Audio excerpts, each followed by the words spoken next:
In the frozen apocalypse, Xia Yang has struggled for over a year.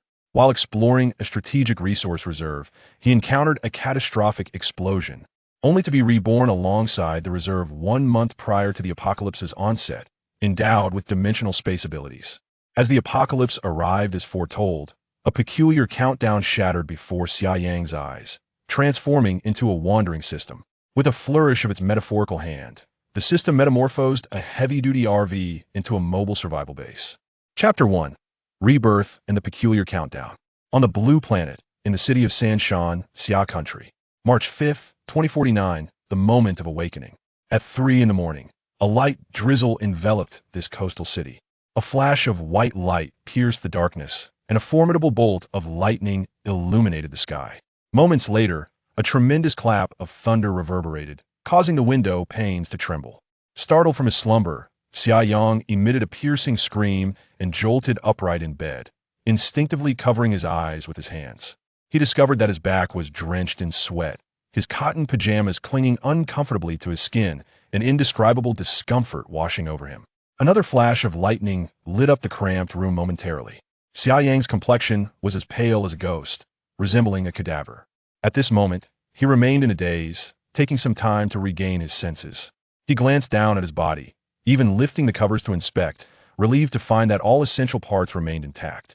A look of bewilderment crossed his face. The warm environment of the room felt foreign to him. Only moments ago, he had faced a life-and-death crisis in an exceedingly frigid apocalypse. Xia Yang had been executing a resource transfer mission with his team at the largest strategic reserve in Xia Country when they stumbled upon an ammunition depot that, without warning, detonated in a catastrophic explosion. In those final moments, blinding white light enveloped him, which explained his instinctive reaction to shield his eyes upon awakening. Theoretically, in the event of such a massive ammunition detonation, those within the depot will be vaporized instantaneously, leaving not a single intact fragment behind. That he had emerged unscathed was beyond his comprehension. A bolt of lightning streaked across the sky, momentarily brightening the room once more. It was then that Xia Yang recognized the familiarity of his surroundings, his mouth agape in astonishment as he reached for the bedside lamp to illuminate the space. His gaze swept across the well-known single apartment, his expression transforming remarkably. He had resided in this modest dwelling for 3 years prior to the apocalypse's arrival. Xia Yang reached for the digital clock on the nightstand, which displayed the time, 3:13 on March 5, 2049. Slowly, his mouth fell open, revealing a look of profound surprise. He vividly recalled the apocalypse's onset date, April 5, 2049, precisely 1 month after the awakening. The entire global population was caught off guard as the temperature on Blue Planet plummeted dramatically, transforming it into an ice ball.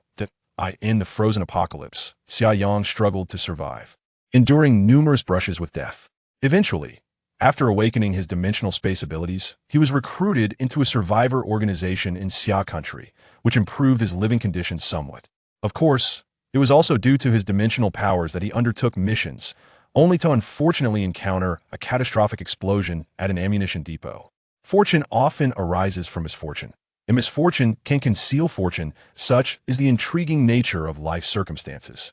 Xia Yang stared blankly at the electronic clock in his hand, taking several deep breaths to gradually calm himself. His mind began to race. Had he been reborn to a month before the apocalypse descended? Or was the year he spent in the apocalypse merely an interminable and terrifying dream? Sitting in the warmth of his familiar cocoon, he found himself momentarily unable to distinguish between dream and reality. At that moment, Xia Yang perceived what appeared to be a floating shadow before him, and he could not help but rub his eyes. The symptoms showed no signs of improvement. Was it floaters? He recalled that his eyesight had been perfectly fine. Focusing intently on the shadow before him, an astonishing scene unfolded as the shadow gradually became clearer, ultimately revealing a string of numbers. 640:45:38. This sequence was not static. In fact, it flickered every second, the last set of numbers continuously diminishing. 640:45:37. As a programmer, Xia Yang's logical reasoning skills were undoubtedly sharp.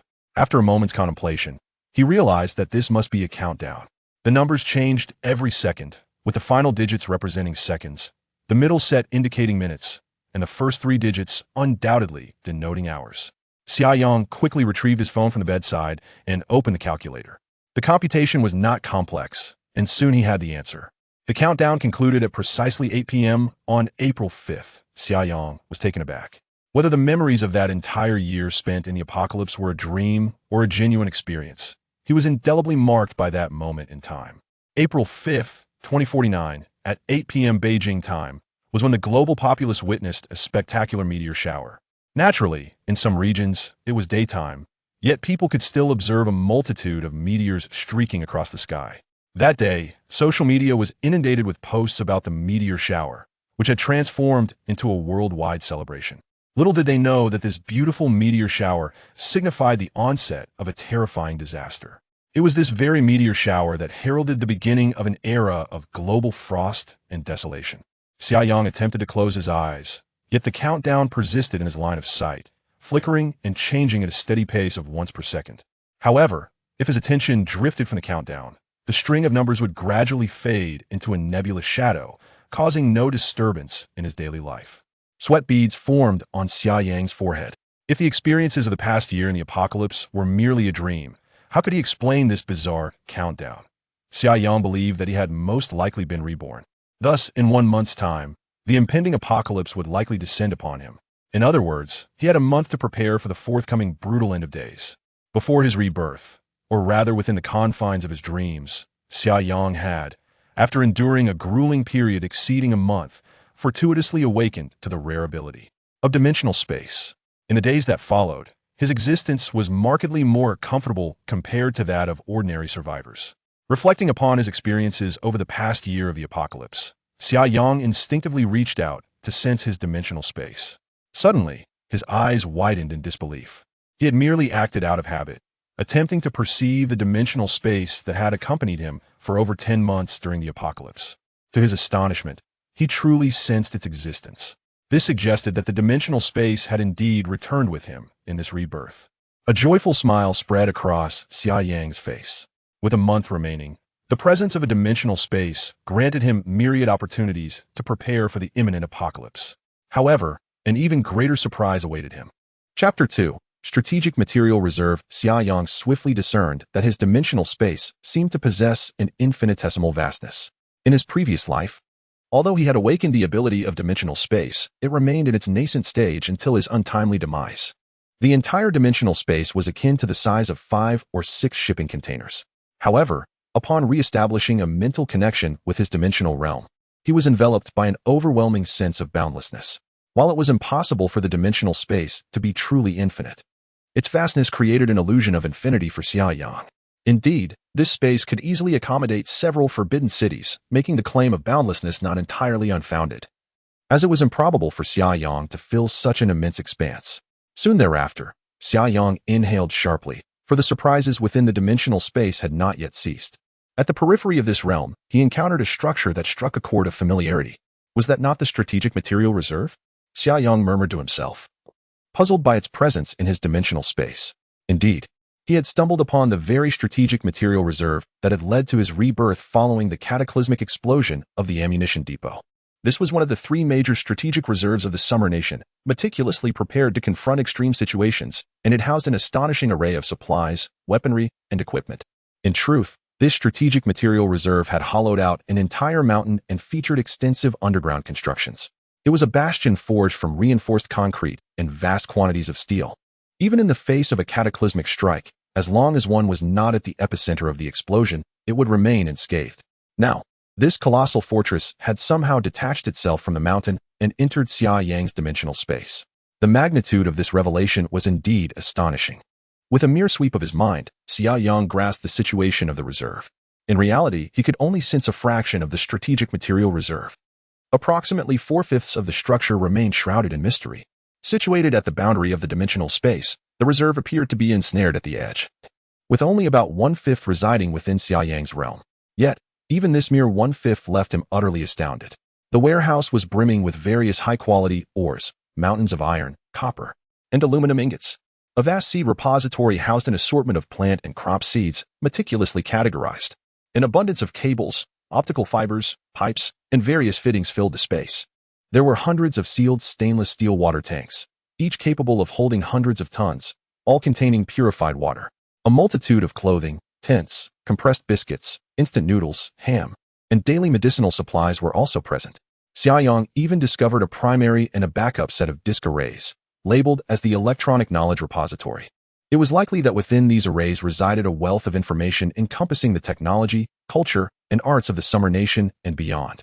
This strategic reserve was originally established to preserve the essence of civilization. Hence, the electronic database should be as comprehensive as possible. Summer Yang roughly estimated that the current resources obtainable directly from the dimensional space hold a total value exceeding 10 billion. However, in the face of the impending apocalypse, money holds no significance whatsoever. Banknotes are rendered less valuable than scrap paper, hardly suitable even for the most trivial uses. Since the discovery of the strategic reserves within the dimensional space, Summer Yang has been engulfed in excitement. This vast array of strategic resources will prove invaluable once the apocalypse descends. Yet, he feels a twinge of regret for some of the most vital supplies, such as rice and flour, along with various light and heavy weaponry, are located in the farthest fifth of the reserve, currently out of his reach.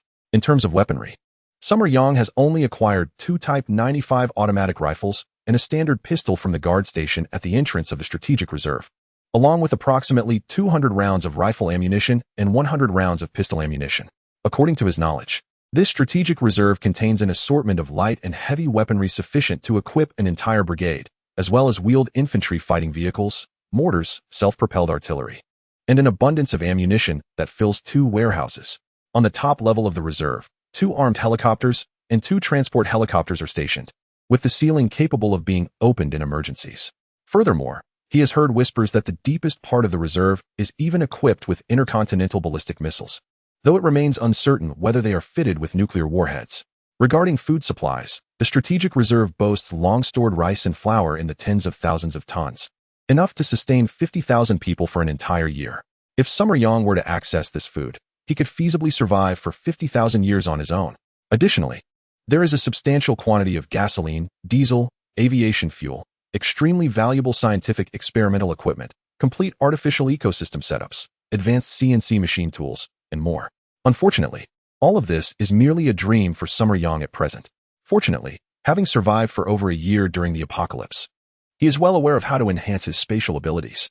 Now, having returned to a month prior to the onset of the apocalypse, he possesses a considerable advantage in foresight. As long as his dimensional spatial powers continue to evolve, he will be able to obtain an unending supply of various resources, a distinct boon in the apocalyptic environment. After inventorying the vast resources within the dimensional space, Summer Yang gradually calmed himself. He is now nearly certain that the apocalypse will arrive on Blue Star in a month. From this moment forward, meticulous planning and thorough preparation are imperative. A month is a fleeting period, and he must seize every moment. As the clock approaches 4 in the morning, he feels no inclination to sleep. Rising from his bed, he moves to sit at his desk, retrieving several sheets of paper from the printer. With the logic of a programmer, he meticulously lists out his prioritized tasks for the upcoming month.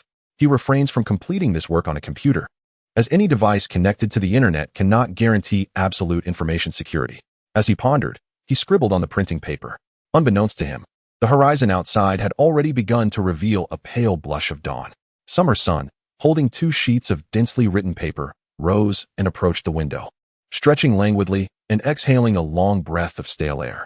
At that moment, his phone chimed with a WeChat notification. He picked up his phone to take a glance. Initially, a faint smile graced his face, but it swiftly transformed into a frigid expression upon reading the message. The sender's avatar depicted a charming cartoon image of a young girl, and Summer Sun had saved the contact as Qianbao, his girlfriend Wu Qian. The message read, "Summer Sun, I still haven't bought that bag I liked last time. When will you send me the money?" His face, akin to a visage encased in eternal ice, reflected his turmoil. Taking several deep breaths, he managed to regain his composure. With an impassive demeanor, he hastily typed a few words on his phone. "I have no money. Let us break up."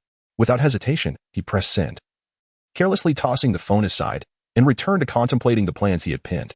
Chapter 3: Grievances and Affections in a Luxurious Apartment Situated in the City. A woman clad in silk pajamas, possessing a charming visage that bore a hint of innocence, gazed at the message on her phone, exclaiming, "Has Xia Yang gone mad?" This woman is Wu Qian, Xia Yang's girlfriend.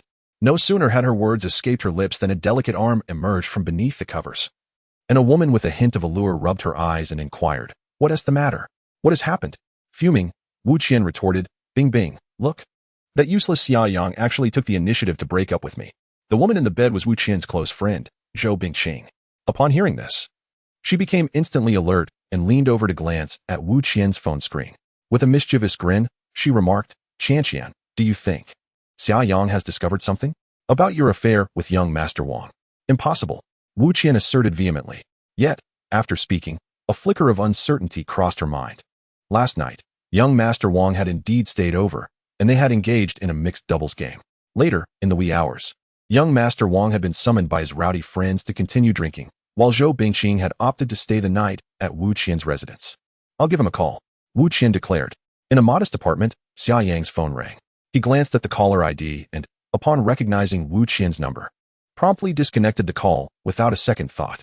Xia Yang decisively blocked both Wu Qian's phone number and WeChat account, taking a deep breath as a glint of hatred flickered in his eyes. In his previous life, Xia Yang had been utterly oblivious, nearly losing his life due to Wu Qian. Xia Yang was a programmer at a small internet company, while Wu Qian worked as a clerk at a neighboring firm. He believed that as a reclusive programmer, securing a girl as pure and delightful as Wu Qian was akin to accumulating 8 lifetimes of virtue. In Xia Yang's eyes, Wu Qian was the epitome of perfection, her sweet smile, alluring figure, and that captivating voice. Apart from her tendency to spend extravagantly, she seemed devoid of any flaws. Wasn't it only natural for such an enchanting fairy to be treated well? Thus, in his past life, Xia Yang endeavored to fulfill Wu Qian's financial desires, despite his meager salary being woefully inadequate. As a result, he resorted to credit cards, perpetually shifting debts from one to another, often subsisting on plain buns by the end of the month. Yet, he bore it all with delight. However, then the apocalypse descended. Initially, it was merely a relentless blizzard. But soon, monstrous beasts began to assault the city, resulting in countless casualties. Xia Yang, alongside Wu Qian and Zhou Bingqing, mingled with the throngs of survivors, embarking on a perilous journey for survival. Before long, they encountered Wang Ku, the very young Master Wang Zhou Bingqing had mentioned. Wang Ku was the owner of Wu Qian's company, though to him, that small enterprise was of little consequence, merely a pastime. In truth, Wang Ku was a quintessential second-generation rich heir, with his father ranked among the top 10 on the list of the nation as wealthiest. The family's influence was quite formidable. Naturally, when familiar faces met, they gravitated towards one another for mutual support. In the team, Xia Yang consistently devoted himself in silence, willing to endure hunger to find ways to procure food for Wu Qian. Just as the rescue team sent by Wang Ku's father arrived, a source beast locked its gaze upon the fleeing group. Xia Yang never anticipated that, in this moment of peril, Wu Qian and Wang Ku would together push him, defenseless, toward the beast, while they themselves sped away in the snowmobile sent by Wang Ku's father. Ultimately, Xia Yang narrowly escaped disaster, even finding unexpected fortune amidst his misfortune. Yet, he could never forget the triumphant smiles on Wang Ku and Wu Qian's faces just before their departure. Wang Ku's words as he boarded the snowmobile left an indelible mark on Xia Yang's heart. "Haha, silly boy, do you know? Your goddess is actually my pet. You think you're in a romance, but it's merely Qian Nu fulfilling the task I assigned to her. Did you not find her tone odd during those calls? That's because we were engaged in activities together. Ha ha ha." After awakening his dimensional space abilities, Xia Yang harbored a deep desire for vengeance against Wang Ku and Wu Qian. However, the whereabouts of these two remained a mystery. Given Wang Ku's father's strength, he should have survived the cataclysm, likely residing in another survivor settlement. Unfortunately, Xia Yang encountered a catastrophic explosion during a mission. In that final moment, he believed he would never have the chance for revenge again. To his astonishment, fate intervened, granting him rebirth before the apocalypse. This time, he was determined to ensure that the treacherous couple paid a heavy price, savoring their demise bit by bit. If he could not achieve satisfying retribution, what was the purpose of living anew? These two were also one of the significant reasons Xia Yang chose to remain in the perilous Three Mountains after the apocalypse loomed. Clenching his fists until his knuckles turned white, he took a long while to calm his emotions. The most pressing matter at hand was to thoroughly prepare for the impending apocalypse. As for those two, they could live for another month. Xia Yang glanced at the printed paper in his hand, revealing a faint bitter smile. Money was scarce. Although the Strategic Materials Reserve had amassed a plethora of supplies, the resources there lacked specificity. After all, no one knew the true form in which the apocalyptic disaster would arrive. Xia Yang understood well that in a month, Blue Star would transform into a frozen wasteland, where many would not survive the initial month of bitter cold. The Strategic Materials Reserve contained very few cold weather supplies and equipment suitable for the icy terrain. To effectively confront the extreme cold, Xia Yang urgently needed to stockpile a substantial amount of warm clothing, snowmobiles, sleds, all-terrain vehicles, and various heating devices. Moreover, although the strategic material reserve is stocked with various convenience foods such as instant noodles, ham sausages, and compressed biscuits, staples like rice and flour remain unliberated. Naturally, Xia Yang does not wish to subsist solely on instant noodles and nibble on compressed biscuits in the event of an apocalypse. Thus, stockpiling a substantial amount of grains and assorted food items is imperative. Additionally, Xia Yang has leveraged his foresight to make certain preparations for the impending frozen apocalypse. Undoubtedly, these endeavors will require a considerable financial outlay. However, at this moment, Xia Yang finds himself in a state of financial deficit. Thanks to Wu Qian, he has saved not a single penny and is burdened with a mountain of debt. He chuckled wryly and shook his head, returning to his desk, where he picked up a pen and inscribed the two words "make money" in the most prominent position on the printed paper. Staring at those two words, Xia Yang felt a sense of helplessness wash over him. If he were to prepare according to his meticulous plans, the amount of money required would undoubtedly reach astronomical figures, at least in the hundreds of millions. The only means of acquiring such an amount in a short time frame might be found within the pages of the criminal law. Although the world would descend into chaos after the apocalypse, rendering laws nearly meaningless, that is not an option now. If the apocalypse were to strike while he languished in a detention center, it would be a grave predicament indeed. Unless he were to win the lottery, it would be utterly impossible to amass such wealth legally. Even winning the lottery would yield only 5 million. Wait, the lottery? A spark of realization illuminated Xia Yang's eyes.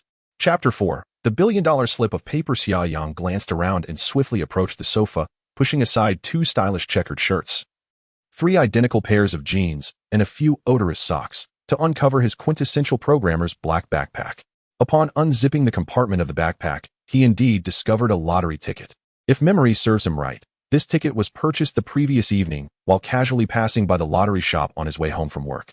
Xia Yang was not in the habit of buying lottery tickets. However, upon noticing a handwritten poster proclaiming a staggering 1.6 billion jackpot for the Super Lotto, with a theoretical maximum prize exceeding 1 billion, he felt an inexplicable urge to enter the shop and buy a ticket. Unbeknownst to him, winning the grand prize required additional multipliers. He merely spent 2 yuan for a single ticket, with the numbers selected randomly by the machine. When the time for the draw arrived that evening, Xia Yang recalled his venture into the world of lotteries and found himself, for the first time, seated in front of the television, ticket in hand, eagerly awaiting the results. The entire process of the draw was exhilarating. The Super Lotto consists of 2 sections, the front area with 35 numbers from which 5 are chosen, and the back area with 12 numbers from which 2 are selected, culminating in a total of 7 digits. To win the first prize, one must match all 7 numbers, with a substantial jackpot. The single ticket prize for the first category could reach 10 million yuan. Should one opt for additional multipliers, the first prize could soar to an impressive 18 million yuan. That day, Xia Yang successfully matched the first 4 numbers, as each of the initial 4 digits was revealed, aligning perfectly with the numbers on his ticket. Xia Yang's heart raced with anticipation, feeling as if he were on the brink of a monumental win. However, reality soon set in. The dream of transforming his life through the lottery seemed far-fetched. From the 5th number onward, the final number in the front area and the 2 back area numbers, Xia Yang missed out entirely. It was indeed a near miss. As the 5th number drawn was 27, while his ticket bore 26, the 2 back area numbers revealed were 11 and 12, while his ticket displayed 9 and 10. To win the grand prize, all 52 numbers needed to align, resulting in a maximum payout of 18 million. Instead, Xia Yang ended up with a mere 40. Securing only a 7th prize worth 100 yuan, this experience left an indelible mark on him as a first-time lottery participant. Now, however, a glimmer of excitement danced in Xia Yang's eyes, and a broad smile spread across his face. The ticket was purchased yesterday, but the draw was scheduled for tonight. Moreover, if he recalled correctly, this particular round had no first prize winner. This meant that if Xia Yang were to purchase a ticket today, he could claim the entirety of the first prize. All he needed to do was transcribe the numbers from his ticket, changing the 26 to a 27, and adjusting the 9 and 10 to 11 and 12, before visiting a lottery shop to buy a ticket with all multipliers applied, thereby positioning himself to seize a billion-dollar fortune. At this moment, the dawn had already broken outside, yet Xia Yang did not rush to leave. He first made his way to the bathroom to indulge in a warm shower, the soothing water cascading over his body, enveloping him in a profound sense of bliss. What once seemed trivial in daily life had transformed into a luxury in this apocalyptic world, such as the simple act of taking a hot shower. After finishing, he donned a clean cotton pajama and stood before the bathroom mirror, towel in hand, scrutinizing his reflection. Yes, he was still the same handsome figure he had always been. As he focused, he noticed the countdown visible in his field of vision. 6:36, 38, 29, 6:36, 38, 28. It continued to persistently tick down. Summer Young was oblivious to the nature of this countdown, nor did he comprehend what might transpire once it reached its conclusion, aside from the impending apocalypse. In his previous life, he had never encountered any information regarding such a mysterious countdown. Perhaps it was simply that his understanding was not yet refined enough to grasp this type of knowledge. For now, this countdown served as a constant reminder to Summer Young that the end was nigh and that time was of the essence. At 9 in the morning, Summer Young sent a resignation message to his project supervisor, Li Wei, and began preparing to visit the lottery station. In truth, the small company where he worked was on the brink of collapse.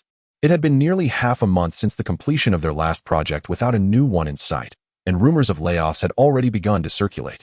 Thus, although his resignation was somewhat informal, he received a swift response from Li Wei, who readily agreed and asked him to come in for a handover and settlement. Summer Young casually replied, with no intention of returning to the office. Clad in his coat and mask, he sauntered out of the community. He chose not to visit the lottery station at the entrance of his neighborhood, as he feared the owner might recognize him from his frequent visits. Instead, he wandered down a couple of streets and found a small lottery outlet. "Boss, I'd like to purchase a ticket for the Super Lotto," Summer Young said, handing over the paper with his numbers. The female proprietor, without looking up, took the paper and began to enter the numbers with practiced ease, inquiring, "Would you like to add extra bets or multiple entries?" Summer Young nodded, responding, "Yes, I want to add extra bets, and for the multiple entries, let's go with 200 times. The calculation for the first prize of the Super Lotto was rather intricate, and Summer Young was too indifferent to determine how many first prizes would be needed to deplete the current jackpot. So he opted for the straightforward approach of doubling his stakes. After all, with the extra bet costing 3 yuan per ticket, 200 times would only amount to 600 yuan. As he exited, he withdrew the last few thousand from his credit card limit using the POS machine. He still had sufficient funds for his lottery endeavors. The female proprietor paused, unable to resist looking up at Summer Young, and kindly remarked, "Young man, even if this set of numbers wins the first prize, you wouldn't need 200 times to clear the jackpot. Perhaps you should consider buying less." At her words, Summer Young chuckled, amused that she was attempting to dissuade him from making a purchase. "Let us stick with the 200 times," he replied with a smile. "Consider it a contribution to a good cause." The female proprietor, upon hearing this, naturally ceased her persuasion, nodding in agreement. "Very well then," she declared. This lottery ticket was priced at 600 yuan, prompting her to exercise caution. Before finalizing the order, she meticulously recounted all the numbers to Xia Yang, only proceeding to print the ticket once she received his confirmation. Xia Yang paid the 600 yuan using his mobile phone. And as soon as he stepped out of the lottery shop, he stowed the precious ticket into a dimensional space. This seemingly ordinary piece of paper held a staggering value of 1 billion. Although currency had become worthless in the wake of the apocalypse, that billion could be exchanged for tangible resources. Thus, Xia Yang was determined to safeguard it with utmost care. Chapter 5. The Fury of Incompetence on his way back. Xia Yang opted for a taxi. As he alighted at the entrance of his residential complex, a voice called out from behind him, "Xia Yang." The moment he recognized the familiar tone, a chill crept across his expression. Turning around, he beheld Wu Qian stepping out of a sleek Porsche sports car. In the driver's seat, a young man with slick-back hair and an insipid grin also emerged. Xia Yang instantly recognized him. It was Wang Ku. Earlier that morning, after Wu Qian's call to Xia Yang was cut off, she quickly discovered that she had been blocked on WeChat as well. Realizing that Xia Yang might have uncovered her secret affair with Wang Ku, she hastily informed him. Wang Ku, having grown weary of their charade, decided to accompany Wu Qian to confront Xia Yang. This was the final act of their twisted game, revealing the truth before Xia Yang to relish the perverse satisfaction it would bring. Wang Ku was no novice at this game. Each time it reached its climax, he felt a surge of exhilaration. The anticipation of witnessing Xia Yang's impotent rage sent tremors of excitement coursing through him. They arrived at the entrance of Xia Yang's apartment complex just in time to see him stepping out of the taxi. Wu Qian quickly called out to him. Upon seeing the couple, a flicker of murderous intent flashed in Xia Yang's eyes. Yet, his expression swiftly returned to calm.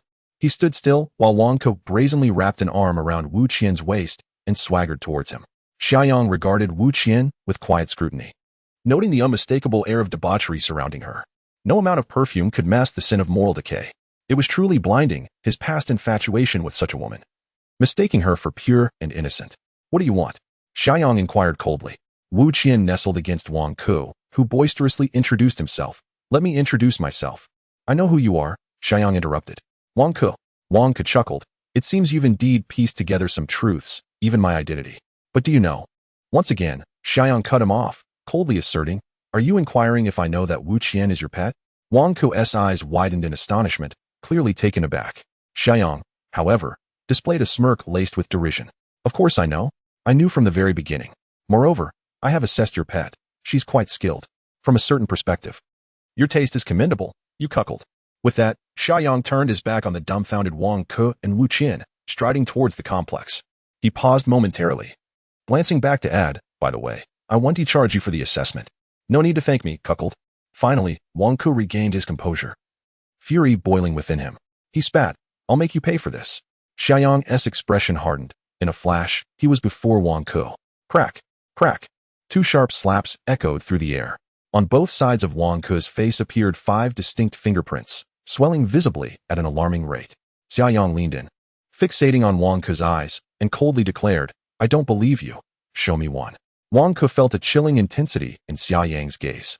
As if he were being hunted by a ferocious beast, all the blood in his body seemed to freeze in that instant, rendering him motionless.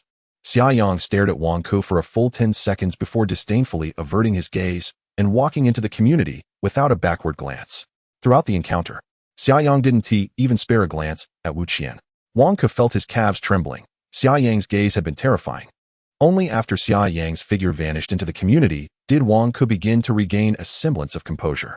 After being struck twice by Xia Yang, he had been too intimidated to breathe, but now anger surged within him. Wang Ku, fuming, exclaimed, damn it. I will make sure you pay for this. How dare a country bumpkin like you hit me? Just wait and see how I ruin you. Young Master Wang, don't be angry, Wu Qian said sweetly. Anger is detrimental to your health. Wang Ku retaliated with a harsh slap, scolding, you wretched girl.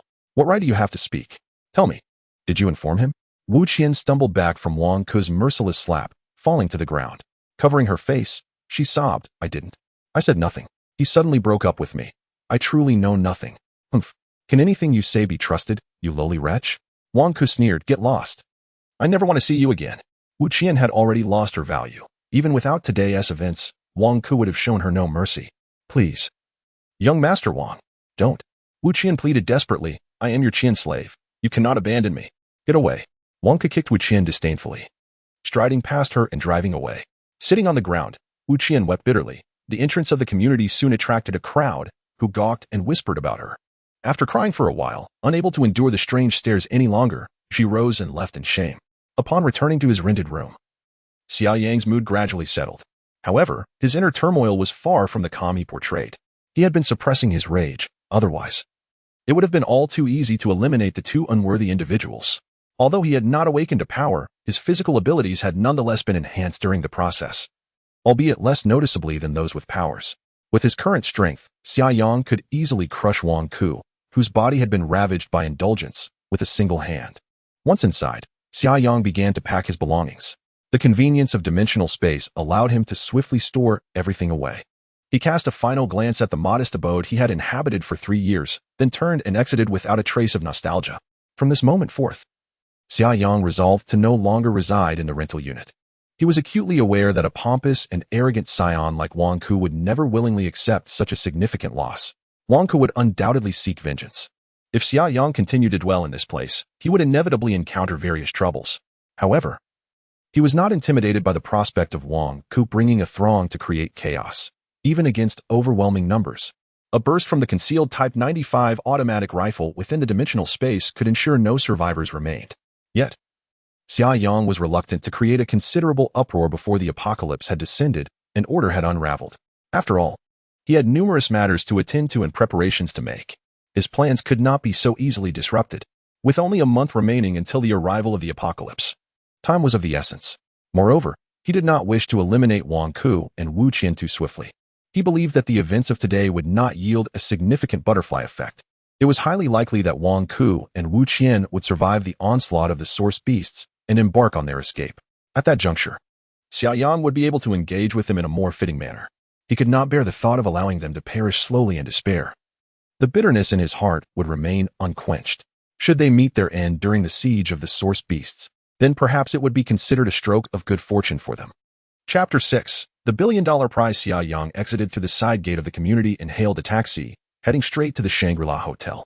He checked into a luxurious suite, feeling that with a billion-dollar prize about to be claimed, there was no need to be miserly with such trifles. Dinner was ordered via phone call, to be delivered directly to his room. By 9:25 in the evening, Xia Yang was seated in front of the television, which had been tuned to the sports channel for the lottery draw. The event commenced punctually, and he retrieved his lottery ticket from the dimensional space.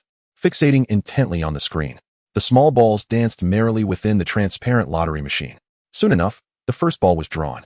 09. Xia Yang nodded to himself. He vividly recalled this moment from his past life, where the first number drawn was indeed 09, and he had correctly guessed the first 4 digits. It appeared fortune was smiling upon him. Before long, the numbers were announced one by one: 09, 30, 03, 31. Remarkably, just as in his previous life, he had matched all 4 digits. The final number for the front section was about to be revealed. In his past life, he had selected 26, which had turned out to be 27. This time, he naturally chose 27 as well. The last ball was released from the machine. 27. Xia Yang exhaled in relief. The results remained unchanged by his reincarnation. Next came the draw for the back section, where 2 numbers would be randomly selected from 12. Unsurprisingly, the final numbers drawn were 11 and 12, both of which he had chosen. 52, all correct. The billion-dollar prize was within his grasp. Xia Yang gently clenched his fist, stowing the lottery ticket back into the dimensional space, and then pressed the remote to turn off the television. It was late, and there was no place to claim his winnings at that hour, for now. He intended to enjoy a restful night's sleep and visit the provincial lottery center to collect his prize during business hours the next day. In his previous life, winning such a substantial amount would have left Xia Yang in a state of exhilaration, unable to sleep. Yet now, his heart remained relatively untroubled. Anyone who had endured the apocalyptic era, where money held no value, would likely respond similarly. The pursuit of wealth was not the end goal. It merely served as a means to facilitate the execution of his plans for the impending apocalypse. The following morning, influenced by the biological clock formed during the apocalyptic period, Xia Yang awoke at 6:30. After freshening up, he called the hotel restaurant to order breakfast. He savored his meal leisurely before departing the hotel in a taxi. Rather than alighting directly at the lottery center, he chose to disembark at the entrance of a nearby sports arena, where many came to exercise daily, making his arrival discreet. A simple crossing of the arena and a pedestrian crossing brought him to the lottery center. On his way to the center, Xia Yang entered a public restroom, and after a while, he emerged clad in a new outfit. He now wore a slightly bulky coverall, paired with large yellow boots, a mask, sunglasses, and a cap. Ensuring he was thoroughly bundled up, sunglasses and a mask were brought from home, accompanied by a complete set of work attire, while the cap was procured from the strategic reserve of the dimensional space. This outfit, somewhat bulky in appearance, adeptly concealed his true physique. As Xia Yang entered the sports lottery center, his attire did not provoke fear, nor was he mistaken for a terrorist. After all, he was certainly not the first to claim a grand prize here. Moreover, the news that a lottery station in the city of Sanshan, Southeast Province, had unveiled a staggering 1 billion jackpot with a 200-fold bet had already spread like wildfire following the draw. The staff within the system had long been prepared, and numerous media outlets had caught wind of the event, arriving early at the lottery center to interview the fortunate winner of such extraordinary luck. Thus, when Xia Yang strolled into the center clad in his peculiar garb, the eyes of the onlookers sparkled with curiosity. A rather attractive female staff member promptly approached him, inquiring, "Excuse me, sir, may I ask?" "I am here to claim my prize," Xia Yang replied coolly. The woman's expression immediately transformed into one of realization, and her gaze softened considerably as she gently asked, "Is it the first prize?" Xia Yang nodded and inquired, "Yes, where do I go to claim it?" "Please follow me," the reception attendant said with palpable excitement. Although she was not the winner, the mere thought of a 1 billion jackpot sent shivers of exhilaration through her. Furthermore, despite his bundled appearance, his youthful voice suggested he was likely quite young. Perhaps a relationship beyond mere friendship might blossom. Earlier in the day, astute media personnel had arrived at the lottery center, eager to obtain first-hand information. The journalist's attention was already captivated by the recently arrived Xia Yang, and they swiftly gathered around him. "Excuse me, sir, are you the winner of the Super Lottery S1 billion prize? How did you purchase your ticket? Do you have any insights to share? Sir, do you plan to donate to charity?" Meanwhile, representatives from various banks also approached, eager to attract deposits while promoting their financial products. The reception hall descended into delightful chaos. The female attendant quickly intervened, stating, "Ladies and gentlemen, we still need to verify information. We will arrange media interviews shortly. Please refrain from disrupting our work." Xia Yang remained silent throughout. After the attendant managed to calm the restless crowd, she led him into a tastefully decorated reception room. An hour later, Xia Yang exited the lottery center. The prize-claiming process had been remarkably smooth. After the staff verified his ticket and identification, he filled out a form, and the procedure was swiftly completed. Although some inquired about his intentions to donate, Xia Yang firmly declined, and the center, while slightly less enthusiastic, did not press him further. After all, the nation has explicit regulations prohibiting any form of coercion upon winners to contribute to charitable donations, and they would not dare to defy these laws. Xia Yang remained unfazed. As long as the money was sufficient, he could withstand a few cold remarks. Engaging in charitable donations at such a moment would be utterly foolish. Furthermore, Xia Yang's winnings amounted to 1.05 billion yuan, but he was required to pay a 20% windfall tax. Thus, he would actually receive 840 million yuan. The tax was directly withheld and remitted by the lottery center. Otherwise, Xia Yang would have undoubtedly opted to evade it without hesitation. He had provided his bank account details on the form he filled out. Due to the substantial amount, there were additional procedures within the lottery organization, and the funds would be deposited by tomorrow at the latest. Once the formalities were completed, Xia Yang donned a bulky mask, posed for photos with the media, and participated in a brief interview. The media was somewhat taken aback by the fact that this newly minted billionaire donated not a single penny. It seemed rather unbecoming. Wouldn't the prepared statements have to be entirely rewritten? After a difficult escape from the media's relentless pursuit, Xia Yang left the lottery center. He made his way to a nearby sports arena, found a restroom to change his attire, and discreetly exited through another door. Subsequently, he took a taxi to a nearby shopping mall, changed his clothes once more in the mall's restroom, and exited through a different entrance, switching taxis twice along the way before finally returning to his hotel.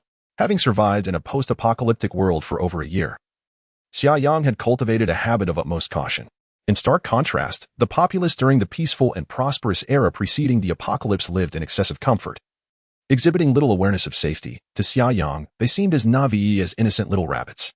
The following day, Xia Yang received a text notification confirming the deposit of 840 million yuan into his account.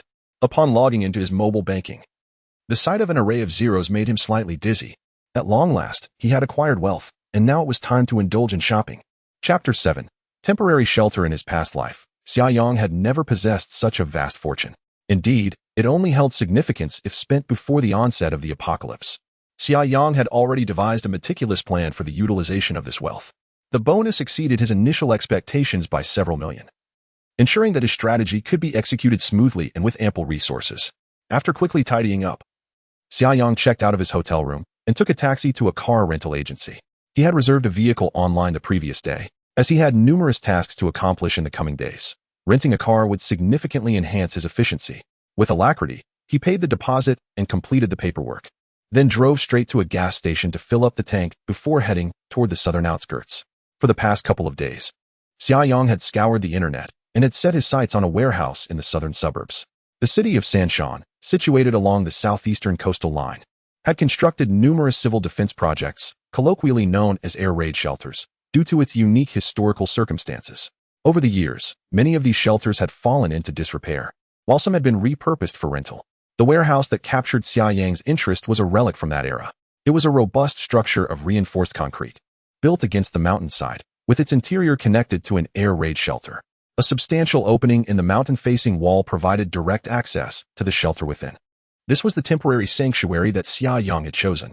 Having been reborn, Xia Yang was acutely aware that the coastal regions would be most perilous during the early days of the apocalypse, as the initial dangers stemmed from the sea. However, danger coexists with opportunity. To swiftly enhance his own strength by capitalizing on the time differential in the early apocalypse, he needed to take the risk of remaining in Sanshan. Otherwise, he would find himself perpetually lagging behind, never attaining excellence. Thus, this warehouse would serve as his refuge for the next month or two. Before long, Xia Yang arrived at his destination. The warehouse, square in shape and nestled against the southern mountain, exuded an air of antiquity, its heavy steel and concrete structure imparting a sense of solidity. A representative from the Civil Defense Office responsible for the warehouse rentals had arrived early to greet him. Under the representative's guidance, Xia Yang conducted a thorough inspection of the entire facility. Upon completion, he felt immensely satisfied. The location, situated in the southern suburbs of Sanshan, was a considerable distance from the coastline, ensuring greater safety. Additionally, the warehouse was constructed with remarkable sturdiness, boasting an interior height of approximately 8 meters. With ventilation windows positioned high above, and particularly thick iron doors, Xia Yang was especially pleased with the air raid shelter, although labeled as such. It was essentially a large tunnel, remarkably spacious. The entrance in the rear wall of the warehouse stood 6 to 7 meters high, with a width of around 10 meters. The floor of the shelter still bore remnants of the iron tracks laid many years ago, suggesting it had once served as a large ordnance depot, capable of accommodating the transportation of heavy weaponry. The tunnel gradually descended for about 20 meters, leading to a flat cavern of roughly 2 to 300 square meters, where a heavy, locked iron door barred further access into the depths. The personnel from the Civil Air Defense Office stated that the air raid shelter extends quite deep. However, as one ventures further in, it becomes increasingly damp and confined, rendering it of little practical use, which is why it has been securely locked. In truth, the entire network of the shelter is interconnected, and proceeding deeper would lead directly to other exits. Upon hearing this, Xia Yang felt a surge of satisfaction. Knowing that an escape route was assured, ensuring that in the event of danger, he would not find himself trapped within the confines of the shelter. As for the lock on the door, Xia Yang was unconcerned, as he possessed ample means to force it open. After surveying the area, he was exceedingly pleased with the environment and decided to lease the space. The rights to the warehouse and the adjacent segment of the tunnel were offered as a bundled rental. Together, these two sections encompassed approximately 500 square meters, and the Civil Air Defense Office had set the rental price at 1 yuan per square meter per day, amounting to a monthly rental fee of 45,000 yuan. However, they required a minimum lease of 2 months. Without further ado, Xia Yang opted to rent it for 2 months. The rental agreement stipulated a deposit and advance payment, effectively totaling 90,000 yuan for the 2-month lease. He signed the rental contract at the warehouse and promptly transferred the amount to the Civil Air Defense Office's corporate account via mobile banking. From this moment forth, the rights to the warehouse for the next 2 months would belong to Xia Yang. Naturally, after 2 months, it was highly unlikely that anyone would concern themselves with reclaiming the warehouse from him. After the Civil Air Defense personnel handed over the keys, they departed, leaving Xia Yang to thoroughly inspect his newly acquired domain. The warehouse was inherently secure, fortified with thick iron doors. However, such protection would be insufficient in a post-apocalyptic scenario. Fortunately, Xia Yang valued the safety of the air raid shelter, understanding that the exterior warehouse would also prove immensely useful. Starting today, he intended to procure a vast array of supplies. Despite having a dimensional space, he required a relatively discreet base for material transit, lest he attract unwanted attention. This warehouse would serve as an exemplary supply transfer station. The true sanctuary for Xia Yang, however, was the air raid shelter itself. He noted that the shelter was secured by 2 solid cast iron doors, each half a meter thick, which no ordinary person could budge, necessitating the use of a winch to operate them. Once locked, the heavy iron doors could be further reinforced by 2 cast iron bolts, each several centimeters in diameter, instilling a profound sense of security. From the entrance to the inner level of the shelter, there were 2 such iron doors. Observing that the winch for operating the doors had begun to rust, he resolved to bring some lubricant next time, lest it become inoperable. The ventilation openings of the shelter were discreetly situated within the mountainside and were quite small, ensuring that as long as the iron doors were secured, the interior remained exceedingly safe. As for the opposite end, Xia Yang took the time to explore thoroughly. An already decaying iron lock fell away with a mere tug, prompting him to retrieve a miner's lamp from his dimensional space, affixing it to his head. He then produced a handgun, chambered a round, and disengaged the safety. Cautiously, he began to delve deeper into the shelter. The passage was somewhat narrow, yet traversing it posed no difficulty, and it was also equipped with several heavy cast iron gates. Soon, Xia Yang discovered an escape route that allowed him to exit the air raid shelter directly from the constricted corridor, with the exit located beside Bayan Lake, a rather secluded area. After marking his path, he began his return journey, locking all the iron gates along the route to the temporary refuge. In the ensuing days, Xia Yang settled into the warehouse, launching a frenzied procurement spree. He first accessed the Dog East shopping website on his phone, beginning his acquisition of digital products. He ordered high-performance computer hosts, solid-state drives, tablets, large monitors, action cameras, panoramic cameras, mobile phones, and civilian drones, among others. With the advent of the apocalypse, humanity's industrial foundation had been nearly obliterated, rendering the production of such high-tech items impossible for an extended period. They were becoming increasingly scarce.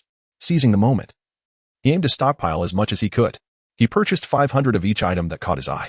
In addition to digital equipment, Xia Yang also acquired several sets of high-capacity batteries equipped with solar charging systems. Over the past few decades, breakthroughs in battery technology had been minimal. A 1,000 amp-hour lithium battery still occupied the size of a computer host and was exceedingly heavy. However, with his dimensional space at his disposal, weight and volume were trivial concerns, and he boldly procured 100 sets of such batteries. The total expenditure for the vast array of digital products and lithium battery packs exceeded 30 million. Yet, Xia Yang remained unfazed. All items were designated for delivery to the warehouse. The logistics efficiency of Dog East was remarkably high. More than half of Xia Yang's purchases were dispatched from local warehouses, ensuring delivery by the afternoon. The remainder was shipped from the nearby Guangdong Eastern Province, guaranteed to arrive before noon the following day. Chapter 8. The frenzied procurement. Purchasing a few digital products online was merely an appetizing prelude.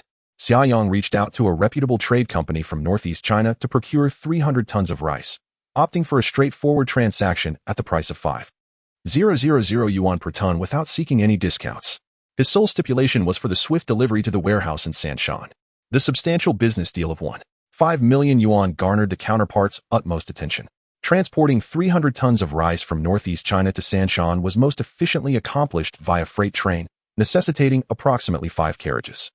The company, possessing significant influence in the northeast, promptly coordinated the carriages, delivering the rice in 2 shifts. They also arranged for trucks to transport it to the warehouse. Xia Yang readily paid a 30 deposit, with an additional 30 due upon confirmation of shipment, while the remaining 40 was to be settled upon receipt of the goods. Following a similar method, Xia Yang ordered another 300 tons of flour from a trading company in North China, with the delivery address also directed to the Sanshan warehouse. Beyond staple grains, he also procured various other grains such as millet, black rice, lotus seeds, and Job's tears, albeit in slightly smaller quantities. Xia Yang primarily sought out well-established trade companies from the source of origin. With ample supplies available, these specialized trading firms, while earning a modest markup, offered significantly enhanced efficiency. The entire afternoon was consumed with calls to arrange shipments, signing electronic contracts, and processing advance payments. After a bustling day, the digital products he had ordered began to arrive. Due to the sheer volume of his purchase, the delivery service from the online retailer dispatched a small truck specifically for him. Once all the goods were signed for, night had fallen outside. Xia Yang then contacted the telecommunications company to schedule the installation of a 2,000 m fiber optic line for the warehouse the following morning. That night, he chose to stay in the warehouse. The dimensional space was equipped with a military cot and a down sleeping bag, despite the warehouse's somewhat vacant appearance. The living conditions were quite satisfactory. Early the next morning, the technician from the telecom company arrived to install the fiber optic line. Xia Yang directed him to run the fiber through a concealed vent at the back mountain, connecting it directly to the air raid shelter. After connecting the optical modem and router, a speed test revealed a remarkably fast internet connection. Once the technician departed, Xia Yang returned to the air raid shelter. He retrieved several laptops and solid-state drives received the previous day from the dimensional space. After powering them on and connecting to the internet, he utilized a hard drive enclosure to integrate the solid-state drives with the computers. Sitting before the screens, Xia Yang installed a web scraping program he had developed onto a USB drive, embarking on a quest to download various materials online. Although the strategic reserve housed an extensive disk array filled with vast quantities of data, Xia Yang believed that the novels, comics, films, and simplistic storylines from Japan that he cherished were unlikely to be present in the reserve. Thus, he took it upon himself to ensure his needs were met. As a competent programmer, Xia Yang was quite adept at downloading materials favored by introverts. After configuring his scraping program, he utilized another laptop equipped with 2 10T solid-state drives to download an array of films, both feature-length and short. From this day forth, the computer would remain operational, downloading as much as possible. Xia Yang was acutely aware that following the onset of the frozen apocalypse, Japan had nearly faced obliteration, and such captivating films would soon become relics of the past. In his efforts to preserve the ember of human civilization, Xia Yang was undeniably dedicated. Having completed the task of downloading materials, the remaining shipment from Dog East arrived. After a thorough inspection and signing for the goods, he noted that among the items were 100 sets of lithium batteries, which he promptly connected to external power to charge fully. The other digital equipment was securely stored in a dimensional space. As noon approached, Xia Yang locked the door and drove away from the warehouse in his modest vehicle. He casually stopped at a local eatery to address his lunch needs before heading directly to the largest wares supermarket in Sand Mountain. Under the guise of bulk procurement, Xia Yang was granted an audience with a sales manager from the supermarket's bulk purchasing department.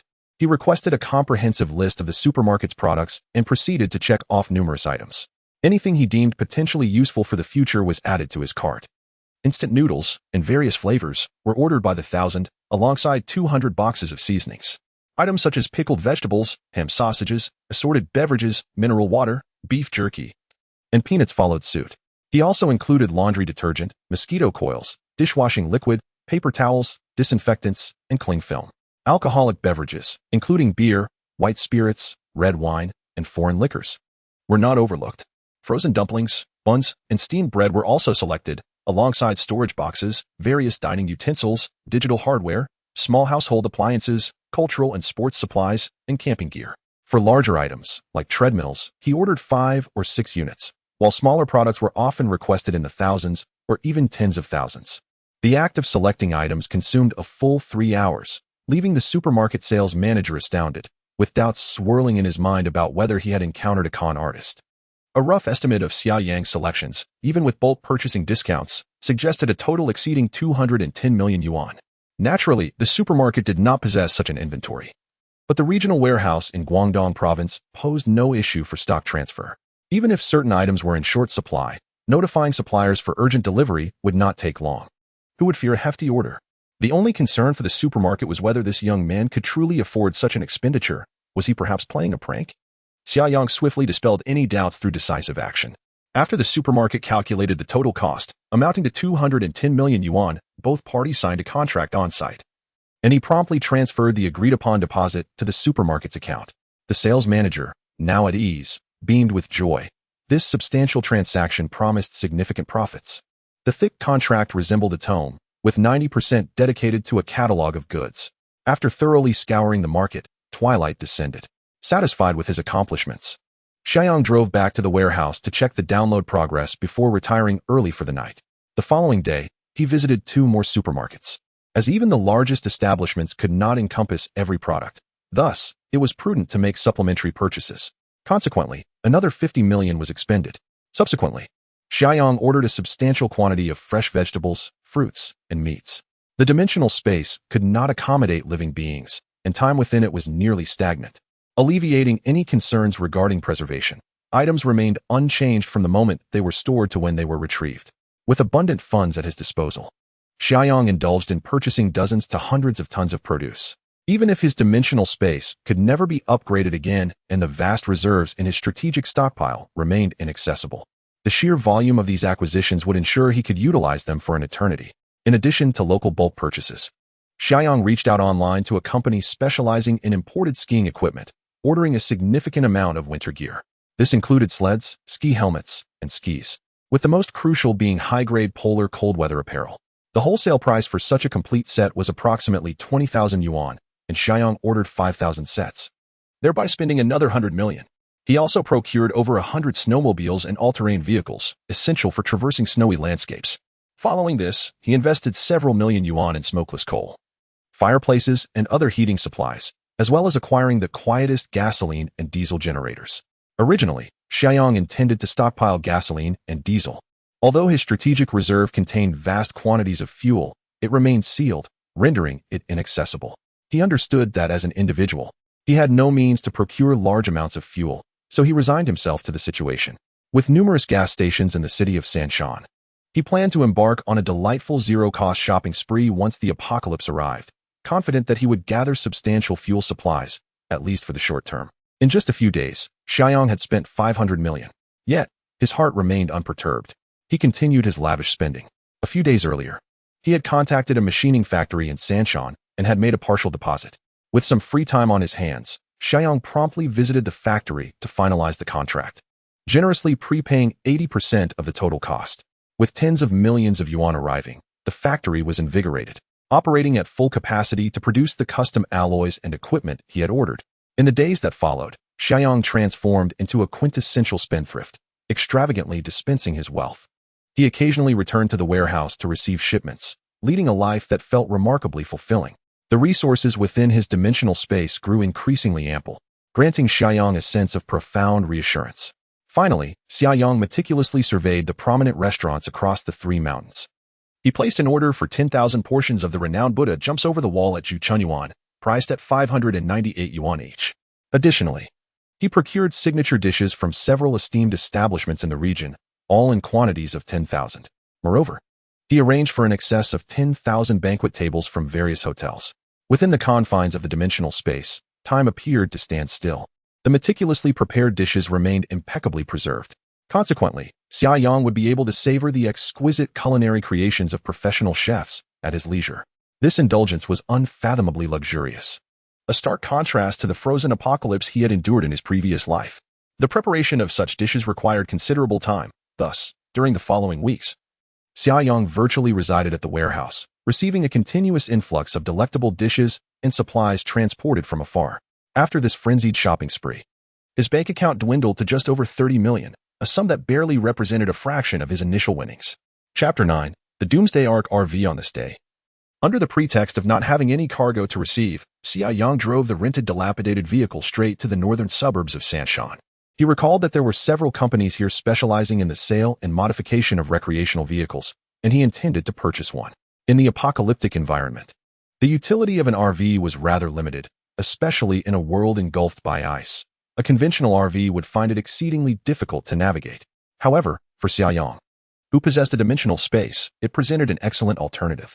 He could store the RV within this space during ordinary times, and when he arrived in a safe and sufficiently spacious environment, he could summon it at will, instantly creating a comfortable living space that would undoubtedly enhance his quality of life. With funds more abundant than he had anticipated, the idea of acquiring an RV began to take root in his mind. At the Qingshan Automotive Trade Park, which housed various automobile dealerships, there was a free RV workshop located in the southeastern corner, specializing in the sale and modification of recreational vehicles. A charming female sales representative greeted Xia Yang.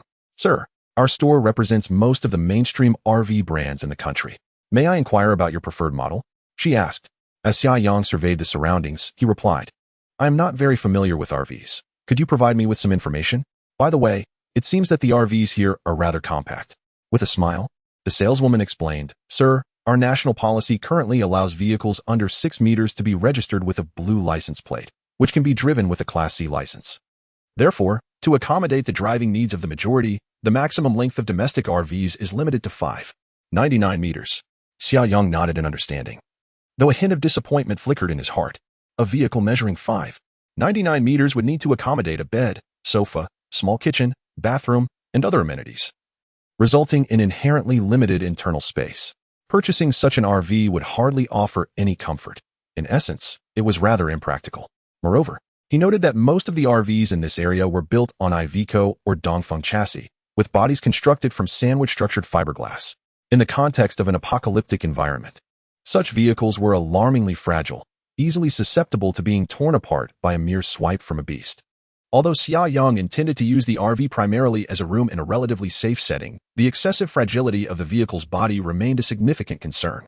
After pondering for a moment, he inquired, "Do you have any RVs with longer bodies, greater internal space, and higher structural integrity?"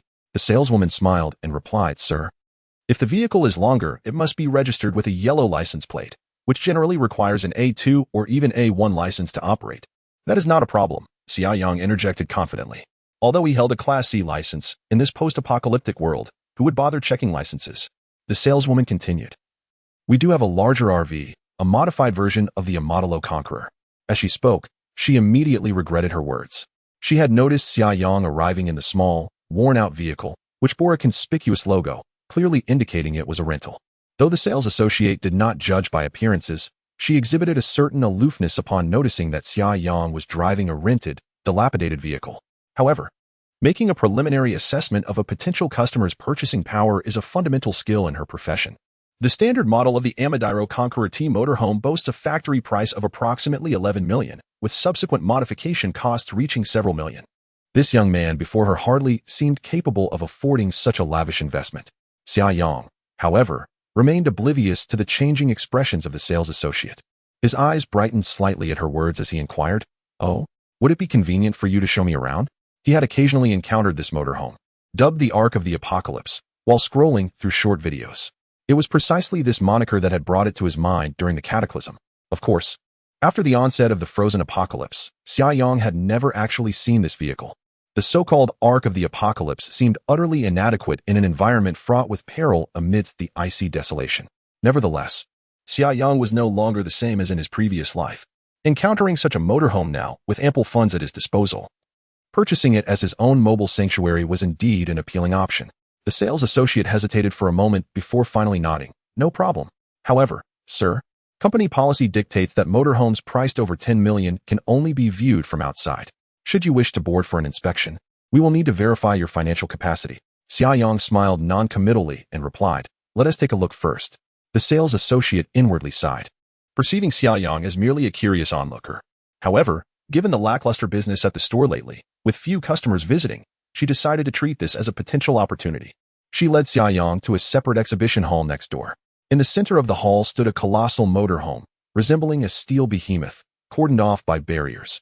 Truly an object to be admired from a distance, yet not to be trifled with. This flat-nosed heavy-duty motorhome reached nearly 4 meters in height and exceeded 10 meters in length, adorned with a low-saturation military green matte finish that exuded a sense of strength, ruggedness, and wildness. The sales associate, not placing much hope in Xia Yang as a serious buyer, nonetheless conducted her duties with professionalism, stating, Sir, this is the Amadiro Conqueror T heavy-duty motorhome that our company has just completed modifications on. It utilizes a Mercedes Arox chassis and is equipped with a Mercedes OM 473 inline 6-cylinder engine with a displacement of 15.6 liters. The maximum output power is 578 horsepower, with a peak torque reaching 2,800 Newton-meters. Her proficiency was evident as she recounted the specifications of the vehicle without needing to consult any materials. She continued, this vehicle has undergone extensive modifications post-manufacture, greatly enhancing its safety features and living comfort. Its body employs a sandwich structure, with the outermost layer made of carbon fiber, offering certain ballistic protection. All tires have been replaced with high-performance, all-terrain, bulletproof off-road tires. The soft connection passage between the cockpit and the rear compartment has been entirely replaced with a high-strength, highly ductile alloy, crafted in a structure reminiscent of chainmail. Additionally, following the modifications, the vehicle's water storage tank, lithium battery, and solar panels are significantly larger than the standard factory specifications. As Xia Yang listened, he nodded in agreement, pleasantly surprised. With such configurations, this vehicle possesses a certain degree of protective capability, even amidst the perils of a post-apocalyptic world, which exceeded his expectations. The more he listened, the more satisfied he became, and he could not refrain from asking, may we take a tour? The female sales representative hesitated, replying, Sir, our company policy. Is there a requirement for proof of funds? Xia Yang inquired with a cheerful smile. Yes, the deposit must exceed 10 million, she responded quietly. Despite her initial reservations, she found a favorable impression of Xia Yang. While he did not appear to be affluent and maintained a somewhat casual demeanor during the car inspection, he was generally polite. Most notably, Xia Yang possessed a certain charm, exuding a refreshing cleanliness. With his spirited crew cut and clear eyes, he could easily captivate many young women. The sales representative assumed Xia Yang could not possibly have 10 million in savings, fearing she might inadvertently hurt the pride of this sunny young man. With an affable grin, Xia Yang remarked, it would be a waste of time to go to the bank for a statement. Surely, your PS machine can check my balance? I can show you my bank account balance, right? Upon hearing this, the sales representative was momentarily taken aback and quickly replied, of course. Chapter 10. Inhumane luxury. When the saleswoman beheld the long string of numbers displayed on the POS screen, she could not help but stare in astonishment. Are the affluent of today truly so understated? Driving a rented old clunker and donning inexpensive street market attire. Xia Yang smiled and inquired, shall we proceed with the tour now? The saleswoman, regaining her composure, eagerly responded, of course. Right this way, please. The cashiers could not suppress their envious gazes directed at her. This was undeniably a genuine wild tycoon.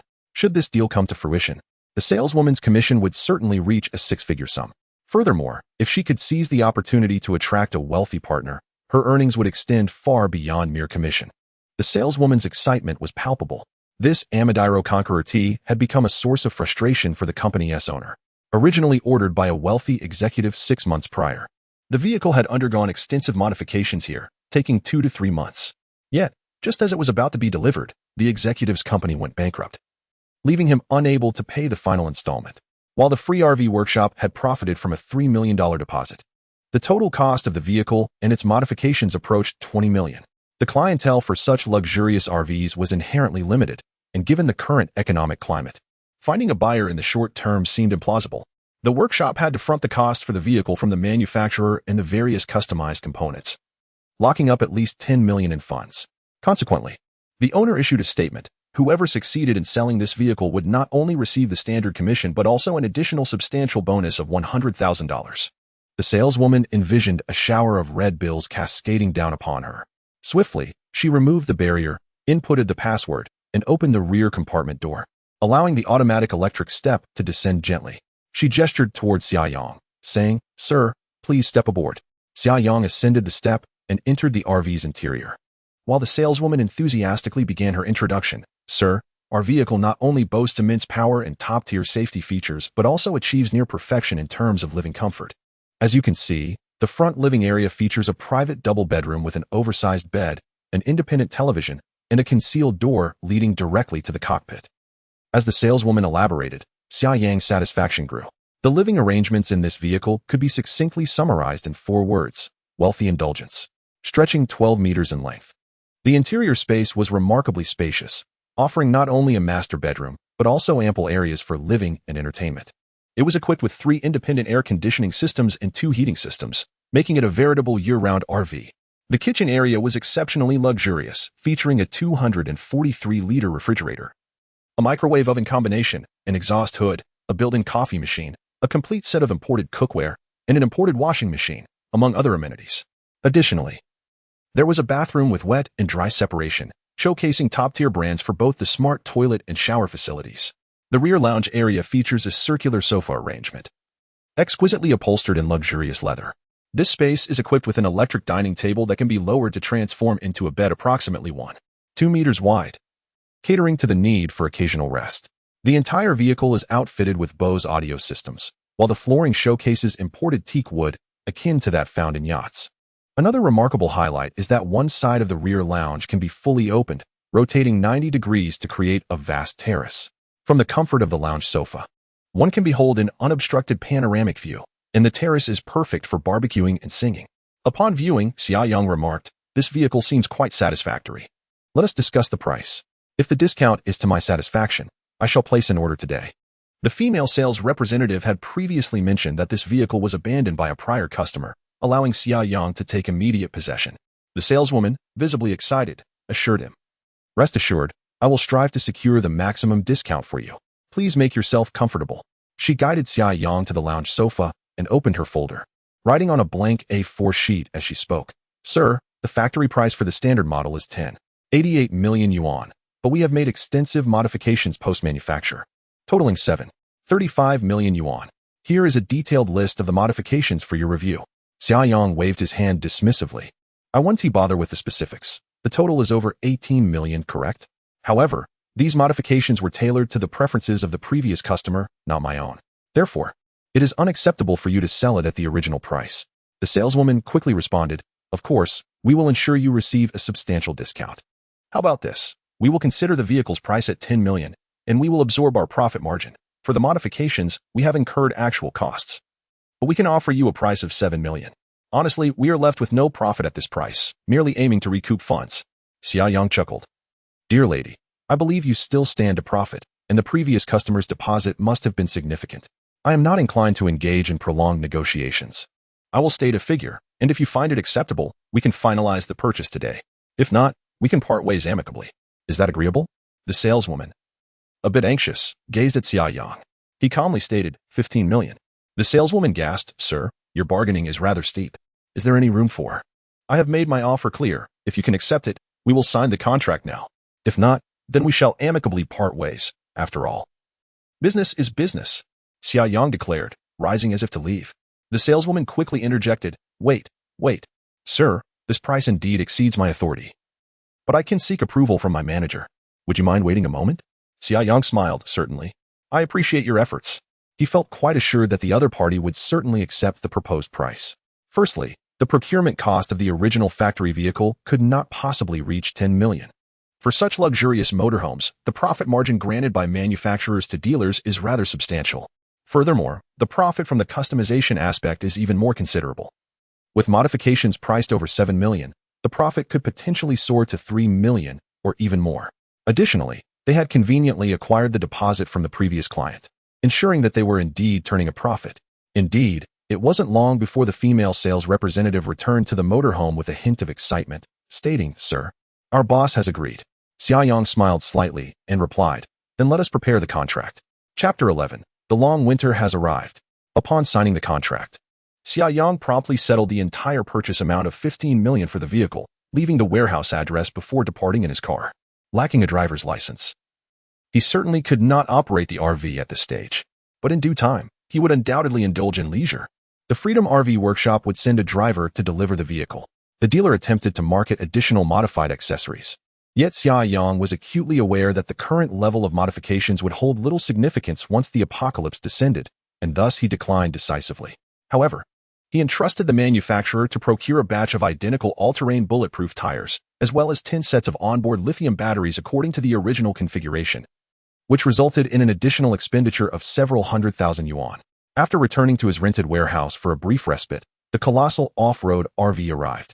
As the vehicle had yet to be registered, the dealer applied for a temporary license plate and sent an experienced driver to deliver it. The dealer had offered to assist with the registration process, but Xia Yang politely declined, reasoning that in 10 to 20 days, the license plate would serve no purpose whatsoever. To his surprise, the saleswoman who had assisted him earlier also arrived in a sedan, following the heavy-duty RV to the warehouse. The warehouse door was sufficiently wide and high, allowing the vehicle to be driven directly inside. The saleswoman handed over the purchase documents, invoice, and keys to Xia Yang, then assisted him in resetting the fingerprint and password for the cabin door. She enthusiastically demonstrated the various amenities within the vehicle. After a considerable amount of time, the handover was finally complete. The additional tires and lithium battery packs would require some time to be transferred, expected to arrive in approximately a week to Sanshan, well within a suitable time frame for delivery.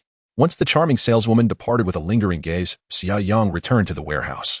Gazing at the imposing heavy-duty off-road RV parked quietly inside, his fondness for it grew. Generally, men find it difficult to resist such rugged vehicles. Climbing into the vehicle, he retrieved a latex mattress, bedding, down comforter, and pillows from his dimensional space, arranging the interior with simplicity. Lying on the soft bed, he closed his eyes to rest while contemplating his plans for the days ahead. After a considerable period, Xia Yang rose and exited the vehicle. Standing a short distance from the heavy-duty RV, he focused his mind slightly. In an instant, the RV vanished into thin air, drawn into his dimensional space. At that moment, his complexion paled slightly, feeling a mild dizziness. The weight of the RV was substantial, although his dimensional space had expanded exponentially since his rebirth. It remained fundamentally a rudimentary ability, making the retrieval of such a colossal object somewhat taxing. Nevertheless, after the attempt, Xia Yang felt reassured. It was merely a slight strain and would not pose significant issues.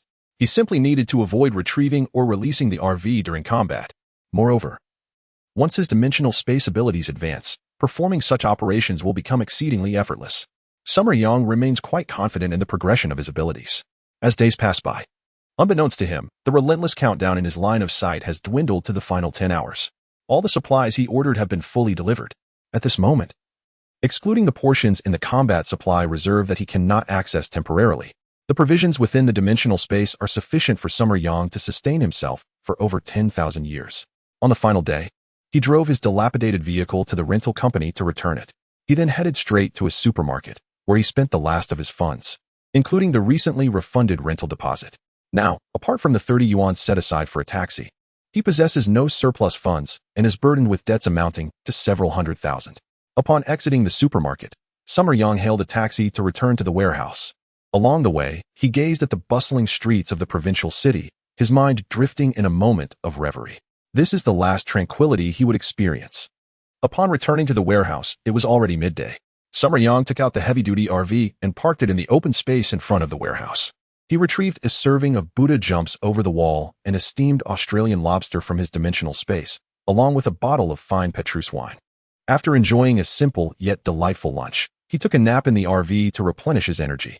In the afternoon, he rose and conducted a final inspection of all his preparations. He collected the ammunition from the guard room of the strategic reserve. There were 2 Type 95 automatic rifles, 210 rounds of rifle ammunition, along with 7 empty magazines. He also secured a standard handgun with 100 rounds, though it only had 3 magazines. The armory within the strategic reserve had yet to be unlocked, leaving him unable to utilize a significant amount of weaponry for the time being. Seated cross-legged on the spacious double bed of the RV, Xia Yang methodically loaded the bullets. In a short while, all the magazines were filled. The rifle ammunition perfectly filled 7 magazines, while the handgun could only accommodate 21 rounds in its 3 magazines, with the remainder temporarily stored in the dimensional space.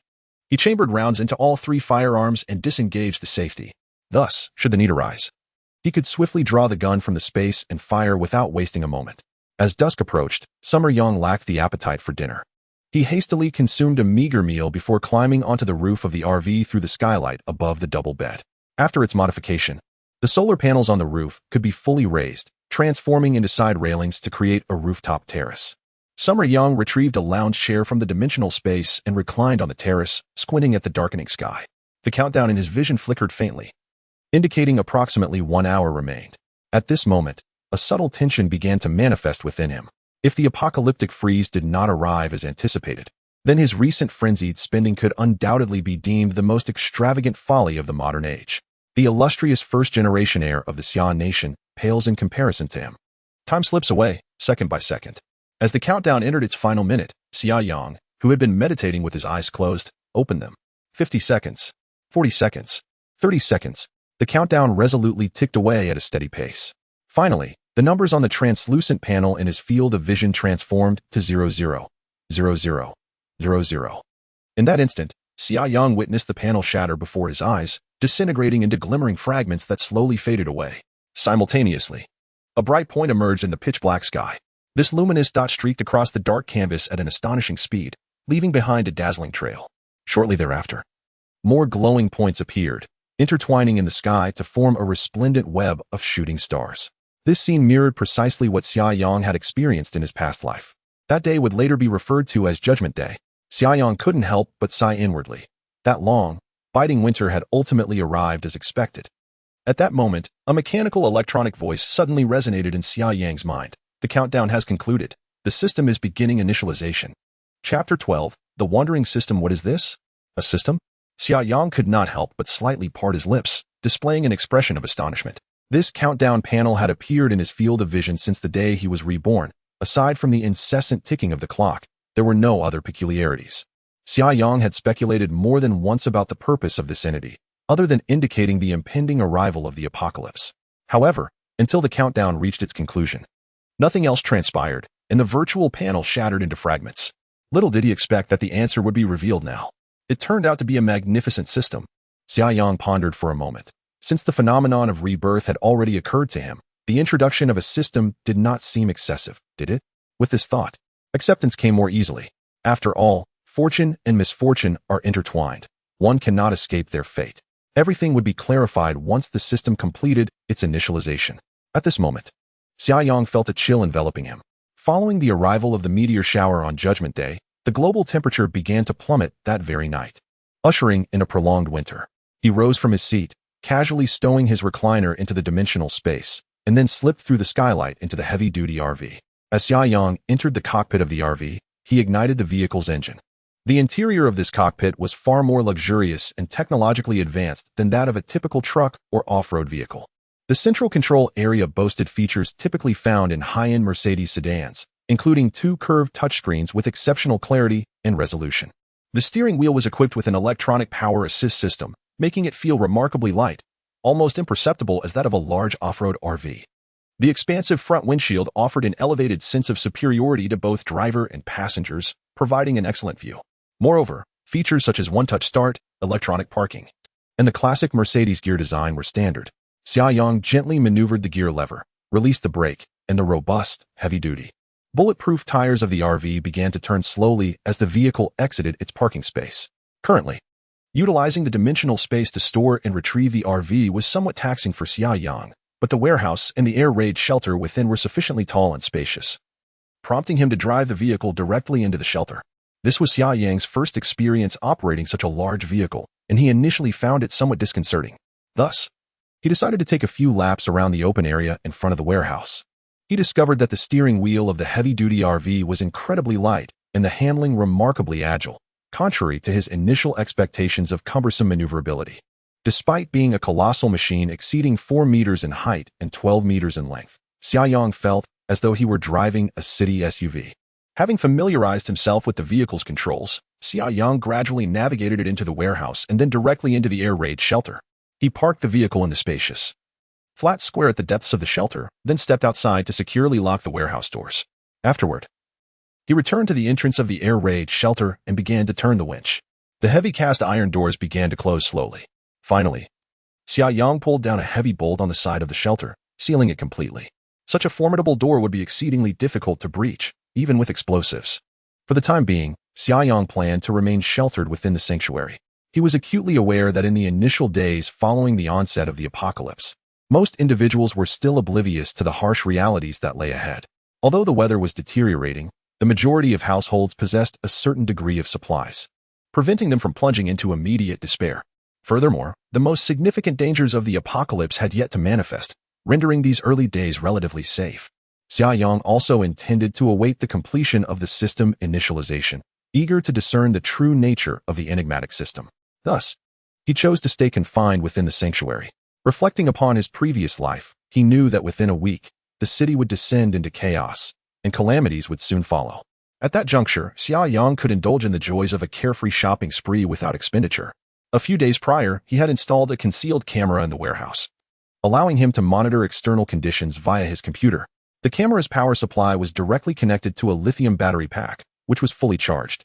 With the batteries from his heavy-duty RV, he possessed ample power, sufficient to sustain the operation of air conditioning and high-powered appliances for at least 10 to 15 days without concern. Reclining on the sofa in the RV's lounge area, Xia Yang scrolled through his phone.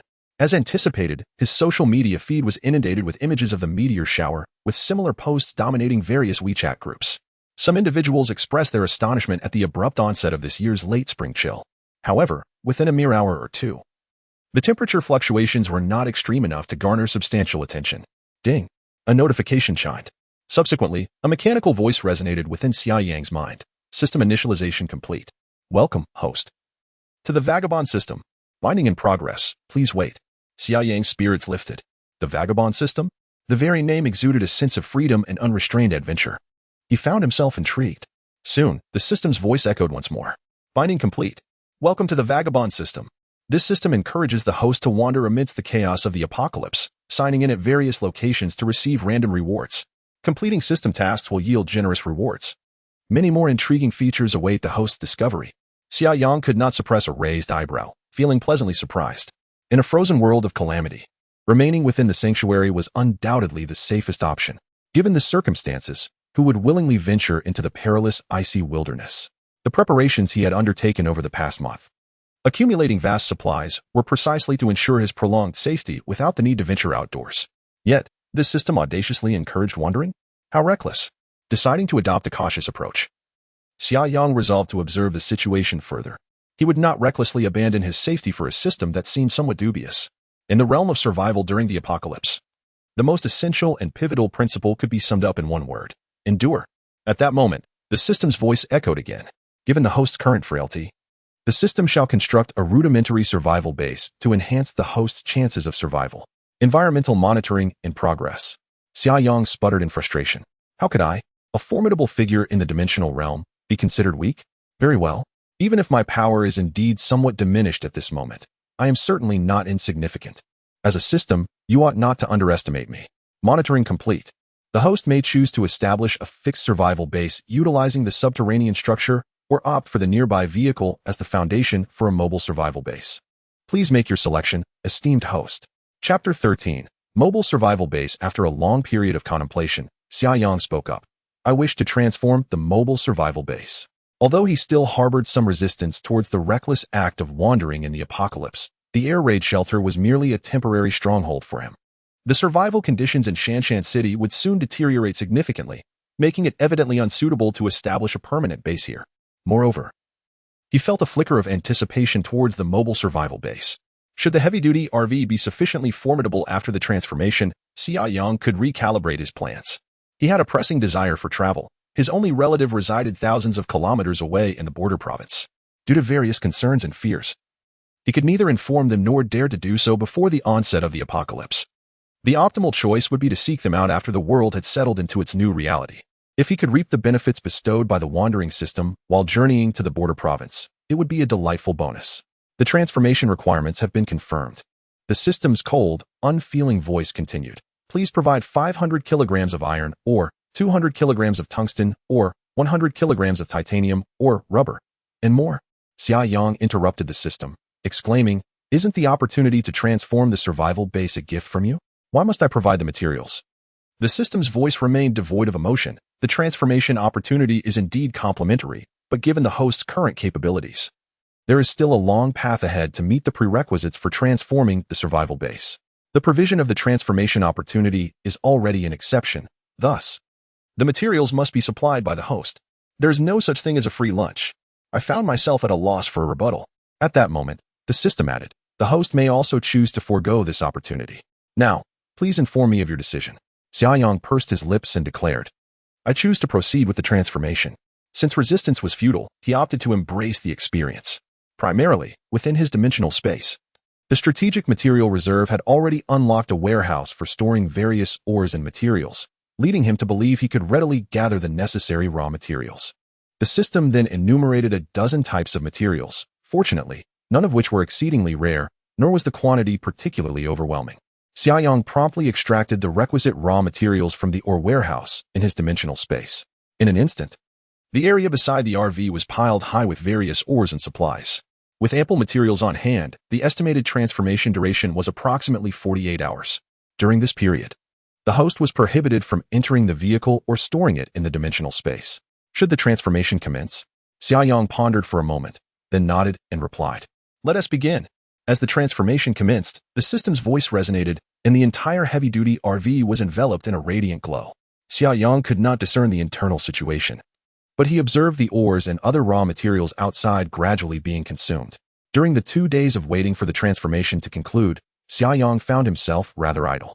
Each day was spent eating, drinking, browsing his phone, occasionally monitoring the surveillance, and then sleeping. Throughout these 2 days, the temperature continued to drop steadily. The thermometer within the air raid shelter indicates that the indoor temperature has plummeted to approximately -5 degrees Celsius, with external temperatures likely even lower. Shenzhen City, situated on the southeastern coast of summer country, experiences only a handful of days below freezing throughout the entire year. Now, as we have entered April, the temperature had recently hovered around 20 degrees, and this sudden drop to -5 degrees is evidently quite unusual. Moreover, it is not just Shenzhen. Temperatures worldwide are experiencing a dramatic decline. This phenomenon is increasingly concerning. Panic has begun to proliferate online, and this sentiment appears to be spreading insidiously. Various media outlets and experts have taken to dispelling these fears, aiming to reassure the public. Experts, of course, offer an array of seemingly professional explanations for the emergence of extreme weather. Ultimately, their conclusions invariably advise against alarm, asserting that the cold spell is merely temporary and that resources are plentiful, allowing for a swift return to normalcy in societal life. Upon encountering these assertions, Xia Yang could not help but let out a derisive laugh. The veil of the apocalypse has only just begun to lift, revealing a reality far more brutal than anyone can fathom. The precipitous drop in temperature is merely the initial phase, followed by widespread snowstorms across the globe, which will trigger a cascade of subsequent crises: power outages, water supply disruptions, intermittent communications, and the paralysis of logistical channels. Beyond natural disasters, even greater threats loom on the horizon. At present, Xia Yang's life remains unaffected. He has preemptively set up a tent within the air raid shelter, complete with a fireplace. The chimney of the fireplace connects directly to a discreet ventilation opening in the shelter. The roaring fire envelopes the tent in a delightful warmth. Nestled in his cozy abode, Xia Yang enjoys a drink, smokes a cigarette, and relishes gourmet dishes prepared by a hotel chef, living more luxuriously than he did before the onset of the apocalypse. 2 days pass in the blink of an eye. Ding! A system notification chimes. Congratulations, host, the transformation of the mobile survival base is complete. Upon hearing this, Xia Yang's spirits lift, and he promptly rises to part the curtain and step out of the tent. The overall appearance of the RV has not changed dramatically. However, its paint has transitioned from a muted green to a matte gray. The materials of the vehicle seem to have undergone a complete transformation, subtly gleaming with a metallic luster, and the streamlined design appears exceptionally pleasing. Despite the minimal changes to its exterior, it now exudes a heightened sense of technological sophistication. As Xia Yang strides toward the front of the vehicle, preparing to unlock it with his fingerprint, the system prompts him. The mobile survival base is now linked to the host's biological information. Voice control is enabled. Is it really that advanced? Xia Yang muses, then attempts to command, open the hatch. Click. A soft sound resonates as the rear hatch of the RV automatically swings open, and the steps begin to lower gently. It turns out the RV is equipped with electric steps, though the initial activation inevitably produces some mechanical noise and occasionally a slight scraping sound. Yet, the operation of these electric steps now flows smoothly and silently. Stepping onto the lowered steps, Xia Yang ascends into the living compartment of the RV. This luxurious motorhome has undergone a remarkable transformation, exuding an even greater sense of sophistication. While the overall layout remains largely unchanged, with a private bedroom at the front, a kitchen area and restroom in the middle, and a circular sofa in the rear lounge, the materials used throughout have been entirely revitalized, offering a significantly more comfortable tactile experience.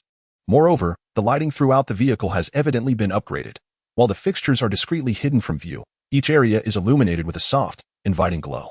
Perhaps the most notable change is the newly designed hidden door leading to the cockpit. Previously located on the interior side of the bed and rather diminutive in size. Accessing the cockpit directly from the living area required climbing onto the bed and squeezing through the small opening, which proved quite inconvenient. This design was a necessary compromise, as the only means of connection between the front and rear sections was a tenuous soft passage, thereby preventing stress from damaging the structure. Following this renovation, the living and driving compartments appear to be seamlessly integrated, creating a thoroughfare between the two. It remains a mystery how the system addresses the stress issues. However, the audacity of this modification suggests that the matter has been effectively resolved. The master bedroom's large independent bed has been ingeniously divided in half and elevated against the sidewalls, thereby creating a spacious passage that allows for direct entry into the cockpit. As Summer Sun stepped into the cockpit, he noticed the substantial changes within. The moment he crossed the threshold, the gentle lighting automatically illuminated the space. A soft, endearing female voice emanated from the vehicle's sound system. Welcome, Master. I am your dedicated intelligent steward. Allow me to introduce you to this mobile survival base. Please bestow upon me a delightful name. Chapter 14. The Transformed Heavy-Duty RV. Are you the onboard AI? Xia Yang inquired, astonished. With a soft and endearing voice, it replied, I am your base steward. Please do not compare me to ordinary artificial intelligence. There was even a hint of grievance in the tone. Xia Yang was quite taken aback. This AI seemed remarkably advanced. The conversation flowed seamlessly, devoid of any mechanical stiffness, and even conveyed a touch of emotion.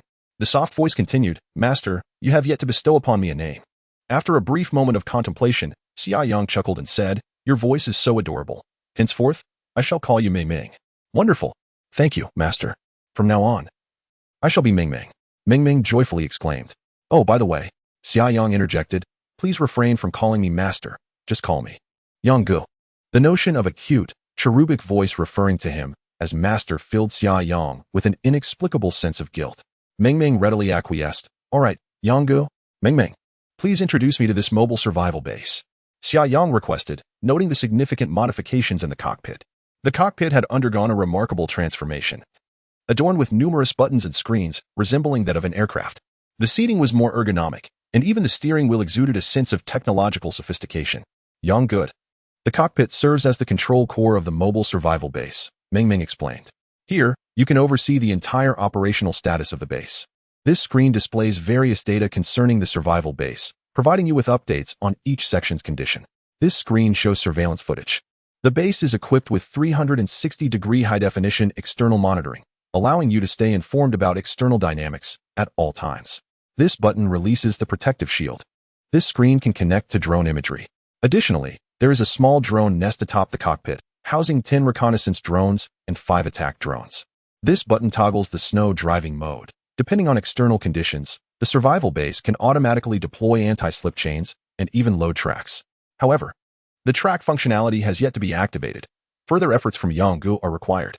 As Meng Meng elaborated, the lights illuminating various sections of the cockpit sequentially flickered to life. Meng Meng concluded, of course, thanks to my presence, the mobile survival base boasts an exceptionally high level of intelligence, capable of achieving autonomous driving. All functions can be commanded directly through voice, eliminating the need for manual operation. Xia Yang was left in awe, realizing the vehicle had undergone a remarkable upgrade. The previous heavy-duty RV could only be considered the pinnacle of peacetime technology in the face of the apocalypse, though it claimed to be an ark of doom. It was inherently fragile and had poor mobility. However, following its transformation and enhancement, it was evident that every aspect had seen substantial improvement, particularly in terms of intelligence, which left him utterly astounded. Eagerly, Xia Yang asked, Ming, what about the defensive capabilities of this mobile survival base? What enhancements have been made? Ming proudly declared. The enhancement of defense is the most noticeable improvement. After all, the primary purpose of constructing a base is survival. Oh, do elaborate. Xia Yang felt a surge of anticipation. Certainly. Firstly, regarding the vehicle's body, its defensive capability has increased nearly fivefold compared to its original state. With the current level of defense, standard armor-piercing rounds would find it exceedingly difficult to penetrate the vehicle unless they were to concentrate their fire on a single point. Of course, if subjected to armor-piercing attacks, the defense of the vehicle would inevitably diminish. Xia Yang could not help but raise his eyebrows, his heart brimming with delight. It is worth noting that the heavy-duty RV had already been constructed with bulletproof carbon fiber materials. Now, with a fivefold enhancement, its defensive prowess is undeniably astonishing. Based on Xia Yang's experiences from his previous life, the tearing capability of a primary source beast is approximately equivalent to the power of armor-piercing rounds. This implies that the vehicle can now withstand at least one claw strike from such a beast without succumbing to destruction. Ming continued. The tire's defense has been tripled compared to its original state. Furthermore, this renovation has placed a significant emphasis on fortifying areas such as windows and windshields, which were previously vulnerable. The glass now boasts a defense level that is nearly on par with the vehicle's body. Nice. Xia Yang couldn't help but give a thumbs up. Additionally, the entire vehicle's shock absorption system has been upgraded, and the protection of the chassis has been greatly reinforced.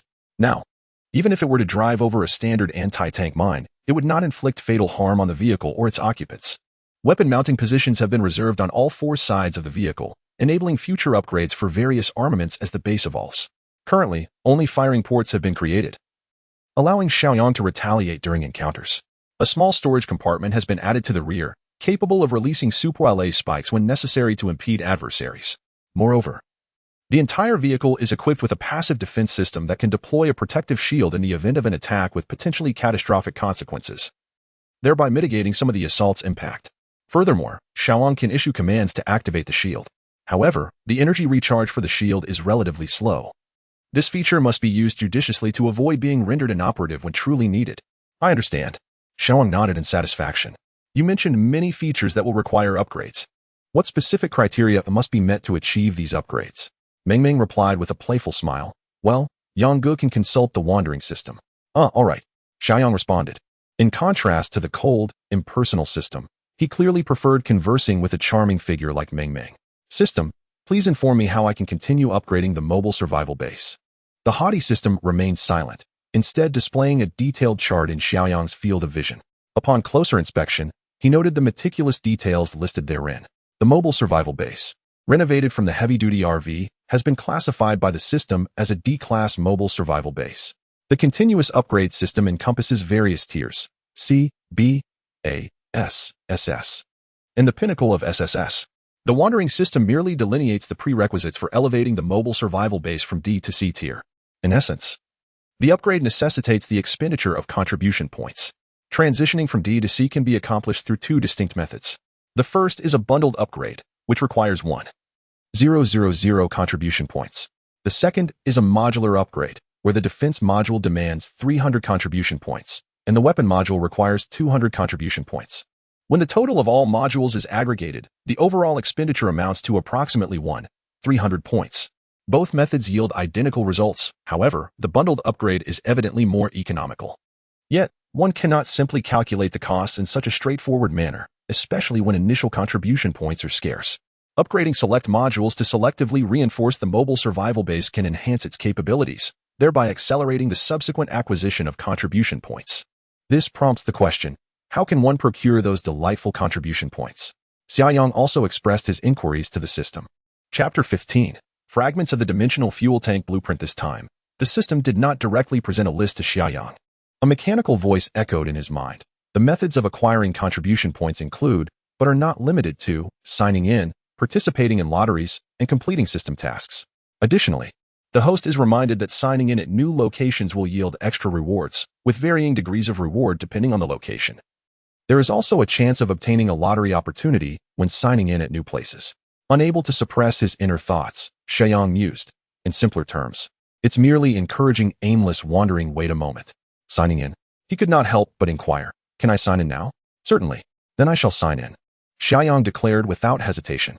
A semi-transparent sign-in page materialized before him, featuring a button labeled Sign In at the top, with a calendar displayed below. The dates of April 5th and 6th were both highlighted in gray, indicating they had not been signed in. Xia Yang couldn't help but complain. You didn't remind me at all. 2 days without signing in.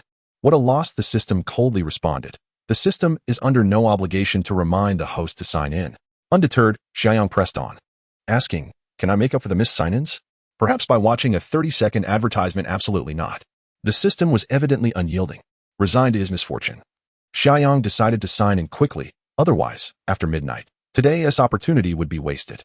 He concentrated his thoughts, and a cursor appeared on the page, clicking the sign-in button. Controlling with mere thought, how advanced, Xia Yang pondered. The emotionless voice of the system announced, sign-in successful. Congratulations to the host for their first sign-in Samshin, Southeast Province of Shagwa, earning 10 contribution points and 1 lottery opportunity. 10 contribution points didn't seem too shabby. However, Xia Yang was aware that this was likely a bonus for first-time sign-ins. The system evidently encouraged continual exploration of new locations, so it was probable that the contribution points would diminish with subsequent sign-ins. He didn't dwell on it too much. Knowing that fortune does not simply fall from the sky, he held no expectations of soaring to success merely through signing in. He was, however, intrigued by the lottery opportunity. System, I wish to participate in the lottery now, can I? Xia Yang inquired. Certainly. The system's chilling voice resonated, and a semi-transparent lottery interface appeared before Xia Yang's eyes. It was an ordinary spinning wheel, complete with a pointer. Various segments of the wheel, differing in size, bore inscriptions of different rewards. 500 contribution points, 100 contribution points, 50 contribution points, 10 contribution points, random blueprint fragments, stamina potions, mental potions, mysterious rewards, and another chance. Xia Yang found himself bemused at the sight of a segment labeled Try Again. In summary, the segments corresponding to smaller contribution points were generally larger, followed by those for potions. The segments for high contribution points, mysterious rewards, and random blueprint fragments were notably smaller, while the Try Again segment was roughly the same size as the potion segments. From the varying probabilities of winning, one could infer the relative value of the prizes. Fortunately, the spinning wheel did not feature any exasperating options for continued attempts. This meant that even in the worst-case scenario, one could still secure a few contribution points. With a subtle shift in thought, Xia Yang initiated the rapid rotation of the wheel. After a brief interval, the speed began to decelerate gradually. Xia Yang fixated intently on the prize wheel, observing as its velocity diminished, poised to halt at any moment, with the coveted slot for 500 contribution points looming just ahead. A sense of tension gripped his heart as he clenched his fists in anticipation. Should he land on the 500 contribution points, he would be able to elevate 1 or 2 modules of the heavy-duty RV from Grade D to Grade C. The pointer glided into the realm of 500 contribution points. Within, Xia Yang silently urged, stop, stop, stop. Alas, the wheel continued its slow yet resolute rotation, the pointer gradually passing the coveted 500 contribution point slot. The adjacent segment, notably larger, bore the inscription, 5 contribution points. The most dismal reward, without exception. Xia Yang's countenance turned pale. The wheel had yet to come to a complete halt, and he inwardly implored, keep going, keep going. It seemed as though the wheel had heeded Xia Yang's silent entreaty, although its motion had become exceedingly languid. As if it might finally cease with a single breath, it persisted in its gentle rotation. The pointer slowly traversed the 5 contribution points segment. Just as it was about to cross this segment, the wheel finally quivered slightly and came to a stop. Xia Yang widened his eyes, fixated on the prize wheel. The pointer rested precisely on the boundary line between 2 segments. To the left lay the dismal prize of 5 contribution points, while the right segment, markedly narrower, was inscribed with the words Mysterious Blueprint Fragment. System, what have I won? Xia Yang inquired with a hint of anxiety. The system's voice remained emotionless. Congratulations, host. You have obtained a Dimension Fuel Tank Blueprint Fragment. Fantastic, Xia Yang exclaimed, raising his fist in triumph. At the very least, it was not just 5 contribution points. A virtual item slot materialized within his view, and a fragment of the blueprint gracefully entered the slot. It bore the title Dimension Fuel Tank, accompanied by a small note reading, 1-3. System, what exactly is this Dimension Fuel Tank? Xia Yang asked, curiosity piqued. This item seemed to have connections to the dimensional space, and as a dimensional space adept, he was naturally intrigued. The Dimension Fuel Tank is a standard configuration for B-grade mobile survival bases, capable of accommodating 20 cubic meters of fuel, with future upgrades possible alongside the base. The system elucidated. Once the host collects 3 Dimension Fuel Tank fragments, he can upgrade the mobile survival base's fuel tank to a Dimension Fuel Tank ahead of schedule. What a splendid item, Xia Yang mused. The original heavy-duty RV was equipped with an 800-liter fuel tank, yet its real-world consumption exceeded 100 liters per 100 kilometers. If the road conditions were even slightly worse, fuel consumption would increase further. Consequently, even when fully fueled, the travel range was merely 600 to 700 kilometers. Following this modification, not only would the vehicle's power increase, but its weight would also rise, thereby further diminishing the travel range. Although Xia Yang's dimensional space can store fuel, the act of refueling in a post-apocalyptic environment poses its own dangers. Needing to refuel every few hundred kilometers is undeniably inconvenient. However, should it be upgraded to a dimensional fuel tank, the 20 cubic meters of space could accommodate at least 16 tons of diesel, significantly enhancing the range by several times. It would be utterly delightful. System, is there any method to acquire blueprint fragments? Xia Yang inquired eagerly. There is a possibility of obtaining blueprint fragments through a lottery, and additionally, completing system tasks may also reward you with fragments, the system replied. System tasks. Completing these tasks grants contribution points and might also yield extra rewards, such as blueprint fragments or lottery opportunities. Xia Yang promptly declared, open the task system. Chapter 16. The situation begins to deteriorate before Xia Yang. The page abruptly transitioned, prompting him to focus intently. The task interface was divided into 2 sections, daily tasks and temporary tasks. The daily tasks were of a long-term nature. In this section, Xia Yang noted 4 tasks currently available. 1. Eliminate 1 low-level orc. Reward 0. 5 contribution points. 2. Slay 1 D-class source beast. Reward 10 contribution points, with a certain probability of receiving a lottery opportunity or special item. 3. Terminate 1 D-class parasitic beast. Reward 20 contribution points, with a certain probability of receiving a lottery opportunity or special item. 4. Contribute 1 source crystal.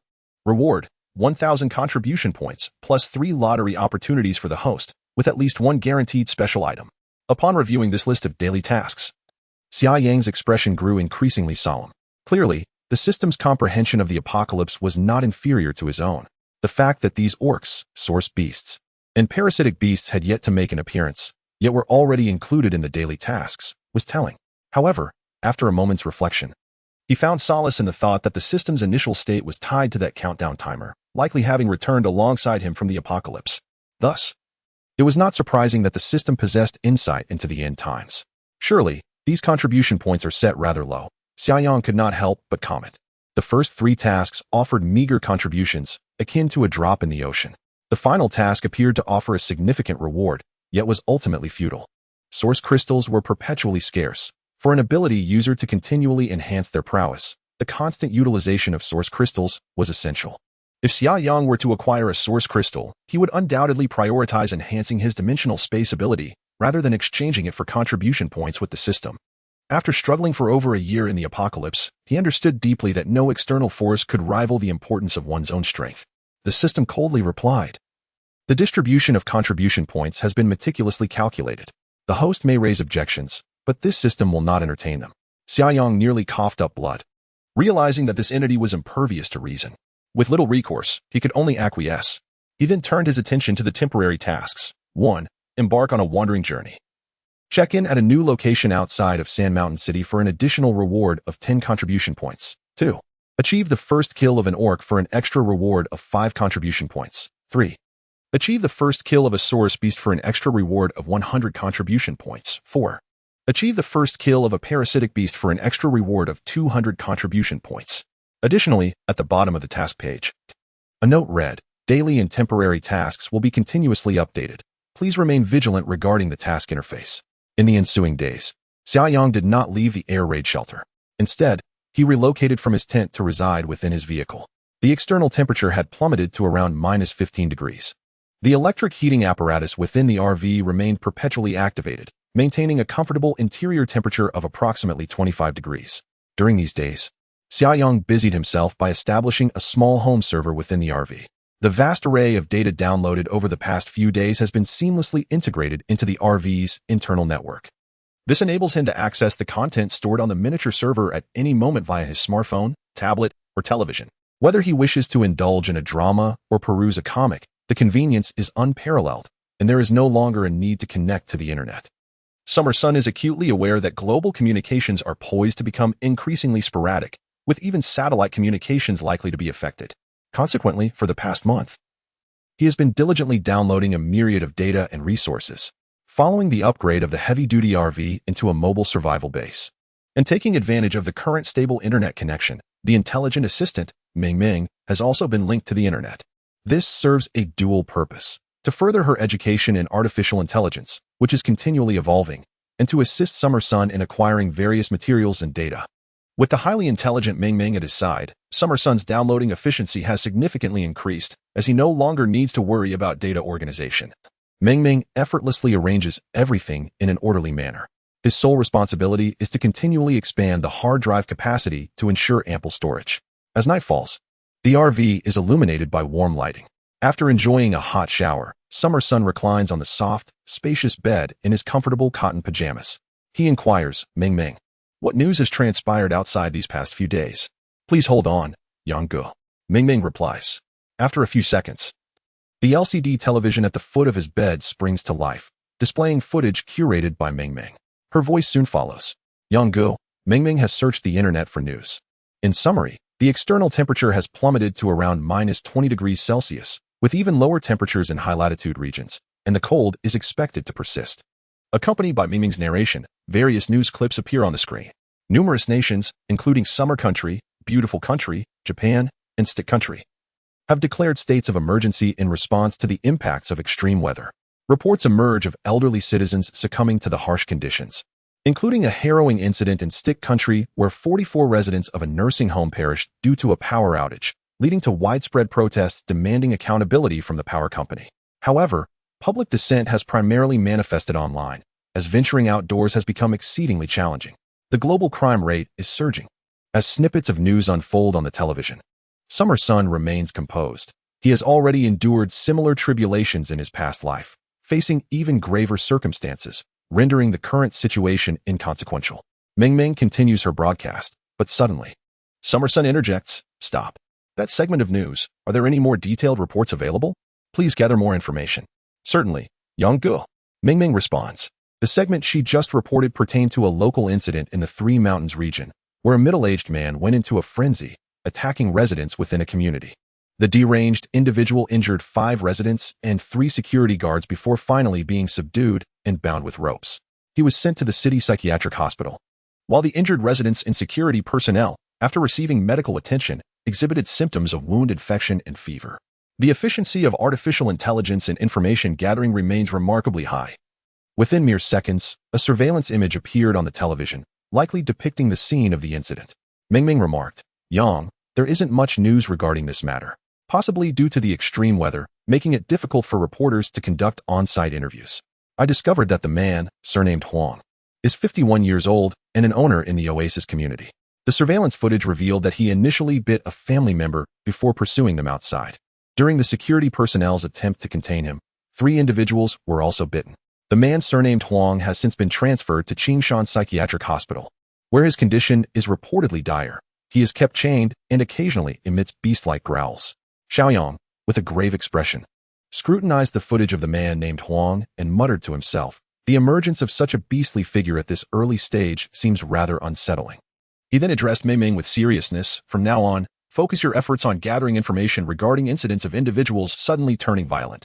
Compile updates every 3 hours. And report any significant developments to me immediately." "Understood, Yang," Ming Ming replied. Chapter 17. Charge Forth, Solar Flare. The orcs emerged as the first formidable challenge humanity faced following the onset of the frozen apocalypse. Approximately 1 week after the Day of Judgment, reports of orc sightings began to surface across various regions. Subsequent research by scientists revealed that the meteor shower on Judgment Day carried an unknown virus, which instigated a global infection. However, individual resilience varied. Symptoms manifested differently in those infected. A substantial majority of humanity managed to endure the affliction, swiftly developing antibodies and remaining unscathed. A minority, however, transformed into orcs, while a minuscule fraction experienced physical mutations without becoming orcs. These individuals often exhibited extraordinary abilities. Some possessed immense strength, others astonishing speed, and a few even commanded elemental forces.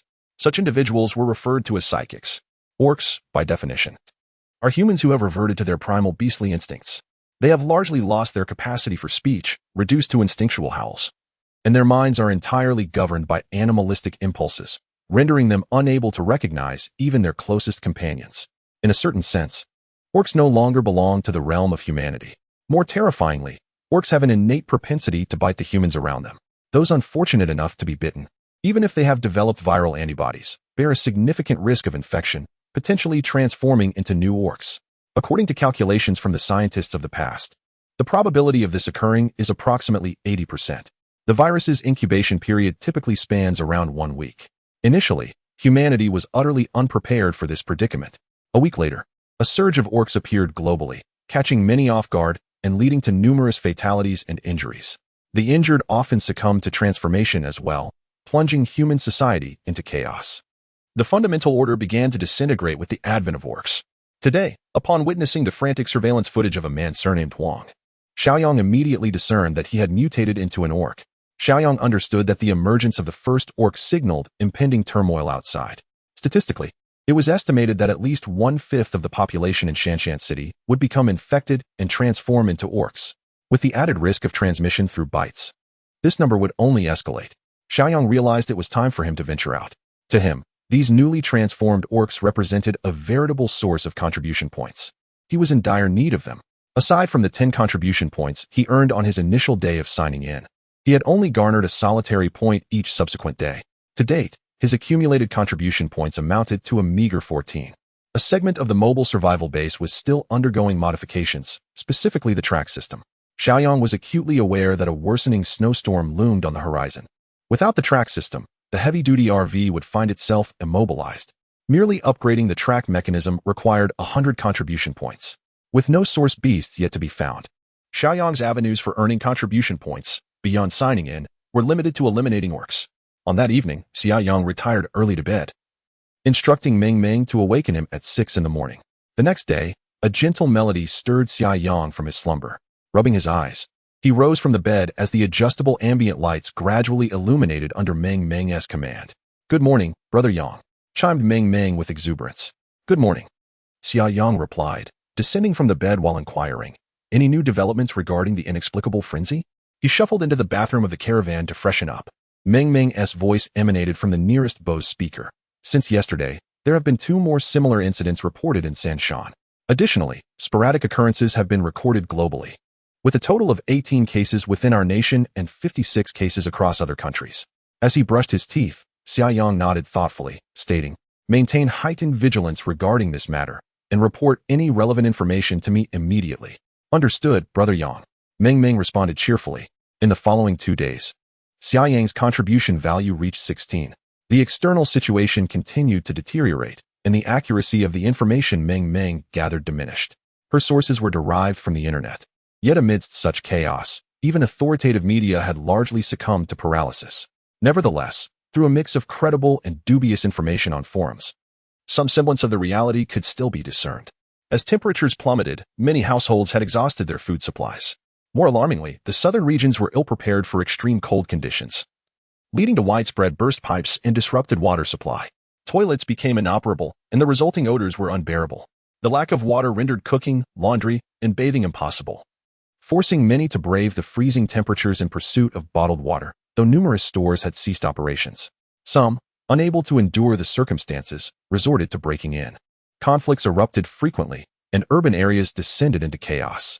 Furthermore, the issue of the beastmen had escalated dramatically, with reports of hundreds of beastmen in a frenzy in Sanshan. The city was rife with panic, anguished cries echoed, and people could be seen fleeing in all directions. Law enforcement struggled to manage the situation, and military forces began to intervene, barely managing to maintain a semblance of order. Xia Yang was aware that the opportune moment to harvest his first wave of contribution points had arrived. He retrieved a set of alloy armor and a dagger from the dimensional space, both custom-made at the mechanical factory. 100 sets of armor were crafted, but only 3 daggers were produced.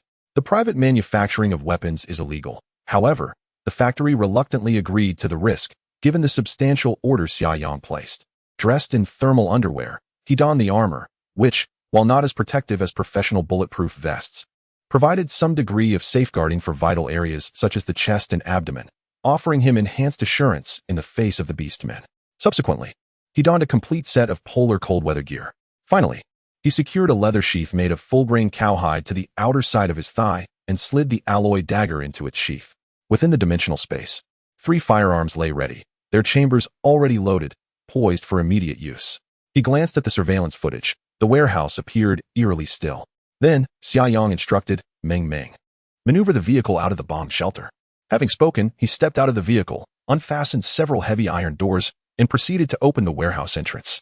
At that moment, the technologically advanced heavy-duty RV, under Meng Meng's control, smoothly emerged from the shelter and came to a halt before Xia Yang. With a soft click, the cockpit door opened automatically. Once Xia Yang entered, the door locked securely behind him. "Brother Yang, where are we headed?" Meng Meng inquired with a hint of excitement. "First, let's equip the anti-slip chains. The roads outside are likely to be icy," Xia Yang responded. "Understood." Above the wheels, the anti-slip chains were released and swiftly tightened around the tires with the assistance of the motor. After a moment's contemplation, Xia Yang added, "Let's take a detour near the Rongxin Green Oasis community." He recalled that it was a sizable residential area in the main urban district, conveniently located near a large marketplace. Naturally, areas with a high density of residents would increase the likelihood of encountering beastmen. "Absolutely. I'll map out the driving route," Meng Meng cheerfully declared. Resembling a child who had been cooped up at home for far too long, finally granted the chance to venture outside. Instantly, a green route appeared on the LCD screen. "Brother Yang, why don't you give our mobile survival base a name?" Meng Meng suggested. "Sure," Xia Yang replied with a smile, pausing for thought before saying, "Let's call it the solar flare." In this protracted winter, the name symbolized warmth and positivity. "Great name," Meng Meng exclaimed joyously. "Shall we set off?"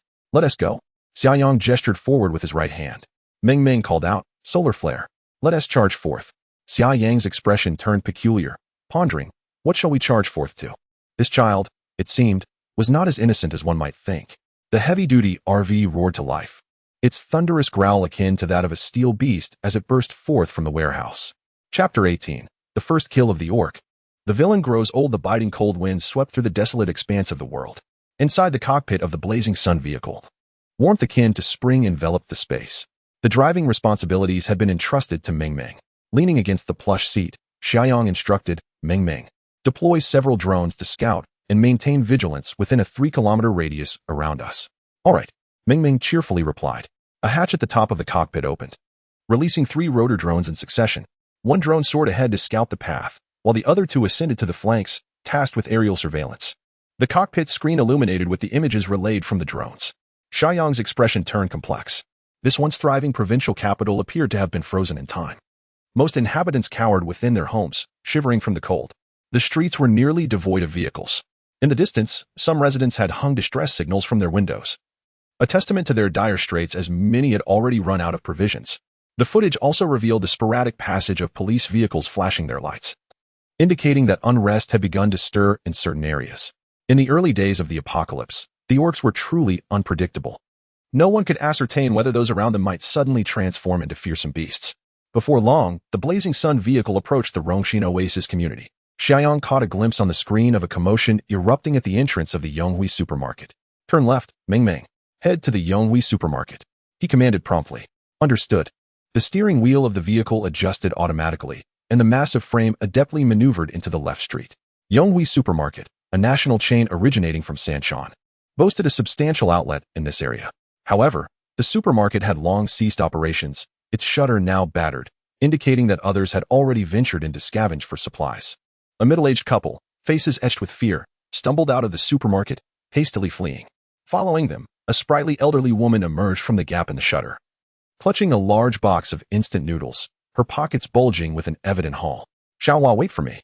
Pull me up. I can't run anymore," she called out. Hot on her heels was an elderly man with graying hair.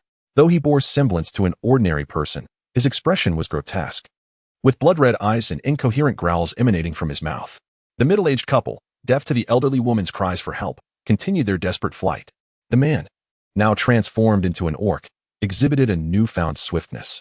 Reluctant to abandon her box of noodles, the elderly woman stumbled and fell, scattering her tin cans of biscuits across the ground. Trembling, she pleaded, Bao Gang, it's me, Shiqin. Wake up. Please, don't kill me. The man, impervious to her plight, lunged forward, seizing her shoulder with a fierce grip, his jaws agape as he aimed for her neck. The old woman, upon witnessing the stark, white teeth so near, could not contain her despair and began to wail uncontrollably. At that moment, a figure darted past. The heavy sole of a cowhide boot struck the old man's shoulder with a resounding thud, sending him sprawling to the ground. The force of the kick left the old man's shoulder bone clearly shattered, yet he seemed oblivious to the pain, continuing to emit a primal roar as he lunged towards the assailant, Xia Yang. With a powerful thrust of his foot, Xia Yang moved with the swiftness of lightning, crashing into the old man's embrace. His right hand wielded a metallic dagger, which he thrust into the old man's chest with remarkable speed, delivering a series of 5 rapid stabs, each one accurately piercing the heart, the sole vulnerability of the orc. Remarkably, some orcs could still rise and inflict harm even if half of their heads were severed, but only a pierced heart would bring about their absolute demise. Xia Yang's speed was astonishing. Only after he had distanced himself several steps did the orc's blood begin to spurt forth. A pain cry escaped the orc's throat as he gradually collapsed to the ground. At that juncture, a cold, mechanical voice echoed in Xia Yang's mind, congratulating him for slaying a low-level orc, awarding him 0.5 contribution points, along with an additional 5 points for this being his first kill of such a foe. Xia Yang inwardly lamented the stinginess of the system. The purchasing power of contribution points was already meager, and a mere 0.5 points for slaying an orc seemed rather paltry. Suddenly, a wail pierced the air, startling him. The old woman staggered forward, cradling the lifeless form of the old man and crying out, Bao Gang, wake up. Xia Yang shook his head in silence. Such tragedies were commonplace in this post-apocalyptic world, and he had grown somewhat numb to them. He began to stride towards the nearby vehicle, the Solaris. Unexpectedly, the old woman ceased her cries and shouted, Stop right there. You think you can just run away after killing someone? Xia Yang was taken aback. The old man had effectively died the moment he transformed into an orc. Xia Yang had just saved the old woman's life. It was one thing not to express gratitude, and he was indifferent to that, but now it seemed she wished to hold him accountable. Meanwhile, the middle-aged couple, who had previously fled, stealthily returned. The bespectacled man, his eyes darting, began to weep, lamenting, Father, you died so tragically. He tugged at his wife's sleeve as he cried. Instantly, the stout woman understood, joining in the lamentation with a loud wail. Xia Yang observed this peculiar family with a mixture of amusement and disbelief. The old woman nimbly positioned herself before him, blocking his path of retreat, and declared loudly, Xiaohua, Min, come here quickly. Don't let this murderer escape. The middle-aged couple promptly abandoned the old man's corpse and approached hastily, their eyes fixed on Xia Yang with a predatory glare. Xia Yang squinted slightly, gazing at the middle-aged man with glasses, and furrowed his brow as he inquired, What do you intend to do by blocking my way? Did you not witness the earlier events? If I had not refrained from acting, your mother would already be dead. The middle-aged man's gaze flickered momentarily before he defiantly retorted, I have no idea what you're talking about. All I saw was you killing my father. Enough of this nonsense. Compensation. The elderly woman barked fiercely. Oh. Rather than expressing anger, Xia Yang chuckled, a hint of mockery in his voice as he asked, What sort of compensation do you seek?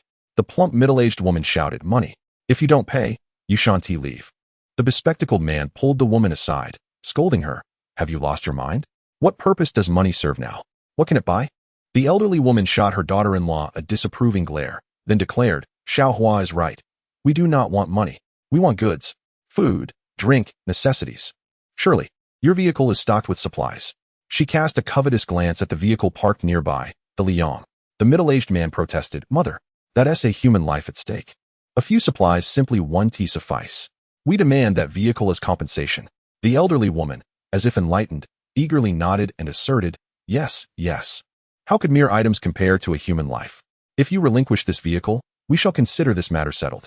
Otherwise, you shall face execution. Xia Yang, still smiling, replied, I have several dozen pounds of beef, 2 bags of rice, and 3 bags of flour at home. Would you like those as well? Although a smile graced his face, his demeanor had turned icy. The family stood agape, astonished at the audacity of someone possessing such a wealth of supplies in these trying times. The elderly woman, her greed evident, beamed, You're quite self-aware, young man. I shall reluctantly accept. Begone. Xia Yang interjected coldly, What audacity you possess. How dare you demand such things? What do you mean? The elderly woman's smile faltered. Xia Yang, weary of their banter, impatiently commanded, "Leave at once. Otherwise, I shall end you all. How brazen to attempt extortion against me. Help! Murder!" The elderly woman wailed, her cries echoing, "Is there no law?" She then theatrically collapsed onto the ground, thrashing about. This tactic had proven effective in the past. A display of tears and turmoil would often draw a crowd who would criticize the opposing party. She was adept at moral manipulation, having relied on it time and again. However, she had forgotten that in such bleak weather, few would venture outside unless driven to madness by hunger. After several futile cries, she realized her ploy was ineffective. The cold ground was unbearable. Rising begrudgingly, she resorted to petulance, declaring, "I don't care. You must provide us with an explanation today. You shan't leave. There are 3 of us. Are you afraid of a mere young man?" Xiaohua, Min, block his path. Xia Yang's expression turned frigid. Truly, it was nauseating to encounter such repulsiveness. A sense of murderous intent began to stir within him. In this post-apocalyptic world, human life is as cheap as that of a dog. Although the fundamental social order has not yet completely collapsed, the irreversible arrival of an ice age has begun, and the act of taking a life has become trivial. Xia Yang gently grasped the hilt of his dagger, a fleeting glimmer of murderous intent flashing in his eyes. Just then, a voice called out from a distance, "What are you doing?" Xia Yang looked up to see a police officer, clad in a thick uniform, striding towards him. The elderly woman, upon spotting the officer, quickly exclaimed, "Officer, we need to report a crime. This person has killed my husband. He is so vicious. He even tried to kill us just now." The police officer noticed the curled-up corpse of the old man, furrowing his brow as he rested his hand on his revolver. He sternly inquired, "What on earth is happening here?" Xia Yang, with a sense of resignation, pointed to the body and replied, "This man went mad and nearly killed this elderly lady. I happened to pass by and, in the act of rescuing her, I accidentally took his life." The officer visibly relaxed at this explanation, yet the elderly woman shouted, "He*s lying. Officer, we were just walking along the road, and my husband was not mad at all. He suddenly rushed out and stabbed my husband to death." Xia Yang could not help but feel exasperated. The old woman's talent for twisting the truth was remarkable, and her audacity was astounding. With a sigh, Xia Yang said, "Officer, there are surveillance cameras that will provide proof of what happened." The elderly woman, wearing a smug expression, retorted, "What surveillance? There has been a power outage in this area for several days. Is that why you felt emboldened to brazenly steal from the supermarket?" Xia Yang asked with an ironic smile. The old woman seemed to have been struck, jumping up in indignation. "Nonsense. Who stole anything? You're slandering me." The officer furrowed his brow slightly, glancing at the elderly woman before turning back to Xia Yang, acknowledging, "Indeed, the surveillance in this area has been down." Xia Yang coolly responded, "What I meant was, I have surveillance footage in my vehicle that certainly captured the events that just transpired. I can access it at any moment." Chapter 19. The Future Mogul O? That simplifies matters. The officer chuckled, "Show me what you've got." Without hesitation, Xia Yang unzipped his winter coat and retrieved his phone. After accessing the external surveillance footage, he handed the device to the officer. The square-faced policeman accepted the phone and scrutinized the screen intently. Nearby, the elderly woman and her family appeared increasingly anxious. The officer's expression grew more serious as he returned the phone to Xia Yang and furrowed his brow at the old woman, saying, "What is going on here? This young man clearly saved your life, yet you dare to accuse him?" The officer continued, "Yesterday, the city dispatched a loudspeaker vehicle to convey an urgent message. Those suffering from violent episodes are exceedingly dangerous. If they cannot be restrained, it may be necessary to take lethal action without facing legal repercussions. Were you unaware of this?" He paused, then added, "Moreover, this young man acted heroically to save you, and you harbor ill will towards him. Do you not have any sense of morality?"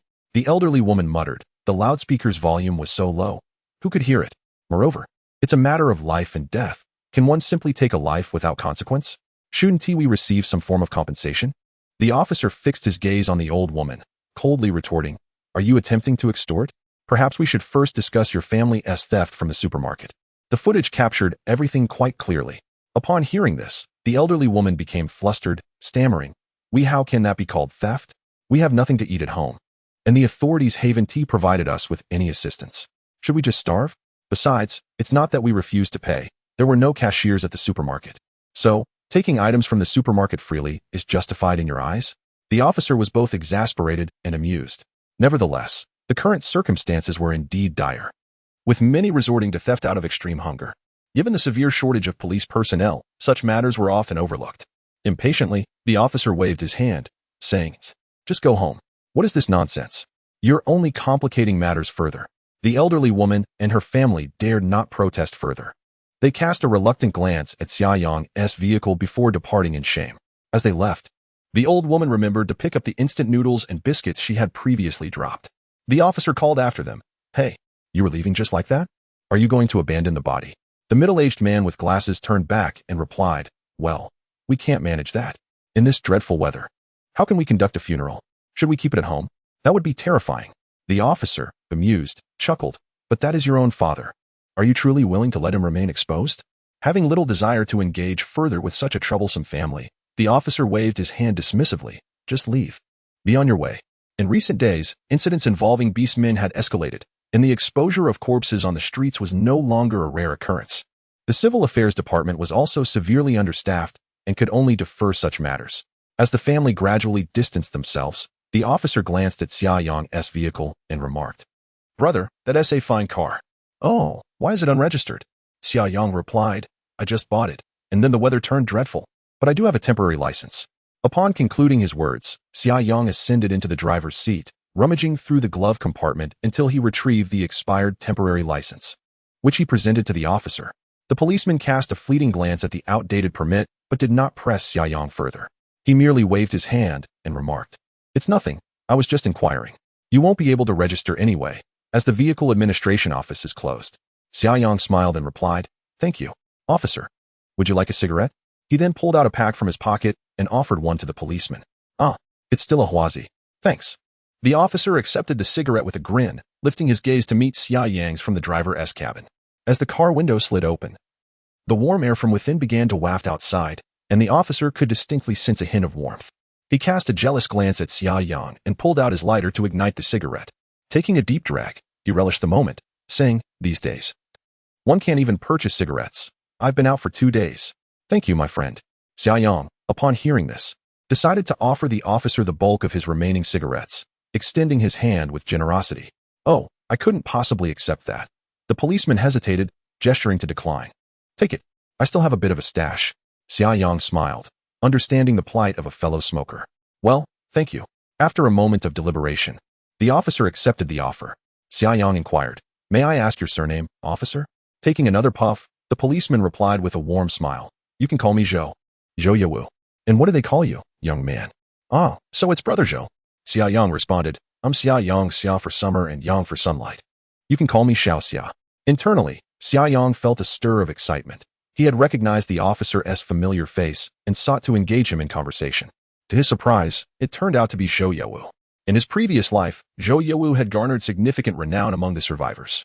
He was among the earliest awakened superhumans and later became the first individual in Xia's nation to ascend to B-rank abilities.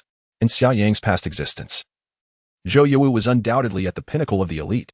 In contrast, Xia Yang's powers were merely D-rank, placing him at the bottom tier among superhumans. However, the rarity of his dimensional space abilities allowed him to lead a relatively comfortable life. Xia Yang had not anticipated encountering a future luminary while out hunting beastmen for contribution points, and he found it quite remarkable. Nonetheless, he did not intend to forge a close relationship just yet.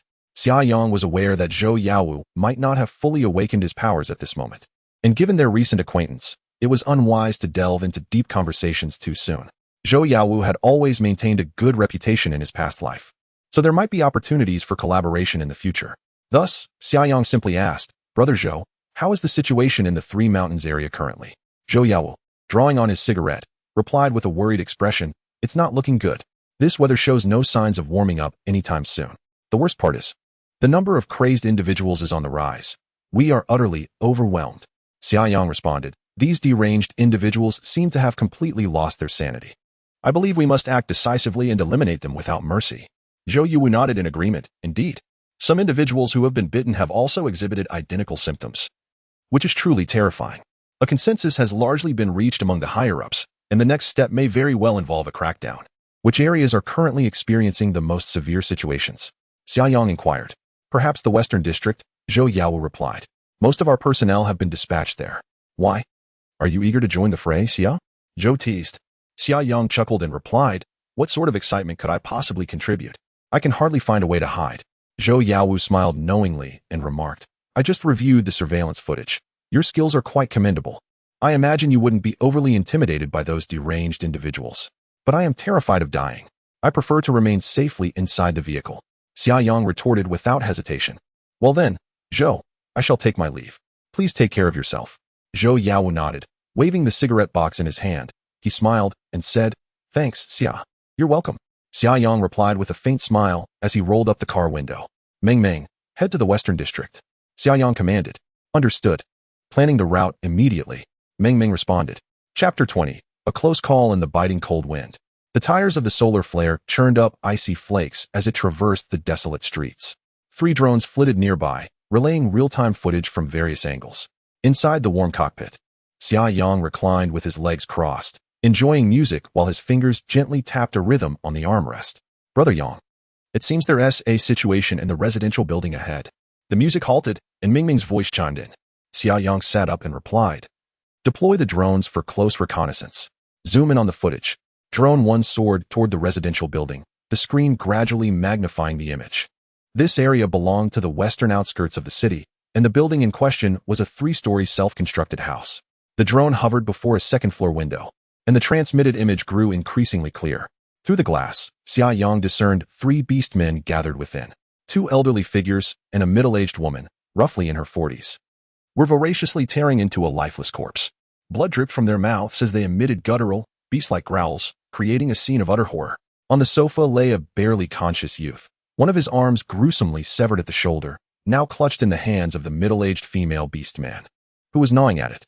The boy bore multiple bite marks, clearly the result of savage attacks from the beastmen. Despair and primal fear flickered in his eyes. It appeared to be a tragic tableau of a family, the grandparents feasting upon their son's remains while their daughter-in-law gnawed at the arm of her grandson. It was a grotesque tragedy.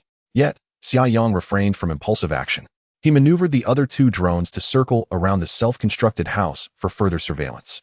From the exterior footage, no signs of additional occupants were detected. Only then did he instruct Meng to drive the vehicle to the entrance of the residential building. Perhaps the roar of the solar flare's engine caught the beastmen's attention, for they ceased their gruesome feast and snarled, baring their teeth in the direction of the window. Xia Yang donned his Bluetooth headset, enabling direct communication with Meng, who could relay updates from the drones and provide safety alerts. After checking his gear, Xia Yang put on gloves and a leather cap, then jumped out of the vehicle. Brother Yang, the beastmen are heading toward the stairs. They may be coming down. Be cautious. Ming's voice echoed in his ear. Understood. Xia Yang replied calmly. The door to the first floor of the residential building was unlocked, so he gently pushed it open.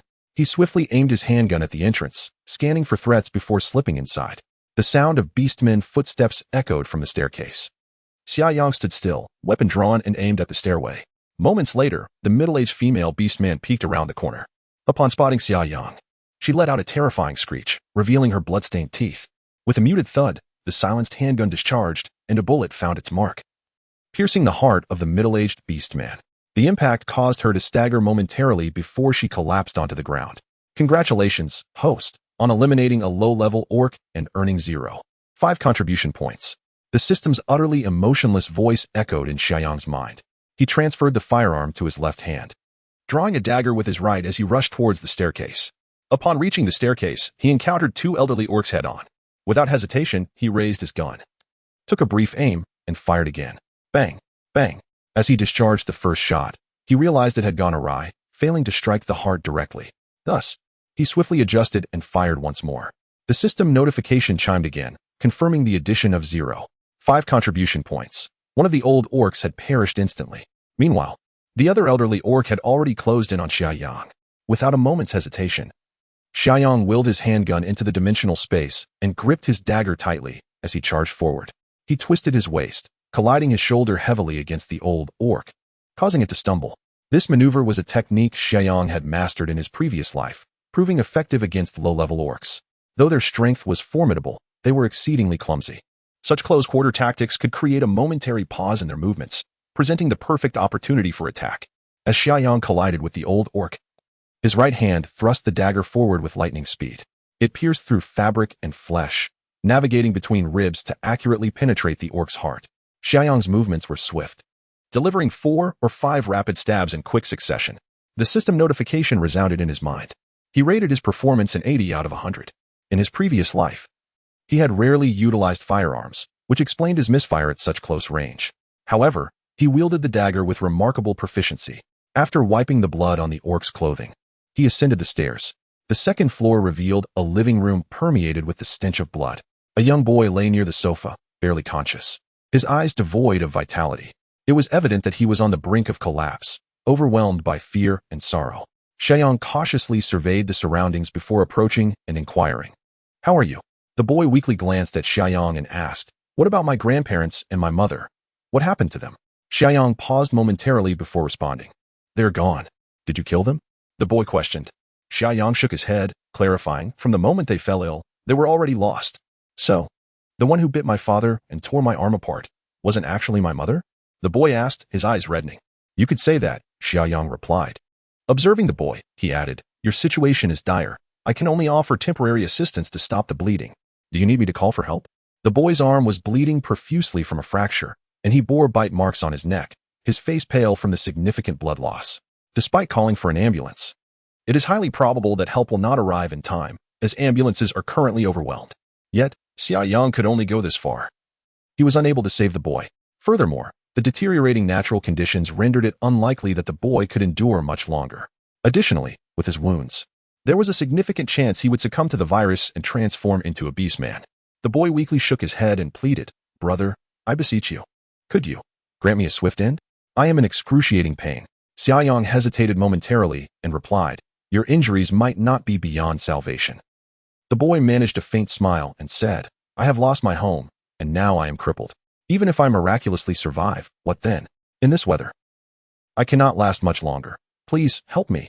At that moment, a system notification echoed in Xia Yang's mind, announcing a temporary mission regarding the boy's plea. The boy had been infected with the Beastman virus, with a 90% chance of mutating before death. The host's choices were 1. Rescue the boy. 2.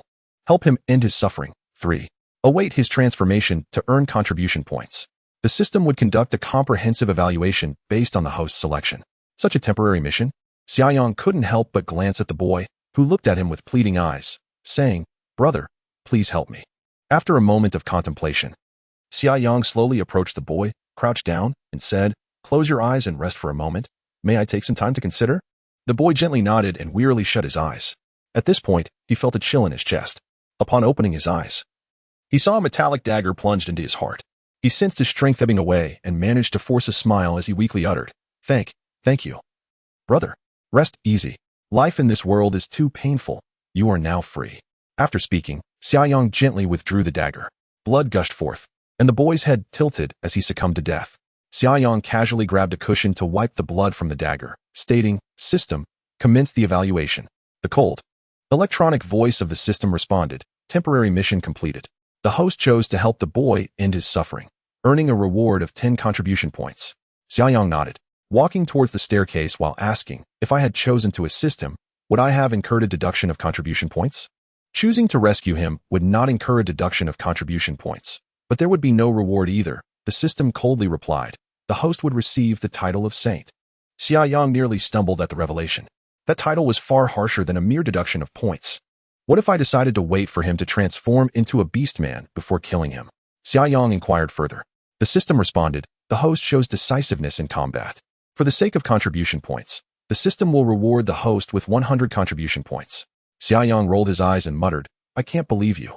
Nonetheless, a part of him sensed that the system might indeed evaluate based on such standards. Yet, he felt no regret. If given another opportunity to choose, he would still make the same decision. In a world ravaged by despair, excessive compassion is a path to self-destruction. However, if one crosses the most fundamental moral boundaries, retribution is inevitable. Most notably, the act of slaying a beast yields a mere 0.5 contribution points. To attain this trifling reward, one must endure an indefinite wait, rendering it an unwise investment of time. As Xia Yang exited the residential building, he spoke, "Meng Meng, unlock the car door." Upon entering the vehicle, a wave of fatigue washed over him. He gently closed his eyes and instructed, "Meng Meng, navigate this area and conduct focused reconnaissance with the drones. Plan the route yourself. I need to rest for a bit." "Sure," Meng Meng replied cheerfully. "Yanggu, take a good rest. I'll alert you if anything arises." The heavy-duty RV, namely Ying, roared to life, its engine growling as it surged forward.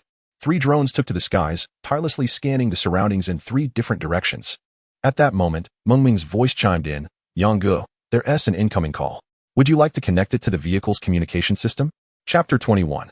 Longing from afar, Xia Yang opened his eyes and casually inquired, who called? The caller ID displayed Erwo Lin, replied Meng Ming. Xia Yang, who was sipping on a can of cola, nearly spat it out upon hearing the name. Erwo Lin was the affectionate nickname he had given to his sister, Xia Lin. She was his sole relative in this world, currently stationed in the distant border province of Yonglei County.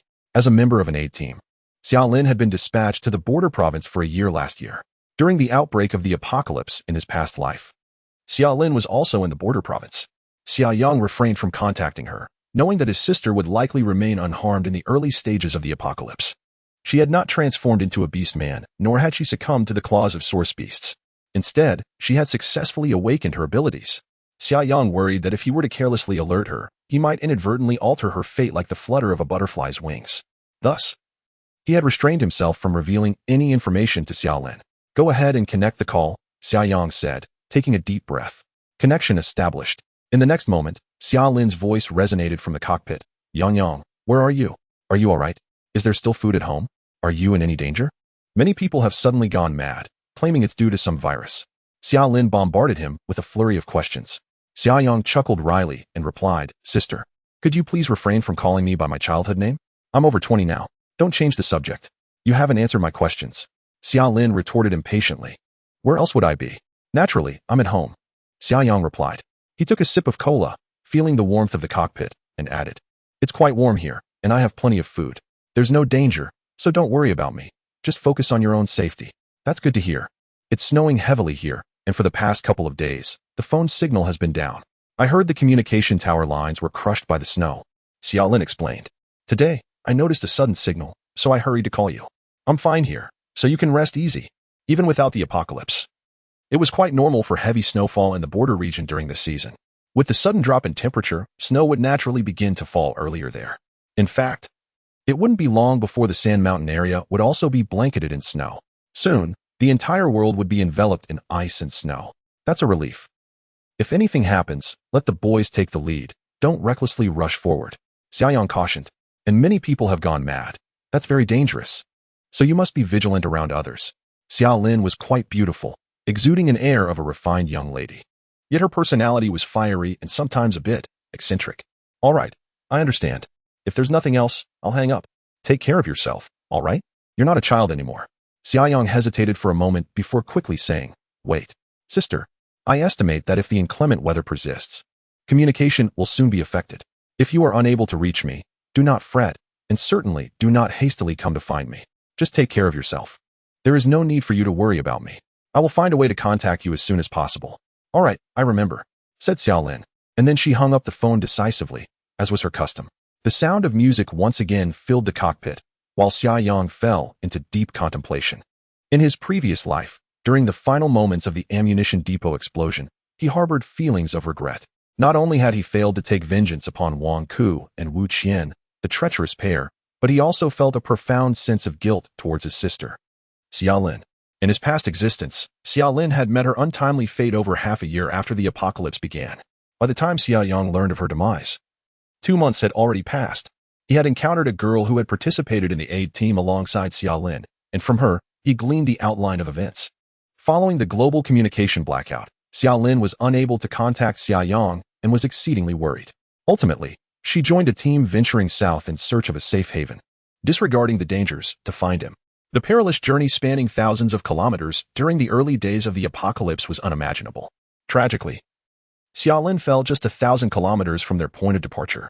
During a surprise attack by source beasts, she was caught off guard at the rear of the group, facing an assault from 5 source beasts, leaving her no time to react before she perished on the spot. The news of her demise plunged Xia Yang into despair. He loathed his own powerlessness. Had his sister not risked herself to find him, her extraordinary abilities would have allowed her to remain safe in the frontier province, far from such mortal danger. After a long silence, Xia Yang let out a deep sigh. In this life, he must ensure that such a tragedy does not unfold again. This was precisely why he had prepared numerous snow transportation devices.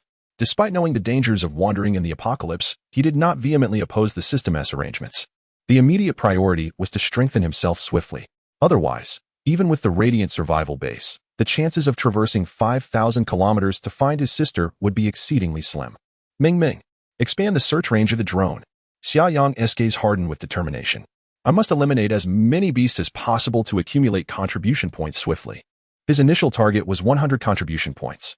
Only by redeeming the track system would his radiant vehicle possess the essential capability for long journeys through the frigid wilderness. All right, Yang. Ming Ming responded cheerfully. Xia Yang was taken aback. What did you call me? Yang. I thought it sounded quite nice when that silly Lin referred to you like that. Ming Ming giggled. Xia Yang, somewhat exasperated, covered his eyes and exclaimed, do not call me that. You must only refer to me as Brother Yang. Also, please change the contact name of the caller from earlier to sister. Never mention that silly Lin again. If she finds out, I'm doomed. Ming Ming replied despondently, oh, all right. Although I quite like that name, the rules state that I must absolutely obey your commands, so I will change it back. Where does an artificial intelligence get all these emotions? Xia Yang found himself at a loss for words.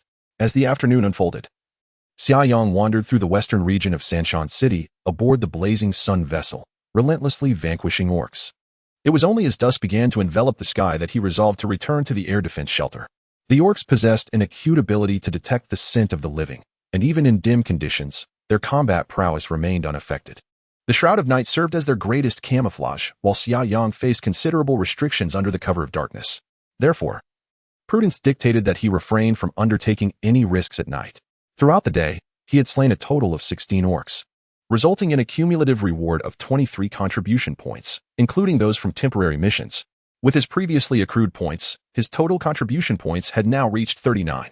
In the coming days, the orc population was expected to surge rapidly, and Xia Yang harbored no concerns about amassing sufficient contribution points. In the southern outskirts of Sanshan, the blazing sun vessel returned to this area under the veil of night.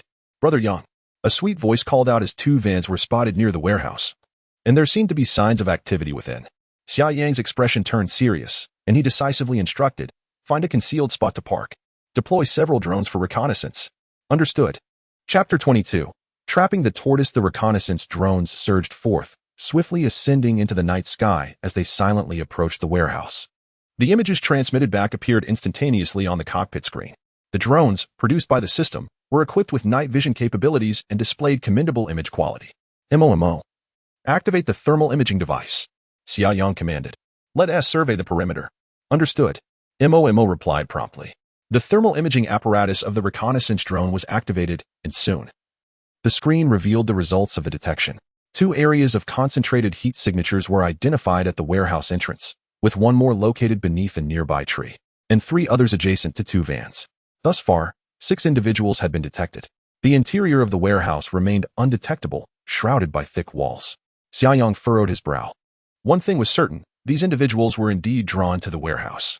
This morning, before departing, he had secured all his belongings within the dimensional space, leaving both the warehouse and the air raid shelter devoid of content. He could easily forego returning to the warehouse until the source be submerged. The safety of the Liang vehicle was indisputable. The beastmen could not easily breach the vehicle's defenses. However, having endured a year of apocalyptic struggles in his previous life, Xia Yang approached every situation with utmost caution, harboring a slight tendency towards paranoia. There was always a scheming individual lurking in the shadows. Until he discerned the purpose of this group's presence and whether they were under someone's orders, he would find it impossible to sleep that night. At that moment, the drone's feed revealed an individual appearing at the warehouse entrance, gesturing outward, prompting the others outside to converge towards the door. In a short span, everyone entered the warehouse. Xia Yang meticulously scanned the surroundings with the drone, finding no signs of further activity outside. A thought sparked in his mind. After a moment of contemplation, Xia Yang decisively instructed MOMO, accelerate fully, charge towards the warehouse entrance, and block it with Liang. At this stage, it was undoubtedly safest for Xia Yang to remain within the Liang, particularly when facing ordinary humans.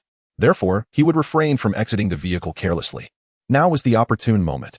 All individuals had entered the warehouse. It was indeed a prime opportunity to ensnare them. Received. MOMO responded joyfully. The engine of Liang roared to life, resembling a ferocious steel beast emerging from concealment, racing towards the warehouse. In an instant, the wide-open warehouse doors loomed ahead. The speed of Liang surged once more, propelling it over the entrance ramp and halting securely at the threshold. The broad body of Liang obstructed a significant portion of the warehouse entrance. Illuminated by the bright headlights, Xia Yang clearly observed at least 10 individuals within the warehouse, scattering in panic. Activate the loudspeaker, Xia Yang commanded, grabbing the handheld microphone beside the driver's seat.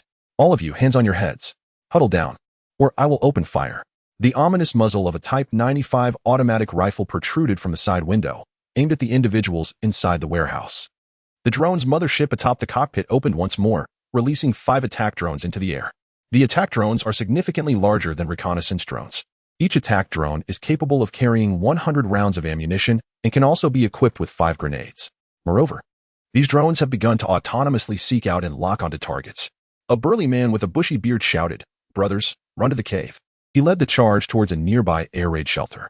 "Yang, the drone has locked onto the target. Should we fire?" Meng inquired. Calmly, Xia Yang replied. "Hold your fire for now." At this moment, the external social order had not yet descended into complete chaos, and Xia Yang wished to avoid attracting unnecessary trouble with gunfire. After all, this was the temporary sanctuary he had chosen. With a slight shift in thought, Xia Yang switched his 95-style automatic rifle for a silenced pistol. He aimed at the leg of the unfortunate soul who was lagging behind and fired without hesitation. The sound was muted. The man stumbled and fell forward onto the ground. Meng, pursue him, Xia Yang commanded. The vehicle, named Liang, sprang into action towards the entrance of the air raid shelter. During this pursuit, Xia Yang raised his weapon once more. The bullet struck another individual, though this time, due to the vehicle's movement, it was slightly off target. He had aimed for the leg, but the bullet hit the back instead. The man collapsed forward, thrashing about briefly before falling silent. The other 9 individuals, including the young man who had been shot in the leg, managed to escape into the shelter with the assistance of their companions. The burly man and another youth with a scarred face desperately operated a winch. The heavy iron door of the shelter began to close slowly. Xia Yang remained unhurried, instructing Meng to position the vehicle across the entrance, the windows facing the shelter's opening. He crossed his arms, reclining in his seat, leisurely observing their frantic attempts to shut the door. The narrow passage leading to the outside world within the shelter had already been secured by Xia Yang with 2 heavy locks. It was a futile dream to attempt to break in without tools. With the entrance barricaded, they were effectively trapped inside the air raid shelter. Apart from 2 sets of lithium batteries and a computer for monitoring, everything else had been collected by Xia Yang into a dimensional space, leaving not even a crumb behind. Without food, without water, and facing extreme cold, this group would struggle to endure in the damp, chilling confines of the shelter. One by one, the drones returned to their nest. The thermal imaging relay displayed that the unfortunate man who had been shot in the back was gradually losing body heat. He was undoubtedly dead. Bring up the surveillance footage from inside the shelter, Xia Yang commanded. All right, Meng responded. Xia Yang had strategically placed 2 night vision cameras in discrete corners of the shelter, one facing the flat cavern and the other directed towards the passage leading to the storage area. Given the proximity and the connectivity of the cameras, Meng could easily retrieve the footage. A screen in the cockpit flickered to life, revealing the scene accompanied by audio. 2 individuals were anxiously guarding the passage while the remaining 7 had retreated into the flat cavern, attempting to unlock the heavy iron door at the end of the narrow passage. Regrettably, all efforts appear to be in vain. That formidable iron lock is utterly impossible to open by brute force. The man with the bushy beard, evidently the leader of the group, expressed his agitation, exclaiming, "We cannot escape. How unfortunate." At that moment, a young man with a small mustache called out, "Boss, Yongzi is on the brink. The bleeding 1T stop." The bushy-bearded leader hastened to assess the situation, discovering that the injured comrade, shot in the leg, was in dire straits. It seemed an artery had been severed. Blood flowed profusely, pooling beneath him, and despite vigorous attempts to staunch the wound, the crimson tide continued to surge forth. "Boss, I feel so cold." The wounded man stammered, his lips trembling. "Please save me. I don't want to die." Frustration coursed through the leader. He forced a semblance of a smile and replied, "Yongzi, do not fear. Just sleep for a while. You will be fine. You shall not perish." Deep down, however, he understood that even if there were no one blocking the exit, given Yongzi's condition, he would not survive long enough to reach a hospital. Indeed, moments later, Yongzi's breathing grew labored, rasping sounds emanating from his throat, his face contorted in agony. He struggled briefly before his head slumped, and he fell silent. In the warm cockpit of the solar flare, Xia Yang observed the unfolding events through the monitor. Meng, can you activate the audio of the surveillance computer in the shelter? I wish to speak with them." "No problem. Just a moment, Yang." Meng replied. Shortly thereafter, her voice came through, "All set. Yang, you can use the intercom in the vehicle. Your voice will transmit from the shelter's surveillance computer. Xia Yang nodded, retrieved the intercom from beside him, pressed the talk button, and announced, "Listen up, those inside the shelter, I am granting you one final opportunity. Surrender and emerge from the door voluntarily. If you cooperate and provide honest information, I may consider sparing your lives." The occupants of the shelter were taken aback by the sudden voice. Upon locating its source, they gathered around the computer. Xia Yang, seated in the cockpit of the solar flare, waved towards the surveillance computer at the top of the shelter, knowing they could see him. He then continued through the intercom. "If you wish to avoid freezing or starving to death within, comply and surrender. This is your last chance." Chapter 23. When it rains. It pours. The bearded man glared at the surveillance screen displaying Xia Yang, grinding his teeth as he declared, "No way. You have slain two of my brothers. We shall never coexist peacefully." Xia Yang chuckled. "Is your head made of iron? Then do take your time." With that, he tossed the microphone aside and rose to his feet. He sauntered to the back living quarters, retrieved a fresh, crisp nightgown from the wardrobe, and slid into his slippers as he made his way into the bathroom. He genuinely intended to take a shower and then retire for the night. After a day spent hunting orcs and returning home only to be robbed by a few foolish thieves, Xia Yang felt a wave of fatigue wash over him. Once he finished his shower and donned his nightgown, he emerged from the bathroom feeling rejuvenated. He initially planned to collapse onto the large bed in the master bedroom, but a fleeting thought crossed his mind as he glanced at the camera monitoring the entrance. Consequently, Xia Yang made his way to the kitchen area in the middle of the living quarters. He summoned from the dimensional space a platter of steamed lobster and a dish of glistening braised pork. He also retrieved a bottle of wine, which had been opened previously. He had indulged in a glass or two each day during this period. After securely sealing the bottle to prevent it from going flat, he returned it to the dimensional space. With a simple heating in the microwave, he warmed the two dishes and then, carrying the platter and tucking the wine bottle under his arm, returned to the cockpit. Although there was a spacious circular sofa in the back and an electric elevating dining table, he deliberately chose to dine in the cockpit. Seated in the cockpit, he pulled out a small tabletop and leisurely arranged the steaming food and wine. Pouring himself a glass, he picked up the microphone and called out, "Those in the bunker, come out for a midnight snack."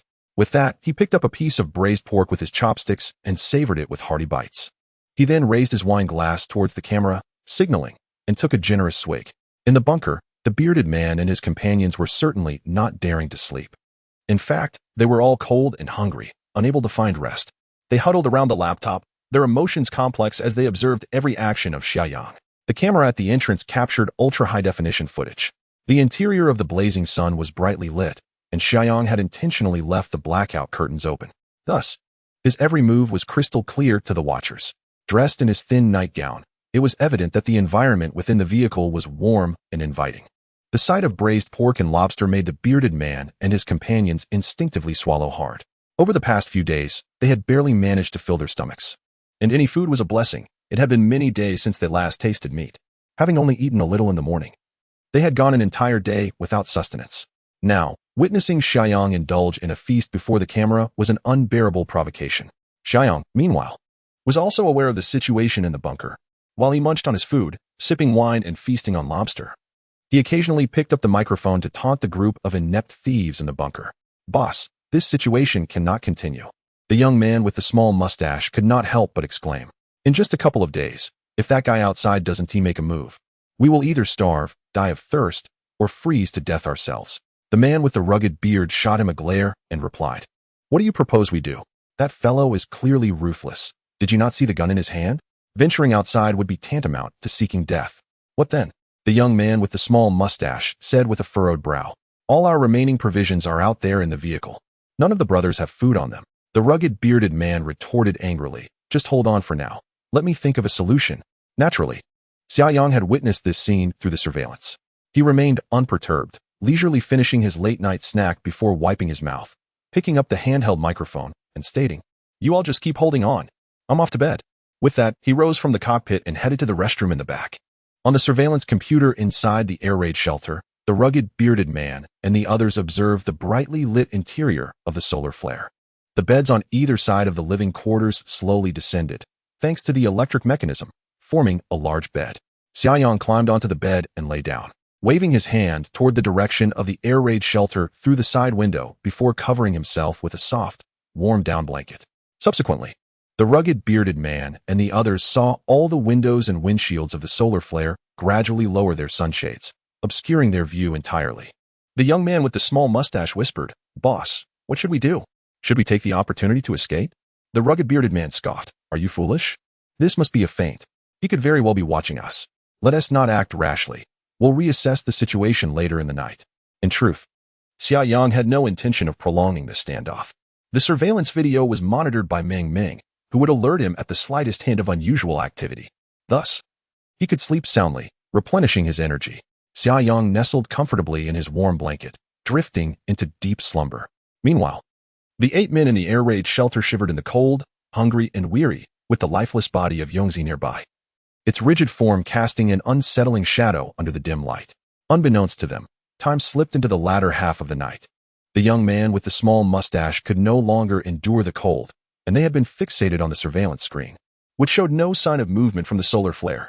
Unable to contain himself, he said, "Boss, ISNT at about time. Should we not make a run for it?" The rugged bearded man, his gaze glued to the screen, hesitated and replied, "It is time to escape. Otherwise, we are doomed." "But what if, suddenly, what the hell, Guozi, what are you doing?" The rugged bearded man's voice trailed off as he caught sight of the young man with the small mustache lunging towards his neck, panic gripping him. He cursed as he desperately evaded. Although he narrowly avoided a fatal bite to his neck, he was still bitten on the shoulder. "Damn it, Guozi, have you lost your mind? Are you a dog or something?" The rugged bearded man's voice diminished as he began to sense something was amiss. The young man with the small mustache was behaving like a madman, clearly in an abnormal state. Realizing the gravity of the situation, the rugged bearded man trembled as he called out, "Brothers, come quickly. Guozi may have succumbed to madness due to a mutation." He cried out while frantically rolling and crawling to evade. His 6 underlings, terrified, screamed in panic, daring not to approach any closer. They scattered in all directions. However, the confines of the air raid shelter were limited, the flat cavern measuring merely 200 or 300 square meters. Where could they possibly flee? In the warm cockpit of the blazing sun, Xia Yang, awakened in the dead of night by Meng Meng, still bore a hint of morning irritation. After settling into his seat, he glanced at the surveillance footage and couldn't help but chuckle. Were they engaging in a game of eagle catches chicks at such an hour? Such refined tastes. Meng Meng, with a beaming smile, remarked, "Based on the analysis of the surveillance footage, it appears that one among them has transformed into a beast man. Their situation is rather dire." Xia Yang could not contain his laughter, joyfully pointing at the screen and exclaiming, "I have encountered misfortune before, but never of this magnitude." Initially, Xia Yang contemplated prolonging the encounter for 2 or 3 more days. Now, it seemed that everything was destined to conclude ahead of schedule. Chapter 24. All in one go inside the air raid shelter. Chaos ensued as the little bearded orc relentlessly pursued his former brethren, who desperately evaded his onslaught. They aspired to subdue the little bearded one collectively, but stripped of weapons, the mutated orc exhibited immense strength, overpowering several of them.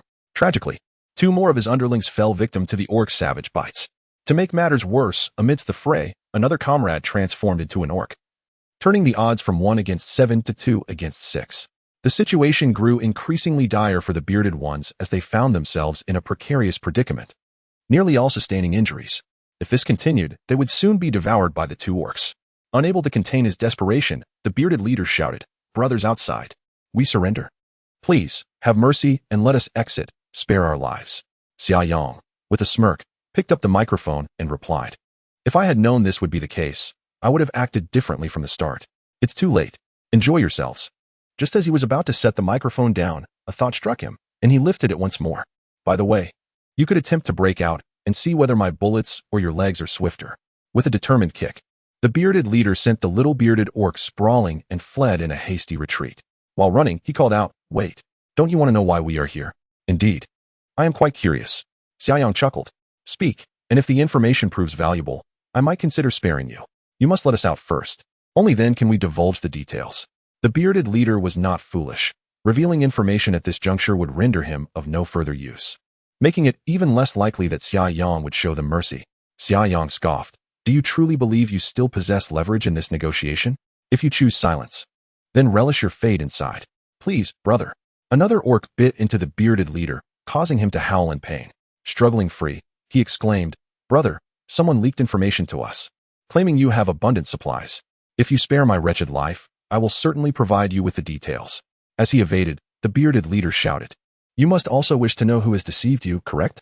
After a moment of contemplation, Xia Yang replied, Very well. You seem pitiable. I shall grant you an opportunity.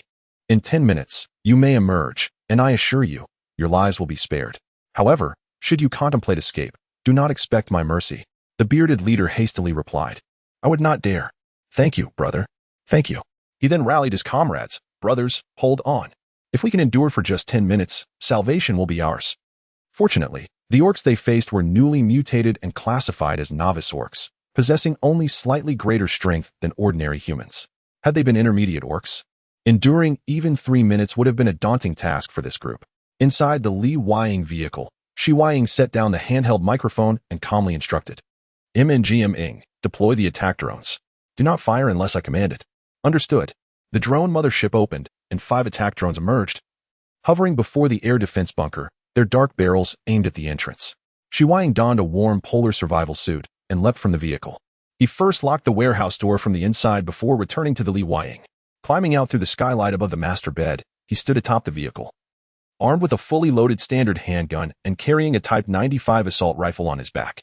As time ticked away, the bumbling thieves inside the bunker managed to endure for 10 minutes. The bearded leader hastily directed his subordinates to fend off 2 orcs, engaging them in the flat cavern while he dashed into the corridor, desperately cranking the winch. The heavy door of the bunker slowly creaked open. Brothers, run, he shouted, being the first to squeeze through the partially opened iron door. Stay still and don't move, Xia Yang coldly commanded. If you dare to flee, you will perish. The bearded leader, thoroughly cowed, dared not entertain any thoughts of resistance. I wouldn't dare, he exclaimed, promptly huddling in a corner of the warehouse, clutching his head. The 5 small-time thieves scrambled to escape, closely followed by the 2 orcs. MNGMing, if you see anyone attempting to flee, shoot them, Xia Yang shouted. The 5 drones hovered ominously above the fleeing figures, causing them to tremble in fear, too intimidated to make a move. The key issue was that upon emerging, they discovered the warehouse door securely locked. Even if they wished to escape, there was nowhere to run. Just moments ago, the bearded leader had only managed to open a narrow gap in the door before hurriedly slipping out. The orcs, lumbering foolishly, got momentarily stuck at the iron door, their bodies stiffening. Shooting at such stationary targets was exceedingly simple. From his vantage point atop the vehicle, Xia Yang raised his silenced handgun, took aim, and fired. With a muffled thud, a bullet precisely penetrated the chest of one orc, shattering its heart. A system notification chimed. 5 contribution points credited. The orc fell, and the bearded orc soon appeared at the iron door. Xia Yang took aim again, and as the bearded orc's leg crossed the threshold, a lethal bullet flew forth, sending him to his demise. Another 5 contribution points gained. Now, Xia Yang had accumulated a total of 40 contribution points, still needing 60 more to install the track system. He had to persevere. The 6 remaining men, witnessing the nightmarish ease with which Xia Yang dispatched the 2 orcs, felt their resolve to resist utterly crushed. Standing atop the vehicle, Xia Yang looked down imperiously and commanded, "Come over here." These 6 men, their garments torn to shreds and their bodies marred with blood and deep bite marks, appeared as though they had endured a harrowing humiliation. They approached the radiant sun with trepidation. Xia Yang cast a fleeting glance their way, casually pointing at the most timid-looking subordinate and commanded, "You, bind all 5 of them. Secure them with a double knot. Bind them as tightly as possible. Should you dare to play tricks, you shall be the first to perish." The slender, bamboo-like subordinate trembled in fear, stammering, "Brother, there are no ropes." With a thought, Xia Yang retrieved several bundles of hemp rope from the dimensional space and tossed them down. The bearded men, witnessing the sudden appearance of the ropes, were left in awe, their eyes nearly popping out of their heads. Was this some sort of sorcery? Faced with the ominous muzzles of the guns, the battered bearded men resigned themselves to their fate. They could only hope that Xia Yang would honor his word and spare their lives.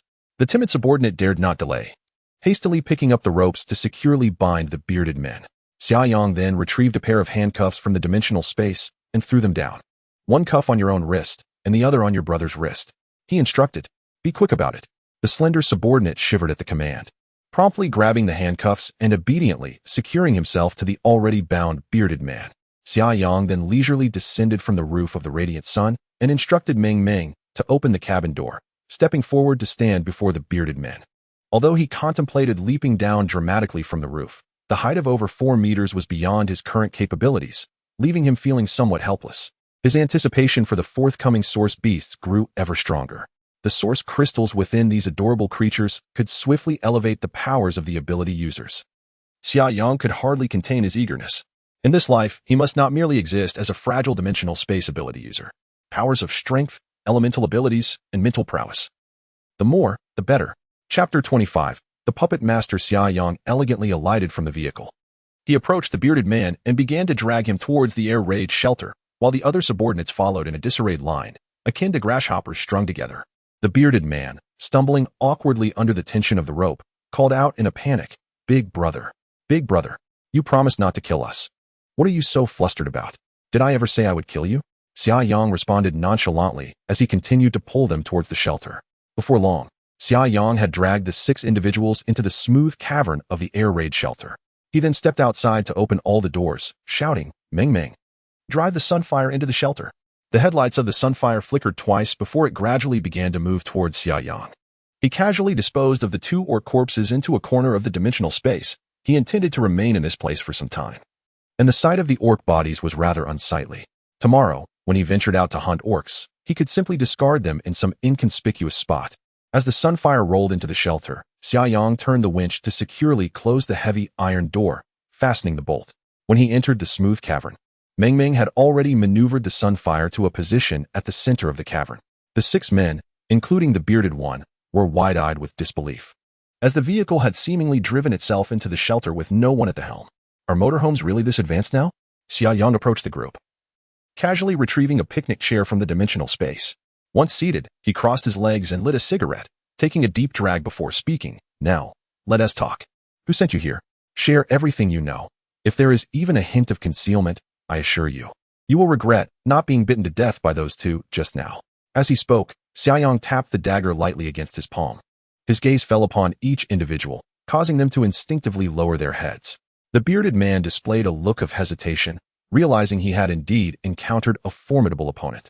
The ability to conjure objects seemingly from thin air, coupled with a luxurious motorhome that appeared to belong to an entirely different era and armed with firearms, such a ruthless individual was clearly beyond his capacity to provoke. Yet, he feared that if he divulged everything, he might still face immediate death. After a moment's indecision, the bearded man finally spoke. Big brother, I can tell you everything I know. I absolutely dare not withhold anything. However, could you promise us safety for our lives? Xia Yang's gaze remained fixed on the bearded man, a benign smile gracing his face. The bearded man cautiously returned the smile, only for the next moment to be shattered by a blood-curdling scream akin to that of a pig being slaughtered. The dagger that Xia Yang had been holding was now embedded in the man's calf, piercing through with precision. Xia Yang maintained his smile, unhurriedly stating, What gave you the audacity to think you were in a position to negotiate with me? Big brother, I was wrong. I was wrong. The man with the beard grimaced as beads of sweat formed on his forehead, struggling to speak. Summer Yang continued, Speak. It's the same as before. As long as the information you provide is useful to me, I will not harm you. Yes, yes. The bearded man, now devoid of any bravado, began to divulge information like a bamboo tube pouring out beans. Brother, it's Brother Nyo from the Western District. He mentioned that your warehouse is stocked with plenty of supplies, and usually, there isn't much supervision. So he asked me to bring some people to make a haul. State his full name. Summer Yang frowned and commanded, and tell me everything about this person, his origins and background. Yes, yes. The bearded man instinctively replied, though a hint of hesitation crossed his face. He continued, Brother, I'm not sure what his full name is. The brothers on the street just call him Brother Nyo. At that moment, the slender, handcuffed accomplice mustered his courage and interjected, Brother, I think Brother Nyo's full name is Nyo Zhihao. Nyo Zhihao? Summer Yang mused to himself, finding no recollection of this name, in this life or the previous one. He should have had no connection to this individual. Continue, tell me more about Brother Nyo. The bearded man responded. Brother Nyo is one of the top leaders in the Western District. It is said that he has powerful backing, which makes him quite arrogant and ostentatious in his dealings. Oh, there is something I'm not sure will help you, but go ahead, tell me. Summer Yang said calmly. The bearded man recounted. The day Brother Nyo discussed this matter with me, he received a phone call. A look of recollection crossed his face as he slowly elaborated. When he took the call, he glanced at me a few times, and I felt he was discussing our situation. What did he say during the call? Summer Yang inquired. The bearded man replied. Their conversation was very brief. Brother Nyo merely nodded in agreement, so I couldn't discern the content. However, his demeanor was very respectful on the call, indicating that the other party must be someone significant. Also, when he answered the phone, he referred to himself as Xiao Hao and addressed the other person as, Let me think. Take your time, Summer Yang encouraged. Suddenly, the bearded man exclaimed, "I remember." When he received the call, he addressed the other party as young Master Wang. Summer Yang's expression turned serious at once. Young Master Wang, Xiaohao. In an instant, he recalled a moment from his previous life when he was pushed toward the source beast by Wu Qian and Wang Ke. Wang Ke had a subordinate who seemed to be called Xiaohao. Summer Yang concentrated for a moment, then asked, "Is this brother Niu of a robust build? With a scar at the corner of his right eye, and does he have a slight limp in his right leg, though it's not very noticeable?" The bearded man eagerly affirmed, "Yes, yes. Everything you described matches perfectly, brother." Xia Yang, with a cold demeanor, nodded slightly and remarked, "All right. I understand." Based on the information at hand, Xia Yang could ascertain that this brother Niu was none other than the little tyrant who had once flanked Wang Ke in his previous life. This implied that the ruffians with the scruffy beards who had come to the warehouse to stir trouble were likely pawns of Wang Ke himself. It seemed that Wang Ke had not relinquished his pursuit of Xia Yang during this period. However, after receiving the reward, Xia Yang had chosen to remain in the outskirts at this warehouse, preparing for the impending apocalypse, which likely allowed him to evade Wang Ke's notice initially.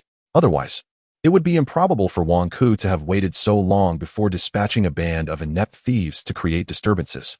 Xia Yang was not intimidated by trouble. In fact, he could abandon the warehouse's air raid shelter at any moment. His preparations had not accounted for the wandering system.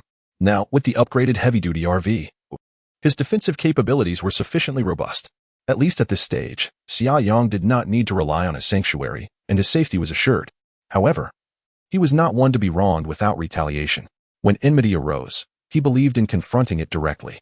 The reason he had spared Wang Ke and Wu Qian previously was due to the depth of his hatred. He wished for them to endure prolonged suffering and despair before meeting their demise, for to allow them an easy death would be too lenient. Yet, Brother Niu did not warrant such complexities. Coincidentally, he had been hunting orcs in the western part of the city recently, accumulating contribution points. It would be quite convenient to send Brother Niu on his way. With this thought in mind, Xia Yang instructed, "Let us discuss Brother Niu in detail, where he has been residing lately, who his companions are, whether he has been engaging in any activities, and essentially, everything relevant to him must be disclosed without concealment." Chapter 26. Harvesting contribution points and striking at the heart, the bearded man, devoid of any hesitation, promptly divulged all he knew about Niu Zhihao, like a bamboo shoot spilling beans. The other 5 subordinates eagerly chimed in, each vying to add their piece. After listening intently, Xia Yang nodded gently. Rising to his feet, he retrieved several alloy chains from the dimensional space, customized by him at a mechanical factory before the apocalypse. Now proving to be quite useful, he seized one individual and wrapped him tightly with the chains, binding him like a zongzi. Seeing this, the bearded man cried out in fear, "Boss, you just promised not to kill us." Xia Yang, pulling another individual closer, retorted while binding him, "But I never said I would let you go." In no time, he had secured all 6 individuals with the alloy chains. Next, he used duct tape to seal their mouths tightly before positioning them at a significant distance apart. The group whimpered, their eyes filled with terror. "Do not be afraid," Xia Yang reassured them. "You have all been bitten by beast men, which means there is a considerable chance of infection. As a responsible member of society, I cannot simply release you. What if you turn into beast men and start biting others? You shall endure a few days of discomfort." The fear in the bearded man's eyes lessened somewhat. Xia Yang's subsequent actions provided them with a modicum of comfort. He took out a fireplace, attached the flue pipe to the ventilation, and added some firewood to ignite the flames. They were seated in a circle around the fireplace, and soon they began to feel a gentle warmth enveloping them. It appeared that this boss was not so bad after all, if only he could provide some food as well. If Xia Yang had known he was being perceived as a benevolent figure, he would have found the situation both amusing and absurd. Although these individuals deserved their fate, the likelihood of their mutation into beastmen compelled Xia Yang to prevent their immediate demise. After all, 0.5 contribution points were quite precious. Even mosquito meat counts, doesn't it? Having completed these tasks, Xia Yang glanced at his watch. It was already 5:30 in the morning. After a night of toil, he felt wide awake. He decided to prepare a bowl of traditional 8 treasure porridge along with 2 boiled eggs, warming them in the microwave aboard the Liang. He then carried his bowl outside, settling into a picnic chair as he slurped his breakfast. The bearded man and his companions watched with yearning eyes, nearly saturating the tape, sealing their mouths with drool. As dawn approached, Xia Yang finished his meal and prepared to set off, aiming to accumulate more contribution points and perhaps pay a visit to the local leader. Brother Niu. Just as he was readying himself to board the Liang and depart, one of the 6, a young man with dyed yellow hair, suddenly fixed his gaze. then began to convulse violently, causing the alloy chains to rattle ominously. Xia Yang turned to look, noting that the young man's eyes had turned a vivid red. It was evident he had already mutated into a beast man. The alloy chains were exceedingly sturdy. No matter how frantically he struggled, he could not break free. Xia Yang approached with a dagger in hand, and under the fierce, barbaric gaze of the yellow-haired man, he deftly plunged the blade into his chest. After receiving 0.5 contribution points, Xia Yang stood up. He glanced at the bearded man and remarked, "See how perilous this is? If you were to be released, would it not lead to a catastrophe? Taking responsibility for oneself is also a way of being responsible to society. Best to remain here quietly." The bearded man and his companions turned pale at this sight, feeling utterly despondent. The sensation of awaiting death was far more terrifying, they mused. It would have been merciful to be killed outright. Xia Yang, however, was not one to squander contribution points frivolously. He added some firewood to the fireplace and then boarded the sunfire, promptly exiting the air raid shelter. After leaving the warehouse, he instructed Meng to navigate the sunfire towards the western district of the city. From the footage relayed by the drones, Xia Yang perceived that the chaos instigated by the beastmen was escalating. Overnight, many mutated beastmen had likely emerged. Panic spread throughout the city, and in the more severely affected western district, the military had already begun to intervene. While aboard the sunfire, Xia Yang frequently heard the sound of gunfire. It was evident that the decision-makers had recognized the gravity of the beastmen issue, opting for a decisive approach. Now, Xia Yang could finally unleash his full potential. 10 drones were deployed in 2 batches, alternating their operations. Meng swiftly identified areas of beastmen activity based on the video signals received, while also attempting to steer clear of regions heavily patrolled by the military. With the sunfire at his disposal and Meng's assistance, Xia Yang navigated this tumultuous environment with remarkable ease. By midday, he had slain 19 beastmen, raising his contribution points to 50, achieving half of his modest target. He parked the sunfire on a secluded roadside outside the Western District Stadium and treated himself to a can of Buddha jumps over the wall from his dimensional space. By then, he had begun utilizing the Type 95 automatic rifle. Ammunition for the handgun was scarce, and amidst the sporadic gunfire in the city, the sound of an automatic rifle would draw less attention. Furthermore, when encountering solitary beastmen, Xia Yang would personally disembark to deliver the fatal blow with his dagger. He aspired to become a powerhouse among those with special abilities, and close-quarters combat was essential to his training. After lunch, the sunfire meandered through the chaotic zones of the Western District. With the reconnaissance drones aiding him, Xia Yang's efficiency soared, a necessity given the increasing presence of beastmen. As dusk approached, the sunfire ventured into a narrow street, where Xia Yang sought a quiet place to rest. That afternoon, he had dispatched 24 beastmen, earning 12 contribution points, bringing his total to 62. Just as the vehicle reached a street that abruptly ended, Meng suddenly issued a warning. "Brother Yang, 20 meters ahead, in the right alley. A large number of suspected beastmen have appeared. Their numbers are 12 and rising, now 15. Xia Yang's eyes gleamed with excitement as he commanded, "Increase speed to the maximum. Charge forward." Clearly, the beastmen exhibited signs of congregating, likely drawn out by the roar of the sunfire's engine. At the mouth of the alley ahead of the Liang, a horde of orcs surged forth. Xia Yang, seated in the driver's seat, had already opened the shooting port of the front windshield. A Type 95 automatic rifle was firmly positioned within. He refrained from recklessly spraying bullets, instead taking careful aim and opting for single-shot mode only when he felt confident. The caliber of the rifle's ammunition far surpassed that of a handgun, yielding considerably greater destructive power. A shot to the thoracic region was likely to inflict serious damage to the heart. However, the distance was alarmingly close. Xia Yang managed to take down 2 orcs before the Liang barreled toward them. "Charge ahead," he commanded with composure. At that moment, the Liang was roaring forward like a colossal armored beast, surging directly into the throng of orcs. Those brutish orcs, confronted by the Liang, which was exceeding speeds of over 130 miles per hour and weighed over 20 tons, were sent flying like mere straw men. The system's notifications rang out incessantly. Although there were no bullets fired nor daggers plunged, such a forceful collision still inflicted significant damage to the heart. Thus, with just that single impact, another 6 orcs were dispatched. Once they had charged through, Xia Yang immediately instructed Meng, "Halt. Maintain vigilance on both flanks." After unbuckling his seatbelt, he dashed toward the rear of the living compartment. The shooting port at the back of the vehicle opened, and Xia Yang steadied the Type 95 rifle, preparing to take aim. About 10 orcs, though injured, had not yet succumbed. Oblivious to their pain, they began to rise, stubbornly pursuing the Liang. Xia Yang observed one orc with a crushed skull still instinctively pushing forward step by step. The Liang had surged forward about 40 to 50 meters due to inertia. The orcs, after being struck, were somewhat hindered in their movement. The staggering orcs presented easy targets. The crisp sound of the Type 95 rifle echoed as bullets erupted from the chamber. Each shot effectively dispatched an orc. In no time, the entire group of orcs was eliminated, with the final one collapsing a full 20 meters away from the Liang, a mere offering of heads.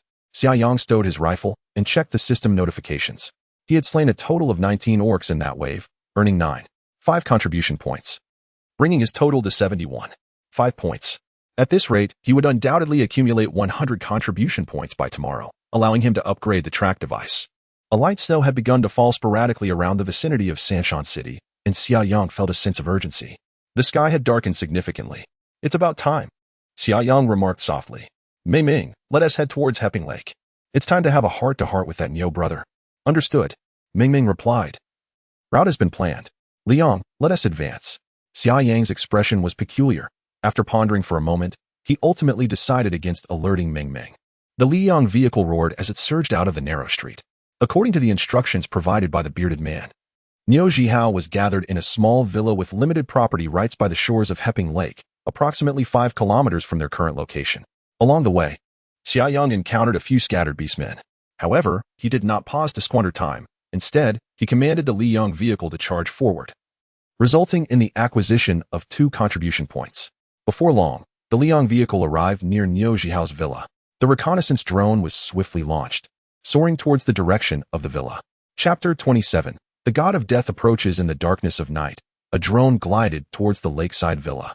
The entire area was shrouded in darkness due to a power outage. The drone swiftly conducted a reconnaissance of the surroundings.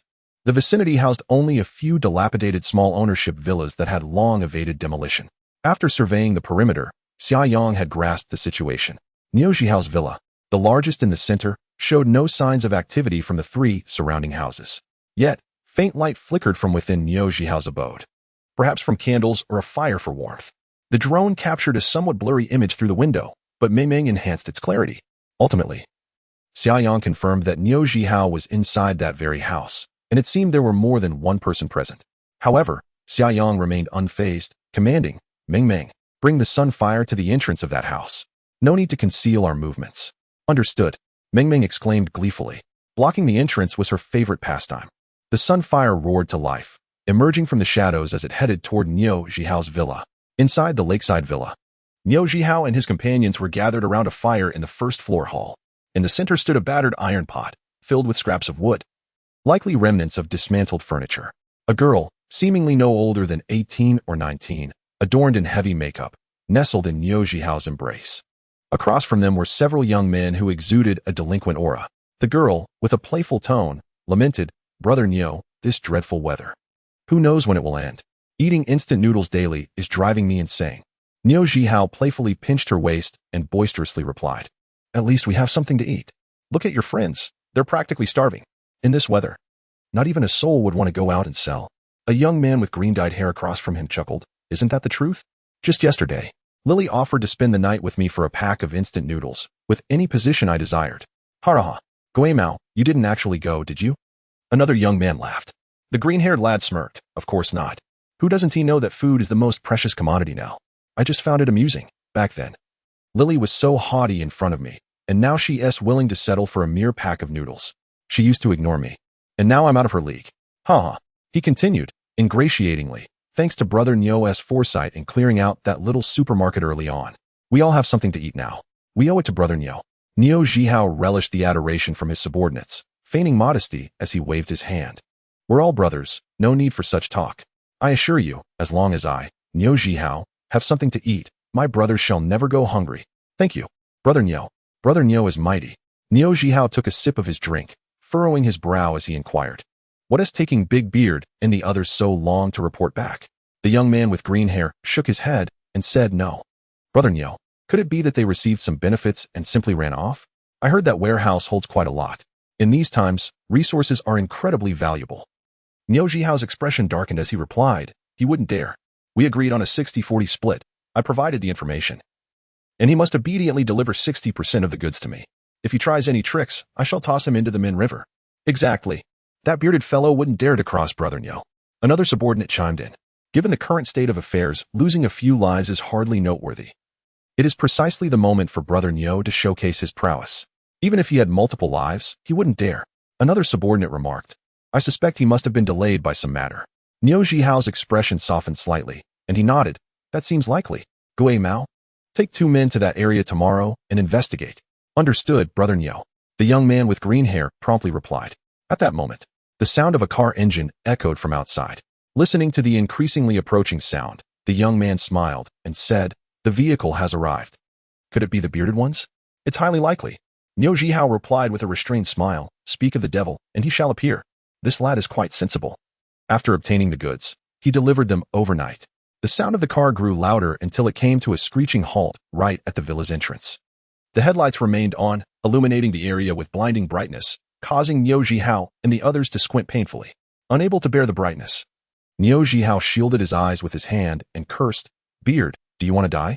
After uttering this, he stood up, grabbed a steel pipe nearby, and stormed toward the door in a fit of rage. As Nyo Jihao opened the door, he immediately sensed something was amiss. The vehicle before him towered over 4 meters high, and in addition to the bright headlights, there was a row of searchlights atop the driver's cabin, illuminating the villa's entrance as bright as day. Nyo Jihao's expression shifted slightly, and instinctively, he took a step back, intending to close the door. Bang! A gunshot rang out. Nyo Jihao felt as though his leg had been struck by an iron hammer, causing him to involuntarily fly backward. The ensuing agony was unbearable. Ah, my leg. Nyo Jihao couldn't help but let out a piercing scream.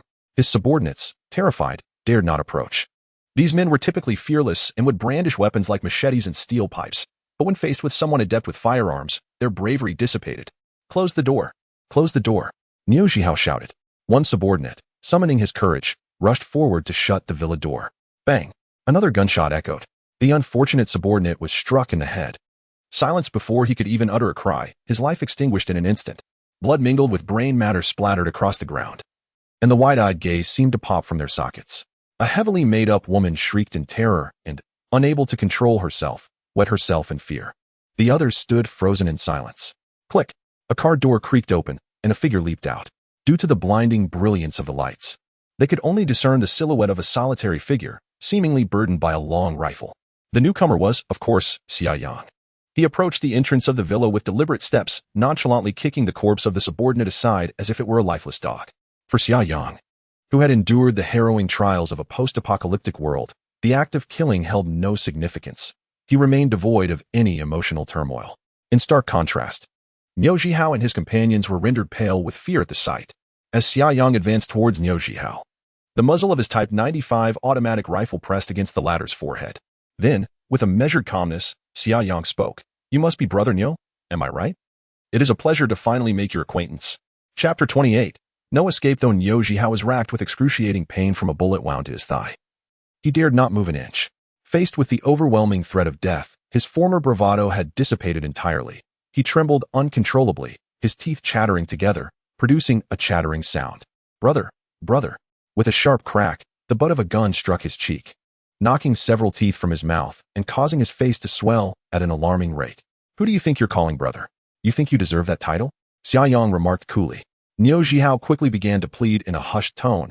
Elder brother, my lord. Crack. Another blow from the gun but landed on his scapula, sending Nyo Jihao tumbling over. He felt as though his scapula had fractured, the pain unbearable. What is this? We were having a pleasant conversation, yet you still choose to insult me? How dare you? Xia Yang retorted. Nyo Jihao was on the verge of tears, thoroughly perplexed by the situation. What was he supposed to call him? With a woeful expression, he struggled to sit up. Crack. Another blow struck, this time shattering the other side of his scapula. Do you not know how to greet a guest? How did your parents raise you? Xia Yang questioned, his tone dripping with disdain. Nyo Jihao broke down in sobs. With tears and snot streaming down his face, he cried out, Grandfather, grandfather, surely that is acceptable? Please, I beg you, stop hitting me. Xia Yang's heavy boot gently pressed down on Nyo Jihao's fingers as he spoke. Good grandson, since you've called me grandfather, I cannot treat you unfairly, can I? Answer a few questions for me, and if your answers satisfy me, I shall spare your miserable life. Yes, yes, yes, grandfather.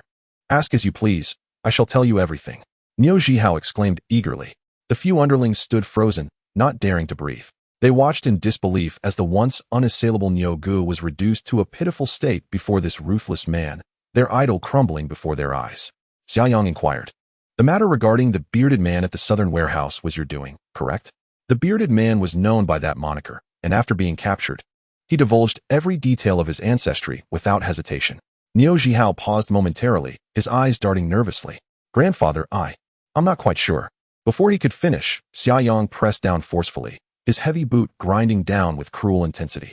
Niu Zhihao let out a blood-curdling scream as his fingers were left mangled and bloodied. The sudden, excruciating pain caused his body to convulse uncontrollably. Think carefully before you respond. If you dare to lie again, I shall dismember one of your arms. He warned, speaking in a calm, yet chilling tone. For each lie, an arm shall be severed. Once both arms and legs are gone, we will move to the central limb. Though Xia Yang's demeanor remained composed, an icy edge lurked beneath his words. Niu Zhihao dared not doubt the man's resolve. His actions spoke volumes of his viciousness. At this moment, loyalty meant little. Wang Ku was not his son, and there was no reason to risk his life to protect him. Having made up his mind, Niu Zhihao promptly declared, Grandfather. It was the young Master Wang. No, it was that scoundrel Wang Ku who ordered this. I am merely a runner. Xia Yang had long anticipated this and remarked indifferently, that is the correct attitude. Now, elaborate on this matter without omitting any details. Yes. Niu Zhihao hurriedly replied, about a month ago. Wang Ku spread the word that he was looking for someone named Xia Yang. As he spoke, Niu Zhihao could not help but glance at Xia Yang. With his back turned to the headlights of the vehicle, Niu Zhihao could not discern his face. Yet he had a nagging suspicion that this formidable individual was indeed the Xia Yang Wang Ku sought. That scoundrel Wang Ku has brought ruin upon me. Niu Zhihao could not refrain from cursing inwardly. He continued, he wanted to find a young man named Xia Yang. Besides me, several other brothers from the underworld also took on this task for Wang Ku. He even sent us a photograph. However, it was as if the young man had vanished without a trace. We searched for nearly a month without any progress. A few days ago, I contacted a friend who drives for a supermarket, hoping he could assist me with some supplies. By chance, I mentioned this matter and even showed him the photograph. To my surprise, my friend had indeed seen this esteemed Xia Yang. He said that Xia Yang had purchased a substantial quantity of supplies at their supermarket, all delivered to the southern suburbs warehouse. Moreover, he mentioned that during the delivery, besides their supermarket's vehicle, he also spotted other cars delivering vegetables and fruits. Upon hearing this, Xia Yang understood the situation. Clearly, a delivery worker from the supermarket had crossed paths with him. Subsequently, Niu Zhihao had discovered the location of his hideout. He then informed Wang Ku. Niu Zhihao continued. After confirming the information multiple times, I quickly relayed the news to Wang Ku, who instructed me to find someone to seize the supplies hoarded by Xia Yang and teach him a lesson. I felt this was rather dishonorable and was reluctant to get involved, which is why I entrusted the task to the bearded man. Xia Yang suddenly inquired, what is your share? Niu Zhihao instinctively replied, 60%.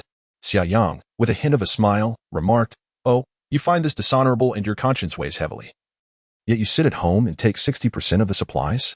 Niu Zhihao was momentarily rendered speechless.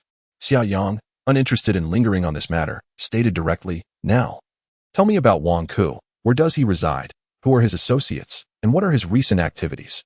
In short, divulge everything you know. Yes. Grandfather, I would never dare to conceal anything. Niu Zhihao promptly replied. He then proceeded to relay all the intelligence he possessed regarding Wang Ku in meticulous detail.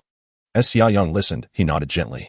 In truth, the sounds from this side were transmitted back to the Liyang ship via Bluetooth.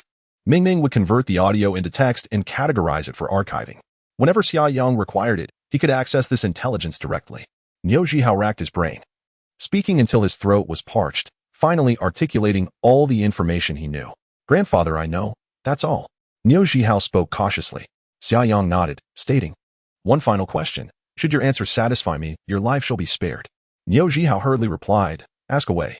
Please, ask. Xia Yang abruptly inquired, you have discerned my identity. Have you not? Niu Zhihao was momentarily taken aback. After a swift internal deliberation, he mustered the courage to assert, no, absolutely not. You are merely my grandfather. What other identity could you possibly hold? Once Niu Zhihao finished speaking, he suddenly sensed a chilling glimmer before him. A shiver coursed through his neck, and instinctively, he clasped it, feeling the warm blood begin to flow profusely. His vitality ebbed away rapidly. Just before consciousness succumbed to eternal darkness, he heard Xia Yang's indifferent voice, to lie in my presence warrants death.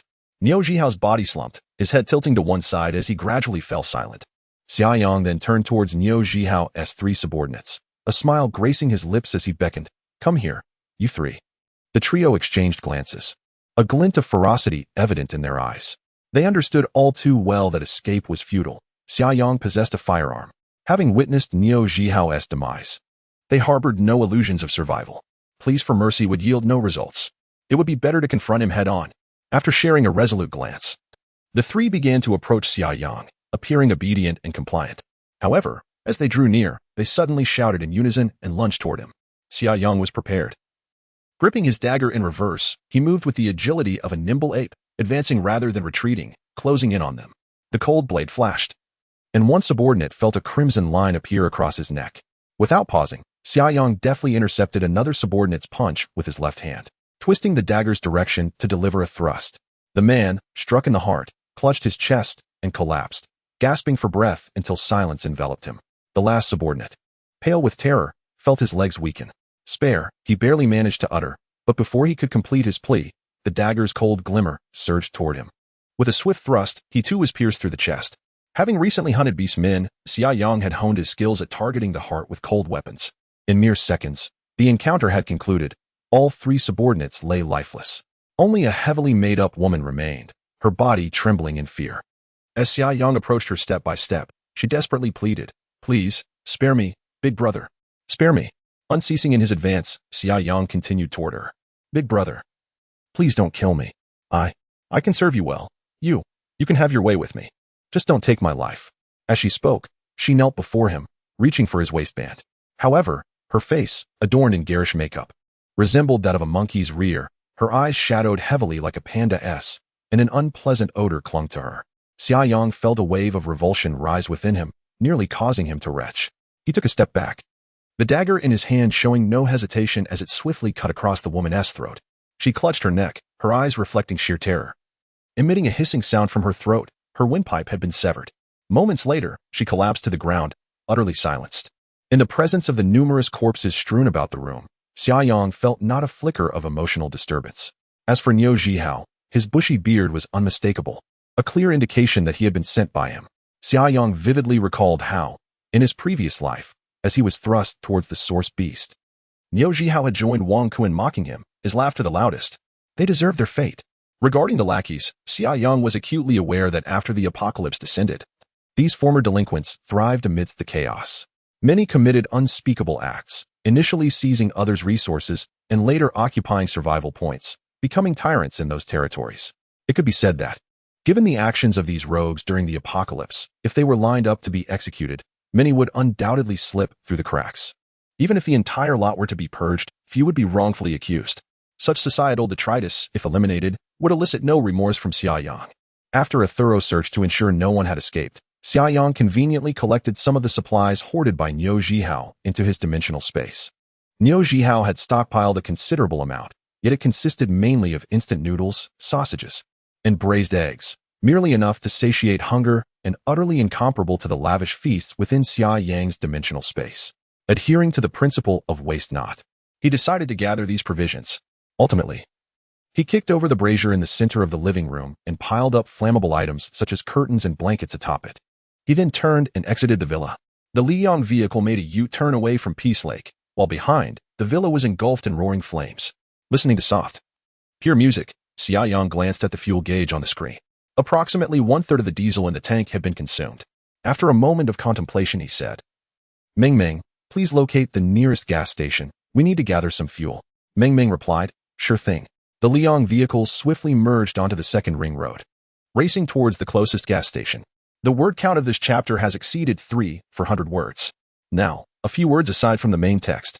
Steel Gun has been writing for over a decade, with more than 10 million words of creative experience across various platforms, and each book has achieved considerable success. This is the first time he is attempting a free platform like Tomato, and Steel Gun did not leverage his historical achievements to seek internal recommendations from editors. He simply created an account to publish his work as a newcomer. He devoted considerable effort to refining the first 200,000 words, revising them multiple times. Yet the data thus far has not been encouraging. To put it plainly, the royalties barely suffice to support a family. Steel Gun naturally wishes to present the best version of his story, to perfectly convey the grand worldview he has constructed. However, at his age, with responsibilities above and below, and a family in need, it is increasingly challenging to sustain oneself solely on fervent enthusiasm. Therefore, I earnestly implore everyone to lend a hand and engage in the free act of generating love through mere clicks on advertisements. It incurs no cost, serving merely as a respite for your eyes. Additionally, I kindly request that you leave your comments. If you come across the latest chapter, please take a moment to encourage timely updates. Should you find this tale by Steel Gun to be commendable, I would greatly appreciate a 5-star rating. The book's rating has been maliciously diminished by thoughtless detractors, which significantly contributes to its poor reception. Once again, if Steel Gun can awaken the silent majority, your voices of justice will surely render those detractors powerless. Furthermore, the promise of additional chapters in exchange for generous support remains valid indefinitely. Steel Gun requires your assistance. Thank you. Chapter 29. The Fuel Zero-Cost Purchase event commences in the night. The Li Yang traversed the icy second ring road, braving the biting cold winds. The roads were nearly devoid of vehicles, a scenario unimaginable before the apocalypse. This hour typically marked the evening rush hour, a time when the second ring would be choked with traffic. Within approximately 10 minutes, the Li Yang arrived at a gas station adjacent to the secondary road of the second ring. Once a 24-hour service station, it now lay shrouded in darkness. Cautiously, Xia Yang dispatched a reconnaissance drone to circle the gas station. There was not a soul in sight. Only then did Xia Yang don his warm coat, ready his firearm and dagger, and exit the Li Yang.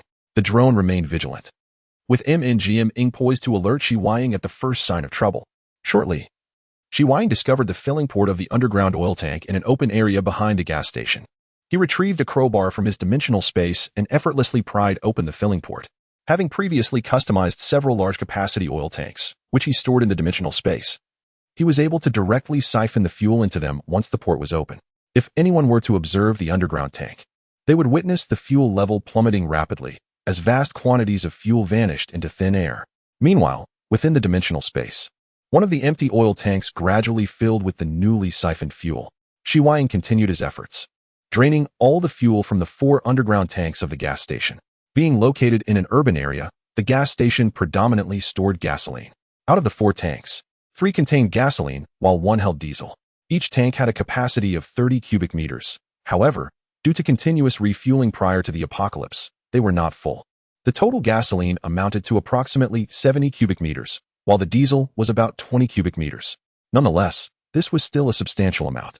1 cubic meter equates to 1,000 liters. The Li Yang operates on diesel. The Xia Yang had just acquired 20,000 liters of diesel. To put this into perspective, the fuel tank of the Li Yang holds only 800 liters, meaning this find was sufficient to fill the tank 25 times. As for gasoline, Xia Yang utilized it less frequently, yet stockpiling some was essential. With the impending collapse of the power supply, the use of gasoline generators would become increasingly common.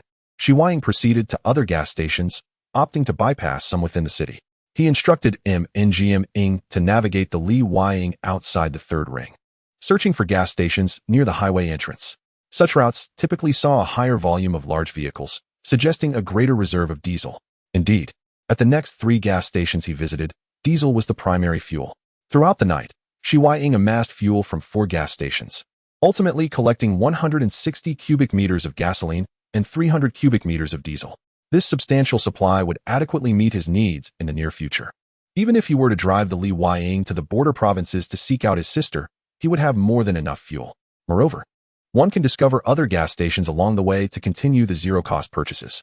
For an ordinary individual devoid of dimensional space abilities, extracting fuel from the buried storage tanks poses a considerable challenge. Furthermore, the zero-cost acquisition at the gas station is merely a temporary solution. Once Xia Yang's dimensional space abilities advance further, he will unlock larger areas of the strategic material reserves. Deep within these reserves lie colossal storage tanks resembling lakes, containing not only gasoline and diesel but also aviation fuel. At that time, he will have no worries regarding fuel shortages. As midnight approached, Xia Yang commanded Meng Meng to return home. Throughout the day, he had harvested a significant number of contribution points from hunting orcs. His contribution points had now reached 72.5, and it was anticipated that he would upgrade the track device by the following day. Thus, no matter how heavy the snowfall, the Liang vehicle would be able to navigate effortlessly. Xia Yang had also dealt with Wang Ku's lackey, Niu Zhihao, and acquired substantial intelligence regarding Wang Ku. Additionally, he had gathered several hundred cubic meters of fuel, marking a bountiful haul. Without pausing, Xia Yang made his way directly back to the air raid shelter in the southern suburbs warehouse. During the night, orc activity remained quite frequent, and along the way, he effortlessly eliminated 5 more orcs, raising his contribution value to 75. Upon nearing the warehouse, he first deployed a drone for reconnaissance. After confirming no abnormalities, Xia Yang instructed Meng to drive the Liang vehicle back to the warehouse. Securing the warehouse door, Xia Yang returned to the vehicle, which gradually entered the air raid shelter. Inside the cavernous, flat space, the fireplace had already extinguished. As Xia Yang alighted from the vehicle, he felt a chill in the air. He had been out longer than anticipated, and the firewood he had added in the morning had long since burned out. Xia Yang mused to himself. Surely those fellows Haven Tea frozen to death? That would be a waste of contribution points. Activating the vehicle's lights, he observed that 4 of the 5 individuals were on the verge of collapse from the cold. One, however, was still struggling fiercely. Xia Yang approached and rekindled the fireplace, adding some firewood. Soon, warmth began to permeate the air. The bearded man and his companions gradually regained some composure. But after being bound all day without sustenance and suffering from the night's chill, they remained quite lethargic.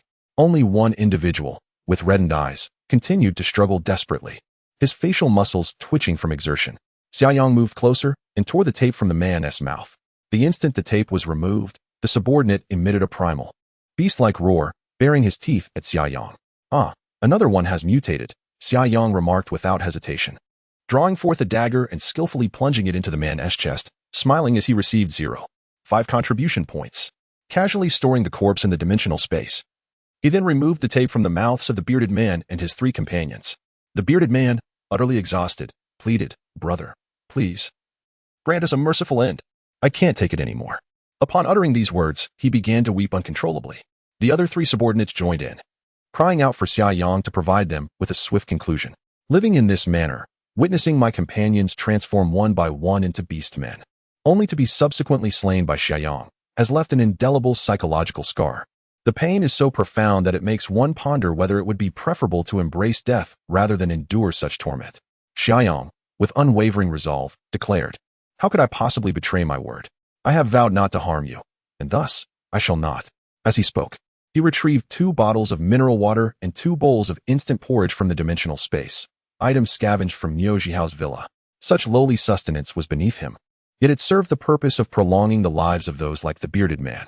"Behold," Xia Yang continued, "not only can I refrain from killing you, but I must also ensure that you do not perish from hunger, thirst, or cold. Tell me, is this an easy burden for me to bear?" The bearded man and his companions, on the brink of madness from starvation, momentarily cast aside their fears upon seeing the food, their eyes alight with desperate longing. Xia Yang fetched some hot water aboard the Liang and prepared the instant porridge. While waiting, he opened the mineral water and distributed a sip to each person. Once the porridge was ready and had cooled slightly, he took a disposable spoon and fed each individual a few mouthfuls. Although 2 small bowls shared among 4 would hardly suffice, it was adequate to stave off starvation and prolong their lives. After feeding them, he sealed their mouths once more and ascended to the Liang without a backward glance. The warmth of the vehicle was a welcome relief. The vastness of the air raid shelter proved less comforting, as the fireplace only offered warmth in its immediate vicinity. By now, it was well past midnight. Xia Yang first completed the daily check-in in the vagabond system, accumulating a total of 76 contribution points. He then swiftly washed up, took a shower, and collapsed into bed, covering his head to sleep.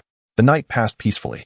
The following morning, Xia Yang rose, refreshed, and retrieved a simple yet venerable breakfast from the dimensional space, relishing a humble meal. It promised to be a day brimming with vitality. Upon exiting the vehicle to survey the surroundings, he observed that 2 more individuals had transformed into beastmen overnight. The bearded man, true to his reputation as the leader, had astonishingly remained unchanged. Xia Yang swiftly dealt with the 2 beastmen and collected their remains before providing sustenance to the bearded man and his dwindling companions. As Xia Yang prepared to board the Liang once more, he turned back and cautioned, "Stay put. I hope to find you all alive upon my return." The Liang emerged from the warehouse. "Brother Yang, shall we head to the West City District today?" Meng inquired. "No. We are bound for the Bell Tower District. Ensure that drones are dispatched to maintain constant vigilance along the route," Xia Yang instructed. "Understood." The incubation period had concluded, and the number of beastmen across the districts of Sanshan had surged to a peak. There was no longer a necessity to linger in the West City District, especially since Wang Ke's stronghold lay within the Bell Tower District Chapter 30. the vengeance operation commences. In the clock tower district of Sanshan City, noon cast a dreary gray over the sky, with snowflakes gently descending and traces of accumulation lining the roadside.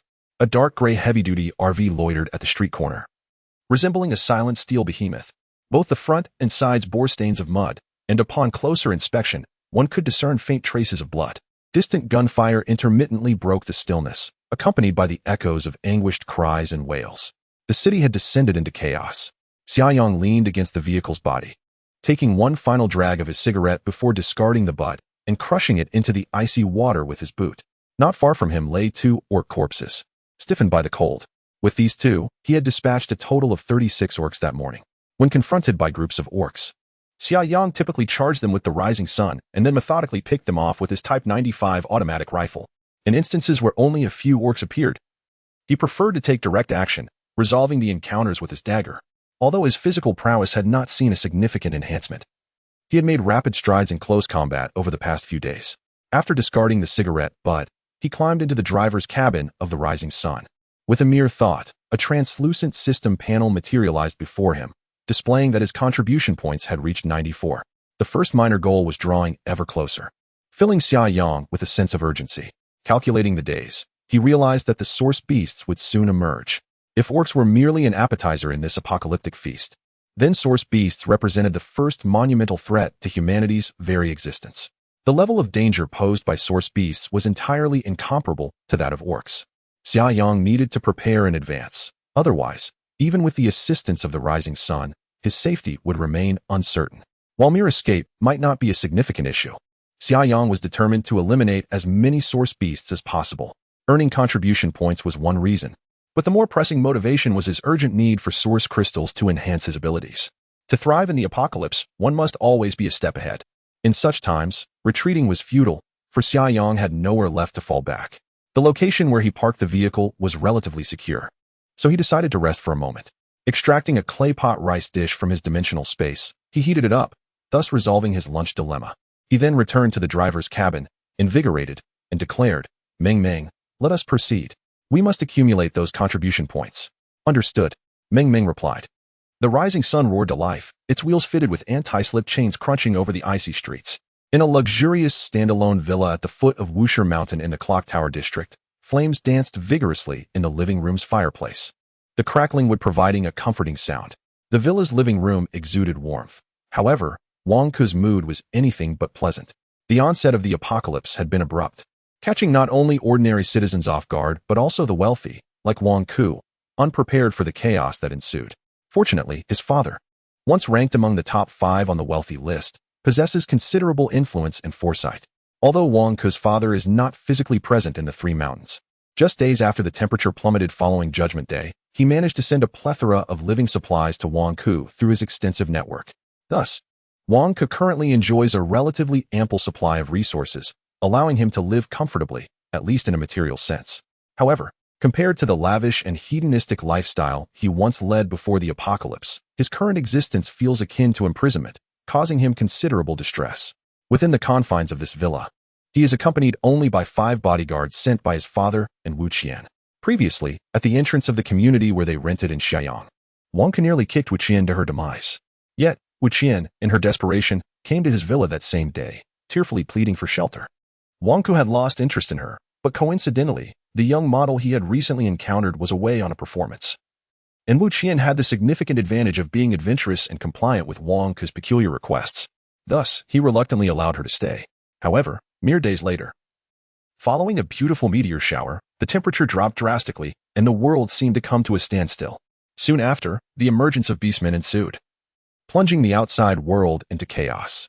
Consequently, they found themselves trapped within the villa. Wang Ke became too apprehensive to venture outside. Fortunately, their luck held, as none of the 5 bodyguards, along with Wang Ke and Wu Qian, had transformed into beastmen. The bodyguards remained vigilant, reinforcing the villa's doors and windows, preparing to hold their ground. Recently, communications have been sporadic. Wang Ke's father advised him that should the situation worsen, he should escape north with the bodyguards, as he would arrange for assistance along the highway. The source of Wang Ke's frustration, besides the inability to indulge in extravagance, is the matter of Xia Yang. Wang Ke had spent a considerable sum searching for Xia Yang, who had inexplicably vanished for an entire month. He had begun to believe that she had fled to another city. Unexpectedly, a few days ago, a glimmer of hope emerged when Niu Zhihao from the west of the city discovered Xia Yang's whereabouts. Wang Ke immediately commanded Niu Zhihao to retrieve Xia Yang. Although Niu Zhihao reported that Xia Yang had stockpiled supplies, Wang Ke remained indifferent, confident that this extreme weather would not persist and that the world would eventually return to normal. As the son of a billionaire, he thought little of the trivial resources. Wang Ke initially believed capturing Xia Yang would be an effortless task. However, 2 to 3 days have passed without any news from Niu Zhihao. Initially, they could communicate via phone, but now they have completely lost contact. The fact that he is unable to exert control over someone as inconsequential as Xia Yang, a mere impoverished lad, fills Wang Ke with frustration. As he tended to the fire, his irritation grew. He declared, "Ali, tomorrow morning, make a trip to the west of the city. Find out what that scoundrel Niu Zhihao is up to. Why is it that such a trivial matter cannot be handled properly?" Ali hesitated for a moment before responding. "Young master, the master has said that this period is rather perilous. We must remain by your side at all times to ensure your protection." Wang Ke, filled with ire, retorted, "Aren't there still Chang and the others? What difference does your absence make among the 5 bodyguards?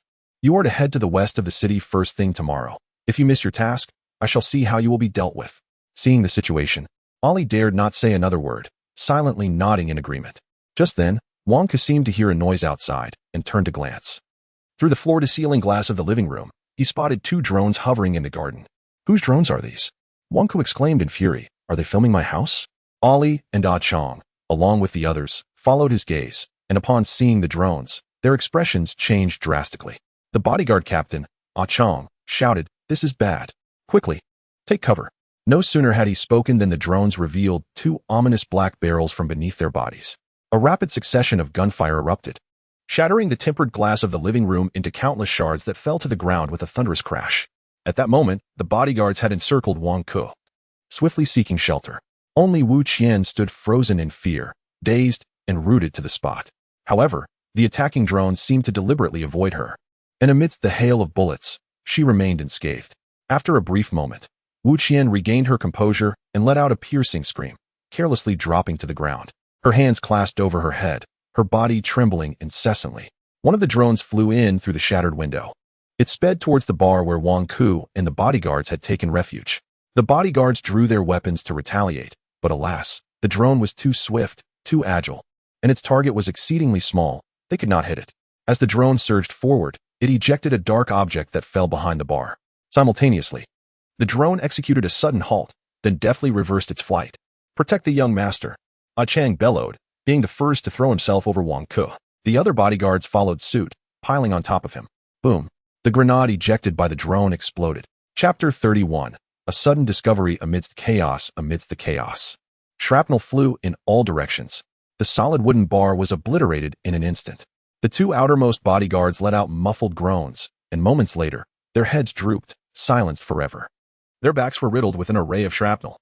Chang and the other 2 bodyguards, along with Wang Ke, whom they were shielding, found their ears ringing and blood seeping from their mouths and noses. The close-range explosion of the high-explosive grenade, while absorbed by the outer bodyguards, still inflicted significant damage through the shockwave. Chang shook his head, feeling dizzy and disoriented, his ears filled with a relentless buzzing, drowning out all other sounds. With great effort, he pushed aside the bodies of his fallen comrades and signaled to Ali and another bodyguard, Ming. The 3 struggled to their feet and hoisted Wang Ke, stumbling towards the staircase 5 meters away, which led to the basement. Wang Ke's father had constructed a sturdy refuge down below. If they could reach it, the drones would find it challenging to target them. Though the adversary wielding such advanced attack drones was undoubtedly formidable, Chang knew he could not dwell on that now. Survival was paramount. Just as they managed to move a few steps, gunfire rang out sharply. One bodyguard was shot in the back, letting out a scream as he collapsed, gritting his teeth. Chang took the fallen bodyguard's place, pulling Wang Ke down and desperately crawling towards the staircase. In truth, without the burden of Wang Ke, the bodyguard's tactical prowess would have easily allowed them to weave through obstacles and reach the staircase without issue. However, with Wang Ke's presence, that 5-meter distance felt insurmountable. 2 attack drones maneuvered from the sides, shooting down from above once more. Another bodyguard was struck, this time fatally, collapsing without a sound. Chang felt a bullet pierce his leg, drastically diminishing his combat effectiveness. From the moment the drones appeared in the garden to the near total elimination of the 5 bodyguards, the entire ordeal unfolded in mere minutes. It was a crushing display of firepower and technology. Recognizing the futility of their situation, Chang sighed deeply, casting aside his weapon and raising his hands toward the drones, signifying his complete surrender. Wang Ku, eyes wide with panic, shouted, Chang, what are you doing? Come protect me. Chang replied with a heavy heart, Young master, it's futile. We cannot escape. Wang Ku retorted angrily. Who seeks to annihilate me completely? His mind raced with various suspects, ranging from business rivals to personal enemies. Wang Ku, known for his brazen demeanor, had made many foes in his life. Yet, he never once considered the possibility of Xia Yang being involved. Chang relinquished his resistance, and the drone ceased its gunfire. Hovering above the two men, its dark barrel aimed squarely at them. A flicker of hope ignited within Chang as he raised his hands towards the drone, imploring, My friend, can we discuss this? If there is any offense caused by Wang, we are more than willing to apologize and make amends. There is no need for such extremity. Wang Ku hastily added, Yes, please spare us. I come from wealth, considerable wealth. You may state your demands. My father will certainly acquiesce. The drone offered no response. However, moments later, more drones infiltrated through the breach of the window. These drones were smaller and unarmed. They circled within the villa, seemingly conducting reconnaissance.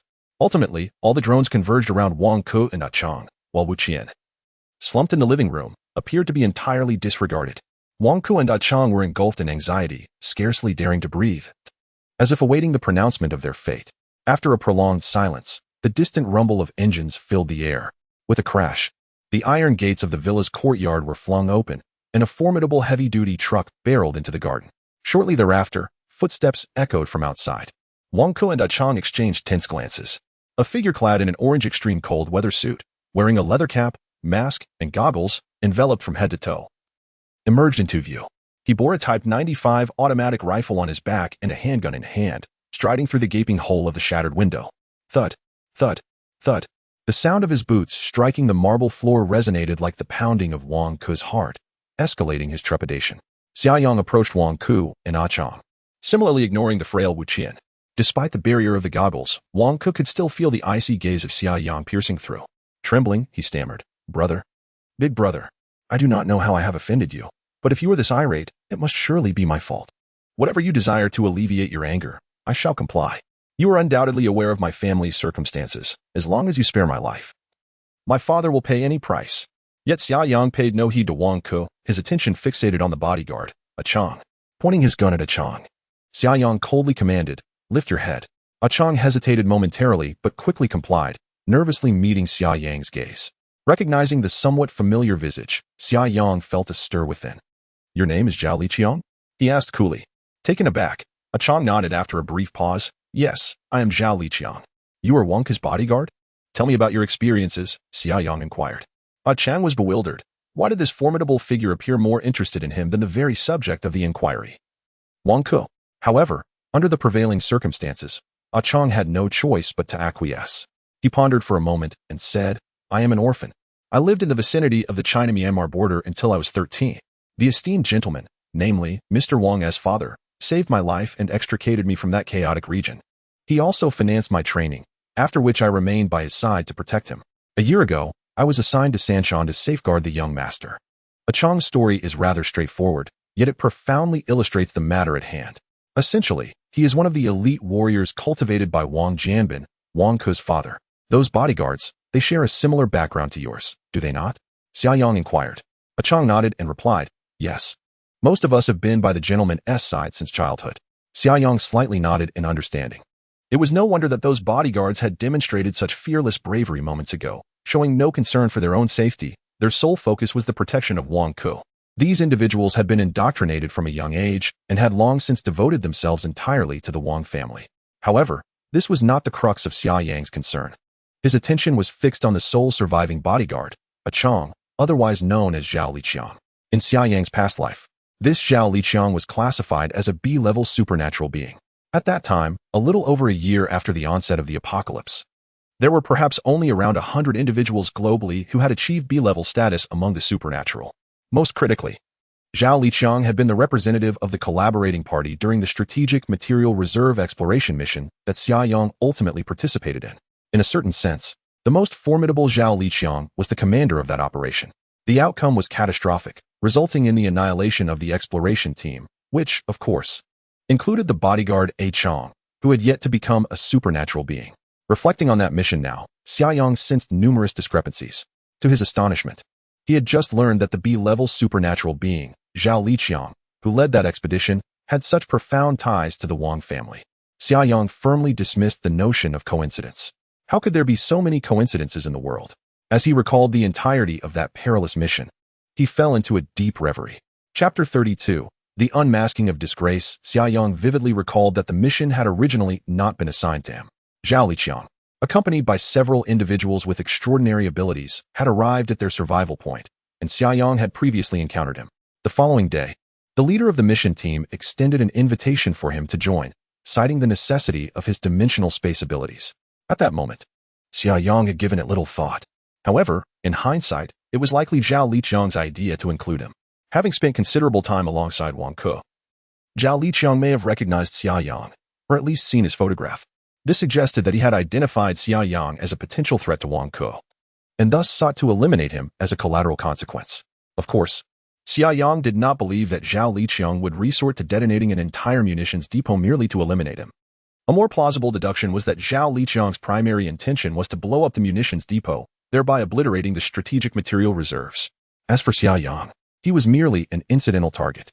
Now that Xia Yang had confirmed Zhao Liqiang's identity as an assassin, the likelihood of this deduction being accurate increased significantly. The destruction of the strategic reserves was undoubtedly a decision made by the Wang family, more precisely by Wang Jianbin, Wang Ke's father. Zhao Liqiang was merely the executor of this plan. Xia Yang did not delve into the reasons behind Wang Jianbin's motives, for typically, the destruction of an object arises from the desire to conceal something. In this iteration of his life, the entire strategic reserve had traversed with him into his dimensional space. The existence of that reserve was now uncertain. This exemplified a classic temporal paradox. Should the opportunity arise, Xia Yang contemplated visiting the mountain where the strategic reserve was located to investigate further. Inquiring Zhao Liqiang would yield no answers, as events had yet to transpire. At that point, Zhao Liqiang was not the ambitious B-level extraordinary individual, and Wang Jianbin had not even entertained the thought of destroying the strategic reserve. However, these considerations bore little significance for Xia Yang. He was unequivocally certain of one thing. The Wang family harbored deep-seated malice towards him, not solely Wang Ke. Therefore, no matter how he sought revenge, his heart would remain unperturbed. In the future, he intended to confront Wang Jianbin, the formidable figure, to uncover the secrets he possessed. With this thought in mind, Xia Yang slowly raised his handgun. Zhao Liqiang realized that his final moments had arrived. A hint of desperation crossed his features as he pleaded. "You may kill me, but I beg you, spare the young master." Xia Yang remained silent, gently squeezing the trigger. With a muted thud, the silencer emitted a faint flash, and Zhao Liqiang's forehead blossomed with a crimson wound. His eyes widened in disbelief, filled with resentment, before he fell backward. Thus, the world lost a future B-level extraordinary individual. Xia Yang felt no sense of loss. While some extraordinary individuals indeed played a significant role in the survival of humanity, like the police officer Zhou Yaowu whom Xia Yang had encountered days prior, individuals like Zhao Liqiang posed an ever greater threat to humanity as their power increased. In the previous life, the strategic reserve was a matter of grave consequence, resulting in Zhao Liqiang's own obliteration amidst the chaos. Humanity suffered the loss of an entire combat squad of ability users, as well as a vast strategic resource depot. For this transgression alone, Zhao Liqiang met a fate most deserved. When he was shot in the head, Wang Ke trembled in terror, emitting a shrill scream reminiscent of a eunuch. Clutching his head with both hands, his body shook like chaff, pleading, "Do not kill me. Please, spare my life." Xia Yang, observing the thoroughly frightened young scion before him, was overwhelmed with emotion. He vividly recalled how, in a previous life, Wang Ke had mocked him from atop a snowmobile, reveling in his impending doom at the hands of the source beast. That arrogant, self-satisfied demeanor was etched in Xia Yang's memory. Stepping forward, Xia Yang seized Wang Ke by the collar. Wang Ke, weeping profusely, begged, "Please spare me, brother, don't." Like dragging a lifeless dog, Xia Yang pulled Wang Ke into the living room and nonchalantly tossed him beside Wu Qian. The two, instinctively huddled together, regarded Xia Yang with trepidation. With a mere thought, Xia Yang retrieved a chair from the dimensional space and placed it before them, then sat down with an air of authority. As he toyed with his pistol, he remarked meaningfully, "Young Master Wang, you must harbor a deep resentment towards me, do you not?" Wang Ke hastily replied, "I would not dare. You possess immense strength. How could I harbor even a hint of resentment?" Ignoring Wang Ke's flattery, Xia Yang continued, if it weren't for this harsh winter, you would not have fallen so low. You likely would not even deign to glance my way. Not at all. Wang Ke responded with a forced smile, your prowess, brother, is unparalleled at any time. Slowly, Xia Yang removed his goggles, took off his leather hat, and pulled down his mask. Wang Ke and Wu Qian were struck dumb, staring at Xia Yang as if petrified. Xia Yang, is it truly you? Wang Ke's eyes flickered with malice, but he quickly recalibrated his demeanor, adopting a more submissive expression. Brother Xia, it was all my fault. I failed to recognize your greatness, blinded by ignorance and foolishness. I inadvertently offended you. Beside them, Wu Qian's eyes sparkled with a glimmer of hope. She abruptly pushed Wang Ke away and, with a hint of desperation, declared, Xia Yang, I genuinely love you. All of this was coerced by him. He is my employer, wealthy and powerful. I dared not resist. In truth, I cherish the moments spent with you. Wang Ke shot a venomous glare at Wu Qian, muttering under his breath, you wretched creature. He halted mid-sentence, realizing the gravity of his words. Should Xia Yang truly accept Wu Qian, offending her now would seal his own doom. Wang Ke had gleaned much about Xia Yang from Wu Qian in the past. Xia Yang had been the quintessential sycophant, obedient to her every whim. Such individuals are often malleable, and there was a real possibility he might reconsider his affections. The more Wang Ke pondered, the more ominous his situation appeared. Xia Yang wore an enigmatic smile on his face as he fixed his gaze on Wu Qian, inquiring, was it he who coerced you into this? Do you possess some leverage over him that renders you incapable of resisting? Wu Qian's eyes glistened with unshed tears as she replied, her voice laced with vulnerability. I lack any incriminating evidence against him, yet this scoundrel's wealth is vast, and his connections in Sanshan are extensive. Should I defy him, I would be left with no ground to stand on, and my very safety would be jeopardized. As she spoke, Wu Qian took a couple of steps closer to Xia Yang, her voice trembling with emotion. Xia Yang, I genuinely care for you. Every moment we spent together has brought me immense joy. The mundane aspects of life, the trivialities of daily existence.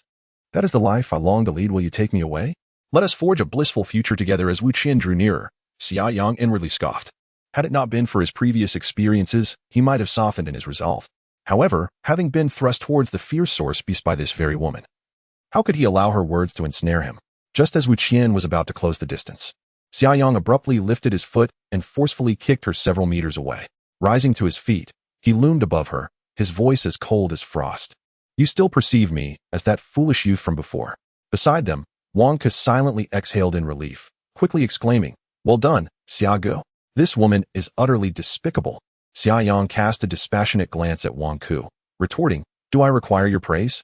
Wang Ke hastily responded, Xia Ge. In truth, it was Wu Qian who initially proposed to seduce you. She claimed it would be exhilarating. I was momentarily foolish and agreed. I truly meant no offense.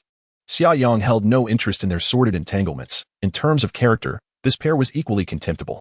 He had heard enough of their trivialities to find them utterly distasteful. With a flicker of thought, he summoned 2 alloy chains from the dimensional space. Chapter 33. Encountering Barrett. Xia Yang brings warmth. Wang Ke gazed at Xia Yang as he approached, a profound sense of dread enveloping him. Sitting helplessly on the ground, he futilely shuffled backwards, murmuring, Brother Xia, please, don't kill me. The incident with Wu Qian was my fault, but my sins do not warrant death. Xia Yang raised his hand, the barrel of his gun aimed directly at Wang Ke, and coldly remarked, move another inch, and you shall meet your demise. Petrified, Wang Ke ceased his movements, yet his pleas for mercy continued unabated. Xia Yang stepped forward, without hesitation binding Wang Ke with a steel chain. As Wang Ke himself had admitted, his previous actions toward Xia Yang indeed did not deserve the ultimate punishment. However, when considering past grievances, particularly the malicious act of pushing Xia Yang toward the source beast and the catastrophic explosion at the strategic reserve, Wang Ke's family cast a long shadow over these events. This was the embodiment of an unforgiving vendetta. In a matter of moments, Xia Yang had ensnared Wang Ke like a tightly wrapped dumpling. He discarded him carelessly aside and proceeded toward Wu Qian. Wu Qian attempted to salvage the situation with her exquisite tea artistry, but alas, her words held no sway over Xia Yang any longer. Xia Yang mirrored his earlier actions, securely binding Wu Qian as well, before dragging both of them to the center of the living room. Wang Ke, in a desperate bid, implored, Brother Xia, I beseech you, spare my life. I truly recognize my errors. I possess considerable wealth. Whatever amount you desire, I can provide. 100 billion, 200 billion. Just name a figure, and I will have my father transfer it to you immediately. Please, grant me mercy.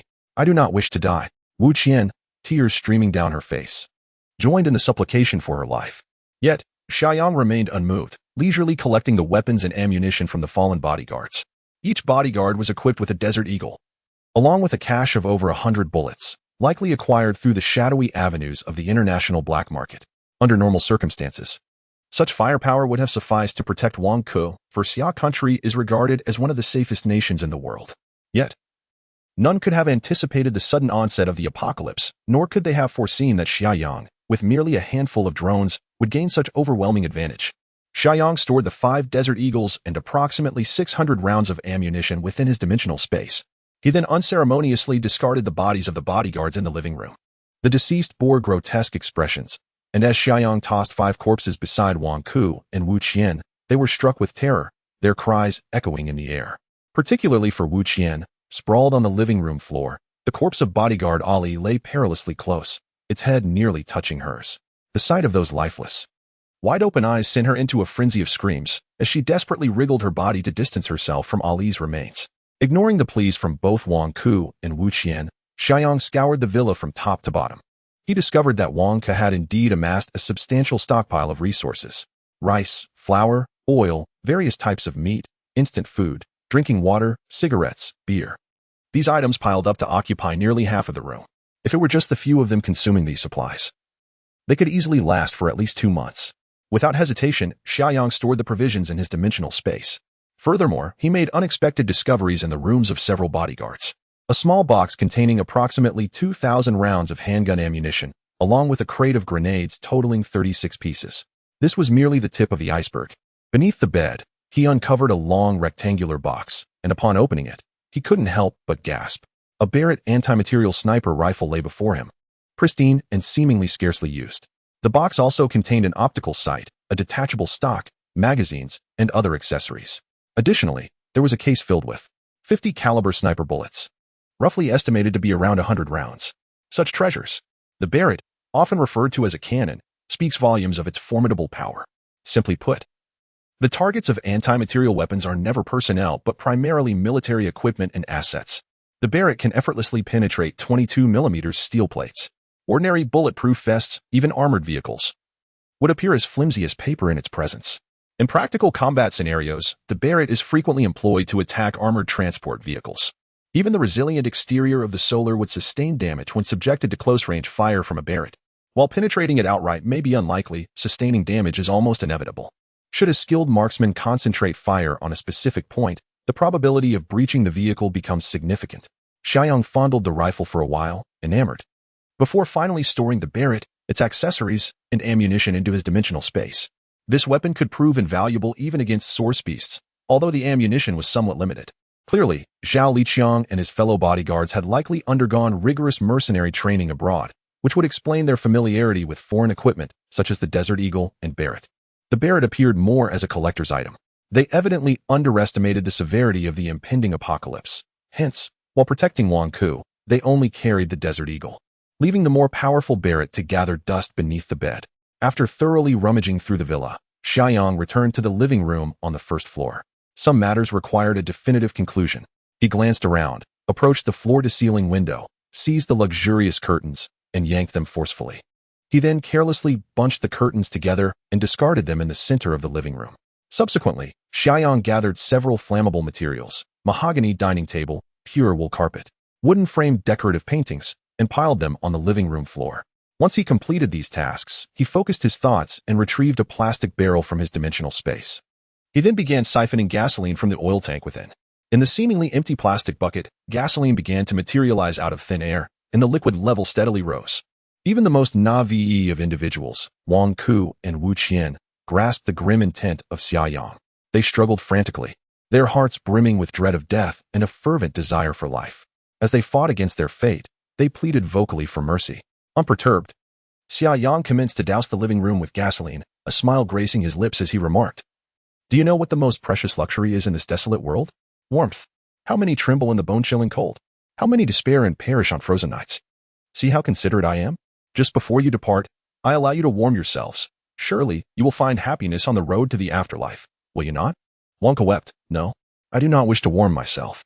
Brother Xia, Grandfather Xia, I beg you spare me. I shall never dare again. Have mercy.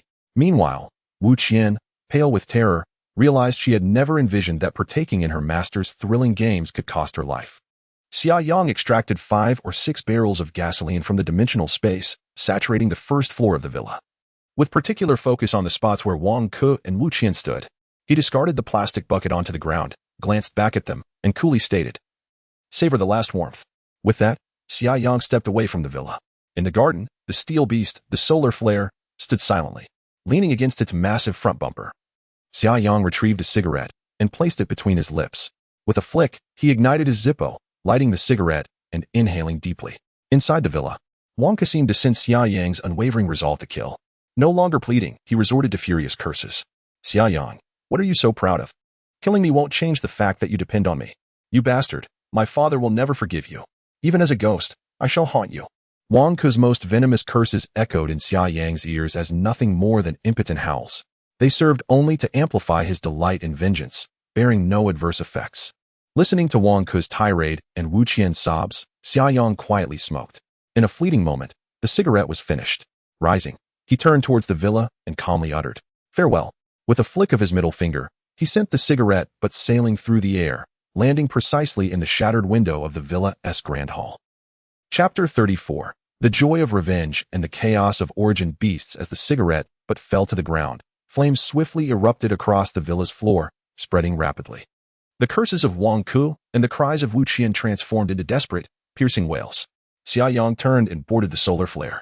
He sat quietly in the cockpit, gazing at the orange tongues of fire that licked through the shattered windows of the villa, his emotions a tangled web of complexity. A sense of loss brushed against him, yet it was eclipsed by the exhilaration and relief that came with clarity of thought. The blaze roared fiercely, thick smoke billowing forth. The screams of Wang Ke and Wu Qian faded into silence. The smoke began to seep outside the villa, but the solar flare, equipped with an excellent air circulation system post-modification, completely isolated him from the encroaching fumes. After a moment of contemplation, Xia Yang spoke lightly. "Meng Meng, let us return." "Understood." Meng Meng replied. The solar flare reversed away from the villa, speeding towards the southern part of the city. The smoke-laden villa receded into the distance. After a prolonged silence, Xia Yang suddenly instructed, "Meng Meng, play a sword like a dream for me." "Received." Meng Meng responded. The familiar prelude began to echo through the cockpit speakers. With his eyes gently closed, Xia Yang tapped his fingers to the rhythm. As the chorus approached, he could not help but sing along loudly. Coming swiftly, departing swiftly. Wishing for a fateful encounter, love comes swiftly, hatred comes swiftly, everything is carried by the wind. With a wild laugh and a long sigh, live joyfully, live sorrowfully. Who stands with me through life and death? This timeless song from decades past encapsulated the joys and grievances of those who roamed the martial world. Xia Yang sang passionately, releasing the pent-up emotions of 2 lifetimes. After seeking vengeance, the obsessions of his previous existence began to dissipate significantly. The origin beasts were soon to emerge, and Xia Yang was determined to focus solely on enhancing his strength, fortifying his position in this brutal apocalypse. For he aimed to alter his sister Xiaolin's fate as well. Additionally, there were debts of gratitude he had been unable to repay in his former life. In this lifetime, he would undoubtedly repay them well. "If you grant me a peach of wood, I shall return it with a precious gem." Xia Yang was indeed a man of clear distinctions between gratitude and resentment. Amidst the melody, the solar flare surged forward, plowing through the snow-laden skies. Upon returning near the warehouse, Xia Yang routinely dispatched a drone for reconnaissance. Only after confirming the area was secure did he allow Meng Meng to maneuver the solar flare directly into the warehouse. Once inside the air raid shelter, he checked on the bearded man and his sole surviving subordinate. Ultimately, they had succumbed, transforming into beastmen today. Xia Yang drew his dagger and swiftly harvested a contribution point. He then stored the bodies of the 2 beastmen in his dimensional space. This place was, after all, his home. Having a few corpses lying around made him uneasy, despite not fearing them. Over the past few days, he had been seeking secluded spots to dispose of the beastmen's bodies from his dimensional space. Xia Yang returned early today, for he needed to prepare for the arrival of the origin beasts. Today, after accumulating a total of 100 contribution points, Xia Yang had also hunted down several orcs, bringing his contribution points to 101. 5. Without hesitation, he summoned the system and opted to upgrade the track device. True to its nature, the system required not only contribution points, but also a portion of ores and materials from Xia Yang. Fortunately, The requirements were minimal, and the strategic reserve in the dimensional space contained an ample supply of various ores, sparing him the need to venture out in search of resources. However, with repeated upgrades, it was inevitable that the reserves would dwindle, and Xia Yang would eventually find himself troubled by resource scarcity. During the upgrade of the Liang vehicle, he was unable to enter the vehicle's interior or store it in the dimensional space. Hence, under the permissible conditions, Xia Yang intended to conduct the upgrade in a secure environment, such as this bunker, which provided a safe haven. The track device was merely a small module, and the time required for its modification was significantly shorter than the first transformation of the mobile survival base, taking only 20 minutes. For safety's sake, Xia Yang decided to remain inside the bunker until the upgrade was complete. He retrieved a picnic chair and settled down, pulling out the Barrett rifle from the dimensional space, playing with it in his hands. He also took out several golden 12.7mm caliber sniper rounds, carefully loading them into the magazine, preparing to fire a few shots shortly. This Barrett rifle was capable of inflicting damage on D-class source beasts, making it a crucial weapon for Xia Yang. However, the limited ammunition constrained him from practicing freely. He could only fire a few shots to gauge the feel of the weapon. After a brief interval, the glow from the Liang vehicle faded, signaling the completion of the track device installation. Upon inspection, the vehicle's exterior had not changed significantly. He commanded Meng Meng to activate the track device. Before his eyes, intricate mechanical structures at the bottom of the Liang began to move, reminiscent of a transforming robot, dazzling Xia Yang. In merely 10 seconds, the massive bulletproof wheels were replaced by 3 sets of tracks on each side. The materials of the tracks and wheels resembled the vehicle's body, both a dark gray with minimal reflectivity, exuding a substantial quality likely derived from a special alloy. Xia Yang was elated. The introduction of the track mode signified a substantial enhancement to the Liang's mobility. Soon, heavy snowfall would blanket the globe, rendering roads nearly impassable with deep accumulations of snow. The previous wheeled structure would have struggled in such conditions. Joyously, Xia Yang instructed Meng Meng to revert the Liang to its wheeled mode, which was currently more convenient and offered greater speed. In track mode, the maximum speed could reach 90 miles per hour, considerably slower than the wheeled mode, yet still impressive for a vehicle of its size, spanning 12 to 13 meters in length. Xia Yang opened the bunker door and stepped into the external warehouse, preparing to test his rifle. Certainly, it is primarily about finding a sense of feeling. The Barrett rifle boasts an impressive maximum range of 6,800 meters, capable of effortlessly penetrating a vehicle from a distance of 1 kilometer, and even eliminating foes concealed behind a concrete wall. Thus, there is no doubt regarding its performance. Xia Yang positioned 2 layers of alloy plates against the wall at one end of the warehouse. These were custom-made at the machinery factory to combat the source beasts, with each plate measuring an impressive 30 millimeters in thickness. Even if they are of lightweight alloy, such a plate is still exceedingly heavy. Without spatial dimensional abilities, manipulating them would be nearly impossible. Xia Yang moved to the opposite end of the warehouse and assumed a prone position to aim at the alloy plates. He pressed his shoulder firmly against the stock. The Barrett's recoil is formidable, and without proper support, the force could easily fracture his scapula. He aimed at the center of a crosshair he had previously marked on the alloy plate. Adjusting his breath, he gently squeezed the trigger. Bang! A tremendous recoil surged through his shoulder, causing his entire body to vibrate. He leaned closer to the scope to observe the impact point of the bullet. After correcting for any deviation, he aimed at another crosshair and fired again. Xia Yang had drawn 5 or 6 such marks on the alloy plates, each designated with a number. Thus, he fired 5 shots in total, with the last 3 striking the center of the targets with precision. Considering the need to conserve ammunition, Xia Yang concluded his shooting practice. He stowed the Barrett in the dimensional space and approached the alloy plates. To his astonishment, the first layer had been penetrated, while the second layer bore faint traces of impact. This was a 3-centimeter thick alloy plate. Although the shooting distance was relatively short, the power exhibited was remarkable. Xia Yang estimated that, if fired at a source beast from the same distance, it would undoubtedly penetrate its tough exterior and quite possibly injure its internal organs. However, striking the head would likely yield minimal results, as the skull of the source beast is exceedingly robust. He collected the alloy plates and surveyed the vast expanse of the warehouse. It was time to prepare for the impending arrival of the source beasts. Xia Yang retrieved a small excavator from the dimensional space and climbed aboard to familiarize himself with its operations. The mechanics of the machine were not particularly challenging, and he swiftly mastered the basic controls. Thus, he began excavating the warehouse floor. In the following days, Xia Yang ventured out for only half a day to hunt beastmen, accumulating contribution points. The remainder of his time was spent making various preparations in the warehouse and its vicinity. The alloy gear he had previously customized at the machinery factory began to prove its worth. Unbeknownst to him, a week passed, with the hunting of beastmen and daily check-ins. Xia Yang amassed an additional 83 contribution points. After dealing with Wang Ke and his associates, no one had dared to disturb him, and all preparations progressed smoothly. Today is April 21st. Outside, the world is cloaked in a silvery mantle. Even in southern cities like Sand Mountain, the snow on the roads has reached considerable depths. The newly transformed solar blaze, now in its tracked mode, stood quietly outside the warehouse entrance. Summer Yang sat in the cockpit, warm as spring, his expression somewhat grave. In his previous life, April 21st was a day of sheer nightmare for many residing in the Three Mountains or other coastal cities. On this fateful day, the terrifying Saurus beast first emerged into human consciousness. While the mutation of beastmen had severely wounded humanity, the advent of Saurus beasts nearly brought about its utter extinction.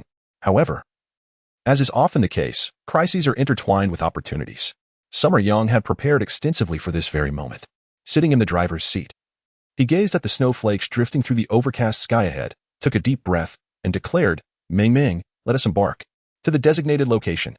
Chapter 35. Awaiting the Saurus beast's arrival, the Yang vehicle, braving the heavy snowfall, moved steadily towards Wusher Mountain, located approximately 3 kilometers east of the warehouse.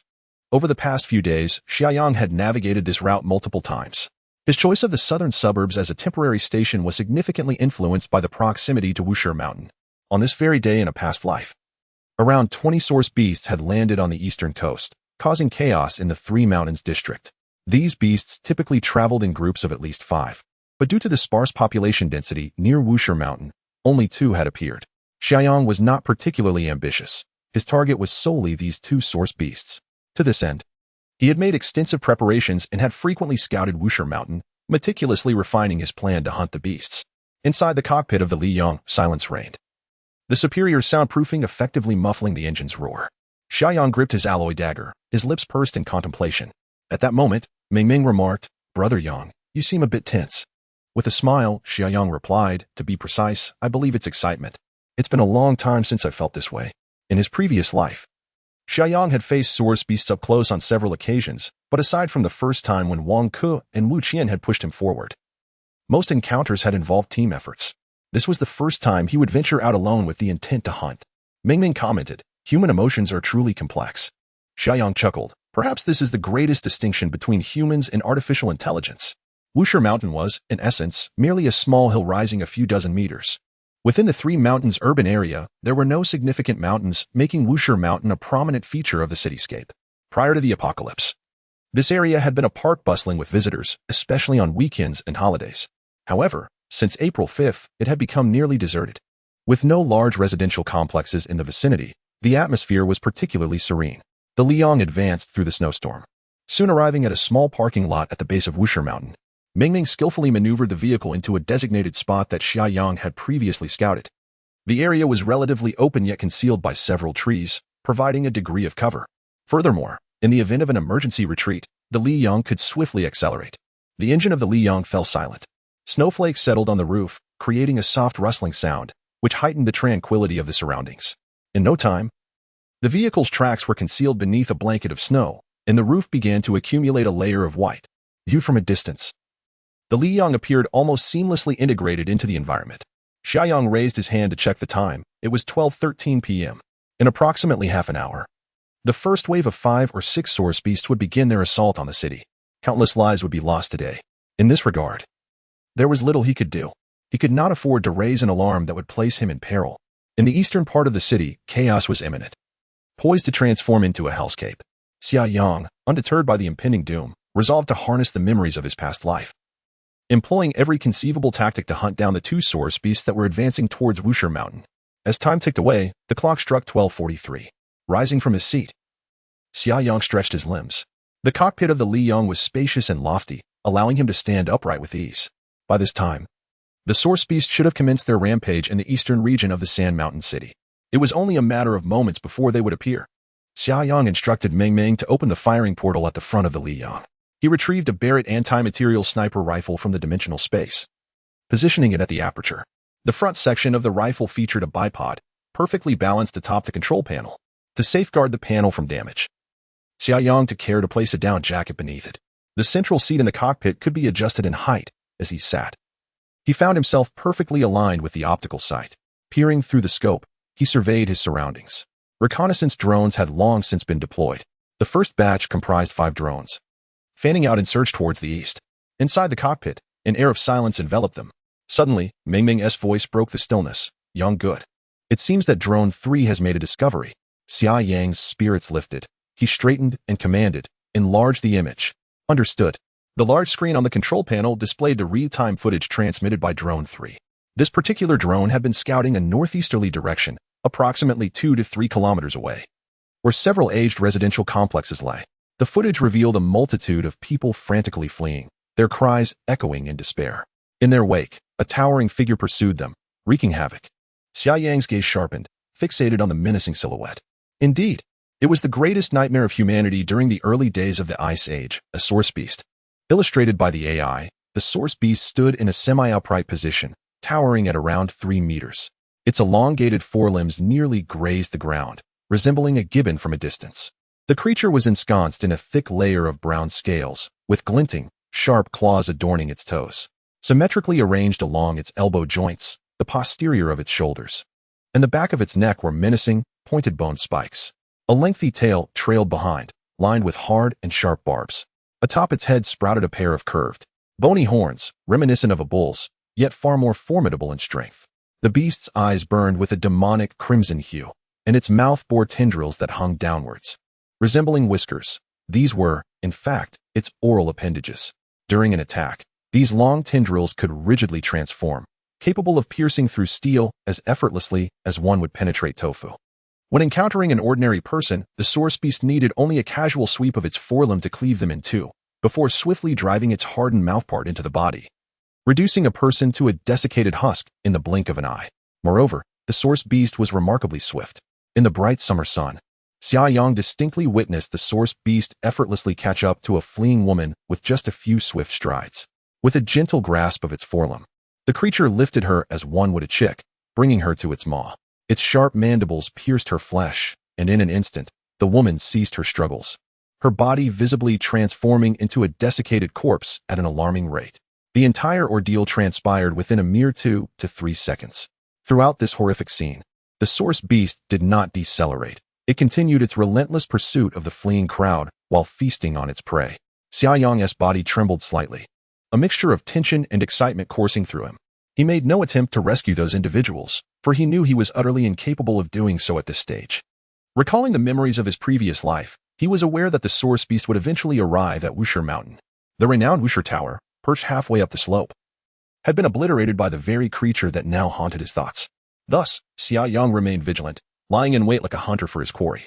The Barrett anti-material sniper rifle was meticulously aimed at the direction of Wusher Tower. A distance of 2 to 3 kilometers was insurmountable for those in a desperate flight for survival. Xia Yang watched helplessly as the crowd of over 100 individuals rapidly dwindled in number. At that moment, a drone in the eastern sky detected the presence of another source beast. Everything unfolded precisely as it had in his past life. As the source beast drew ever closer to Wusher Mountain Park, Xia Yang returned to his central position, his eyes narrowing upon the optical sight. The bolt of the rifle clicked into place, chambering a sniper round. Slowly, he regulated his breathing, gradually calming his racing heart. Chapter 36, Against All Odds. An extreme escape indeed. The fleeing crowd from the northeast dashed directly towards Wusher Mountain. Their numbers had dwindled drastically under the onslaught of the source beasts. In no time, only a handful of individuals managed to escape to the foot of Wusher Mountain. They desperately raced up the slope, hoping that the more intricate terrain, along with the air raid shelters located midway up the mountain, might afford them a chance of survival. The ferocious source beasts were hot on their heels, occasionally catching up to the fleeing group, effortlessly seizing an individual and draining them to a desiccated husk. Xia Yang maintained his gaze fixed on one particular source beast through the scope of his rifle, continually making minute adjustments to the barrel's direction, his breathing remarkably steady.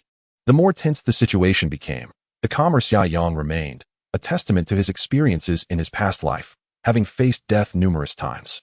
However, he refrained from firing, even as he witnessed several humans being torn apart and drained by the source beasts. Xia Yang understood well that while the Barrett rifle possessed considerable firepower, it was challenging to inflict a fatal wound on a source beast unless a critical hit was achieved. Having lived 2 lives, Xia Yang was acutely aware of the source beast's vital points, yet they were meticulously shielded, making direct hits exceedingly difficult. In truth, the Barrett sniper rifle was an unexpected boon for Xia Yang, not part of his original strategy. He had undertaken extensive preparations to hunt the source beasts, and with the sniper rifle at his disposal, he did not harbor illusions of delivering a fatal blow. Inflicting any injury on the source beast would facilitate the success of his subsequent plans.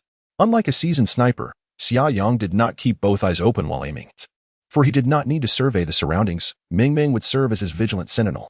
By closing one eye and focusing with a single gaze, he could concentrate more intently.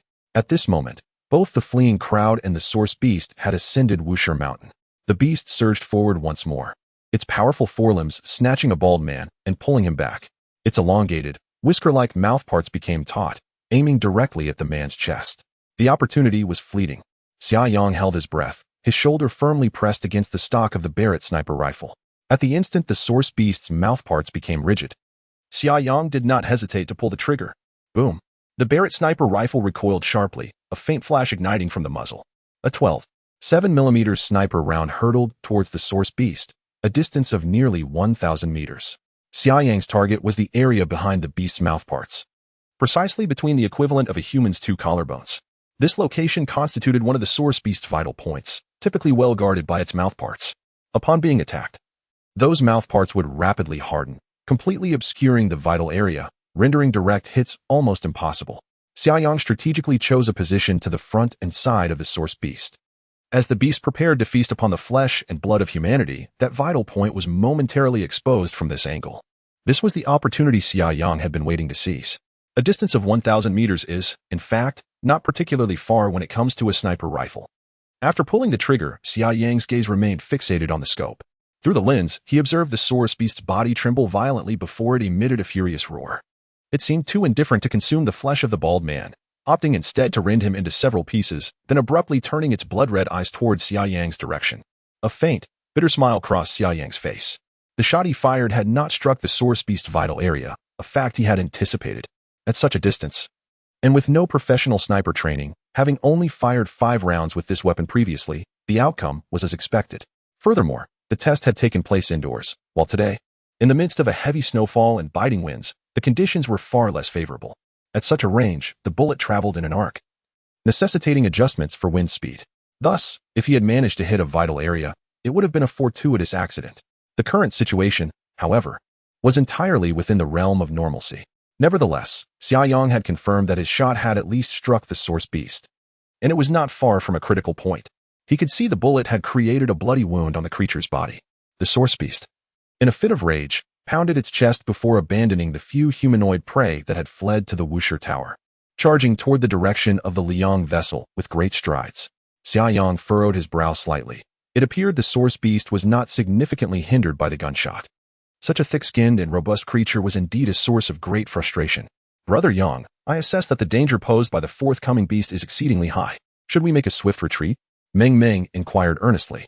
Xia Yang, maintaining his composure, replied, Wait for a moment. Follow my orders before acting. Understood. Ming Ming affirmed. Bang. Xia Yang fired another shot. The source beast was now charging directly at him, its jaws protecting the area around its collarbone, prompting Xia Yang to abandon the aim for a vital spot. Instead, he focused on targeting the beast's shoulder and limb joints. A successful hit would impair the source beast's mobility, fulfilling Xia Yang's objective.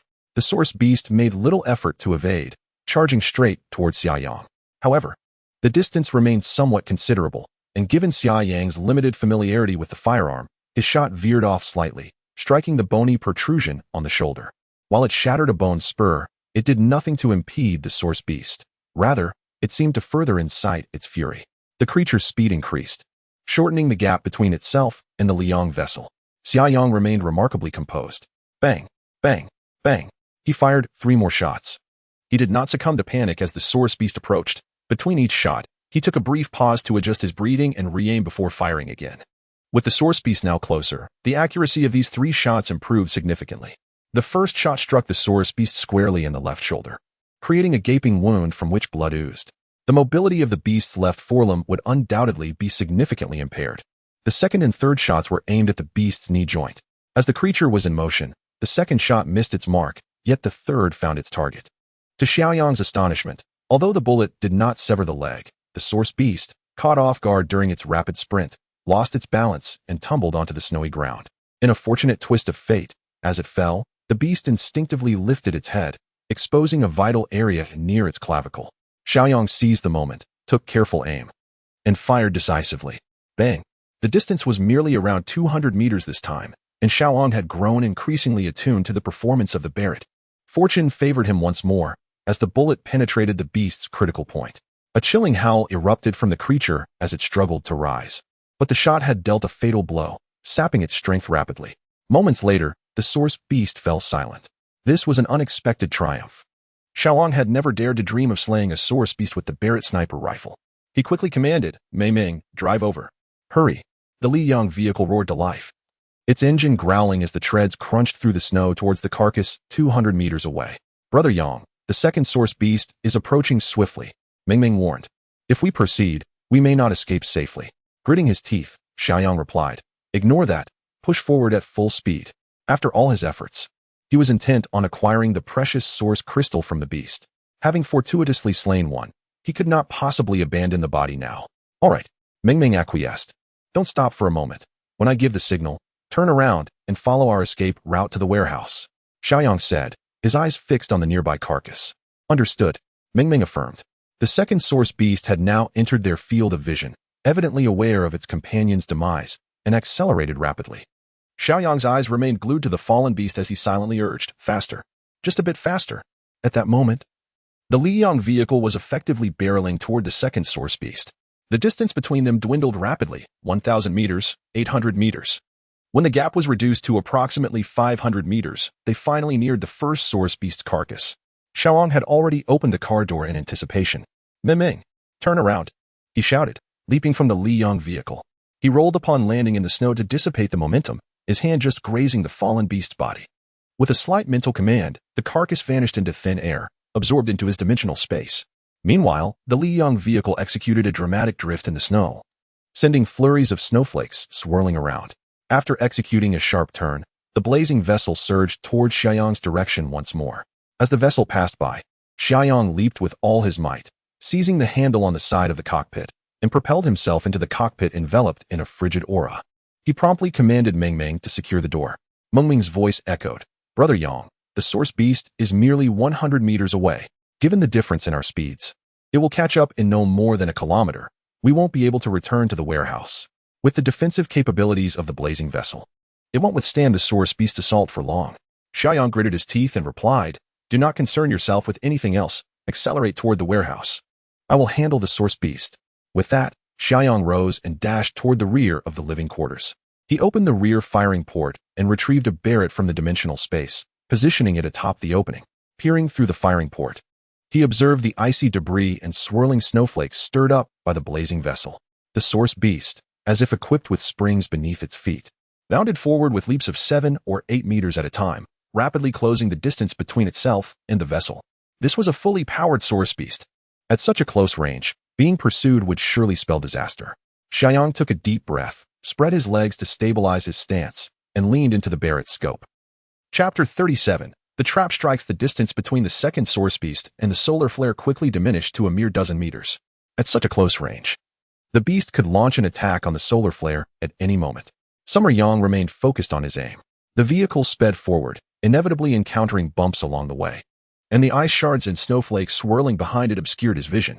Additionally, the source beast was in motion, making it exceedingly difficult to target. Summer Yang found it challenging to even lock the beast within his scope. As the distance closed, he gingerly placed his finger on the trigger. Bang! The Barret rifle jolted violently.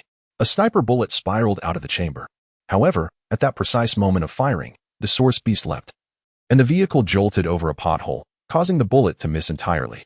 Steadying himself, Summer Yang leaned closer to the scope, fully concentrating. Bang! Bang! 2 more shots rang out. One bullet missed entirely, while the other strayed far from Summer Yang's intended target, merely chipping a small fragment off the beast's bony protrusion, resulting in negligible damage. The enraged source beast let out a furious roar, quickening its pace. In the blink of an eye, it had closed the gap to within 10 meters of the solar flare. Yet Summer Yang did not relent. While continuing to aim, he inquired, "Ming Ming, how far is it to the warehouse?" "Approximately 2 kilometers," Ming Ming replied. "We won't last that long." Summer Yang gritted his teeth, his gaze fixed intently on the source beast through the scope, attuning himself to the vehicle's jarring motion. At that moment, The beast seemed to surge with newfound vigor. With a powerful roar, it accelerated, swiftly closing in on the solar flare. "Meng Meng, evade!" Summer Yang shouted as he squeezed the trigger. Bang! This time, the bullet struck the source beast's abdomen, creating a modest wound. At such proximity, it was nearly face-to-face. If he missed again, Summer Yang would have to seriously reconsider his marksmanship. The solar flare was equipped with high-definition cameras on all sides, providing a comprehensive 360-degree view. Meng Meng, as a highly capable artificial intelligence, was adept at perceiving all directions. As Summer Yang fired, Meng Meng deftly maneuvered the solar flare, executing a swift turn before correcting its trajectory, weaving through the snow. Despite this, the vehicle narrowly escaped the beast's fearsome claw. "You've been grazed by the beast's claws," Meng Meng alerted, resulting in a 0.1 decrease in defensive capability. This damage was nearly negligible. However, had the claws struck directly, even if the rear of the vehicle remained intact, the defense would likely have plummeted by at least 5. The bullet that Summer Yang had fired finally inflicted some damage on the source beast. Enraged, the beast lunged at the solar flare once more, though its speed was noticeably diminished. Having missed its previous attack, the beast had to recalibrate its pursuit, widening the distance between itself and the solar flare. "Meng Meng, well done," Xia Yang offered a compliment, followed by a reminder that the source beast would likely be upon them shortly, urging vigilance and evasion. "Understood," Meng Meng replied cheerfully. The Liang vehicle raced through the blizzard, with the source beast hot on its heels. Xia Yang remained at the rear of the vehicle, continually seeking opportunities to fire his weapon. Though his shots rarely inflicted significant damage, they served to disrupt the creature's pursuit, thereby diminishing its speed. Thus, the Liang vehicle returned to the warehouse with a mix of excitement and trepidation. The warehouse and the air raid shelter contained no valuable items, so Xia Yang had left the door unlocked when departing. "Let us head straight into the warehouse," Xia Yang announced. "Meng Meng, be cautious of the traps we dug." "Understood. Don't worry," Meng Meng replied, her voice ringing with assurance. Xia Yang had excavated several traps within the warehouse and camouflaged them skillfully. Even he could not guarantee complete avoidance of his own traps, yet Meng Meng faced no such dilemma. While excavating, she had surveyed the terrain, diligently recording the layout into her database. With her at the helm, there was no concern regarding the pitfalls. The Liang vehicle maintained its speed, roaring through the warehouse entrance before deftly veering towards the air raid shelter. The relentless source beast charged into the warehouse as well, unaware of the imminent danger. It rushed directly toward the Liang vehicle, but stumbled after just a few strides, suddenly losing its footing. This was the first trap laid by Xia Yang. Even if the beast had attempted to leap over this trap, a second one awaited, with equally dire consequences. The trap was concealed beneath a mat indistinguishable from the surrounding floor, concealing the peril beneath. Beneath the mat lay a thin sheet of metal, incapable of supporting the beast's weight. As it stepped on it, the creature plummeted into the abyss below, with its balance lost and its body suspended. It could not leverage itself and fell directly into the trap. Simultaneously, the creature triggered a mechanism that Xia Yang had meticulously set. A series of sharp alloy spears shot upward from the depths of the pit with a series of thuds.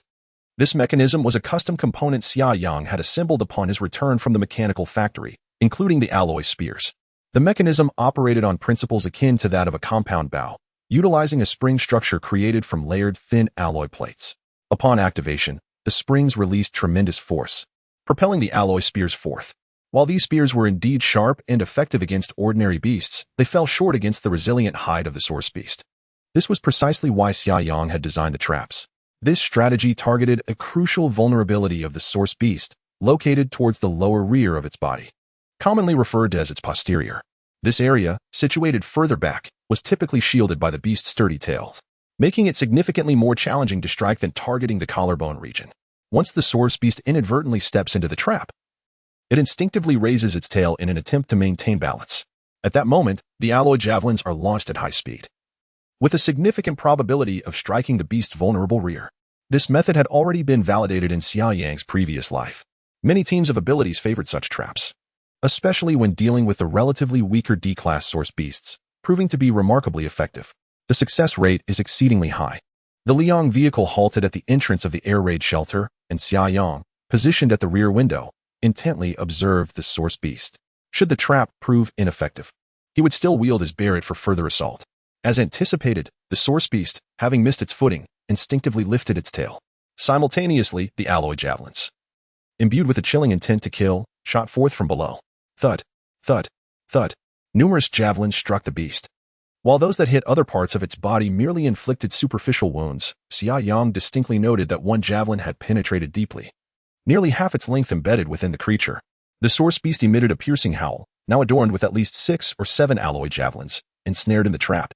From Xia Yang's vantage point, he could not discern the situation within the trap, yet he could hear the beast thrashing violently, likely resulting in utter chaos inside. After a brief silence, an eerie stillness enveloped the trap. Perhaps it has been eliminated? Xia Yang pondered uncertainly to himself. After a moment's reflection, he commanded, Meng Meng, deploy a drone to hover above the trap and assess the situation. Chapter 38, A-Class Alloy Dagger in Circumstances That Permit. Xia Yang always exercised utmost caution and never felt ashamed. In the cruel apocalypse, preserving one's life was of paramount importance. Upon returning to the cockpit, the drone mother nest overhead opened, and a reconnaissance drone ascended into the air.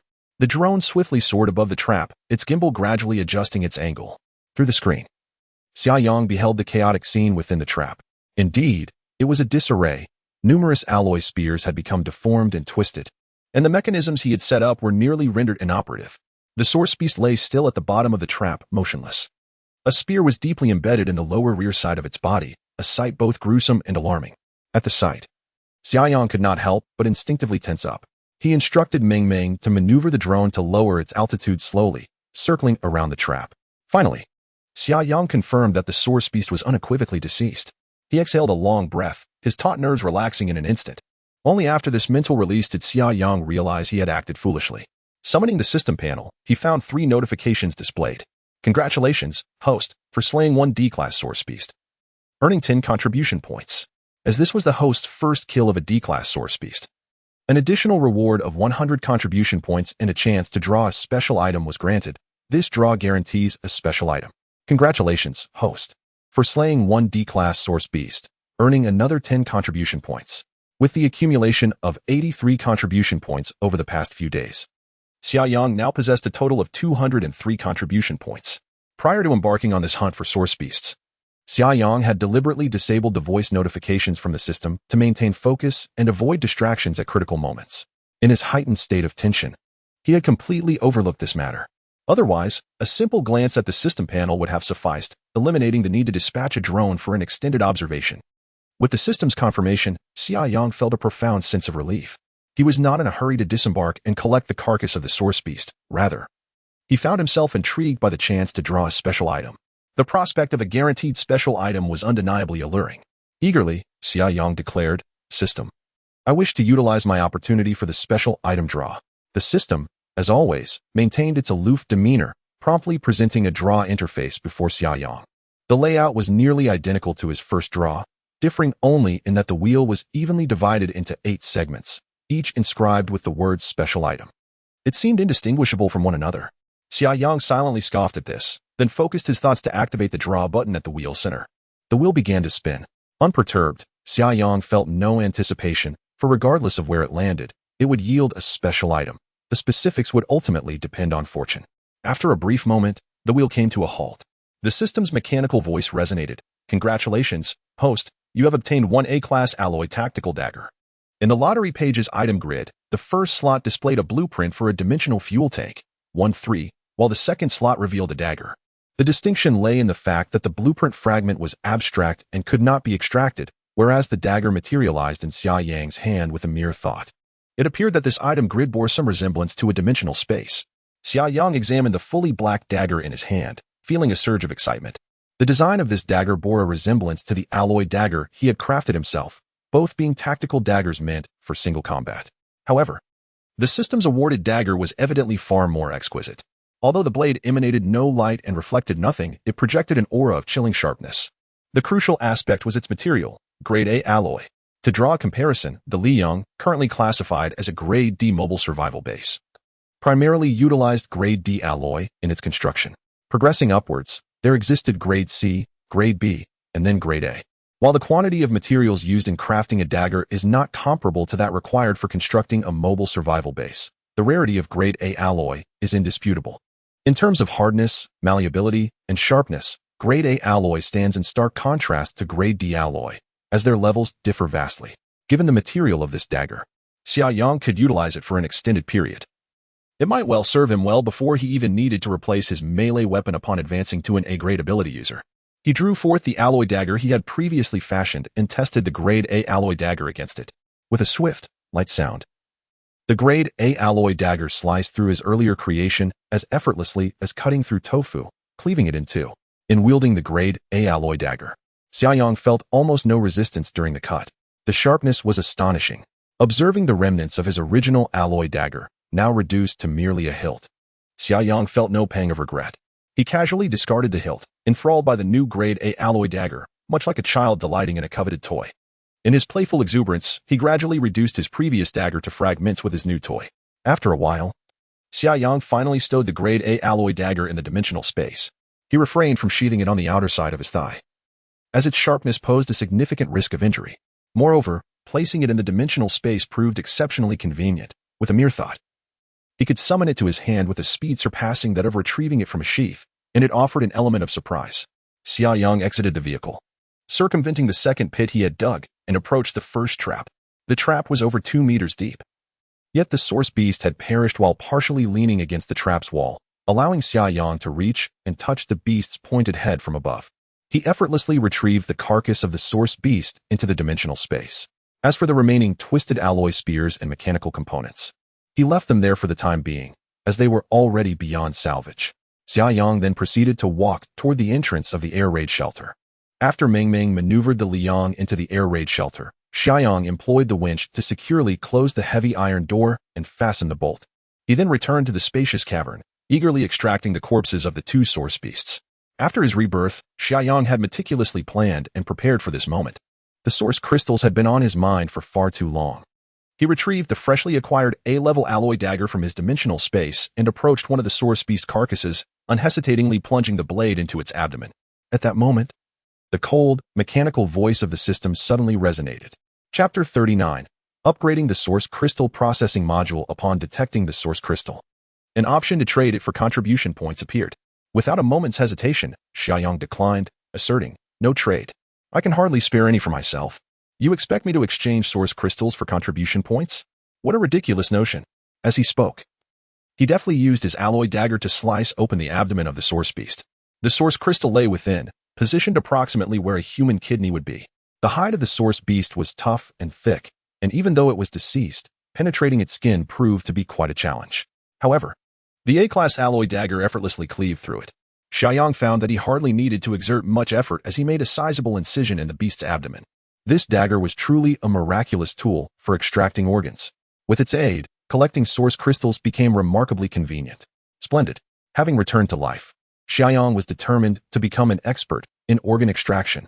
In his previous life, he had harvested source crystals on numerous occasions, and now, with the sharp A-class alloy dagger at his disposal, he was well acquainted with the process.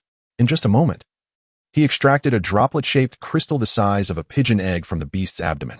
This crystal was translucent and radiant, resembling a diamond.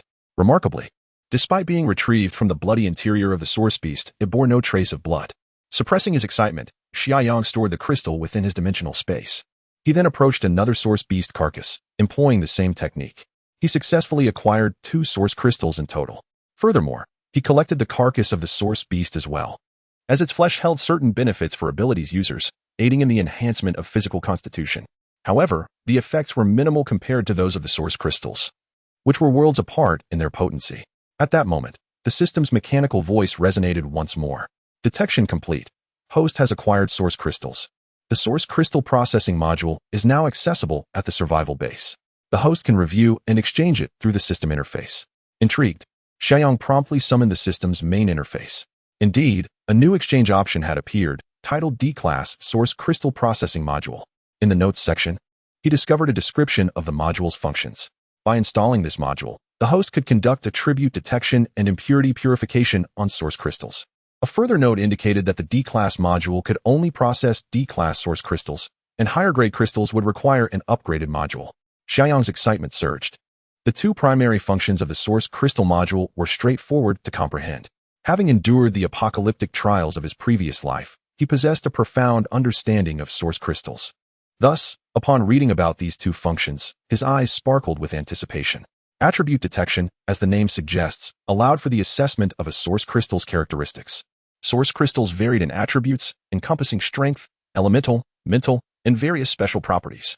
These could be further categorized. For instance, elemental attributes included common types such as metal, wood, water, fire, and earth, as well as rarer elements like wind and thunder. Special attributes were even scarcer, with Xia Yang's dimensional space classified as one such rare type. The source crystal possesses the remarkable ability to facilitate the awakening of latent powers within humanity, while those endowed with such powers can enhance their abilities further through its consumption. However, all source crystals bear an identical exterior, rendering their attributes entirely indiscernible. Subsequently, scientists devised methods for detecting the properties of these crystals. Prior to this advancement, individuals relied on sheer fortune when consuming source crystals to awaken their powers. In a previous life, Xia Yang's dimensional space ability was akin to the experience of a blind box reveal. If the attributes of the source crystals could be directly assessed, Xia Yang would be able to selectively consume them, thereby augmenting his strength. Furthermore, any source crystals deemed unnecessary could be preserved for future exchanges with others. In fact, once scientists discovered methods for attribute detection, the trading of source crystals became exceedingly popular among those with abilities. Should Xia Yang possess such convenient detection methods now, it would grant him a significant temporal advantage. As for the other prominent function, impurity purification, this was even more impressive. While the source crystals appeared translucent and pristine, they harbored certain impurities within. Consuming a source crystal without first eliminating these impurities could result in various adverse effects. For ordinary individuals, there was even a probability of fatal outcomes due to these side effects. For those with abilities, although the likelihood of death from side effects was minimal, they would almost certainly experience various ailments, albeit less severe. Some might find themselves in a state of weakness, suffering from fatigue that could last anywhere from half an hour to 2 days. Others could endure persistent fevers or even experience brief blindness. The majority of these side effects would dissipate within 2 to 3 days, yet there remained a risk of irreversible, permanent damage to the body. The severity of these side effects, much like a blind box, varied unpredictably. Later on, humanity invented a method to extract energy from source crystals, converting this energy into a serum akin to gene evolution liquid. While this process eliminated side effects, it resulted in a significant loss of energy from the source crystals. Typically, a single source crystal, when transformed into energy liquid, retained only 60 to 70% of its energy, representing a considerable waste. In Xia Yang's previous life, approximately 6 months into the apocalypse, the majority of empowered individuals resorted to consuming energy liquids to boost their strength. Although wasteful, it was a safer alternative. If the mobile survival base's source crystal module could purify the impurities within the source crystals, Xia Yang would possess an overwhelming advantage. This module was imperative for an upgrade. Xia Yang glanced at the price section, 200 contribution points. He could not help but feel exasperated, for the system truly resembled a cunning merchant. It was even twice as expensive as the track device. After painstakingly earning an additional 100 contribution points from his first kill of a source beast, coupled with his previous accumulation, he had a total of merely 203 points. Was this pricing deliberately targeting his wallet?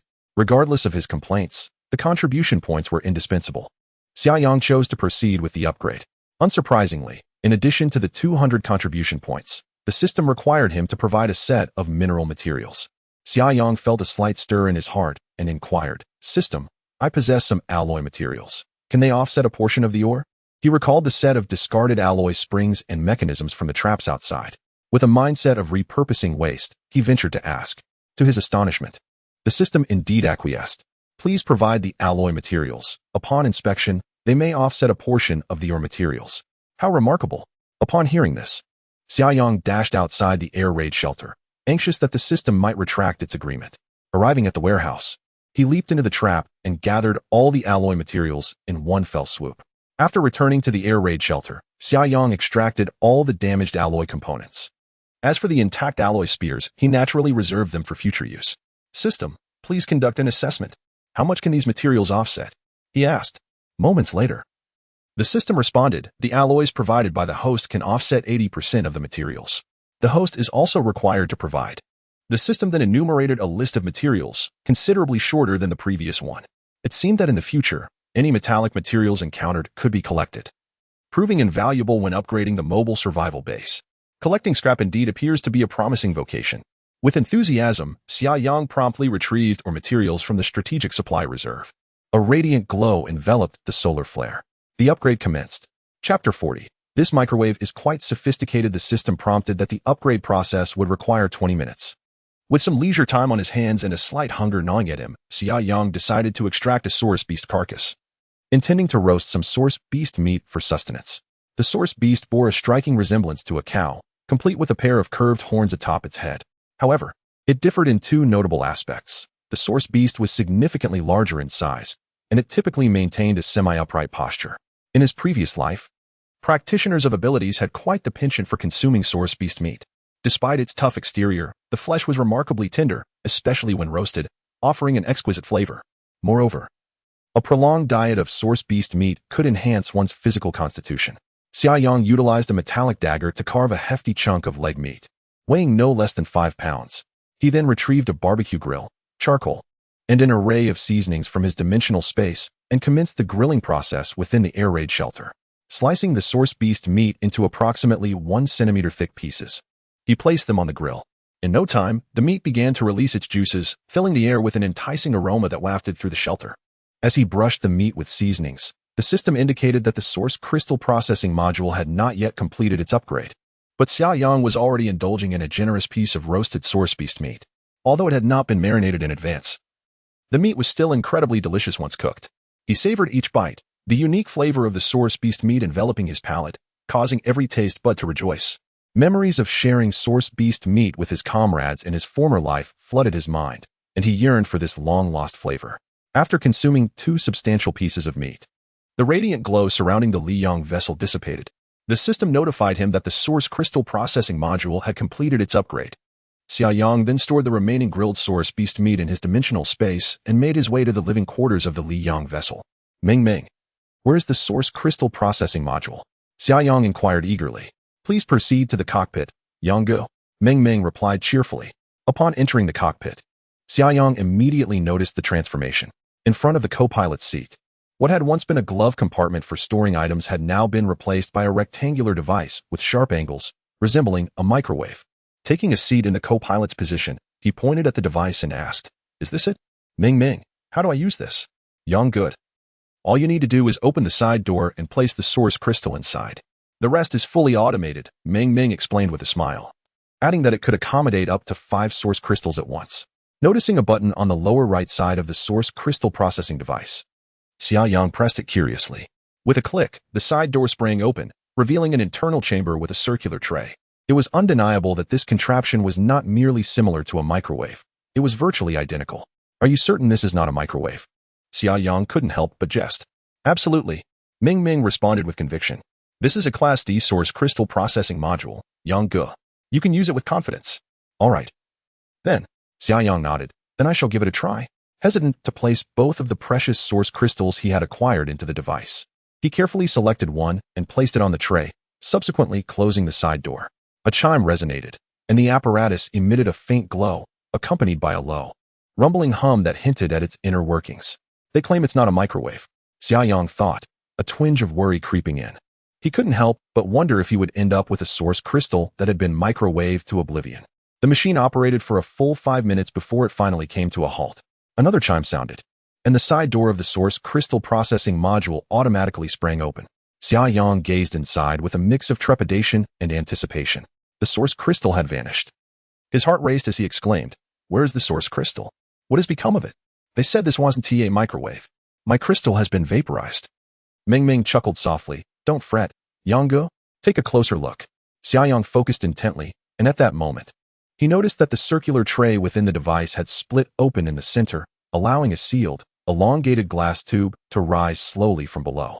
Inside was a vial filled with a pale blue liquid, the impurities of the source crystal having been entirely purified. Ming beamed. "It has been processed into a consumable energy liquid."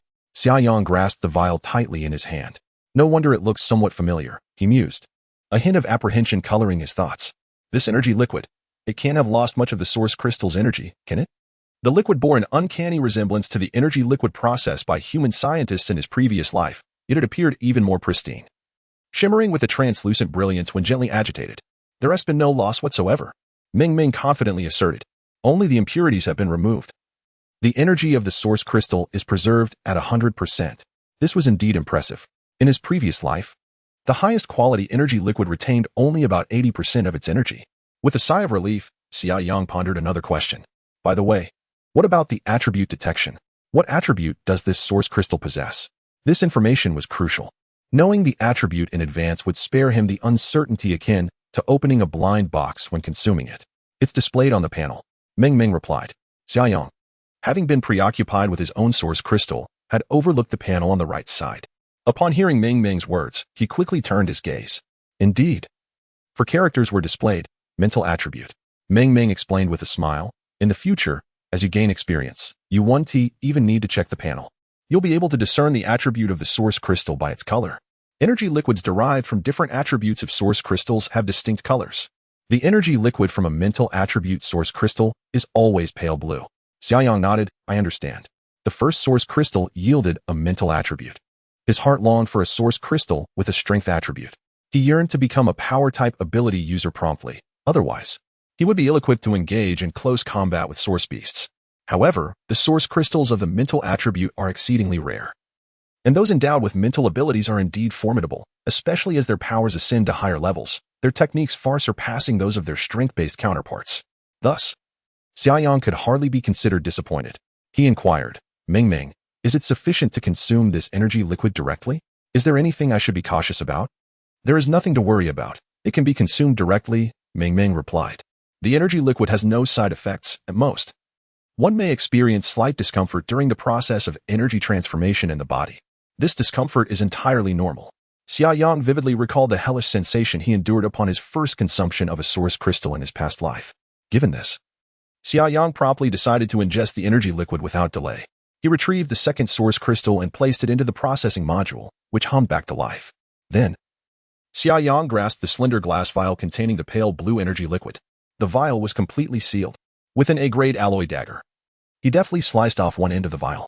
Without hesitation, he lifted the vial to his lips and consumed the energy liquid in one swift motion. Once he finished the liquid, Xia Yang leaned back against the passenger seat, preparing to experience the effects of this 100 pure energy liquid, particularly the rare mental attribute variant. However, before he could truly savor the experience, he was suddenly struck by an excruciating pain in his head.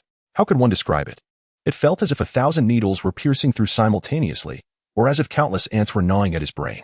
Xia Yang let out a muffled groan and promptly lost consciousness. In the fleeting moment before oblivion, he couldn't help but mentally lament, Ming. Is this what you call slight discomfort? Is it truly fair to deceive honest folks like this? Chapter 41. Awakening a new ability. It is uncertain how much time elapsed. But Xia Yang gradually regained consciousness. He shook his head, feeling a lingering trepidation, yet found no discomfort. This realization brought him a measure of relief. Indeed, the energy liquid he had consumed bore no adverse effects. However, had he awakened a psychic ability? As he understood, psychic powers, akin to dimensional space abilities, were exceedingly rare. In addition to the scarcity of such source crystals, the success rate of awakening was also notably low. Some individuals required multiple doses of psychic source crystals before finally manifesting their powers. Xia Yang promptly summoned the system panel. Within the host attributes section, he clearly observed that he had acquired two abilities, dimensional space ability, D rank, and psychic ability, D rank. A wave of relief washed over him. This indicated a successful one-time awakening. From this perspective, the energy liquid produced by the system was indeed of superior quality compared to any he had encountered in his previous life. As he meticulously explored his newfound abilities, he quickly discerned the changes within himself. The psychic ability, as elucidated by human scientists, essentially enhances the development of cerebral regions. A brain development level reaching double that of an ordinary individual signifies the awakening of a psychic ability, thus categorizing it as D rank. Naturally, even within the D rank category, there exists a spectrum of strength. Some individuals have merely just awakened, while others are nearing the threshold of C rank abilities. The disparity in cerebral development levels is evident, leading to significant differences in the potency of their abilities. Overall, D rank abilities are still considered introductory. D rank psychic abilities rarely possess direct combat applications. However, the substantial enhancement in cerebral development manifests most directly in improved memory, analytical capabilities, and logical reasoning. These seemingly mundane faculties can yield unexpectedly advantageous outcomes in combat. For instance, a psychic ability user might swiftly assess an opponent's attack trajectory in the blink of an eye, even anticipating their next 2 or 3 moves in advance. Similarly, a marksman could rapidly analyze distance, wind speed, projectile arc, and light refraction to calculate bullet trajectory, significantly augmenting accuracy. The synergy with other abilities further amplifies this advantage. Moreover, the latent potential of psychic abilities is formidable. Once elevated to C rank, B rank, or even higher tiers, an array of lethal techniques becomes available, often difficult to counter and capable of ensnaring the unwary. Techniques such as hypnosis, illusion creation, object manipulation through mental force, and mental pressure are just a few examples. Xia Yang's most immediate sensation was that his mind felt extraordinarily clear, as if he possessed heightened acuity.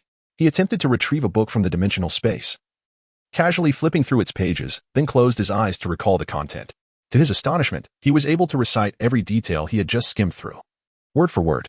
The advantages of psychic abilities extend far beyond mere photographic memory. The speed of thought, analytical ability, and judgment capacity have all been comprehensively enhanced. Xia Yang is exceedingly confident that if he were to wield the Barrett-to-target source beast aboard the swiftly moving Sunfire, his accuracy would undoubtedly soar.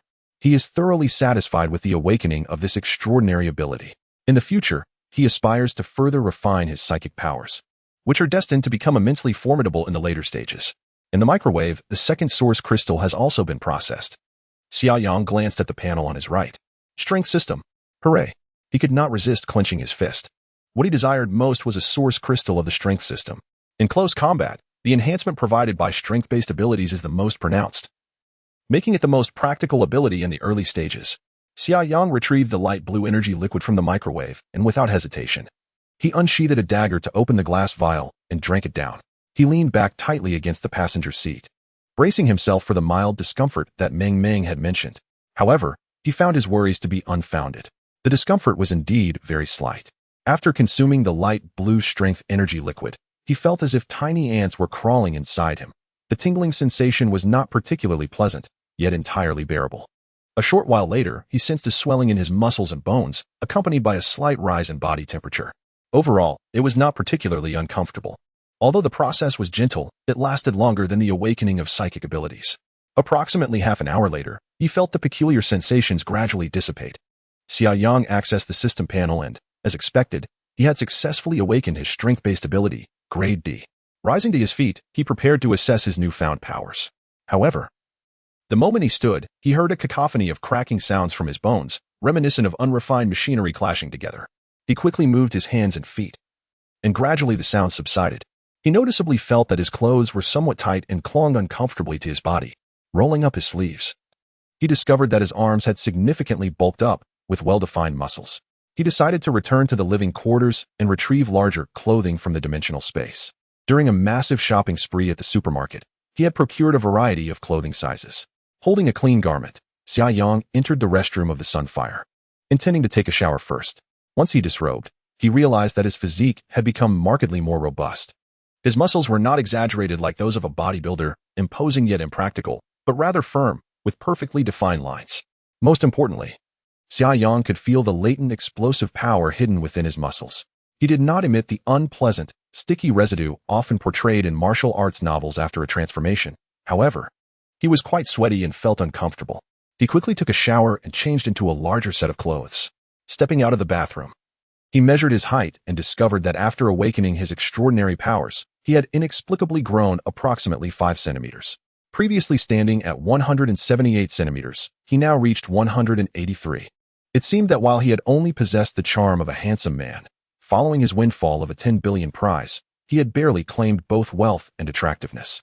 Now, he felt he had finally encompassed all 3 attributes. Gazing at his tall and handsome reflection in the mirror, he recalled the seemingly inexhaustible resources in the dimensional space. And couldn't he help but lament that life was indeed as lonely as snow.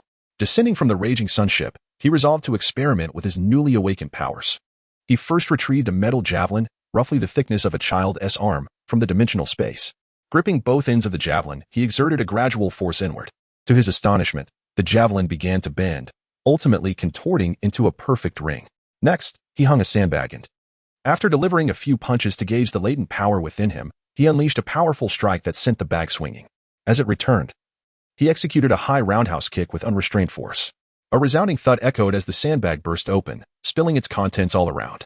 Finally, he produced an A-grade alloy dagger and commenced a flurry of agile movements within the smooth confines of the air raid shelter. With his blade dancing like a dragon and his form flashing like lightning, he executed a myriad of techniques: thrusting, stabbing, slicing and slashing in rapid succession. After a prolonged display, he finally halted, a satisfied smile gracing his face. Although this newly awakened power was merely at the initial D-grade level, he sensed that his strength, speed, and explosive power had increased at least 2 to 3-fold compared to his former self. With these new abilities, he felt emboldened to challenge the source beast in close combat. Chapter 42. Crystals of Origin. Abundance is key. As night fell, the city of Sand Mountain transformed into a veritable hell on Earth. Although only around 20 source beasts had landed, barring the 2 that met their demise on the treacherous shores of Wuxia Mountain. The remaining monstrosities faced no opposition during their initial descent. They rampaged through the ancient city, a millennia-old relic, slaughtering and feasting upon human flesh with impunity. Fear gripped the populace as they scattered in terror, plunging into a profound despair. The extreme cold had already drained the majority of the citizens, exhausting their meager supplies.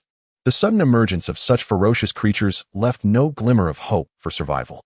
The military swiftly mobilized, with the regional army receiving orders to confront the fearsome source beasts head-on. However, the troops themselves had suffered significant losses due to the mutant beastmen, with casualties approaching 1/3 of their ranks. The hastily assembled forces were ill-prepared to engage the source beasts effectively. Their tough hides rendered light weaponry nearly ineffective. And as the beasts infiltrated the urban sprawl, intertwining with the panicked masses, the military found themselves unable to deploy heavy artillery without endangering civilians. Thus, they were left to bear the brunt of the assault with mere flesh and blood, leading to devastating losses among the initial battalions. Simultaneously, a multitude of military and police personnel began organizing the evacuation of civilians. The resident population of Sand Mountain stood at approximately 3 million, but due to the extreme cold and the chaos wrought by the beastmen, about 1/3 of the population had already perished. Consequently, at least 2 million desperate souls needed to flee the city post-haste, all while being threatened by the lurking source beasts. In such dire circumstances, chaos was inevitable. Given Sand Mountain's unique geographical position, the garrison was substantial. Under the military's strenuous efforts, a vast throng began to brave the biting wind and snow, migrating northward. The northern regions of Southeast Province were predominantly mountainous, interspersed with numerous fortified shelters, providing natural sanctuaries. Thus, reaching the northern territories promised a temporary reprieve from danger. Army aviation helicopters, risking collision with the tempestuous gales and blinding snow, circled low over the city. Loudspeakers aboard the helicopters broadcast pre-recorded announcements, urging the populace to swiftly evacuate towards the northern expressway. An extensive contingent of military and police personnel was stationed at the highway entrance, distributing emergency rations and simple winter garments while directing civilians to proceed northward along the highway. Currently, the snow lay over a meter deep, rendering the highway network incapacitated. Engineering units deployed snow-clearing vehicles ahead to facilitate pedestrian movement. Travel by vehicle was rendered impossible. Only a few tracked armored vehicles could traverse the snow, yet these were reserved for repelling the source beasts and transporting troops. Thus, the civilians were left to traverse the distance on foot, every 30 to 40 kilometers. Military personnel had been pre-positioned at highway rest areas to provide temporary respite for the weary travelers. However, their ultimate destination lay over 300 kilometers away, in the mountainous expanse of the northernmost reaches of Southeast Province. A subterranean shelter is being diligently constructed, with efforts directed towards establishing a grand refuge. It is evident that along this arduous journey, many will inevitably succumb. The frail, particularly the elderly and the young, will likely find it exceedingly difficult to endure until the end. Yet, this predicament is unavoidable. The military finds itself unable to extend further assistance. In the urban expanse of Sanshan, under the cloak of night, the vessel Xia Yang departed from the southern warehouse. At present, the number of source beasts is not overwhelming, and Xia Yang seeks to capitalize on this opportunity to gather as many source crystals as possible. He is acutely aware that it will not be long before Sanshan transforms into a veritable paradise for source beasts. Thousands of these creatures will inhabit the area, rendering it inhospitable for novice ability users. Drones, fully charged, surged forth to swiftly scout the distribution of the source beasts. Xia Yang's greatest desire was to locate a solitary source beast, preferably in a region devoid of military activity. In contrast, equipped with the Li Yang and the Wandering system, Xia Yang preferred the path of a solitary wanderer. The Li Yang advanced towards the city center. After a brief interval, the images relayed by the drones revealed 3 source beasts wreaking havoc near a residential building 2 kilometers ahead. This was an old, standalone community predominantly inhabited by elderly natives. These residents were incapable of self-evacuation and could only endure within their homes. Unfortunately, The three source beasts had discovered them. In despair, the inhabitants found themselves defenseless against the onslaught of the beasts. Xia Yang spoke calmly, "Let us approach cautiously. Avoid making excessive noise." Confronted with the trio of source beasts, Xia Yang realized that engaging them alone would prove challenging. He needed to devise a strategy to draw them away. The Li Yang maneuvered to within approximately 800 meters of the residential building. Meng Meng cautioned, "Brother Yang, if we get any closer, we risk being detected." Xia Yang nodded, replying, "Let us halt here." He retrieved a Barrett rifle and positioned it at the shooting aperture. Through the scope, he clearly observed two source beasts feasting within the third-floor apartment, while the third beast headed toward the rooftop, where numerous residents had fled, anxiously awaiting rescue. Loading a sniper bullet into the chamber, Xia Yang declared, "You are my target." At that moment, the source beast ascended to the rooftop, prompting terrified screams from the residents. Xia Yang maintained his composure, focusing intently on the source beast. The mental abilities of an ability user play a crucial role, allowing them to remain remarkably calm even in dire circumstances. The barrel of the Barrett trembled slightly as Xia Yang made minute adjustments. Meanwhile, Meng Meng continuously relayed real-time data regarding temperature, wind speed, and other relevant parameters from outside the vehicle, thanks to the numerous sensors integrated into the modified Li Yang. Xia Yang's mind raced, calculations unfolding at lightning speed. At that moment, on the opposite rooftop, a source beast had seized an elderly man. Its jaws poised menacingly as it lunged towards him. The barrel of the Barrett steadied for an instant, and with a gentle squeeze of the trigger, Xia Yang fired. Bang! A sniper bullet whistled as it departed from the muzzle of the rifle. A mere second later, it struck the rooftop. At that moment, the source beast had just raised its forelimb, and the bullet penetrated its flank. This was all a result of Xia Yang's meticulous foresight and calculation. The mental type ability was indeed a boon. A furious roar erupted from the source beast, its blood-red eyes fixated on the direction from which the bullet had come. Xia Yang commanded, "Meng Meng, activate the searchlight." At a distance exceeding 800 meters and amidst heavy snowfall, without a proactive alert, the source beast would likely remain oblivious to the presence of the Li Yang. Understood. The searchlight atop the cockpit of Li Yang began to flash at a rapid frequency. The source beast, having detected the Li Yang, immediately tore the elderly figure in its grasp into two halves, then leapt from the 7-story rooftop, striding towards the Li Yang. Rather than immediately addressing the enraged source beast, Xia Yang adjusted his scope to target two other source beasts inside the building. When their companion leapt down to pursue the Li Yang, the two paused their gruesome actions and turned to observe. However, after a brief moment of hesitation, they resumed their feeding. This was precisely the effect Xia Yang desired. He then redirected his aim towards the source beast that had closed the distance to approximately 500 meters. After a slight adjustment, he decisively pulled the trigger. Bang! The source beast was struck in the shoulder, staggering perilously close to falling. "Meng Meng, turn around," Xia Yang shouted. He swiftly retracted the Barrett and dashed towards the rear of the vehicle. The tracks of the Li Yang carved a semicircular path in the snow as it skillfully maneuvered to flee. Meanwhile, Xia Yang continued to aim at the pursuing source beast with the Barrett in hand. The experience of his first hunt against source beasts had imparted significant insights to Xia Yang. Consequently, he primarily aimed for the legs of the creature. With his newly acquired D-grade mental ability, his sniping accuracy had improved remarkably. Even though the Li Yang traversed the snowy terrain at high speed and the source beast was in constant motion, he consistently anticipated the optimal positions and moments to strike. After 2 shots, the source beast was hit in the right leg, collapsing into the snow. However, this time, its vital collarbone was not exposed. Undeterred, Xia Yang instructed Meng Meng to decelerate the Li Yang, patiently waiting for the source beast to catch up before continuing his assault. Finally, when the source beast stumbled for the 3rd time, its vulnerable collarbone was momentarily revealed. Xia Yang, fully concentrated on his aim, seized the opportunity without hesitation. He gently squeezed the trigger, and a sniper bullet accurately pierced the space between the 2 collarbones of the source beast. A resounding roar filled the air as the source beast struggled to rise, swaying unsteadily, but soon lost its balance and collapsed to the ground. It writhed in agony as crimson blood gushed from its wound, turning the snow into a scene of carnage. Moments later, silence enveloped the area as the source beast lay still. Drawing upon his experience, Xia Yang promptly summoned the system panel and confirmed that the 10 contribution points for slaying the source beast had been credited. Elated, he exclaimed, "Meng Meng, let us head back. Time to collect the source crystal." "All right," Meng Meng responded, equally thrilled. The Li Yang vessel turned around and began its return journey. Xia Yang leaped from the vehicle, stowing the carcass of the source beast into his spatial storage. "Yang, hurry up. The 2 source beasts are closing in," came Meng Meng's anxious voice through the Bluetooth headset. Without a moment's hesitation, Xia Yang grasped the lever on the side of the cockpit and propelled himself onto the Liyang. Head towards the southern warehouse, Xia Yang declared with composure. I will take responsibility for slowing them down. Confronting two source beasts simultaneously would undoubtedly be a formidable challenge. However, the distance to the warehouse was not great, and there lay an intact trap waiting to be utilized. Xia Yang remained confident in his ability to hinder the source beast's movements with his sniper rifle. Ensure the drones are dispatched for reconnaissance and meticulously plan the route. We must not fall into the encirclement of other source beasts, Xia Yang instructed, then sprinted to the rear of the vehicle, clutching his Barrett rifle. These two source crystals will also belong to me. Chapter 43. Triple Draw. The synergy between Xia Yang and Meng Meng grew increasingly harmonious. The two source beasts pursued relentlessly from behind, while Xia Yang utilized the Barrett to impede their advance.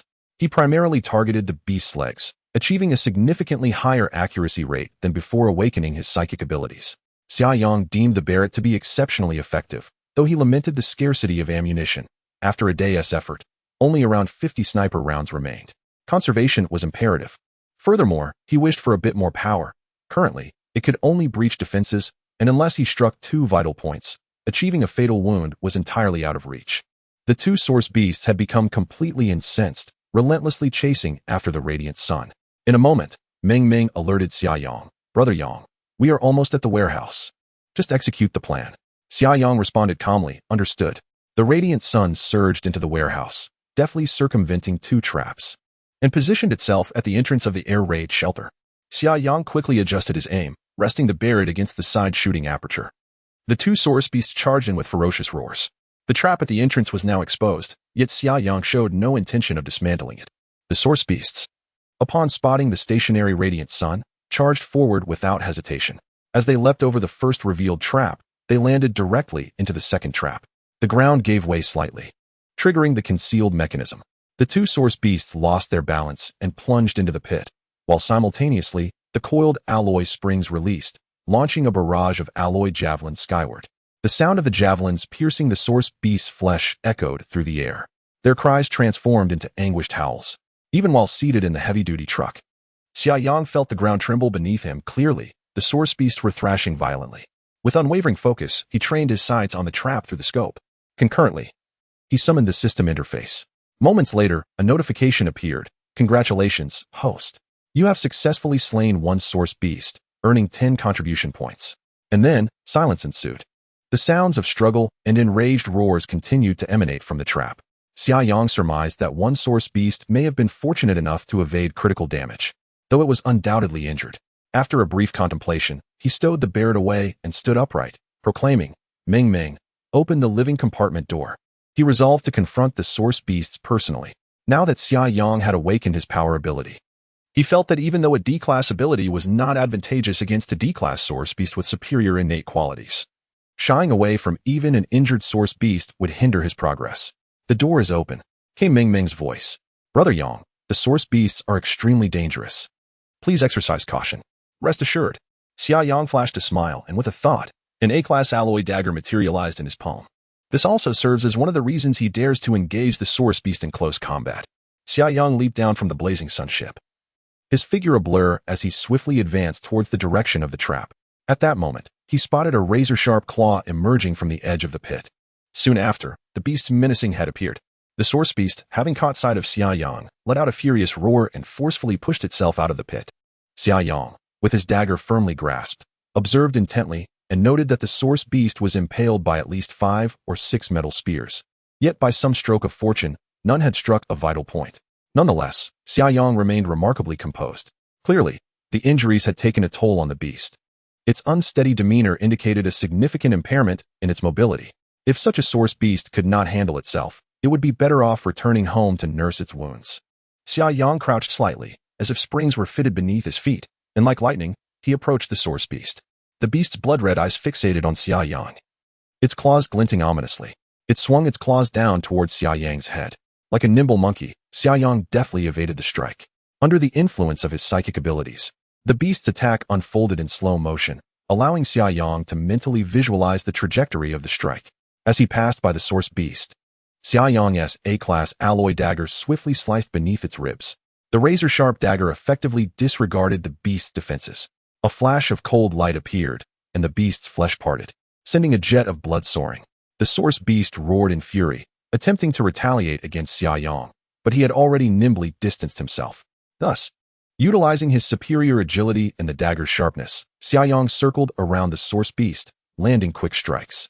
The beast grew increasingly enraged, yet found itself powerless against Xia Yang. Its movements became sluggish. Although its vital areas remained well protected, the accumulation of minor wounds could prove fatal. Moreover, blood flowed from each injury, and it would not withstand the loss for long. After several minutes, Xia Yang finally discerned the fatal flaw exposed by the source beast.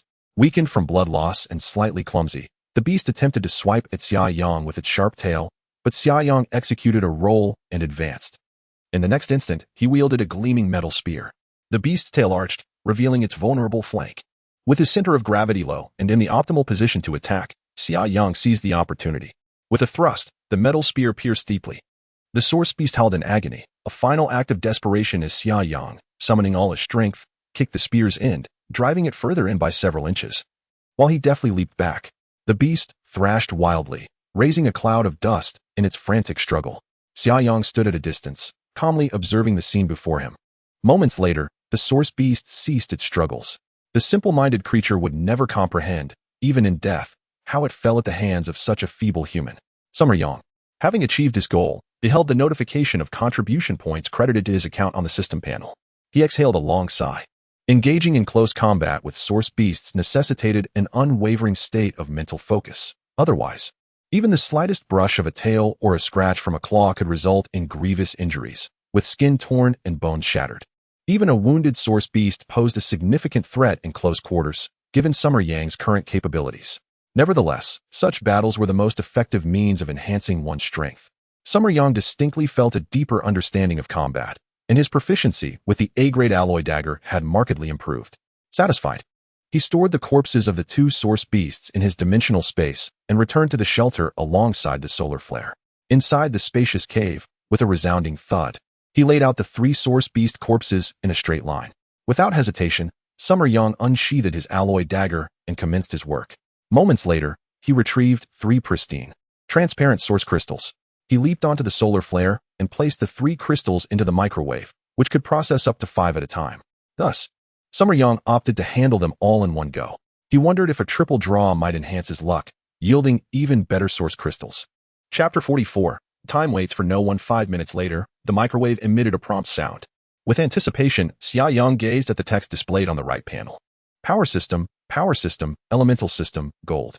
A slight disappointment filled his heart as he noted the absence of dimensional space and mental attribute source crystals. Yet, he understood that this was to be expected. The most common type of source crystal was indeed the power system, followed by the elemental system. Crystals of space and mental attributes were exceedingly rare. Moreover, at this stage, consuming power system source crystals would yield the most discernible enhancement to his strength. Thus, acquiring 2 power system source crystals was not a misfortune. Xia Yang opened the side door of the microwave and retrieved 3 vials of energy liquid. 2 vials were a pale blue, derived from the transformation of power system source crystals. The third vial, of a light golden hue, contained energy liquid of the gold elemental system. The energy liquids produced by the system were devoid of impurities and carried no side effects. What was there to contemplate? He might as well indulge. Xia Yang first opened a vial of pale blue energy liquid and consumed it in one swift motion. The familiar tingling sensation returned as he closed his eyes in the passenger seat, awaiting the effects. After a while, the mild discomfort dissipated. He felt his muscles swell, and beads of sweat began to form, leaving his body clammy. However, he refrained from addressing this immediately and instead opened the second vial of pale blue energy liquid, drinking it down as well. After a considerable duration, Xia Yang let out a deep sigh. The energy liquid had been absorbed completely. He could sense a significant surge in the latent power within his body. Although his power system ability remained at D grade, in comparison to a newly awakened D grade ability user, his strength had already doubled. From his prior knowledge, Xia Yang understood that to elevate from D grade to C grade using D grade energy liquid, at least 8 vials were necessary. Of course, that referred to the energy liquids developed by human scientists, which contained a certain degree of energy loss. The system-produced energy liquids, he surmised, would require at least 5 vials to elevate his ability by 1 level. Conversely, a single vial of the higher grade C energy liquid would suffice. Having consumed only 2 vials of D grade energy liquid, considering that the initial one was for awakening his ability and did not count. He needed 3 more to potentially elevate his power system ability to C grade. Given that power system source crystals were the most prevalent, Xia Yang believed this goal was quite attainable. After a brief respite, he directly opened the vial of light golden energy liquid and drank it in one gulp. This liquid was a practical variant of the gold elemental system. Should he awaken the gold elemental ability, his defensive capabilities would see a substantial enhancement. 2 to 3 minutes after consuming the vial, Xia Yang noticed a faint metallic sheen beginning to emanate from his skin.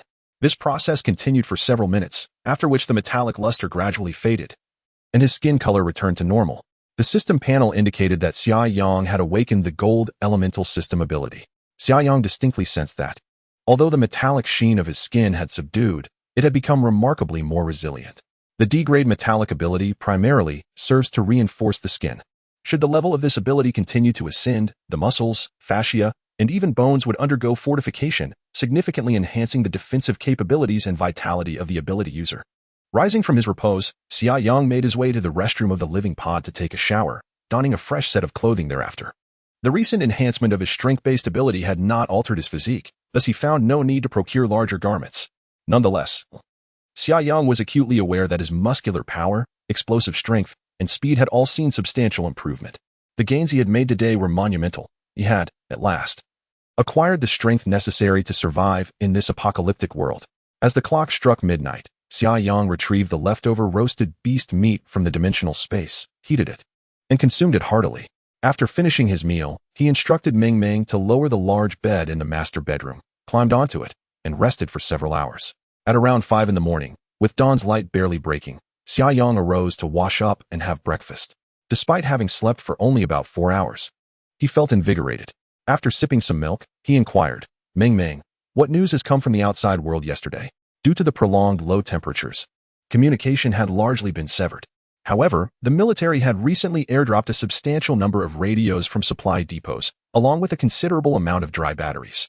Currently, the emergency broadcast channels had become the primary means for disseminating and receiving information. In times of war, the role of radio broadcasts is exceedingly significant. A low-power FM transmitter can cover a vast area.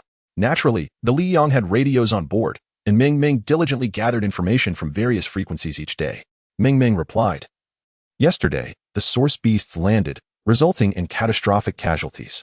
The emergency frequency broadcasts have ceased, likely due to the transmitter being damaged in the attack. However, the national medium-wave station continues to disseminate information, primarily urging coastal residents to evacuate inland as soon as possible, while also announcing the locations of various military-established shelters. Instructing everyone to proceed to the nearest site.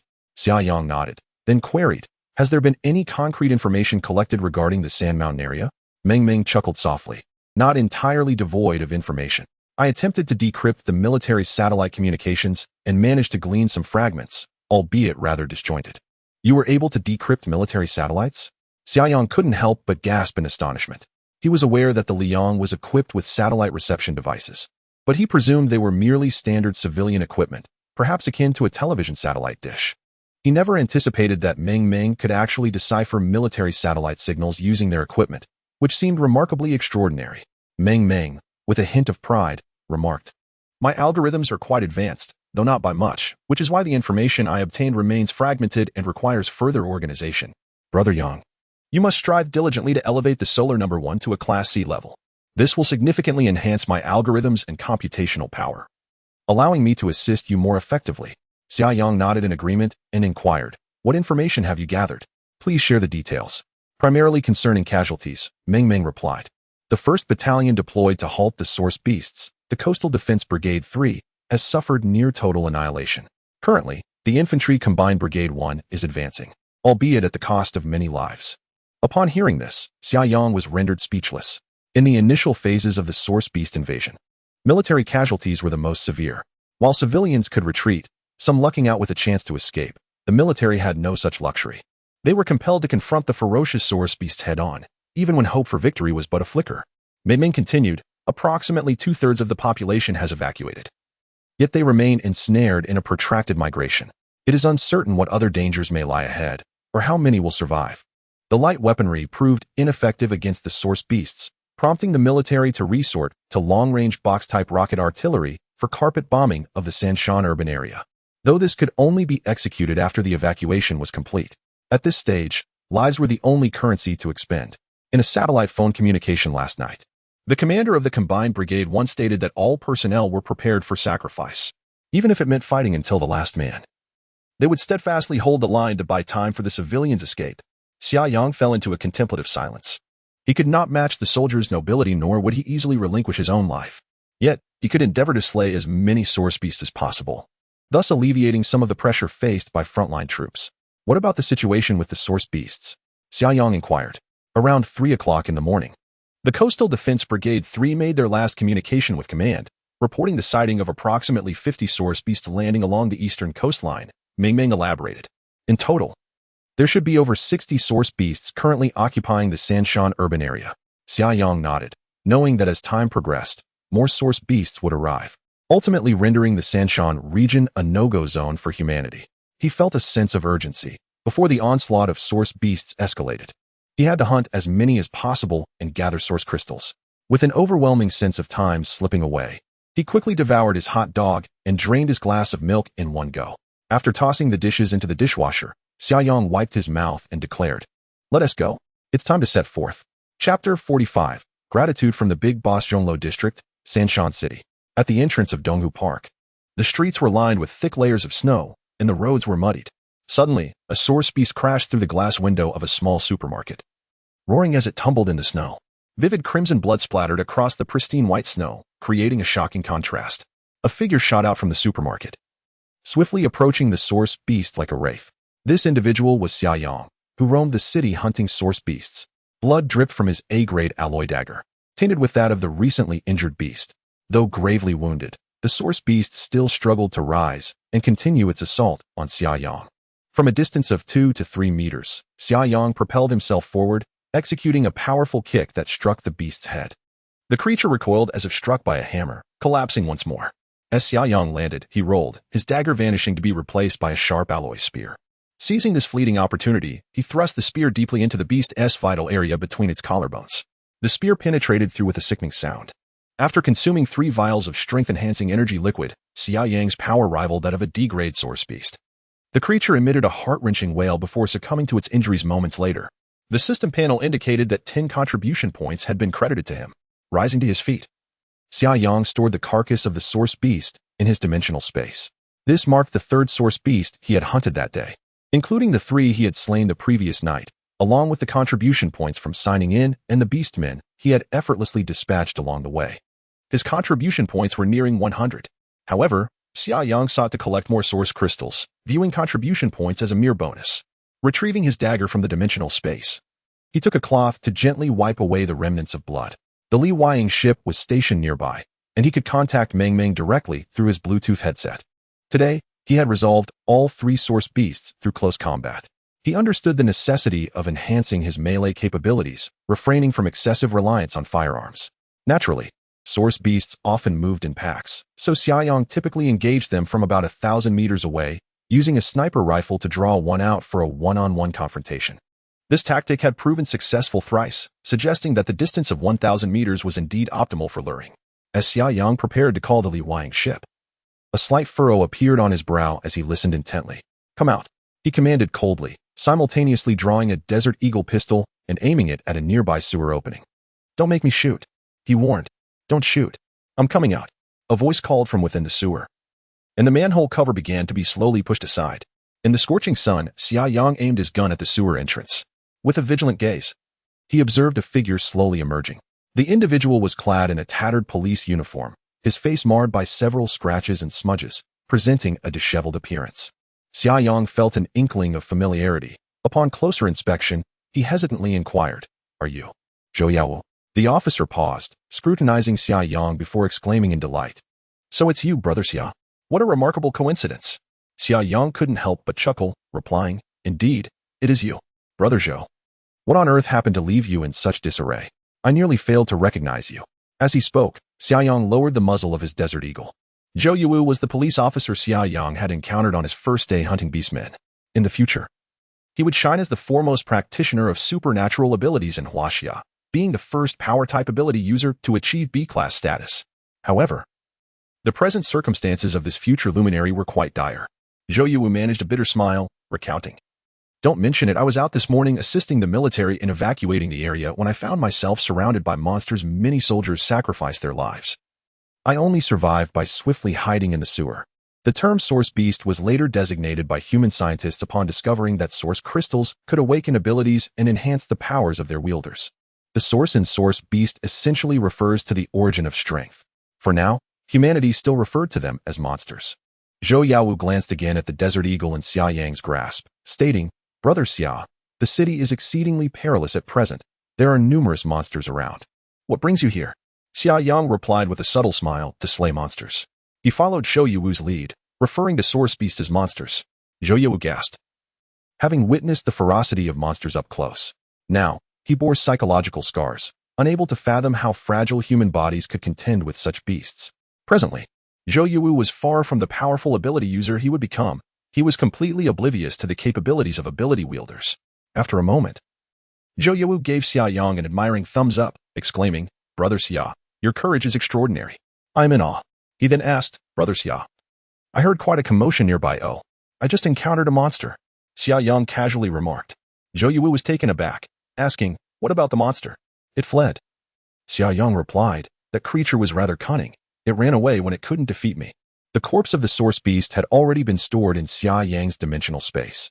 Not wishing to expose his spatial abilities too soon, he could only say this. Zhou Yawu gasped again, his mouth agape, oblivious to his own astonishment. He found himself at a loss for words to express his surprise. Thank you, Brother Xia, he exclaimed. Zhou Yawu expressed his gratitude, remarking that had it not been for the timely assistance, he might have been ensnared in this predicament indefinitely, possibly never to escape. At this moment, Xia Yang recalled a certain anecdote regarding Zhou Yawu from his previous life. It was said that Zhou's extraordinary abilities did not derive from source crystals, but rather awakened naturally. In truth, this phenomenon was a mutation of a certain virus. While some individuals transformed into beast men, a rare few awakened extraordinary powers. Moreover, those who experienced a natural awakening often exhibited a more rapid enhancement of their abilities and a higher potential for development. Zhou Yuwu was indeed one of those endowed with naturally awakened power. In his former life, Xia Yang had heard that before Zhou Yuwu awakened his powers, he faced extreme peril, narrowly escaping the claws of source beasts. During an incursion by these beasts, he had hidden in the sewers for an entire day and night, after which he suddenly awakened his powers, enabling him to escape the city against all odds. Following this, he began to rapidly augment his strength, soaring to great heights. When Xia Yang learned of Zhou Yawu's remarkable journey in his previous life, he merely felt a sense of admiration, encapsulated in the saying that a sharp sword is forged through hardship and the fragrance of plum blossoms emerges from the bitter cold. It now appeared that this legendary tale of perseverance was indeed true. Xia Yang contemplated for a moment and said, Brother Zhou, you need not be so formal. It was merely fortuitous. By the way, you should hasten to leave the city. The urban area is becoming increasingly perilous. Head in this direction. Xia Yang gestured toward the west, continuing, once you reach the vicinity of the provincial song and dance theater, do not proceed further, for there are source monsters in that area. You can then enter the second ring road and head north to the highway entrance. That should provide a temporary refuge. Zhou Yawu nodded in agreement, replying, understood. Thank you, Brother Xia. But what about you? Aren't you leaving? Xia Yang smiled and said, I have a few matters to attend to and will depart later. Brother Zhou, you must leave the 3 mountains at once. At this point, Xia Yang could not help but reveal a hint of hesitation. Chapter 46, Dimensional Space. Expansion. Suddenly, Xia Yang recalled that in his previous life, Zhou Yawu had taken refuge in the sewers for an entire day and night before awakening his extraordinary abilities, ultimately escaping from peril. Having encountered Zhou Yawu ahead of time, could he inadvertently alter the course of history? The natural awakening of supernatural powers should have little to do with the sewers. Yet, what if Zhou Yawu embarked on his escape prematurely and met with misfortune? Would he then be indirectly responsible for the demise of a future formidable wielder of extraordinary powers? Is there anything else you wish to convey, Brother Xia? Zhou Yawu inquired, unable to suppress his curiosity at Xia Yang's hesitation. Xia Yang shook his head, replying, no, nothing. Brother Zhou, please ensure your safety on the journey. He then reached into his pocket, retrieving an unopened pack of cigarettes from the dimensional space and extending it to Zhou Yawu. Brother Zhou, keep this for your travels. I know all too well the bitterness of running out of supplies. Zhou Yawu, indeed a chain smoker, felt his eyes light up at the sight of the cigarettes, almost as if he were about to kneel in gratitude. Feeling slightly embarrassed, he rubbed his hands together and said, "Well, I won't be polite then." Xia Yang promptly pressed the pack into Zhou Yuwu's hands, saying, "Fate has brought us together. There's no need for formality. Take it. Brother Zhou, strive to live on. Perhaps we shall meet again in the future." Zhou Yawu clutched the pack of cigarettes as if it were a treasure, nodding earnestly. "Yes, you take care too, brother. Don't take unnecessary risks." At this moment, Zhou Yawu glanced at the Desert Eagle in Xia Yang's hand. After a moment's hesitation, he advised, "By the way, if you encounter military personnel or police, it's best not to brandish that. It could attract unwanted attention." Xia Yang chuckled and nodded, "Understood. I will be cautious." As a police officer, Zhou Yawu had yet to fully acclimate to the apocalyptic environment. Seeing a civilian wielding a firearm naturally felt unsettling to him, prompting his cautionary words. However, Xia Yang was acutely aware that it would not be long before civilians carrying weapons became commonplace. The military was even encouraging civilians to acquire certain weaponry, as the era of nationwide resistance against the source beast was soon to dawn. The two bid farewell at the street corner, watching Zhou Yuwu's figure vanish around the bend. Xia Yang couldn't help but murmur to himself, "I hope my actions do not bring you harm. Who knows what consequences may arise from even the slightest flutter of a butterfly's wings." Ultimately, Xia Yang could not force Zhou Yuwu back into the sewers to endure day and night there. Thus, ruminating on such matters was futile. If Zhou Yuwu were to meet an untimely end, it would merely be a matter of bad luck. Xia Yang was simply forging a chance connection. "Meng Meng, bring the Sunfire over." Xia Yang communicated with Meng Meng via Bluetooth headset. Soon, he boarded the Sunfire and vanished into the swirling snow and wind.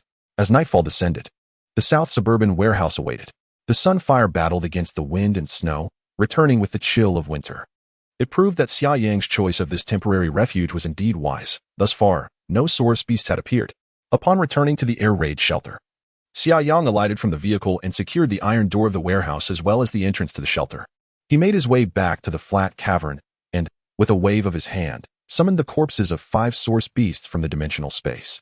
This constituted the entirety of his harvest for the day. Currently, his prowess was sufficient to vanquish source beasts single-handedly. However, the challenge lay in the fact that source beasts seldom acted alone, necessitating considerable effort on his part to lure them out. Additionally, numerous military personnel were scattered throughout the urban area, prompting Xia Yang to avoid drawing attention to himself, which inevitably reduced his efficiency. By the end of the day, aside from his 5 source beasts, his contribution points had risen to approximately 150. Xia Yang retrieved his A-grade alloy dagger and, without hesitation, commenced the process of extracting source crystals from the corpses. One by one, the source crystals were harvested. Gazing at the 5 neatly arranged source crystals, he felt as if he were beholding 5 stunning beauties. Without further ado, he prepared to utilize the microwave. The 5 source crystals were placed inside, and after a brief interval, the processing was complete. Xia Yang's countenance lit up with excitement upon reading the notification on the panel. Among the 5 crystals, 3 were of the strength type, indicating a substantial likelihood that his strength-based abilities could ascend to C rank. Furthermore, one of the crystals was an exceptionally rare wind-type source crystal. Should he awaken the wind-based abilities, the enhancement to his speed would be remarkable. However, the most significant find was the last source crystal, which was of the space type, precisely what Xia Yang had fervently yearned for. Space-type source crystals were exceedingly scarce, and until now, he had slain 10 source beasts, finally yielding one of these coveted crystals. Although a single crystal was insufficient to elevate his spatial abilities, each consumption of the source crystal energy liquid would provide a notable enhancement. Specifically, for space-type abilities, a certain effect was guaranteed: the expansion of spatial range. This expansion signified that the access to the strategic resource reserve within the dimensional space would also broaden, a prospect that had been on Xia Yang's mind for quite some time. The resources contained within the strategic reserve far surpassed the value of the supplies he had accumulated later on, and during the apocalypse, these strategic reserves were undeniably more advantageous. Impatiently, Xia Yang bypassed the temptation to first try the strength-type energy liquid to elevate his abilities. Instead, he uncorked the pale gray bottle of space-type energy liquid and, without a moment's hesitation, lifted it to his lips and drank deeply. Leaning back against the passenger seat, he closed his eyes slightly, eagerly anticipating the transformation. The sensation he experienced bore a resemblance to that of awakening his space abilities in his previous life. It felt as though he had entered an ethereal void, drifting along with the currents. Before him, myriad strange lights materialized, as if countless dimensions were folding together, distorting even the light itself. After a considerable time, this wondrous feeling gradually faded. Eagerly, Xia Yang reached out to sense his dimensional space. Indeed, he discovered a slight expansion in its range. Though not particularly pronounced, Xia Yang was nonetheless filled with immense joy. He promptly directed his thoughts towards the strategic resource depot located at the edge of the dimensional space. The depot, partially shrouded in mist, indeed revealed glimpses of its true form. Xia Yang estimated that the mist enveloping the strategic resource depot had receded approximately 3 meters outward. Though this change was subtle, the expansive nature of the depot meant that an additional 3 meters of accessible space could potentially unlock a plethora of urgently needed resources, equipment, and weaponry for Xia Yang in this apocalyptic world. His consciousness delved deeper into the strategic resource depot to sense its contents. The scope of the ore storage had expanded by 3 meters, revealing at least several dozen tons of various ores. The grain storage had partially emerged, within reach, boasting dozens of tons of flour and rice. Xia Yang even caught sight of a half-exposed CNC machine, although half of it remained concealed in the mist, rendering it temporarily inaccessible. Furthermore, Xia Yang currently had no use for the CNC machine. Soon, a flicker of excitement crossed his face as he discovered the weaponry depot. A small portion of the weaponry depot had also become visible. He hastily immersed his thoughts into the weaponry depot, eager to ascertain which weapons he could acquire at this stage. Chapter 47. Class C. Esper Xia Yang with a mere sweep of his thoughts. Xia Yang swiftly grasped the situation within the partially opened ammunition depot. Hundreds of ammunition boxes stood densely packed, filled with bullets of various calibers, including the formidable 12.7mm round suitable for the Barrett sniper rifle. After a rough calculation, he estimated there were at least tens of thousands of rounds, ample supply to utilize without restraint. Additionally, several dozen boxes of grenades awaited him, perfectly complementing the ammunition for the assault drones. The haul was undeniably substantial, however. The absence of heavy weaponry capable of directly threatening the source beasts left Xia Yang with a hint of disappointment.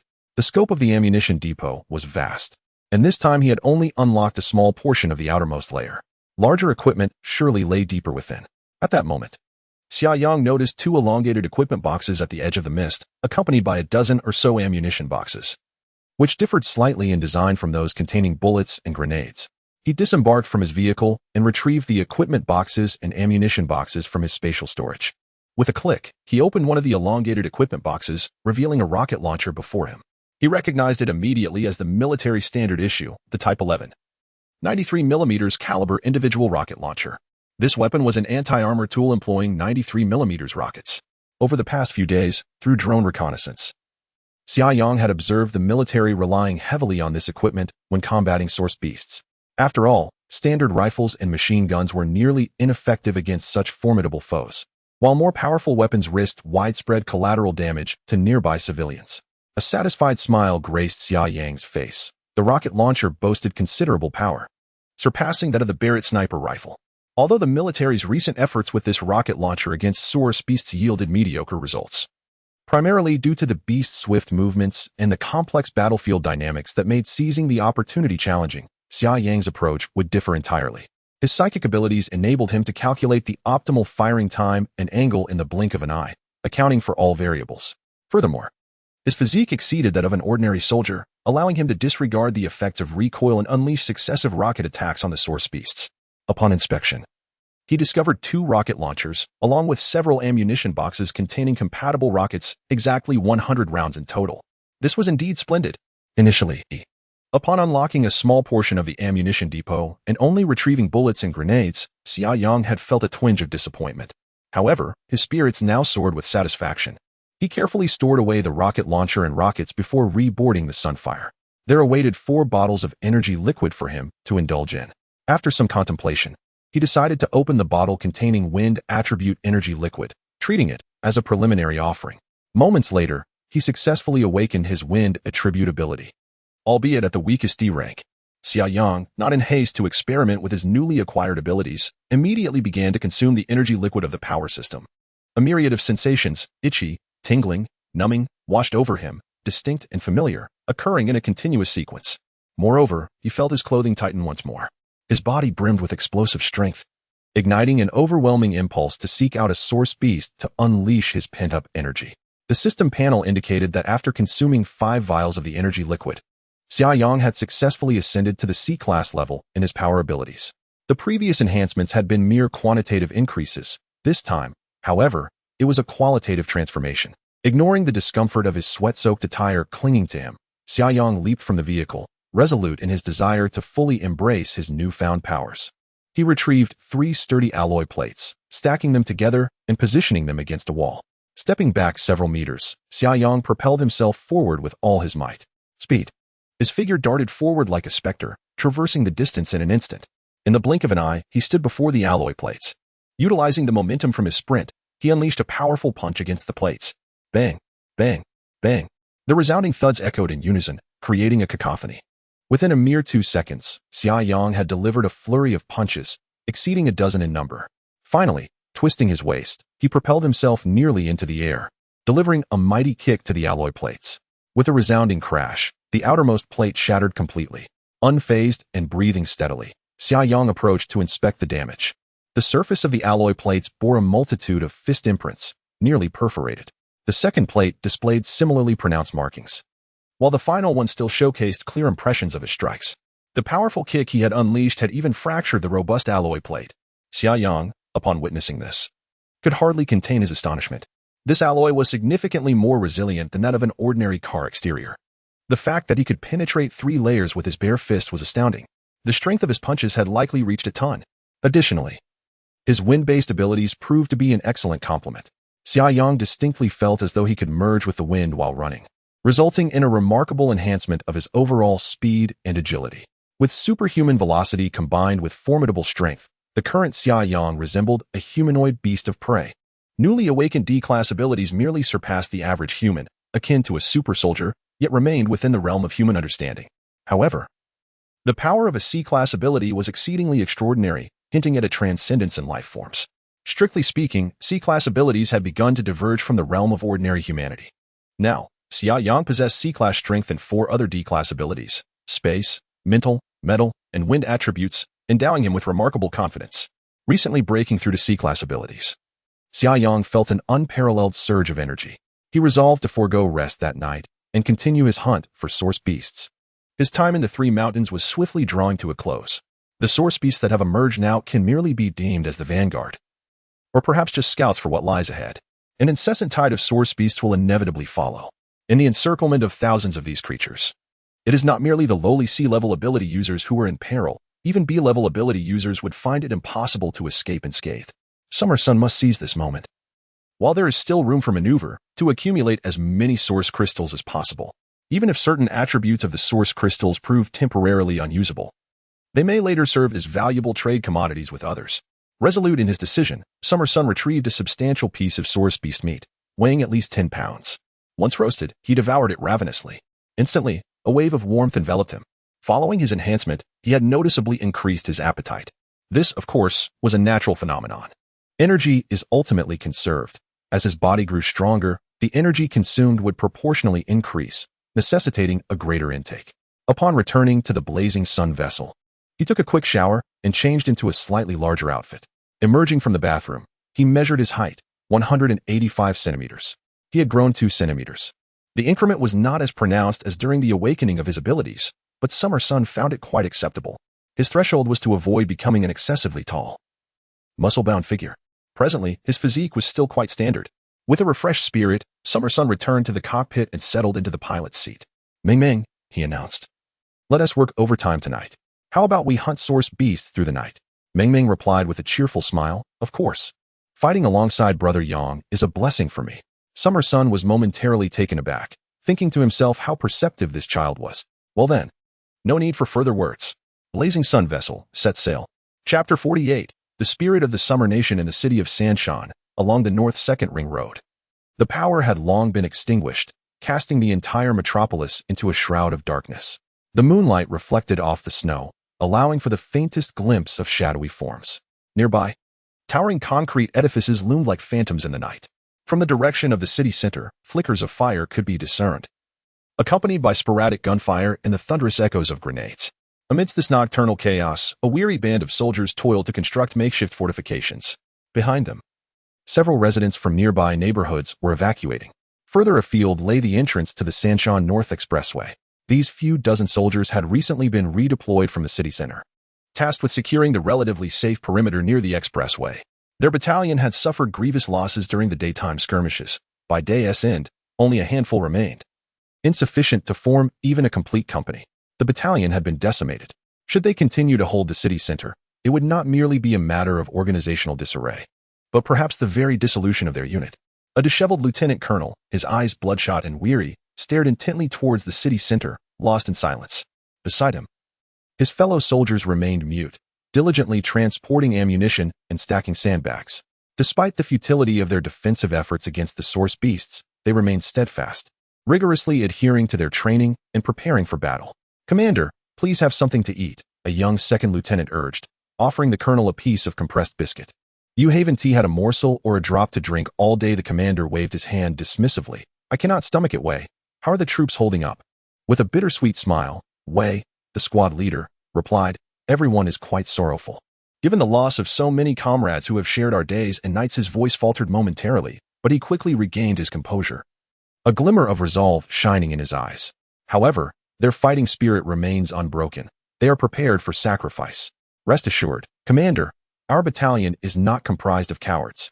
The commander nodded, sighing deeply. "If only Instructor Chun were here, I wouldn't have to worry about the morale of the troops." Alas, what a good man he was. "We have served together for many years. We were once lieutenants together. Later, I became the company commander, and he took on the role of instructor. When I advanced to battalion commander, he continued as my advisor, but today, in just a fleeting moment, he is gone. I could not even retrieve his body. How will I explain this to his wife?" Wei bit his lip, taking a moment before responding. "She will surely understand, Commander. Let us not dwell on such matters." The commander forcefully kicked a nearby sandbag, exclaiming, "Indeed, worrying serves no purpose. How long we can endure remains uncertain. We must focus on the tasks at hand. Young Wei, as a distinguished graduate of the Special Operations Academy, you must not falter in this critical moment." Standing tall, Wei responded with unwavering conviction, "Rest assured, Commander, I am acutely aware that behind us lies the defenseless populace. The higher-ups have commanded us to hold our ground, and I shall steadfastly remain like a nail embedded in the earthworks, even if it means advancing to my demise. I shall never retreat a single step to preserve my life." "Well said," the battalion commander proclaimed with resonant conviction, "even if it means advancing to my demise. I shall never retreat a single step to preserve my life. This declaration shall serve as our battalion's battle cry, to be disseminated to every officer and soldier." At that moment, a soldier at the front shouted, "Commander, there's a situation." The commander and Lieutenant Wei immediately turned toward the source of the call. The commander's expression shifted dramatically as he leapt atop the sandbag fortifications, shouting, "All personnel of the 1st Battalion, prepare for battle." Approximately 700 to 800 meters ahead, the flickering light revealed the towering shadows of 2 source beasts making their way toward us. The commander chambered a round into his assault rifle, resting it against the sandbag barricade, fixedly watching the approaching beasts. "Wasn't he that the territory of Old Zhao?" The commander gritted his teeth, cursing under his breath. What is Old Zhao doing? At such a critical moment, he falters. This was the last line of defense. A significant number of civilians were stranded at the expressway, along with medical, communication, and logistical units providing support. Should the source beasts breach this line, those people would face a most tragic fate.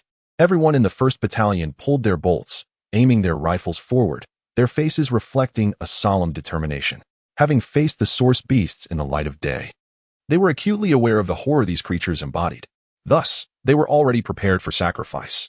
The source beasts drew ever closer, becoming increasingly discernible. 400 meters, 300 meters, 200 meters. The commander bellowed, "Fire!"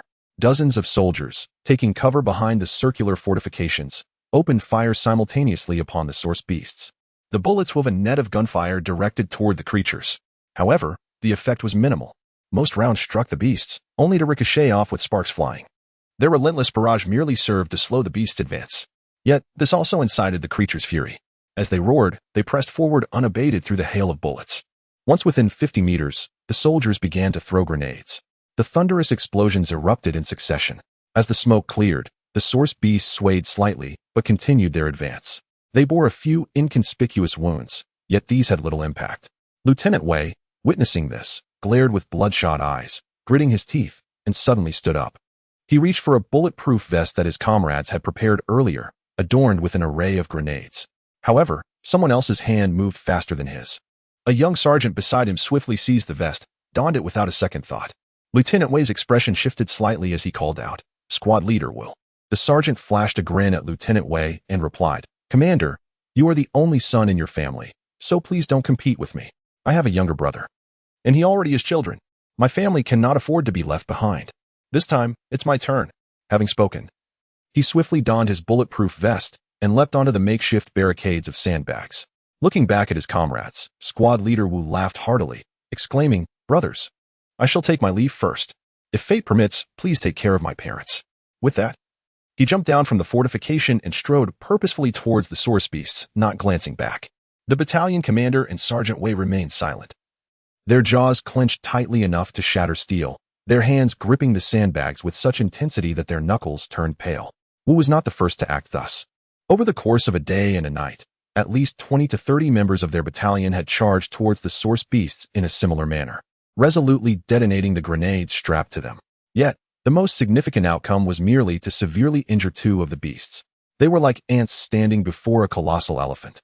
Despite the vast disparity in strength, they exhibited no fear or hesitation. In the darkness of night, Squad Leader Wu charged towards the source beasts, arms outstretched, defiantly raising his middle finger, shouting, "You foul beasts! Come on, come and face your doom." The source beasts, incapable of comprehending human speech, nonetheless sensed the provocation from this diminutive ant. Enraged, the 2 beasts accelerated towards him. As they drew near, Wu erupted into maniacal laughter, grasping the grenade's pin. Just as he prepared to yank it free, a sudden gust of wind swept in. With a thunderous crash, a massive alloy plate soared through the air, crashing heavily to the ground, embedding itself deep into the concrete.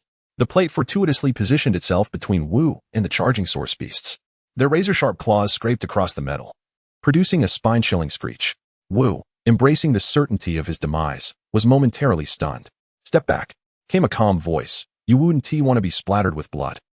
A figure clad in an orange cold-weather suit, with a thick face mask and wind goggles, materialized beside Wu. In his hand, he wielded a chilling tactical dagger, and slung across his back was a Barrett sniper rifle. With a swift motion, he executed a powerful side kick against the alloy plate. A resounding impact reverberated as the plate buckled inward, sending the 2 source beasts staggering backwards several meters. Wu and the soldiers of the 1st Battalion, observing this spectacle from several dozen meters away, stood in stunned silence, akin to statues. Chapter 49, Society in that moment. Xia Yang had engaged in combat with 2 source beasts, armed only with a dagger, yet he was not at a disadvantage. To be precise, it was Xia Yang who was dominating the battle against the source beasts. The resounding thuds echoed incessantly. They were the sounds of Xia Yang's powerful kicks striking the beasts. Was this still human? Even humanoid monsters paled in comparison. The phrase terrifying indeed surfaced in the minds of all the soldiers. The battalion leader snapped back to reality and shouted, "Squad Leader Wu, come back quickly. Remove your hand from the grenade. Are you trying to get yourself killed?" Only then did Squad Leader Wu come to his senses, hastily releasing the grenade's safety pin and sprinting back. Moments ago, he had faced the 2 source beasts with fervor, disregarding life and death. Yet now, realizing he was out of danger, his legs felt strangely weak. Wu stumbled as he made his way back. Squad Leader Wei immediately rushed forward and swiftly removed the fearsome bulletproof vest from him. Meanwhile, the battle was nearing its conclusion. The 2 source beasts were severely injured, while Xia Yang appeared more graceful than ever, untainted by even a drop of their blood. In truth, he simply wished to test the extent of his enhanced abilities. Now at the sea level, alongside his awakened wind powers. Although he had briefly sensed his strength in the air defense shelter, nothing compared to the immediacy of actual combat. This skirmish left Xia Yang exhilarated, instilling him with greater confidence. As long as he did not face an onslaught of 5 or 6 source beasts, he felt assured that, even if victory was not swift, he could certainly retreat unscathed with his current prowess. Having fulfilled their mission, Xia Yang decided to send the source beasts to their demise. His form suddenly quickened, and in the blink of an eye, he was beside one of the beasts. Xia Yang took a running leap, soaring over 3 meters high, and in midair, he twisted his body, harnessing the strength of his core to deliver a powerful kick to the beast's head. The source beast fell helplessly onto its back. As he descended, he hurled a composite spear, which pierced through the beast's vital spot between its collarbones. With a significant surge in his strength, this ranged attack penetrated the beast completely, embedding itself deep into the concrete below. The source beast was pinned to the ground. The other source beast, enraged, roared fiercely and swung its fan-like forelimbs towards Xia Yang. Upon landing, he rolled adeptly to evade the beast's crushing attack. Gripping his dagger in reverse, he leaped again, slashing across the beast's mouth. The sharp A-level alloy dagger severed the creature's mandibles effortlessly, causing it to wail in agony. Without its mandibles for protection, the beast's vulnerabilities were laid bare. Xia Yang plunged another spear into the gap between its collarbones. The source beast collapsed, struggling for a moment before ultimately falling silent. The opposing defensive position lay in utter silence. The soldiers, mouths slightly agape, were painted with expressions of astonishment. Had that nightmarish creature truly been vanquished by mere cold weaponry? They distinctly witnessed the man, with a single thrust of his spear, pierce the beast through its core, nailing it to the concrete ground. Was this brutality truly within the realm of human capability? In the flickering glow of the flames, the imposing figure of Xia Yang appeared to the soldiers as a deity of unparalleled grandeur. At that moment, the warrior they revered as a god of battle brandished a dagger, preparing to sever the creature's spine. Xia Yang, having honed his skills, swiftly procured 2 source crystals in a matter of moments. With the crystals in hand, Xia Yang initially intended to depart. However, casting a glance at the weary soldiers, he hesitated, then dragged the corpses of the 2 source beasts towards them. In comparison to the mountain-like bodies of the beasts, Xia Yang appeared diminutive and delicate, yet he towed them with the ease of carrying bundles of straw. This scene felt rather dissonant. As he approached the soldiers, the camp commander stepped forward and said, "Comrade, we are profoundly grateful for your timely assistance, which spared our comrades from sacrifice." Xia Yang waved his hand dismissively. "No need for thanks. I came to inform you that the vital points of this creature lie in these 2 locations." He then proceeded to indicate the critical areas on the corpse of the beast. Continuing, he advised, "When you encounter such creatures in the future, aim for these 2 spots. It should enhance your chances of exterminating them." "Understood. We are immensely grateful," the commander exclaimed, his excitement palpable. To them, the source beasts were akin to beings of iron and copper, impervious to any assault. Now, armed with knowledge of its vulnerabilities, they felt they had a clearer target. Even if the confrontation remained formidable, even if it required sacrificing lives, like that of Sergeant Wu, at least their efforts would be directed towards a crucial point, rendering the sacrifice more meaningful. Moreover, Xia Yang produced a source crystal, displaying it to the commander while gesturing towards the wound on the beast's abdomen. This item was extracted from the creature's belly. It holds significant value. Should you manage to slay the beast, be sure to collect it. Understood. The commander nodded earnestly. And please, take the carcass of the beast with you. Its meat is consumable and can enhance physical strength. Let it not go to waste. With that, Xia Yang offered a slight nod to the commander and turned to depart. As he walked away, the commander suddenly shouted, "Salute." All the soldiers stood rigidly, saluting in unison towards Xia Yang's retreating figure. Xia Yang paused, turning to regard the solemn soldiers saluting him. He waved in acknowledgement before continuing onward into the encroaching darkness. "At ease," the commander commanded. Then, raising his voice towards Xia Yang's silhouette, he called out, "Comrade, we do not yet know your name." This time, Xia Yang did not turn back. He simply waved his hand in response. In the biting cold, the soldiers faintly heard, "I, Thunder." The company commander and the soldiers exchanged glances. "Did you hear that clearly?" The commander inquired. "What is the name of this hero?"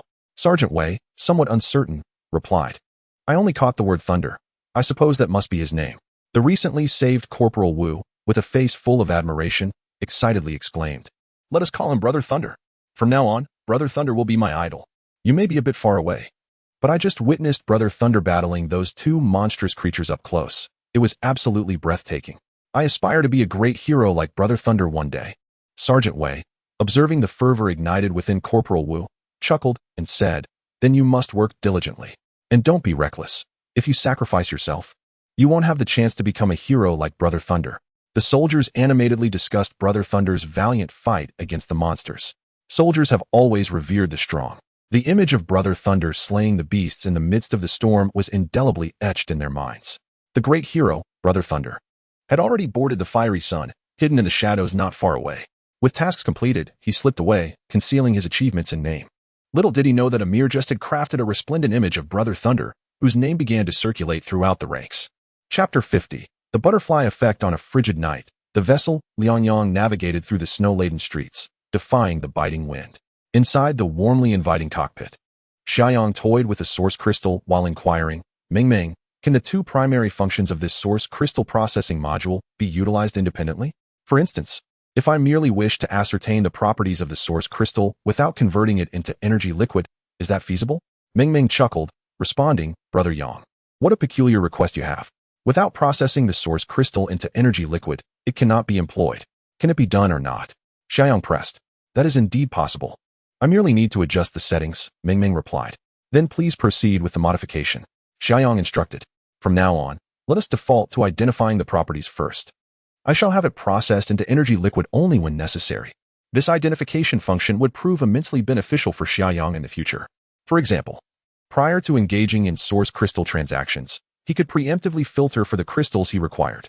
If he were to convert each crystal into energy liquid post-identification, it would hinder his trading endeavors. Understood, Ming affirmed.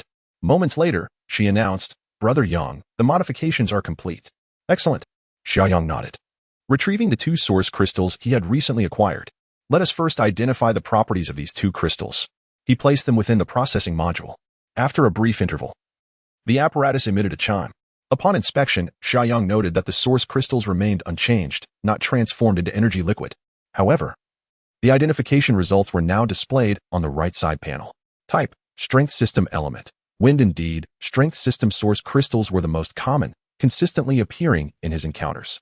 Yet, as a C-level Strength System Esper, consuming D-level Strength energy liquid would yield rather diminished effects.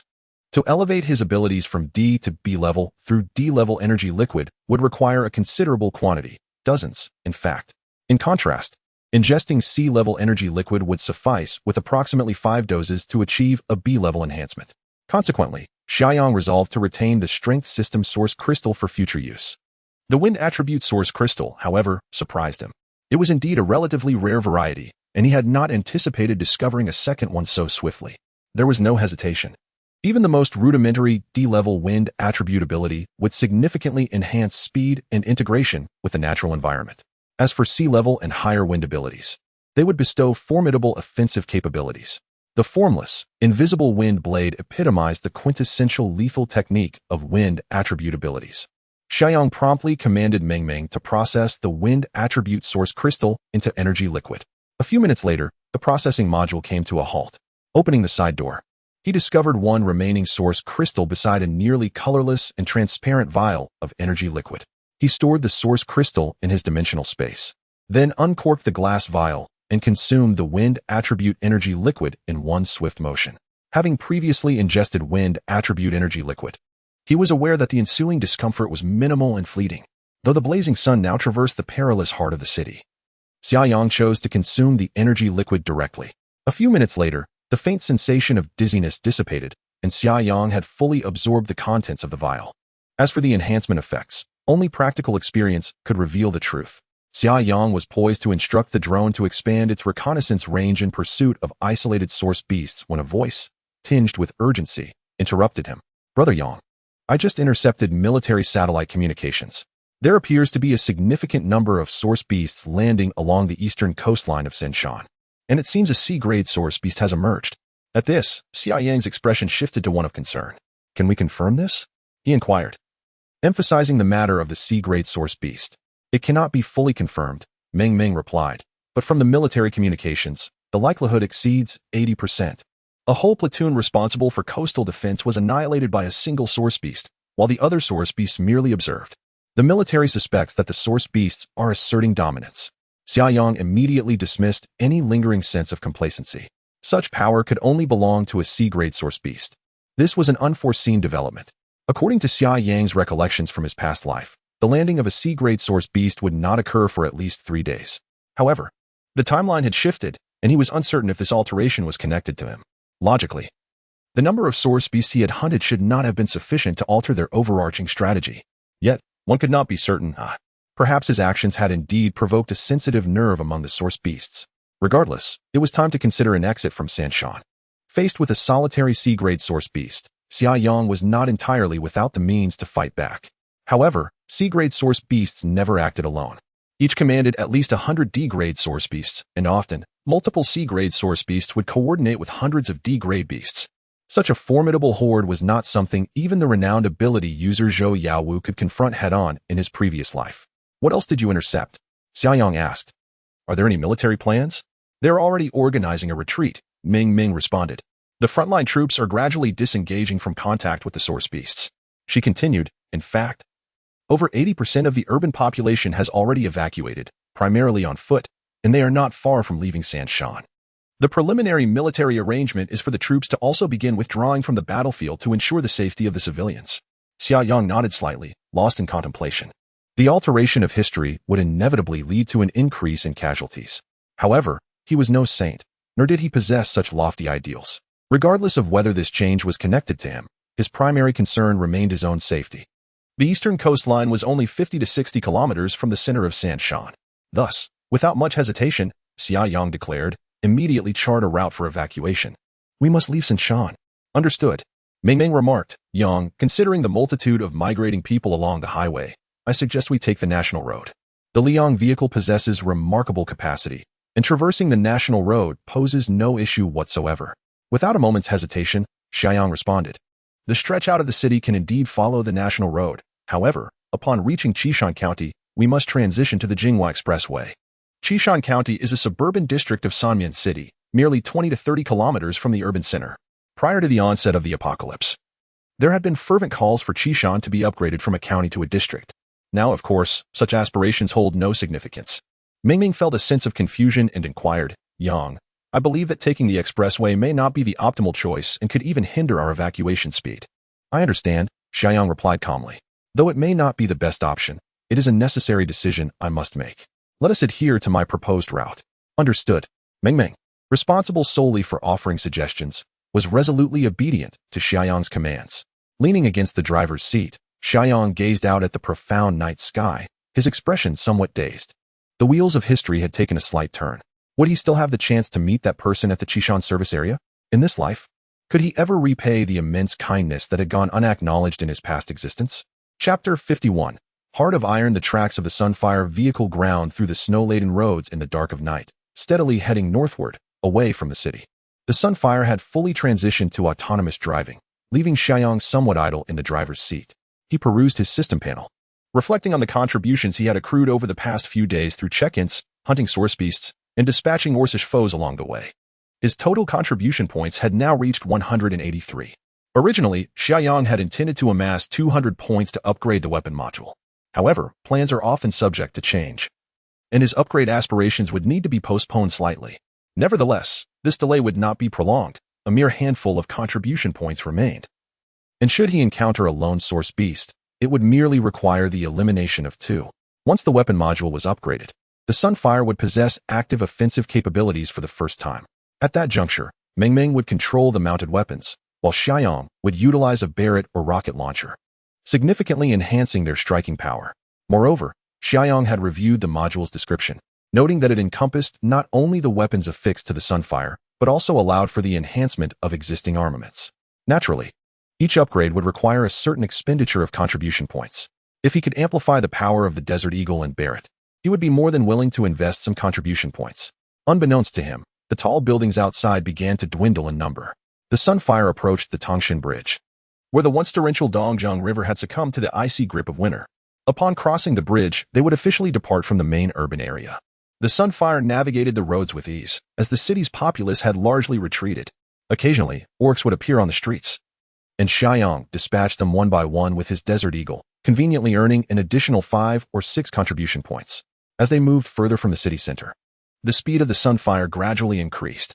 Before long, the road signs indicated a left turn to the Qishan Expressway. Brother Xia Yang, are you sure we should turn onto the highway here? Ming inquired. Absolutely certain, Xia Yang replied calmly. About 10 kilometers ahead is the Qishan service area, where we can take a rest. Understood, Ming responded. The Sunfire deftly turned at the intersection, revealing the highway toll station ahead. The toll booths were devoid of life. With all barriers raised, the Sunfire passed through without hindrance and ascended the Jinghua Expressway via the ramp. The highway was blanketed in deep snow, with the guardrails barely visible, just enough to hint at the road's direction. The Sunfire, equipped with track devices, traversed the snowy terrain as if it were on solid ground, maintaining a brisk pace. Throughout the journey, Xia Yang frequently observed individuals collapsed by the roadside. Many were of frail constitution, unable to endure the extreme cold, and once they fell, it was nearly impossible to rise again. This was particularly true for those from southern provinces, where days below freezing were few and far between, and the populace seldom prepared adequate warm clothing. With the sudden onset of this apocalyptic reality, countless individuals were left to endure the harshness of survival. Unable to withstand the harshness of fate, they succumbed to the wilderness. Along the way, they encountered groups of refugees, each person's face smeared with dirt, struggling to support one another as they trudged through the deep snow. As they passed the lifeless bodies of those who had perished from cold and hunger, the refugees exhibited a numbed expression, scarcely glancing at the grim sight. However, when the blazing sun, their savior, approached, glimmers of hope flickered across their apathetic faces. Many waved their arms, calling out fervently to the blazing sun, pleading, "Stop, just for a moment. Take us along. We implore you. I have a child, and my strength is failing." Ming inquired, "Brother Yang, what should we do?" With a calm gaze, Xia Yang replied, "Just drive on." "Understood," Ming responded. Having endured the struggles of a past life in the apocalypse, Xia Yang's heart had long hardened to iron. Compassion could not overwhelm him. Moreover, the number of refugees was staggering, with 200,000 to 300,000 congregating in the urban area of Sanshan alone, most now lining the expressway. Even if he were to drive a train, it would be impossible to accommodate such multitudes. Who would he choose to save? Furthermore, in the environment of the apocalypse, human nature proved to be the most fragile. The blazing sun maintained its speed, roaring forth like a steel beast across the snow, advancing relentlessly. The refugees dared not obstruct its path, as it became apparent that the blazing sun had no intention of stopping. A woman, who moments earlier had feigned helplessness to elicit sympathy, was the first to unleash a torrent of curses. A few young men, in a fit of anger, even hurled chunks of ice towards the blazing sun. At that moment, the passenger side window descended, revealing a desert eagle emerging from the driver's compartment. Bang! A shot rang out, striking the snow a short distance ahead of the crowd, sending ice shards flying. The onlookers trembled in fear. The woman who had been shouting wisely fell silent, while those who had thrown ice now lay flat on the frigid ground, terrified of another gunshot. A faint smile of cold amusement crept across Xia Yang's lips as he holstered the firearm. The window of the passenger side rose, and the cabin once again embraced a warmth reminiscent of spring. Xia Yang spoke with an air of indifference. "Ming, head straight for the Qishan service area. Do not stop for anyone. Anyone who dares to jump in front of the vehicle, simply run them over." "Understood," Ming replied. Minutes later, the sign ahead indicated that the Qishan service area was just 500 meters away. The military had established temporary rest points at intervals along the highway. Personnel responsible for logistics provided warm water and heating facilities. However, the Qishan service area, being too close to the city, had not been designated as a temporary rest stop. The blazing sun quickly exited the ramp and entered the service area. The number of refugees along the route was overwhelming. Traversing through the snow was immensely exhausting. Thus, even though the Qishan service area was not officially designated as a rest point, many still paused there temporarily. Naturally, the vast majority huddled within the main building of the service area. Although it was still cold inside, it offered some protection from the wind, and the presence of so many people provided a modicum of warmth. The parking lot of the service area lay desolate, with only a few abandoned vehicles, nearly buried beneath the snow. As the imposing vehicle, known as the Radiant Sun, entered the lot, the individuals inside the service building immediately took notice of its striking design. At this early hour, when dawn had just begun to break, many had already gathered here, having risen early to continue their journey. They crowded around the floor-to-ceiling windows, gazing curiously at the luxurious RV capable of traversing snowy terrains. Their hearts brimmed with longing, especially as they glimpsed the brightly lit driver's cabin, where Summer Yang was clad merely in a thin long-sleeved t-shirt. What could this signify? The interior must be exceedingly warm. The envy felt by the onlookers was palpable, nearly bursting forth to the heavens. Summer Yang, however, had no interest in the stranded travelers. He calmly instructed, Ming, turn off the engine. Let us rest here for a while." Understood. Although the Radiant Sun's engine was silenced, the interior remained illuminated, powered by lithium batteries. As Summer prepared to retreat to the living quarters for a brief respite, his peripheral vision caught sight of a few figures huddled against the biting wind, making their way toward the Radiant Sun. A hint of amusement flickered across his face.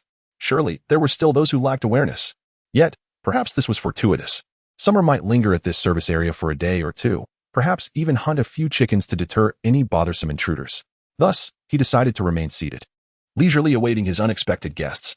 Chapter 52. Do you know who my father is? A group of 7 or 8 individuals approached, led by a young chubby fellow who appeared to be just in his early 20s. He donned a long black down jacket, prominently displaying the conspicuous white Canada Goose logo on his sleeve. Thick leather gloves adorned his hands, while he wielded a steel pipe. A glimmer of avarice flickered across his face as he swaggered towards the cockpit of the solar flare. With an air of arrogance, he tilted his chin towards the vessel, Immediately, a youth clad in a comically bright green cotton jacket stepped forward. Bang, bang, bang. The boy struck the cockpit door with considerable force. Summer lowered the window, wearing an impassive expression, and inquired, "What is it?"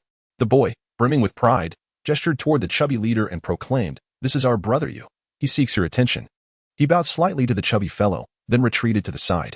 The young man, raising his head, cast a glance at Summer and declared, "Allow me to introduce myself. My name is Wang Dingyu, and I have no interest in your name." Summer interrupted brusquely. "If you have something to say, say it. It's quite cold with the window open."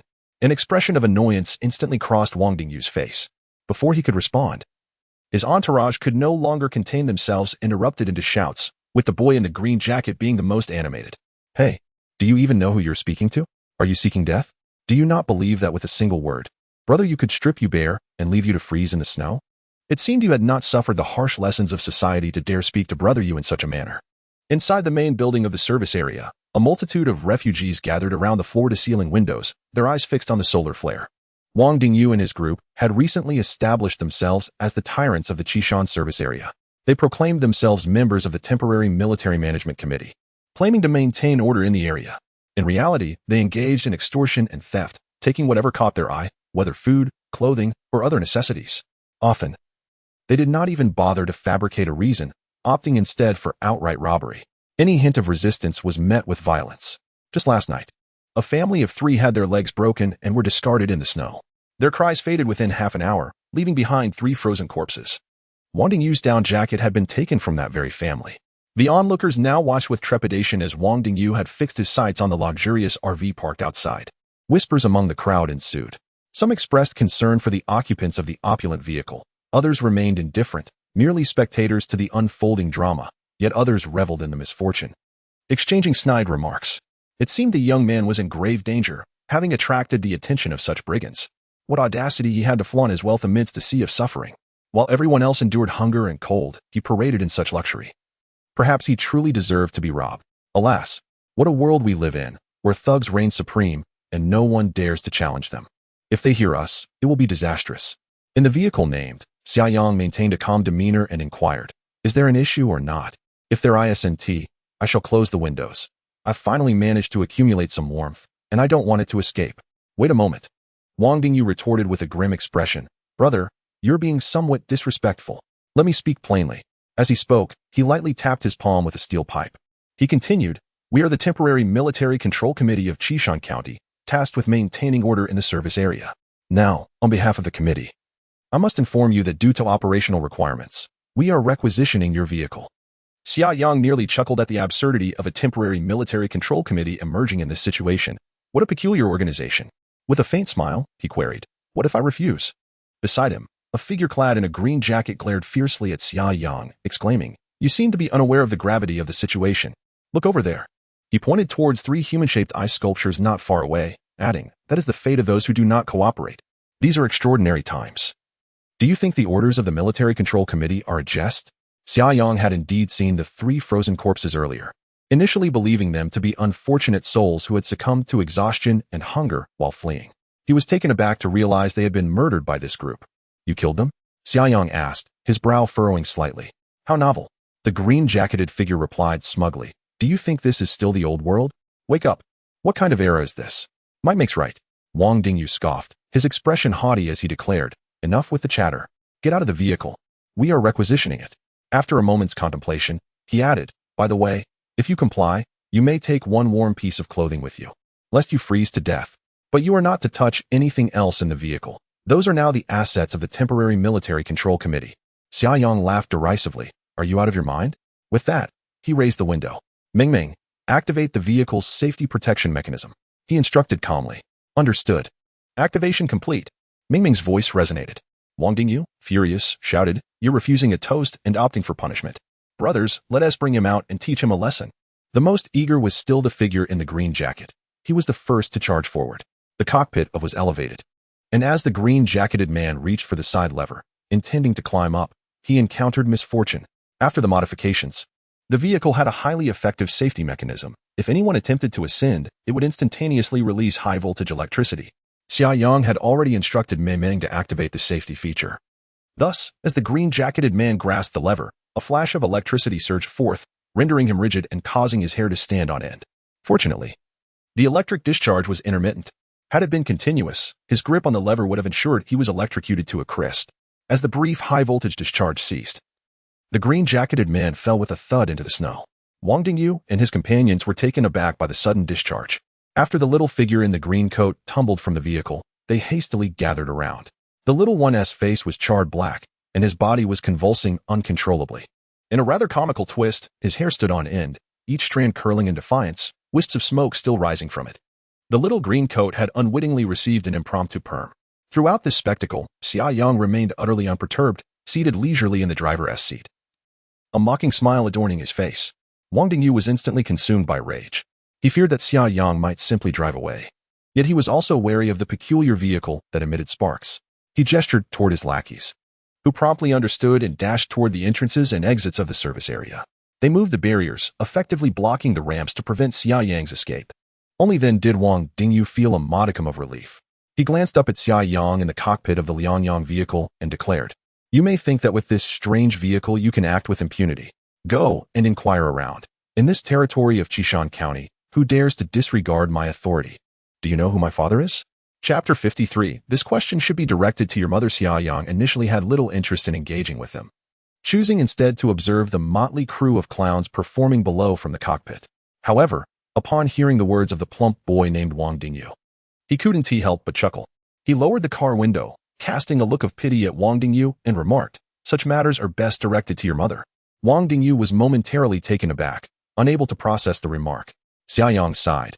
This child is truly unfortunate. At his age, he is still unaware of the identity of his biological father. It was then that Wang Dingyu came to the realization.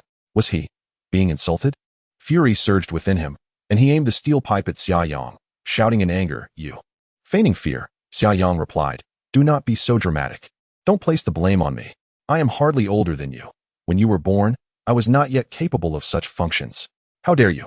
Wang Dingyu finally lost his temper. He cursed vehemently and swung the steel pipe, striking the door of the Luyang vehicle with tremendous force. Clang! A resounding crash echoed. Not a scratch marred the glossy surface of the Luyang, but the recoil from the steel pipe nearly split Wang Dingyu's palm. Had it not been for the slight insulating quality of his leather gloves and the brief contact time, the high-voltage electricity released upon impact would have undoubtedly bestowed upon him an unintentional hair-raising experience. Inside the service station's main building, the crowd stirred. A fight has broken out. Look quickly. That car owner is in for trouble. Will those ruffians actually kill him? He deserves it for showing off. The buzzing murmur of the crowd filled the hall. A mixture of sympathy, indifference, and schadenfreude, yet not a single person stepped forward to assist. In truth, when Wang Dingyu and his group were seizing supplies in the service area, the onlookers adopted a similar ostrich mentality. Each person merely concerned themselves with their own affairs. As long as the chaos did not descend upon them, they were content to watch the spectacle unfold. This is precisely what it means to be like a scattered sand. Otherwise, with at least a couple of hundred individuals in the hall, even if Wang Dingyu's group was formidable, they would have been overwhelmed by sheer numbers. In reality, however, despite the presence of over 100 spectators, Wang Dingyu and his band of miscreants dominated the scene. Even when Wang Dingyu committed murder before their eyes, none dared to retaliate. Meanwhile, at the Luyang vehicle, Wang Dingyu grimaced in pain. His rage reached a boiling point, and he lost all semblance of reason. He forcefully shoved away a subordinate who attempted to assist him, glaring menacingly at Xia Yang, and enunciated each word with venom. "You were seeking death." With that, Wang Dingyu gritted his teeth and drew a short gun from his pocket. It was a type of hunting rifle designed to fire steel pellets, albeit with a significantly shortened barrel, purportedly enhancing its lethality and portability. Wang Dingyu had initially believed that with his numbers, seizing a vehicle would be a straightforward endeavor. He had never intended to resort to the firearm. However, the peculiar nature of this RV caught him off guard. Moreover, Summer Yang's words had thoroughly provoked him to the point where he could think of nothing else but to see Summer Yang dead. As for the possibility of the firearm shattering the car window, that was a trivial matter. He could simply replace it. At the very moment Wang Dingyu drew his firearm, Summer Yang's gaze sharpened, a fleeting glimmer of murderous intent crossing his face. In the next instant, a desert eagle appeared in his hand. Within his dimensional space, a fully loaded desert eagle, with its safety disengaged, was ever at the ready. When the need arose, he could discharge it in the blink of an eye. Without a moment's hesitation, Summer Yang raised his weapon and aimed it directly at Wang Dingyu, pulling the trigger. Bang! The thunderous sound of the desert eagle shattered the morning's tranquility. At such a close range, the sheer power of the large-caliber weapon was unimaginable. Wang Dingyu's skull was instantly obliterated. He emitted not a single sound, collapsing backward onto the snow, crimson mingling with white in a shocking display. The disbelief in Wang Dingyu's wide-open eyes was palpable. His minions were equally stunned, paralyzed by the brutality of it all. It was utterly unfathomable. They could hardly believe their eyes, as if caught in a surreal dream. The once formidable and commanding brother you had met his end without a word? While the minions stood frozen in shock, Summer Yang remained unperturbed. He subtly adjusted his aim toward the most exuberant of the group, clad in a green jacket. Only then did the man seem to awaken from his stupor, shrieking, "No, don't kill me," he cried out while making a desperate dash for escape. The remaining minions, gripped by terror, also fled toward the service area's main hall. With an expression devoid of any emotion, Summer Yang sat in the driver's seat, raised his gun, aimed, and fired. Bang! The first target was the man in the green jacket. In the midst of his frantic escape, his body jolted, and he fell face first into the snow. Vivid red blood gradually seeped from beneath him, staining the pristine white snow. Bang! Bang! The gunfire rang out with resolute rhythm. One by one, the fleeing minions were struck down by Summer Yang, each falling lifelessly into the snow. In the blink of an eye, he had dispatched 6 of them with his Desert Eagle, each shot precise and deliberate. 2 fortunate souls managed to reach the main building of the service area, stumbling in like frightened strays. Summer Yang, however, saw no need to pursue them relentlessly. Upon witnessing their entry into the hall, he chose to let them be. He was no saint and felt no compulsion to seek justice for those within the service area. Even knowing that Wang Dingyu and his cohorts had just committed murder, Summer Yang had no intention of delivering retribution. In this apocalyptic world, not only had he witnessed death, but he had also become desensitized to even the most gruesome sights in his previous life. The sole reason he had killed Wang Dingyu was that the insolent fool had dared to draw his firearm with the intent to kill him. To provoke a stronger opponent is to invite annihilation. As for those insignificant minions, they are merely inconsequential figures. Xia Yang's act of eliminating them was merely a matter of convenience. Their escape was of little consequence. When the gunfire erupted, the service area was engulfed in a cacophony of screams. Chaos ensued as everyone frantically sought cover, huddling on the ground with their hands clutched over their heads in trembling fear. After a brief moment, the gunfire ceased. The bolder among the crowd cautiously lifted their heads to peer outside, only to witness the lifeless bodies of Wang Dingyu and his companions sprawled across the snowy ground. Yet, the seemingly doomed Xia Yang remained nonchalantly seated in the cockpit of the blazing sun vehicle. He lit a cigarette, took a contemplative drag, and cast a meaningful glance towards the service area hall. The onlookers promptly ducked their heads once more, resembling quails in their haste to conceal themselves. 2 dazed minions, having fled into the service area hall, dared not linger. They swiftly traversed the hall and slipped through a small iron gate at the rear of the main building, escaping along a narrow path toward the direction of Qishan City, stumbling as they went. This narrative, Steel Gun, is set within a grand and expansive world, promising many captivating tales ahead. It currently comprises only around 100,000 words. It is disheartening to think that new readers might refrain from exploring the text due to malicious reviews, which could ultimately lead to the book's premature conclusion due to poor performance. Therefore, Steel Gun earnestly implores dear readers, if you find the story engaging and worthy of your time, kindly bestow a 5-star review in the comment section. Steel Gun believes that if the silent majority stands together, all malevolent slander will prove futile. Thank you, everyone. Chapter 54. What an extravagant breakfast. The service area hall was enveloped in an eerie silence.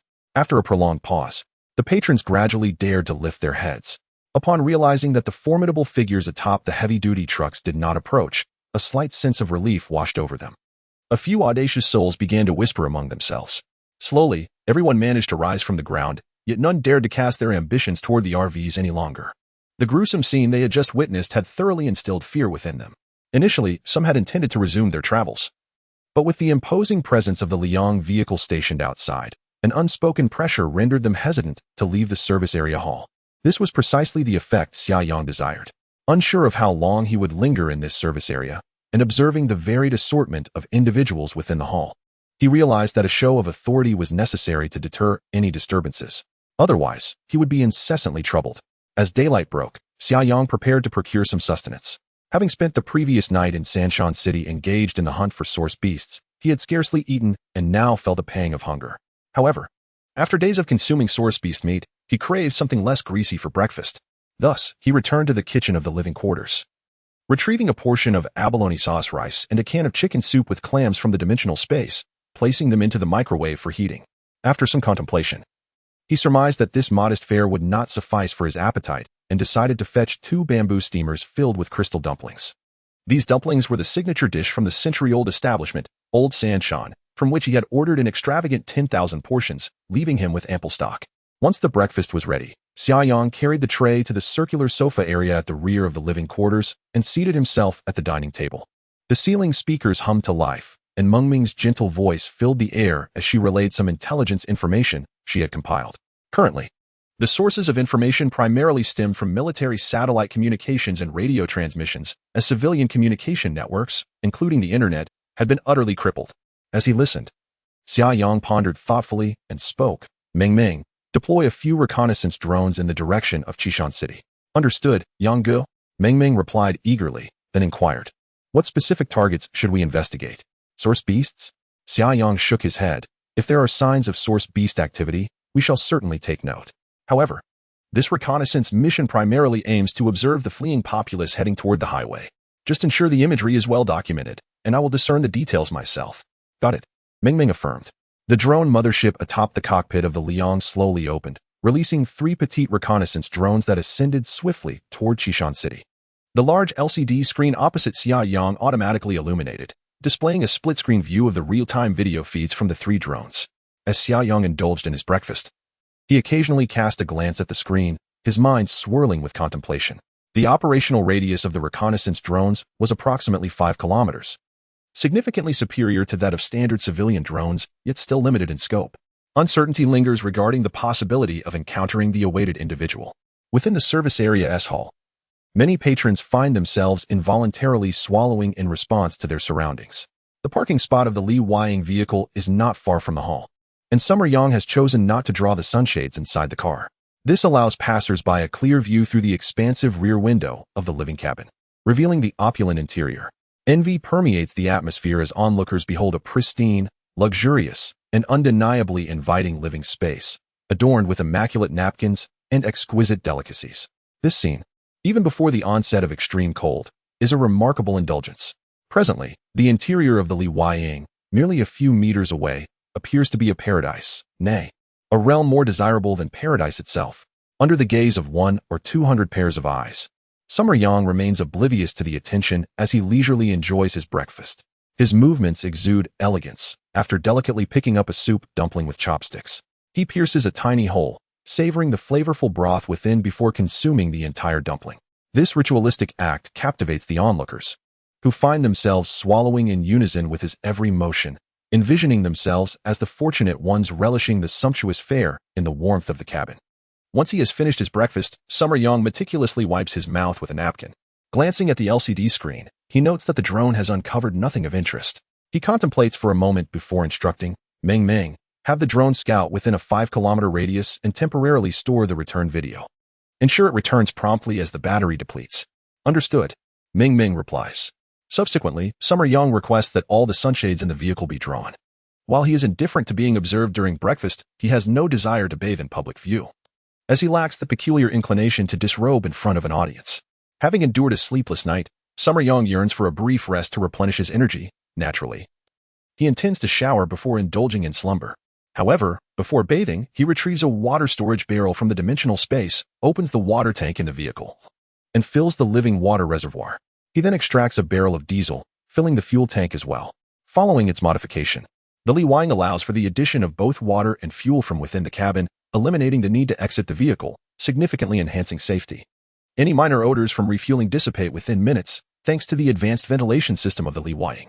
Once the water and fuel tanks are replenished, Summer Yang retrieves a clean set of pajamas from his spatial storage.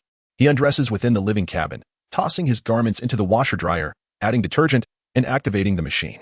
With the washer-dryer in operation, he promptly heads to the bathroom for a swift shower.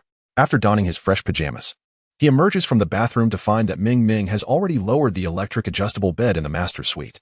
He leaps onto the bed, enveloping himself in the warmth of the down comforter. Before long, Xia Yang's breathing became calm and prolonged. At this moment, approximately 4 kilometers from the service area, a group of over 10 individuals trudged through the snow, battling against the wind and the falling flakes, their steps uneven in the deep snow.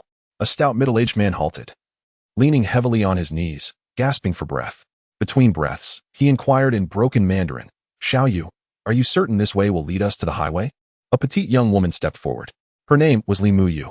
She was clad in a thick down jacket, adorned with an orange hat, her entire frame enveloped snugly, accentuating her delicate figure. Despite appearing somewhat disheveled, her strikingly beautiful visage remained evident. She possessed large, expressive eyes, and her fair, smooth skin seemed almost fragile. A gentle smile lingered on her lips, reminiscent of a warm sunbeam on a winter's day. "Director Wang," she replied, "that villager assured me that this path will take us to the back entrance of the highway service area. It's the most direct route. He mentioned that if we try to reach the highway entrance, we would have to take a detour of at least 8 kilometers. The plump Director Wang nodded, saying, "Then let us press on. Once we reach the highway, we will secure assistance from the military." At that moment, a faint buzzing sound filled the air, prompting everyone to look up. They beheld a drone hovering above them. Had Xia Yang been awake to witness the drone's feat, he would have certainly felt a surge of excitement. Alas, he remained soundly asleep. While the footage captured by the drone was meticulously stored within the small server of the Liang. Chapter 55. Coincidence among the group. A woman clad in a black mink coat, possessing an alluring charm, furrowed her brow and remarked, "Who is so bored as to use a drone to film me at such a time? It shows a complete lack of respect for one's privacy." The others exchanged peculiar glances. Was this not a touch of narcissism? The portly director, Wang Jin, cleared his throat and replied, "Teacher Hu, it may be a misunderstanding. Perhaps it is a drone dispatched by the military to search for survivors." This group was a film crew, currently trapped in a resort on the outskirts of Qishan County due to a sudden drop in temperature. Initially, they had awaited rescue. But upon hearing a military broadcast today regarding the emergence of numerous monsters in the direction of Shanshan City, they realized the area was perilously unsafe. Thus, they were compelled to trek towards the highway. Wang Jin, the director, hailed from eastern Guangdong and, despite having directed several lackluster films, maintained a notable reputation within the industry. The woman in the mink coat was Hu Mei, the leading actress of the production, while not yet at the pinnacle of stardom. She was said to have a significant background, consistently securing resources since her debut, swiftly ascending to the ranks of first-tier actresses in the country. The petite and charming young woman, Li Muyu, was the second female lead. Unlike Hu Mei, Li Muyu appeared to keep a respectful distance from the trappings of fame. She refrained from engaging in publicity stunts and had never been embroiled in any scandals, seemingly harboring a simple love for acting. At times, she would even decline participation in promotional activities for her own projects, which contributed to her relatively low profile. Nevertheless, she possessed a devoted fanbase that adored her serene yet slightly endearing demeanor. Originally from Shanshan, this filming in Qishan County felt like a return to her roots for Li Muyu. However, she maintained a low profile, bringing only one female assistant to the crew and leading a life of relative seclusion. In stark contrast, Hu Mei was far more ostentatious. With 3 personal assistants and several bodyguards, her entourage totaling over a dozen individuals. Her demands for luxury trailers on set for her rest were non-negotiable, and she often exerted her influence over fellow cast members, including Li Muyu, whom she summoned at will. Many felt a simmering anger but dared not voice it. However, a larger group does have its advantages. When the calamity struck, around 20 members of the crew mutated into beast men, and amidst the chaos, a dozen more perished at the hands of these creatures. Ultimately, through collective effort, they managed to stabilize the situation. Tragically, Li Muyu's young assistant fell victim during the turmoil, leaving her isolated and bereft. Meanwhile, Hu Mei's small entourage survived, including 2 burly bodyguards, which elevated Hu Mei to become the strongest among them. The provisions and resources gathered by the crew were now firmly in Hu Mei's control, compelling even director Wang Jin to defer to her authority. Upon hearing Wang Jin's words, Hu Mei's eyes suddenly sparkled with realization. She exclaimed, "That makes sense. Could it be that the drone hasn't spotted us? We must urgently call for help. Once they see me here, they will undoubtedly dispatch a helicopter to rescue me." Wang Jin felt an overwhelming urge to bury his face in his hands. What a deluded sense of confidence. Yet, Hu Mei remained oblivious to the absurdity of her thoughts. She vigorously waved her hands towards the drone, shouting, "Hey, we're over here. I am the famous star Hu Mei. Hurry and send someone to rescue us." After a couple of calls, she furrowed her brow, pondering, could it be that we are too small of a target for the drone to detect? Turning around to survey the surroundings, she decisively pointed at Li Muyu and commanded, "You, take off your coat and burn it. We must start a fire immediately so that the drone can notice us." Li Muyu stood there, flabbergasted. "Are you even human? In such frigid weather?" Asking me to remove my down jacket is akin to signing my own death warrant. If you're so theatrical, why don't you remove your fur coat instead? Humei impatiently retorted, hurry up. Do you want us to resort to violence? At that moment, Wang Jin timidly interjected, Teacher who? The drone has already flown far away. Humei glanced up, shooting a resentful glare at Li Muyu. It's all your fault. You dawdled. Now, the chance for rescue is gone. Li Muyu bit his lip gently, struggling to suppress the fury bubbling within. Wang Jin then added, Teacher who? My earlier speculation was merely conjecture. It may not have been a reconnaissance aircraft for rescue. Moreover, the drone flew so low, it must have noticed us. It might have simply returned due to insufficient battery. Humei's eyes brightened, and she exclaimed, That's a valid point. Director Wang, should we not just wait for rescue here? Traveling further is simply exhausting. Wang Jin could only smile wryly. How has such a mindset survived thus far? Reluctantly, he replied, Teacher who? We cannot afford to stop. It's uncertain whether rescue is on the way. It's purely speculation. However, if we linger too long in the snow, we will all succumb to the cold. We must find the highway as soon as possible. Humei pouted, Fine. Let us keep moving. This is so annoying. With that, she shot Li Muyu another fierce glare. The group continued to trudge towards the Qishan service area. Meanwhile, towards the direction of Qishan County. A group of over a dozen individuals was also making their way to the service area. At the forefront was a burly man clad in a thick coat, seemingly in his 40s. His face, adorned with a bushy beard, bore an expression of fierce hostility, his complexion a shade of deep gray. As he walked, he grumbled menacingly. Lousy, you better pray that person hasn't escaped. Otherwise, you too will join Ding Yu in the grave. If Xia Yang were present, he would undoubtedly recognize the young man referred to as Lousy, who was none other than a minion of Wang Dingyu. One of the two lucky survivors who had narrowly evaded death at Xia Yang's hands, fleeing back to the county in a panic to report the news. Now leading the group towards the service area is Wang Daong, the father of Wang Dingyu. This man was once a notorious figure in Qishan County. With the advent of the apocalypse, he capitalized on his ruthless methods and a substantial entourage of followers to establish a so-called temporary military administration, seizing the opportunity presented by the collapse of order to become the local tyrant of Qishan County. Upon hearing that his beloved son, Wang Dingyu, had been shot dead in the service area, Wang Daong was nearly driven to madness. Without a moment's hesitation, he set off towards the service area, vowing to dismember Xia Yang, for otherwise, his wrath would remain unappeased. The person known as Lizy trembled at the news, silently lamenting his fate. He understood that Wang Daong was not merely making idle threats. Before the apocalypse, Wang Daong's fearsome reputation had already spread throughout Qishan, and in recent days, he seemed to have transformed into an even more arrogant and tyrannical figure. Just 2 days prior, Lizy had witnessed another local thug, Scarface, come to confront Wang Daong. To everyone's astonishment, Wang Daong stood there, allowing Scarface to strike him several times, yet he emerged unscathed. Subsequently, he seized Scarface with his bare hands and literally tore him apart. The gruesome scene haunted Lizy, plunging him into nightmares that very night.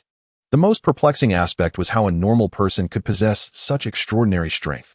How could their skin withstand the edge of a blade? It was akin to confronting a monstrous being.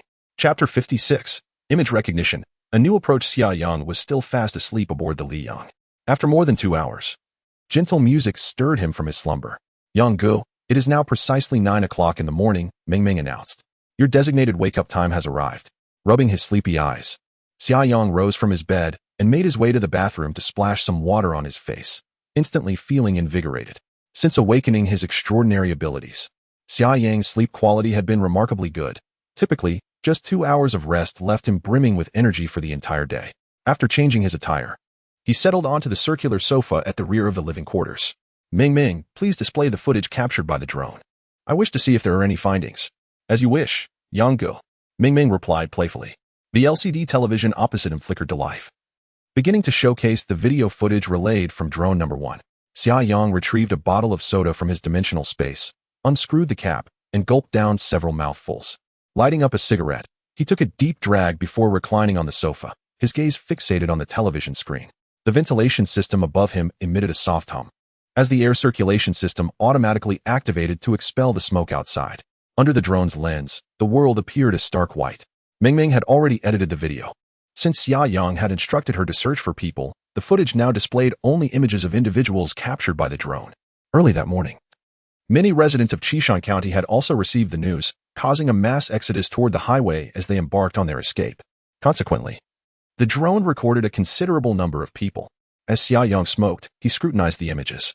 Frequently, he merely glanced at the screen, instructing Ming Ming to fast-forward past the crowds. A few minutes later, he suddenly straightened, his eyes locked onto the LCD screen. Ming Ming, pause the video. He called out. The footage immediately halted.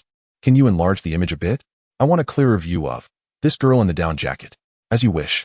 Ming Ming cheerfully replied.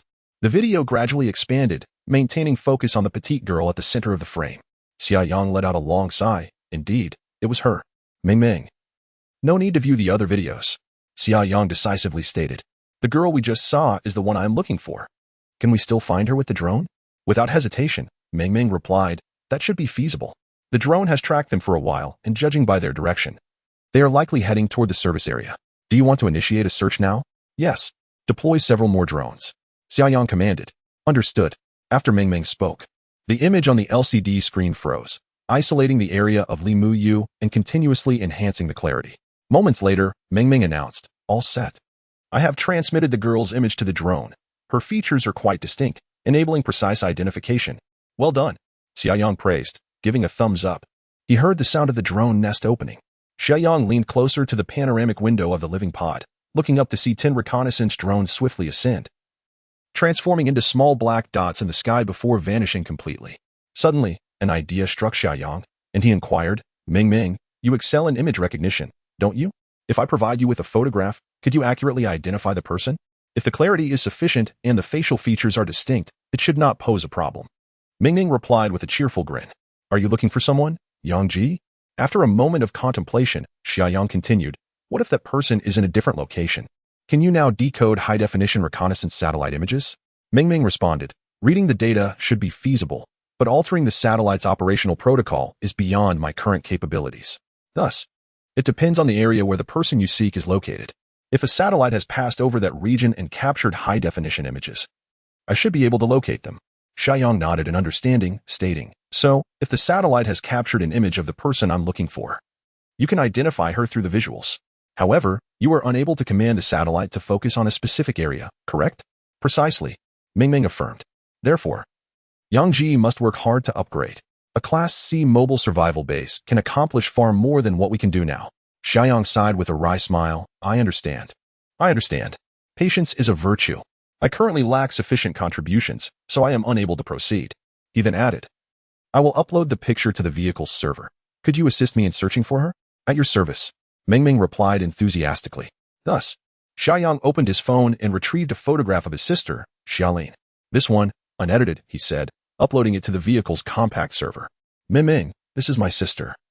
We have lost contact. She is in Yonglei County of the Frontier Province. Please help me look for her.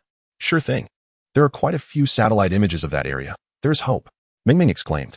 However, the data volume is considerable, and the image recognition is quite complex. So I will need a bit of time. That's fine, no rush. Take your time and don't expend too much computing power on it, Xia Yang replied. Understood. Ming Ming concurred. I estimate it will take about 10 to 15 hours to complete. Just as Ming Ming finished speaking, she added, Yang Ji, the third drone has located that girl from earlier. Xia Yang's spirits lifted instantly, and he exclaimed, bring up the footage. Understood. The LCD screen displayed the live feed from the drone, and Xia Yang observed that Li Muyu and her companions were struggling through the snow. Where are they now? He inquired. Ming Ming replied, based on the drone's positioning. They are now less than a kilometer from the service area. Xia Yang let out a slight sigh of relief. It appeared that Li Muyu's destination remained the Qishan service area, unaffected by the premature landing of the Class C source beast. At that moment, Xia Yang beheld a scene where a woman clad in a black mink coat was vigorously waving towards the drone among a group of individuals. Having removed her hat and mask, incessantly pointing at her own face, Xia Yang, utterly perplexed, inquired, Ming Ming, what does this mean? Even the astute artificial intelligence, Ming Ming, was rendered momentarily speechless by Hu Mei's actions. After a prolonged silence, Ming Ming tentatively asked, is she trying to convey that there are flowers on her face? A sudden burst of laughter erupted from Xia Yang, causing him to expel the sip of soda he had just taken. What a waste. Chapter 57. Ruthlessness. Having located Li Muyu's whereabouts, Xia Yang instructed Ming Ming to retrieve the other drones, leaving just one to trail Li Muyu and her companions from a distance. Hu Mei, feeling frustrated after some time of gesturing and trying to elicit a response from the drone, donned her hat and mask in exasperation and continued towards the highway. Xia Yang sat on the circular sofa, gazing at the television screen depicting Li Muyu, his mind swirling with thoughts. In his previous life, it was this very girl who crossed his path during the darkest hour of his existence at the Qishan service area. At that time, Xia Yang had just endured betrayal from his girlfriend and had narrowly escaped the clutches of a source beast. Although he had survived, he was engulfed by despair and soon succumbed to a high fever. It was Li Muyu who stayed at the Qishan service area to care for him for 2 days, after which the two of them fled north together. On their journey, they were ambushed by several beastmen.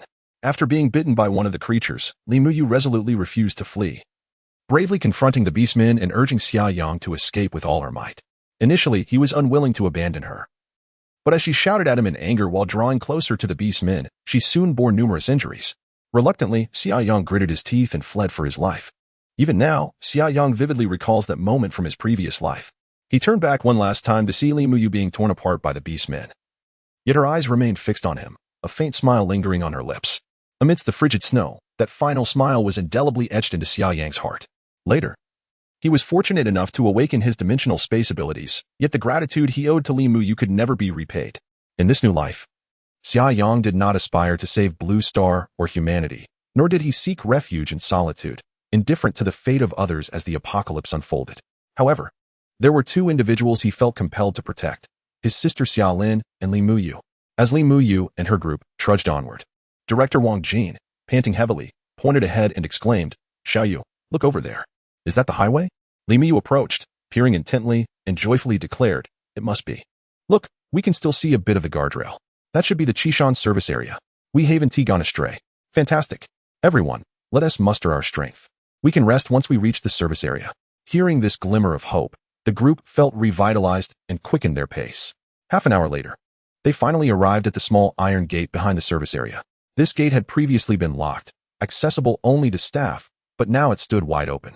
Humei was the first to dash forward, her body aching from exhaustion, her mind solely focused on finding a place to rest. Just then, a gruff voice boomed. "Get out of the way. Good dogs don't block the path." As Humei struggled to comprehend the situation, a sudden force struck her, nearly causing her to tumble to the ground. She let out a shriek and turned to glare at her assailant. It was Wang Daong, who had arrived at the service area with a group of henchmen from the direction of Qishan County. The two groups encountered each other at this very spot. The iron gate of the service area was quite small, and Wang Daong, already in a foul mood, felt his anger flare when he saw Humei blocking his entrance. Without hesitation, he shoved her aside. Startled by the sight of Wang Daong, clad in a padded coat, Humei retorted sharply, "Who do you think you are? You little nobody? How dare you push me? Do you have any idea who I am?" Wang Daong, who had intended to proceed through the gate, paused upon hearing her insult, raising an eyebrow and narrowing his eyes at her. Humei, momentarily intimidated by his fierce gaze, instinctively shrank back. But upon glancing at her bodyguards, her courage surged once more. She coldly huffed, "What are you staring at? Haven't you seen a star before?" Wang Daong couldn't help but let out a mocking laugh. "You're still a star? Really?" Humei declared with an air of superiority. "Are you afraid? Let me tell you. I am the renowned star Humei, and you will apologize immediately. Otherwise, you'll regret it." Wang Daong burst into uncontrollable laughter, pointing at her as he said, "So you are a star, Humei, right? I think I've heard of you." He continued in a flippant manner, "I remember you being quite attractive. Come on. Take off your mask and let me see." Humei's expression shifted dramatically, and she snapped, "Nonsense. You country bumpkin, what right do you have? Enough with the chatter." Wang Daong interrupted her brusquely, saying, "Forget it. I'm not interested in seeing you. A big star's looks must be decent. You will come back with me now. My son just passed away, and I want you, a big star, to give me another." Flustered and furious, Humei trembled as she pointed a finger at Wang Daong, exclaiming, "You vile scoundrel. How dare you entertain such delusions? A toad wishing to eat swan meat." She then turned to her two bodyguards and shouted, "Are you two made of wood? Can't you see I'm being bullied? What are you standing there for? Go teach him a lesson. Tear that filthy mouth of his apart." Only then did the two bodyguards seem to awaken from their stupor, stepping forward to shield Humei. Despite Wang Daong's imposing stature and the gang of thugs surrounding him, the two bodyguards, trained fighters, regarded the local ruffians with disdain. "Go on. What are you waiting for?" Humei urged. The bodyguards exchanged glances, and in perfect sync, they charged towards Wang Daong. With a smirk of amusement on his face, Wang Daong crossed his arms, calmly awaiting their approach. Just as the two bodyguards swung their fists at him from either side, Wang Daong suddenly sprang into action. His movement was as swift as lightning, effortlessly evading their attacks in the blink of an eye. The bodyguards' expressions shifted slightly as they instinctively sidestepped, realizing they had lost their advantageous position. Knowing that their opponent would seize the opportunity to counterattack while they were vulnerable, it must be said that the two bodyguards possessed a wealth of combat experience, effortlessly anticipating Wang Dayong's movements without a backward glance. However, Wang Dayong's speed surpassed their wildest expectations. Bang! Bang! Two muffled thuds echoed as his fist struck forcefully against the backs of their hearts. The bodyguards fell to the snowy ground like lifeless logs, not a sound escaping their lips. Hu Mei screamed in terror, but Wang Dayong, emboldened by his advantage, surged forward, delivering another two heavy blows. This time, his colossal fists aimed directly at the guards' heads. The two bodyguards, already rendered unconscious, were oblivious to the impending danger. With sickening sounds, Wang Dayong's fists crushed their skulls, crimson and white splattering grotesquely onto the snow. Witnessing such a gruesome scene, Hu Mei's screams abruptly ceased as if her throat had been grasped tightly. Her eyes brimmed with profound terror. Chapter 58. System Tasks. Hu Mei was indeed unfortunate, as she found herself colliding with danger at the worst possible moment for Wang Dayong, whose mood was at its lowest. Wang Dayong's fists still dripped with blood as he approached Hu Mei with a sinister grin. Terrified, she retreated step by step, repeatedly pleading, "Don't come closer. Stay away." With a cold snort, Wang Dayong stepped forward, seizing Hu Mei as if she were a mere chick, and roughly pulled her close, violently tearing off her mask. Upon beholding her exquisite features, his eyes gleamed with a certain delight. "It appears I am quite fortunate," he chuckled maliciously. "If you cooperate, I assure you, life with me will be indulgent. But should you dare resist, let me warn you, I will make your existence a living hell." Hu Mei trembled uncontrollably, casting desperate glances toward the other members of the crew. However, they were all paralyzed by fear at Wang Dayong's brutality, none daring to step forward to assist her. This reluctance stemmed, of course, from Hu Mei's poor reputation within the crew. Her habitual arrogance and domineering behavior had earned her the disdain of many, especially since the onset of the apocalypse, when she flaunted her numerical advantage and her formidable bodyguards, acting as if she were a queen, issuing orders to everyone around her. Now, witnessing the demise of her protector only fueled their trepidation. Simultaneously, a sense of schadenfreude arose within them at her misfortune. Even her own staff, who had often endured her wrath, felt no inclination to risk their lives for her sake. Wang Dayong's cold gaze swept over the crew, and seeing no one willing to intervene, he nodded in satisfaction. "It seems there are more wise individuals than foolish ones. I have important matters to attend to today, so I shall let this slide." With that, he roughly clutched Hu Mei and strode towards the iron gate, followed closely by his lackeys. Upon entering through the gate, Wang Dayong shoved Hu Mei towards one of his subordinates, saying, "Dezhuang, take good care of your sister-in-law. Remember, do not let her escape." Dezhuang grinned widely, replying, "Rest assured, Uncle Yang." The group clustered around Wang Dayong as they made their way to the front of the service area. Meanwhile, Director Wang Jin and the rest of the crew followed suit into the service area. In truth, the scene that had just unfolded at the back door of the service area had been clearly transmitted to Xia Yang via drone footage. However, those individuals posed no threat to Li Muyu's safety. As for the rest of the crew, including the prominent star Hu Mei, they held no significance for Xia Yang, who had no intention of intervening. Nevertheless, witnessing Wang Dayong's bloody execution of two bodyguards elicited a faint smirk from Xia Yang. After so many days since the apocalypse began, he had finally encountered another ability user, likely one with strength-based powers. Such ability users appearing at this juncture were predominantly those who had awakened naturally, as under normal circumstances. Few would have the opportunity to consume source crystals. Of course, Wang Dayong's emergence as an ability user merely piqued Xia Yang's interest momentarily. No more than this. It is merely the most ordinary of power-based abilities, and judging by the strength he has displayed, he has only just entered the D rank. Before Xia Yang, he is but a little brother, hardly worthy of consideration. At that moment, the system's notification chimes resonated. A temporary mission has been issued. The host is to confront a human ability user for the first time, defeat him in battle. The system will comprehensively assess the host's performance during the fight and provide corresponding rewards. Xia Yang was somewhat bewildered. Why would I engage in combat with a human ability user for no reason? At this stage, human ability users are still quite rare, regardless of this person's character. He is at least a force against the source beasts, is he not? As long as he does not provoke me, why should I trouble him? Xia Yang was perplexed. Meanwhile, Wang Dayong and his companions had already circled around the main building of the service area and were heading straight for the parking lot. "Ding you!" Wang Dayong cried out in despair, hastening towards the tragically lifeless body of Wang Dingyu. Unfazed by the blood on the corpse, Wang Dayong embraced Wang Dingyu's body. At this moment, Xia Yang finally understood the situation. He also noticed the two lingering threats from earlier. So it was the younger one they had dealt with. And now the elder had come seeking vengeance. What was there to think about? It was time to act. This was a profound grudge that could not be settled without bloodshed. Xia Yang grinned, stood up, and began donning his warm protective gear, complete with a mask, wind-resistant glasses, a hat, and leather gloves. Yes, he was preparing to exit the vehicle and engage in battle. The mission issued by the system required him to defeat his opponent in combat. Xia Yang believed that if he were to use a gun or even a rocket launcher to eliminate his adversary in one shot, the rewards he would receive would likely be rather disappointing. Once fully equipped, Xia Yang was bundled tightly. He approached the cockpit and sat down. Outside, after howling a few words, Wang Daong gently laid down Wang Dingyu's body. He murmured, "Dingyu, watch here. See how your father avenges you." With that, Wang Daong's eyes burned with fury as he gazed at the stationary vehicle, the Sunfire. "Come out," Wang Daong shouted. As he moved closer, the informant from the morning hurriedly warned, "Uncle Yong, be careful. He has a gun.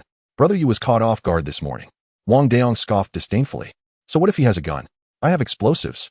He then bellowed at the Sunfire, "You'd better come down immediately, or I'll blow your shell to the heavens." The door of the Sunfire clicked open. Clad in a complete set of polar cold weather gear, Xia Yang effortlessly leapt out of the vehicle, his expression impassive as he regarded the belligerent Wang Daong. Upon seeing Xia Yang's appearance, Wang Daong narrowed his fierce eyes slightly, emanating a menacing aura. Not far away, Li Muyu, Wang Jin, and others were also observing the Sunfire, whispering among themselves. "That RV is so luxurious, far superior to the ones we have for our crew. The best part is that it's tracked, capable of moving even in the snow. Our crew's RV has come to a standstill. The owner of that vehicle is surely in for some misfortune.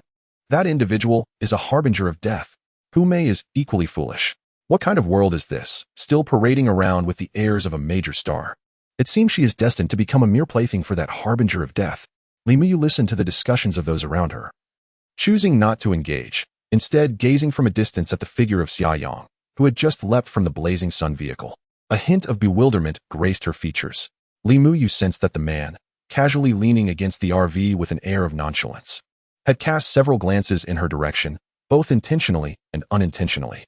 This was not particularly unusual, as she was a somewhat popular star. It was quite normal for people to gaze upon her as she walked by. However, Li Muyu found herself inexplicably drawn to a sense of familiarity with that man. Chapter 59. Overwhelming power. Wang Daong fixed his gaze upon Xia Yang for several moments, tilting his head to inquire, "Is this the person?" Li Zi promptly responded, "Uncle Yang, it is indeed him. He is the one who shot Brother Yu." Wang Daong nodded, a glimmer of bloodthirsty intent flashing in his eyes as he regarded Xia Yang. Wang Daong questioned, "You insolent brat, tell me, how do you wish to meet your demise?" Xia Yang flashed a grin, retorting, "Old fool, while I am uncertain of my own fate, I am quite certain that you will meet your end today, and it shall be a most gruesome one." Wang Daong let out a cold snort, unfazed by Xia Yang's words. In truth, to him, Xia Yang was already a dead man walking. Wang Daong's lips curled into a cruel smile as he replied, "Do not engage in verbal sparring with me. My son, Xiao Yu, lies there. He will witness as I shatter every bone in your body, piece by piece. Rest assured, I shall not allow you to die swiftly." In the service area lobby, spectators crowded before the floor-to-ceiling windows. Unlike the early morning's atmosphere, many now held a favorable view of Xia Yang. The audacity of that man was indeed remarkable. How dare he provoke this harbinger of death? Did he not hear? His son had been slain. Would a father not seek vengeance? Yet, to approach unarmed, without any weaponry, was undeniably unwise, considering that this harbinger wielded a gun. He was doomed, surely. He was about to meet a swift end with a bullet to the head. Some locals, familiar with Wang Daong, had come from Qishan County. The tales of Wang Daong's brutal encounter with Scar Brother had spread far and wide in Qishan, prompting these locals to scoff at the opinions of others. "What do you know? Do you even comprehend who that man is? Wang Daong of Qishan, the infamous Uncle Yang. Do you realize how ruthless he is? Just days ago, he literally tore a man in half. I have heard he can catch bullets with his bare hands. Does a mere handgun intimidate Uncle Yang? Is that true? It sounds utterly absurd." Naturally, the crowd was skeptical. The notion of catching bullets or tearing a man apart seemed like something out of a fantastical drama. How could such a brutal figure exist in reality? The Qishan local who had spoken earlier sneered in disdain. "Absurd? Is it strange? Wake up. This world has long since changed." Another local interjected, "I cannot vouch for everything, but my neighbor's brother-in-law witnessed Scar Brother being torn apart firsthand. Furthermore, this brother-in-law is one of Uncle Yang's most trusted subordinates, always at his side." As he spoke, he held his head high, pride evident on his face, as though being associated with Uncle Yang elevated his own status. Thus, the outcome remained uncertain. Others began to exhibit doubt. How could Uncle Yang possibly lose? The Qishan local scoffed. Just watch.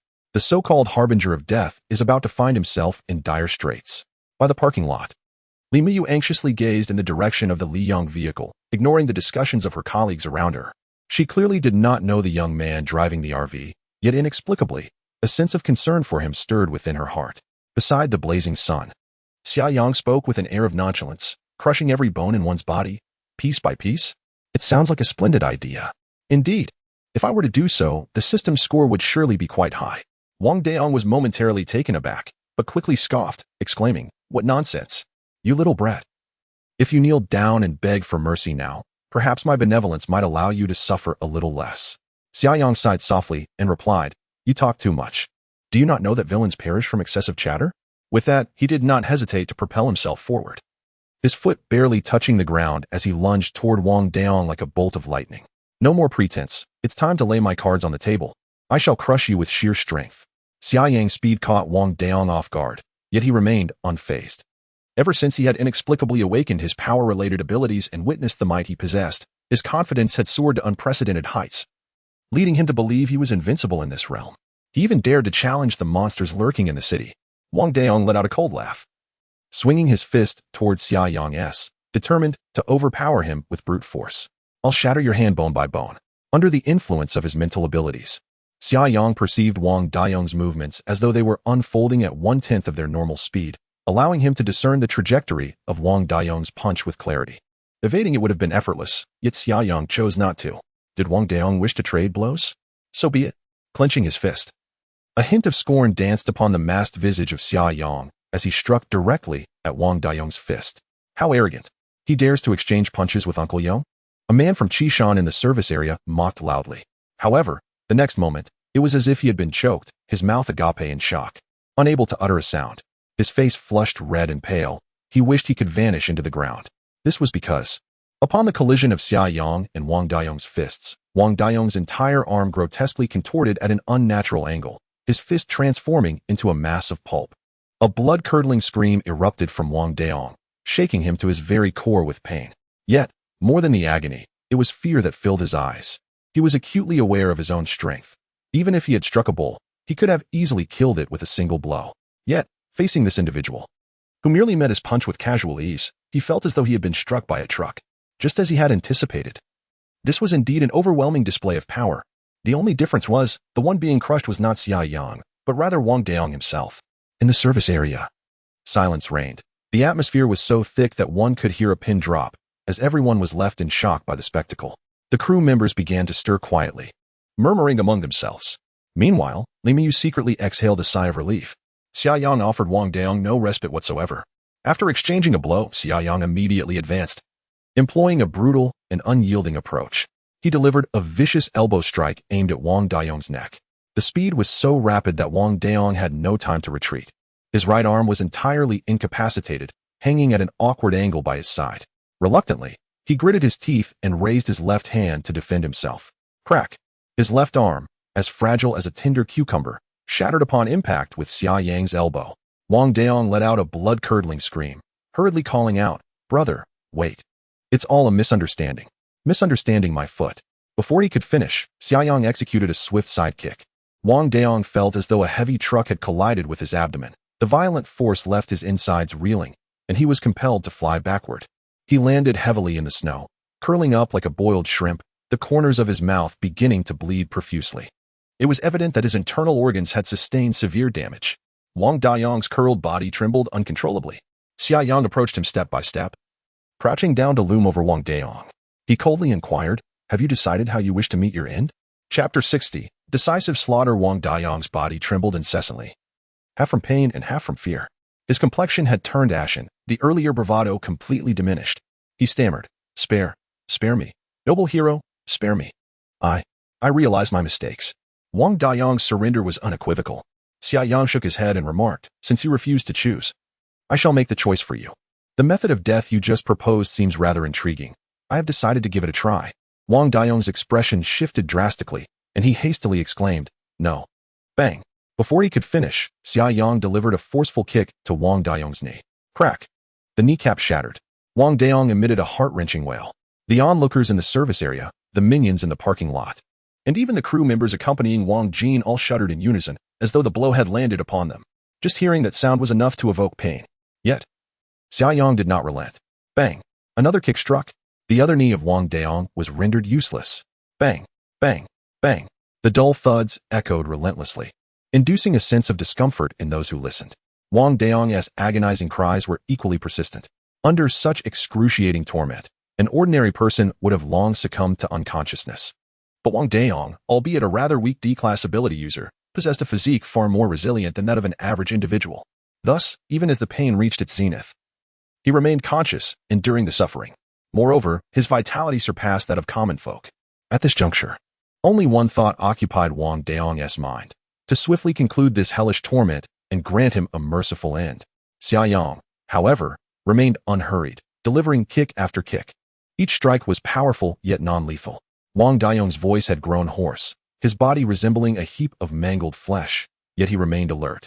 Finally, Xia Yang landed a heavy kick on Wang Dayong's throat. With a resounding thud, his cries abruptly ceased. His neck contorted at a grotesque angle, although his breathing had ceased. The muscles on his face twitched slightly, and his eyes bulged outward from the intense agony, presenting a horrifying visage of death. At the moment Xia Yang extinguished Wang Dayong's life, a notification sound echoed in his mind. Congratulations, host, on completing the temporary task, earning a fragment of the dimensional fuel tank blueprint. Additionally, considering the excessively brutal means employed in the execution, the system paused deliberately before continuing. An extra reward of 20 contribution points. Xia Yang let out a long sigh. The system had quite the playful demeanor. After such a breath of relief, he half expected it to snatch away the rewards. To his surprise, it generously added 20 contribution points. This indicated that the system indeed encouraged his decisive and ruthless actions. However, upon reflection, it is indeed true that in the harshness of a post-apocalyptic world, only those with ruthless methods can survive longer. Any act of compassion towards others only serves to be cruel to oneself. The system interface indicates that all rewards have been duly received. The fragments of the dimensional fuel tank blueprint in the inventory now display 2 out of 3. As soon as one more fragment is collected, the fuel tank of the Rising Sun can be upgraded to a dimensional fuel tank. At that point, it will be possible to add 16 tons of diesel to the tank at once, achieving a range of 10,000 to 20,000 kilometers. Such convenience would be unparalleled. In terms of contribution points, he has already amassed 218. Xia Yang can now upgrade the weapon module of the Rising Sun. However, given the crowded and chaotic environment at the service area, it is not conducive for an upgrade. He must seek a safer and more secluded location. He had lingered at the Qishan service area specifically to await Li Muyu. Now that she has arrived, there is no need to remain any longer. The next task is to find a suitable place to upgrade the weapon module of the Rising Sun. This will enhance the synergy between man and machine, significantly boosting their power. Wang Dayong finally felt liberated, yet the subordinates he brought with him were paralyzed with fear. Xia Yang's ferocity and decisiveness had left an indelible psychological scar on them. They were too terrified to flee, standing frozen in place as if awaiting the judgment of fate. The henchman nicknamed Big Zhuang, who had been watching over Hu Mei for Wang Dayong, had long since loosened his grip. Hu Mei quickly made her escape towards Wang Jin and his group. Xia Yang's icy gaze fell upon Wang Dayong's entourage of henchmen. The first to collapse in supplication was a man known as Lizi, whose face was twisted in despair as he cried out, "Hero, spare us. We do not wish to oppose you." It was Wang Dayong and his son, Wang Dingyu, who coerced us into this. The others quickly followed suit. Kneeling and pleading for mercy, Xia Yang approached Lizi, Desert Eagle in hand, and glanced at the young man beside him, stating coolly, "If my memory serves me right, the ones who fled this morning were you two, correct? So, it seems, you returned to inform them and then sought me out for trouble?" Lizi trembled in fear, hastily responding, "Brother, I had no choice but to report back. Wang Dayong is too ruthless." Bang, bang. Before he could finish, Xia Yang had already fired. Lizi and the henchmen beside him fell silently to the ground, their legs twitching briefly from nerve discharge before they succumbed to silence. Xia Yang smirked, saying, "Do you take me for a fool? With everyone in chaos fleeing north, how could Wang Dayong possibly find you if you wished to escape?" The murderous intent exuded by Xia Yang was overwhelming. One of the henchmen who had been kneeling beside Lizi was so frightened that he lost control of his bladder. Xia Yang surveyed the 7 or 8 individuals before him and coldly remarked, "You must be thinking that you were merely coerced into following Wang Daong, correct?" One henchman, tears and snot streaming down his face, pleaded, "Brother, we truly had no knowledge of this. Wang Daong intends to lead us over, and we dare not refuse. Do not accuse me of depriving you of your chance at survival," Xia Yang stated coldly. "Now, all of you, stand up, remove your coats, and leave this service area. If you manage to survive, I shall overlook this incident." The henchmen were instantly struck dumb. The temperature was at least minus 20 degrees, and without warm coats, survival in the wilderness would be impossible. How could they possibly return to the city of Qishan several kilometers away? Seeing their silence, Xia Yang's voice turned icily sharp. "Do you not wish to move? Or perhaps you desire to die here and now?" With that, he raised the desert eagle in his hand. The henchmen trembled in fear, their hesitation evaporating as they hastily stood up, shivering as they peeled off their thick cotton coats. They wrapped their arms around themselves, shaking from the cold. Xia Yang fired a shot into the sky with the desert eagle and commanded, "Run. I shall count to 10. And if anyone remains in the service area by then, do not expect mercy." 1. The henchman, now bereft of any delay, dashed towards the back door of the service area. This route was the closest to leaving the highway, and perhaps they need not return to the city but could find a nearby village where survival might still be within reach. Xia Yang counted a single number, then gazed expressionlessly at the group of henchmen, now resembling frightened strays, as they stumbled through the small iron gate at the back of the service area. He tucked the desert eagle into his waistband and allowed a faint smile to grace his lips, his gaze drifting toward Li Muyu in the distance. Chapter 61. Li Xiaohua, long time no see. On the set with Wang Jin's crew, Humei was rendered pale with fear. The gruesome sight of Wang Daong mercilessly slaying her 2 bodyguards, followed by Xia Yang subjecting Wang Daong to the most brutal torment, and the close-range execution of the 2 henchmen had inflicted a profound psychological trauma upon her. How could the world have transformed so drastically after just a few days of filming in the mountains? At that moment, Humei caught sight of Xia Yang striding towards them. A sudden realization dawned upon her. The formidable presence of this man had left an indelible mark on her heart. In such a merciless world, how fortunate it would be to have such a powerful protector by her side. In those fleeting seconds, countless thoughts raced through her mind. Yes, he must have recognized me. He rushed to my aid when he saw me in peril. It must be so. Look, he is coming towards me. Humei's excitement made her body tremble slightly. She endeavored to display what she believed to be her most enchanting smile. Drawing upon the scant acting skills she had accumulated over the years, she showcased a delicate, bashful demeanor, gazing with pleading eyes at the approaching Xia Yang. Finally, Xia Yang stood before her. Humei could not restrain herself and stepped forward, her voice dripping with sweetness. "Big brother, thank you. If it weren't for your intervention, I would have been at the mercy of that villain." Before Humei could finish her sentence, Xia Yang brushed past her without a glance. His gaze was fixed solely on Li Muyu. The expression on Humei's face froze instantly as she turned in disbelief, witnessing Xia Yang now standing before Li Muyu. At that moment, Li Muyu felt her heart quicken, a hint of panic flashing in her eyes as she looked at Xia Yang. He smiled and said, "Hello, Li Xiaohua, long time no see." Li Muyu could hardly believe her ears. Li Xiaohua. The familiar yet foreign name evoked a surreal sensation within her. It was familiar because this shameful moniker had accompanied her throughout her childhood. Yet, it felt foreign as no one had called her that in many years, to the point where she had almost forgotten it herself. Li Muyu's eyes widened, and a faint blush grazed her cheeks. Upon noticing her flustered and bewildered expression, Xia Yang couldn't help but chuckle softly. He was reminded of their previous encounter in another life, in the same service area of Qishan.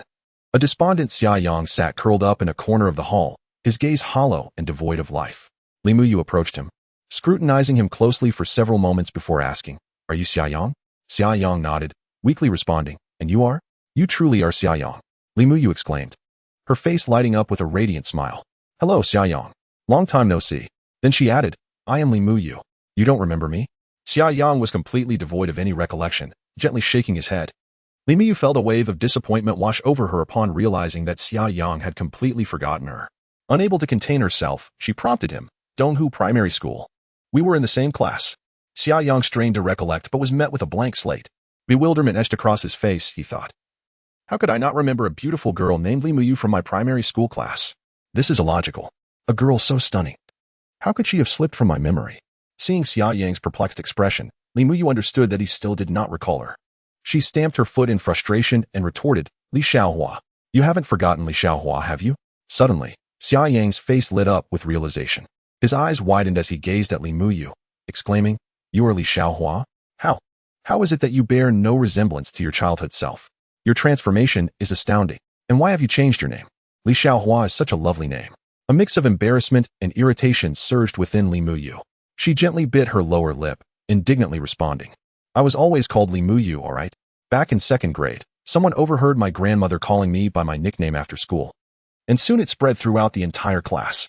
After that, no one called me by my name. They only referred to me as that. Initially despondent, Xia Yang found himself unable to suppress a chuckle upon hearing Li Muyu's words. With a mock-serious tone, he remarked, so that is what happened. I knew I didn't remember anyone named Li Muyu. Had you simply mentioned you were Li Xiaohua, I would have recalled instantly. He continued, but honestly, who was so cruel back then? How could they broadcast a girl's nickname all over the class? That is utterly outrageous. They must be reprimanded. Li Muyu shot him a fierce glare, gritting her teeth as she retorted, and who do you suppose that might be? Xia Yang was momentarily taken aback. Uncertainty clouding his expression as he cautiously inquired, could it be that it was me? Who else could it possibly be? Li Muyu seethed, her teeth grinding in frustration. The scene of their reunion after many years in a past life flickered through Xia Yang's mind like an old film reel. At that moment, Li Muyu seemed somewhat flustered. She hesitantly asked, You, who are you? Xia Yang removed his hat, mask, and windproof glasses, smiling warmly at Li Muyu. Instantly, she covered her mouth in shock, eyes wide as she pointed at him, exclaiming, You are. Have you recognized me? Xia Yang asked cheerfully. You are Xia Yang? A glimmer of surprise danced in Li Muyu's eyes. The light in her gaze filled Xia Yang with a sense of guilt. In both lifetimes, they had crossed paths in this service area, and each time, Li Muyu had recognized him at once. Yet, in his previous life, he had lost all recollection of her. He could vaguely recall the name Li Xiaohua, but the image of that little girl was a complete blur.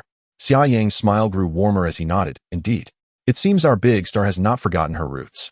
She still remembers her old classmate. Li Muyu's face revealed a hint of bashfulness as she said, What a big star. Just a minor actor. By the way, Xia Yang, how did you end up here? And how did you get into a conflict with those people? The scene we just witnessed was utterly gruesome.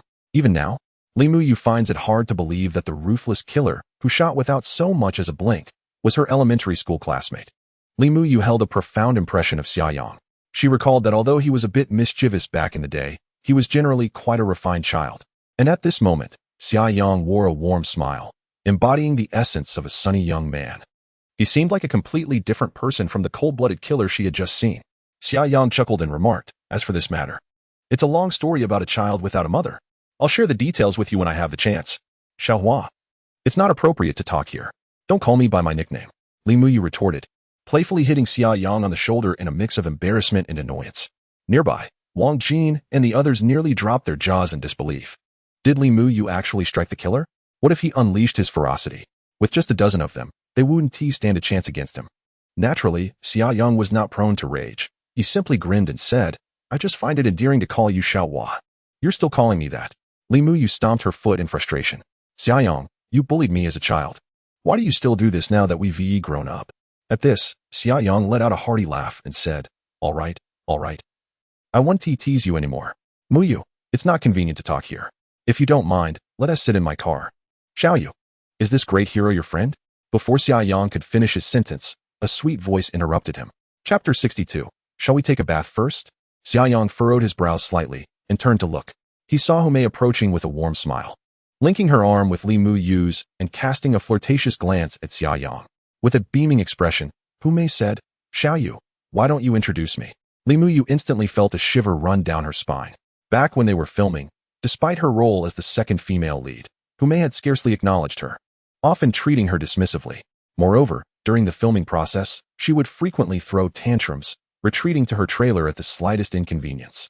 She monopolized attention, altering scripts and stealing scenes, ensuring that Li Muyu, as the second female lead, remained virtually invisible. Now, Humei was acting as if they were the best of friends. Speaking to Li Muyu in a sweet, affected tone, Li Muyu found it difficult to adjust to this sudden change. With some reluctance, she replied, This is my elementary school classmate. She couldn't even be bothered to introduce her name, wishing to avoid further conversation with Humei. However, Humei seemed completely oblivious to Li Muyu's disdain and immediately turned her enthusiastic gaze towards Xia Yang. With an expression of admiration, she exclaimed, So you were Xiaoyu's classmate? What a coincidence. You just saved. Xia Yang interjected, directing his attention to Li Muyu. Muyu, Let us step into my vehicle for a moment. I need to discuss something with you. After speaking, Xia Yang took Li Muyu by the arm and glanced at Humei, coolly stating, "Excuse us, please." Humei was taken aback. Her plans to showcase her exquisite tea skills thwarted. She hadn't anticipated Xia Yang's unconventional approach. Before she could utter a word, Xia Yang had already led Li Muyu away from her. Humei's face flushed with a mix of red and white as she watched Li Muyu's retreating figure, her eyes brimming with jealousy and resentment. As for Xia Yang, Humei dared not harbor any ill will. The gruesome scenes from earlier had left an indelible psychological impact on her. After walking a few steps, Xia Yang gentlemanly released Li Muyu's arm. They arrived at the side door of the Sun Chariot's living compartment, where Meng Meng, having observed Xia Yang's movements via the external camera, proactively opened the door. With a soft click, the living compartment's door swung open, and a three-tiered alloy staircase gradually extended from the vehicle's underside, propelled by an electric motor. Unable to contain her excitement, Li Muyu exclaimed, "Wow, Xia Yang, your vehicle is so luxurious." Xia Yang smiled gently, gesturing for her to enter. "Li Muyu, please step aboard." As Li Muyu ascended the alloy steps and entered the living compartment, a hint of embarrassment crept onto her face. The interior was exceedingly opulent, and after trudging through the snow and slipping twice, she felt uncomfortably dirty. Her lambskin boots were caked with mud, and the living compartment was adorned with a thick, plush wool carpet. Li Muyu blushed. "Should I take off my shoes?" Xia Yang had also stepped into the living compartment of the Liang, a smile adorning his face as he said, "No worries, feel free to tread about. However, if you'd prefer to remove your shoes, that's also an option. Slippers are much more comfortable." The sweeping robot equipped in the Liang diligently cleans the space multiple times a day, ensuring that even the carpets, should they become soiled, are scrubbed spotless and dried promptly. After speaking, Xia Yang opened the shoe cabinet by the door and retrieved a fresh pair of slippers. Li Muyu felt a wave of relief wash over her and quickly removed her filthy sheepskin boots, replacing them with the slippers. She placed her boots on the shoe rack beside the door. "Come sit over here." Xia Yang guided Li Muyu to the circular sofa area at the back of the living compartment. As she surveyed the opulent decor of the Liang, she marveled. "Xia Yang, your vehicle is simply extraordinary. It resembles a mobile luxury apartment." As a second-tier actress, Li Muyu is no stranger to lavish settings. During filming, many stars utilized mobile homes as temporary resting spots, some driven by their personal chauffeurs, while others were provided by the production team. Yet, when compared to the ordinary mobile homes she had encountered, the Liang was in a league of its own.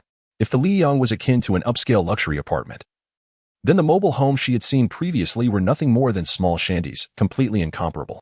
Xia Yang, with a warm smile, invited Li Muyu to take a seat. As she settled onto the plush leather sofa, she felt a twinge of discomfort, her attire unavoidably soiled. Li Muyu, unconcerned with maintaining an image during their arduous trek through the snow, now felt her earlier nonchalance amplify into self-consciousness in the luxurious setting of the Liang, particularly in the presence of Xia Yang. Xia Yang noticed her discomfort, and, in truth, his understanding of Li Muyu surpassed her own awareness. After all, in his previous life, they had endured numerous days together in dire circumstances. He knew, for instance, that Li Muyu was particularly fastidious about cleanliness. Thus, he inquired, "Muyu, would you like to take a shower first?" What?" Li Muyu glanced at Xia Yang quickly, her cheeks flushing slightly. Xia Yang instantly realized that his suggestion could easily be misconstrued. He quickly clarified, "Oh, what I meant was, the bathroom in my vehicle is quite convenient, with ample hot water. I noticed you've picked up quite a bit of mud. You must have stumbled on your way here, right?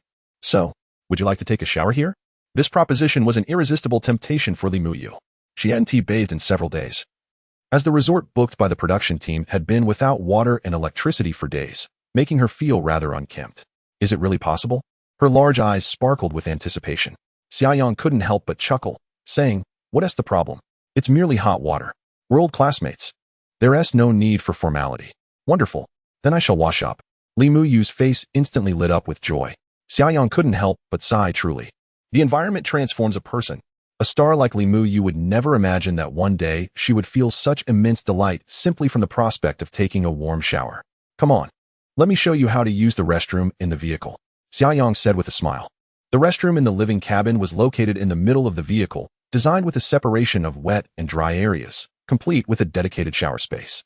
Xia Yang led Li Muyu to the entrance of the shower and provided a brief explanation.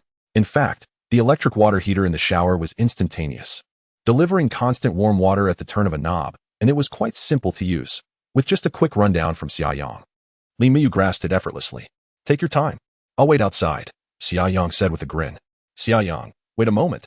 Li Muyu's expression turned slightly awkward as she added, I didn't bring any change of clothes. What should I do? Chapter 63. How did you know my size? Xia Yang stifled a laugh and said, please wait here for a moment.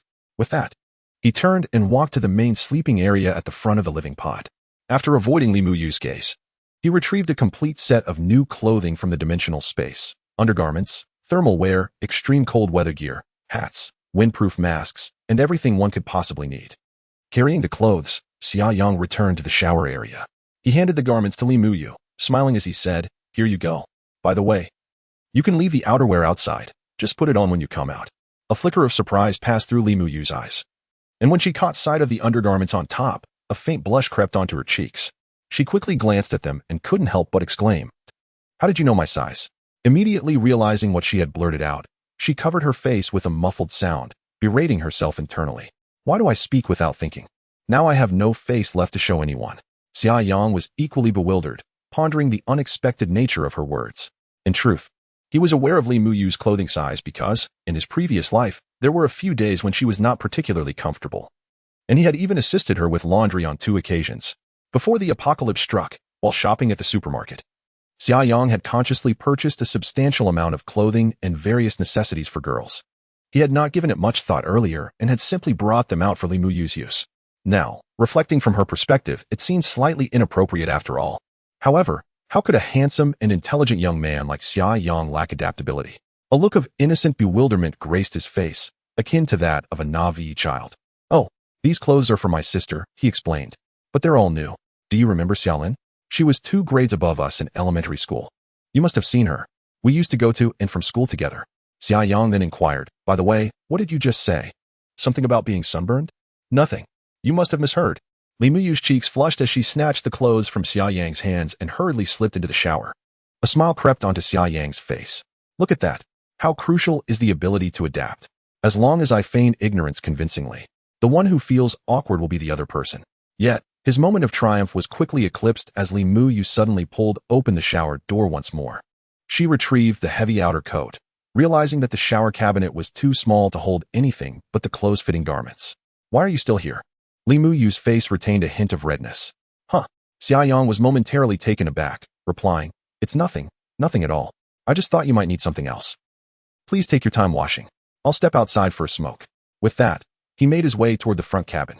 Li Muyu placed the coat on the sink at the entrance of the shower, glancing back at Xia Yang's retreating figure. Unable to contain her laughter, she let out a soft chuckle, her face still aglow. Soon, the sound of rushing water filled the shower area, as the sun illuminated the cockpit. Xia Yang settled into his seat and spoke. Ming Ming, please lower all the sunshades in the vehicle. Understood, Yang Gu. She replied. By the way, Ming Ming, if my classmates inquire later, I might say you are an intelligent program I developed myself. Xia Yang tentatively asked, you wouldn't mind, would you? Regarding the wandering system. Xia Yang could perform most operations through the system panel. However, life aboard the Li Yang would certainly necessitate communication with Ming Ming, a fact that could not be concealed from Li Muyu. Thus, Xia Yang felt the need to coordinate with Ming Ming in advance. Ming Ming responded, after assessment, if Yang Gu is merely speaking casually, there is no risk of copyright infringement. So I am willing to cooperate. Xia Yang was momentarily speechless. What did speaking casually even mean? Was he truly the kind of person who flaunted his abilities?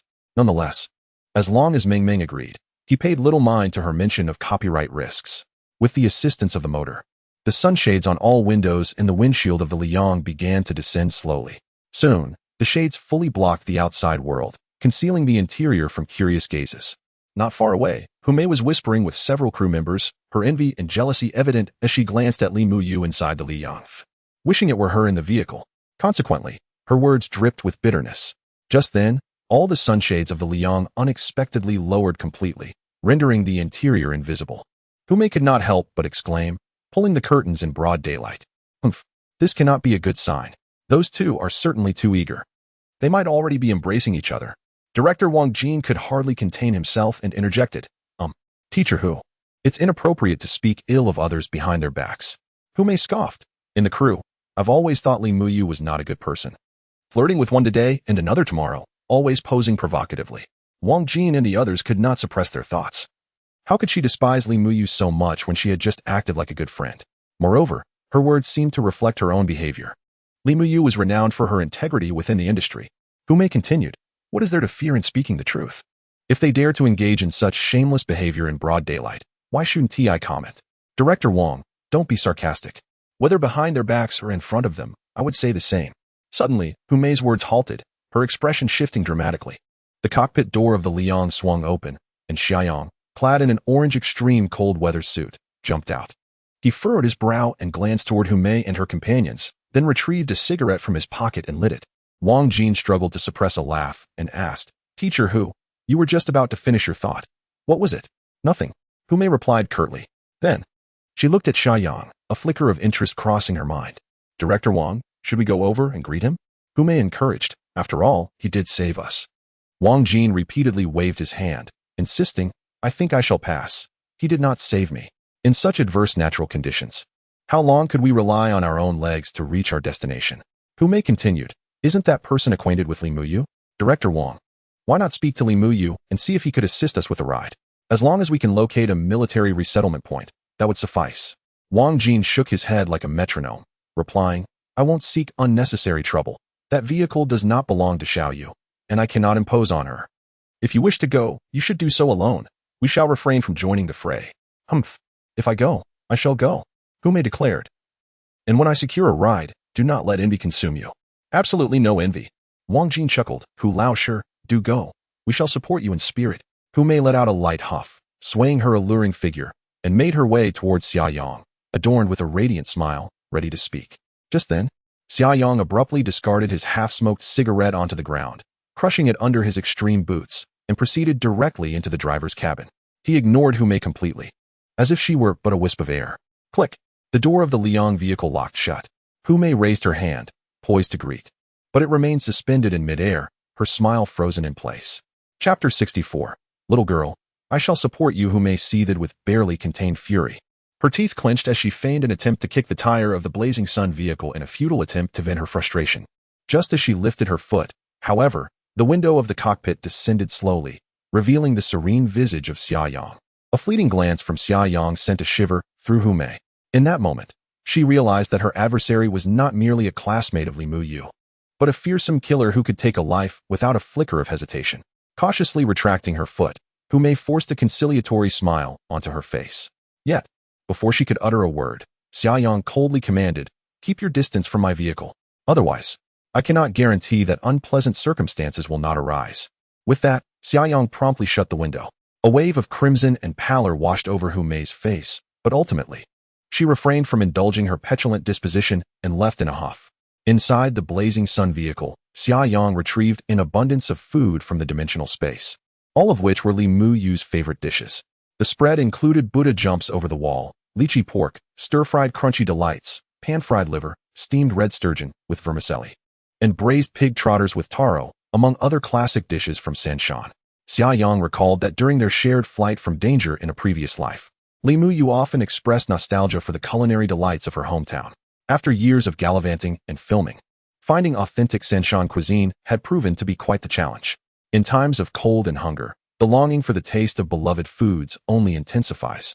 The dishes Xia Yang procured were crafted by renowned local establishments in Sanshan, renowned for their authentic flavors.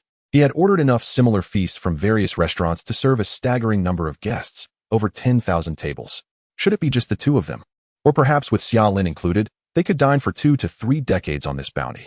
After placing the dishes in the refrigerator of the RV, Xia Yang returned to the circular sofa area, retrieved a tablet, and reclined to indulge in some classic television series. After a considerable interval, Li Muyu emerged from the shower. Clad in a coat and towel drying her hair, she stepped out, feeling as if her entire body had shed a few burdensome ounces after merely enjoying a hot shower. The past days had been nothing short of grueling. Upon seeing Li Muyu, Xia Yang set aside the tablet and cheerfully inquired, "All cleaned up? There's a washer-dryer over there. Your clothes can be washed and dried in one go." "Really? That is fantastic," Li Muyu exclaimed, unable to contain her delight. She stuffed her discarded clothing into the washer-dryer. Xia Yang noticed that her intimate garments were hand-washed by Li Muyu herself, while the items she placed in the machine were merely outerwear. The young lady indeed had a commendable sense of hygiene. Do not question how Xia Yang discerned this. It was simply a keen eye. In truth, The small decorative flags hanging in the shower were evident to anyone with a discerning gaze. Muyu, come sit. Xia Yang beckoned her to the sofa area, then asked, what brings you here? I hadn't heard you were returning to Sanshan, with a smile gracing her eyes. Li Muyu did not answer Xia Yang's inquiry, but instead posed a question of her own. Have you been keeping tabs on my news? Xia Yang, with a hint of annoyance, remarked, with your stature as a celebrity, do you really need my attention? Big data is constantly inundating me with recommendations. Li Muyu immediately burst into laughter, responding, if you hadn't been following me, big data wouldn't be pushing it to you at all. Xia Yang, you're not being honest. She then inquired, are we still able to converse today? Xia Yang pretended to rise from his seat. Li Muyu quickly interjected, no. Please sit down. It's merely a question of how I ended up here. It's quite simple. I've been filming nearby. And when the weather took a drastic turn, we found ourselves stranded.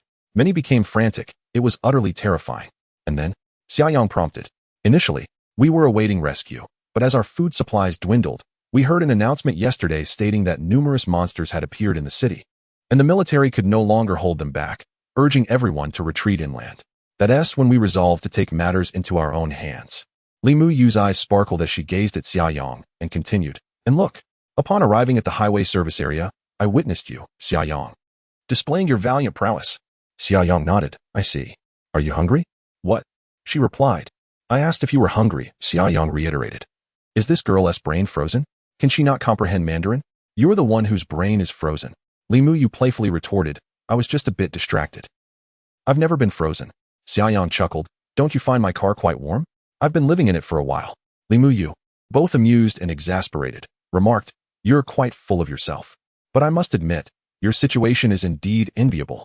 Then, Li Muyu added, now that you mention it, I'm starting to feel a bit peckish. This morning, we divided the last packet of instant noodles among ourselves. It barely sufficed. All right then, Xia Yang exclaimed, rising from his seat, you shall not go hungry with me. Come on, old classmate. He led Li Muyu to the refrigerator, opening the door and saying, take whatever you like. Everything is prepared. Just heat it up. He pointed to the side. The microwave is right here. Serve yourself and feast. Li Muyu found her eyes transfixed. Stir-fried crisp delights? Is this my lifelong favorite? Pan-fried liver, lychee meat, and even Buddha jumps over the wall? Li Muyu felt her heart race, and her mouth involuntarily began to salivate. Can I really eat all this? She asked, wide-eyed. Xia Yang couldn't contain his laughter. What do you think I put it in the fridge for? Just for decoration? No, Li Muyu replied, feeling a bit embarrassed. I meant, food has become so precious now, She desperately wanted to express that she should refrain from indulging in such delicacies, yet her overwhelming hunger rendered her speechless. It was indeed a perplexing predicament. Xia Yang chuckled. What is the fuss? Dig in. I have plenty more stored in my car. Can I not afford to take care of such a young lady? After saying this, Xia Yang immediately brought out several plates of Li Muyu's favorite dishes, tearing off the plastic wrap that covered them. You can heat them up yourself. Oh, and don't forget the rice. I'll go find it.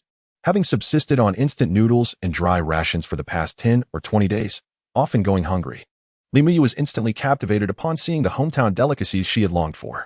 She quickly reassured herself, there's no need to feel shy. We're old classmates, after all. Why be so formal? As Li Muyu heated the dishes in the microwave, Xia Yang retrieved a portion of rice topped with abalone sauce from the refrigerator, along with 2 pieces of already roasted source beast meat. He handed the rice to Li Muyu so she could heat it as well. Meanwhile, Xia Yang took an electric frying pan from the cupboard to warm the source beast meat further. In no time, the car was filled with the delectable and sweet aroma unique to the culinary delights of Sanshan. Chapter 65. A pleasant decision at the Qishan service area. In the dining hall of the Liang spacecraft's living quarters, the circular sofa was surrounded by a table laden with steaming delicacies. Li Muyu gazed at the generous bowl of golden abalone rice before her, alongside the familiar flavors of her hometown, feeling as though she were in a dream. What are you dawdling for? Eat up. Xia Yang smiled, his own plate featuring 2 sizable pieces of pan-seared source beast meat, weighing a total of 5 or 6 pounds. Oh, right. Li Muyu snapped back to reality. She scooped a spoonful of abalone rice into her mouth, and the rich aroma exploded in her palate. Delicious, she exclaimed, chewing heartily without regard for her image, her words slightly muddled. And it tastes incredibly authentic. This must be the abalone rice from Lao San Mountain. An expert, I see. Xia Yang grinned, giving a thumbs up. Take your time. No one is competing with you here. Have some juice, don't choke. With that, he poured a glass of freshly squeezed orange juice for her. As Li Muyu devoured her meal, she nodded appreciatively. eagerly sampling all the dishes on the table before taking a generous sip of her drink. She playfully stuck out her tongue, saying, "It's been ages since I've had a proper meal." Her admiration for Xia Yang had reached unprecedented heights. While everyone else was cold and hungry, deprived of basic necessities, Xia Yang was enjoying such a bountiful feast. The contrast was stark. Gradually, she slowed her eating pace, and the two began to converse. Xia Yang asked, "Muyu, what are your plans moving forward?" Li Muyu's expression dimmed slightly as she replied, somewhat lost, "I don't know. It feels like the entire world has descended into chaos. I can't even fathom when things will return to normal." Xia Yang thought to himself that the notion of returning to normalcy was a distant dream. At least a year would pass before humanity could rely on survival points to scrape by, let alone launch a counteroffensive against the source beasts. One must be prepared for prolonged hardships, he mused with a silent sigh. He then inquired, "By the way, what about your family? Where are they?" In her past life, Li Muyu had never shared details about her family with Xia Yang. She had only accompanied him towards the northern survival points. Alas, she never reached the destination, meeting her end while protecting him from the beast men. "My parents were reassigned to Jiang City for work a few years ago," she said. "Not long ago. Our communication was still intact. We managed to contact each other a few times. They seem to be safe for now. And it appears that a large survival point is being established in Jiang City. If they are still alive, they should be at that survival point." As she spoke, her eyes glistened with unshed tears. Xia Yang, too, appeared momentarily lost in thought. Jiang City lay to the west of Sand Mountain, approximately 1,000 kilometers away. Yet in her previous life, Li Muyu had never mentioned this detail, instead choosing to run northward alongside Xia Yang. Wasn't he that leading her further away from her parents? And ultimately, she had sacrificed her life. As Xia Yang pondered, an uncomfortable sensation settled in his heart. Realizing how much he owed Li Muyu, clearing his throat, he addressed her. "Muyu, I happen to be heading west. My sister is stationed in the border province, and I must go find her. The route to the border province will pass through Jiang City. If you wish, you may accompany me. It is on the way." Li Muyu's eyes widened in surprise as she asked, "Really? Is that true? You will pass through Jiang City?" Xia Yang smiled and nodded, saying, "Jiang City is located at a crucial junction. Our journey northwest will certainly take us through there. Moreover, even if we take a slight detour, it matters not, as I have a vehicle." Li Muyu nodded thoughtfully but then hesitated slightly, expressing, "Xia Yang, if I accompany you, it will increase the consumption for one more person. It won't be easy for you to stock up on supplies. Perhaps it's best to forget it." She recognized that in this current world, money had lost its value, and what truly held worth were scarce resources, particularly food. She understood that Xia Yang's vehicle was likely stocked with a significant amount of supplies, yet these were precious commodities, and she could not comfortably partake in them. Xia Yang waved his hand dismissively, asserting, "That is not something for you to worry about. The supplies I have prepared far exceed your imagination. Besides, it's merely a matter of adding an extra pair of chopsticks. Accommodating a young lady like you is quite effortless. But there are no buts. Since you wish to go to Jiang City, and I just happen to be passing through, it's settled," Xia Yang declared with a hint of authority. "If you still consider me an old classmate and a friend, then refrain from being coy." Li Muyu spoke with a hint of grievance. "Oh, very well. I never said I wanted to decline. I just wanted to ask, is there anything I can help with? I cannot just be a freeloader." Xia Yang laughed heartily. "What do you think you can do? Wash clothes? There's a washer-dryer on board. Clean the place? A robotic vacuum does that. Cook? The ingredients are ready. Just pop them in the microwave." Li Muyu felt a wave of despondency wash over her, realizing that, in truth, she seemed utterly useless. Xia Yang chuckled. "How about this? You could keep my bed warm. Get lost." Li Muyu instinctively shot him a glare, her face flushed with embarrassment. Yet, she quickly softened her gaze, feigning vulnerability as she looked at Xia Yang. "If you truly desire, I suppose it is not out of the question. After all, I am currently dependent on others." As she spoke, a glimmer of moisture filled her eyes, revealing a pitiful expression. Xia Yang swiftly raised his hands. "Stop. Stop. I was only joking. I am not that kind of person." Li Muyu burst into laughter, her smile blooming like a flower, banishing the earlier melancholic demeanor. Xia Yang couldn't help but mutter, "Goodness. Truly, you are an actress at heart." Tears flowed forth without hesitation, as if summoned by mere words. Li Muyu was amused, bursting into laughter. Then, with a serious demeanor, she remarked, "Xia Yang, if I were to do nothing and merely accompany you on this journey of indulgence, it would weigh heavily on my conscience." Upon hearing this, Xia Yang responded earnestly, "Rest assured, everything you experience now is well-deserved." He then cast a meaningful glance at Li Muyu and added, "Moreover, you cannot simply coast through. Your role is of great significance. You will soon come to realize this. Chapter 66. Benevolence and Justice. Xia Yang regarded Li Muyu's bewildered expression and could not help but chuckle. He said, "All right. You need not concern yourself with so much. In due time, you shall understand." Li Muyu offered a shy smile in response. After their meal, she took the initiative to tidy up the dishes. Although the vehicle was equipped with a dishwasher, clearing away food remnants and operating the appliance felt like her modest contribution. Xia Yang, not wishing to usurp her task, settled onto the sofa, engrossed in a drama on his tablet. With the internet having been entirely severed, he was grateful for having preemptively downloaded a plethora of films and single-player games, all stored within the vehicle's compact server. Accessing these resources directly through the car's network via his tablet and mobile devices proved to be quite convenient. Before long, Li Muyu completed her chores. Noticing a canister of tea next to the water dispenser, she brewed a cup of tea and brought it over to Xia Yang. He looked up at her and smiled, saying, "Thank you. Muyu, please sit down and take a moment to rest. We shall be preparing to depart shortly." "Are we leaving already?" Li Muyu inquired. "Indeed. This area is still quite perilous," Xia Yang replied. "The monsters have nearly overtaken the urban center of Shenshan, and they will soon advance inland. The military has yet to establish a solid defensive line, and they will inevitably need to retreat." In truth, the source beasts did not solely emerge from the ocean. Various dangerous situations would soon arise inland as well. However, Xia Yang refrained from elaborating on events yet to unfold, lest he unduly alarm Li Muyu. After a moment of silence, Li Muyu hesitated several times before finally saying, "Xia Yang, there are still a few colleagues from the production crew outside." Xia Yang set down his tablet and regarded Li Muyu calmly, stating, "Then you may bid them farewell now." There was no need to articulate everything. They were all intelligent individuals. Li Muyu sighed quietly, nodding in agreement. All right. She was not one to be excessively kind-hearted. The majority of her relationships within the crew were merely professional. However, she had formed a decent rapport with some, particularly Director Wang Jin, who had looked out for her during the harsh winter and the tumult caused by the beast men, who may had commandeered the supplies collected by the crew, while it was Wang who helped secure food for everyone, enabling Li Muyu to endure until now.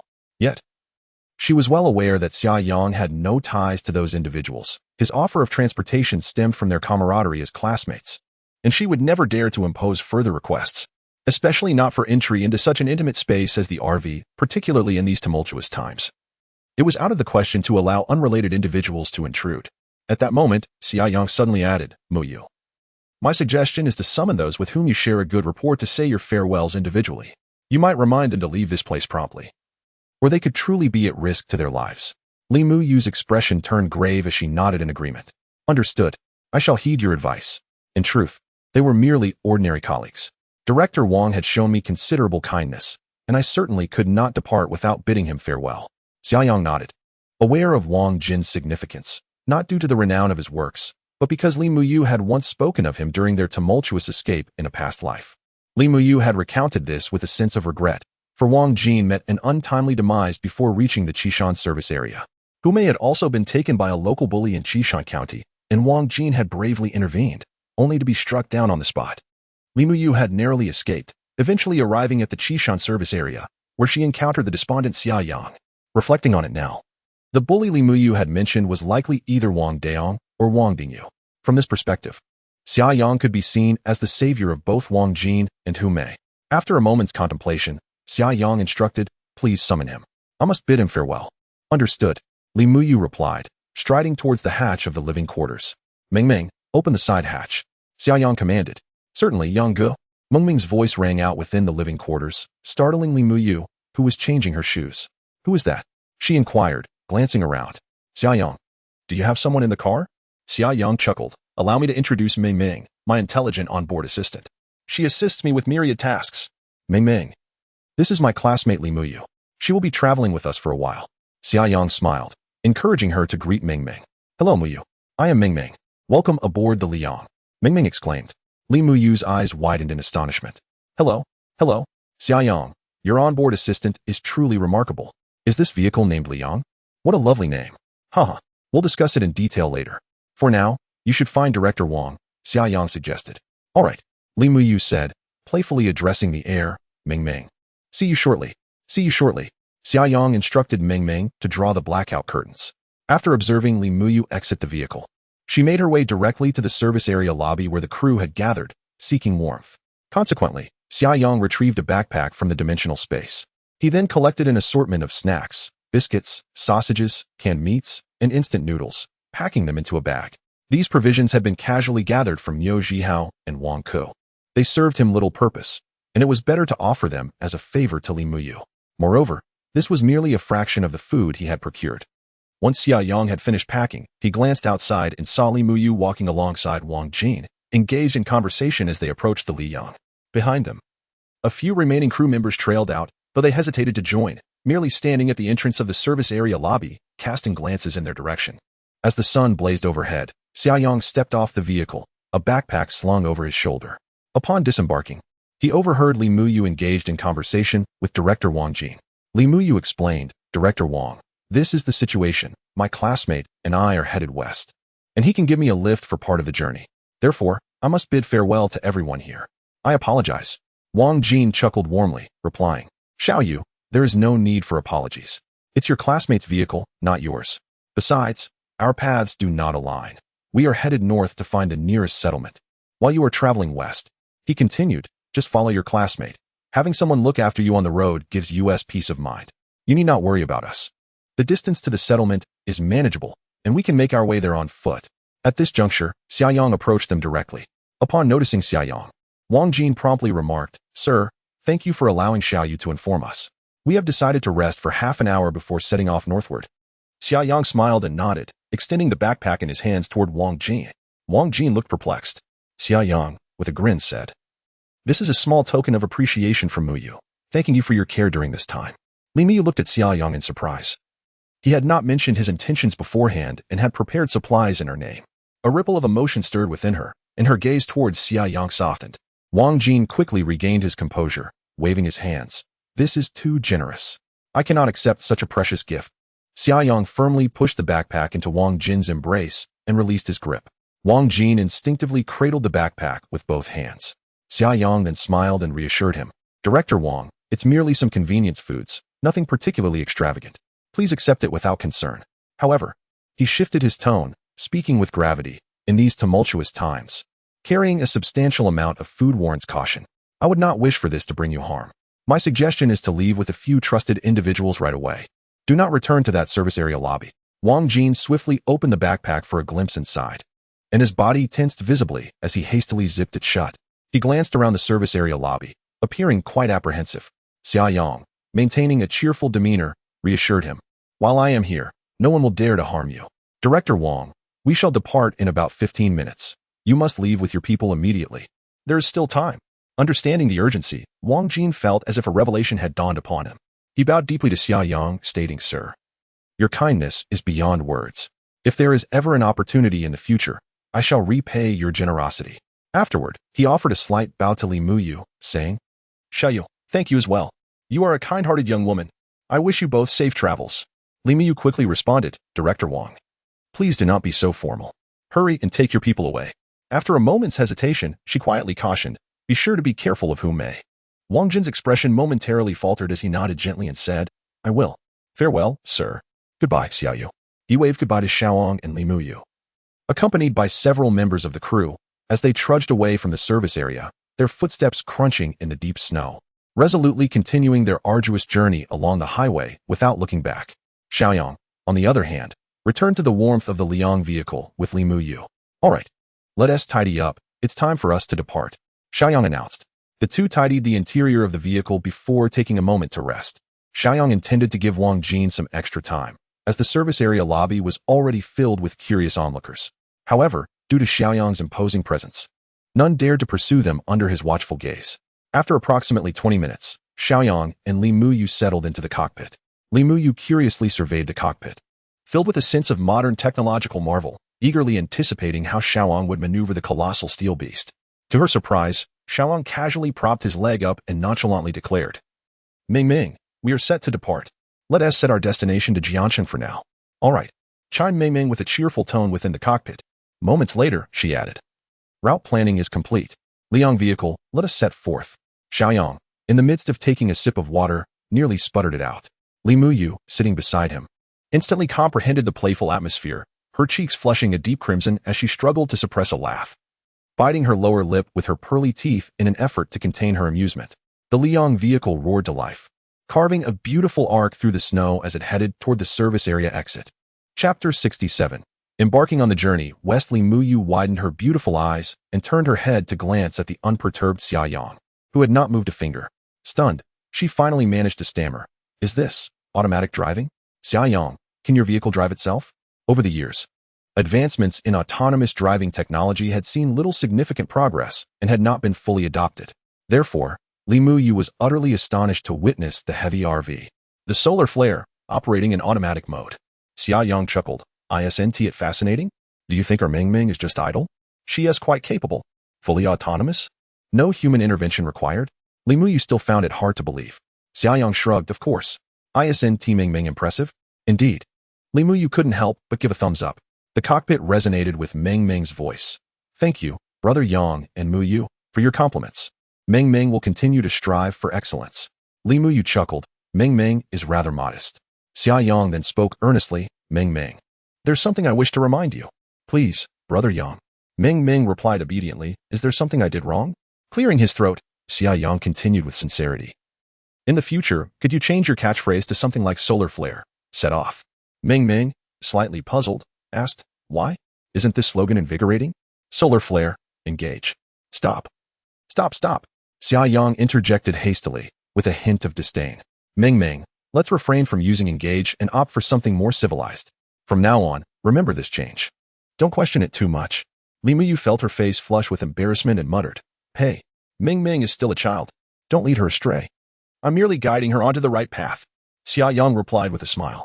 Although Ming Ming seemed a bit confused, she still responded, "Okay, Brother Yang. I accept your suggestion. Now that's a good child." Xia Yang nodded in satisfaction. "Come on, let us practice it." Li Muyu couldn't help but laugh again. However, Ming Ming was quite serious. Uncertainly, she squeaked, "Solar flare. Set off?" "That's right." Xia Yang beamed. "From now on, that is how we'll announce it." The solar flare had already merged onto the highway. Li Muyu sat in the comfortably heated and spacious cockpit, gazing at the trudging figures struggling through the deep snow on the road, feeling as if she were in a dream. Had she not encountered Xia Yang, she would be just like those individuals, unaware of the dangers that lay ahead.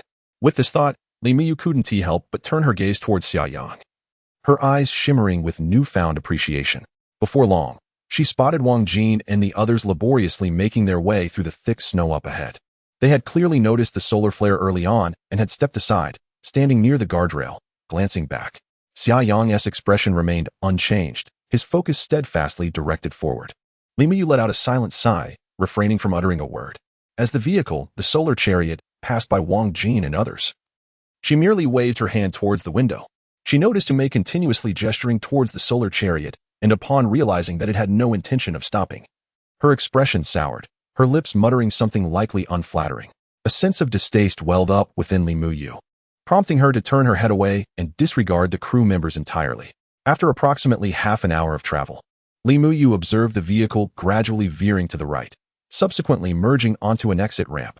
"Xia Yang, are we leaving the highway?" she inquired. Unable to suppress her curiosity, "We haven't taken a wrong turn, have we?" Xia Yang replied with a smile. "The highway is teeming with fleeing crowds, fraught with uncertainties. We do not require assistance from the military, so it is far more reassuring to take the national road." After a brief contemplation, he added, "Rest assured, the solar chariot possesses formidable passage capabilities. Traversing the national road poses no issue whatsoever. Moreover, under such adverse conditions, the national road may not necessarily be slower than the highway." As he spoke, the solar chariot had already exited the highway, passing through an empty toll booth before entering National Route 315. In stark contrast to the endless throngs of refugees on the highway, the national road appeared rather desolate. Snow blanketed the earth, with only the trees lining the sides and the occasional road signs indicating the way forward. Gazing at the snow-covered villages along the route, Li Muyu couldn't help but lament. "I wonder how the people living in those villages are faring now." Xia Yang responded calmly. "Some have succumbed to madness. Others have fled northward. Some have perished from the cold or hunger, and there are those who might be lurking in the shadows, contemplating whether to seize a bit of supplies from passers-by." A chill ran down Li Muyu's spine as she replied, "Surely it can't be that dire. On such a frigid day, when one is cornered, they are capable of unspeakable acts," Xia Yang remarked nonchalantly. Having endured a year of apocalyptic existence in his previous life, He had witnessed the darker facets of humanity far too often. He never underestimated the treachery of the human heart and maintained an unwavering vigilance. Shouldn't we exercise a bit more caution? Li Muyu inquired. Certainly. However, this area has yet to witness the emergence of source beasts. As for other threats, they do not currently pose a danger to the solar chariot. Xia Yang reassured her. Source beasts? You mean monsters? Li Muyu asked, curiosity piqued. You must have come from the city. Have you encountered these beasts? Indeed. Xia Yang affirmed. Internally, he thought, not only have I seen them, but I have also slain numerous ones. I have even consumed their flesh. Li Muyu, brimming with curiosity, pressed on. What do these monsters look like? Are they fearsome, with green faces and sharp teeth? How should I put it? They are roughly the height of a floor, covered in spines, and their skin is tough and sinewy, Xia Yang gestured.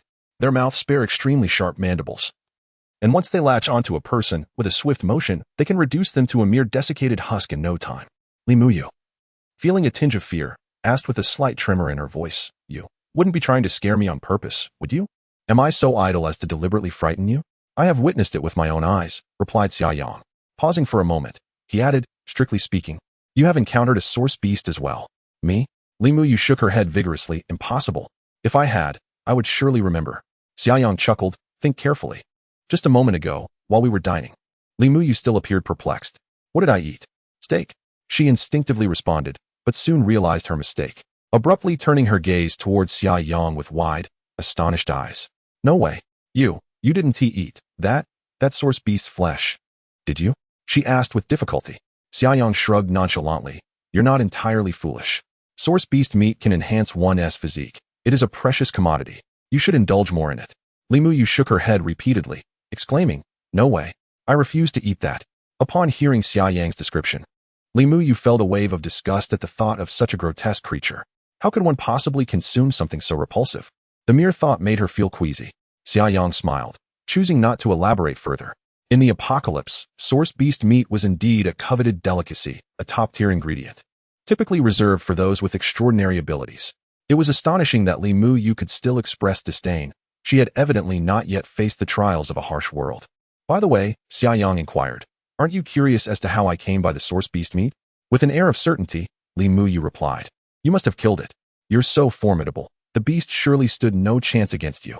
Xia Yang found himself momentarily speechless. Little girl, while I am indeed quite capable, I would prefer to avoid fostering any form of personal idolization.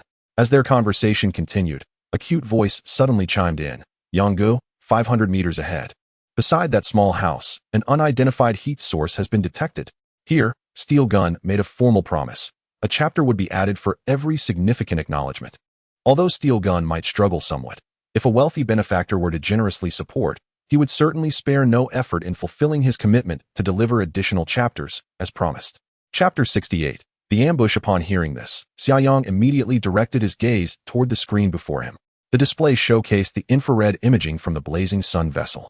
Not far ahead stood a small house, and the infrared scan revealed 3 conspicuous humanoid heat signatures nestled within the nearby thicket.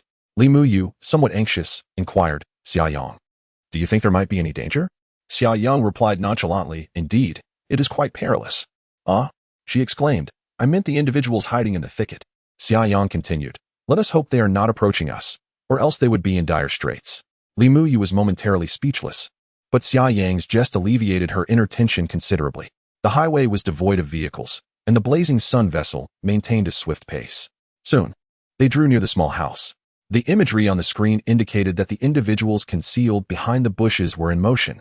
2 of the 3 figures suddenly sprang forth from the underbrush, each wielding a shotgun without hesitation, aiming directly at the vessel's windshield before pulling the trigger. Bang! Bang! The muzzles flared. Li Muyu squealed in fright, instinctively covering her eyes with her hands. Yet, Xia Yang remained unfazed, calmly observing the armed men ahead. In an instant, a barrage of steel pellets rained down upon them, creating a cacophony akin to raindrops against the glass. However, the calamity Li Muyu feared did not transpire.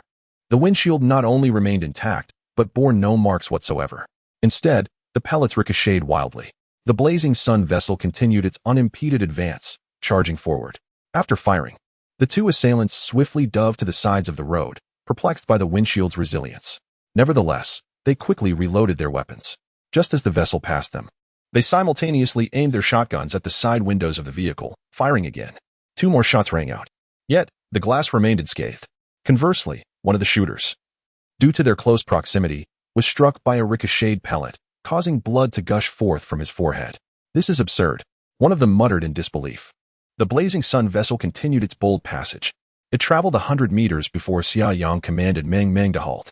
Muyu, stay here and do not open the door, he instructed earnestly before making his way to the rear compartment. On the roadside, the 2 men huddled together, one tending to the injured comrade. Upon noticing the vessel had come to a stop once more, they immediately raised their shotguns, warily reloading. Xia Yang approached the rear of the living compartment and retrieved a Barrett sniper rifle. After opening the rear firing aperture, he positioned the Barrett securely. Rather than targeting the earlier assailants, he slightly adjusted the barrel, aiming toward the very thicket where they had concealed themselves. With the aid of the infrared sighting device, Xia Yang was able to distinctly perceive the humanoid heat source concealed within the thicket through the scope. He gradually locked onto the figure within the crosshairs and made a slight adjustment to the muzzle, aligning the crosshairs precisely on the individual's cranium. Farewell, Xia Yang murmured softly as he gently squeezed the trigger. Bang! The sniper round shot forth with lethal precision. A distance of 100 meters was exceedingly close for a Barrett anti-material sniper rifle, ensuring remarkable accuracy and formidable destructive power.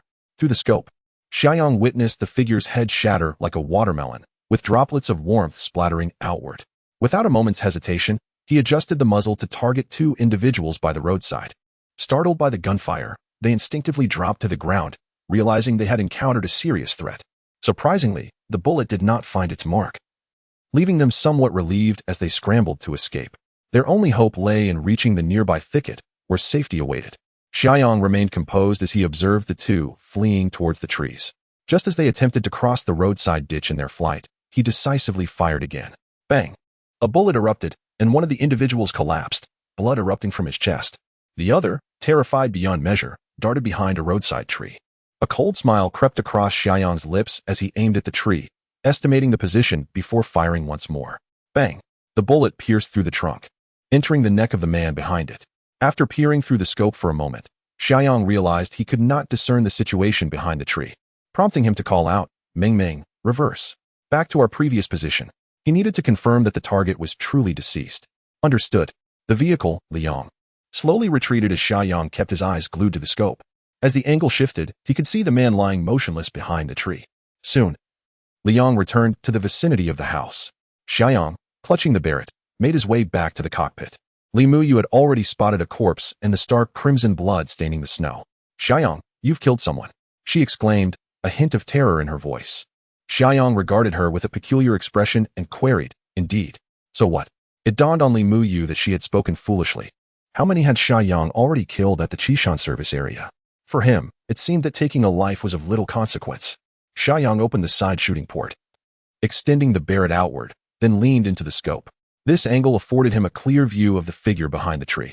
Though he remained motionless, Xia Yang aimed at his head and fired once more to ensure his demise. Subsequently, he instructed Meng Meng to deploy a drone to search the vicinity thoroughly. Confirming that no other threats lurked in the area, he allowed Li Muyu to stay in the car while he himself disembarked with a handgun in hand. After inspecting the 3 corpses, he found that all of them bore unfamiliar faces, strangers to him. It seemed highly probable that they were bandits, likely local villagers seeking to seize supplies to sustain their lives. Xia Yang felt no sympathy for them. If they dared to rob and kill others, they must also be prepared for the consequences of their actions. He gathered the weapons of the 3 men, which, although merely shotguns, held some semblance of value. While he had no use for them personally, they could be given to others or exchanged for something he desired in the future. The thicket obscured the view of the sun chaser, allowing Xia Yang to store the shotguns in his dimensional space. Finding no other items of worth on the bodies, he returned to the sun chaser. Continue onward, Meng Meng, Xia Yang said calmly. Received.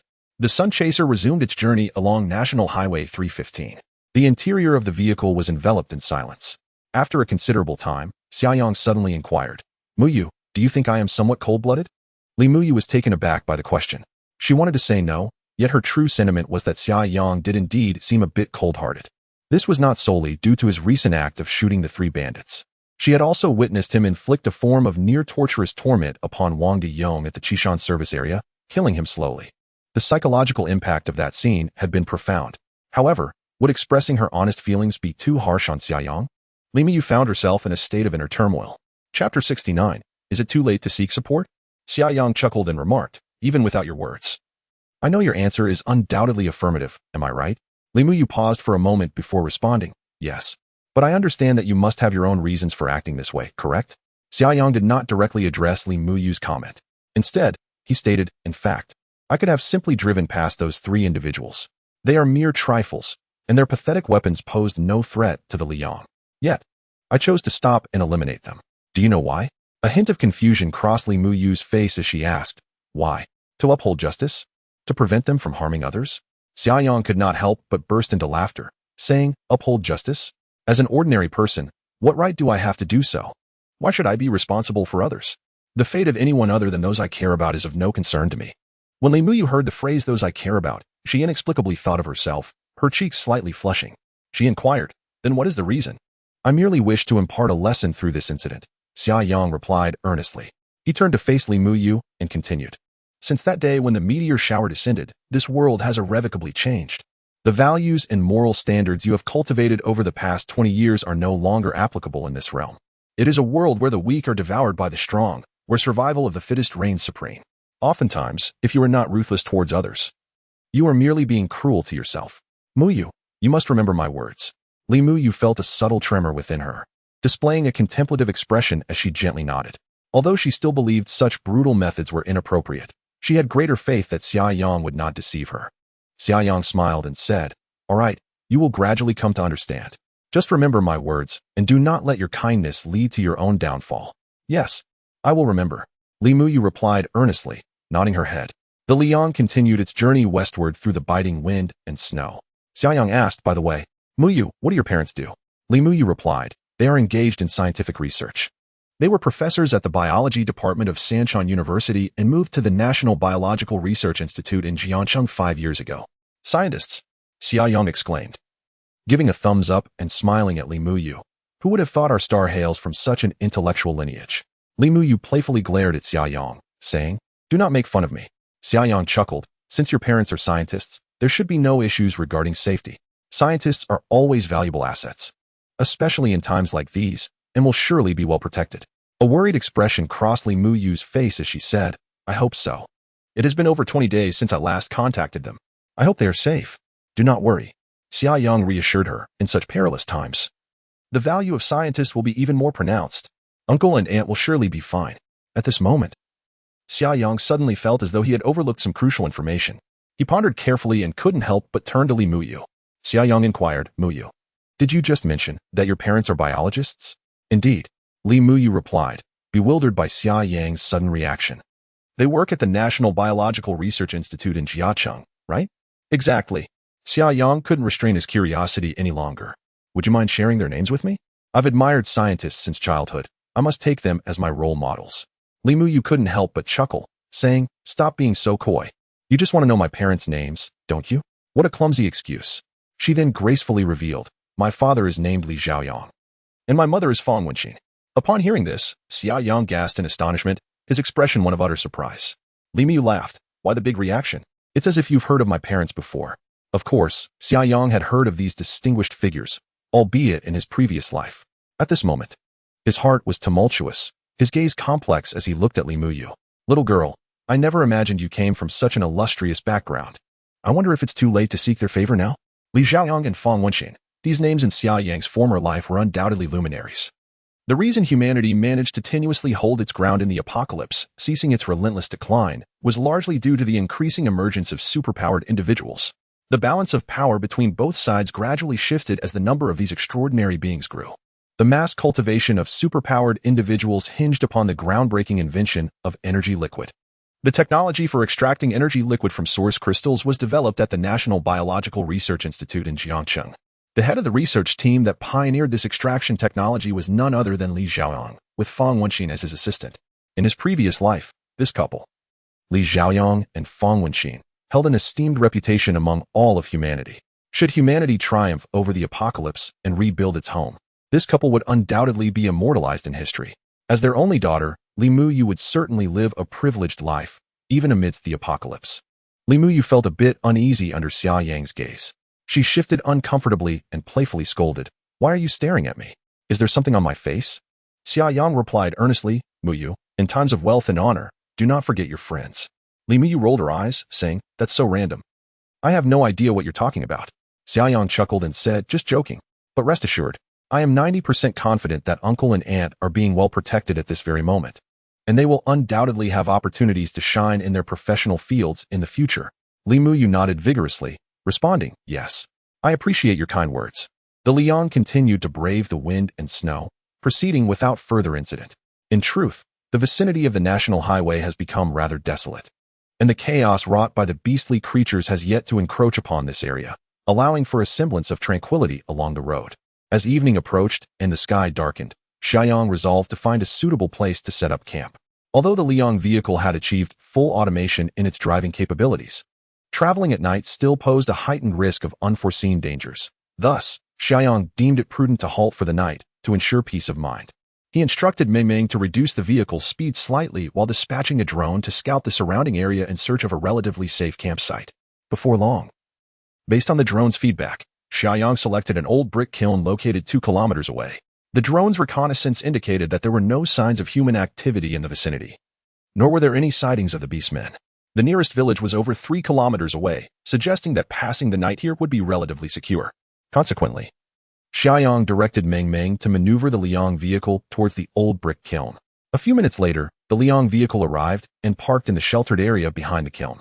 Xia Yang remarked, Muyu, let us camp here for the night. We shall have dinner first, as there are a few matters to attend to shortly. All right, I will follow your lead. Li Muyu responded with a smile. At that moment, Meng Meng's voice chimed in, Brother Yang, the satellite data comparison has been completed. Chapter 70. Upgrading the weapon system. Upon hearing the news, Xia Yang's spirits lifted, and he eagerly inquired, what is the outcome? Have you made any progress? Meng Meng replied, I managed to find some potentially relevant photographs, which I have already downloaded and saved. I need you, Brother Yang, to further discern their significance. She continued to elaborate.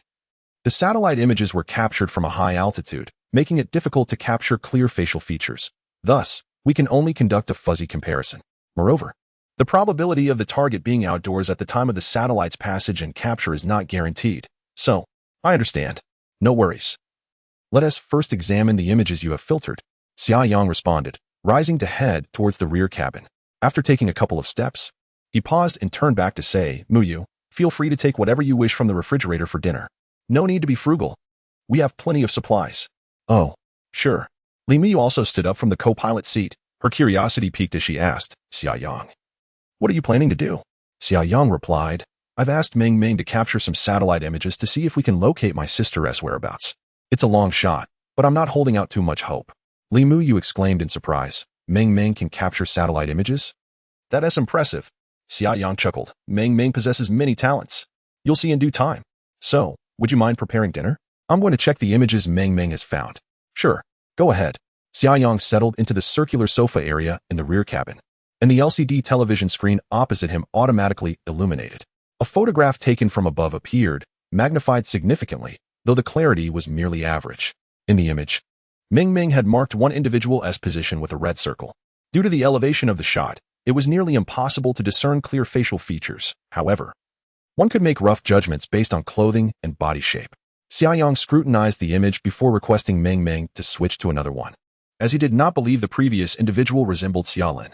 Thus, he compared image after image, marking those he could not definitively identify for Meng Meng to annotate. After more than half an hour, Xia Yang had gone through all the images selected by Meng Meng. He found 3 that bore a slight resemblance and marked them for further reference, primarily noting their locations. When he reached the border province, he planned to focus on these marked spots, thereby increasing his chances of finding Xiaolin. Li Muyu had prepared dinner, which primarily consisted of ready-made dishes that merely required heating, making it quite simple. As she set the meal on the dining table, she cheerfully asked, how did it go? Any discoveries? Xia Yang replied, the angle of the satellite images makes accurate assessment quite challenging. However, I found a few that seem somewhat similar. So I've marked them for now. Once I arrive in the border province, I will conduct a more thorough search. It should prove beneficial. That is good to hear. Li Muyu responded. Now let us eat. Let us dig in. That evening, Xia Yang, like Li Muyu, opted against consuming beast meat and instead filled a large bowl with rice, relishing the distinctive dishes of the region. Li Muyu displayed an elegant demeanor while dining, whereas Xia Yang had already devoured 3 bowls of rice in a short span, leaving his own bowl untouched. Observing Xia Yang dabbing his mouth with a napkin, Li Muyu chuckled and remarked, "Have you finished eating? Just leave the dishes there. I will tidy up shortly. Take your time." "Indeed," Xia Yang responded, rising to take his seat in the cockpit, where he began perusing the system interface. Currently, he possessed 218 contribution points, sufficient to upgrade the weapon system. Naturally, other options were available as well. For instance, the power module could also be upgraded for 200 contribution points. However, the enhancements offered by a C-class power module were minimal, merely an improvement in fuel efficiency while still relying on a traditional fuel system, with a peak speed reaching approximately 100 miles per hour. In contrast, Xia Yang deemed upgrading the weapon system to be a more significant enhancement to his capabilities. Li Muyu soon finished her meal, swiftly placing the dishes into the dishwasher. Observing this, Xia Yang approached and said, "Muyu, we need to step out of the vehicle for a moment." Li Muyu was slightly taken aback. Why would they need to exit the car? The Li Yang vehicle provided her with a profound sense of security, and the thought of stepping out into the pitch-black surroundings made her feel uneasy. Xia Yang further clarified, Ming Ming requires a version upgrade, and during this process, no personnel can remain inside the vehicle. I will be stepping out as well. Oh, all right.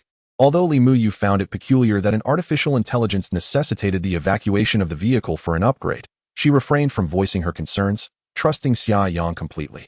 Thus, Xia Yang instructed Ming Ming to open the car door, and together they stepped outside.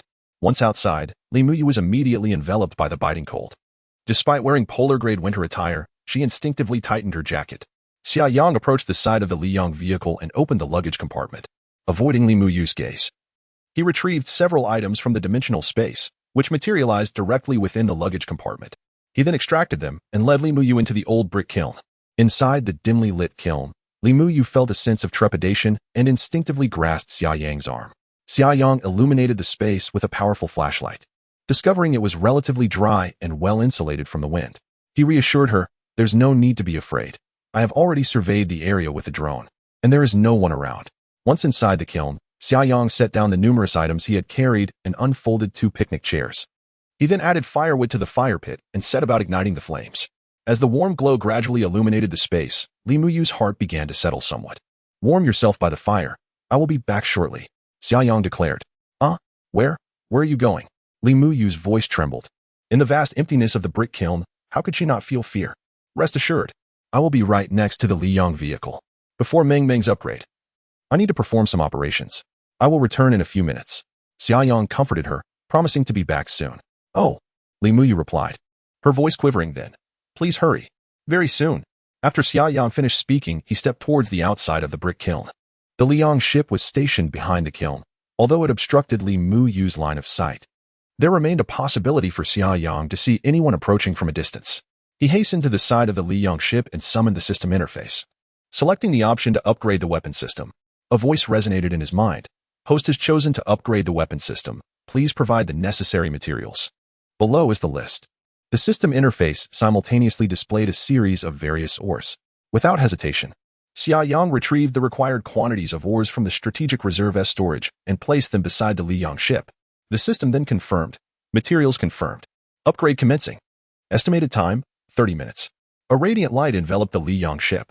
Xia Yang, not rushing to return, remarked, "System, could you perhaps conceal the brilliance during the upgrade? It's far too conspicuous. Out here in the wilderness, it can be seen from miles away." The system fell silent for a few seconds before responding. "Host wishes to disable the luminous effect during upgrades. Do you confirm?" "Oh, it truly can be done? Why hesitate then?" Xia Yang promptly declared, "Confirm. Confirm. Disable it. I don't want this effect for future upgrades." Effect disabled. After the system's announcement, the light surrounding the Li Yang ship gradually faded, restoring it to its original appearance. Xia Yang mused to himself, "It seems the system is not entirely inflexible. Sometimes I ought to be less straightforward." With this thought, he added, "System, I have a rational suggestion. I wonder if it is appropriate to mention it." Chapter 71. Bargaining with System Father. The system fell into silence for several seconds before it softly responded. "The host can express any concerns directly. This system is not human and does not require conversational niceties." Xia Yang, feeling somewhat awkward, scratched his head and replied, "Well, you see, I've upgraded these various modules, which consumed contribution points and mineral materials, right? If I were to upgrade the sea-level mobile survival base, it would still require 1,000 contribution points. Isn't that a bit unreasonable?" The individual module upgrades already consume a significant number of contribution points, yet for an overall upgrade, the expenditure remains unchanged. This contradicts the principle of fair trade. Is there any possibility of altering this? The system lapsed into silence once more. After a few moments, seeing that the system remained unresponsive, Xia Yang couldn't help but inquire, "System, are you still there?" After a brief pause, the system's voice echoed in his mind again. "The contribution point exchange scheme has been optimized. Should you choose an overall upgrade in the future? The contribution points consumed during individual module upgrades will be discounted by 50%. For example, if the host decides to upgrade to the sea-level mobile survival base now, only 750 contribution points will be required." Xia Yang mentally calculated the figures. He had consumed 100 contribution points for the track device, 200 for the crystal processing module, and 200 for the weapon module, totaling 500 contribution points. If he subsequently opted for an overall upgrade, he would receive a deduction of half, amounting to 250 contribution points. Thus, he would only need to pay an additional 750 contribution points. In total, upgrading to the sea-level survival base would cost him 250 contribution points. Although this was still slightly less advantageous than a single comprehensive upgrade, it was certainly more reasonable than before. Xia Yang felt a sense of satisfaction. After all, the contribution points required for a one-time overall upgrade were excessively high, and when he urgently needed specific functionalities, he had no choice but to opt for single-module upgrades. With this optimized scheme, at least his earlier investments in single-module upgrades would not be entirely wasted. Xia Yang then asked, "Will the materials consumed for upgrades also be proportionally reduced? Many modules have already been upgraded and thus do not require additional materials." This time, the system responded without hesitation. "Materials will be supplied according to actual needs. The total consumption for individual module upgrades and overall upgrades will remain consistent." Nice, Xia Yang thought, pleased that the system was receptive to reasonable suggestions. He couldn't help but add, "By the way, there's one more thing. Must our communication be verbal? Can't we switch to brainwave communication? It would seem rather peculiar if someone were to witness me talking to myself. Currently, my classmate is also in the vehicle, and this method of communication is quite inconvenient." The system replied, "Once the host elevates the mobile survival base to sea level, the system mall will be accessible. The mall will contain items that meet the host's requirements, which can be exchanged using contribution points. Yet, I currently do not possess sufficient contribution points for an upgrade," Xia Yang remarked. "However, the need in this regard is quite pressing. Can't you be a bit more flexible?" Clearly, this exceeded the system's parameters, plunging it into a prolonged silence. After a while, the system spoke. "Upon evaluation, the exchange for the electroencephalographic microchip can be opened in advance. But the required contribution points will be double the market price. With this microchip, can I communicate directly with you through thought?" Xia Yang inquired eagerly. "Indeed." The system responded with unwavering certainty. "Moreover, it can facilitate direct mental communication with the onboard intelligent assistant, effective within a distance of 3 kilometers. This feature is quite practical," exclaimed Xia Yang. "As long as one remains within 3 kilometers of the Liang ship, direct communication with Meng Meng is possible, and it requires no vocalization. Thoughts alone suffice." "How many contribution points are needed?" he asked impatiently. The system replied, "The original price in the marketplace is 10 contribution points, but since the host requests an early exchange, it will require 20 contribution points." "Come on." Xia Yang couldn't help but curse internally. After upgrading the weapon module and deducting points, he currently had 18 contribution points, just too short. Is it possible to extend credit?" Xia Yang asked timidly. "I can repay in a couple of days." The system responded curtly, "This system does not extend credit. Let us negotiate. As the great wandering system, how can you be so inflexible?" he pleaded. System, are you still there? Wake up. It's raining. Get up and collect the clothes." No matter how Xia Yang pleaded, the system remained unmoved and abruptly ceased all communication. Finally resigned, Xia Yang thought, "It's just 2 contribution points. Even if I don't encounter any orcs or source beasts along the way, that's merely 2 sign-ins." He noticed a chip icon had appeared on the system panel, accompanied by an exchange button. Once he gathered the necessary contribution points, he could complete the exchange directly through the system panel. At that moment, a trembling voice from the brick kiln called out, "Xia Yang. Xia Yang, are you out there?" Li Muyu had been holding back her fear for quite some time. Being alone inside was indeed frightening. Although she firmly believed Xia Yang would not sneak off in the vehicle, leaving her behind in this desolate wilderness, the mere thought of such a possibility filled her with dread. The surrounding silence, punctuated only by the crackling of the firewood in the brazier, heightened her anxiety. "I'm here. I'll be right back." Xia Yang called out, hastily making his way around to the front and entering the old brick kiln. Why did you take so long? Li Miyu asked, a hint of embarrassment in her voice. I was really scared being alone. My apologies. My apologies. Xia Yang replied with a cheerful smile. He settled into a picnic chair, and the two engaged in casual conversation. They reminisced about their elementary school days.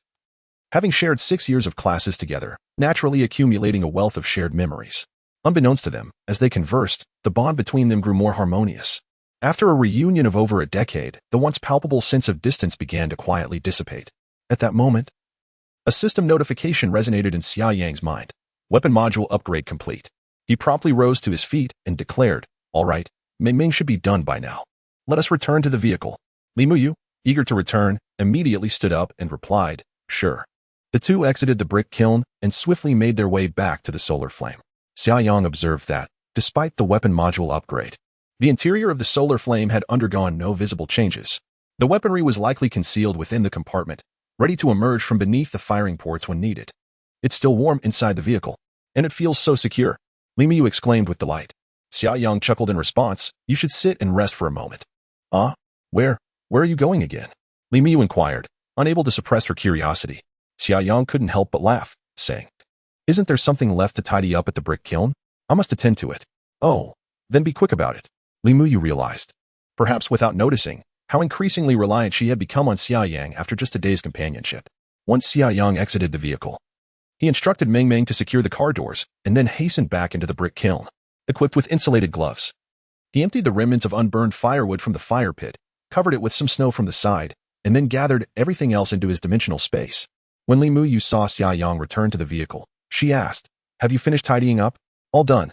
It's stored in the luggage compartment. Xia Yang replied with a smile. Muyu, you should wash up and rest early. We have to set off again in the morning. All right. Subsequently, Xia Yang instructed Ming Ming.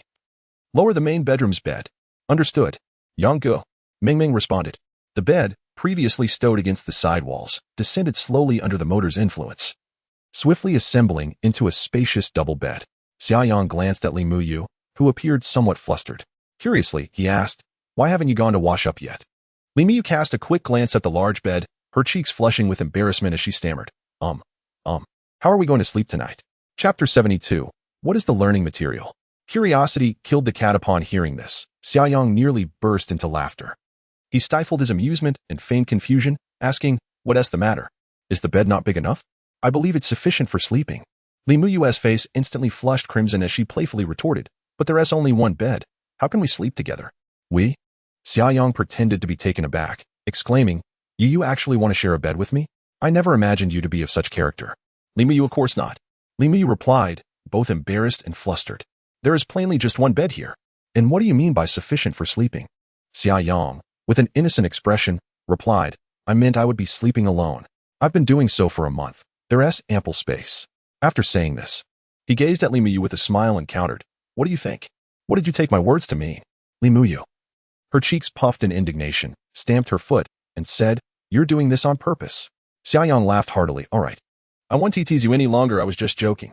The sofa can transform into a bed. You should go freshen up. You'll see in a moment. Li Muyu shot him a playful glare, saying, you've always enjoyed teasing girls since childhood, and it seems you've not changed at all. Humph. To mask her embarrassment, she huffed proudly and swiftly entered the bathroom. With a cheerful demeanor, Xia Yang moved to the rear of the living module, instructing Ming Ming to lower the electric dining table to its lowest point. He then removed the sofa backrest and swiftly converted it into a large bed, its dimensions rivaling that of the master bedroom. He retrieved a latex mattress, bed cover, pillows, and other essentials from his dimensional space, efficiently making the bed. A cozy guest room was thus arranged, complete with a reading light and USB charging ports. Additionally, the circular sofa area featured a concealed sliding door. By closing this door at night, the entire rear of the living module became an independent little room. When Li Muyu emerged from her wash, she was astonished to see the transformed circular sofa area. This is incredible, she exclaimed. Xia Yang chuckled, given the limited space within the RV. Many such transformative designs are necessary. After a moment's thought, he added, Muyu, you'll have to make do with this space tonight. I'll take the front bed. So should anything arise at night, I can promptly reach the cockpit. Li Muyu replied, this condition is already quite splendid. How can you say it's making do? I can hardly imagine having such a fine living environment after a calamity. It feels like a dream as long as you're content. Xia Yang responded with a smile. By the way, I've brought you a set of pajamas. It's the one you prepared for Sister Xiaolin, right? Li Muyu beamed. That's right. How astute of you. Xia Yang chuckled. Well done. You're quite the quick learner. Li Muyu cast a deep glance at Xia Yang and softly expressed her gratitude. Xia Yang, thank you. Xia Yang scratched his head, responding, you're suddenly so serious. It's making me feel quite awkward. Oh, come on. Li Muyu retorted gently. Are you implying that I am typically not serious? No. Xia Yang hurriedly replied. I meant that you needn't be so formal with me. After all, we have been classmates for 6 years. Li Muyu nodded slightly, her gaze softening with a hint of warmth. By the way, I have prepared a tablet for you. Xia Yang pointed to the tablet on the bedside. You can watch shows or read novels when you feel bored tonight. Curiously, Li Muyu inquired, isn't it true that we can't access the internet now? I set up a home server in the RV, filled with various downloaded films, novels, and games. The resources are quite comprehensive, Xia Yang explained. I'll teach you how to use it. With that, Xia Yang picked up the tablet and began demonstrating while instructing her on its operation. First, ensure the device is connected to our local network. Then you can find a folder under shared. Accessing the shared drive on the server proved uncomplicated, and after a single demonstration, Li Muyu grasped it well. All right. Make sure to get some rest, Xia Yang said. This sliding door can be locked, so be sure to secure it. You never know if I might get a bit unruly at night. Oh, just stop it. Li Muyu laughed, rolling her eyes at him. Xia Yang then went to the bathroom to wash up, while Li Muyu closed the sliding door, changed into comfortable loungewear, and nestled into the soft embrace of her blankets. A profound sense of happiness enveloped her. Often, feelings of contentment and happiness stem from stark contrasts. Had it not been for the tribulations of the past month, Li Muyu would not have realized how blissful it was to sleep on a soft bed, enjoy heating, or take a hot shower. Leaning against the headboard, she picked up the tablet and began browsing through the shared folder's resources, feeling a sense of returning to civilization. The resources Xia Yang had downloaded were extensive, with various films, television series, novels, and games meticulously categorized into different folders.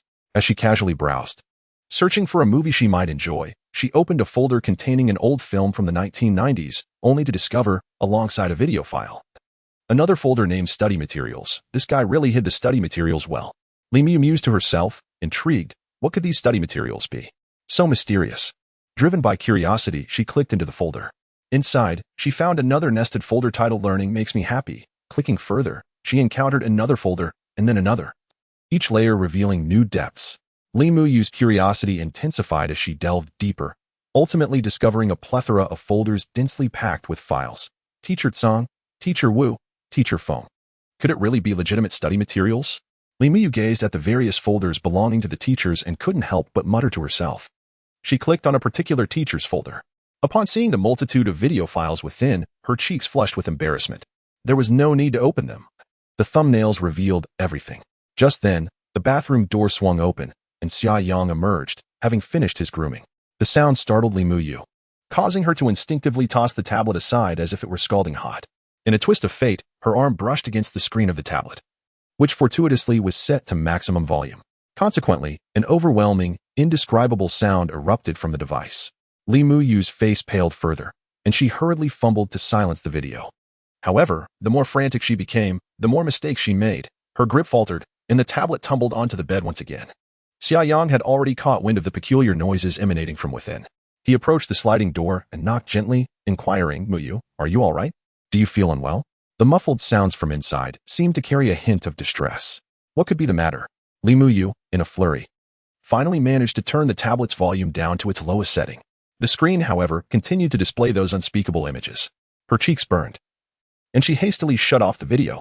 Outside, Xia Yang continued to gently knock, expressing his concern. I'm fine, Li Muyu called out, her voice rising in urgency. Are you truly all right? Xia Yang pressed. Did you just cry? I told you I'm fine. Li Muyu replied, flustered and anxious. You should go to bed. Oh. Though Xia Yang sensed something was amiss in her tone, he felt it inappropriate to pry further since she claimed to be okay. Still uneasy, he added, if you need to talk about anything, don't keep it bottled up. I got it. Just go to sleep. Li Muyu snapped, slightly irritated. As Xia Yang's footsteps faded away, she sat on the bed, her face still crimson, wrapping her arms around her knees and intertwining her fingers tightly. That's Xia Yang. That insufferable Xia Yang. Li Muyu grumbled under her breath. How could he watch such things? Such unhealthy thoughts. Yet, as she said this, she couldn't help but stifle a laugh, her cheeks still aflame. The embarrassment of the previous incident was too much. Merely recalling it made her shy. She mused to herself, would he believe me if I said I was watching educational materials? With a surge of curiosity compelling her, Li Miyu found herself unable to resist clicking open that folder of learning materials once more. This time, however, she had prudently muted the tablet beforehand. Chapter 73, Mind Control with a Hint of Skepticism. Xia Yang returned to the front cabin and closed the door. After changing into his pajamas, he reclined on the large bed in the master bedroom. Outside, the cold wind howled, occasionally accompanied by snowflakes drifting onto the roof of the vehicle. However, the insulation of the Liang vehicle was exceptional, rendering the interior both quiet and warm, instilling a profound sense of security within him. Rather than succumbing to sleep immediately, Xia Yang took to watching a drama on his tablet. Unbeknownst to him, time slipped past midnight. Setting aside his tablet, he accessed the system panel to check in. This time, the system's prompt was rather lengthy. Congratulations to the host for successfully checking in at Guangming City in southeastern province, earning 1 contribution point. The host has checked in for the first time outside of Sanshan City, receiving an additional reward of 10 contribution points and 1,000 portions of the BB package. Xia Yang straightened his posture in surprise, not expecting any extra rewards. The Liang vehicle had traveled for most of the day, finally crossing the boundaries of Sanshan City into Guangming City. He surmised that the generous reward of 10 contribution points was due to this being his inaugural check-in outside of Sanshan. He doubted that future check-ins at new locations would yield such a bounty. Curiosity piqued regarding the BB package. He opened his inventory, only to find himself bemused.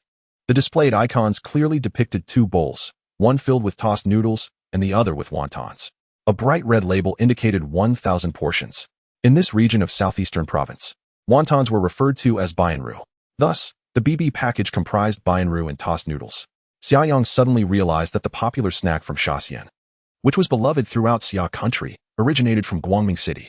Bayanru and tossed noodles were indeed the 2 most common and frequently ordered items from Shaxian snacks. So, it was only fitting that he was rewarded with the BB package for arriving in the homeland of these delicacies. Contemplating this, he found it rather delightful. He wondered if, upon reaching the border provinces, he might be rewarded with a camel.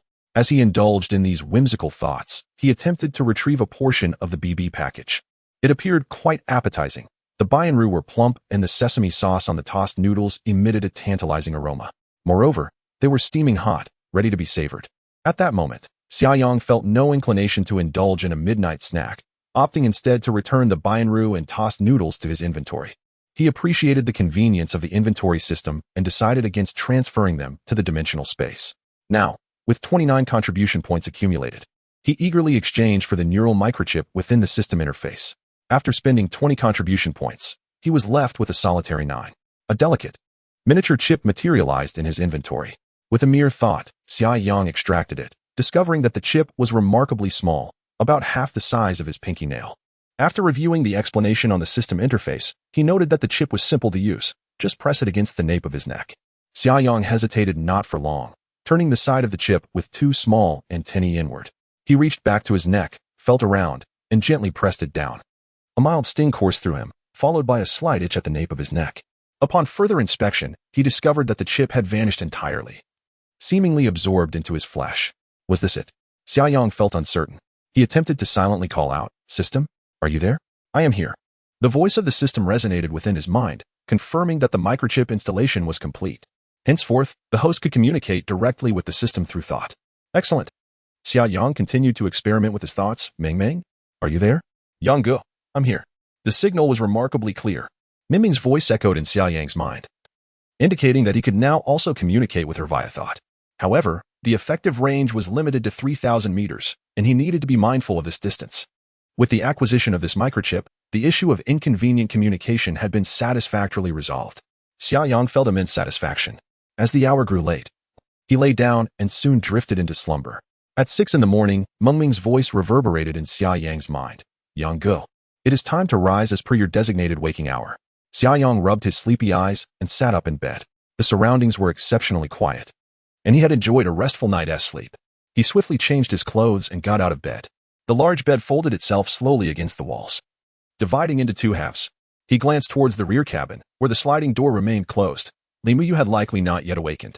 Thus, Xia Yang proceeded to the bathroom to freshen up, then donned his outerwear before stepping outside for some fresh air. The biting cold wind whipped around him, yet Xia Yang with his enhanced physique far surpassing that of an average person, felt no particular chill. He casually threw a few punches to stretch his limbs before returning to the warmth of the Li Yang vessel. Li Muyu, perhaps alerted by the sounds, had also risen by this time. Xia Yang was taken aback at the sight of her dark circles. Muyu, what happened to you? He inquired, unable to suppress his concern. Did you not sleep well? It's just that the bed felt unfamiliar, Li Muyu replied, her expression slightly awkward. I didn't sleep very well, but it's all right. Internally, she mused, isn't it all due to those study materials you provided? Last night, Li Muyu had studied late into the night, absorbing a wealth of new knowledge, only to find herself restless and unable to sleep for hours, tossing and turning until she finally managed to drift off in the early hours. Why don't you go wash up first? Xia Yang suggested. We'll have breakfast and then set off. You can catch a bit of sleep on the way. Oh, sounds good, Li Muyu replied as she entered the bathroom. Xia Yang then rearranged the circular sofa area, placing the latex mattress and pillows at one end. These items were stored in a dimensional space, but as Li Muyu needed them daily, Xia Yang opted to leave them out for convenience. The electric lifting dining table was raised once more. Xia Yang retrieved 2 BB meal sets from the item column of the system interface and arranged them neatly on the dining table. He then extracted a large box of pure milk from the dimensional space and fetched 2 cylindrical cups from the nearby cabinet. Li Muyu, having washed her face, appeared considerably revitalized. Upon spotting the enticing mixed noodles and dumplings on the table, her appetite was instantly awakened. You were quite swift. Have you managed to prepare breakfast in such a short time? Li Muyu remarked with a smile. You didn't even give me a chance to contribute. Then perhaps you should rise earlier next time, Xia Yang chuckled. Come, sit down and eat. Li Muyu nodded emphatically. After taking a seat, she first savored a sip of the dumpling broth, emitting a satisfied sigh. The flavor is absolutely divine. The two enjoyed their meals, each indulging in a set and a cup of milk. Once everything was tidied up, they prepared to set off once more. The Li Yang vessel departed from the clearing in front of the dilapidated brick kiln and swiftly made its way along the small road, returning to National Highway 315. Continuing its journey northwestward, Xia Yang went to the rear cabin and fetched a blanket, handing it to Li Muyu, saying, Muyu, recline your seat a bit and rest comfortably. All right, thank you, Li Muyu replied with a sweet smile. Originally, there was a single bunk behind the driver's seat. But during the vessel's upgrade, this bunk was removed for better passage between the cabins, leaving ample space behind the seat. Li Muyu nearly flattened her seat, covered herself with the blanket, and closed her eyes to rest. The Li Yang vessel sped through the snowstorm, the warm cockpit resonating with soft, pure music. After an hour or two, Li Muyu, in a drowsy state, gently shifted her body and let out a faint moan. Xia Yang turned to look and noticed her cheeks flushed. A wave of concern washed over him, prompting him to gently nudge her arm, calling, Muyu, Muyu, are you all right?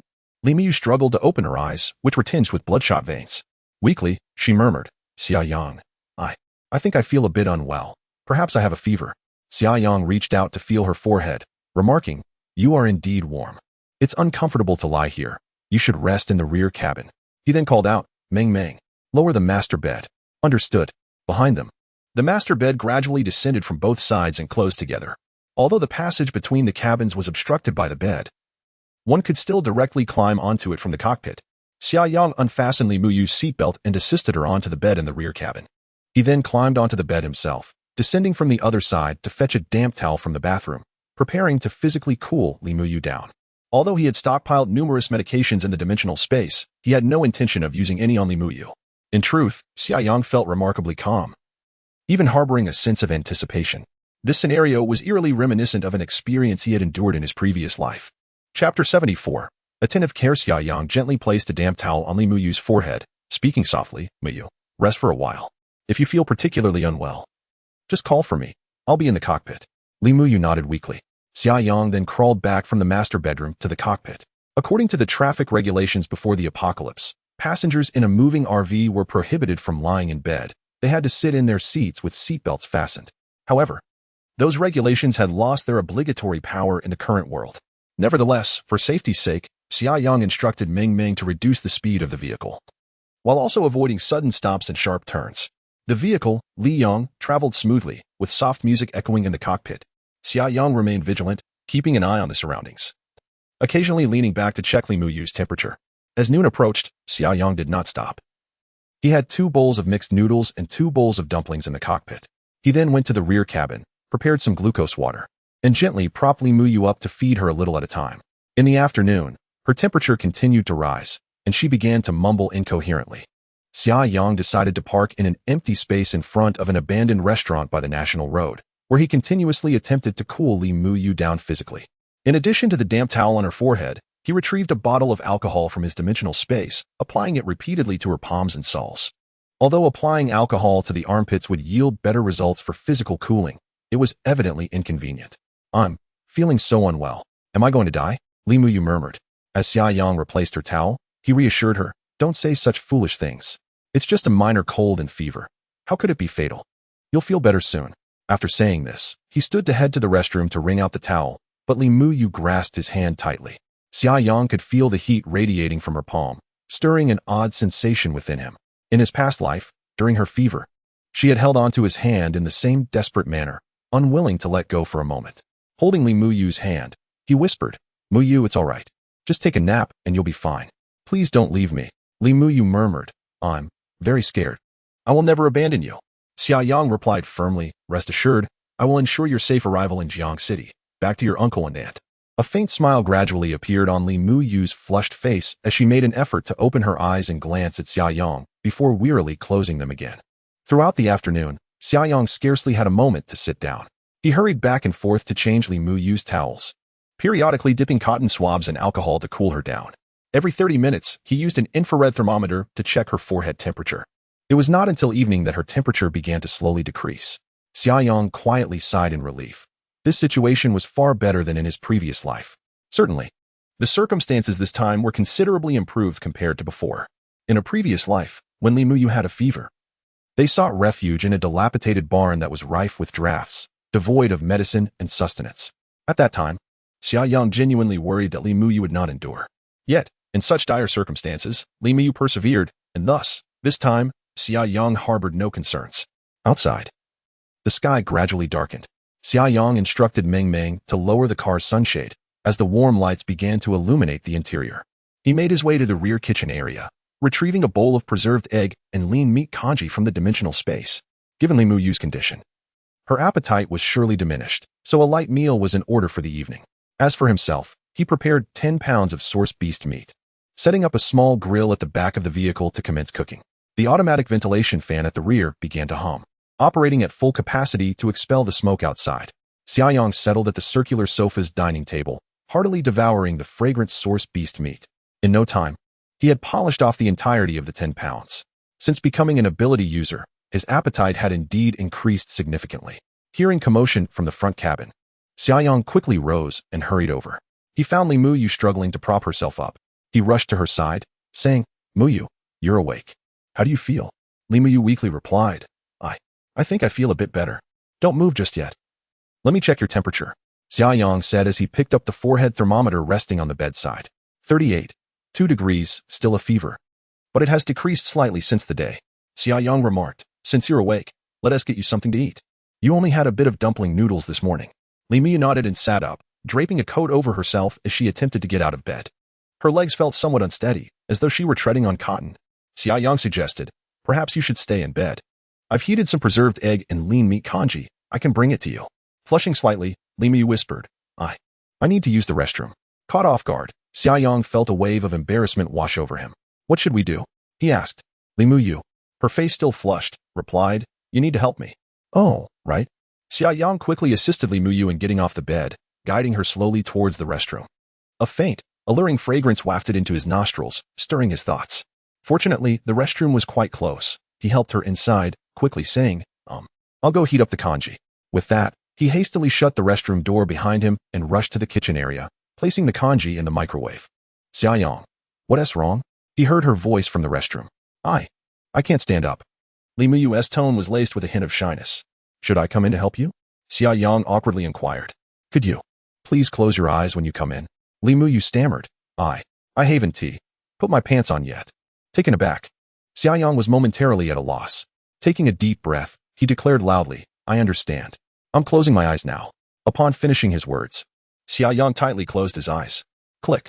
You may enter. The door unlocked. Li Muyu spoke with a hint of nervousness. Xia Yang groped for the doorknob and gently pushed open the bathroom door. With his eyes still shut, he reached forward with both hands and inquired, Where are you? Just a little further. Li Muyu's voice was as soft as a whisper, clearly overwhelmed by embarrassment. Taking 2 more steps forward, Xia Yang finally found Li Muyu. He assisted her, helping her to stand. With one hand wrapped around his neck, Li Muyu quietly said, "You don't move. And keep your eyes closed." All right. I want to open my eyes," Xia Yang assured her, keeping his eyes tightly shut. Li Muyu's weight rested upon him, her hand firmly clutching his neck.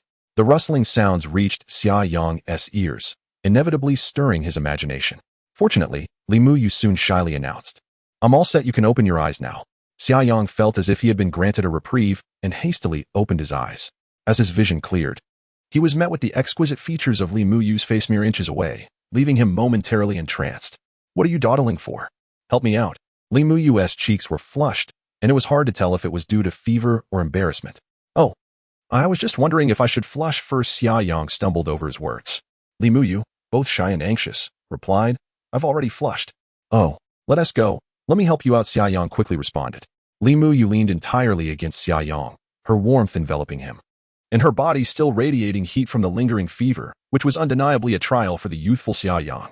He took deep breaths, and after much effort, managed to settle Li Muyu onto the sofa, finally letting out a long sigh of relief. In the microwave, the century egg and lean meat congee was ready. "I'll get the congee for you," Xia Yang said hurriedly. He placed the steaming bowl in front of Li Muyu, advising, "It's freshly heated, so be careful as you eat." "Thank you so much." Xia Yang. Li Muyu finally emerged from her previous embarrassment, gazing at him softly. Xia Yang flashed a smile and replied, "No need for thanks. Hurry and eat. I'll step outside for a bit, take your time. We'll rest here today, and once you're feeling better tomorrow, we'll continue our journey." Li Muyu nodded gently, a hint of mist glistening in her beautiful eyes. When one is unwell, their spirit is often at its most vulnerable. Xia Yang's meticulous care left her deeply touched. Xia Yang stepped outside, lit a cigarette, and after taking a deep drag, gazed absently at the snow-covered ground. If history had not altered, once Li Muyu's fever subsided, she should awaken her abilities. The uncertainty lingered. Would her powers be as rare as they were in her past life? Chapter 75. The Awakening of Affection. After finishing his cigarette, Xia Yang turned and got back into the car. Li Muyu was still sipping her century egg and lean meat congee, with the steaming bowl warming her from within. She appeared to have regained some vitality compared to earlier. Xia Yang settled down beside her, engaging in light conversation. In a short while, Li Muyu had polished off the entire bowl of congee. Xia Yang stood up, took the bowl and chopsticks, and walked over to the kitchen area to wash them. Just a single bowl hardly warranted the use of a dishwasher. "Muyu, how about I help you to bed for a little while longer?" Xia Yang suggested, drying his hands with a paper towel and smiling. "Let us not lie down just yet. I'll just rest on the sofa for a bit. I've been lying down all day and my back aches," she replied. "That works too," Xia Yang said. "Why don't you catch up on some shows? I can fetch the tablet for you." Li Muyu inexplicably recalled the study materials they had reviewed the night before, her cheeks flushing slightly as she said, "I don't really feel like watching anything right now, Xia Yang. Could you just chat with me for a while?" "Of course." Xia Yang, oblivious to her unease, replied cheerfully, "Just a moment. I'll grab the forehead thermometer and prepare a glass of glucose water for you." Xia Yang swiftly took out 2 packets of glucose powder, poured them into a cup, and added hot water. After retrieving the thermometer from the master bedroom, he returned to the sofa area. "Here, take your time and drink up. It will help restore your strength," he said, handing her the cup. "Thank you," Li Muyu replied, and then Xia Yang used the thermometer to check her temperature. 37.8 degrees. "It's beginning to drop. There should be no cause for concern." "Indeed. I'm so grateful for your presence, and for the warmth of your RV," Li Muyu said, her eyes glistening. "Had I been outside in that biting cold, deprived of warmth and sustenance, I surely wouldn't have survived this fever. Come now, why speak of such things? We're old classmates. It's only natural to lend a hand when we meet." Xia Yang replied with a smile. The two chatted in the cozy confines of the RV until after 9 in the evening. Noticing a hint of fatigue on Li Muyu's face, Xia Yang gently suggested, "Muyu, you're still a bit weak. You should rest early." "All right," she replied with a sweet smile. "You can sleep in the front bed. I'll manage in the driver's cabin for the night. This way, we're close by. And if your fever returns, I'll be able to notice right away," Xia Yang reassured her. "How can you sleep in the driver's cabin? The seat is uncomfortable," Li Muyu protested. "I'd rather sleep in the back. I should be fine. Just listen to me. Your primary task now is to recover swiftly. We still have several hundred kilometers to go, and you need to be in good health," Xia Yang insisted. "All right then." Xia Yang assisted Li Muyu back to the master bedroom, helping her settle onto the large bed. He then made his way to the driver's cabin. The rear of the cabin, once a single sleeper, had been removed during renovations, likely to accommodate the need for passage between the front and back. Nonetheless, the space remained available. Xia Yang directly retrieved a mattress from the dimensional space and laid it upon the floor, subsequently producing a down sleeping bag, thus constructing a makeshift bed. A slender wall separated the two, with a considerable expanse of emptiness in between, allowing Xia Yang to reach out at any moment to check on Li Muyu's temperature. They could distinctly hear one another's breaths. Li Muyu lay on the bed, experiencing the unprecedented intimacy of being so close to a male companion, her heart racing uncontrollably. It wasn't that she feared Xia Yang had ulterior motives. Rather, it was an inexplicable nervousness. Remarkably, this feeling had begun to stir within her during her 5th or 6th year of elementary school, whenever she was in Xia Yang's presence. Back then, Xia Yang was blissfully unaware, completely oblivious to such nuances. It seemed that girls tended to mature more swiftly. Li Muyu tossed and turned, unable to find slumber, and finally couldn't restrain herself, asking, "Xia Yang, are you asleep?" "I am," he replied. "Pfft." Li Muyu couldn't help but laugh. "How can you talk if you're asleep? I was almost dozing off." Xia Yang turned over, facing the direction of the living pod, propping his head up with his hand, and inquired, "What's wrong? Feeling unwell?" "No, I just suddenly find it hard to sleep." Li Muyu replied, "Would you keep me company for a while?" "Sure. I'll keep you company for a $5 chat." Xia Yang sat up and asked, "What do you wish to discuss?" "I feel you were exceptionally well prepared for this calamity," Li Muyu remarked, while everyone else is caught off guard. "You seem to be thriving. It's quite impressive." "I merely lack a sense of security and am accustomed to preparing for the worst," Xia Yang replied calmly. "Most of the money I've earned over the years has been invested in this vehicle. By the way, what job did you end up taking?" Li Muyu asked. Her curiosity piqued. "I'm a programmer. I studied computer software in university," Xia Yang answered. "That is quite impressive. This car must have cost a fortune." "It's remarkable that a programmer can earn so much," Li Muyu exclaimed. "Indeed, this car is over 10 million. Xia Yang chuckled.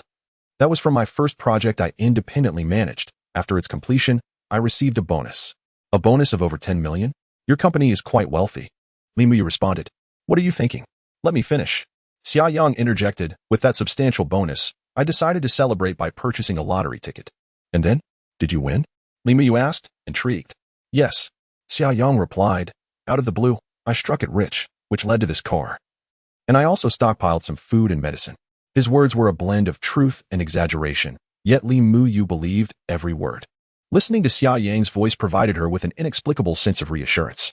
Unbeknownst to them, a subtle affection began to quietly blossom. As their conversation continued, Li Muyu's voice gradually faded, and before long, her breathing became deep and tranquil. Xia Yang gently touched Li Muyu's forehead, feeling her temperature had not risen again. And thus he laid down to sleep peacefully. The following morning, Xia Yang was awakened by Meng Meng. With the advent of the microchip, Meng Meng could now communicate with Xia Yang through thought alone, eliminating any concern of disturbing Li Muyu. As Xia Yang propped himself up, he turned a glance at the spacious master bed beside him, where Li Muyu was still basking in sweet slumber. The thermometer lay on the bedside, just out of Xia Yang's reach. Attempting to crawl across the bed would surely rouse her. Thus, he opted to retrieve another thermometer from the dimensional space and measured Li Muyu's temperature, discovering it to be a reassuring 36.5 degrees Celsius, indicating her complete recovery. A sigh of relief escaped Xia Yang as he returned the thermometer to its place in the dimensional realm. He donned a warm outer garment, tidied up his sleeping bag, and then descended from the vehicle via the cockpit. After engaging in a few sets of punches to limber up in the snow, it dawned on him that he had been chatting with Li Muyu the previous night and had neglected to check in at dawn. Consequently, he communicated directly with the system through thought. "System, initiate check-in." The system's voice resonated in Xia Yang's mind, confirming, "Check-in successful." This marked the first check-in for the host in Raoshan City, Jiangxi Province, awarding him 2 contribution points, bringing his total to 11. Chapter 76. The Orc Siege. It was only then that Xia Yang realized that although they had not traveled at full speed yesterday, they had traversed through the southeast province and reached the neighboring Gannan province. This check-in confirmed Xia Yang's previous judgment to be accurate. Upon checking in at a new location beyond the 3 mountains for the first time, he received a reward of 10 contribution points, which was a one-time offer. This time, however, checking in at a new location yielded only basic contribution points without any additional rewards. Yet, these basic points were double those earned from repeated check-ins at the same place. Moreover, today's check-in did not come with the generous gift of 1,000 local delicacies as it had the day before. This seemed to be random, as some locations offered gifts while others did not. At that moment, the The side window of the master bedroom was pushed open, and Li Miyu peered out with her little head.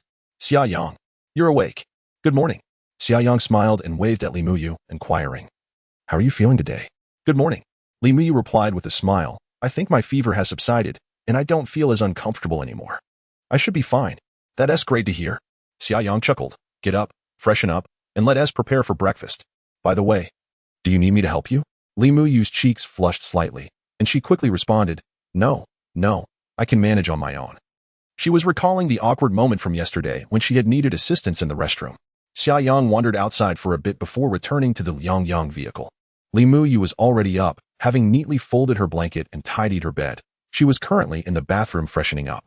Xia Yang instructed Meng Meng to raise the large bed in the master bedroom, then retrieved bread, milk, and jam from the dimensional space. While he was warming the milk, Li Miyu emerged from the bathroom.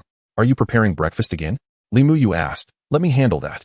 You've just recovered from a serious illness, so you should rest. Xia Yang replied with a smile. It's just a matter of heating things up. It's not much work. Li Miyu approached and took the warm bread and the jar of jam to the dining table. Then she cheerfully suggested, I saw some eggs in the fridge yesterday. How about I make a fried egg? I need a chance to show off my skills. Xia Yang shrugged, sure. Let us see how well you can cook. I prefer runny yolks. Not a problem. Li Miyu exclaimed happily. Xia Yang poured the warm milk into 2 cups. In the kitchen area, Li Miyu had already found a flat frying pan, ignited the portable stove, and began enthusiastically frying the egg. After a short while, Li Miyu returned to the sofa area, holding a plate. You have 3, and I'll have 1, she said with a smile. Placing the plate on the dining table, let us see how it tastes. Xia Yang picked up a fried egg and took a bite. The partially solidified yolk flowed out immediately. He couldn't help but exclaim, this is excellent. Cooked to perfection. The flavor is fantastic. A superstar with culinary skills. Li Miyu's face lit up with joy, and she quickly replied, really? I'm usually quite pragmatic when it comes to food. With a smile, Xia Yang remarked, this fried egg is indeed marvelous. If you enjoy it, I shall prepare it for you every morning. Li Miyu replied joyfully, as Xia Yang savored his meal. He nodded in agreement. I shall be in for a treat. After finishing their breakfast and tidying up briefly, the two made their way to the cockpit, ready to continue their journey westward. After Meng Meng meticulously charted their route, the Liang vessel exited the vacant lot in front of the abandoned restaurant and proceeded along the national highway. Both the northern region of Southeast Province and southern Jiangxi Province were mountainous, with majestic peaks blanketed in pristine white snow. Approximately half an hour into their journey, Meng Meng suddenly issued a warning. Brother Yang, a significant number of suspicious heat sources detected ahead. Significant? Xia Yang raised an eyebrow, inquiring, how many? At least 300. Meng Meng responded, we can't scan within the buildings, so there may be even more. They are moving toward the highway, possibly having noticed us. Li Miyu furrowed her brow and asked, Xia Yang, what should we do? Should we take a detour? Xia Yang shook his head, stating, this area is entirely mountainous. Taking a detour would considerably lengthen our journey, and we may not even circumvent them. At this point, Xia Yang decisively commanded, Meng Meng, halt the vehicle and deploy reconnaissance drones for further investigation. Understood. The Liang vessel came to an abrupt stop, and the drone bay in the cockpit opened, releasing 5 reconnaissance drones that took flight. Xia Yang focused intently on the footage transmitted back to the screen. Before long, the drones captured images of figures emerging. A dense throng of individuals traversed the snow-covered fields, heading towards the highway. Xia Yang's brow knitted in concern. Meng Meng, zoom in a bit. Something feels off. Received. The drone's gimbal adjusted, and the images on the screen gradually enlarged. Now it became evident. They were all beastmen. Li Miyu too recognized the anomaly, stating, Xia Yang, those individuals, they appear to be frenzied. Indeed. Xia Yang nodded. They are undoubtedly mutated beastmen. A slight smile crept onto his lips. This situation had grown intriguing. Clearly, the beastmen were exhibiting signs of gathering, initiating organized action. This development had occurred sooner than he had anticipated. Xia Yang understood well that the only reason for such congregation among beastmen was the presence of at least one mid-level or even high-level beastman. In his previous life, following the onset of the apocalypse, while source beasts could not directly command beastmen, they would not attack them either, occasionally utilizing them to harass humans. Ordinary beastmen were typically disorganized and lacked combat prowess. However, once a beastman advanced to mid-level, it would begin to exhibit a degree of intelligence and attract numerous low-level beastmen. The current situation unmistakably indicated that the beastmen had begun to cluster together. After a brief contemplation, Xia Yang commanded assertively, Meng Meng, bring the drones back. All right, Brother Yang. The reconnaissance drones swiftly returned. At this moment, The naked eye could discern a multitude of orcs congregating upon the roadway, charging towards the radiant sun. Li Mu felt an increasing sense of trepidation. Her fists clenched tightly, yet she refrained from uttering a sound, fearful of disturbing Xia Yang. Taking a deep breath, Xia Yang declared, "Ming Ming, prepare the floor oil. Accelerate to full speed." "Absolutely."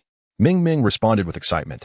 The radiant sun emitted a fierce roar, its tracks stirring up vast clouds of snow and mist. In a remarkably brief span, the speed of the radiant sun surged to its zenith. With the densely packed orcs now perilously close, Ming Ming, as we plunge into the throng of orcs, unleash a relentless barrage from all sides. Do not cease until the ammunition box is emptied, Xia Yang bellowed. With that, he retrieved a Barrett rifle from behind the driver's seat and positioned it at the shooting aperture above the windshield. Chapter 77, The First Kill of Intermediate Orcs. Additional rewards in the blink of an eye. The radiant sun surged into the throng of orcs. A thunderous crash echoed as the foremost orc was sent soaring through the air. Yet the orcs, undaunted and fearless, relentlessly charged towards the steel behemoth that was the radiant sun. Some even leaped high, colliding directly with the windshield. The cacophony of impacts resounded, accompanied by a splatter of blood. Li Muyu's face turned pale as she witnessed orcs smashing against the glass, blood spraying forth. She struggled to stifle a scream of terror, gripping the armrests of her seat so tightly that her knuckles turned white, oblivious to her own strength. As the radiant sun plunged into the horde of orcs, dark gun barrels emerged from the shooting holes on all sides. The sound of gunfire erupted, flames licking from the muzzles. Orcs fell like harvested wheat in droves. Although the shooting was automatic, the high-definition cameras continually adjusted the aim, striving to target the orc's heart. Xia Yang remained composed, leaning into the scope and firing with precision, despite the vehicle's constant movement and the relentless orc assaults causing it to sway. His psychic abilities ensured that every bullet struck true, each one claiming an orc's life. At this moment, the system panel had been disabled by Xia Yang. Otherwise, notifications of accrued contribution points would have flooded the screen. Not far away, a multitude of orcs surged forth like a relentless tide. Ming Ming consistently relayed the status of the radiant sun's damage to Xia Yang through mental communication. Under the onslaught of the orcs, the durability of the radiant sun inevitably decreased, yet it had dropped by less than 1% in this brief time, indicating that ordinary orcs inflicted minimal damage. After a moment's contemplation, Xia Yang commanded loudly, "Ming Ming, halt. Concentrate fire and sustain the assault. Additionally, deploy the attack drones and bomb them with grenades." Understood. The radiant sun came to a stop, instantly engulfed by the oncoming wave of orcs. Ming Ming's voice echoed in Xia Yang's mind. Durability of the radiant sun decreased by 1.05.1.1.1.13. Simultaneously, the gun barrels unleashed a continuous stream of deadly fire. The attack drones ascended, dropping grenades in the densest clusters of orcs. The ground shook with explosions, creating a momentary vacuum. However, it would soon be filled by the incoming orcs, who were oblivious to fear, instinctively rushing towards their target or charging under the command of higher-ranked orcs. Unperturbed, Xia Yang pivoted the Barrett to the side shooting port. He meticulously scanned the orc masses through the scope, searching for his target. He refrained from firing, instead continuing to seek amidst the throng of orcs. After the Liang vessel came to a halt, the orcs, akin to wolves catching a whiff of blood, lunged forward in a frenzy. The windscreen of the Liang was besieged by the grotesque visages of these creatures. Li Muyu, stricken with fear, turned pale, her hands and feet trembling uncontrollably. The orcs pressed against the glass, their blood-red eyes fixated on the two occupants within, their hands pounding relentlessly on the windows. In her heightened state of anxiety, Li Muyu seemed to emit faint sparks of electricity from her eyes, a phenomenon unnoticed by herself or Xia Yang. The air in the cockpit crackled with a subtle electric charge. Xia Yang gently pressed his lips together, meticulously searching for a target. At last, he spotted a distinctive orc positioned 800 meters away. Unlike its frenzied counterparts, this orc remained sheltered behind its brethren, its roars resembling commands rather than mere bellows. The glint of intelligence overshadowed the usual bloodlust in its gaze. Having previously encountered orc extermination battles in his past life, Xia Yang immediately recognized this orc as a mid-tier specimen. "Found you," he murmured softly. He swiftly aimed at the heart of the orc. 800 meters was a considerable distance, demanding high shooting precision. However, with the aid of his mental abilities and the stillness of the Liang, hitting the target was not overly challenging. Yet, the mid-tier orc remained cleverly concealed among its kin, rarely exposing its heart, rendering the opportunity fleeting. Moreover, from that distance, there would be roughly a second delay from the moment of firing to the bullet's impact. Thus, some predictive judgment was necessary. Xia Yang breathed steadily, his mind racing with the assistance of his psychic powers. Data, parameters, and the movements of the orcs transformed into a flowing stream of information, which he rapidly calculated in his mind. He gradually held his breath, his right index finger tightening around the trigger. An opportunity presented itself. A narrow gap appeared between two orcs in front of the mid-tier one. Xia Yang's right index finger gently pulled the trigger back. Bang! The Barrett trembled slightly as a 12.7mm sniper bullet erupted from the chamber, spinning rapidly towards its distant target. 1 second later, through the scope, Xia Yang witnessed the mid-tier orc's body convulse violently, a bloom of crimson erupting from its chest. The target was hit. Without wasting time on further observation, he swiftly summoned the system panel. The text notifications flooded the screen like a barrage of comments in a lively streaming chat, continuously rolling upward. Amidst the myriad of messages indicating 0.5 contribution points, one stood out with its distinct content. Xia Yang's eyes lit up upon reading, "Congratulations, host, for slaying a mid-tier orc. You have earned 8 contribution points. As this is your first kill of a mid-tier orc, you receive an additional reward of 80 contribution points and 1 lottery chance." Nice. Xia Yang had lingered solely to eliminate the mid-tier orc. In Xia Yang's impression, the strength of intermediate orcs was slightly inferior to that of D-grade source beasts, making the allocation of 8 contribution points quite reasonable. The additional rewards for the first kill were entirely expected, and Xia Yang was thoroughly pleased. After the intermediate orc was defeated, a brief chaos ensued among the ordinary orcs. Their attacks became less concentrated, resulting in a noticeable decrease in damage to the radiant sun. Furthermore, some orcs in the distance began to loiter in place, no longer rushing towards the radiant sun in a frenzied manner. Xia Yang rose to his feet, retracting the Barrett and casually placing it in the gap behind the driver's seat. He then picked up the polar cold weather gear, fur hat, and gloves hanging nearby, beginning to don them. "Xia Yang, what are you planning to do?" Li Muyu could not help but inquire. With a broad grin, Xia Yang replied, "I am, of course, going to meet these orcs. While defeating an orc only yields 0.5 contribution points, the sheer number of orcs here is staggering. If there are enough mosquito bites, one can still have a hearty meal." Chapter 78. Slicing through adversity. Li Muyu was immediately taken aback, instinctively grasping Xia Yang's arm. "Xia Yang, it's far too perilous outside," she urged. "Let us charge through directly." She recognized that the Luyang vehicle was remarkably sturdy, offering relative safety within its confines. Although the number of orcs appeared daunting, she believed that the vehicle could force its way through without issue. Once they gained speed, evading these orcs would be quite manageable. However, Xia Yang's expression subtly shifted. When Li Muyu grasped his hand, he felt a faint, almost imperceptible tingling sensation. Unable to resist, he cast a glance at her, a hint of amusement dancing in his eyes. It seemed that, much like in his previous life, the young lady had awakened her extraordinary abilities after enduring a high fever. "Rest assured," Xia Yang said with a cheerful demeanor, "I shall not undertake any uncertain ventures. Remain in the vehicle and observe the enemy's movements for me." With that declaration, he promptly opened the driver's side door. An orc lunged forward, its hand reaching inside, prompting Li Muyu to scream in fright as a flicker of electricity sparked in her eyes. Xia Yang forcefully pushed the door outward, sending the orc tumbling away. Seizing the opportunity, he leaped from the vehicle, shutting the door behind him while shouting, "Meng Meng, lock the doors." In the next moment, with a swift motion, an A-grade alloy dagger materialized in his hand. He darted into the throng of orcs. Li Muyu, her heart racing, pressed herself against the car window, her gaze fixed intently on Xia Yang's retreating figure. Xia Yang moved with the grace of a tiger among sheep, his form ethereal and speed unparalleled. Each thrust of his dagger found its mark, piercing the orc's chest with unerring accuracy. The somewhat clumsy lower-tier orcs could barely graze his clothing. The sound of the dagger sinking into flesh echoed repeatedly. One by one, orcs fell beneath the weight of Xia Yang's strikes. The majority, after sustaining their injuries, could not rise again. A few orcs, though not mortally wounded, attempted to rise and attack Xia Yang, but he dispatched them swiftly, silencing their struggles. Before long, the number of orcs dwindled drastically, their lifeless bodies strewn around the Luyang vehicle.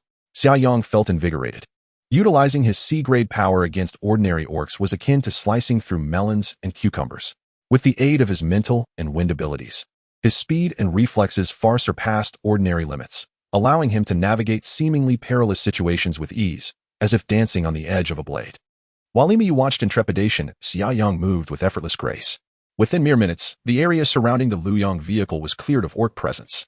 Feeling a lingering exhilaration, Xia Yang glanced toward the orcs meandering aimlessly near the distant village and, with renewed determination, surged towards them. Li Muyu, observing Xia Yang's receding silhouette, felt a surge of apprehension. Surrounding the blazing sun, countless orc corpses lay in layers, numbering at least in the hundreds. Each grotesque visage a testament to their demise. Li Muyu, filled with dread, could hardly bear to gaze upon them. Unbeknownst to her, Xia Yang had become her steadfast anchor. As she watched Xia Yang recede into the distance, she felt an urge to call out to him, yet she ultimately suppressed it. Initially, Li Muyu could still glimpse Xia Yang effortlessly dispatching orcs at the village entrance. However, as time passed, even his silhouette faded from view. Clearly, he had ventured deeper into the village. With such a multitude of orcs amassed nearby, it was evident that the village had become a ghost town, leaving her to wonder how many more orcs lay in concealment. Inside the cockpit of the blazing sun, an eerie silence prevailed.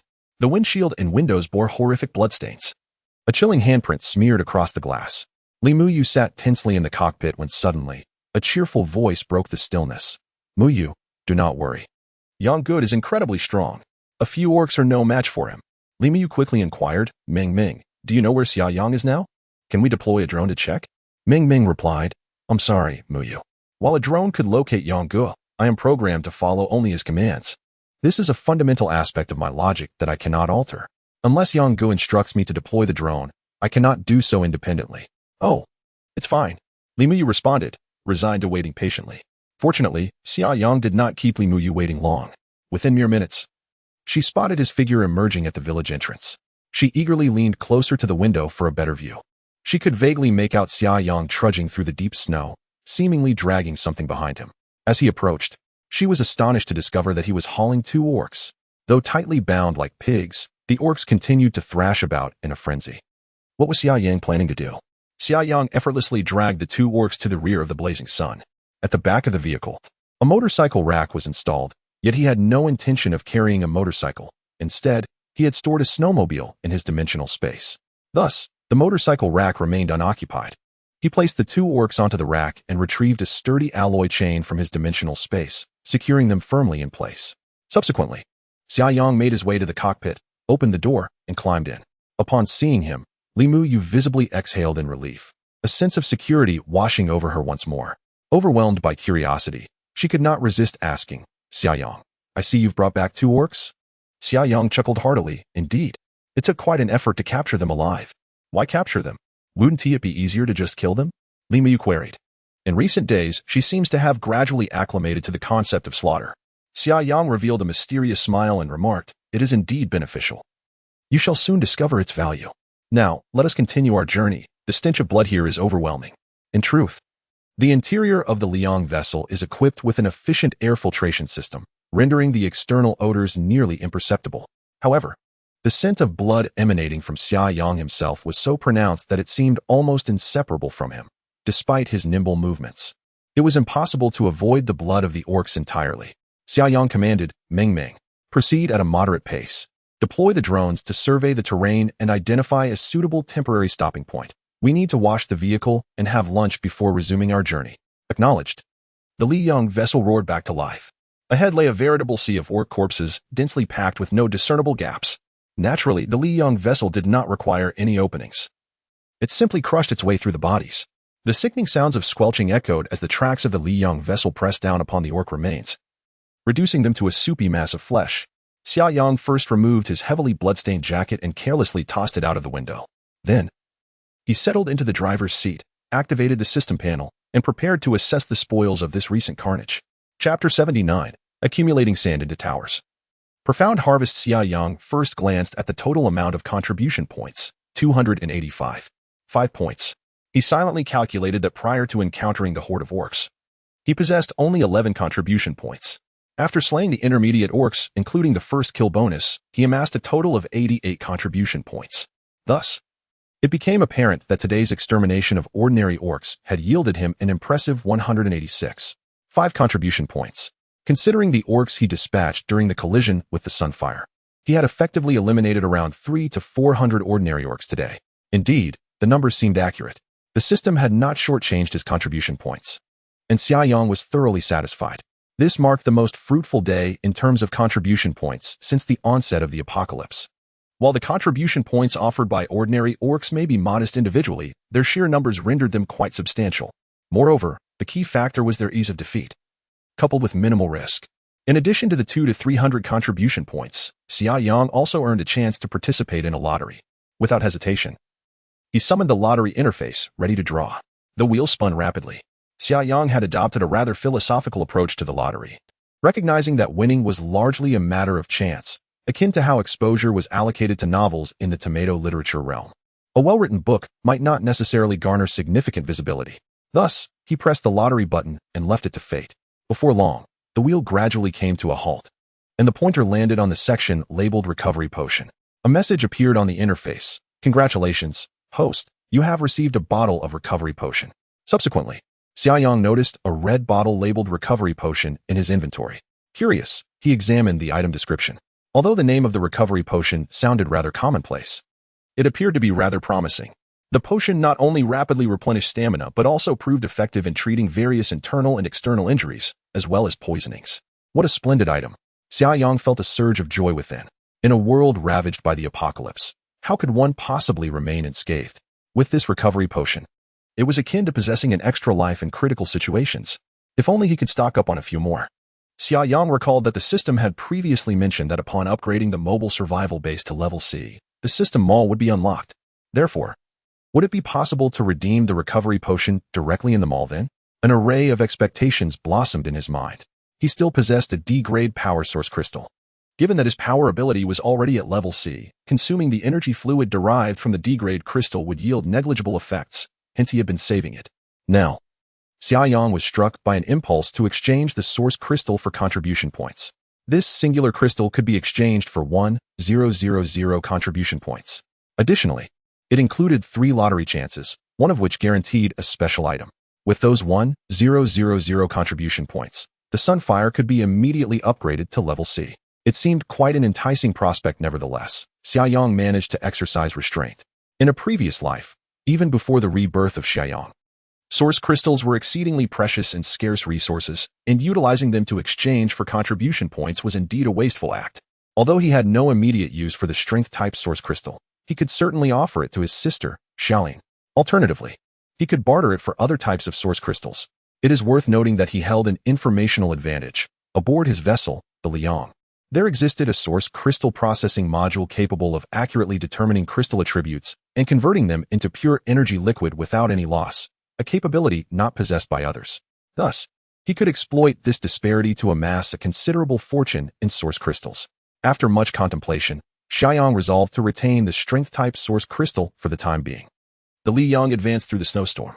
Shortly thereafter, Ming, having analyzed the imagery relayed by the drone, pinpointed a temporary resting spot, a roadside station adjacent to the national highway, which also served as a rest area. This station had surely fallen into disuse, devoid of any signs of human activity. Xia Yang perused the screen and acquiesced to Ming's suggestion. Consequently, the Liang traveled approximately a kilometer before veering into the spacious parking lot at the station's entrance. The vessel came to a gentle halt. Turning to Li Muyu with a cheerful smile, Xia Yang said, "Muyu, let us step out for a bit. It's still too early for lunch." Li Muyu, with a hint of caution, replied, "I can't shake the feeling that you might have some ulterior motive." With a chuckle, Xia Yang responded, "What happened to the fundamental trust between individuals? Just look at me, such a dashing young man with prominent brows and bright eyes. How could I possibly be scheming? I merely wish for you to breathe some fresh air. Don't you feel stifled being cooped up in the vehicle all day?" Li Muyu made an exaggerated retching gesture at Xia Yang's self-praise before conceding, "Fine. If you say so, let us get out. That's the spirit." Xia Yang nodded approvingly. "Just a breath of fresh air. No need to act like you're marching to your execution." The two returned to the rear cabin, where Xia Yang retrieved a fresh winter coat from the wardrobe, discarding the previous one, now stained with blood. Aware that Li Muyu would be residing aboard the Liang for some time, he had preemptively extracted several essential items from the dimensional space, as the storage capacity of the vessel was still quite ample. As Ming opened the door to the living quarters, Xia Yang leapt out first. Standing at the threshold, Li Muyu was immediately assaulted by the overpowering stench of blood, nearly causing her to vomit. The recent close quarters assault by numerous beast men had resulted in many being dispatched by the vehicle-mounted machine guns from all directions, leaving the exterior of the Liang marred by ghastly claw marks and splattered blood, as if it had been painted with a gruesome hue. How could the odor not be overwhelming? Li Muyu surmised that Xia Yang was deliberately testing her resilience. Thus, she steeled herself against the wave of nausea and gingerly descended the metallic steps. Upon witnessing the gruesome stains on the vessel's exterior, she nearly succumbed to her queasiness once more, gagging for a while before gradually regaining her composure. Our first task is to wash the car, exclaimed Xia Yang with a cheerful smile. He approached and opened the small luggage compartment of the Liang vehicle, retrieving a hose and attaching the pressure nozzle.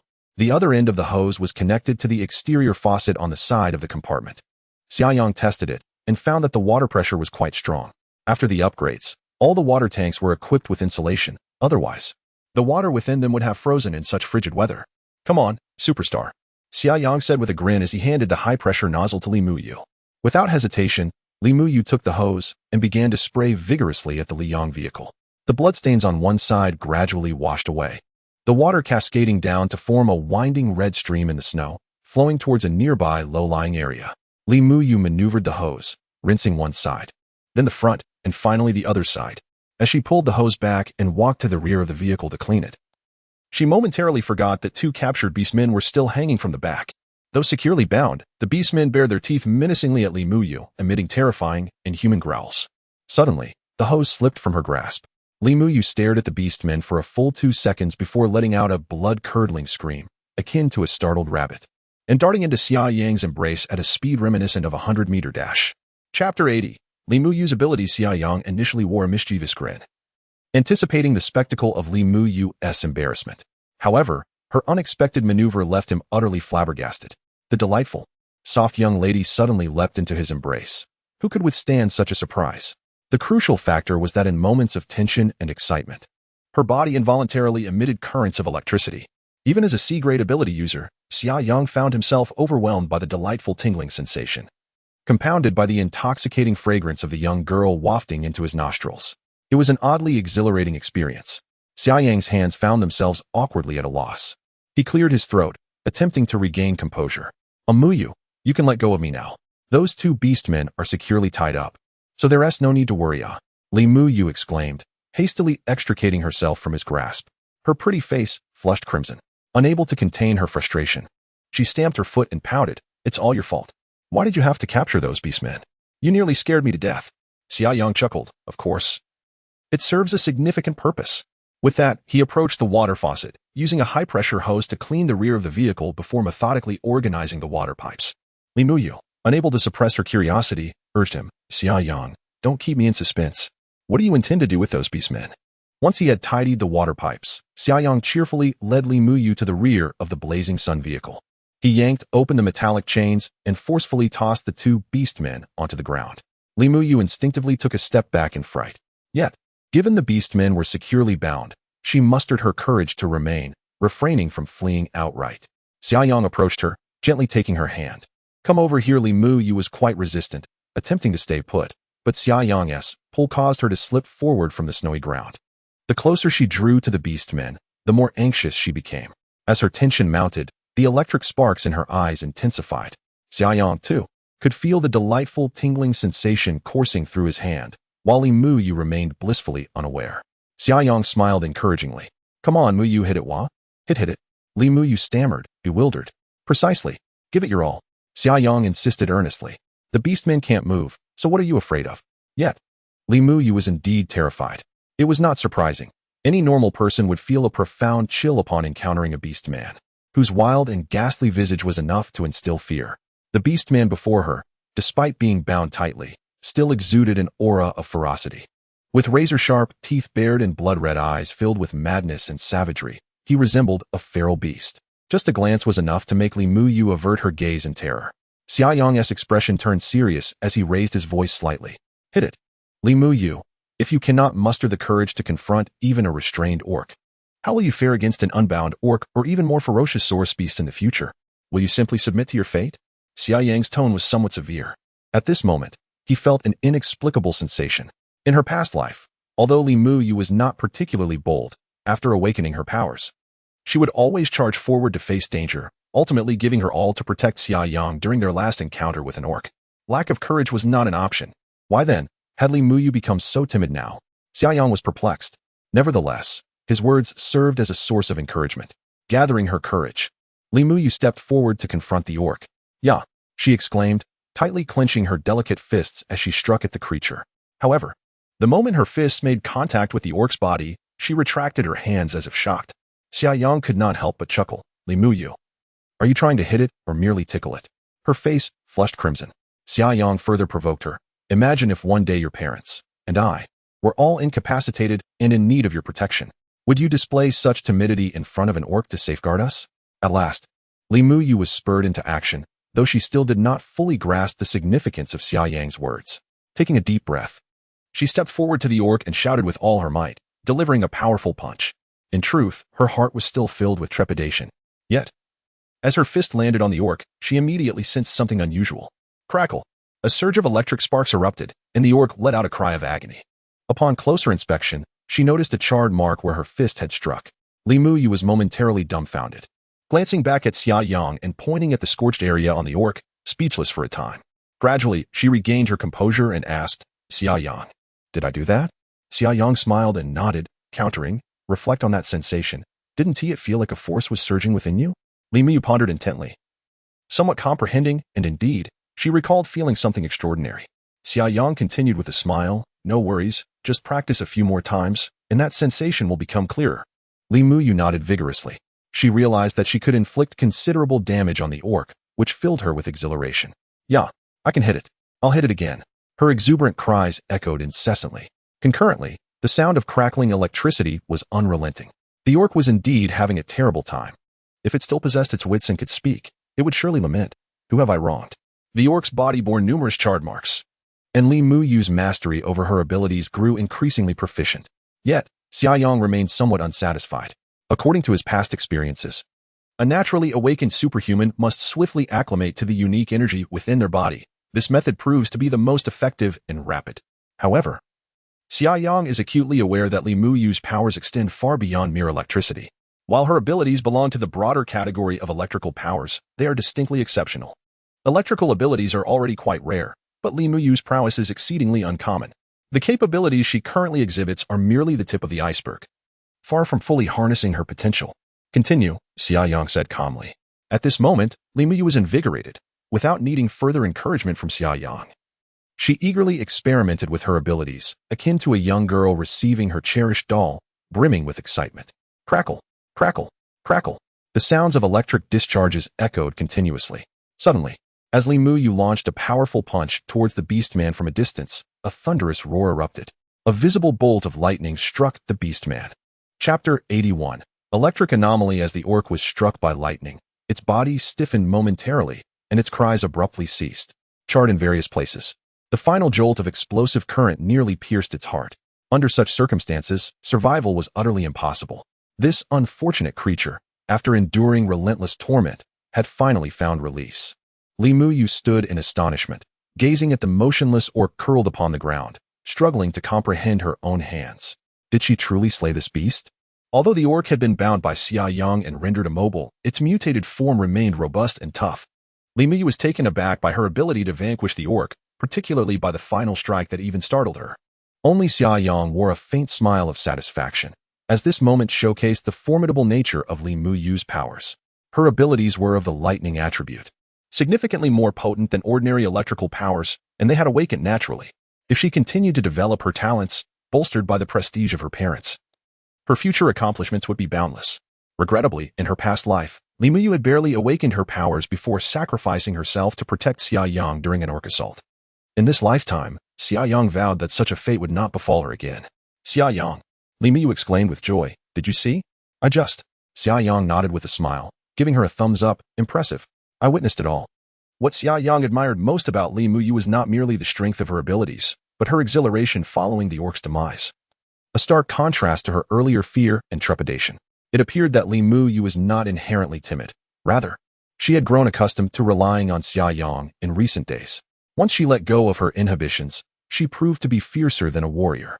With an encouraging smile, Xia Yang said, Muyu, keep up the good work. The moment you can effortlessly wield your powers, that will mark your true transformation. Power. Li Muyu mused, a hint of confusion crossing her face. Xia Yang, I was just wondering why I was able to unleash such formidable currents. I can't be. Xia Yang, grinning, reassured her, do not fret. You have merely awakened your abilities. Is there really such a thing as powers? Li Muyu could not contain her astonishment. Monsters and mutated orcs have appeared. What is so strange about humans possessing extraordinary abilities? Xia Yang replied with a smile. You should be grateful for your awakening instead of lamenting becoming a thoughtless, mindless beast, right? Li Muyu instinctively nodded, then turned to Xia Yang with curiosity sparkling in her eyes.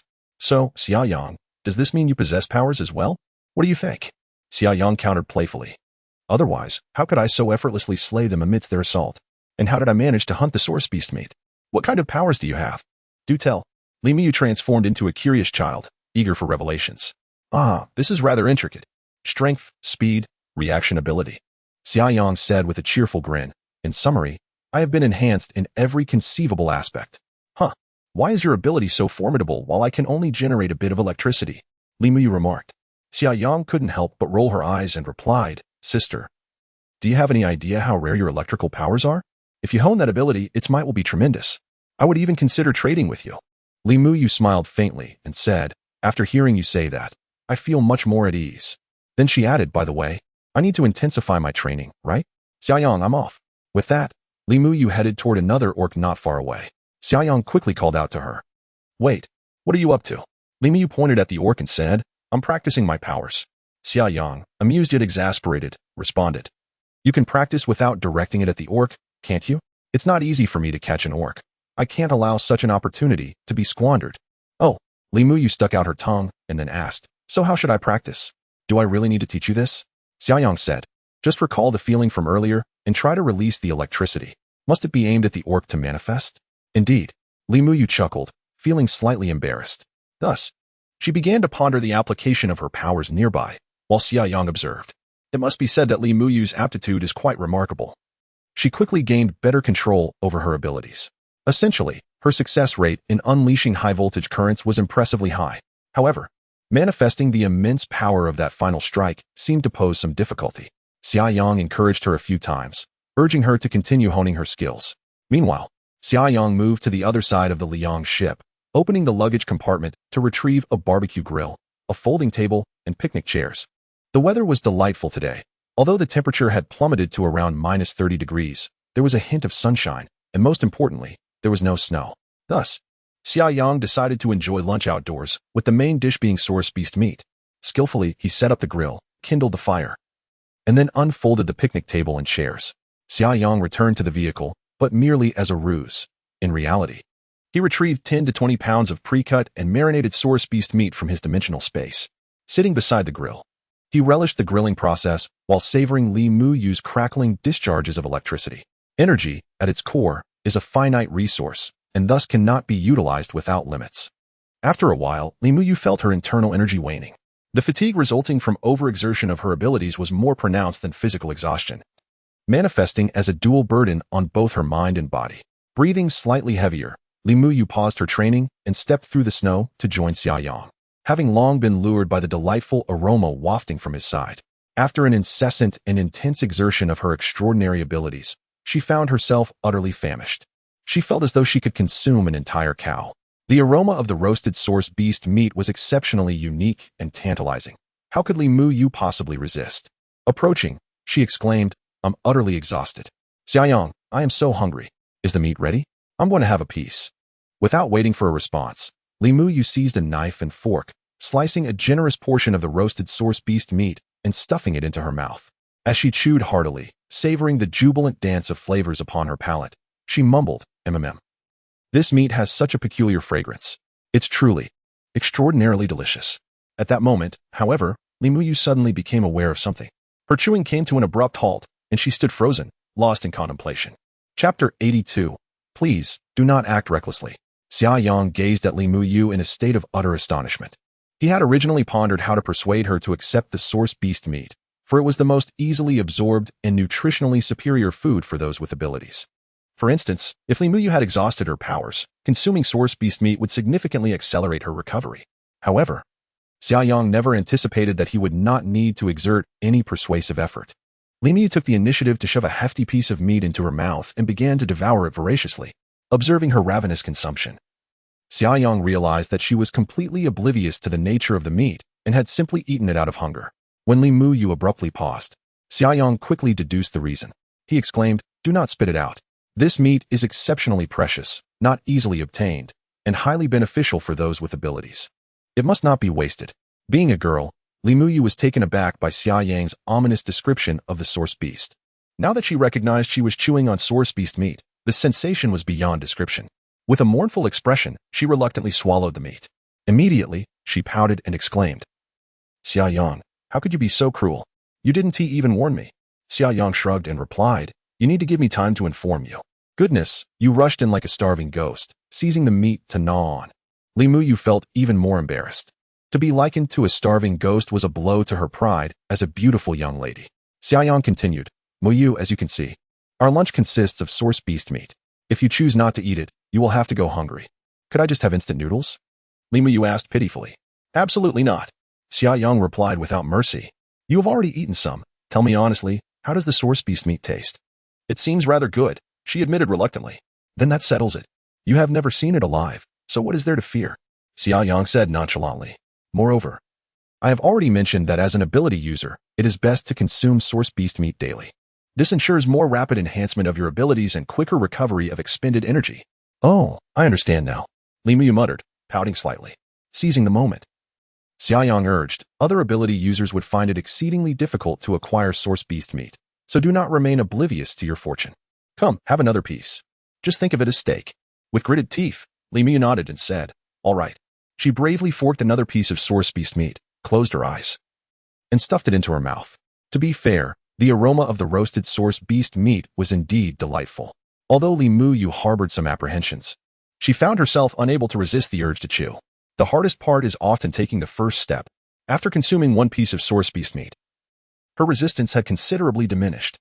Thus, the two of them continued to eat, and before long, they had polished off nearly 20 pounds of roasted meat. Li Muyu, gently caressing her abdomen, shyly remarked, "I have an insatiable appetite today. It feels as though I've consumed the equivalent of 3 days' worth of meals." Xia Yang chuckled, responding, "It's perfectly normal.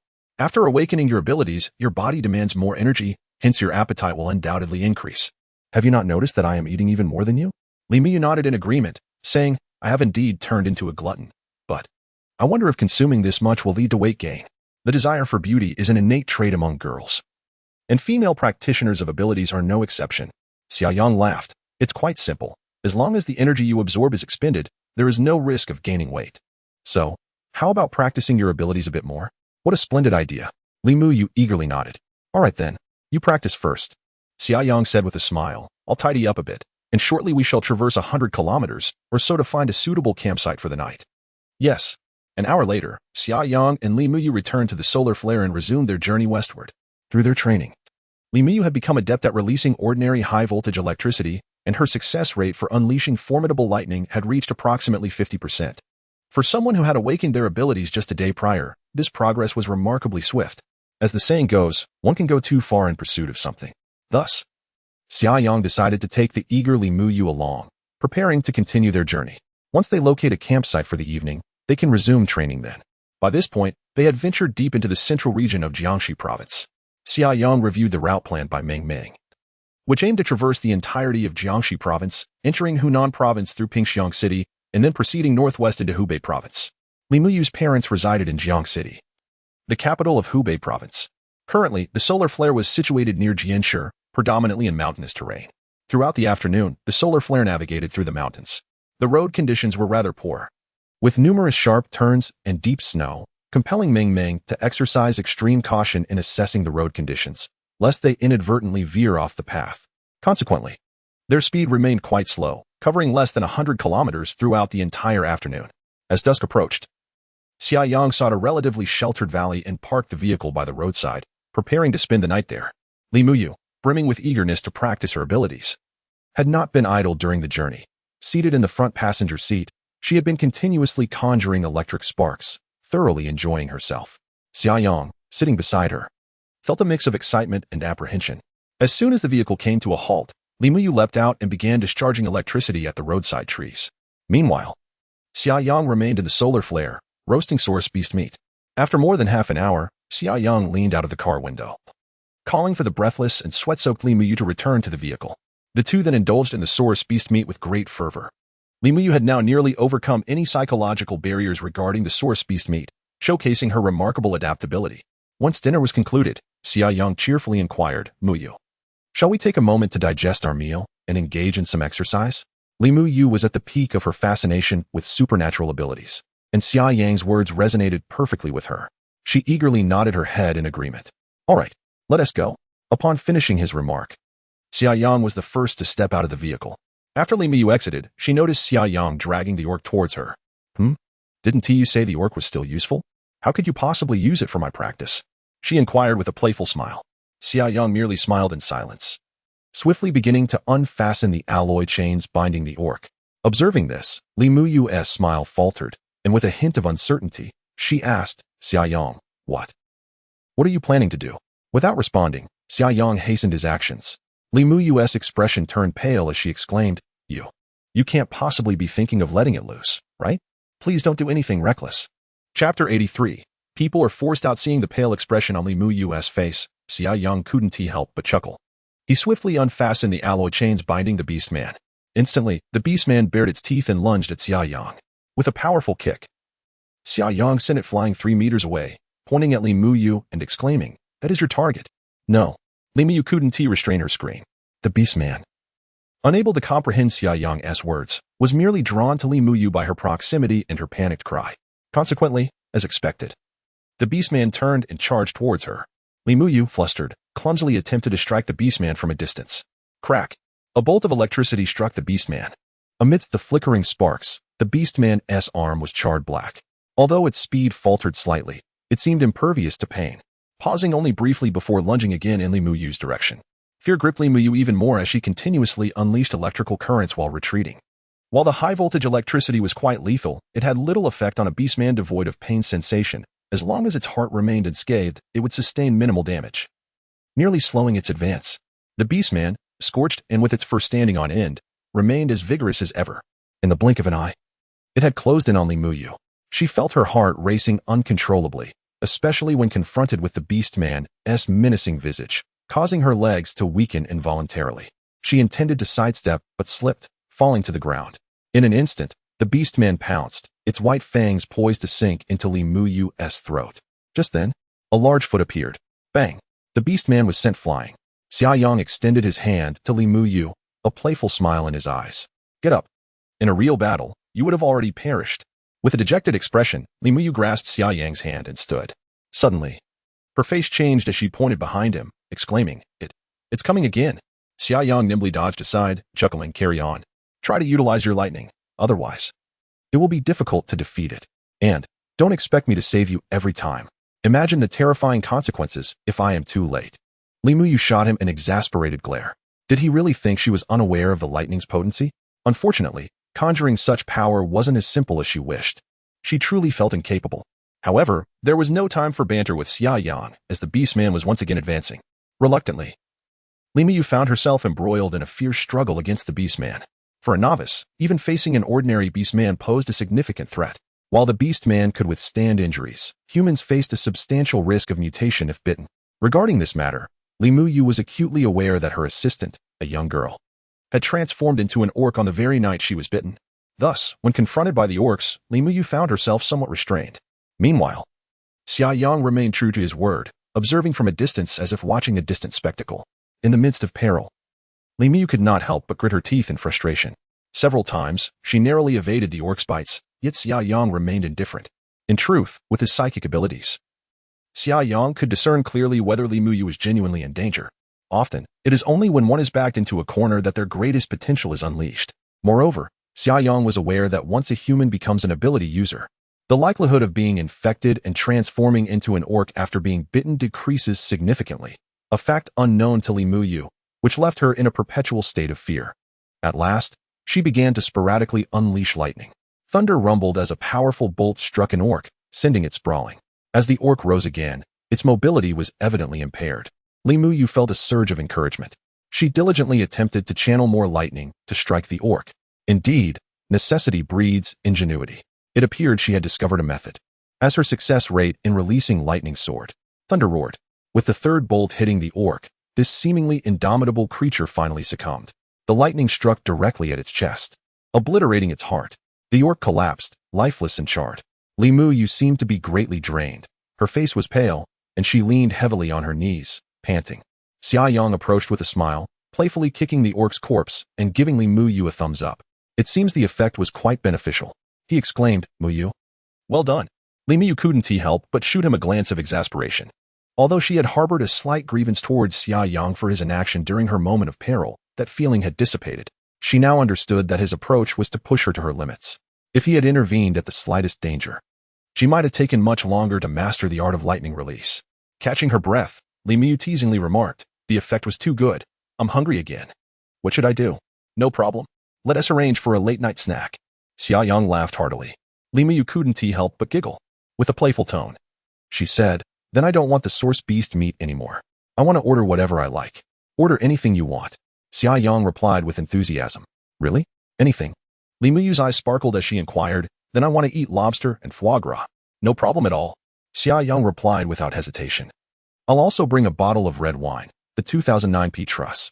How does that sound?" Xia Yang couldn't help but chuckle inwardly, realizing that the girl's perspective was still rather limited. If she were to crave the finest black truffles or caviar, Xia Yang would indeed be at a loss. For even with ample resources, acquiring such world-renowned delicacies in bulk is a formidable challenge when time is of the essence. However, he had ordered several hundred portions of exquisite lobster and French foie gras from the most prestigious French restaurant in the Sand Mountain region. The supply from his dimensional space was more than sufficient. Li Miyu, with a look of skepticism, inquired, "Really? Are there truly lobsters? I didn't see any in the refrigerator. And what about the 2009 Pomerol?" The 2009 vintage of Pomerol had been unanimously rated as a perfect wine by numerous wine critics. Even among the renowned Pomerol Reds, only a select few vintages have received such acclaim, and 2009 is one of them. Thus, the price for this particular year far exceeds that of ordinary vintages. Xia Yang laughed heartily. "When have I ever deceived you?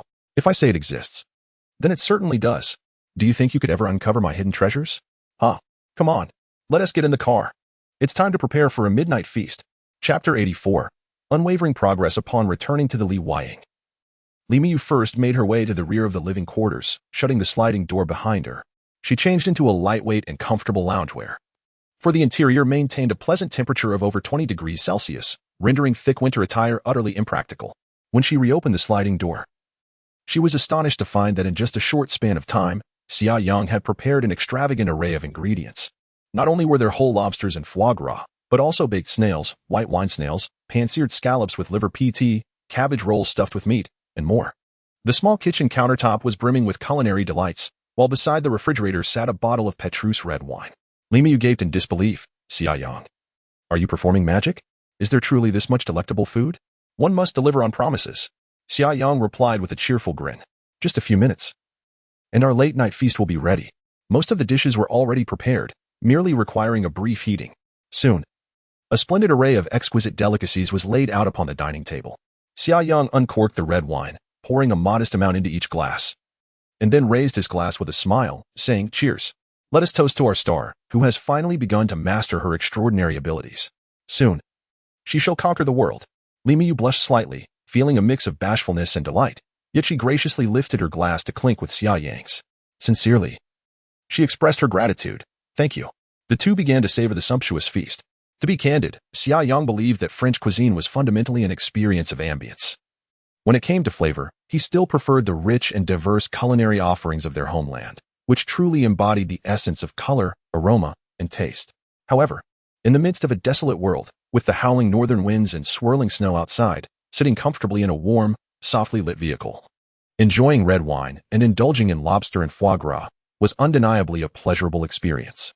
Li Miyu took a sip of red wine, her cheeks blooming like vibrant flowers under the gentle glow of the lights. The vehicle was enveloped in soft melodies, and despite the absence of candlelight, the atmosphere was almost perfect. Alas, Xia Yang seemed somewhat oblivious to the romantic ambience. Perhaps it was simply because he had yet to fully indulge in such perilous times.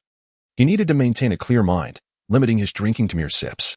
Li Miyu's enchanting eyes frequently darted towards Xia Yang, observing him relishing the feast, and she couldn't help but grit her teeth in frustration, wishing to unleash a bolt of lightning to rouse him from his indulgence.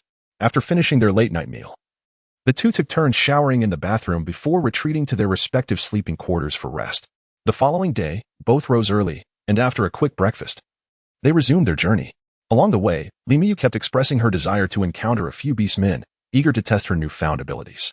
However, as often is the case, fate had other plans. The day passed without incident, and not a single beast man, or even a strand of beast fur, was encountered. as if the entire icy realm contained only the two of them, journeying in solitude. At noon, they found a place to park and enjoy lunch, foregoing a midday rest. After a brief respite of merely a few minutes, they continued on their way. As dusk approached, the Xia Yang vessel had traversed the entirety of the southern Jiangxi province, passing through Pingxiang City and entering the southern Hunan province. The subsequent route would veer northward, skirting the shores of Dongting Lake at Bailing before entering the northern Hubei province, ultimately arriving at Jiangxing. It was now a little past 5 in the evening, and the further west they traveled, the later the onset of darkness. Summer Yang noted that visibility on the road remained quite good at this hour, prompting him to decide to cover additional ground. The Liang vessel sped through the territory of Liling. A voice chimed in from the cockpit. "Brother Yang, based on recent monitoring of various radio frequencies and satellite communication signals, it appears that the urban area of Sanshan has completely fallen. The military, having incurred substantial losses, has retreated near Jianzhou."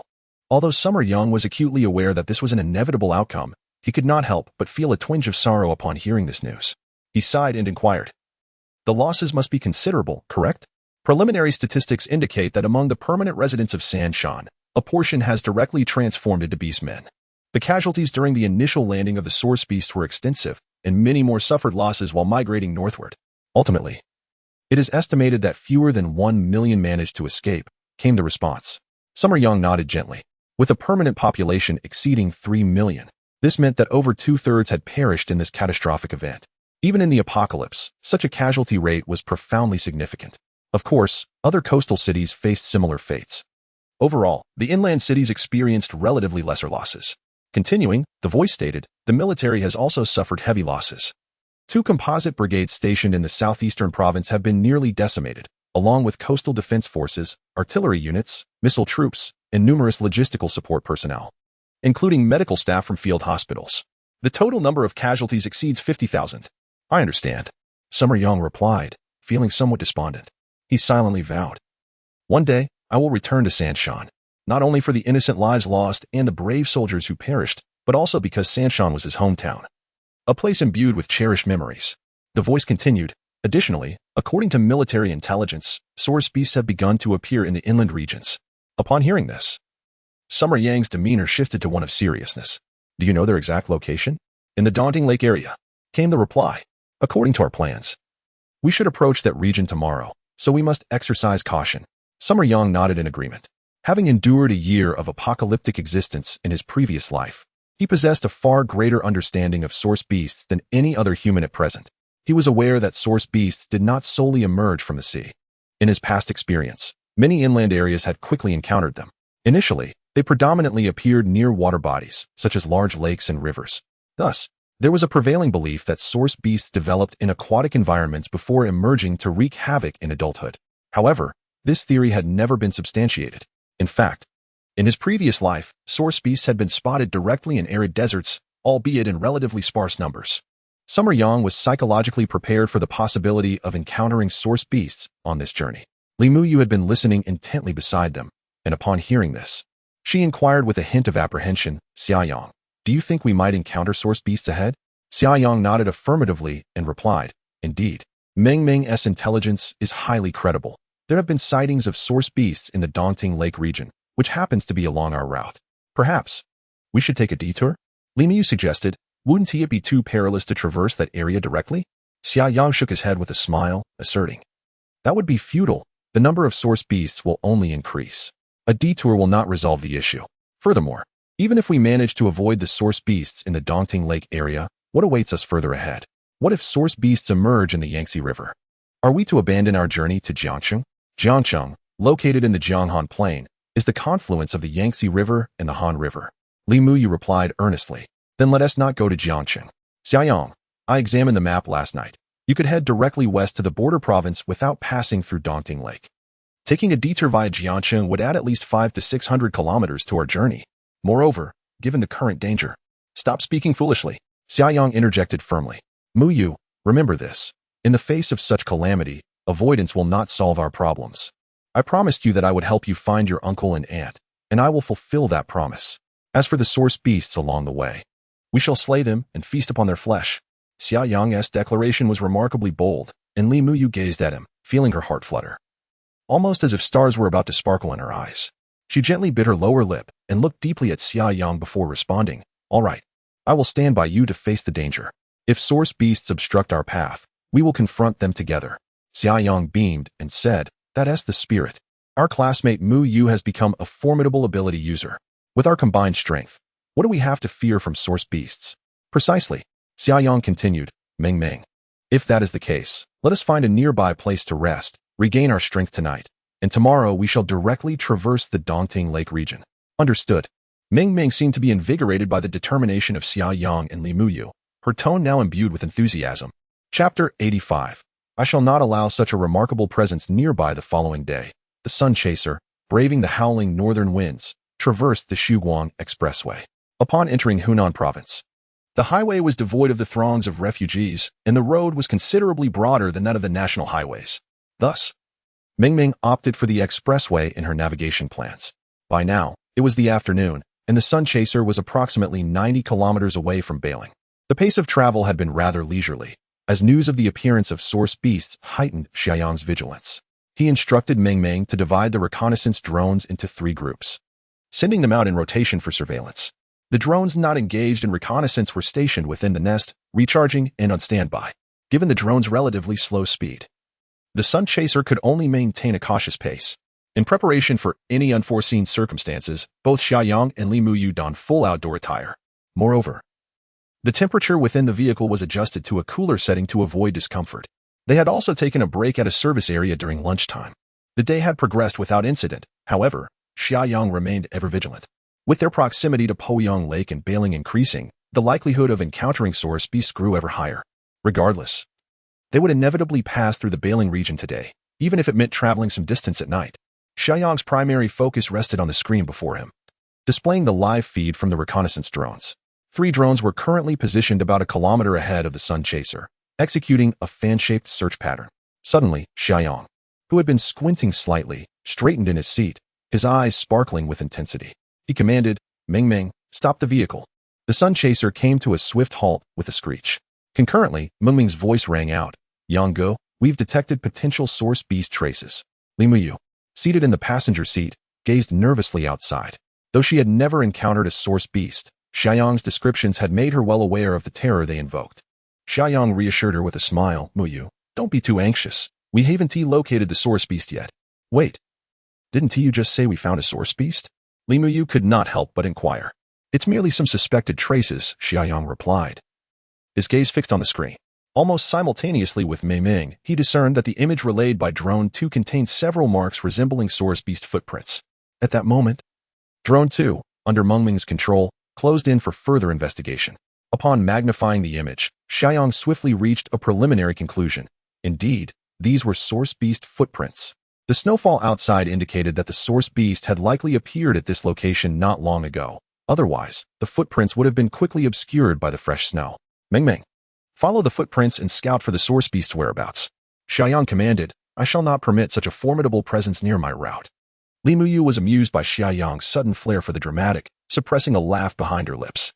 "Understood." Mei Ming seemed to catch Xia Yang's enthusiasm. Her spirit ignited with the thrill of adventure. The blazing sun vehicle stood silently in the midst of the desolate highway.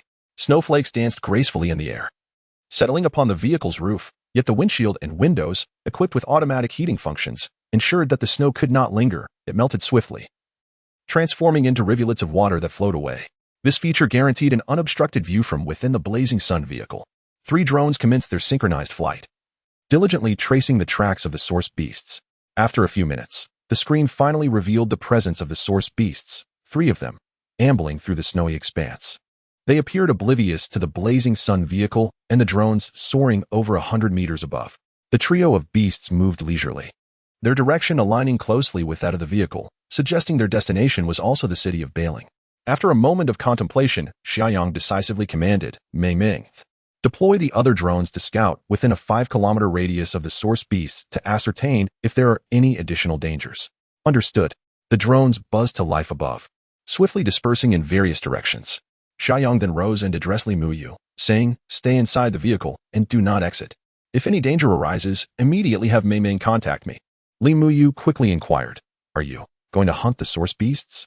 "Of course," Xia Yang replied. "Having encountered them, how could we let them slip away so easily?" I will accompany you. Li Muyu insisted. My abilities will surely be of assistance.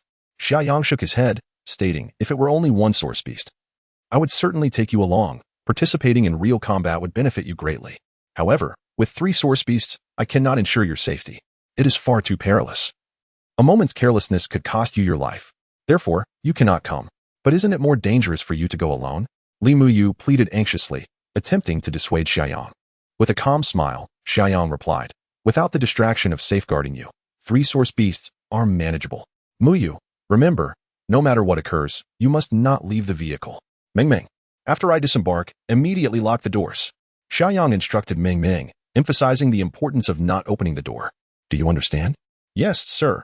Meng Meng responded solemnly. Xia Yang offered Li Muyu a reassuring glance before pushing open the vehicle's door and leaping out. He closed the door behind him with a decisive click. Meng Meng promptly locked the door. Li Muyu rushed to the window on the driver's side, calling out to Xia Yang, be sure to stay safe. If you can't win, just run. Xia Yang couldn't help but smile, nodding at Li Muyu before taking 2 strides forward, vaulting over the guardrail that barely protruded 10 centimeters above the snow, and charging down the slope. As he ran, he instructed, Meng Meng, redirect one drone to guide me. Additionally, cease the transmission of images back to the cockpit display. There were certain secrets Xia Yang preferred Li Muyu not to witness, such as the existence of the dimensional space. Understood, Yang Ji, Meng Meng affirmed. Before long, Xia Yang had vanished from Li Muyu's line of sight. She sat anxiously in the cockpit of the Li Yang, her mood exceedingly tense. The screen displaying the drone's footage had abruptly gone black. Li Muyu hurriedly inquired with Meng Meng, who merely stated that there had been a display malfunction and that she was diligently troubleshooting, after which she fell silent. Left with no choice, she fidgeted restlessly in the cockpit, awaiting further developments.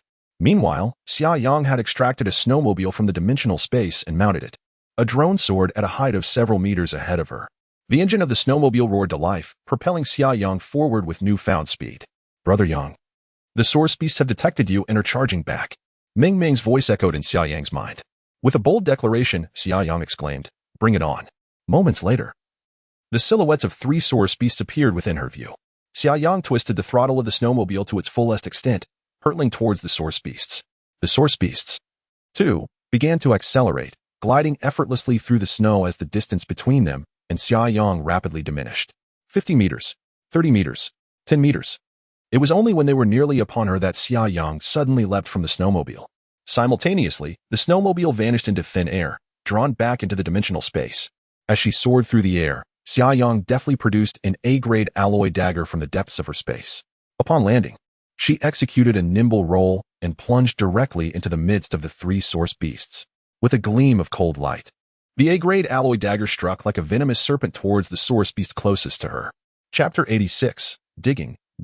10 minutes later, the snow-covered ground was stained with a shocking amount of blood. The lifeless bodies of 3 source beasts lay sprawled upon the earth. Xia Yang was slightly out of breath, his polar protective suit torn in several places, with 3 deep gashes marring his legs. Furthermore, there was a wound on his face, albeit a shallow one, allowing his handsome features to remain largely unscathed. As he gently pressed on the wound on his thigh, a sharp intake of breath escaped him, a reminder of the close call he had just experienced. Given Xia Yang's overall prowess, facing 3 D-grade source beasts would typically pose little challenge. Even if a swift victory was not achievable, he would at least avoid injury. However, fortune had not favored him this time. One of the source beasts was perilously close to advancing to C-grade. While it still classified as D-grade, its strength was significantly superior to that of its peers. Despite the assault from all 3 source beasts, Xia Yang ultimately triumphed through his agile movements and the precision of his sharp alloy dagger. Yet, he sustained a wound in his leg from the notably more powerful beast. The 3 gashes were inflicted when he narrowly dodged a claw strike, leaving him with a deep laceration. Fortunately, the recovery abilities of an ability user far exceed those of an ordinary person. Although the wound appeared gruesome, it was not severe. There would be no need for stitches. In 2 or 3 days, he would be nearly healed. Thus, despite the minor injury, Xia Yang's spirits remained buoyant. He instructed Meng Meng to oversee the drone's perimeter surveillance while he, clutching his A-grade alloy dagger, limped toward the carcasses of the source beasts. The act of harvesting their materials was familiar territory for him. As he deftly sliced open the beasts' abdomens with his dagger, he hummed a little tune to himself. With my small dagger, I dig. Unearthing great source crystals, my heart blossoms with joy. In a short while, Xia Yang had extracted 3 source crystals. Remarkably, The crystal from the beast nearing its upgrade was significantly larger than the other two. Unfortunately, it still fell within the D-grade category, lacking the requisite accumulation for a transformative upgrade. After securing the crystals in his dimensional space, he also collected the bodies of the three source beasts. However, after a moment's contemplation, he retrieved one of the carcasses from his storage. He then took his dagger and severed the two stoutest legs from the source beast, placing the remaining portion back into the dimensional space. In the cockpit of the Liang, Li Muyu was in a state of anxious distress. With Xia Yang having vanished from her sight, she was left in agonizing silence, unable to hear or see anything, and could only await his return with bated breath. Time seemed to stretch infinitely. At last, she spotted a figure emerging into her view, seemingly dragging something behind. Ming, is that Xia Yang returning? Li Muyu inquired hastily. The distance was too great for her to see clearly. If it were not for Xia Yang's arrival, she would have to prepare for a confrontation. Indeed, it was Brother Yang returning, Ming said with relief. Li Muyu, whose heart had been in suspense, finally felt a sense of relief. She clenched her fist in exhilaration, exclaiming, "Yay, that's wonderful." As Xia Yang drew nearer, Li Muyu gradually discerned that he was dragging two robust beast legs. The legs were nearly as long as an adult's height and appeared incredibly sturdy, clearly heavy. As Xia Yang approached further, Li Muyu noticed the scars and blood on his body, causing her heart to race once more. She rushed to the car window, vigorously waving at Xia Yang. At that moment, Xia Yang had returned to the lower section of the cockpit, commanding Ming to open the window, allowing Li Muyu to lean out. With great concern, she inquired, "Xia Yang, are you hurt? Is it serious?" Xia Yang grinned, replying, "I'm fine. Don't get out of the car. Let me handle these beast legs first. Muyu, please fetch the preservation bags from the bottom drawer on the far right of the cabinet." "Oh, all right. Just a moment," Li Muyu responded, dashing to the living quarters. She found a large pack of preservation bags at the location Xia Yang indicated and returned to the cockpit, passing the bags through the window. Xia Yang had already begun slicing the beast legs with an alloy dagger. Although the legs had been frozen solid, the A-grade alloy dagger was exceptionally sharp, making it effortless to cut through the beast flesh as if it were tofu. Li Muyu leaned against the window, conversing with Xia Yang. "So, this is the leg of a source beast?" she asked curiously. "Yes, not as terrifying as you imagined, right?" Xia Yang chuckled. While speaking, he meticulously placed the sliced beast meat into individual preservation bags.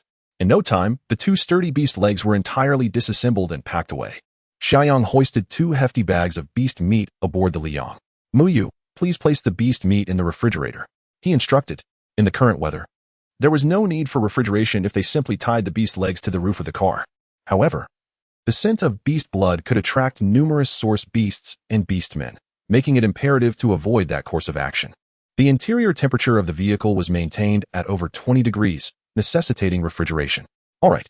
Li Muyu accepted the heavy bags and asked, "Should I put them in the freezing compartment?" "Preserve them." Xia Yang thought for a moment before adding that they would need to marinate them before freezing. "Understood."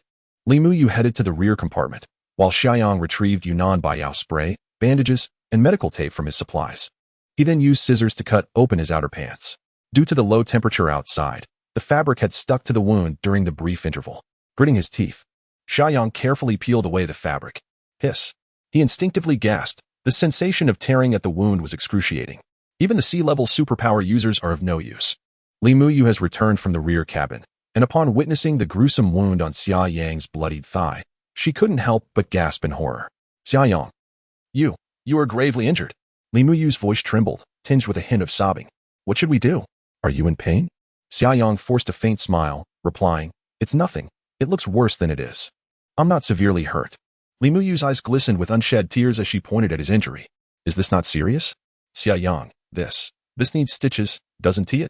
I have learned some basic first aid. Do you have a first aid kit in your car?" Although Xia Yang was in considerable pain, seeing Li Muyu's worried expression warmed his heart, making the agony seem somewhat less intense. "Don't be anxious, truly, it's not a big deal," Xia Yang reassured her.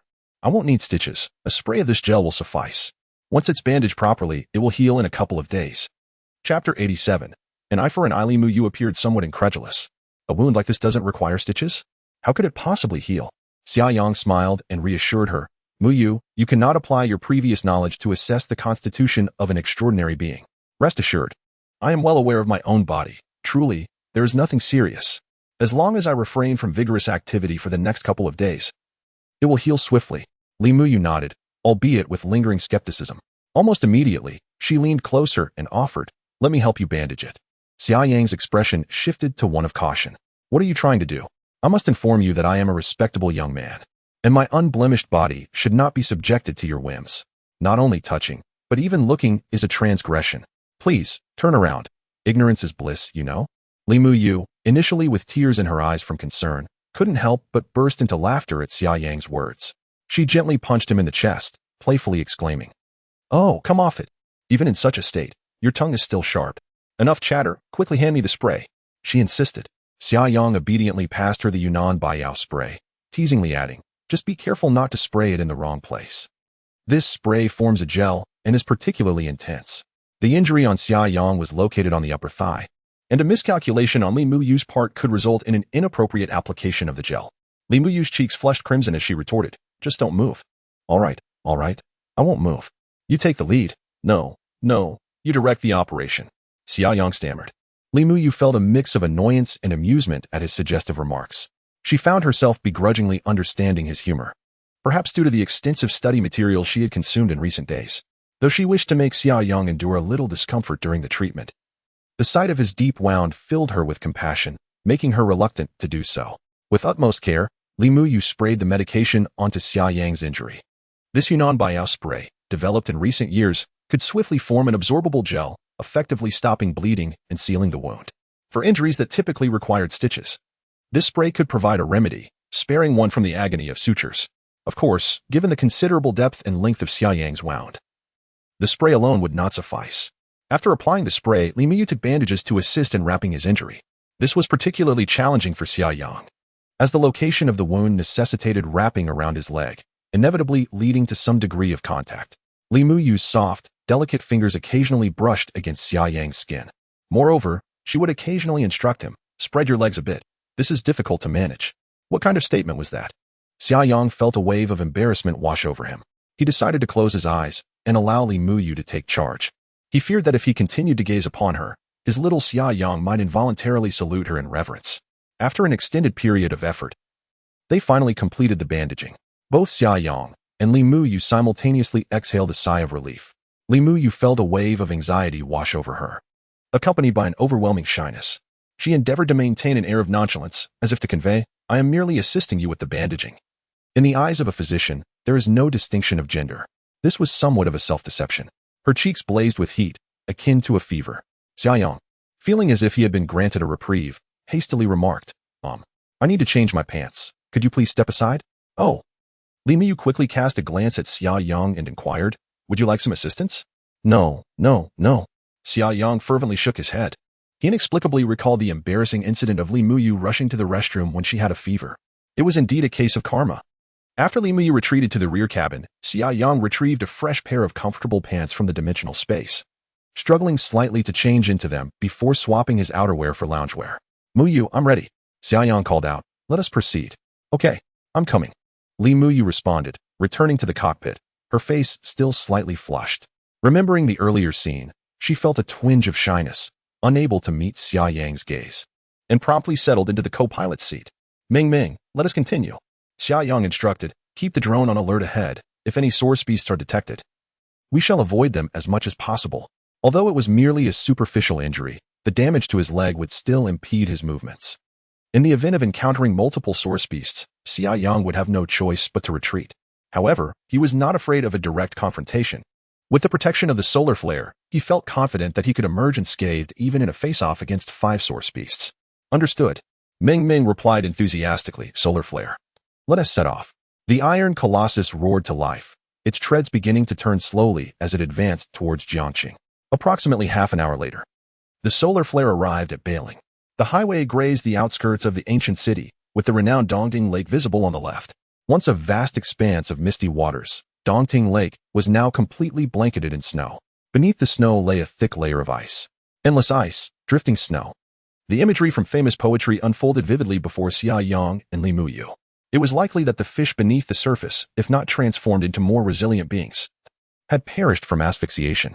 The frozen world not only represented a drop in temperature, but also spelled disaster for the entire ecosystem of Blue Star.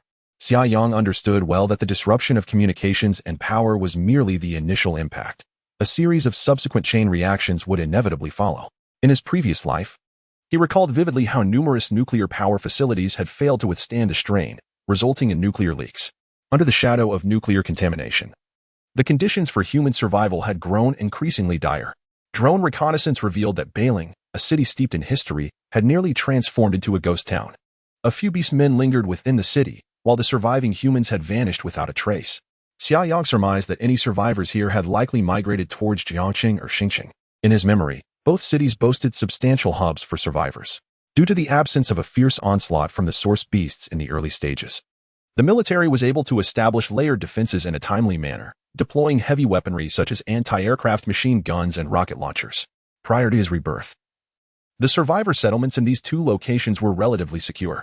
Although they had endured several incursions by source beasts, the losses were limited to a few personnel and equipment. They had never been completely overrun. This reassured Xia Yang enough to send Li Mu Yu to Jiang City. Drones had also detected traces of source beast activity on the surface of Poyang Lake. However, they were situated quite far from the highway, with the nearest being approximately 4 kilometers away, so they did not discover the Liyang. Consequently, Xia Yang chose not to provoke them and instructed Ming Ming to maneuver the Liyang swiftly past the area. As they distanced themselves from Balan City, the signs of source beasts gradually faded away. Nevertheless, Xia Yang remained vigilant. Despite the encroaching darkness, he resolved to travel some distance through the night, striving to put as much distance as possible between them and Balan. As night fell, the moon shone brightly, and the reflection off the snow provided some illumination. Thus, within the dimly lit cockpit of the Liyang, both Xia Yang and Li Mu Yu could still discern the road ahead. By around 9 o'clock in the evening, Xia Yang noted on the map that they had approached Honghu Town, roughly 100 kilometers away from Balan.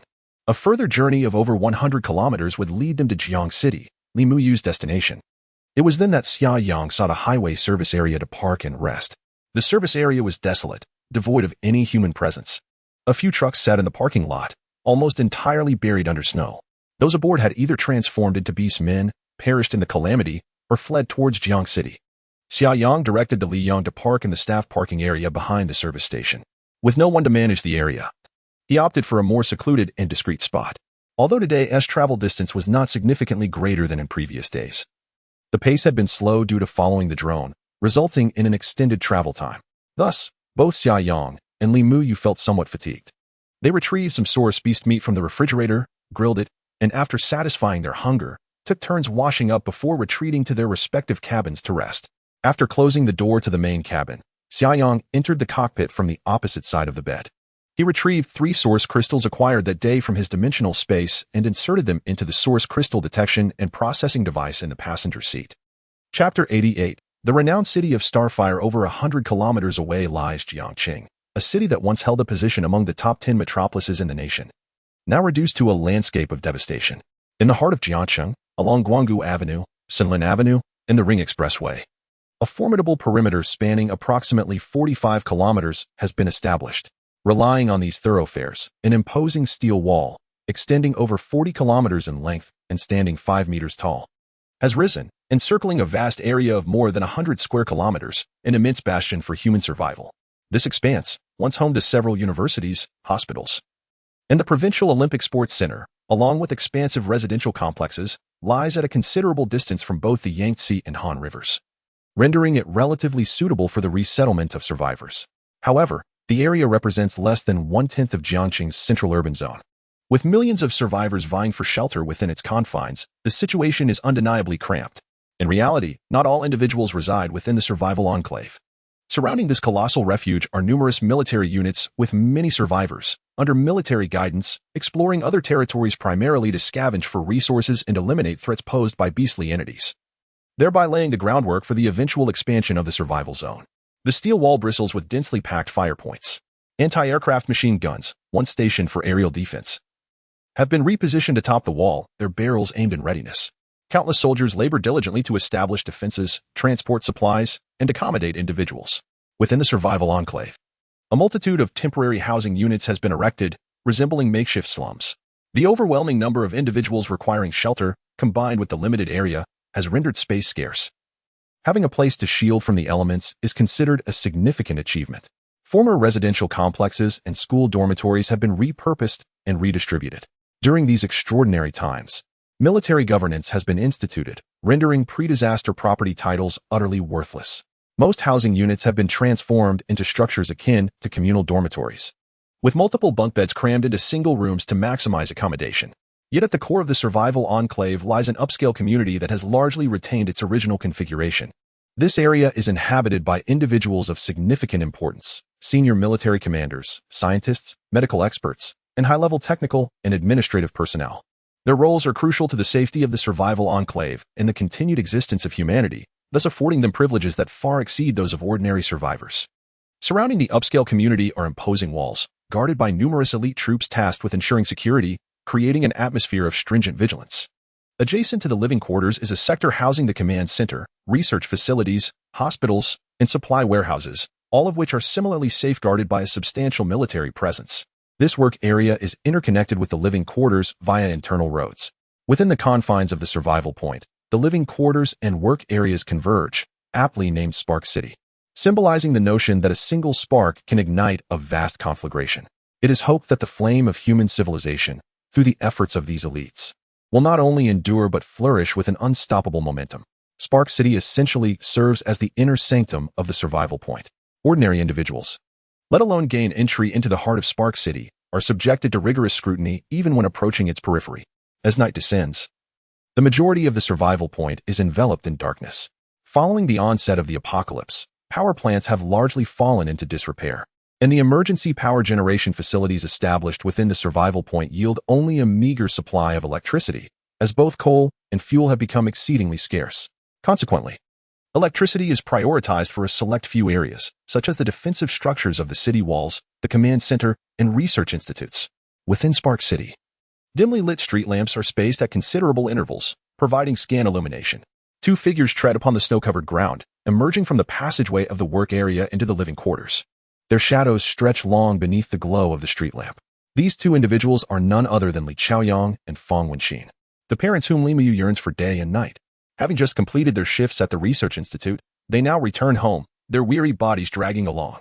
As exceptional talents, they have been under the military's protection since the early days of the apocalypse.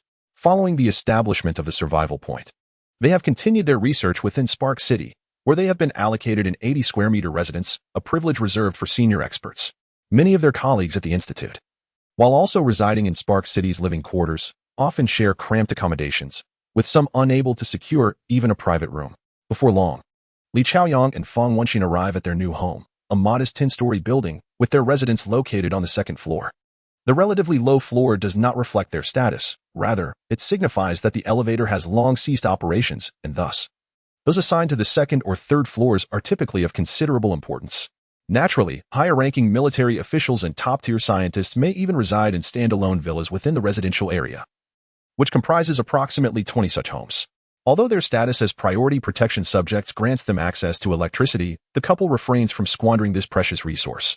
Entering their abode in darkness, after a brief wash, they return to the bedroom and finally switch on a small bedside lamp. Despite their exhaustion, a glimmer of enthusiasm adorns Xia Yang's countenance.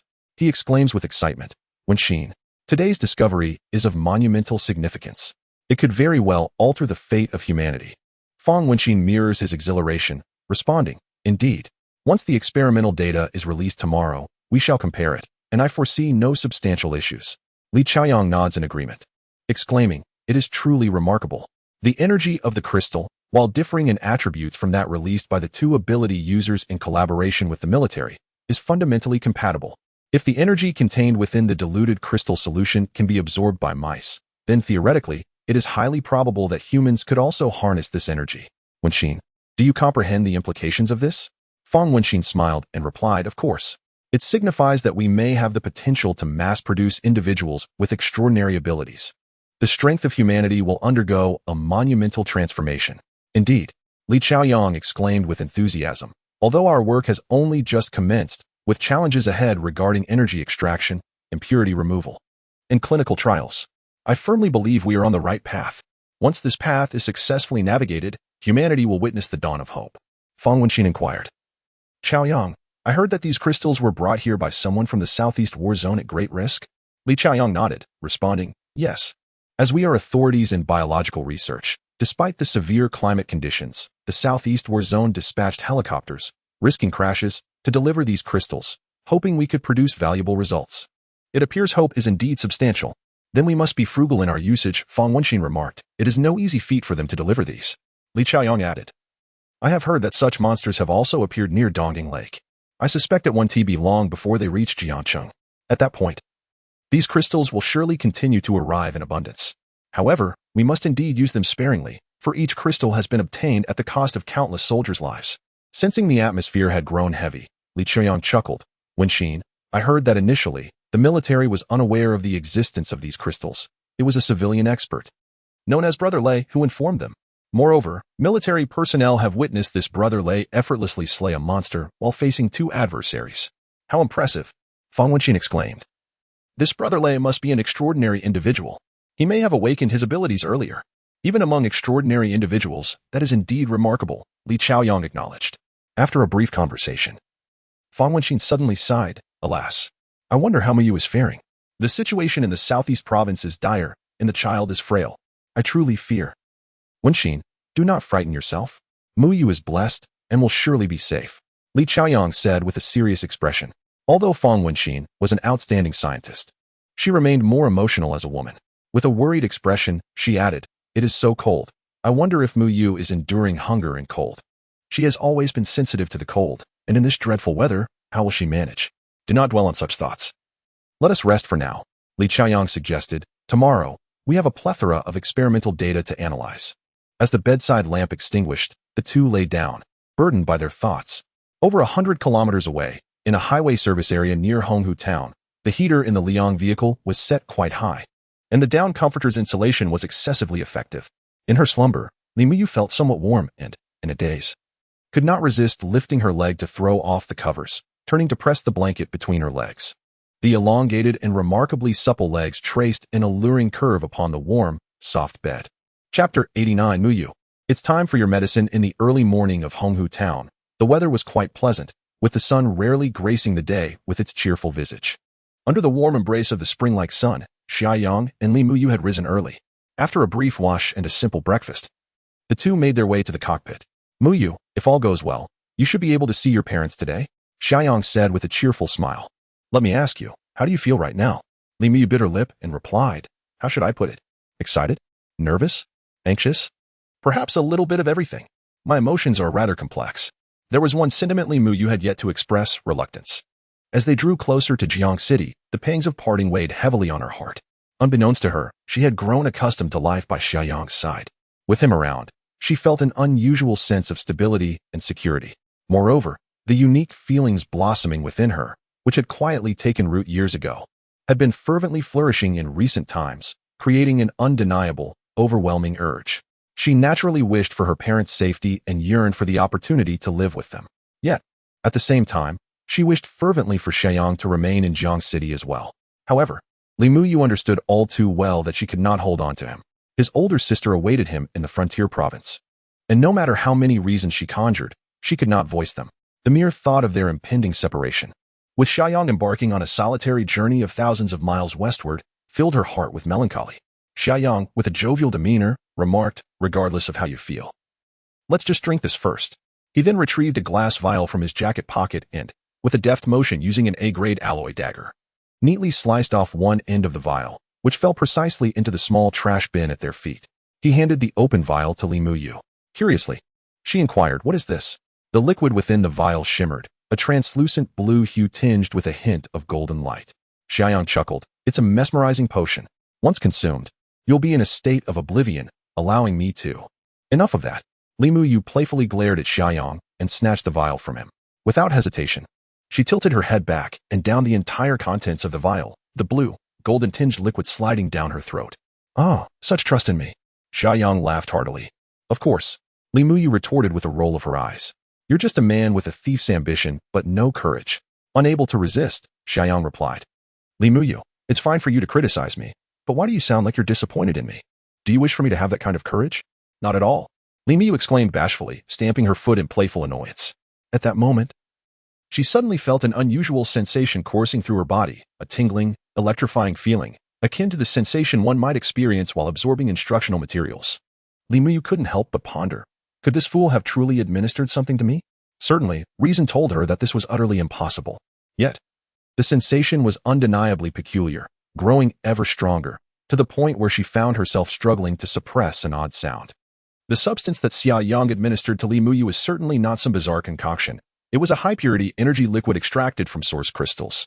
The previous night, before retiring, Xia Yang had meticulously assessed the 3 newly acquired source crystals using specialized equipment. Remarkably, the largest of these crystals possessed an electrical attribute. One must acknowledge that Li Muyu was rather fortunate. Although she possessed a unique lightning attribute ability, consuming the electrical source crystal could indeed elevate her power level. However, despite the crystal's larger size and greater energy content compared to ordinary crystals, a single one would still fall short of advancing her abilities to level C. Nevertheless, a significant improvement from her current state was assured. Xia Yang was uncertain about the mild discomfort that might accompany the ingestion of the electrical energy liquid. Thus he remained attentive to Li Muyu's condition, noticing her apparent unease and the faint flush that graced her cheeks. He realized the energy liquid had begun to take effect. "Muyu, how do you feel?" Xia Yang could not help but inquire. Struggling against the unusual sensations coursing through her body, Li Muyu playfully retorted, "What have you made me drink? Why does it feel so strange?" Xia Yang found her voice laced with an alluring quality, stirring a tumult of emotions within him. "It's a tonic. It will benefit your ability progression," he replied, unable to resist asking, "Do you sense the electrical energy?" Li Muyu clenched her teeth internally. "Not only do I sense it, but it is overwhelmingly intense. I feel as if I am electrified all over." Her face flushed as she remained silent, desperately suppressing any sounds. The mild discomfort brought on by the energy liquid persisted, and the electric current seemed to intensify. Xia Yang observed Li Muyu and could not help but chuckle. For her hair began to stand on end, reminiscent of childhood encounters with static electricity at a science museum. Unable to contain himself, he pulled out his phone and captured a photograph of her. Li Muyu, with her eyes closed, braced herself against the gentle electric shocks, unaware of Xia Yang's small act.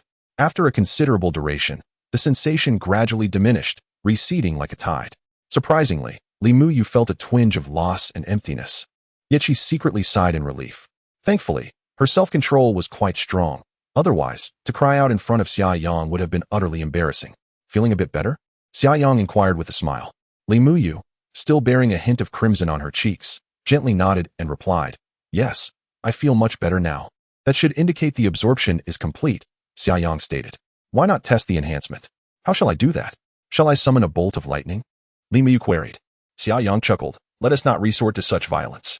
He then called out, "Meng Meng, lower the window on Muyu's side." "All right." "Yang go."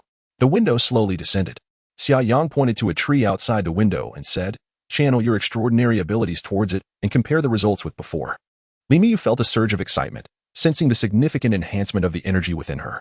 After a brief moment of concentration, she raised her palm toward the distant tree. With a thunderous roar, a bolt of lightning, twice as powerful as before, struck the trunk with precision. The tree, boasting a diameter of nearly 40 to 50 centimeters, was cleaved open, leaving a gaping hole, its edges charred and still emitting wisps of smoke. A faint creaking sound echoed through the air. Xia Yang's expression shifted slightly as he exclaimed, "Meng Meng," quickly reversed to avoid it. "The tree is about to fall." Chapter 90. Arrival in Jiangcheng. Mingming's reaction was swift. The Sun Chaser vehicle promptly engaged and swiftly reversed. The next moment, a massive tree came crashing down with a resounding thud, landing heavily on the ground. Had the Sun Chaser not retreated in time, it would have undoubtedly been struck directly. Li Muyu stared in astonishment at the devastation before her. Incredulity etched on her face as she glanced at her own hands. Was this truly the result of her own strike? Had she really felled a tree large enough for a single person to embrace? It felt surreal, as though she were caught in a dream. Xia Yang could not help but exclaim, "Muyu, you are incredibly fierce." Li Muyu pouted playfully and retorted, "Am I? Wasn't it you who urged me to give it a try? I had no idea the destructive power would be so immense." Xia Yang laughed heartily, saying, "Whoever marries you in the future had better be cautious. If a disagreement arises, and you were to unleash such a blow, who could withstand it?" Li Muyu's eyes sparkled as she gazed deeply at Xia Yang, stating, "Then I shall find a man whose strength surpasses my own. Won't that suffice?" Her gaze was quite captivating.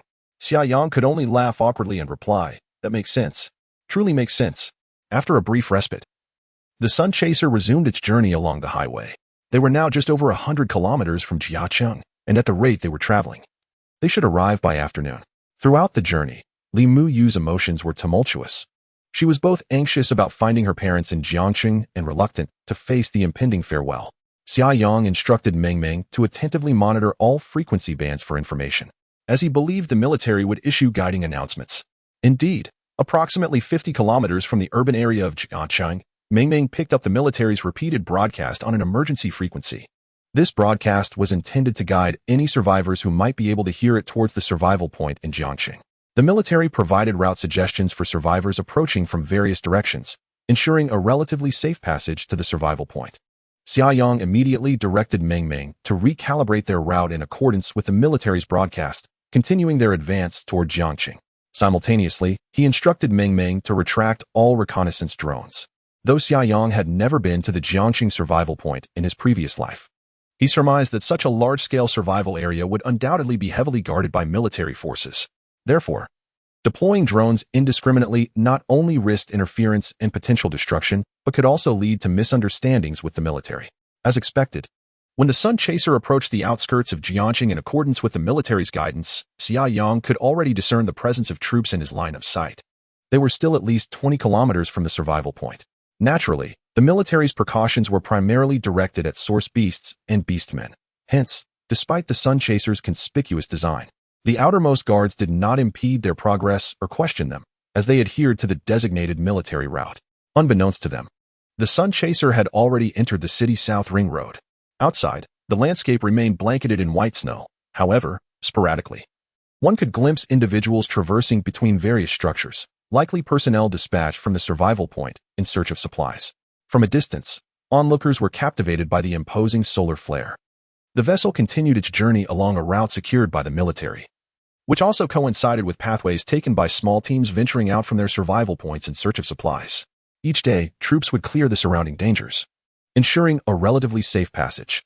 Thus, the solar flare navigated smoothly to the intersection of the Ring City Expressway and Guanggu Avenue, where the sprawling steel walls came into view, leaving both Xia Yang and Li Muyu in awe. Even Xia Yang, who had witnessed the apocalypse in his previous life, was profoundly impressed. He had never encountered a survival point as substantial as Jiang City. In a sense, the might of the nation and its military, even in the face of an unexpected apocalypse, was unfathomable to ordinary individuals. The Xian nation truly deserved its reputation as a construction marvel within just over a month. It had erected dozens of kilometers of steel fortifications, evoking a sense of reverence. Ahead lay the entrance to the survival point, marked by a colossal and formidable steel gate. Surrounding the steel walls were extensive fortifications composed of tightly packed sandbags, showcasing numerous machine gun emplacements and mortars, particularly dense near the gate where security was exceptionally tight. Flanking the entrance were two armored vehicles, their dark cannon muzzles imposing a significant deterrent. The solar flare was halted approximately 20 to 30 meters from the steel gate, where an armed soldier gestured for Xia Yang to pull over. Once the vehicle was stationary, the soldier instructed Xia Yang to turn off the engine and required all occupants to disembark. After a moment's contemplation, Xia Yang stepped out with Li Muyu. "Greetings." The soldier addressed Xia Yang. "From where do you hail?" "Southeast Province," Xia Yang replied. "I brought my friend to find her parents. They work in Jiang City." The soldier paused, his eyes widening in disbelief. "Southeast Province? You traveled over 1,000 kilometers and still arrived safely in Jiang City?" Xia Yang shrugged. "My vehicle is quite reliable, and perhaps we were just fortunate. We encountered some dangers along the way, but ultimately, we emerged unscathed." The soldier nodded, showing no intent to probe further. In truth, whether Xia Yang was truthful mattered little to the military personnel. This survival point had transformed into a heavily fortified bastion. Unless one were to be irrational, who would dare to instigate trouble here? "If you wish to enter the survival point, please follow me to register," the soldier instructed. Additionally, vehicles are not permitted to roam freely within the survival point. They must be parked in designated areas. You may operate your vehicle only when entering or exiting. Otherwise, you will face penalties from the enforcement team. Xia Yang nodded in agreement. "Let us register first." Should he be able to locate Li Muyu's parents directly, he would certainly forego entering the survival point. Xia Yang disliked the feeling of being constrained. He preferred to take control of his own destiny. Since the advent of the apocalypse, he has always taken the initiative to seize control of his own destiny. However, upon arriving here, he finds himself beset by an overwhelming array of threats, whether it be the heavy machine guns, mortars, or the armored vehicles stationed at the city gates. Each poses a significant risk to the vessel, solar flare. Xia Yang and Li Muyu followed the soldiers into a nearby white tent. Inside, a stove was lit. creating a relatively comfortable temperature. A female officer adorned with the rank of captain sat behind a desk. The soldier saluted this commanding officer and said, "Captain G. We have 2 newcomers who have just arrived at the survival point. Could you kindly register them?" Chapter 91. The giant survival point. Captain G cast a fleeting glance at Xia Yang and Li Muyu before nodding at the soldier, saying, "Thank you for your hard work. You may return to your duties now." "Yes."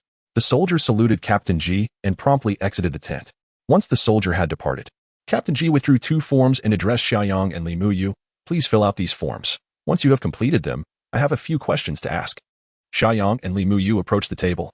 Xia Yang glanced at the forms, which required basic personal information, name, age, and place of origin, among other details. Notably absent were any requests for critical information from the pre-apocalyptic era, such as identification numbers. Xia Yang picked up a pen from the table and offered it to Li Muyu, encouraging her to fill it out first. "Excuse me, if I do not enter the survival point, must I still complete the form?" he inquired. Captain G looked at Xia Yang with a hint of surprise and asked, "Not entering the survival point? Then why are you here?" Xia Yang explained, "I am accompanying my friend in search of her relatives. Once she finds them, I will take my leave." Captain G replied, "Even so, please fill out the form. Recently, many people have come in search of their families, and the information is quite chaotic. It is likely that you won't find them immediately, and you will certainly need to go into the survival point to search." There was an unspoken truth lingering in Captain G's words. Many individuals were unable to locate their loved ones due to the staggering death toll from the recent disaster. "My friend's parents worked at the Jiangxing Biological Research Institute. They are both professors and should be quite well known," Xia Yang stated. Captain G raised her eyebrows and remarked, "Scientists? You say? If they are still alive? I apologize for any offense, but the disaster has indeed been catastrophic. Many, whether scientists or ordinary citizens, have undergone mutations in the initial phase." Xia Yang nodded. "It's all right, we understand."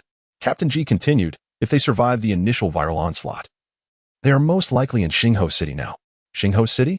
Li Muyu interjected with concern. "Are they no longer in Jiangcheng?" Captain G chuckled lightly. "You misunderstand. Xingho City is the inner city of the Jiangxing survival point, where several experts, professors, high-ranking commanders, and administrative personnel reside. The inner city also houses crucial research centers, hospitals, command posts, and more. Based on your description, it is quite probable that your friend's parents are located there." Xia Yang nodded, smiling at Li Muyu. "See, Muyu? There is no need to worry. Uncle and auntie are surely well taken care of." Captain G smiled but remained silent. While scientists could indeed enjoy a good quality of life, the critical condition was that they had to be alive. The scientists who had mutated into beastmen were no different from ordinary people who had undergone the same transformation. Many individuals at the research institute had also turned into beastmen, and numerous others had been caught off guard and bitten, leading to their subsequent mutation. The true survivors were scarcely more than a third of the original population. However, Captain G refrained from voicing any morbid thoughts at that moment. She pondered for a moment before saying, "Therefore, you must first complete the form. We cannot directly contact the inner city from here. You need to go to the survival point and inquire at the entrance of the inner city." In reality, communication with the command center in the inner city is certainly achievable from the city gates. Establishing a telephone line over such a short distance is quite simple, and with a closer range, walkie-talkies could be utilized for communication. The telephones have regressed to the hand-crank type reminiscent of World War II, and there are personnel in Spark City specifically designated to handle connections. However, the communication lines are primarily secured for military operations. Thus, it is improbable that someone would use the telephone to contact the inner city for personal matters. Xia Yang nodded and replied, "Understood." He then picked up a pen and swiftly filled out the form. Captain G took it, glanced at it, and remarked, "You traveled such a long distance?" Her reaction mirrored that of the soldier from earlier. "We were rather fortunate," Xia Yang chuckled. Captain G continued, "I noticed you arrived by car. The sentry must have informed you, right?" "Yes, he mentioned that we cannot drive freely within the survival point and must park in designated areas," Xia Yang replied. Captain G nodded and explained, "Once you enter the city, continue along the main road for approximately 3 kilometers, where you will find a large parking lot on the right side. All vehicles must be parked there. There are also signposts along the way. Generally, driving within the survival point is prohibited, except when exiting the city." "Got it, we'll remember that." Captain G reviewed the form once more, then smiled and said, "All right. You're clear to enter." After that, she retrieved a blank pass from her drawer, filled it out swiftly, stamped it, and handed it to Xia Yang. "This is a temporary pass, valid for 5 days. Should you wish to settle in the survival point later, further registration will be required." "Understood. Thank you, Captain G." Xia Yang responded with a smile as he accepted the pass. Upon leaving the tent, Xia Yang and Li Muyu sought out the soldier from before, presenting the pass for his inspection. The soldier gestured for his comrades to remove the roadblock and cautioned, "Remember, once you enter the city, do not drive erratically. Head straight to the parking lot. Otherwise, you will encounter trouble with the enforcement team." "Thank you for the reminder." Xia Yang smiled as he received the pass. The two returned to the solar flare, starting the vehicle as they headed towards the steel gates of the survival point. Xia Yang rested his hand on the steering wheel, feigning control, while in reality, it was Ming Ming piloting the solar flare. The nearby civilians and station soldiers cast curious glances at the solar flare, for its design was undeniably striking. Xia Yang paid no mind to their scrutiny. The solar flare passed through the enormous archway and entered the interior of the survival point. Xia Yang and Li Muyu surveyed this vast human sanctuary established in the early days of the apocalypse. Their gaze fell upon numerous makeshift shelters densely packed together, forming streets and alleys based upon the original architectural layout. The people within the survival point bore haggard expressions, with most showing signs of frostbite on their faces. A wide thoroughfare, approximately 10 meters across, stretched straight ahead. On either side, piles of snow accumulated, a testament to the diligent efforts of the management team who organized daily cleanups. The survivors could not afford to merely wait for aid. They were compelled to undertake tasks within their capacity to sustain their shared refuge. The vehicle, known as the solar flare, advanced along the road. Before long, a group of individuals clad in black uniforms halted the vehicle. Each member bore a stern expression, armed and alert. As the window descended, the leader inquired coldly, "New arrivals?" "Yes, we just completed registration," responded Xia Yang in a nonchalant manner. "Permit for inspection," the captain commanded. Xia Yang handed over the permit, which the captain scrutinized, checking the issuance time and confirming the seal before returning it. "You may proceed," the captain stated icily, "but remember, motor vehicles are prohibited within the survival point. There is a parking area 500 meters ahead. Furthermore, you must comply unconditionally during inspections by the enforcement squad. Do you understand?" Xia Yang furrowed his brow slightly yet nodded, replying, "Understood." As the solar flare continued onward, Li Muyu remarked, "So they are the enforcement squad? They seem rather arrogant." With a faint smile, Xia Yang replied, "That captain is merely a novice esper. He wouldn't withstand more than 3 moves against you." "What?" Li Muyu chuckled. "Then why is he so haughty?" "Muyu, espers are currently quite rare. You should have a clear understanding of your own abilities," Xia Yang said with a smile. "Those we perceive as insignificant are, at this stage, the backbone of the survival point." Li Muyu nodded in acknowledgement. "Should I perhaps conceal my strengths?" After a moment's contemplation, Xia Yang suggested, "Let's first assess the situation of the adults.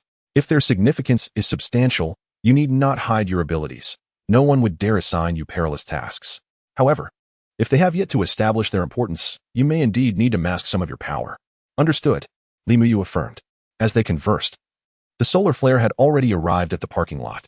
What was once a vast parking facility now held few vehicles, predominantly wheeled ones, which were rendered useless in the apocalypse and likely left to rust. After parking in a corner of the lot, Xia Yang cheerfully announced, "Let us proceed to the back to tidy up, then we shall head to Spark City to find the adults." Chapter 92. Overflowing. Li Muyu nodded silently and rose to tidy up her belongings in the rear cabin. When she had just reunited with Xia Yang, she was quite alone, but now she had accumulated a considerable number of personal items. Several sets of clothing, shoes and socks, along with a complete set of toiletries and cosmetics in the bathroom. Xia Yang handed Li Muyu a large camouflage backpack, instructing her to prepare her things, while he remained in the front cabin, retrieving a matching camouflage backpack to fill with supplies. Uncertain of the resource availability at the Jiangxing survival point, he endeavored to leave as many living essentials for Li Muyu as possible. Various snacks, biscuits, instant noodles, bread, and sausages filled a large bag to the brim.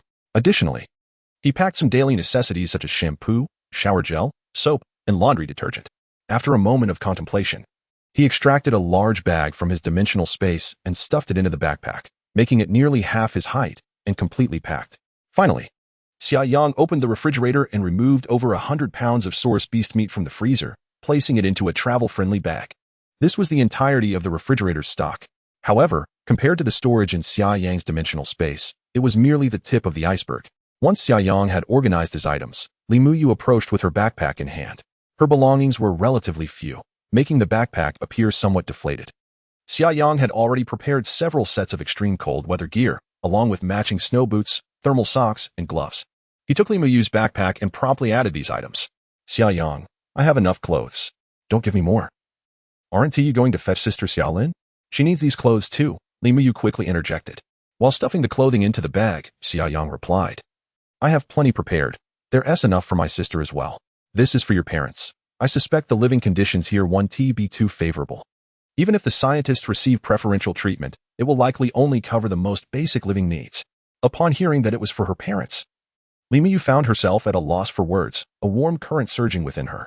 She then noticed the large backpack Xia Yang was packing and couldn't help but inquire, why is there still a big bag here? With a cheerful smile, Xia Yang responded, I prepared some food and supplies for you. I wouldn't want you to suffer from hunger and cold in Jiangcheng, would I? These items can be stored for a long time and will last you for quite a while. Li Muyu's eyes immediately glistened with tears.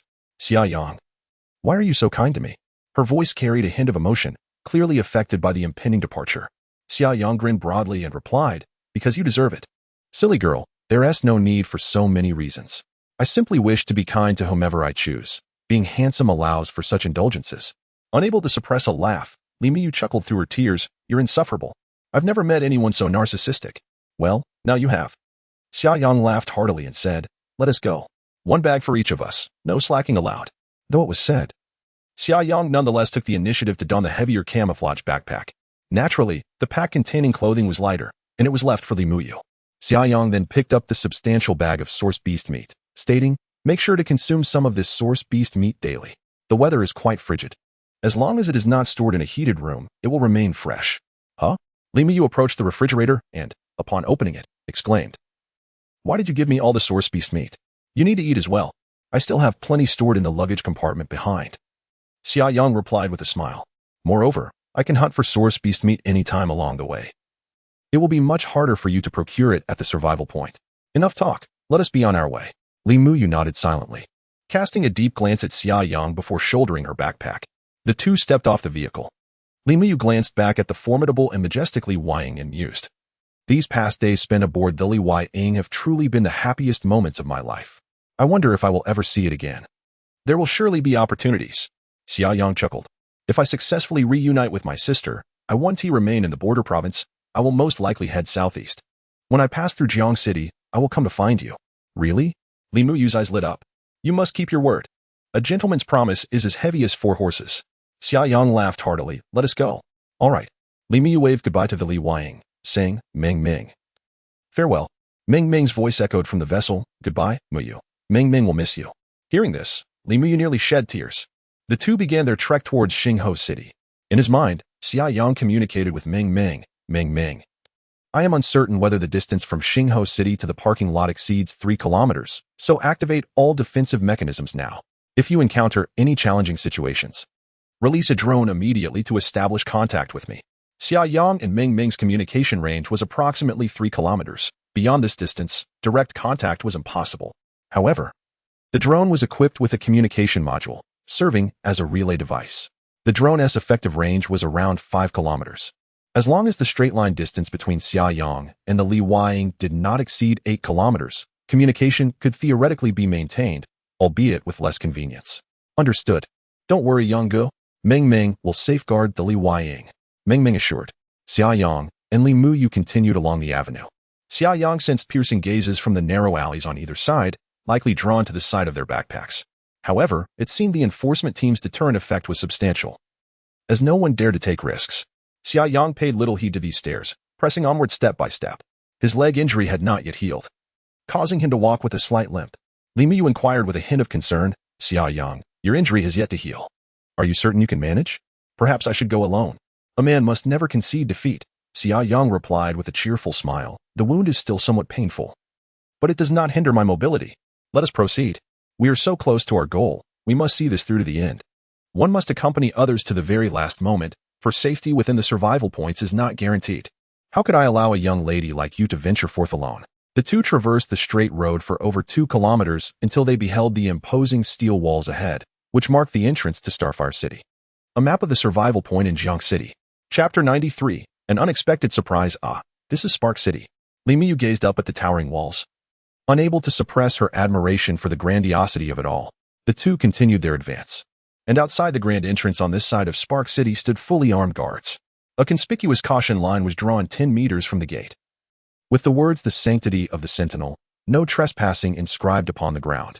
A stationed soldier raised his hand, signaling the two to halt, and spoke sternly. "Comrades, this area is restricted. Without a special pass, you are prohibited from approaching." Xia Yang stepped forward with a smile, saying, "We are here to find someone. My friend's parents should be inside." The sentinel, evidently accustomed to such situations, recognized that many had come recently to seek refuge with relatives in this survival point, including experts and executives from Spark City who naturally had family ties. They had a fixed protocol for handling such matters. The sentinel replied, "Please provide the names, affiliations, and positions of your relatives prior to the disaster for verification. Until then, you must remain outside the caution line." Li Miyu promptly stated, "My father is Xia Yang, and my mother is Fangwen Xin. They are both professors at the Biological Research Institute." The sentinel nodded, retrieving a walkie-talkie to relay some information. Soon, another soldier emerged from the guard tower, holding a folder.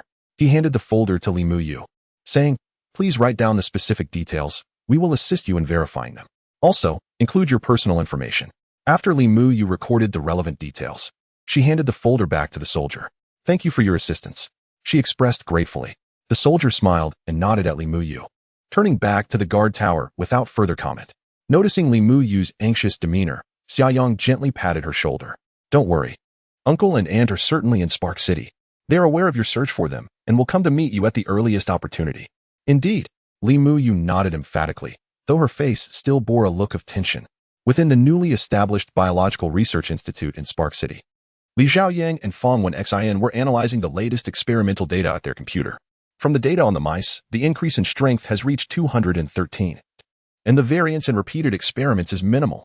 Fangwen Xin exclaimed with joy. "The data shows significant results. We can confidently assert that our direction is correct." Xia Yang nodded, elated. "Yes, it is time to request volunteers from higher authorities. We must conduct experiments on humans to further validate this theory." Fangwen Xin agreed and added thoughtfully, "Additionally, we need to prepare several more reagents to compare which one is most effective in removing impurities within the crystal, while simultaneously preventing energy loss." Indeed. We still have a long way to go with our experiments," Xia Yang remarked with a hint of concern. "At this rate, the quantity of crystals we currently possess is woefully insufficient. Only 5 complete crystals remain, which is utterly insufficient to meet the demands of our experiments." Fang Wenxin remarked, "I have already reported this to the director, who indicated that the possibility of reallocating resources from the Southeast War Zone is quite slim. Given the current weather conditions, deploying helicopters for long-distance flights poses a significant risk. These 10 crystals were delivered to us by our brave soldiers, risking their lives in the process." However, the director also mentioned that the military plans to launch a surprise attack on the source beasts in the Daunting Lake area soon, hoping to yield some results. "Alas, my greatest fear is that distant water cannot quench our immediate thirst." Li Chaoyang sighed. "Once we proceed to human trials, the consumption rate of the crystals will escalate dramatically. There is nothing to be done about it. Haste cannot hasten the cooking of soft tofu." Fang Wenxin replied, boldly, "You have been in research long enough to understand such a simple principle. Haven't you?" Li Chaoyang forced a wry smile. "Isn't the situation different now? In the past, we could methodically verify our findings, but now people are perishing in disasters daily. The sooner we can produce results, the sooner we can bolster humanity." Before he could finish his thought, the laboratory door was suddenly flung open with great force, and a young man rushed in, panting heavily. Li Chaoyang furrowed his brow at the intruder, who was Zhu Lin, the assistant researcher responsible for the duty room that day. "Zhu, what were you thinking? Have you forgotten the discipline of the laboratory? Bursting in like that could have disrupted a critical experiment or toppled essential materials. Can you bear the consequences?" Zhu Lin, still gasping for breath, seemed oblivious to Li Chaoyang's reprimand. After catching his breath, he exclaimed, "Professor Li. Professor Fang, there's a call at the entrance. Your daughters, they have come there at the gate." "What?" Li Chaoyang and Fang Wenxin exclaimed in unison. Li Chaoyang lost his usual composure as an esteemed professor, nearly toppling the reagents on the table. He grasped Zhu Lin and asked, "You can't be mistaken, can you? Our daughters have truly come to find us." Fang Wenxin wore an expression of disbelief, her anxiety palpable. "It can't be a mistake, can it? My daughter is over 1,000 kilometers away in the southeast province. In this weather, how could she possibly make her way to Jiangqing?" Finally managing to steady his breath, Zhu Lin replied, "Professor Li, Professor Fang, is your daughter named Li Miyu?" Yes. Li Chaoyang hurriedly affirmed that that's her name. "Then it's not a mistake." Zhu Lin stated that the information provided by the gate at the south entrance indicated that a girl named Li Miyu was in search of her parents. She had furnished the names of both of you, along with your respective positions and workplaces prior to the calamity. I have verified this, and it is indeed correct. It is Mu Yu. Tears streamed down Fong Wenxin's face. It must be Mu Yu who has come. The south entrance, correct? Li Chaoyang inquired. Indeed. The south entrance. Zhu Lin confirmed. Without hesitation, Li Chaoyang dashed toward the exit.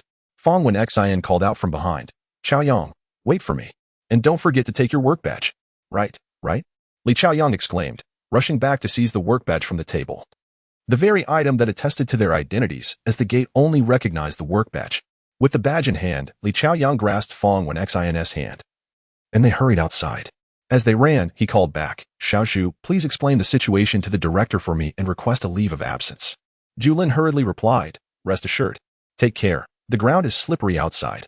Don't fall. He realized that before he could finish his words, Li Chaoyang and Fong Wenxin had already vanished from sight. Chapter 94. A reunion across 1,000 miles. Li Chaoyang and Fong Wenxin dashed out of the research institute, making their way swiftly towards the southern gate. Unless it is a military emergency or involves a particularly significant individual, others within the confines of Starfire City are not permitted to travel by vehicle. Despite being esteemed experts at the professor level, Li Chaoyang and Fong Wenxin had yet to reach the heights of the two illustrious scientists from Chaoyang's previous life, who had successfully led the Source Crystal Energy Liquid project, significantly enhancing humanity's overall strength. Thus, although they enjoyed certain privileges over ordinary citizens, they were still far from the prominence of their former selves. Consequently, even in their desperate haste, they could only proceed on foot to the southern gate. Though the snow along the path had been promptly cleared, numerous areas remained icy, leading to both of them slipping as soon as they emerged. Li Chaoyang felt no pain from his fall, and the two supported each other as they rose and continued their brisk pace towards the gate. At this moment, Fong Wenxin's emotions were a mix of hope and apprehension. Unable to contain herself, she remarked, Chaoyang, I find this situation quite peculiar. How could you possibly come all the way from so far? The military faced considerable danger delivering a few crystals just days ago. If the information aligns, how could there be any error? There is no room for doubt, Li Chaoyang replied. We will know the truth upon reaching the southern gate. However, Fong Wenxin's words gradually quelled the exuberance in Li Chaoyang's heart. Indeed, traveling over 1,000 kilometers from southeast province to Jiacheng, especially with the heavy snow obstructing the roads and dangers lurking along the way, it seemed implausible for a young girl like Li Muyu to have arrived in Jiacheng. With both anticipation and trepidation, they hastened their steps and finally reached the southern gate. The inside of the gate also featured a guard tower. Approaching, Li Chaoyang announced, Comrade, I am Li Chaoyang from the Biological Research Institute, and this is my beloved wife, Fong Wenxin. As he spoke, he presented their identification badges. You called the institute earlier, mentioning that my daughter has arrived. Indeed. The soldier at the guard tower smiled, confirming their badges. She is just outside. You may go and confirm. Excellent. Li Chaoyang exclaimed eagerly. The two soldiers moved to operate the winch, and a small door beside them slowly creaked open. Unable to contain their excitement, Li Chaoyang and Fong Wenxin craned their necks to peer outside. At last, the door swung wide, and their gazes fell upon Li Muyu, who was also eagerly awaiting their arrival. Mom, Dad. Upon spotting her parents, Li Muyu joyfully leapt and waved her hands in exuberance. Li Chaoyang and Fong Wenxin, seeing their long-missed daughter, felt a surge of emotion. It truly was Mu Yu. Tears streamed down Fong Wenxin's face in an overwhelming rush of joy. The two individuals stumbled out, and Li Muyu hurriedly rushed towards them. Although she had crossed the security line, the station soldier did not impede her. Instead, a hint of envy flickered in his eyes. He likely reminisced about his own distant parents. Mu Yu, Dad, Mom.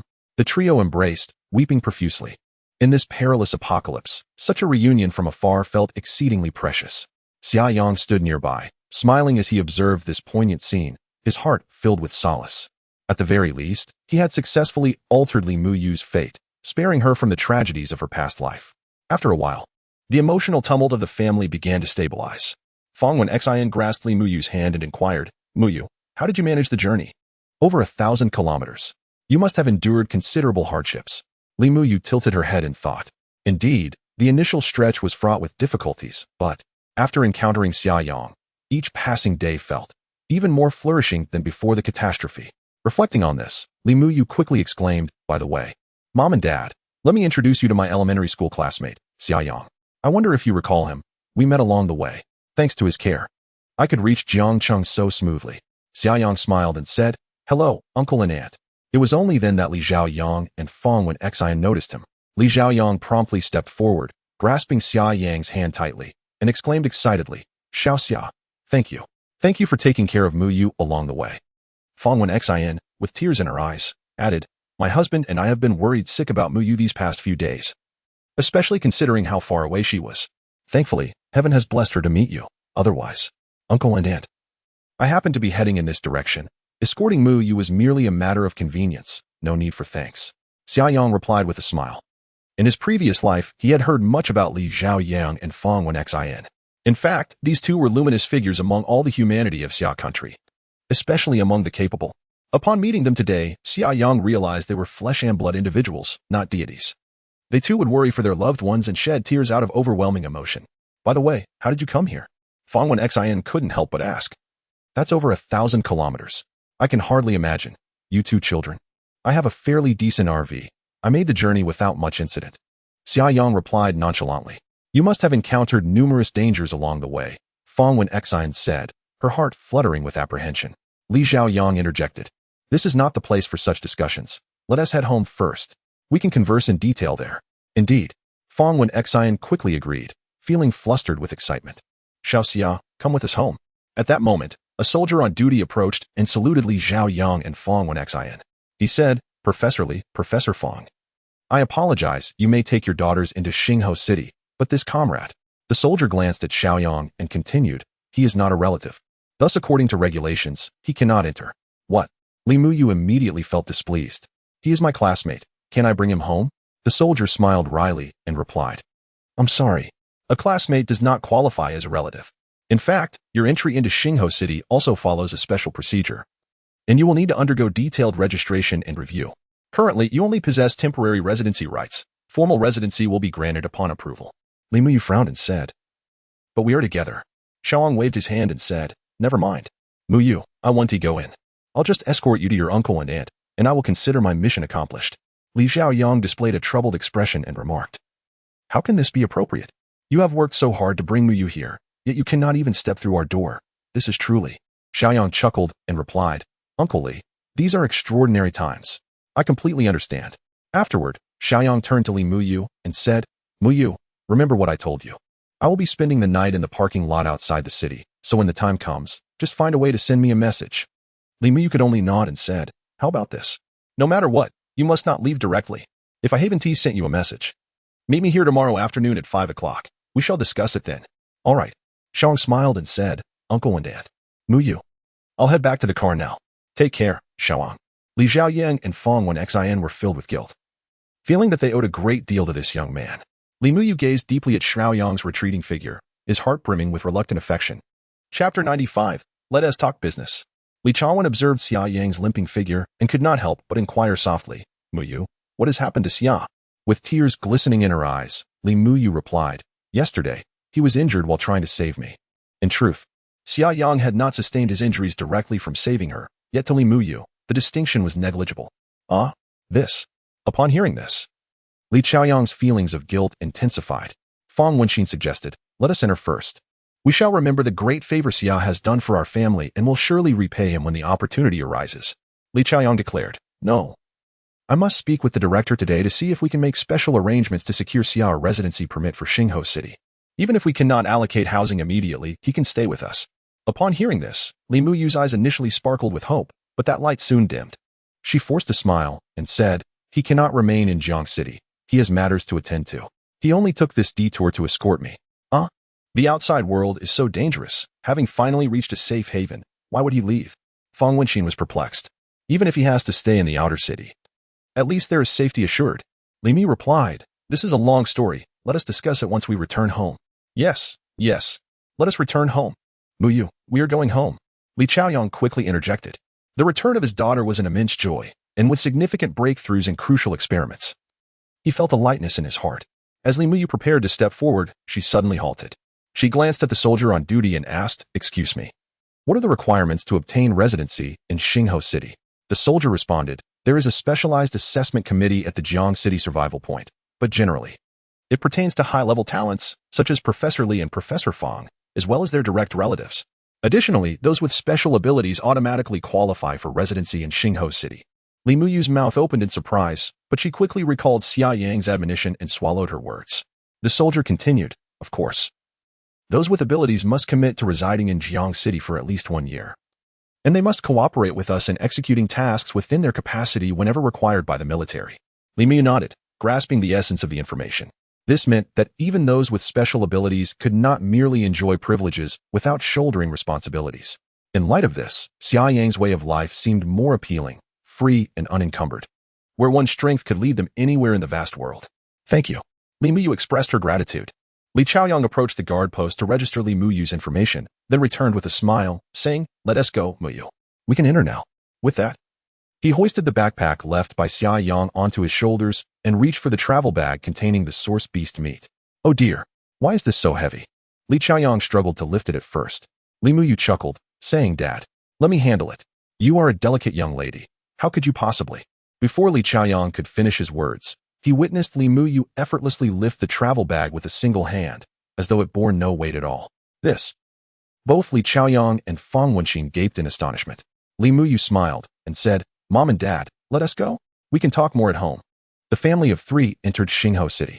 The southern entrance led to the work area, and Li Chaoyang and his wife guided Li Muyu through it to the residential area. Before long, they arrived at their apartment on the 2nd floor. Observing the modest 3-bedroom dwelling, Li Muyu chuckled, "Mom and Dad, your living conditions are quite decent." Li Chaoyang replied, "They tend to take good care of the researchers." Fang Wenqin interjected, "Muyu, do share how you manage the journey. Just thinking about it sends shivers down my spine." The family settled on the sofa as Li Muyu began recounting her recent experiences. Following Xia Yang's advice, she selectively shared only certain aspects of her adventure. She withheld details concerning the automated driving of the Liang vessel and Xia Yang's combat prowess. Nevertheless, her parents were still taken aback.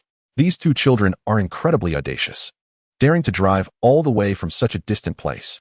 Furthermore, Li Muyu mentioned that Xia Yang intended to continue to the border province, a distance of at least 2,000 to 3,000 kilometers, several times the journey from Sanshan to Jiangqing. Li Chaoyang declared, "No way, I must persuade young Xia tomorrow. He cannot take such risks. Even if he must go, it would be wiser to wait until the situation stabilizes. It's safer to settle in Jiangqing for now. Even if we cannot access the inner city temporarily, at least our lives would be secure." Li Muyu, however, would never wish for Xia Yang to leave her side. Yet, after spending so many days together, she had come to understand his character well. With a wry smile, Li Muyu said, "He certainly wouldn't heed any advice." "Never mind that. Dad, Mom, I have something I wish to ask you." "What is it?" Li Chaoyang inquired. Li Muyu pondered momentarily and asked, "Are you currently conducting research on monster crystals?" This was a question Xia Yang had urged her to pose, and it had remained paramount in her thoughts.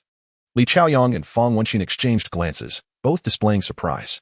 Fang Wenqin asked, "Muyu, how did you come to know about this?" Li Muyu smiled and replied, "It was Xia Yang's conjecture.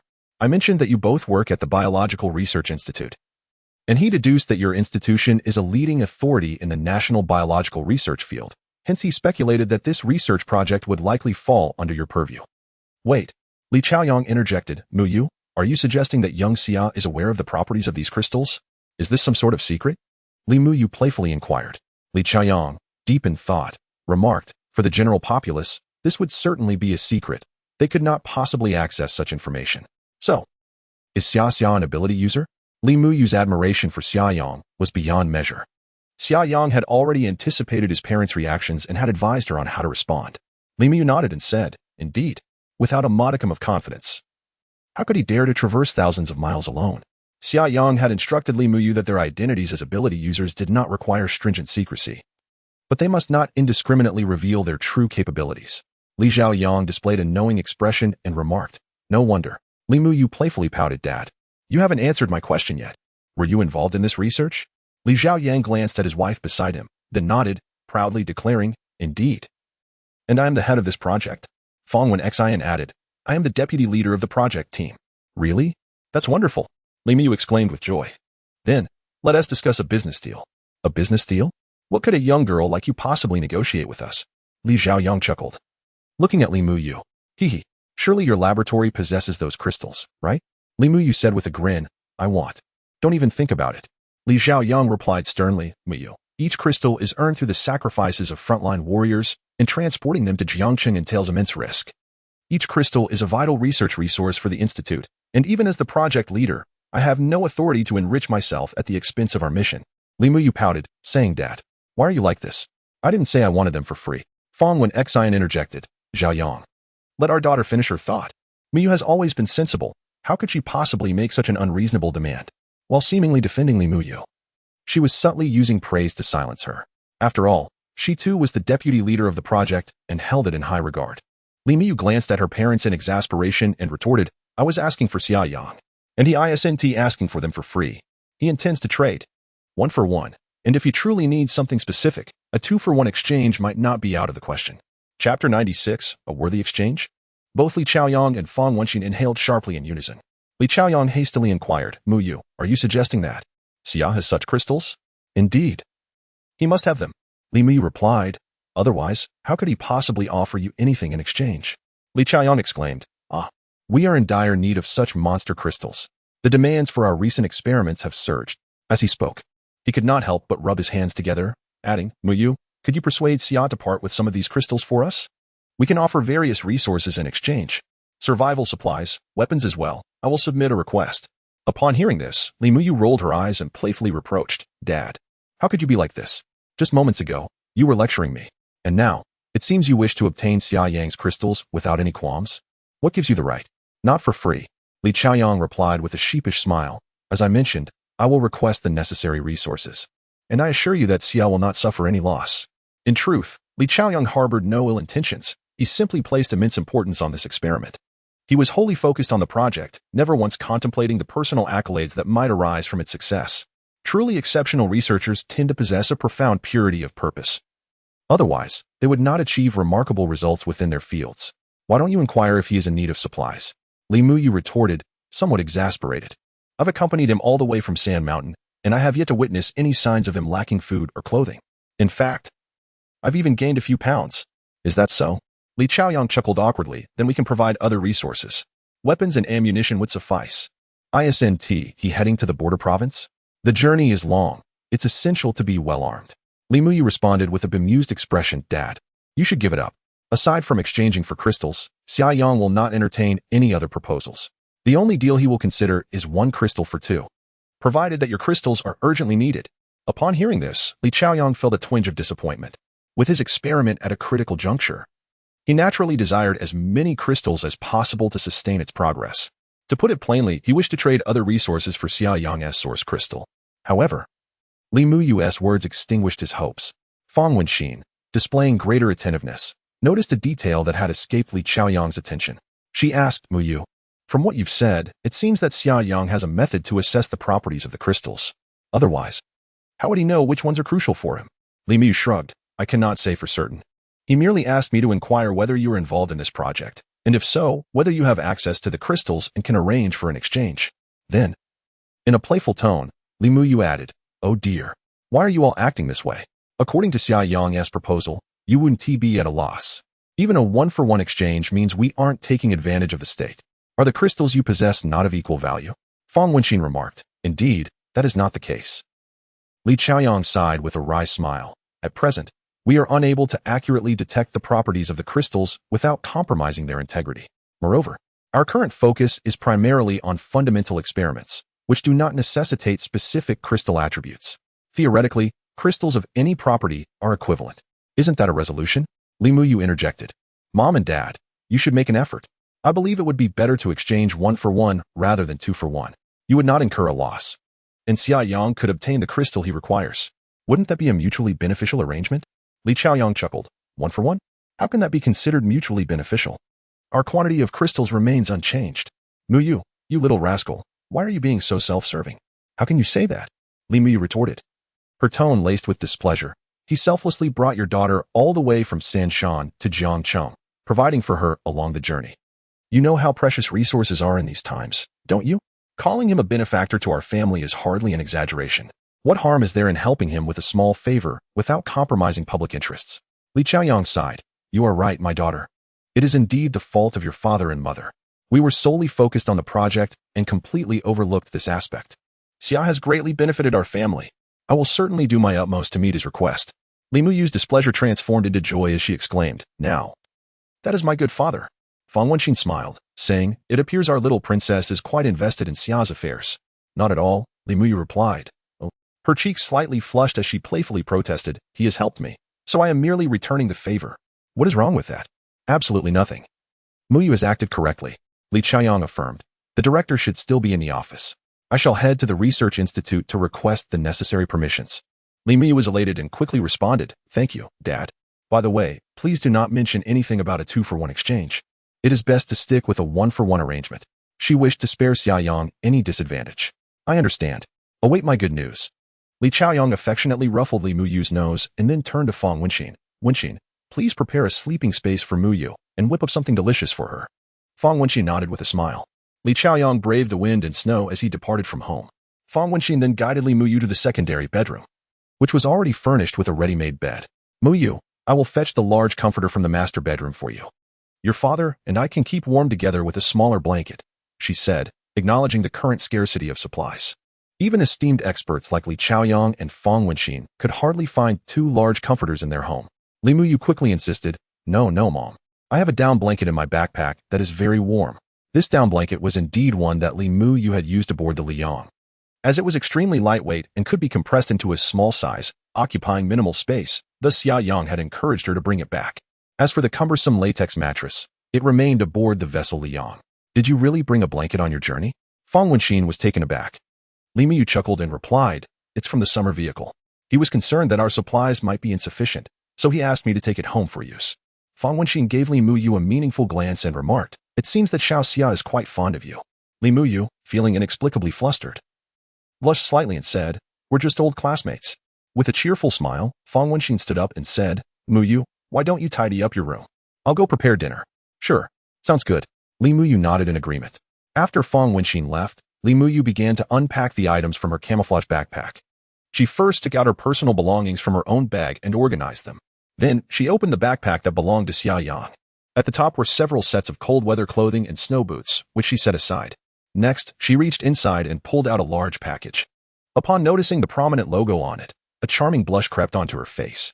"This guy," Li Muyu murmured shyly to herself. "How did he know that moment is approaching?" Chapter 97. Astonishment. Disruption of cognition. Li Muyu swiftly tucked the large bundle of sanitary napkins into the cabinet. A shy smile adorned her delicate face, accompanied by a warmth that enveloped her heart. Naturally, she did not ponder deeply on Xia Yang's accurate deduction of her relative's visit. Nor could she fathom that he had spent more than 10 days with her in a previous life. Li Muyu merely considered Xia Yang to be exceptionally thoughtful. After all, even if she did not require these items in the immediate days, they would inevitably be needed. In the apocalypse, where resources were exceedingly scarce, finding such necessities would indeed be challenging. Hence, Xia Yang had prepared in abundance for her. Li Muyu continued to organize her belongings. The backpack was filled with an ample supply of convenience foods and daily necessities, soon overflowing onto the bed. After steaming the rice, Fang Wenqin intended to enter and inquire what her daughter wished to eat for dinner. Although supplies were now rationed, she sought to provide the best meal possible under the limited circumstances. However, upon pushing the door open, she was taken aback by the sight of the bed laden with an array of items. "Muyu, what is all this?" Fang Wenqin could not help but ask, astonished. The ham, instant noodles, biscuits, and bread had seemed trivial before the onset of the apocalypse. But after enduring over a month of hardship, the sight of such abundance evoked a sensation akin to striking it rich. Li Muyu replied, "These are all from Xia Yang's own supplies. He insisted I take them." Fearing I might go hungry or suffer in Jiangcheng, a hint of happiness illuminated her face as she spoke. Fang Wenqin, momentarily speechless, remarked, "Xia Yang is truly good to you, but this is rather excessive, isn't it? What if he has to travel far? What will he do if his own supplies run short?" Li Muyu responded, "He assured me that his resources are ample and forbade me from rejecting his kindness. That fellow can be quite domineering." Fang Wenqin observed her daughter and sighed inwardly. It was evident to any observer that this girl had succumbed to her affections. However, with Xia Yang's charming demeanor and his extraordinary abilities, the most significant factor was his genuine care for Li Muyu that resonated deeply. Thus, Fang Wenqin had no intention of opposing their bond. Yet, she discerned that Li Muyu and Xia Yang had not formally established a romantic relationship. Unsure if it was due to their mutual reticence or if Li Muyu was merely harboring unrequited feelings, concern for her daughter began to take root in her heart. "Mom, please take care of these items," Li Muyu urged. "Resources are too precious now. We must not let them be stolen." Fang Wenqin nodded. "Yes. I will lock them away in the cabinet." Moreover, the security in Xinghua City was relatively stable, especially in this key protected area, though the outer city could be rather unsettled at night. She wondered about Xia Yang sleeping alone in his vehicle, uncertain of the circumstances. He need not worry. Li Miyu chuckled. As long as he doesn't seek trouble with others, he is already fortunate. Anyone daring to provoke him would be inviting misfortune beyond measure. You certainly admire Xia Yang. Fang Wenqin cast a sidelong glance at Li Miyu and chuckled. I speak only the truth. Li Miyu playfully retorted. You have yet to witness his prowess. Otherwise, you would share the same conviction. She then added, by the way, Mom, this is what Xia Yang prepared for both of you. Try on the smaller set first and see if it fits. As she spoke, Li Miyu picked up the polar thermal suit resting beside her and handed the smaller set to Fang Wenqin. Is this for us? Fang Wenqin exclaimed. Taken aback, upon seeing the logo on the thermal suit, she recognized its exceptional quality. It was from a world-renowned brand, specializing in gear designed for extreme low-temperature conditions. Climbing teams scaling Everest and polar research expeditions primarily relied on this brand's equipment. Even before the onset of the apocalypse, a complete set of such apparel would cost tens of thousands. Now that the world was enshrouded in ice and production lines had ground to a halt, this remarkably effective thermal suit was truly priceless. Did Xia Yang truly offer this as a gift? And to present two sets at once? How extravagant! Since Li Miyu had entered their home, Xia Yang's image in Fang Wenqin's mind had been consistently refreshed and transformed. With a wry smile, Fang Wenqin remarked, What other treasures do you possess? You might as well bring them all out at once. Stop leaving me in suspense. Li Miyu giggled. There's nothing more. Can't you see the backpack is empty? Do you really think Xia Yang is like Doraemon, with a magic pouch full of wonders? Ironically, her jest bore a semblance of truth. At that moment, Li Miyu suddenly recalled something and said, I actually forgot to show you something good. Really? Fang Wenqin found herself both amused and exasperated. Li Miyu, with a playful tone, urged, Oh, do try on the clothes, pants, and shoes. If they don't fit, we can have Xia Yang exchange them. Fang Wenqin shot Li Miyu a disapproving glance and replied, Do you think Xia Yang runs a clothing store? He can simply swap sizes. Are you unaware of the current situation? Having such excellent thermal gear is a blessing, as long as it can be worn. What if it's a bit loose? Li Miyu stuck out her tongue and smiled sheepishly, saying, Well, you should at least give it a try. We can wait for Dad to return and test them together. Earlier, you mentioned having something else worthwhile to show me? Bring it out. Don't keep me in suspense. The authoritative presence of her mother kept Li Miyu from being mischievous any longer. She obediently retrieved the heavy travel bag, unzipped it, and with a slight pout said, Here, everything is right here. What is this? Fang Wenqin approached the travel bag and peered inside, a look of skepticism crossing her face as she inquired, Is this beef? Li Miyu burst into laughter, recalling her first experience eating source beast meat. At that time, while training her abilities and famished, she had unwittingly devoured a large piece of source beast meat, mistaking it for steak. Be bolder in your guesses. Let your imagination run wild, Li Miyu said. Grinning mischievously, Fang Wenqin opened one of the preservation bags and carefully examined the source beast meat within. At first glance, it bore a resemblance to beef. Yet upon closer inspection, the texture revealed notable differences. Growing weary of the cryptic exchanges with Li Miyu, she replied with a hint of irritation, Stop with the suspense. What exactly is this meat? Just tell me. A mischievous glint sparkled in Li Miyu's eyes as he responded. You two have been studying the crystal of that peculiar beast for quite some time, haven't you? Surely, you have encountered the flesh of such a creature before? Fang Wenqin was taken aback, nearly losing her grip on the source beast meat. Staring in disbelief, she finally managed to point at the meat in her hand and stammered, Miyu, are you saying, this is the meat of that beast? Li Miyu nodded with a smile, a hint of pride in his voice. What do you think? Xia Yang is quite remarkable, isn't he? He single-handedly defeated the beast. Fang Wenqin stood frozen in place, her mind a whirlwind of shock, excitement, incredulity, and admiration, leaving her in a state of stunned silence. As if sculpted from clay, unable to regain her composure for what felt like an eternity. Chapter 98, Radiant Image at that moment. A sound echoed from the door as Li Qiuyang entered with a cheerful demeanor. He grinned and inquired, What are you two discussing? I could hear your voices from the hallway. Fang Wenqin's voice trembled slightly as she urged, Oldly, come and see what your daughter has brought back. What on earth is it? Li Qiuyang, in high spirits, chuckled as he stepped into the room. You've really startled me. Fang Wenqin pointed towards the travel bag, saying, inside, There is the meat of that monster. What? Li Qiuyang's voice escalated several octaves. He hurried over and rummaged through the bag, extracting a piece of source beast meat, carefully examining it after unsealing the preservation bag. Li Miyu couldn't help but find the scene amusing. She had consumed countless pieces of source beast meat over the past few days. Yet her parents still appeared as if they had never encountered such things before. Muyu, is this truly the meat of that monster? Li Chaoyang inquired. Li Muyu nodded, affirming, indeed. I witnessed Xia Yang hunt it down, but we only took the leg meat. In truth, Li Muyu had not seen Xia Yang slay the source beast, but she had indeed seen him dragging the beast's leg back. She reassured herself. There shouldn't be much difference. Seeing the astonished expressions of Li Chaoyang and Fang Wenxin, an unsettling premonition surged within her. She quickly cautioned. Please do not take this source beast meat to the research institute for experiments. Xia Yang mentioned that it has no special properties. But prolonged consumption can enhance the physique of ability users to some extent. Beyond that, it serves no other purpose. Do not waste it in the lab. I still want to eat it. Source beast? Li Chaoyang could not restrain his curiosity. Oh, that SA name Xia Yang came up with. Li Muyu casually remarked. He said the crystals on the monster could provide energy, making it feel like the source of power, hence he named it the Source Beast. Li Chaoyang murmured to himself. Source Beast, Source Beast. I must admit, that name is quite fitting. In fact, in Xia Yang's previous life, it was the couple, Li Chaoyang and Fang Wenxin, who had coined the term Source Beast, which later became a common designation. Thus, Li Chaoyang naturally found the name particularly appropriate, as it originated from him. Unbeknownst to Xia Yang, he had inadvertently usurped the title of the namer of the Source Beast. Fang Wenxin, still not convinced, probed. Is there truly no other effect? Li Muyu retorted. Xia Yang is certainly correct. This Source Beast meat is all there is. He saved it all for me because I need it. You need it? Indeed. Li Muyu replied with a hint of pride. You may not know, but I am also an ability user. This revelation nearly caused Li Chaoyang and Fang Wenxin to drop their jaws in astonishment. Li Chaoyang grasped Li Muyu's hand. His voice urgent. Is it true? Muyu, have you truly awakened your abilities? Li Muyu nodded, responding, yes. I awakened on the way here. I endured a day of high fever, and upon its subsiding, I discovered that I had awakened a special ability.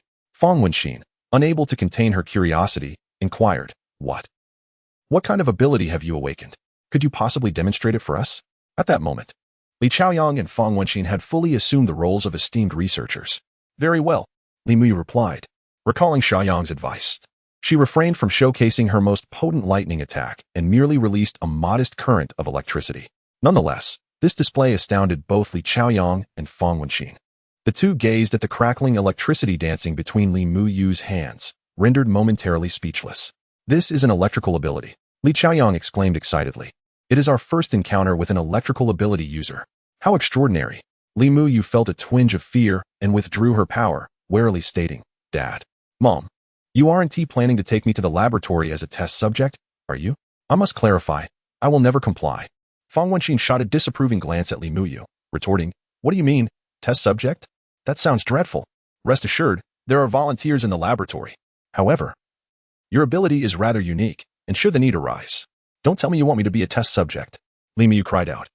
Li Chaoyang reassured her, it's merely a matter of cooperating with the research, not being a test subject. At most, it will involve releasing some of your energy for the laboratory study. You are our daughter. We would never harm you. Oh, Li Muyu mumbled. You better not deceive me. Fang Wenxin smiled and said, Chaoyang, look over here. These are all gifts from Xia for Muyu, along with these 2 sets of thermal suits for us. It was only then that Li Chaoyang noticed the large pile of supplies, including the polar thermal suits. And he was equally astonished. Li Muyu interjected, let us not dwell on that for now. Dad, how did my request go? Li Chaoyang chuckled. You couldn't hold off any longer, could you? I was curious how long you could keep that in. Without further ado, he continued, the director has agreed. But his only requirement is to gather as much information as possible regarding the monsters and crystals. Li Muyu pondered for a moment and replied, that should be manageable. As long as it's convenient to share, Xia would surely be willing to provide you with information. Li Chaoyang nodded, saying, it's getting late.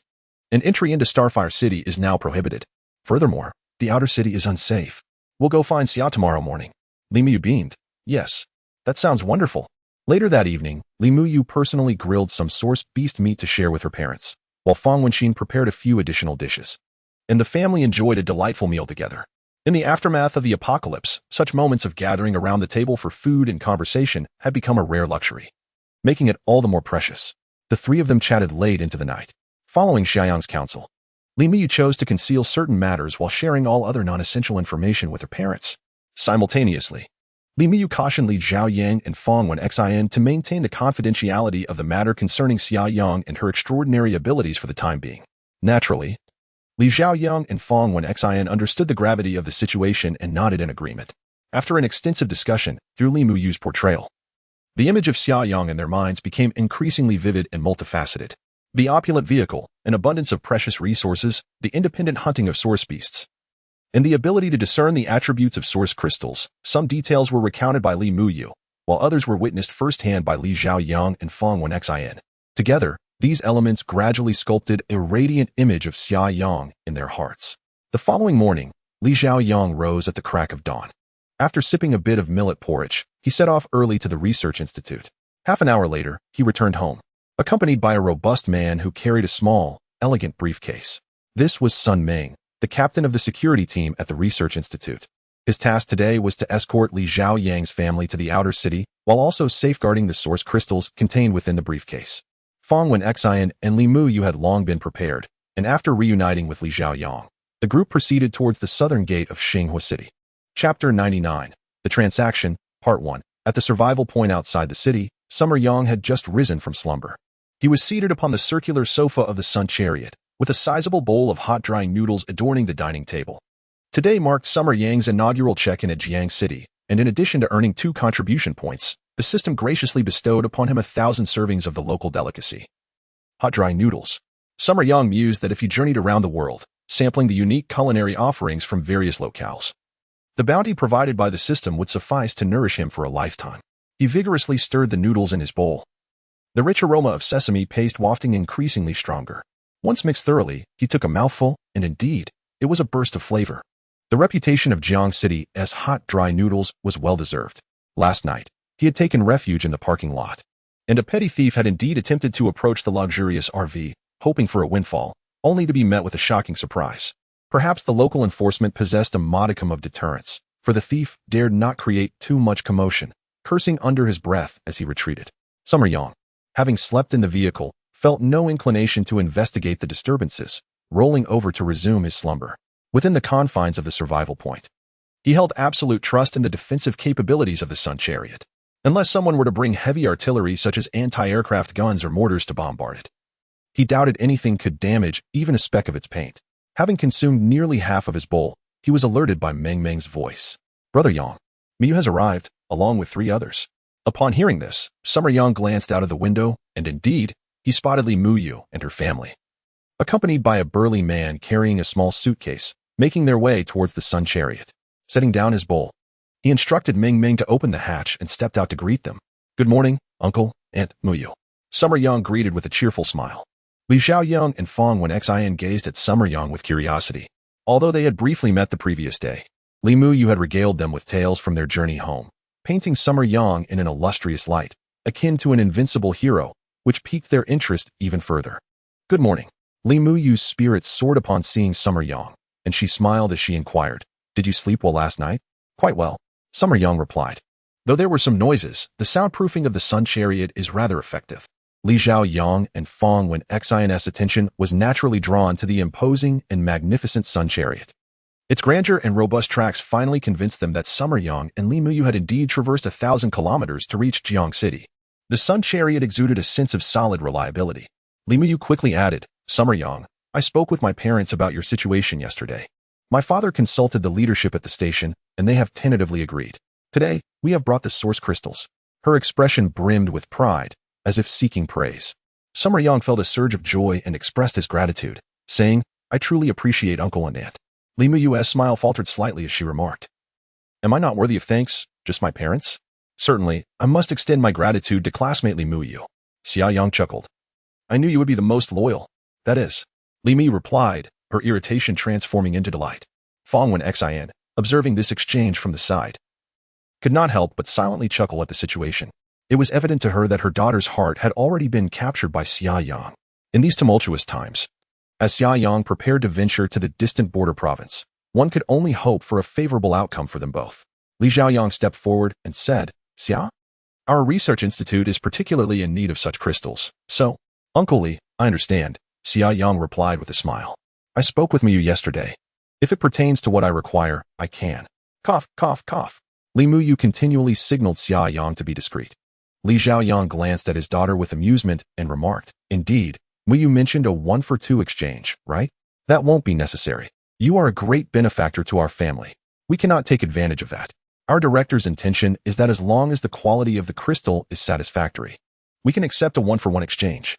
However, we hope to learn more about the beasts in the related crystals, and we would appreciate it if you could share any information you possess. Xia Yang pondered for a moment before nodding and saying, no problem. After all, some information will soon cease to be a secret. By informing Li Xiaoyang early, I might even expedite his research, which would benefit all of humanity. Moreover, I can easily discern what can and cannot be disclosed. Li Xiaoyang expressed his delight, saying, that is wonderful. Please take a look at the crystals we brought. With that, he gestured to the head of the security team, Sun Ming. Sun Ming promptly approached with a briefcase in hand. Xia Yang noticed that Sun Ming had handcuffed himself to the briefcase, demonstrating considerable caution. Sun Ming opened the briefcase, revealing 5 source crystals nestled within soft velvet. At a glance, the 5 crystals appeared quite similar, their colors closely matching, with only slight variations in size. Xia Yang remarked, Uncle Li, I need to take these to the vehicle for testing. Sun Ming interjected, I will accompany you to the car. These crystals cannot leave my sight. Xia Yang shook his head and replied, I apologize, but that is my private space, and outsiders cannot enter. Sun Ming looked at Li Xiaoyang, clearly in a predicament. Although Li Xiaoyang trusted Xia Yang, security was Sun Ming's responsibility, and he, despite being a professor, could not disregard the established protocol. Thus, Li Xiaoyang spoke in a conciliatory tone to Xia Yang. Xia, we cannot violate our regulations. What instrument will you be using for testing? Perhaps we could conduct the test at the vehicle? He was genuinely interested in the method for testing the properties of the crystals, as this remained an area of research that was yet to be explored. Xia Yang pondered for a moment before speaking. Uncle Li, what do you think of this arrangement? In a while, could you hand me the crystals one by one from the passenger seat? The instrument is situated right in front of the passenger seat and is rather cumbersome to dismantle. You can observe from outside the car. So it shouldn't be too far out of sight, right? Captain Sun, perhaps we could make an exception? Li Xiaoyang, with a friendly demeanor, added. I can vouch for Xia's character. There is certainly no concern there. Captain Sun contemplated briefly, then smiled, responding, since Professor Li has said so, I have no objections. Let us proceed with this plan. Great. Thank you, Uncle Li. Thank you, Captain Sun. Xia Yang exclaimed joyfully. He called out and climbed into the passenger seat of the Li Yang vehicle, discreetly instructing Ming Ming to open the window on that side. Li Xiaoyang stood on his tiptoes to peer inside. The source crystal detection and processing instrument was positioned in the glove compartment directly in front of the passenger seat, at a reasonably elevated height, allowing visibility from below. However, the device bore an uncanny resemblance to a microwave, making it difficult to discern any advanced technology from its exterior. Xia Yang leaned out, saying, Captain Sun, could you please hand me a crystal? Sun Ming glanced at Li Xiaoyang, who gave a slight nod, and cautiously retrieved a source crystal from the briefcase, passing it to Xia Yang through the window, containing his excitement and anticipation. Xia Yang activated the source crystal detection and processing instrument and placed the crystal inside. He then communicated telepathically with Ming Ming. Ming Ming, let us commence the attribute detection. Just convey the results to me through our thoughts. There is no need for the instrument's display panel to show anything. Ming Ming replied, understood, Yang Gu. Please hold on for a moment. Chapter 100, The Transaction, Part 2, within the vessel known as the Blazing Sun. Xia Yang awaited the results of the examination with a tranquil demeanor. Outside, Li Xiaoyang and the others anxiously fixated on the microwave, though they were uncertain of the utility in their vigilant observation. Even Sun Ming's gaze remained steadfast, as if fearing the source crystal might vanish unexpectedly. Before long, a sweet voice resonated in Xia Yang's mind. Brother Yang, the examination is complete. This source crystal possesses the attribute of strength. Xia Yang's countenance bore no trace of disappointment. 4 strength attribute crystals were the most commonplace. Presently, he possessed 3 source crystals, 2 of which were strength-based, while the remaining 1 bore the wood attribute. Though the wood attribute bestowed remarkable advantages in cultivating various crops, its combat prowess was rather limited. Thus, Xia Yang had no intention of absorbing such a crystal. He had discerned that diversifying his abilities excessively would impose a heavy burden during future upgrades, as each enhancement would exponentially increase in difficulty. Moreover, the abilities he currently wielded complemented one another, forming a cohesive system. By concentrating on refining these particular powers, he anticipated that their combined efficacy would yield results surpassing mere addition. As for abilities he deemed less advantageous, he had resolved from the outset to forgo them. Xia Yang retrieved the source crystal from the microwave. Li Xiaoyang, unable to contain his curiosity, inquired, how did it turn out, Xia? Xia Yang shook his head and replied, This one is not what I require. With that, he handed the crystal to Sun Ming. As Sun Ming accepted the crystal, he returned the favor by offering Xia Yang another source crystal. Thus, Xia Yang meticulously examined all 5 source crystals brought by Li Chaoyang. Among them, 3 were strength type, which Xia Yang promptly returned to Sun Ming. The remaining 2, however, brought a slight surprise. One possessed the wind attribute, and the other, the electric attribute. After testing these, he placed them upon the control panel above. Sun Ming made no objections as this fell within his line of sight. The primary reason was his considerable trust in Li Chaoyang and his wife. Xia Yang addressed Li Chaoyang, "Uncle Li, these 2 source crystals are what I need. May I exchange them for crystals of other attributes?" "Source crystals?"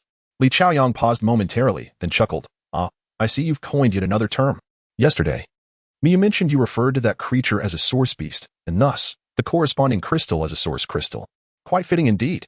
I plan to propose this nomenclature upward." Xia Yang couldn't help but feel amused. He recalled that the terms source crystal and source beast had initially gained popularity from the Biological Research Institute in Jiangxing, likely the brainchild of Li Chaoyang and his wife. Was he, in this rebirth, inadvertently becoming an unconventional scribe? Li Chaoyang, with a generous spirit, declared, "If you need them, let us proceed with the exchange. A 1-for-1 swap will suffice, as promised." "Thank you, Uncle Li," Xia Yang exclaimed, elated beyond measure. He reached into his pocket, drawing forth 2 source crystals of power from the dimensional space, and extended them towards Sun Ming. However, Sun Ming refrained from accepting them and instead addressed Li Chaoyang, saying, "Professor Li, I kindly ask you to verify these." Being unable to discern the authenticity of the source crystals himself, Sun Ming was understandably hesitant to accept them without confirmation. Li Chaoyang nodded, taking the source crystals for a meticulous examination.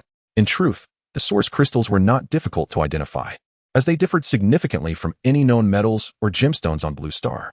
Even an ordinary individual could faintly sense the surging power contained within, rendering the possibility of forgery virtually non-existent.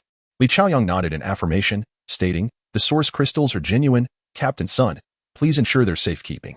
"Understood," Sun Ming replied, carefully placing the source crystals into his briefcase and holding it tightly against his chest. Xia Yang chimed in cheerfully, "Uncle Li, the 2 crystals I provided you share the same attributes as the 3 remaining ones you possess. Thus, I believe they will be beneficial for your experiments, potentially helping to avoid any data discrepancies. Is that so?" Li Chaoyang expressed his surprise, acknowledging the theoretical validity of Xia Yang's assertion. It seemed that their exchange was indeed mutually advantageous. Curiosity got the better of Feng Wenxin, who couldn't help but inquire, "Xia, did you assemble the device for testing the source crystal attributes yourself? If we supply the components, would you be able to construct another one?" Xia Yang was aware that this was an unavoidable topic, given that Li Chaoyang and Feng Wenxin were engaged in source crystal research. They would undoubtedly be keenly interested in the attribute detection apparatus. However, he had previously consulted the system and discovered that the source crystal detection apparatus was integrated with the mobile survival base, rendering it impossible to disassemble or exchange for an additional unit, regardless of the contribution points offered. Thus, he could only regretfully respond, "I'm sorry, and Feng, but this pertains to certain secrets I cannot disclose at the moment, and I currently lack the capability to assemble another unit." In reality, the research team led by Li Chaoyang possessed formidable scientific capabilities. Before Xia Yang's rebirth, the detection of source crystal energy attributes had already been achieved. However, achieving the ideal purity of energy liquid remained elusive. There was always a loss of approximately 20 to 30% when converting source crystals into energy liquid. At this stage, Li Chaoyang's team was still in the foundational experimental phase and did not have an urgent need for the detection of source crystal attributes. Moreover, given Xia Yang's significant contributions to their family, they would not press him unduly. Li Chaoyang smiled and said, "If it's inconvenient, then let it be." "Xia Yang, do you have any information to share regarding source beasts and source crystals?" Xia Yang pondered briefly before replying, "That is indeed something I can discuss. First, let's talk about source beasts. There are 2 points of weakness on a source beast. Targeting those weak spots makes it far easier to inflict damage." He candidly informed Li Chaoyang and Feng Wenxin about the 2 vulnerable points of the source beasts. With the emergence of source beasts near Dongting Lake, it was only a matter of time before Jiangxing would become tumultuous. By sharing this information with Li Chaoyang, Xia Yang was effectively alerting the military tasked with safeguarding the survival outpost in Jiangxing. This could be considered his modest contribution to assistance. Li Chaoyang, upon hearing this, could not help but express his surprise. He remarked, "Xia, I never expected you to possess such profound knowledge regarding the weaknesses of source beasts. No wonder Mu Yu mentioned that you have the capability to single-handedly slay a source beast. Really? Xia Yang responded, somewhat taken aback. So, you were already aware of these two weaknesses of the source beasts? Indeed. It was the comrades from the military escorting the source crystals who informed us. This information has already circulated within the military, Li Chaoyang explained. According to the comrades from the southeast province, it was initially a civilian expert known as Brother Lei who alerted the defensive forces in Sanshan City. This Brother Lei even managed to slay two source beasts on the spot, saving numerous soldiers. Brother Lei? Xia Yang felt a bit bewildered upon hearing this. From Li Chaoyang's description, it seemed as though he was recounting his own actions in Sanshan, slaying two source beasts and rescuing a small guard unit. But what does it mean for the soldiers to bestow upon me the title of Brother Lei? Chapter 101. What are you two doing in broad daylight? Xia Yang meticulously recalled the events of that day. Brother Lei. Suddenly, he remembered the officer who had inquired about his name before he left. To which he had seemingly responded, call me Lei Feng. So, it was this Brother Lei. Upon realizing this, Xia Yang couldn't help but feel a mix of amusement and exasperation. Regarding the source beasts, Xia Yang had little additional information to offer. He merely cautioned about the secondary evolution of source beasts and mentioned that the flesh of source beasts could enhance the physical prowess of those with abilities. Li Chaoyang then inquired, what about source crystals?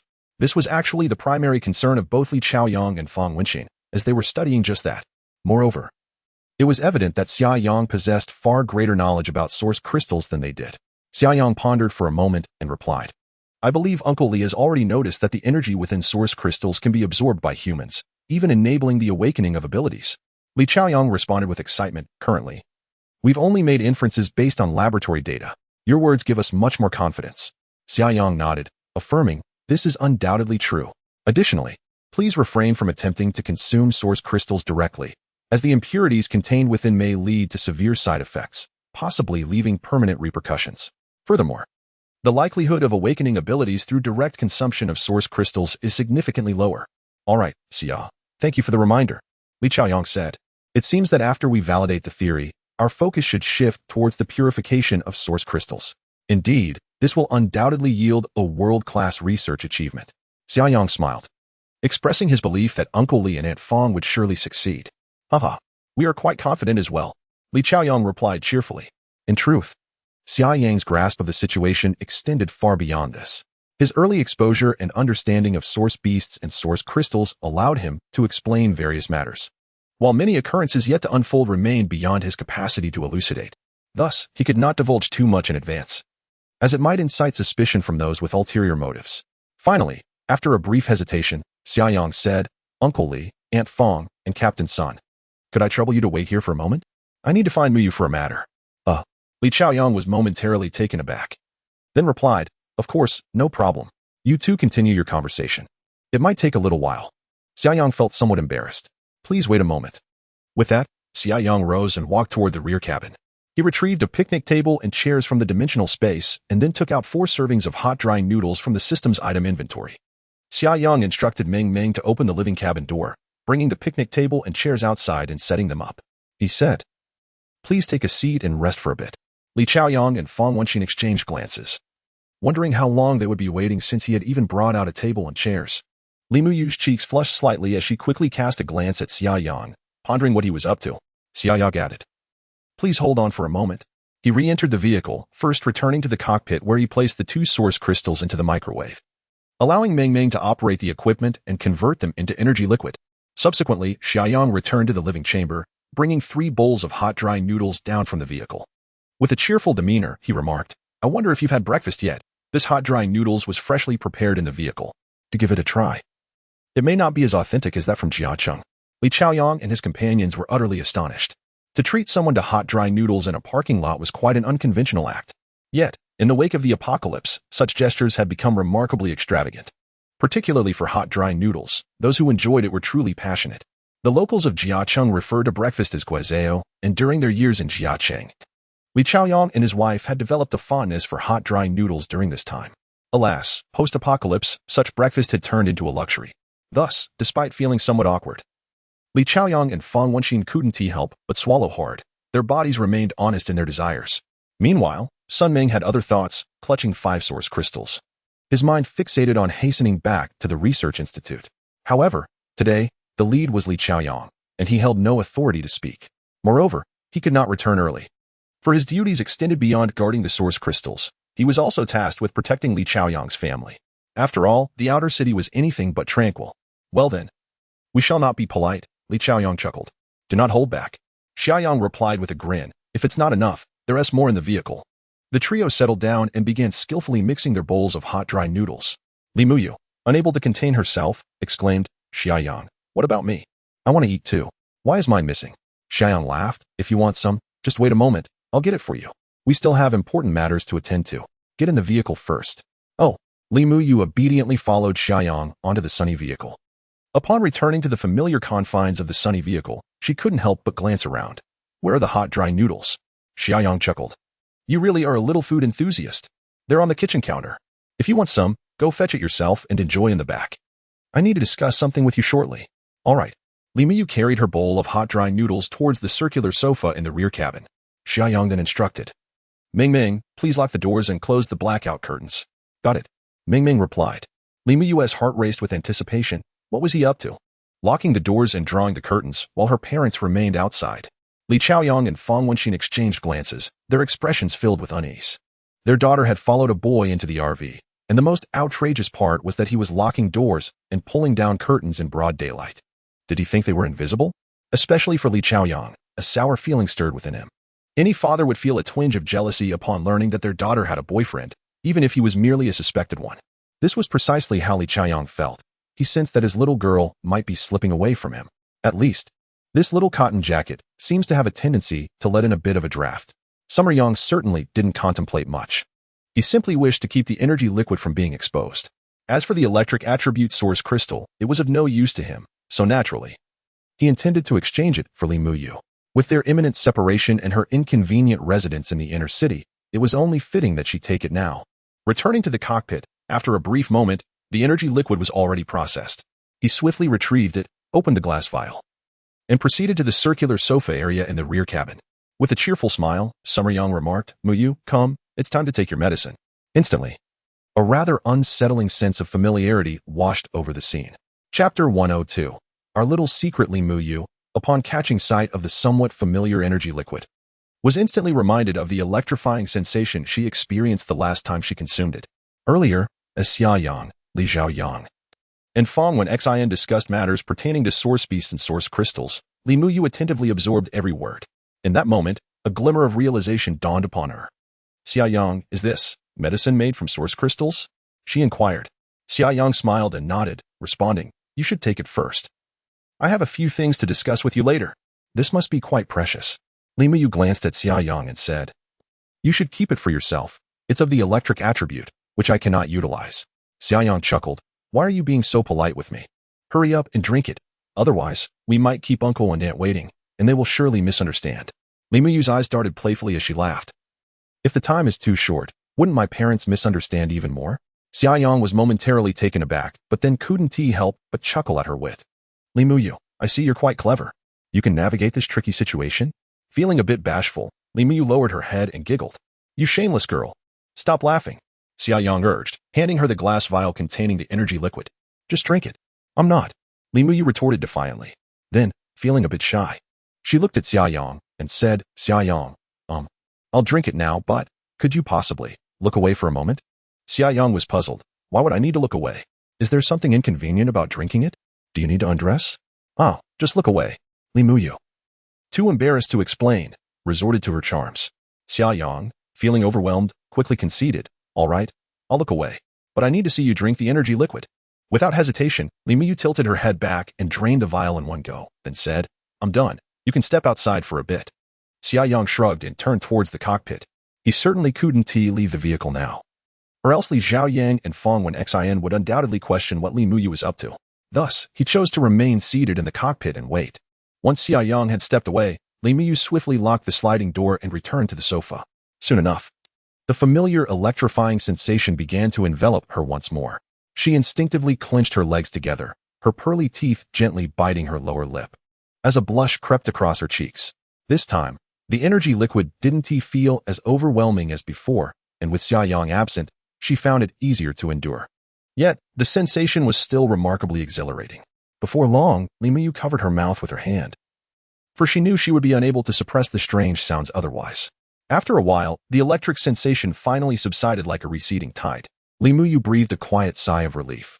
The energy liquid is indeed remarkable, yet why does it always lead to such awkward situations? She sat on the sofa for a moment to gather herself before rising to open the sliding door. Upon hearing the commotion, Xia Yang also stood and walked back to the rear cabin. How do you feel? He inquired. The effects should be quite good, Li Muyu replied, her cheeks flushed. Although I am uncertain about the extent of the enhancement. Xia Yang chuckled. Once you return, you can try it out when no one is around. Just be cautious not to blow up the house. Li Muyu giggled. I'm not that foolish. After a brief pause, Xia Yang, with a serious demeanor, remarked. Most of the time, your intellect is intact, but occasionally, there might be moments of cognitive dissonance. Oh, please. That is not the case. Li Muyu playfully swatted Xia Yang. Xia Yang, regaining his solemnity, said, No more jokes. I have several matters to discuss with you. Please, sit down. Li Muyu gestured toward the circular sofa. Nodding, they took their seats. Xia Yang began. Muyu, as you may have guessed, the energy liquid you have consumed twice is derived from processed source crystals. Li Muyu nodded, attentively listening to Xia Yang. He continued. I am aware that your parents are conducting relevant research. However, this matter must remain confidential. The reason is simple. My methods are rather unique and cannot be widely disseminated or mass-produced. Thus, they offer little substantive aid to your parents' research. Their success will yield the true breakthrough that could alter the fate of humanity. Li Muyu replied, I understand. Rest assured, I will keep it a secret. At this stage, I cannot assist them much anyway. Xia Yang smiled. If I happen to pass through Jiang City on my return journey, by then, your parents' research should have made significant progress. If needed, I could help refine a couple of portions of the energy liquid, perhaps providing them with some innovative ideas. However, it is not opportune at this moment, as their research has not yet reached that stage. Li Muyu beamed. I get it. This will be our secret. I promise not to tell my parents. In truth, there was another reason, though Xia Yang did not articulate it. Li Muyu was acutely aware. It pertained to safety. While Li Xiaoyan and Feng Wen Xian were undoubtedly trustworthy, the nature of research meant it could not remain concealed. What if the research facility sought to detain Xia Yang? Or if the military intervened? Despite the formidable power of the solar flare, Xia Yang was not arrogant enough to believe he could single-handedly confront an armed military force. To say nothing of the fact that if the military were to forcibly detain him, given his current capabilities, escaping Jiang City would be nearly impossible. Thus, the wisest course of action would be to remain silent and bury this secret deep within. That's essentially the matter at hand. Let's go. We should disembark. Xia Yang remarked with a smile. He then gave a light pat on his head and added, By the way, I forgot to give you something yesterday. With that, Xia Yang proceeded to the front cabin, opened a compartment, and retrieved a backpack, which he handed to Li Muyu. What is it? Li Muyu inquired with a hint of curiosity. A laptop, a tablet, a mobile phone, and an external hard drive, along with several power banks, Xia Yang explained. I have copied some anime, movies, and television series onto the hard drive. You can watch them to alleviate boredom when you have some free time. Xia Yang then produced a set of 200 amp-hour lithium batteries, along with a foldable solar panel. You should take this as well, when the sun is out. You can unfold it to charge the lithium batteries. It will certainly meet your daily needs, he continued. You've thought of everything, haven't you? Li Muyu exclaimed. Her eyes sparkling with admiration. Xia Yang instructed Meng Meng to open the car door. The gazes of Li Xiaoyang and the others immediately turned towards them. At that moment, Li Muyu stood at the cabin door, a faint blush still lingering on her cheeks, adding to her allure. Chapter 103. The farewell of the flute. Li Xiaoyang's expression was somewhat grim as he blurted out, What were you doing in the car? Feng Wenqin quickly tugged at Li Xiaoyang's sleeve, interrupting him. Muyu, Xiaoxia, have you finished discussing the matter? She asked, casting a fierce glare at Li Xiaoyang. How could a father ask such a question? It was rather embarrassing. Their daughter was already grown, and some matters were not suitable for direct conversation. Under the watchful eyes of her parents, Li Muyu's face seemed to redden even more. However, she quickly regained her composure, thinking to herself, Why should I feel guilty for nothing? The two stepped out of the car, and Xia Yang handed 2 bags to Li Muyu with a smile. Muyu, I intend to continue my journey today, so this is where we part ways. Upon hearing this, Li Xiaoyang hastily interjected, Xiaoxia. I heard from Muyu about your plans yesterday. Are you heading to the border province? Xia Yang nodded and replied, Yes, my sister is over there, and I need to go fetch her. Feng Wenqin immediately cautioned, Xiaoxia, you must be cautious. The outside world is far too perilous. Li Xiaoyang chimed in. Indeed, Xiaoxia, there have already been sightings of source beasts near Dongting Lake. Your journey to the border province spans at least 3,000 kilometers, with countless uncertainties ahead. Not to mention your supply issues, your vehicle will need fuel, after all. Xia Yang responded, "Thank you, uncle and aunt, for your concern. But I must go to the border province. I cannot abandon my sister there." Li Chaoyang grew anxious and exclaimed, "Child, why won't you heed my advice? I am not saying you shouldn't go. Rather, I suggest you stay in Jiangcheng for now, until the situation stabilizes. I will do my utmost to help you secure residency in Xingho City. Since you have awakened your abilities, staying in Xingho City should not pose much of a problem. Leaving later may be slightly more complicated, but I will find a way to assist you." A warm current surged within Xia Yang. Regardless of the circumstances, Li Chaoyang and his wife genuinely cared for him. Otherwise, they would not have shared so much. Their intentions were kind, and Xia Yang felt uncertain about how to decline, not wanting to appear ungrateful. At that moment, Li Muyu interjected, "Dad, Mom, please stop advising him. Once this guy has made up his mind, not even 8 oxen could drag him back. Let us respect his decision." Li Muyu understood Xia Yang well, and more importantly, she had confidence in his abilities. Seeing his daughter speak in such a manner, Li Chaoyang felt a twinge of disappointment. Their insistence for Xia Yang to stay was rooted in concern for his safety, but also stemmed from their worries about their daughter. Li Muyu had made her feelings abundantly clear. Her heart was already tied to Xia Yang. In a world fraught with chaos, a single farewell could easily become a permanent separation, and they naturally wished to avoid such an outcome. However, since even Li Muyu had spoken up, Li Chaoyang and Fang Wenxin felt it inappropriate to press further. "Very well," Li Chaoyang sighed. "Xiaoxia, please be sure to take care on your journey." "I will, thank you, uncle," Xia Yang replied with a smile. Fang Wenxin remarked, "Xiaoxia, after you meet your sister, you will surely have to return, right? When the time comes, do remember to visit us in Jiangcheng." "And Muyu?" "Yes, there will definitely be another opportunity to meet." Xia Yang nodded in agreement. At this moment, Li Muyu finally realized how imminent their farewell had become. She glanced at Xia Yang, her heart brimming with unspoken words, yet at that moment, she found herself at a loss for what to say. After a prolonged silence, Li Muyu softly uttered, "Take care." "You too." Xia Yang smiled. "Look after yourself, and remember what I told you." Li Muyu nodded emphatically. The three of them waved goodbye to Xia Yang. He stood beside the Liang ship, watching as Li Muyu and her family gradually walked away. Li Muyu dared not glance back even once. Just then, she heard Xia Yang's voice call out from behind, "Li Xiaohua, until we meet again." Li Muyu couldn't help but chuckle, turning back to shake her fist at Xia Yang in a mock display of defiance.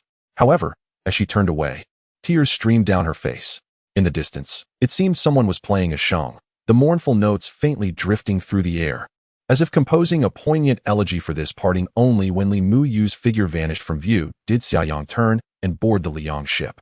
The empty living quarters seemed to linger with the faint fragrance of Li Muyu. In a daze, Xia Yang envisioned her lazily reclining on the circular sofa, engrossed in a drama on her tablet.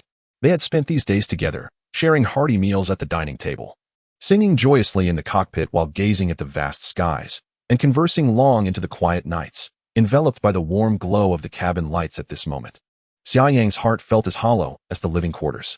He took a deep breath, striving to dispel the subtle sorrow of parting from his mind. The road ahead was long, and he knew he could not be shackled by lingering emotions.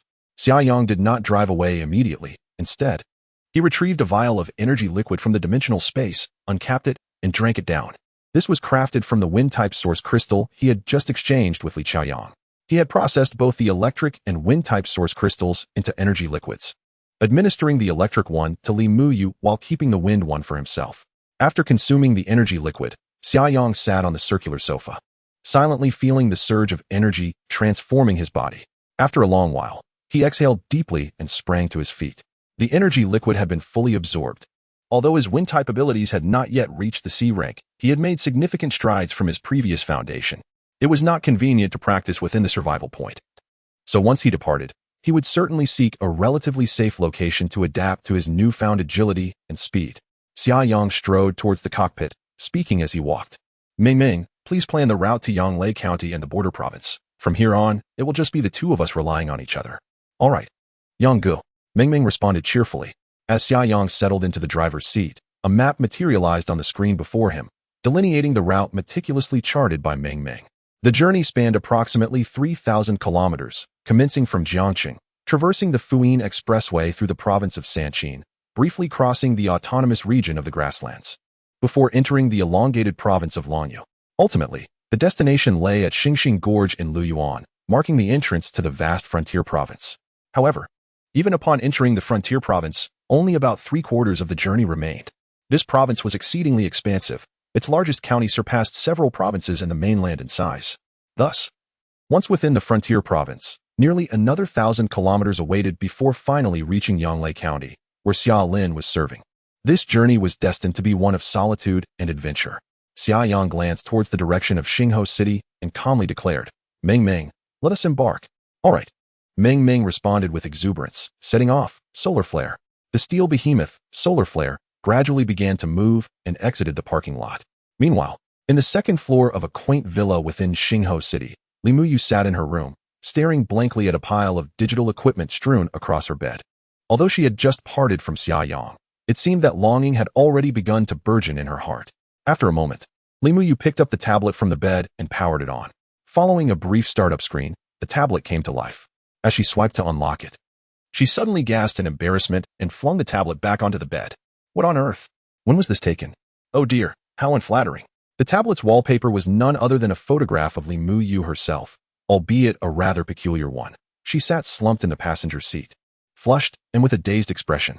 What made it even more mortifying was her hair, standing on end due to static electricity, resembling an explosion of frizz. At first glance, it appeared as though she had a large mushroom perched atop her head. Chapter 104. Serendipity. Chapter 104. An unexpected encounter outside the survival point. The roar of the Liang's engine attracted numerous gazes. Sitting in the driver's seat, Xia Yang rested his hands lightly on the steering wheel, indifferent to the mixed expressions of surprise, envy, and jealousy directed at him. In no time, the towering steel gates of the outer city came into view. From a distance, several law enforcement officers clad in black uniforms approached, gesturing for Xia Yang to halt. "Meng Meng, please stop," Xia Yang said casually. The Liang came to a gradual stop. The law enforcement captain he had met the previous day approached with a stern expression. Xia Yang rolled down the window and regarded him calmly. "What is the meaning of this? Driving is prohibited within the survival point. Did you take my words yesterday as mere air?" The captain questioned with a harsh tone. "I intend to leave," Xia Yang replied coolly. "What do you mean?" the captain asked, momentarily taken aback. "Literally," Xia Yang stated. "I am departing from the Jiangxing survival point. Your rules did not specify that a vehicle cannot leave when exiting, did they?" "Leave? Where do you think you can go?" the captain retorted with a sneer. "You're not planning to venture out by day and return at night, are you?" "I won't be returning for now." Xia Yang maintained his indifferent tone. "Is there anything else?" The captain's expression darkened as he scrutinized Xia Yang for a few seconds before coldly stating, "You may go. Return your pass at the registration desk at the gate. Furthermore, let me remind you, if you return to the survival point within 7 days, it will be considered a deliberate exploitation of the rules, and the penalties will be doubled." Xia Yang merely nodded, rolled up the window, and instructed in his mind, "Meng Meng, drive." The Liang roared back to life and headed toward the city gates. One of the black-clad enforcers spat. "Damn, this guy is quite arrogant." "Captain, are we just going to let him go?" The captain chuckled coldly. "What else can we do? Within the survival point, the military's rules reign supreme, and we dare not contravene them." Then, with a shift in tone, the captain continued, "However, these rules apply only within the survival point. Once outside, that's when the strongest dictate the rules."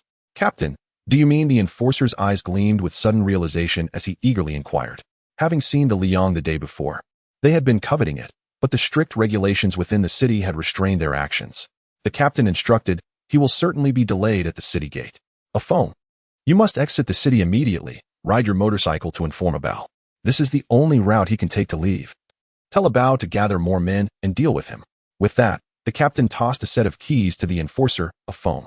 Outside the survival point, the use of vehicles was indeed permitted. However, fuel was a scarce resource that most could not afford, leading many to either park at designated spots within the survival point or abandon their vehicles altogether.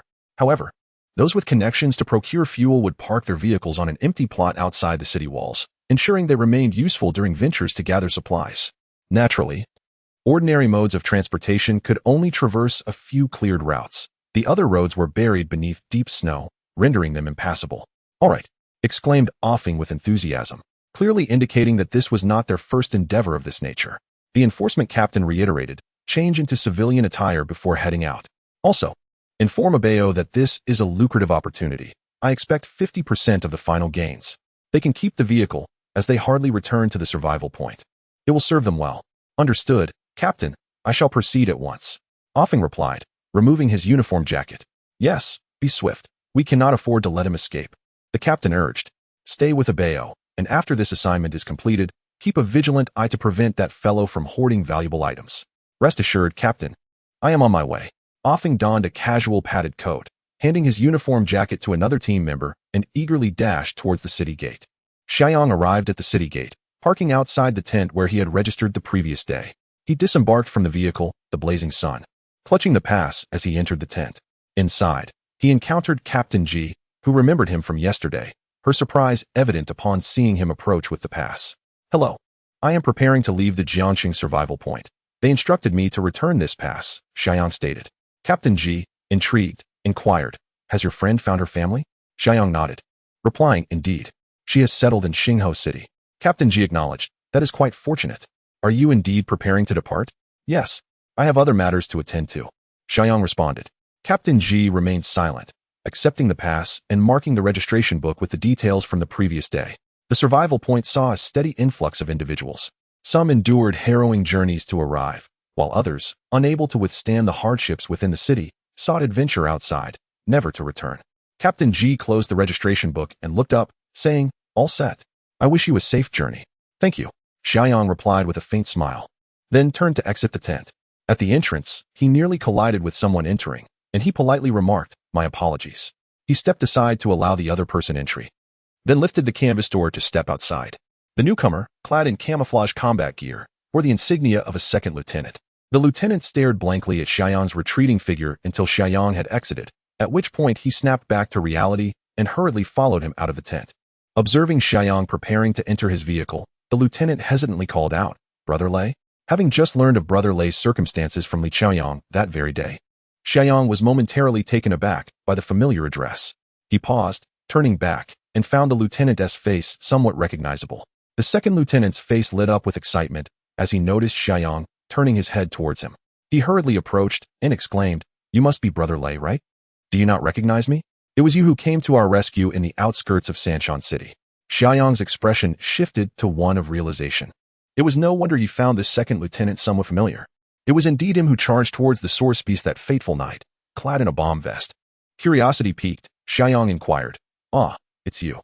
I recall you were a non-commissioned officer, correct? The second lieutenant affirmed this with certainty, recognizing that the figure before him was none other than his idol, Brother Lei, whom he had fervently admired.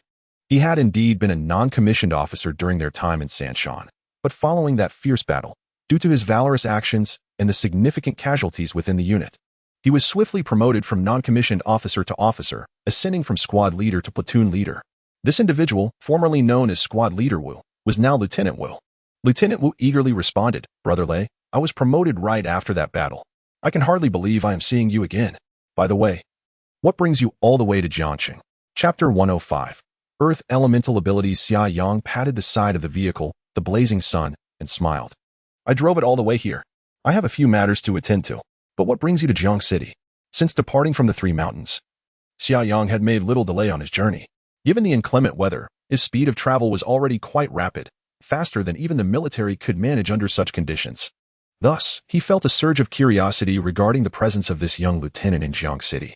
Lieutenant Wu, faced with his idol, trembled with excitement. Akin to a young football fan encountering the legendary Messi right before him, engaged in amiable conversation. Brother Lei, I arrived by helicopter, tasked with a mission, he said, barely containing his enthusiasm. A flicker of realization crossed Xia Yang's mind as he chuckled and inquired, You must be escorting the monster crystals, right? Wu stared in astonishment. How did you know, Brother Lei? I guessed. Xia Yang replied. You are quite fortunate. Flying long distances in this weather is akin to courting death. Wu laughed heartily. I usually have good luck. I nearly met a fatal end last time, yet I encountered you at the last moment, didn't I? This time, I faced several near crashes, but ultimately arrived safely at Jiang City. However, my superiors deemed it too dangerous to return the same way. So the helicopter and personnel remain here. I have been temporarily assigned as a squad leader for the local defense forces. Wu Feiyu, having experienced the events of that night, had become a devoted admirer of Xia Yang. Therefore, he freely shared information with Xia Yang as long as it was not classified. Although his current role was merely that of a squad leader, he wielded considerable authority. overseeing internal security at the survival points and guarding several firepower positions near the southern gate. This was a reward for his daring escort of the source crystals to Jiang City and a testament to the importance the higher-ups placed on the elite special forces of the Southeast Theater. Xia Yang nodded with a smile, patting Wu Feiyu on the shoulder. You have a bright future ahead. Work hard here, but be less reckless in the future. You must learn to protect yourself before you can effectively take down enemies. Yes, thank you for your encouragement, Brother Lei. Wu Feiyu exclaimed with enthusiasm. You carry on. I shall take my leave. As Xia Yang spoke, he commanded Meng Meng to open the door to the cockpit in his mind. Wu Feiyu quickly asked, Brother Lei, where are you headed? Xia Yang, already grasping the door handle, turned back and replied, I am continuing westward. I'm merely passing through Jiang City to drop off a friend. By the way, what is your surname? Brother Lei, you flatter me. My surname is Wu. With the character for mouth, Wu Feiyu said promptly. Just call me Xiao Wu. All right, Xiao Wu, until we meet again, Xia Yang said, stepping into the blazing sun vehicle. As he settled into the driver's seat, he pondered for a moment, then lowered the window and asked, Xiao Wu, you will likely remain in Jiang City for the foreseeable future, correct? Indeed, given the current circumstances, embarking on a long-distance journey is perilous, Wu Feiyu remarked. Xia Yang nodded and replied, I have a friend residing in Starfire City with her parents. If possible, please keep an eye on them for me. Of course. Wu Feiyu responded without hesitation. What is your friend's name, Brother Lei? Li Muyu. Her parents are both affiliated with the Biological Research Institute, Professor Li Chaoyang and Professor Fang Wenxin. They are quite renowned, Xia Yang elaborated. Ah. So it is Professors Li and Fang. I am acquainted with them. Wu Feiyu exclaimed, a hint of excitement in his voice. Our visit here was coordinated through them. And it was their project team that received the monster crystals. That makes things even easier. Xia Yang smiled. Wu Feiyu nodded and assured him, rest assured, Brother Lei. As long as the two professors or your friend require my assistance, I will not hesitate in any way. Thank you in advance. Xia Yang replied with a smile. By the way, I have a suggestion for you. Please, do share. Wu Feiyu responded eagerly, fully valuing Brother Lei's counsel. The research project at Professor Li's institute is of great significance and may soon be seeking volunteers, Xia Yang informed him. If you trust me, I recommend you register as a volunteer the moment they start recruiting. It will be beneficial for you. And when you meet the professors, remember to mention my name. Just say you are my friend. Oh, by the way, my real name is Xia Yang. The project being conducted by Professors Li and Fang focuses on the mass production of individuals with special abilities. Those volunteers who do not experience severe adverse reactions will ultimately become endowed with powers. By mentioning Xia Yang's name, Wu Feiyu would likely receive preferential treatment from the professors, ensuring he would not be subjected to excessively dangerous experiments. This greatly increased his chances of awakening his abilities safely. In the early days of this apocalyptic era, the future of the first batch of empowered individuals appeared exceedingly bright. Xia Yang was also inadvertently fostering a good connection. Wu Feiyu paused for a moment, perplexed as to why Brother Lei's name did not contain the character for thunder. Nevertheless, while he found Xia Yang's name pleasant, he still preferred the grandeur of Brother Lei. Despite his curiosity, Wu Feiyu nodded resolutely and said, Brother Lei, I will remember. Xia Yang acknowledged with a subtle nod, stating, Then, until we meet again. With that, he waved farewell to Wu Feiyu and activated the vehicle, the solar flare, as it moved forward. Wu Feiyu stood straight by the roadside, saluting the direction of the solar flare with a military gesture. He held his salute until the vehicle vanished from his sight before lowering his arm. Although Xia Yang had already departed, Wu Feiyu remained immersed in the exhilaration of having met his idol, the power of role models. He felt invigorated and inspired. On board the solar flare, Xia Yang gazed at the increasingly distant survival point of Jiang City in the electronic rearview mirror, feeling a tinge of melancholy. Farewells are invariably poignant, and thus, Xia Yang's mood was understandably somber. At this moment, should anyone dare to confront the muzzle of a gun, their fate would undoubtedly be dire. The vehicle, known as the Son of Fire, advanced for 4 or 5 kilometers, causing Xia Yang to squint slightly, his gaze fixed ahead, a cold smile gracing his lips. In the distance, a makeshift barrier composed of rusty steel pipes and security grills obstructed the road. Behind this barricade, a few dilapidated vehicles lay parked, effectively sealing off the passage. A dozen individuals stood on either side of the barrier, their eyes trained on the slowly approaching Son of Fire. Akin to predators stalking their prey, Xia Yang spoke calmly. Meng Meng, halt the vehicle. The ramshackle barrier, along with the dilapidated trucks behind it, should have posed no challenge to the Son of Fire. It could easily plow through. However, Xia Yang's mood was far from pleasant, and thus, Those individuals would bear the brunt of his displeasure. Once the vehicle came to a stop, Xia Yang observed through the electronic rearview mirror that 7 or 8 people were pushing additional obstacles behind them, effectively blocking their retreat. A cold smile crept across Xia Yang's face as he muttered to himself, "Quite organized. It seems we are not the first to encounter this." After a year of living through the apocalypse, Xia Yang had grown accustomed to such chaos. Beyond the survival points lay a realm of disorder, where violence and looting were commonplace. Humanity does not unify unconditionally in the face of overwhelming external threats. There will always be individuals who exploit the turmoil for their gain, often flourishing amidst the chaos. Upon halting, a burly man wearing a dogskin hat and a sheepskin coat swaggered over, flanked by a dozen accomplices surrounding the Son of Fire. Xia Yang's gaze swept over their faces, lingering for a moment on a somewhat balding youth whose distinctive appearance had left an impression on him. Just before leaving the city, this individual had donned a black uniform, trailing behind the captain of the enforcement team. Now he stood before Xia Yang, allied with these men to block the road. Xia Yang quickly deduced the situation. It was an inside job, targeting the unsuspecting for plunder. The burly man with the dogskin hat strode over to the driver's cabin, brandishing a modified, large-caliber handgun. He nonchalantly nudged his hat with the gun's muzzle and drawled, "Cooperate, and step out of the vehicle.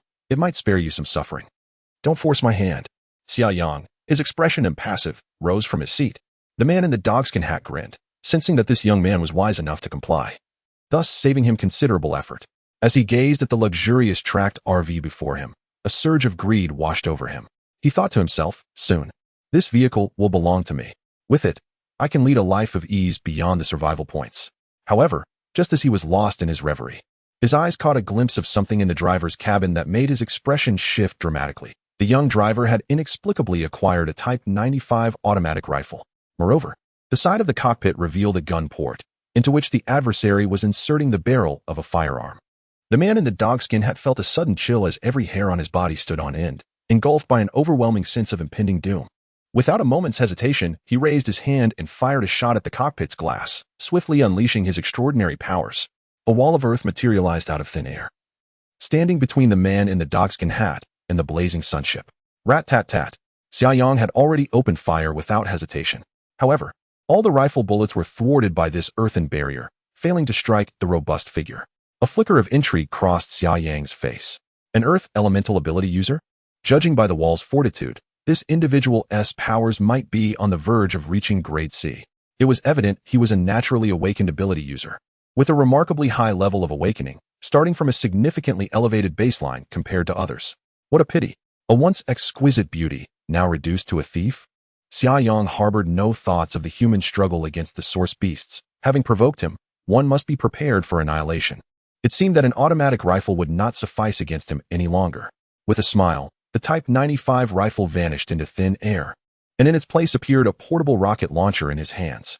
Chapter 106. Do not disturb me when I am in a bad mood. Xia Yang loaded the rocket launcher and hoisted it onto his shoulder, bringing it to the shooting aperture. He shouted, "Meng Meng, deploy the attack drone and lock onto those minions. Leave not a single one alive. I shall deal with this ability user myself." "Understood, Yang Gu," Meng Meng replied with fervor, accepting the mission. Xia Yang continued, "Wait, let that scruffy one live for now." "Got it." Upon finishing his command, Xia Yang took aim and decisively pulled the trigger. Boom. A rocket propelled itself with precision, striking the earthen wall. The sturdy barrier crumbled instantly, debris scattering in every direction. The burly man's eyes widened in disbelief. Had he inadvertently stirred a hornet's nest? Why did the opponent possess such formidable weaponry? To bombard with a rocket launcher was exceedingly brutal. Without hesitation, Xia Yang reloaded another rocket and aimed in the direction of the giant, squeezing the trigger once more. Boom. Another shot. The earthen wall, barely visible for a second after being summoned, was obliterated again. The man in the dogskin hat was severely injured by the shockwave, sent reeling several meters away, covered in dust and dirt. Xia Yang's expression remained devoid of any emotion as he loaded yet another rocket. Boom. The third shot. This time, the adversary had no time to utilize his abilities, still dazed from the preceding explosions. The rocket struck true, in a violent explosion. The man in the dogskin hat was reduced to mere fragments, his remains splattering everywhere, with not a whole corpse left behind. A hint of derision curled at the corners of Xia Yang's lips. Indeed, Earth-type ability users had formidable defenses, but that depended on the opponent they faced. Under such overwhelming firepower, What difference was there between a mere D-class ability user and an ant? Xia Yang exhaled deeply. The act of annihilating his enemies through such almost savage means seemed to gradually dissolve the turmoil within his heart. Meanwhile, gunfire echoed in the distance. Rat-a-tat-tat, rat-a-tat-tat. The attack drone was reaping lives. Those minions were all ordinary people, even when the first rocket detonated, sending them scattering in terror. How could they escape once the drone had locked onto them? Xia Yang remained seated leisurely in the driver's seat, awaiting the outcome without the need to disembark. Outside, the minions were continuously struck down, crying out in agony as they fell to the ground. Crimson blood stained the earth. Xia Yang felt no flicker of remorse within him. In a world governed by the law of the jungle, where the predator inevitably slays the prey, compassion was an unnecessary sentiment. Gradually, the gunfire grew sparse, and the cries of despair faded into silence. Yang Gu, the attack drone has completed its mission. A total of 18 targets were identified, 17 have been eliminated, and one, as per your instructions, has merely had his leg broken, reported Yang. Excellent. Xia Yang replied nonchalantly, deploy reconnaissance drones to maintain vigilance around the area. Understood. As the summer sun blazed, Xia Yang opened the car door and stepped out, observing the pitiful figure of the young man known as Afong, the one referred to by the law enforcement captain. Afong was clutching his thigh and wailing in agony, surrounded by the lifeless bodies of his companions. Some had their skulls crushed like overripe melons, others had their chests reduced to pulp, while yet another lay with a gaping neck wound, their head barely hanging on. In short, each had met a horrific demise. Xia Yang approached Afong slowly, his boots crunching on the blood-soaked pavement, producing a sound akin to the ominous beating of a drum. Afong trembled uncontrollably, his every step echoing in his ears like the ominous toll of death. He even momentarily forgot the pain of his wounds, desperately attempting to crawl backward while crying out, "Please, don't come any closer. Stay away." With a broken leg, Afeng's efforts to flee were, of course, futile. Xia Yang approached nonchalantly, placing his foot on Afeng's gunshot wound and grinding it back and forth. Afeng let out a piercing scream. Xia Yang smiled and remarked, "I remember you." Afeng's face contorted in terror and pain as he protested, "You must have mistaken me for someone else. I don't know you." At the survival point in Jiang City, by the city gates, Xia Yang replied coolly, "We've just met, and you've already forgotten? Is your memory that poor?" Afeng's complexion turned ashen, whether from fear or excessive blood loss. It was hard to tell. "Enough with the theatrics," Xia Yang said dismissively. "Let us get to the point. What was that Earth-type ability user all about? Who else was involved? Spill everything you know." At this, Xia Yang crouched down, locking eyes with Afeng and gently stating, "Do not doubt my methods of persuasion. I have 100 ways to ensure you'll confess even the most trivial secrets. Like the time you peeped at a girl bathing. I merely hope to make this easier for us both, sparing you further suffering." Afeng was on the brink of psychological collapse, and his loyalty was non-existent. Thus, before Xia Yang could apply any pressure, he divulged all he knew like beans spilling from a bamboo tube. His account aligned closely with Xia Yang's deductions. The Earth-type ability user was named Bao, a close associate of the law enforcement captain Lin Hui prior to the apocalypse. Both had been fortunate enough to awaken Earth-type powers after the establishment of the survival point. Bao, unwilling to be constrained by the rules, chose not to settle there. Instead, he roamed the outskirts with a band of followers. Lin Hui, already employed in the city's sanitation department, was appointed as the law enforcement captain after awakening his powers. Thus, they formed a collusion. Lin Hui provided intelligence, while Bao handled the dirty work outside, sharing the spoils. Many scavengers in the outer regions fell prey to their schemes. The luxurious RV named Liang Yang would have been spared had Xia Yang remained in the city, but given that he departed the very next day, they would surely not let him slip away. To them, Xia Yang had become a prime target. After extracting the confession, Xia Yang initially contemplated eliminating Afeng. However, a sudden thought struck him. He inquired, "Does Lin Hui often leave the survival point?" Afeng promptly replied, "He occasionally comes out to see Brother Bao, usually when it's time to distribute supplies." Xia Yang pressed further, "How do they communicate?" Afeng explained, "Whenever there is work to be done, the captain sends someone to Brother Bao to ensure he does not abscond with the spoils. Sometimes we venture close to the survival point, using walkie-talkies to contact the captain." Xia Yang noticed the walkie-talkie on Afeng's person. His mind raced as he asked, "Is there a specific code language?" Afeng hesitated for a moment before answering, "No, not really. There's just a predetermined frequency, and we mentioned that Brother Bao wishes to reminisce. The specifics are discussed face-to-face. Unless it's an urgent matter, we usually return to the survival point to report in person." Xia Yang nodded, finding this reasoning plausible. After all, communication via walkie-talkie lacks confidentiality, making it impractical to convey too much information. Xia Yang then meticulously inquired about their communication frequency and meeting locations. Initially, he intended to lead Ah Feng back near the survival point to lure Lin Hui out with the walkie-talkie. Yet, upon reflection, he deemed Ah Feng's fragile psychological state could jeopardize their plans. After a moment of contemplation, Xia Yang mentally reached out to Meng Meng. He asked, Meng Meng, are you capable of mimicking this person's voice? Chapter 107. Direct assault on the den in a simple dialogue. Meng Meng remarked, however, we still need to gather some information regarding his tone and intonation. Will it be too troublesome? Xiang Yang inquired. If it's too troublesome, then we can forego it. With a smile, Meng Meng assured him, it's quite simple. Brother Yang, please take out a phone or tablet and connect to the network of the Liang vehicle. Xiang Yang retrieved a phone from the dimensional space, activated it, and connected to the vehicle's Wi-Fi. He asked, I'm connected. What should I do next? He noticed a document flashing on the phone's screen. Meng Meng instructed, Brother Yang, simply activate the recording function and have him read the script 3 times. Xiang Yang glanced at the script, which contained merely 200 to 300 words. Reading it 3 times would not be a burden. Thus, he enabled the recording function, presented the document to Ah Feng, and said calmly, read the content above 3 times. Ah Feng was momentarily taken aback. What was this operation? Was it some form of cruel torment unknown to him? Hurry up. There's no time for dawdling. Xiang Yang said, slightly impatient. Ah Feng hastily took the phone and began to read nervously. 800 soldiers rushed to the northern slope. The artillery runs side by side to the north. The shoulder pole is long, and the bench is wide. Have you eaten? Enough with that. Xiang Yang struggled to suppress his laughter. What was this absurdity? He was uncertain what significance Meng Meng's hodgepodge of a script held, but it was undeniably humorous. The key was that Ah Feng dared not relax even slightly, earnestly reading it 3 times with a serious demeanor. How was that, Meng Meng? Xiang Yang communicated telepathically. Meng Meng replied, it's barely usable. This individual is too tense. His intonation may differ from his usual manner. I will fine-tune it using an algorithm, and there shouldn't be any major issues. So he is essentially useless, correct? Xiang Yang asked. Indeed. With Meng Meng's affirmative response, Xiang Yang finally spoke. That will suffice. He then took the phone from Ah Feng's hands. Ah Feng knelt on the ground. A desperate expression etched on his face, pleading, Great One, I have complied with your request. Could you possibly let me go? Before he could finish his sentence, Ah Feng sensed a chilling flash before his eyes, and suddenly felt a coldness at his neck. Instinctively, he covered his throat, but after his carotid artery was severed, the blood pressure was so immense that he could not contain it. Warm blood gushed forth. His eyes widened in shock, mouth opening to scream, but no sound emerged. And he soon collapsed to the ground, his face a final canvas of profound regret. Xiang Yang did not retrieve the intercom from Ah Feng, for the Liang vehicle was equipped with a vehicle-mounted radio, which had a communication range far exceeding that of a walkie-talkie.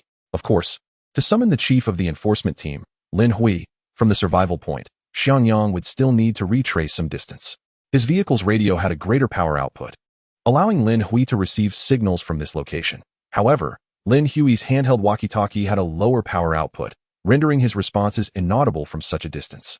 As Xia Yang was preparing to return to the Sunfire, Meng Meng's tone suddenly became urgent. Brother Yang, I've discovered that a military force is approaching this area, likely drawn by the sound of gunfire, and they are coming to investigate. Xia Yang furrowed his brow slightly and decisively commanded, retrieve all drones immediately. Understood. In truth, the reason Ah Bao chose this ambush location was primarily due to its considerable distance from the military's operational area, which typically would not attract their attention. Moreover, once their objectives were achieved, they could retreat with ease. However, with Xia Yang employing submachine guns and rocket launchers, the commotion was substantial. Still, some soldiers sensed that something was amiss and began to move in this direction. Fortunately, the military was relatively distant, granting Xia Yang some precious time to maneuver. Soon, all drones returned to their base. With a thought, the Sunfire vanished from sight, safely stored in the dimensional space. The Sunfire, being a conspicuous target, was not something Xia Yang wished to confront the military with directly. The early days of the apocalypse witnessed a military force that was truly commendable. They fought valiantly, forming a steel wall of flesh and blood to protect ordinary civilians. In later stages, however, as more supernatural beings were absorbed into the military and communication faltered, disarray began to emerge among various armed factions. Yet, the regular army, from beginning to end, always inspired Xia Yang's respect. After having consumed a vial of spatial energy liquid, he felt no discomfort when retrieving the Sunfire. In this chaotic ruin, it was quite easy for him to remain hidden. Before departing, he took out a vial of recovery potion from the dimensional space and, without hesitation, drank it all. Initially, he had intended to save it for emergencies. But he decided it was best to use it now, as the injury on his leg would hinder his movements, and he needed to eliminate Captain Lin Hui. He would not let anyone who harbored murderous intent against him escape unscathed. Moreover, it was crucial that he dealt with Lin Hui, who had crossed paths with both him and Li Muyu. If Xia Yang simply left, and Lin Hui posed a threat to Li Muyu, he would regret it deeply. Though Lin Hui's strength was negligible, the danger of hidden threats was ever present. Li Muyu lacked sufficient combat experience. To leave any threat unaddressed would be unacceptable to Xia Yang. As the recovery potion coursed through him, he felt warmth spreading through his abdomen, and the wounds on his leg began to heal rapidly. In no time, not only had the injury on his thigh mended, but his fatigue also dissipated entirely. Truly, it was a premium potion produced by the system. With the marketplace set to open soon, he couldn't help but feel a sense of anticipation. As the military search teams approached, Xia Yang wasted no time. With a flash, he blended into the ruins, swiftly moving through the shattered structures in the area. Though devoid of the endearing assistance, the dual enhancement of psychic and wind abilities rendered him acutely perceptive of his surroundings, enabling him to discern even the faintest sounds carried by the breeze. Furthermore, the number of search personnel dispatched by the military was not particularly overwhelming, and they did not converge from all directions. Thus, Xia Yang effortlessly distanced himself from the ambush site. Prior to the emergence of the source beasts, the ruins surrounding the survival point posed minimal danger to him.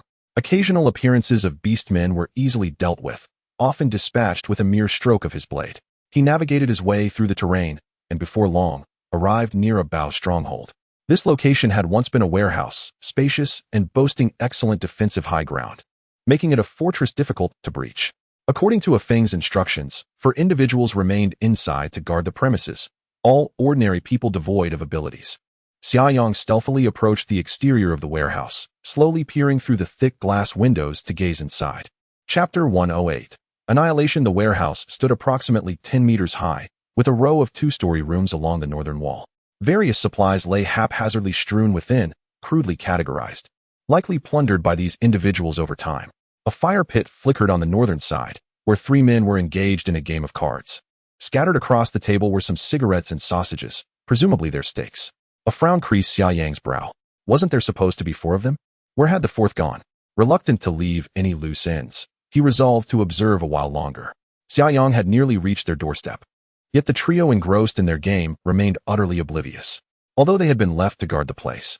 This area had long been cleared by a Bao, and was not within military jurisdiction, rendering it quite secure. Thus, their vigilance was non-existent. These men had, prior to the apocalypse, been mere delinquents, lacking any sense of organizational discipline. As they played, their conversation grew animated. One of them shouted toward the second floor, "Old donkey. Take it easy. Don't kill someone again, or the boss will definitely have your head when he returns." The other two chuckled mischievously. They mused about Old Donkey's remarkable prowess, recalling tales of his nights at the nightclub where no woman dared to entertain him, a legend in his own right. Now he's living the dream. Every night a new bride. A Bao has nothing to say about it. Ah, just a few women, what's the big deal? The key is Old Donkey can fight. How could a Bao not value him? As the trio continued their banter, Xia Yang listened intently from outside. Thus, the fourth individual resided upstairs. Nodding to himself, he felt assured. Adjusting his mask and pushing his goggles above the brim of his hat, he strode confidently toward the warehouse's main entrance. The large door was firmly shut, likely bolted from within. Without hesitation, Xia Yang delivered a forceful kick to the door. Bang! The resounding crash startled the card players, who quickly reacted with a barrage of curses. Who the hell is that? Looking for death? Who dares to disturb a Bao's territory? As they spoke, they hastily grabbed their firearms, charging menacingly toward the entrance. Bang! Another deafening sound echoed as the steel door's bolt shattered completely, sending one of the doors flying open.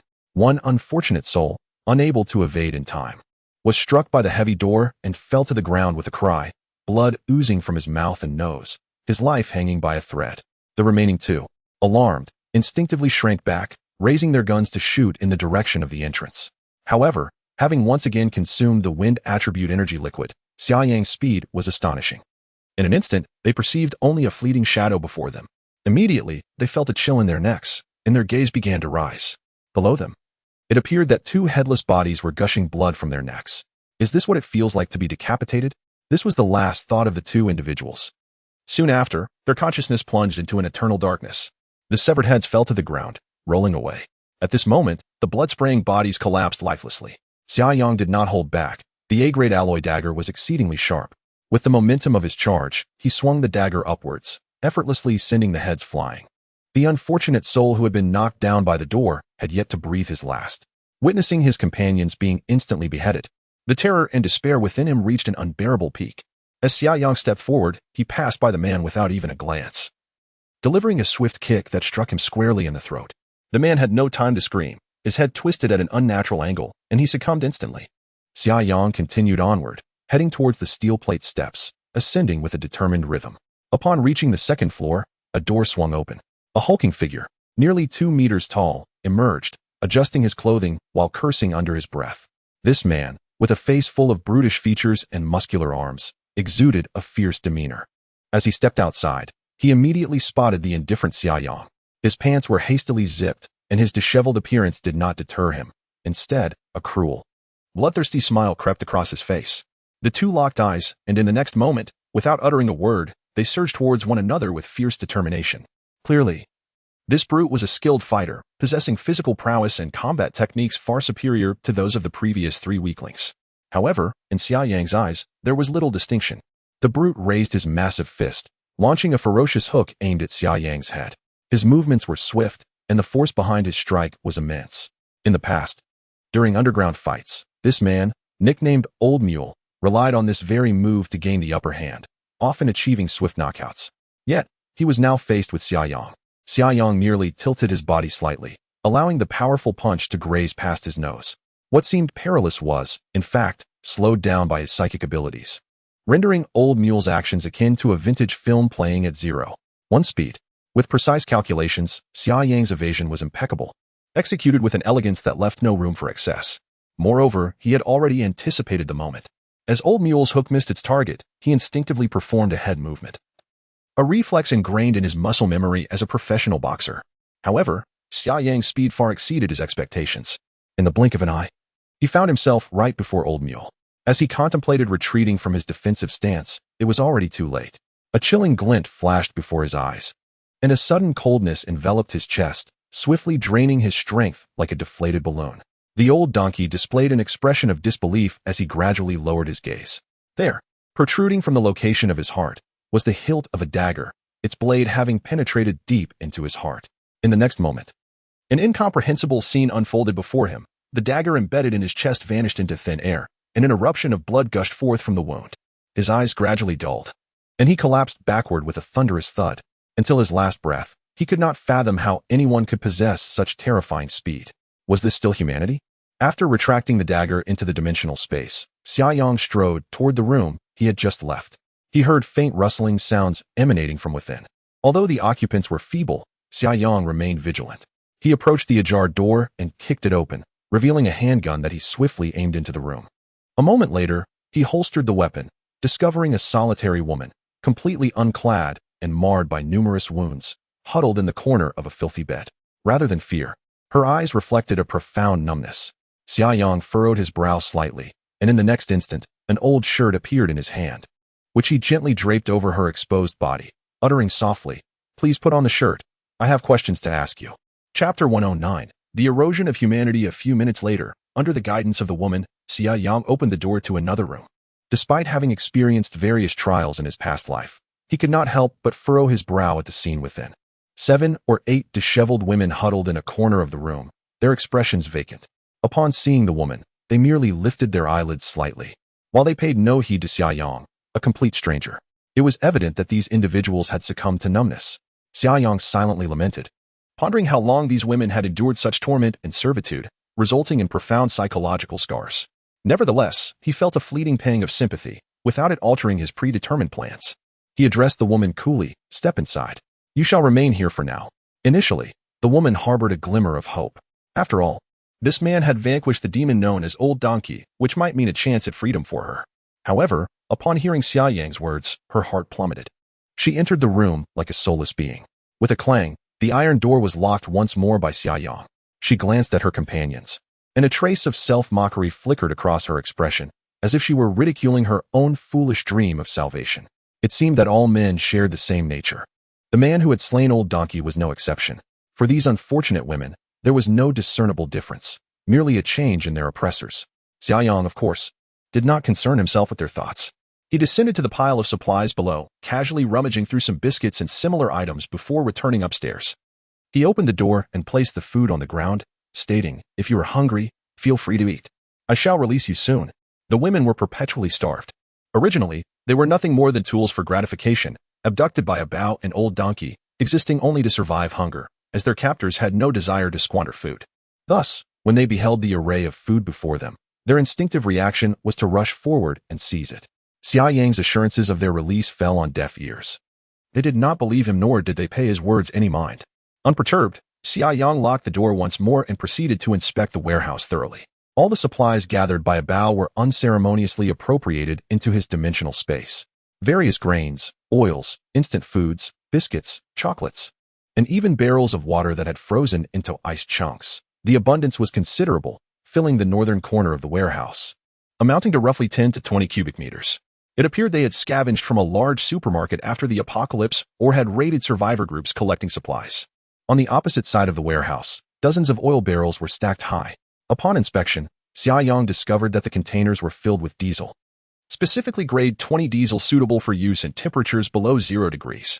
Additionally, there were various everyday necessities and a substantial quantity of winter supplies. It was evident that Bao and his team were living quite comfortably. The adage holds true: without the fodder, the steed grows lean. It appears that engaging in risk-free ventures accelerates resource accumulation. Of course, all these supplies have now become Xia Yang's spoils of war. Continuing his search, Xia Yang opened every room, finding ample food, beverages, cigarettes, and spirits. However, the rooms were in disarray and carried an unpleasant odor, which Xia Yang found quite distasteful. He collected the unopened cigarettes, liquor, and beer, leaving the rest untouched. One room, adorned with lavish decor, featured a large bed and a warming fireplace, likely a Bao's quarters. After gathering the supplies from this room, Xia Yang noticed a substantial safe nestled in the corner. He was disinclined to search for a key, as it was uncertain whether a Bao had it on his person. Moreover, even with a key, a combination would still be required to access the safe. Thus, Xia Yang opted for a rather straightforward and forceful approach. He retrieved an axe from his dimensional space and, with a few powerful strikes, cleaved the thick safe door open. The strength of a Class C ability user, when fully unleashed, could rival that of a ferocious beast. As he opened the safe, Xia Yang discovered a handgun and several hundred rounds of ammunition in the upper compartment. Earlier, he had also collected a small quantity of firearms and ammunition from the warehouse outside, indicating that this was likely a Bao's backup. To his astonishment, the lower compartment was meticulously stacked with 10 gleaming gold bars. These were standard gold bars, each marked with a weight of 25 kilograms. 10 bars weighed a total of 500 pounds. Before the apocalypse, the value of these gold bars would have surpassed 100 million. However, in the present circumstances, this gold, which could neither be eaten nor drunk, held no intrinsic worth. Xia Yang could not fathom where Bao had acquired such heavy gold bars, let alone why he had hidden them in his safe. Though it is often said that in times of prosperity, antiques are treasured, while in chaotic times, gold holds value. The apocalypse is a different kind of turmoil altogether. Many are facing dire survival challenges, struggling to find enough food, and resources are severely scarce. In such conditions, gold holds far less value than bread or biscuits. After much contemplation, Xia Yang concluded that Bao must have believed this chaotic situation would soon pass, and humanity would return to a civilized society. If that were indeed the case, Xia Yang could only remark that such optimism was misguided. Nevertheless, while gold may be worthless to others, it holds some utility for Xia Yang. Each time he upgrades his mobile survival base or adds various auxiliary components, he is not only required to deduct contribution points but is also asked by the system to provide a certain quantity of ores or precious metals, including gold. Unfortunately, the amount of gold he discovered in the strategic reserve was rather limited. The 500 pounds of gold were precisely sufficient to remedy the deficiency in the strategic reserve. Naturally, Xia Yang accepted it with a smile. He gathered the firearms, ammunition, and gold from the safe into his dimensional space without hesitation. Soon, Xia Yang thoroughly searched the warehouse and the rooms, collecting all valuable supplies. In the final room, he was confronted by the chilling sight of 7 or 8 female corpses stacked within the icy confines. These unfortunate souls were entirely unclothed, their faces etched with expressions of unbearable agony, and their bodies marred by countless wounds, with several legs grotesquely bent at unnatural angles, a testament to their horrific demise. As Xia Yang beheld the frozen corpses, a cold glint of murderous intent flickered in his eyes. It was evident that these women had endured unspeakable indignities and torment during their lives, and in death, they were discarded without a shred of dignity left in that room. How could the likes of a Bao and his associates dwell in the warehouse without a shred of remorse? Though Xia Yang had witnessed his fair share of brutality, this scene still stirred a flicker of compassion within him. The fate that awaited a Bao and his companions was undoubtedly just. Their actions had stripped them of their humanity. Silently, Xia Yang closed the door to that room and, with a swift motion, departed from the warehouse. His figure glided through the ruins like a specter, hastening back towards the survival point in Jiangcheng. There remained only the enforcement team leader, Lin Hui, and his minions. Xia Yang was resolute in his intention to deal with them as well, not solely for the sake of the suffering women, but in the hope of providing some solace to their restless spirits. Chapter 110. Luring the snake from its hole a few kilometers were hardly a challenge for Xia Yang. Endowed with the powers of wind manipulation, he keenly sensed everything around him, as if merging with the very essence of the wind, allowing him to attain remarkable speed while deftly halting and changing direction to evade various obstacles. Simultaneously, he made a concerted effort to steer clear of military personnel and the survivors scavenging for supplies. In a short span, Xia Yang found himself approximately 1 kilometer from the survival point. Further advancement would lead him into the increasingly dense presence of guards, and the communication range of handheld radios would effectively reach this distance. Hence, Xia Yang came to a halt. He sought out a secluded path, extracting the sun chaser from the dimensional space. This was a dead end, its entrance obstructed by the wreckage of several trucks, making it highly unlikely for anyone to venture this way. Xia Yang boarded the sun chaser and directly inquired, "Ming Ming, I need to simulate the voice of that individual to contact Lin Hui." "Certainly," Ming Ming replied.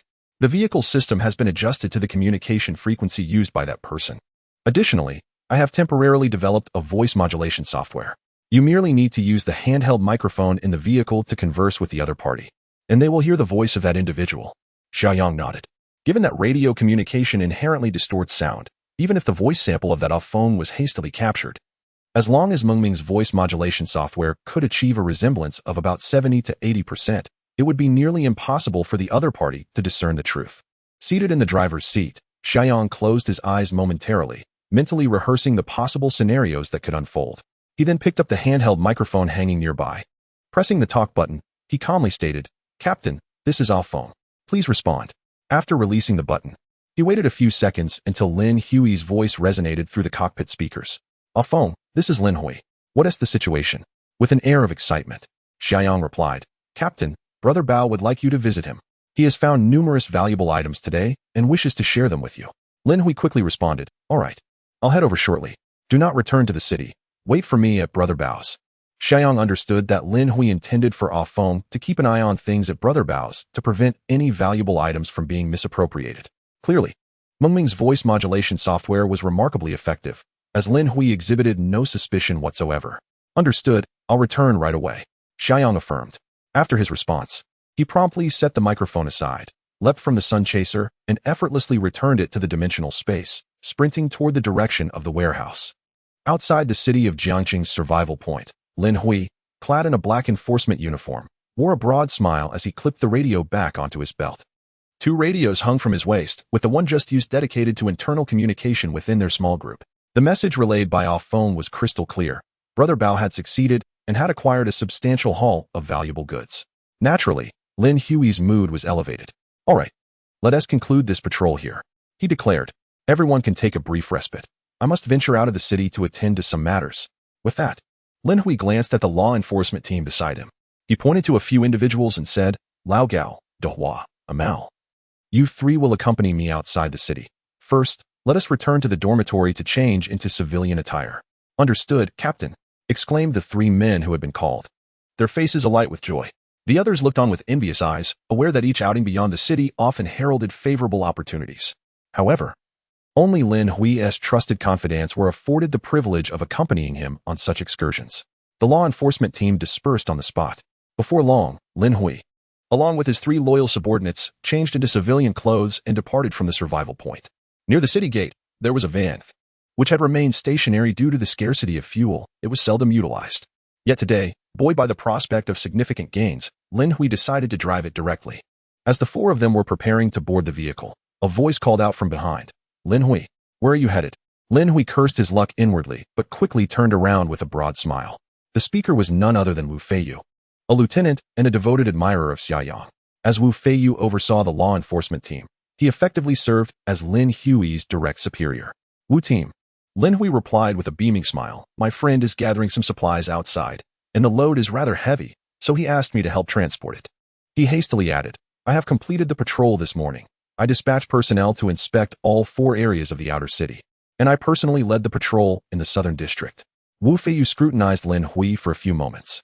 He was somewhat dissatisfied with the slippery law enforcement captain, but as he was new to the position, he felt it unwise to make sweeping changes immediately. After a pause, he replied coolly, then make haste and return quickly. Should any issues arise in the city, you will bear the consequences. Of course, I will return promptly. Lin Hui replied eagerly, expressing his gratitude. Thank you, Wu team.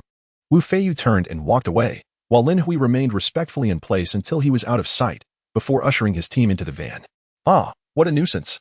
Lin Hui muttered darkly. That soldier is such a bother. I shall deal with him in due time. Lao Gao, sitting in the driver's seat, chuckled, Boss. He*s just a young recruit. He knows nothing. You just managed to brush him off with a few words. Still, he*s a nuisance. Lin Hui retorted. Enough of that. Lao Gao, drive quickly. I suspect our haul this time will be substantial. A Feng sounded a bit shaky when he spoke. Haha. Following the boss means there's meat to eat.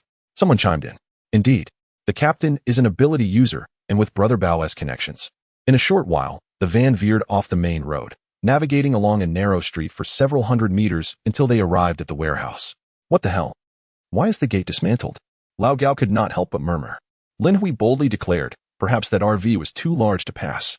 Let us not dwell on that. Let us drive right in. The warehouse doors stood wide open, and Lin Hui could see the Liang quietly parked inside, thus harboring no suspicions. All right. Old Gao pressed the accelerator, and the van surged up the gentle slope at the entrance, driving directly inside. The 4 of them parked the vehicle beside the Liang and disembarked from both sides.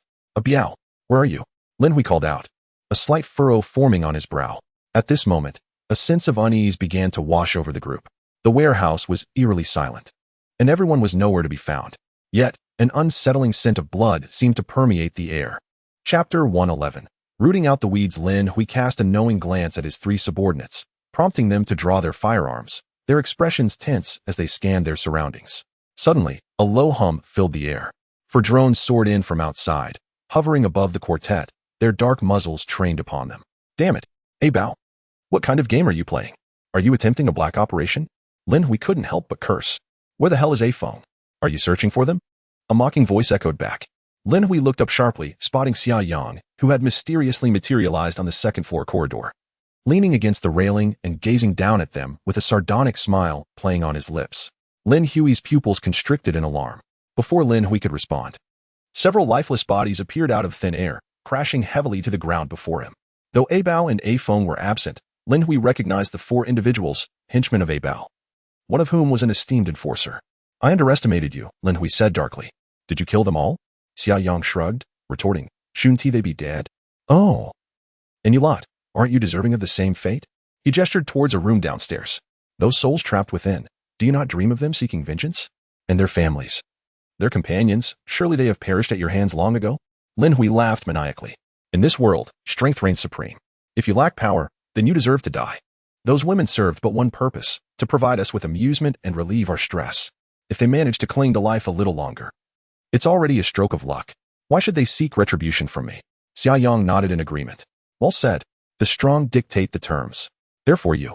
Before Xia Yang could finish his sentence, a thick alloy plate materialized in front of him. Simultaneously, gunfire erupted, bullets ricocheting off the metal with a resounding clatter. Lin Hui had intended to seize the moment of Xia Yang's distraction to launch a surprise attack. Not realizing that Xia Yang's psychic abilities allowed him to anticipate even the subtlest of movements, having already prepared for such a scenario. Although conventional firearms posed little lethal threat to a C-class ability user like Xia Yang, being struck by bullets was still painful. Thus, he effortlessly conjured an alloy shield from his dimensional space to deflect the incoming fire. As Lin Hui fired, Xia Yang shouted in his mind, Meng Meng. Open fire. Leave no survivors. Understood. The 4 attack drones unleashed a barrage of gunfire simultaneously. The tongues of flame erupting from their barrels far surpassed the firepower of Lin Hui's handguns. With the drones positioned above, they formed an intricate web of crossfire that left no escape. while the trio of Lao Gao collapsed almost instantly. Their final cries cut short as they fell silently to the ground. Lin Hui, also a user of earth-based abilities, swiftly conjured several earthen shields, thoroughly protecting himself from above and all sides. As the sun shone brightly, Xia Yang's lips curled into a slight smile. The earth-type ability users were, in the early stages, the weakest of the weak. Once their protective shells were shattered, they were hardly distinguishable from ordinary individuals. With a mere thought, a rocket launcher materialized in his hand. Loading it, he hoisted it onto his shoulder and fired in one fluid motion. Boom! The rocket struck true, not only shattering Lin Hui's earthen shield, but also sending him hurtling through the air from the resulting shockwave. The algorithms of the attacking drones were extraordinarily advanced. As Lin Hui was propelled into the air, they swiftly recalibrated their shooting angles. Rat-a-tat-tat. Before Lin Hui could summon another earthen shield, he was simultaneously struck by bullets from drones positioned in all four directions. It was a relentless barrage with no blind spots. In a mere second or two, he was riddled with bullets, his body resembling a sieve, leaking life force from countless wounds. Thud! Lin Hui's body plummeted to the ground like a broken sack, utterly silent, save for the blood that continued to flow profusely. Xia Yang looked down coldly, devoid of any desire to embody justice and judge these individuals. However, having encountered them, he felt a sense of clarity in swiftly eliminating these scum. Ming Ming, return the drones, Xia Yang commanded. With a gentle push, he agilely vaulted over the railing and leaped from the second floor. Xia Yang collected all the weapons left behind by Lin Hui and the others into his dimensional space. The attacking drones returned to their mothership, the Liyang. Xia Yang then stored the Liyang itself within his dimensional space. Next, he reopened the room, retrieving several small barrels of gasoline from the dimensional space and pouring them over the unfortunate corpses of the women. If he could not grant them peace and burial, then returning them to dust was a far better fate than leaving their bodies exposed. After dousing the gasoline, Xia Yang ascended to the second floor. He took out some winter garments, which were indeed supplies hoarded by a Bao and his crew in the warehouse. They preferred to keep them stored rather than provide them to the suffering women. Xia Yang opened the door to the room where a Bao had imprisoned the women. The women had already heard the sounds of gunfire and explosions outside, huddling together in a corner of the room with their heads bowed low. Upon hearing the door creak open, they instinctively shrank further into the corner. Xia Yang placed the winter clothes on the ground and said calmly, "You have 2 minutes to get dressed and come down. I will take you away." With that, he turned and exited the room. The women were momentarily stunned, hardly daring to believe their ears. Was this man truly going to set them free? They had long ceased to hope for liberty, merely existing in a state of survival, fearing that any day might be their last under torment. Xia Yang left the door unlocked, igniting a flicker of hope within the women. As they hurriedly donned the winter clothing, they exchanged whispers. In no time, the 2 minutes passed, and the women, supporting one another, stepped out of the room. Xia Yang stood in the corridor, calmly stating, "Let us proceed." With that, he strode directly towards the staircase, the women anxiously trailing behind him. Upon reaching the first floor, Xia Yang instructed them to wait outside the warehouse while he returned to the room where the bodies were stacked to ignite the gasoline. Thick, black smoke billowed from the room. Xia Yang hastily exited the warehouse, guiding the women through the debris of the building. The women, frail in body, moved at a sluggish pace. Xia Yang did not rush them.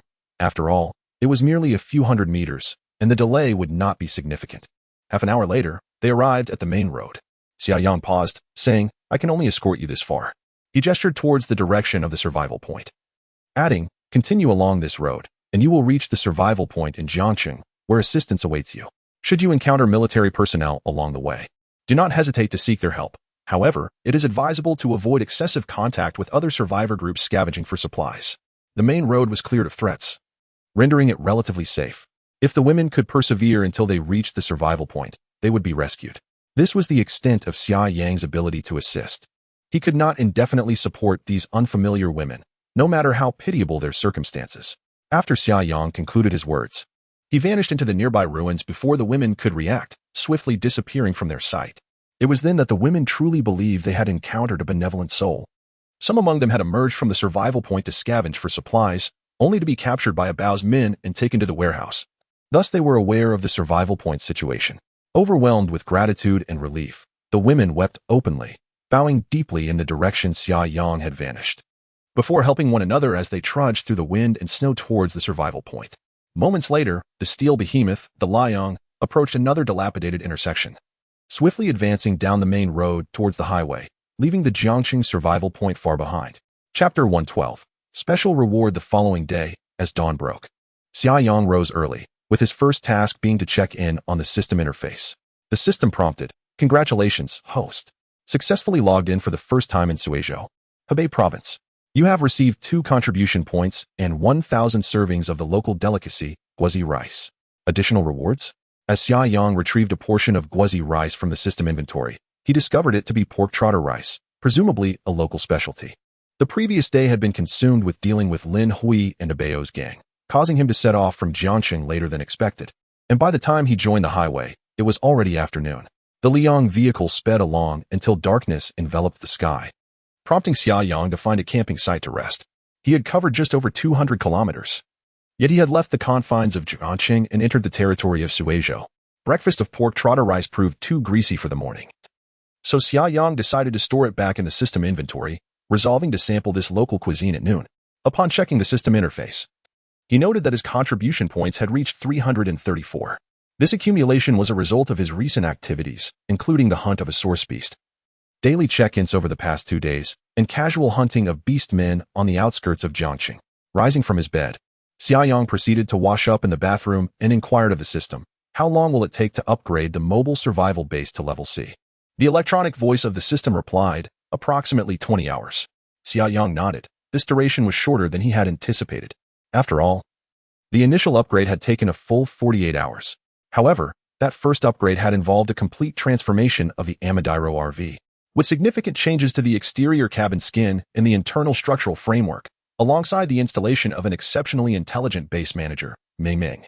This time, the upgrade was from a D-level foundation, thus a shorter time frame was to be expected. After finishing his morning routine and stepping out of the bathroom, Xia Yang instructed, "Ming Ming, deploy a drone to scout the terrain. I need to find a relatively safe location to remain for at least 20 hours. Understood." Ming Ming responded cheerfully. Taking a seat on the sofa, Xia Yang focused his thoughts and retrieved the last wooden source crystal from the dimensional space. "System, I wish to exchange this source crystal for contribution points," he declared. With the situation in Jiangxing resolved, he had no immediate use for the wooden source crystal. After much contemplation, he decided to convert it into contribution points, which would enable him to elevate the Liang vehicle to a level C mobile survival base. With over 2,000 kilometers remaining to the border, enhancing the vehicle's level would significantly bolster safety. The system responded, "The interface for item recycling is now open. Please place the source crystal into the item slot to exchange for contribution points." Xia Yang accessed the system interface and noticed a solitary item slot labeled specifically for recycling. With a thought, the source crystal vanished and appeared within the designated item slot. The system then displayed a prompt. "The host will use 1 source crystal to exchange for 1,000 contribution points." Below the text are 2 buttons, confirm and cancel. With a mere thought, Xia Yang touched the confirm button. The source crystal within the item grid vanished, and in the upper right corner of the system interface, his total contribution points changed to 1334. Simultaneously, the system informed him that he had gained 3 chances to participate in a lottery, one of which was guaranteed to yield a special item. As the drone continued its search for a parking space, Xia Yang, undeterred, navigated to the lottery page, intent on utilizing all 3 opportunities. The first draw was for the special item. Each segment of the spinning wheel was inscribed with the words "special item," rendering the lottery somewhat symbolic. Ultimately, the item awarded would depend on fortune. He clicked to commence the draw. The wheel spun rapidly, and Xia Yang propped his legs up on the sofa, feeling a mix of tension and anticipation. He hoped to unveil a fragment of the dimensional fuel tank blueprint. Having already collected 2 fragments, acquiring a third would enable him to upgrade the fuel tank to a dimensional one. Gradually, the wheel began to slow. With no suspense, the pointer landed on a segment marked special item. A system prompt appeared. "Congratulations, host. You have obtained the blueprint for a small survival pod, one-time use." A flicker of disappointment crossed Xia Yang's face. It was not the dimensional fuel tank blueprint fragment he had hoped for. Nevertheless, the notion of a small survival pod sounded rather impressive. Reinvigorated, Xia Yang opened the description of the small survival pod blueprint. Upon reading, he discovered that it was indeed a remarkable item. The so-called small survival pod resembled a travel trailer, containing essential living amenities such as a bed, a sofa, and a bathroom, and could be attached to the rear of the Liang spacecraft. Unlike conventional trailers, the safety features of the small survival pod were significantly enhanced. It was constructed entirely from C-grade alloy, and its doors and windows were fortified to a high level of bullet resistance, rivaling the current Liang spacecraft in sturdiness. The small survival pod lacked its own propulsion and depended on the trailer in front for movement. However, unlike ordinary trailers, it could seamlessly switch between wheeled and sled modes, adapting to various terrains. Xia Yang's spirits lifted considerably. This was splendid. With this addition, he effectively gained an extra living space. For instance, during the upgrade of the Liang spacecraft, he would no longer need to endure the hardships of pitching a tent to escape the elements. The insulation of the small survival pod would undoubtedly surpass that of a tent, and its safety features were beyond comparison. Furthermore, once he reunited with Xiaolan, if he found it inconvenient for the siblings to coexist in a single space, the small survival pod could serve as Xiaolan's bedroom, providing everyone with their own private area. Simply marvelous. Xia Yang hastily inquired, "System, how do I utilize the blueprint for the small survival pod?" The system replied. The host may directly click to select and use the blueprint. To produce the item using the blueprint, the host will need to provide some ores, metals, and other raw materials, correct? Xia Yang interjected with a smile. Indeed, the system affirmed. Congratulations, host. You have answered correctly. Xia Yang felt a surge of exasperation. The system, while rigid, occasionally ventured into the realm of humor. Yet, if one were to deem it amusing, the mechanical tone with which these jests were delivered rendered them utterly devoid of charm. Xia Yang clicked on the blueprint and opted to proceed. A materials list materialized before her. 200 kilograms of copper ingots, 200 kilograms of aluminum ingots, and 500 kilograms of tungsten ore. A lengthy enumeration of materials unfolded, culminating in a final entry, 1,000 grams of gold. The inventory was indeed substantial, second only to the initial construction of the mobile survival base. The system proactively advised, once the materials are prepared, simply deposit them into the item recovery section of the system interface. There remained a plethora of materials available in the strategic reserve, and just yesterday, at the Abao stronghold in Jiangcheng, he had additionally acquired 250 kilograms of gold, thus rendering his supply of gold quite ample. Without a moment's hesitation, Xia Yang retrieved the materials from the dimensional space. For each item, she deposited it into the system's item recovery section. In a brief span, all the materials listed were successfully submitted. The system notified her, production in progress. Please hold for a moment. After approximately half an hour, the system finally announced, the small survival pod has been completed. Chapter 113, Assembling the Blueprints. Summoning the dimensional fuel tank, Xia Yang accessed the system interface and was immediately greeted by the sight of a military green item resembling a trailer-style RV in his inventory. Although his curiosity was piqued, he refrained from retrieving it for immediate inspection. At that moment, the drone had already identified several potential parking locations. Xia Yang resolved to first maneuver the Sunfire to a relatively secure spot to commence the upgrade to a Class C mobile survival base. This process would take approximately 20 hours, after which he could thoroughly examine the compact survival pod. Meng Meng had filtered out 4 nearby parking points, and Xia Yang selected a deserted little village. The Sunfire effortlessly crossed the guardrail, departing from the highway. The snow on the road was quite deep, leaving only a slight portion of the guardrail visible, which the vehicle's tracked system easily surpassed. The Sunfire glided across the snow-covered fields towards the western village. This area was situated in the Jianghan Plain, characterized by its vast flatlands, and with the additional blanket of snow, the Sunfire could roam freely. The village was approximately 3 kilometers in a straight line from the previous night's parking site. As Xia Yang settled into the cockpit, he recalled that he still had 2 ordinary lottery draws remaining and decided to use them both at once. His thoughts were fixated on the fragmented blueprint for the dimensional fuel tank.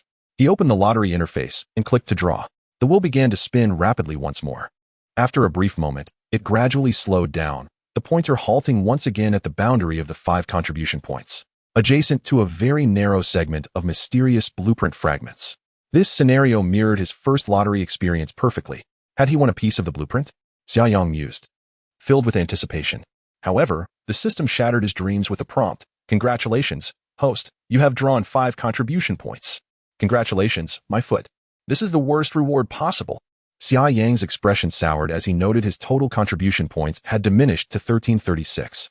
Was that a single lottery chance squandered? Just 5 contribution points? He could have easily earned that from 10 worthless orcs or half a source beast.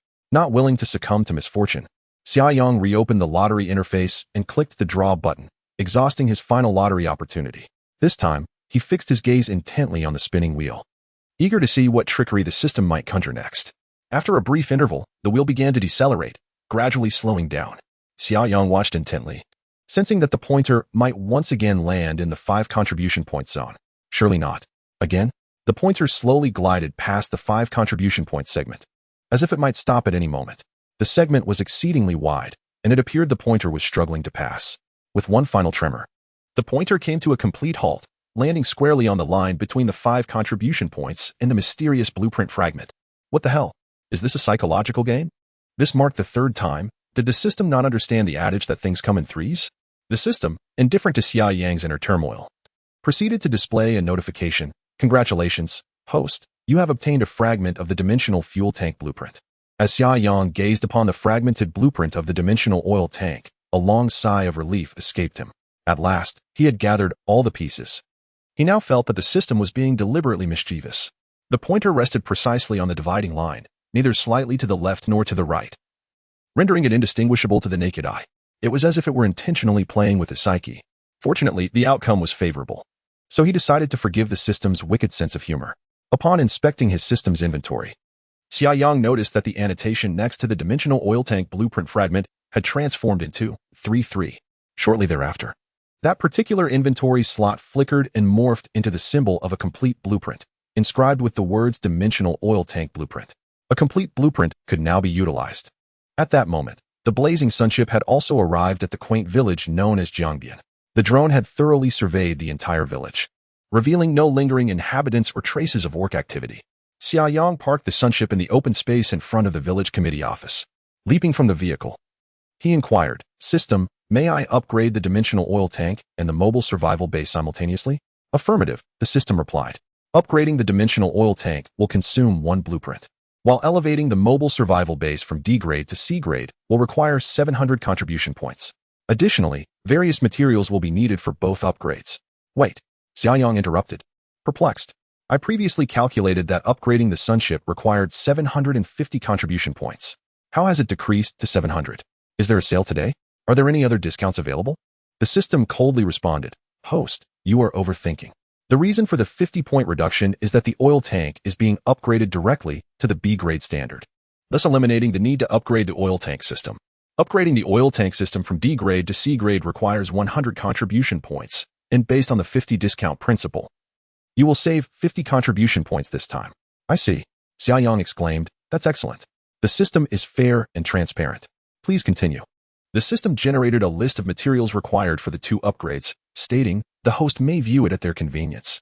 "Now, please confirm whether to upgrade the dimensional oil tank system and elevate the mobile survival base to C grade." "Confirmed," Xia Yang declared without hesitation. "Confirmation of needs," the system responded. "The blueprint has been consumed, and the contribution points have been deducted. Please place the corresponding materials into the item recovery slot according to the materials list to initiate the upgrade." Upon glancing at his inventory, Xia Yang noticed that the blueprint had vanished, and his contribution point balance had dwindled to 636. He opened the item list and began retrieving the specified raw materials from the strategic reserve, placing them into the item recovery slot one by one. Xia Yang discovered that while most materials were still relatively abundant, the stock of certain rare metals was beginning to dwindle. Although the quantity of common ores and metals consumed during each upgrade was considerable, the reserves in the strategic storage remained ample, ensuring sufficiency in the short term. The rare metals, though relatively scarce in reserve, are consumed in considerable quantities during upgrades, leading to a pressing concern regarding their availability. It appears that an opportunity must be sought to scour for some rare metal mines, mused Xia Yang to himself. Where might the reserves of rare metals be more abundant? I shall diligently search for them later. With a firm resolve, Xia Yang set about gathering the necessary materials. The system announced, "Raw materials are ready. The upgrade commences. Estimated completion time, 21 hours. Concurrently, the system would undergo a version iteration upgrade, anticipated to take 15 hours. During this period, the host would be unable to utilize the system or relocate the survival base." "Wait, hold on," Xia Yang exclaimed. "I need to retrieve the small survival pod first." The small survival pod was still stored within the system's inventory, and if the upgrade commenced, he would be unable to access it. With a thought, a military green off-road trailer appeared in the open space. He felt a slight relief and said, "All right, system, you may begin the upgrade." That was a close call. Had he hesitated for even a moment longer, he would have had to sleep in a tent tonight. The upgrade duration was a staggering 21 hours, and it was certain he would have to stay here overnight. It seems prudent to place this small survival pod directly in the dimensional space for future use, eliminating concerns about the system's sudden failures preventing access when needed. The system did not respond to Xia Yang's words, but instead fell into silence. As Xia Yang attempted to summon the system panel, he discovered it had transformed into a fixed page, displaying the words, upgrading, with a small circle spinning incessantly. It appeared the system was silently undergoing its upgrade. Although the Liang vessel remained eerily still, devoid of the radiant effects typically associated with upgrades. Xia Yang found that when he approached within about a meter of the vessel, an invisible barrier seemed to repel him, rendering contact impossible. Now, all that remained was to wait patiently. Xia Yang turned his gaze toward the impressively formidable small survival pod, his eyes brimming with anticipation. Chapter 114. A survival capsule brimming with advanced technology. This compact survival capsule is enveloped in a matte green finish. Equipped with 4 robust off-road tires that can effortlessly transform into sled runners, facilitating its mobility across snowy terrains. The substantial design of the capsule instills an immediate sense of security. As Sun Yang approached and opened the hatch, he discovered that the capsule had been pre-programmed with his fingerprint and iris data, allowing for seamless operation. Furthermore, upon connecting to the preceding vehicle, the Liang, a data link was established, enabling Ming Ming to control all the devices within, achieving a remarkable level of automation. Upon the hatch's opening, an electric step was automatically activated, and a metallic staircase gently descended. Sun Yang stepped onto the alloy steps and entered the capsule's interior. Directly in front of him lay a compact kitchen counter. To his right was a spacious sofa set arranged for conversation, with a height-adjustable table positioned between the sofas that could also be converted into a large bed if needed. To his left, a large refrigerator beckoned, leading further inside to a longitudinally positioned bed. At the rear of the capsule, a bathroom featured a dry-wet separation, with a designated shower area enclosed for privacy. While the layout may not rival the spaciousness of the Liang, it exudes a warmth that is undeniably inviting. The materials used for the interior decor radiated luxury, and the lighting was exceptionally well distributed, casting a soft glow throughout the cabin without exposing any glaring light fixtures, which were cleverly concealed. Above the door, a technologically advanced control panel awaited. Through this panel, Sun Yang could manage the cabin's lighting, water pump, power supply, heating systems, and more, while continuously monitoring the battery's remaining charge and solar charging efficiency. He noticed a tablet resting on the table in the seating area. Approaching, he settled onto the sofa and picked up the device. Sun Yang observed that the tablet bore no logos, distinguishing it from the mainstream brands available prior to the apocalypse. Upon pressing the power button, it powered on in mere seconds, with a brief flash followed by rapid data scrolling before revealing the home screen. Such advanced technology. He confirmed that none of the known tablet brands from Blue Star prior to the cataclysm could match this device's remarkably swift boot-up time. As he examined the tablet, he realized it also served as a control panel for the survival capsule, akin to the one above the door. However, this portable version allowed for control of all devices from any location within the capsule, enhancing convenience significantly. Within the tablet, he discovered an electronic manual for the mobile survival capsule. As he skimmed through it, he uncovered several innovations that set it apart from ordinary trailer homes or motorhomes. For instance, the solar panels could achieve a real-time charging power exceeding 1,000 watts, even on overcast days. The efficiency of this system is at least 2 to 3 times that of mainstream solar panels available before the apocalypse. Considering the area of this survival pod, even if the roof were entirely covered with solar panels, achieving a charging power of 500 watts would be a lofty aspiration. Furthermore, conventional towable RVs require meticulous attention to weight distribution. Failure to do so can lead to perilous drifting or tail spinning while on the road, and over time, this can compromise the structural integrity of the vehicle. Consequently, typical towable RVs feature relatively small lithium batteries and water tanks, as both are quite heavy. However, within this survival pod, a substantial 200-liter water tank is installed, alongside a lithium battery boasting an impressive capacity of 2,000 amp-hours. The interior operates on a 12-volt power system, with household voltage supplied via an inverter. A 12-volt, 2,000 amp-hour system equates to approximately 24 kilowatt-hours, coupled with rapid solar charging. The appliances within this survival pod can be utilized freely. Additionally, the restroom in the survival pod employs cutting-edge technology akin to that of the solar flare. Traditional RV restrooms are equipped with black water tanks that gather waste from the toilet. Once full, these tanks must be manually removed and emptied at a restroom. A rather unpleasant task. However, both the solar flare and this survival pod forego the black water tank system. Instead, waste produced by the toilet is processed by an advanced device that degrades it into an odorless, harmless powder, which is automatically expelled during travel. This innovative technology truly enhances convenience. The more Xia Yang observed this survival pod, the more his satisfaction grew. He rose from his seat, retrieving a latex mattress, bedspread, pillows, and blankets from the dimensional space to begin his arrangement. The soft, cozy bed instilled a profound sense of happiness.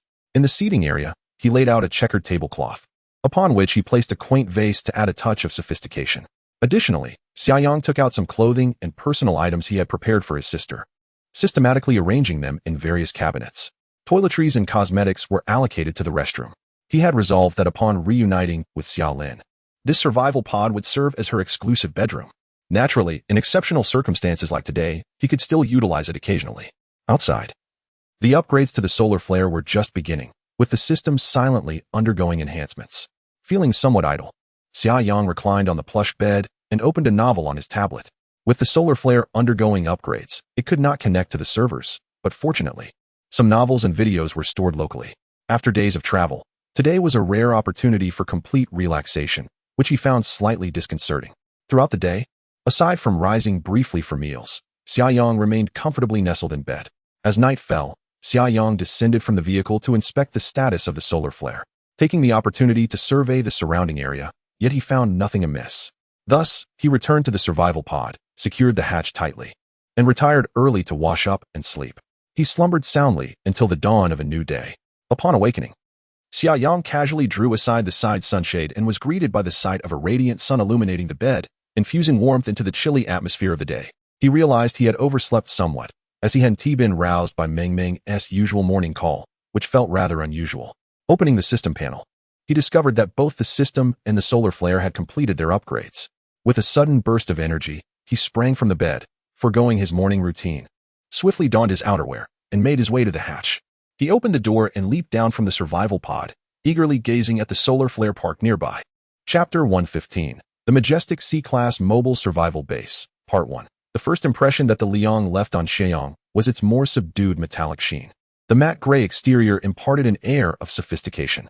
Though the dimensions of the vehicle had indeed increased, Xia Yang perceived the change to be rather minimal. As he prepared to circle the vehicle to inspect the alterations in its appearance, the cheerful voice of Meng Meng resonated in his mind. "Good morning, Yang Gu." Meng Meng's exuberance was as infectious as ever. Xia Yang noted that Meng Meng's tone seemed to have taken on an even more human-like quality. "It feels wonderful to hear your voice again," Xia Yang replied with a smile. "Meng Meng, has your version been upgraded as well?" "Indeed," Meng Meng exclaimed joyfully. "Liang has been upgraded, and Meng Meng has undergone a version iteration too. I'm even more capable now." "That's splendid," Xia Yang responded. "Please, enlighten me about the changes after Liang's upgrade." "At your service," Meng Meng replied. "Yang Gu, let us first examine the exterior of Liang." The C-Class Mobile Survival Base's outer shell is constructed from C-Class alloy, with crucial defensive areas utilizing the more precious B-Class alloy. The vehicle's profile has been subtly refined, and with the incorporation of the latest generation of wave-absorbing material coatings, it boasts excellent radar stealth capabilities. "Yang Gu, you may now approach the front of the vehicle." "Oh, has there been a significant modification to the front as well?" Xia Yang inquired with a smile as he moved to the front. Liang is modified based on the chassis of the Amadiro Conqueror T, retaining much of the Conqueror's Mercedes chassis. The front section, which was originally flat, still maintained its design, but after the upgrade, Xia Yang noticed that the bumper had undergone considerable alteration. A robust, enveloping structure now securely encased the lower half of the front. "Meng Meng, what features does the C-Class Mobile Survival Base come standard with?" Xia Yang asked. "Yang Gu," Meng Meng explained. "The C-Class Mobile Survival Base is equipped with a collision horn, which is typically concealed within the front bumper. When needed, the collision horn can extend, proving invaluable when encountering obstacles." Meng Meng continued, "Allow me to demonstrate the deployment of the collision horn." As her words faded, the central part of the large bumper suddenly parted, revealing a dark cavity. A massive, conical collision horn slowly emerged from the opening. With a satisfying click, the horn secured itself in place. This collision horn gleamed ominously in the sunlight, resembling the sharp fangs of a steel beast. Simultaneously, sharp, blade-like shovels extended from either side of the collision horn on the bumper. This system, in terms of both aesthetic design and sharpness, was evidently top tier. Xia Yang could easily envision that if faced with the kind of obstacles set by a Bao and his companions previously, Liang could simply extend the collision horn and push right through, annihilating anything in its path. "What an impressive feature," Xia Yang remarked with great satisfaction. "Indeed, this collision horn is remarkably practical," Meng Meng continued, The overall defensive strength of the vehicle has increased by approximately 85% compared to the Class D mobile survival base, with the defensive capabilities of critical core areas exceeding 100%. Currently, the defensive strength of the vehicle can withstand a full-force attack from a Class C Source Beast for about 15 minutes. Even a Class B Source Beast would find it difficult to tear through the exterior of the Sunfire in a single strike. Impressive defensive capabilities, Xia Yang exclaimed. The Sunfire is truly a mobile fortress now. Let me take a look inside. As Xia Yang prepared to board the Sunfire to observe the internal changes, Meng Meng interjected. Wait a moment, Yang, what is it? Xia Yang asked, puzzled. Just as his words fell, a series of mechanical sounds echoed. He turned to gaze at the Sunfire and gasped in astonishment. No way. Is it transforming like a transformer? Amidst a faint whirring of motors, the rear compartment of the Sunfire began to expand outward on both sides, while the back of the cabin also extended. Soon after, Xia Yang noticed the top of the cabin rising as well. Simultaneously, mechanical arms emerged from the newly expanded sections, firmly anchoring themselves to the ground. After securing their positions, these mechanical arms performed minute adjustments to ensure the cabin was perfectly level. In a short while, various mechanisms locked into place, and before Xia Yang stood a transformed Sunfire, resembling a two-story structure. His mouth agape, he was captivated by this magical transformation, his heart filled with awe. At that moment, the door to the living compartment opened automatically with a click, and an alloy step descended slowly. Meng Meng giggled. The expansion is complete. Yang, welcome to the new Sunfire. Oh, Xia Yang snapped back to reality from his astonishment, unable to resist glancing up at the now tall and spacious Sunfire before stepping onto the alloy step and entering the living compartment. The interior structure of the living compartment had undergone significant adjustments as well. The circular sofa area in the rear compartment had been relocated to face the entrance. With the cabin expanding outward, this area had become remarkably spacious, resembling a living room in a home. The master bedroom remained closest to the cockpit, an independent room accessible after locking the door, just as before. However, following the expansion, this master bedroom now included not only the original large bed, but also a private bathroom, complete with a dry and wet separation shower. Moreover, even with the addition of a horizontally placed large bed and a dry-wet separated bathroom, a direct passageway to the cockpit remained at the foot of the bed, eliminating the need to crawl over it. Xia Yang examined the structure and layout of the master bedroom with keen interest. Meng Meng, standing beside him, explained, Yang, this is the master bedroom in its expanded state. When the expansion mechanism is retracted, the large bed rises and conceals itself at the top. Let me demonstrate. Upon finishing her words, Xia Yang watched as the double bed in the master bedroom began to slowly rise under the influence of the motor. Beneath the grand bed lies a pair of fixed sofas, which serve as the bed's support legs when it is lowered. As the bed ascends to its designated position, the lateral extension mechanisms on either side of the master bedroom begin to retract. The distance between the fixed sofas gradually diminishes, while the master bathroom, located within the right side extension module, follows suit in its slow retraction. Moments later, the extension mechanisms are fully retracted. A passage leading to the cockpit remains between the fixed sofas, while behind the right sofa is the master bedroom's private bathroom. Everything fits together so seamlessly. What an exquisite design! Summer Yang couldn't help but exclaim. The design of the extension mechanism is particularly ingenious, entirely automated, requiring no effort from Summer Yang, within mere seconds. The transformation and extension of the master bedroom is complete, exuding a sense of advanced technology. Chapter 116. The Majestic C-Class Mobile Survival Base, Part 2. Meng Meng elegantly extended the main bedroom's expansion mechanism, simultaneously lowering the grand bed to restore the luxurious suite's appearance. Meanwhile, Xia Yang's gaze drifted towards the central area, which served as the equivalent of a living room. Previously designated as the kitchen, the circular sofa had been repositioned here, and upon expansion, the central space became remarkably spacious. A thick wool carpet adorned the floor, and on the side of the vehicle door, a concealed projection screen could be lowered, transforming the area into a cozy cinema. Venturing further inside, to the left lay the kitchen area, complete with a countertop, refrigerator, dishwasher, and a steam oven, all neatly arranged. On the right was the public restroom, designed with a dry and wet separation. At the rear of the living module was a secondary bedroom. The sliding door that once led to the circular sofa area had now been replaced with a fixed door. Once closed, this entire back section became an independent room. At the far end stood a bed, and when the rear expansion mechanism was activated, the bed's width rivaled that of the grand bed in the main bedroom. Additionally, the secondary bedroom featured a comfortable sofa, and at the foot of the bed hung a flat-screen television. Beside the door was a small bar area with a mini refrigerator, providing all necessary living amenities, ensuring a high level of comfort. Apart from lacking a private restroom, the secondary bedroom offered a comparable level of comfort to the main bedroom. Xia Yang marveled at the transformation, astonished by the immense change in internal space brought about by the expansion mechanism of the C-class mobile survival base. The enhancement in comfort was indeed palpable. At that moment, he recalled seeing the vehicle's roof elevated outside, creating additional space. Eagerly, he inquired, Ming, is there a room upstairs? How do we get up there? Just a moment. Yang, Ming replied with a smile. At that moment, the ceiling above the corridor outside the secondary bedroom silently slid open, revealing a spacious passageway. Following this, a futuristic alloy staircase gracefully descended from above. With the locking mechanism engaged, the staircase secured itself in place. Ming cheerfully announced, Yang, please proceed upstairs. Filled with anticipation, Xia Yang ascended the alloy staircase, entering the former roof of the vehicle. Upon reaching the second floor, he discovered that the raised expansion area seamlessly integrated with the original vehicle body, appearing entirely cohesive. Directly in front of him, above the secondary bedroom below, was yet another room. He pushed the door open and found an accommodation reminiscent of a hotel standard room, boasting a height of approximately 2 meters and 60 centimeters. The room contained 2 parallel beds, with a height-adjustable table situated between them. Windows flanked both sides, providing excellent ventilation and natural light. Ming explained, Yang, the facilities in the upstairs room are relatively simple, designed as guest accommodations primarily to meet storage needs. The bed and table in the room, along with other amenities, feature a liftable design. When the extension mechanism descends, they can also be lowered to a minimum height, compressing the entire second floor space to approximately 20 centimeters when the mechanism is retracted. Xia Yang nodded. It was no wonder he had not sensed a significant increase in the height of the radiant sun prior to the extension mechanism being activated. I must say, this design is rather impressive. There is a corridor at the position where the stairs ascend, and on the opposite side of the corridor is another room.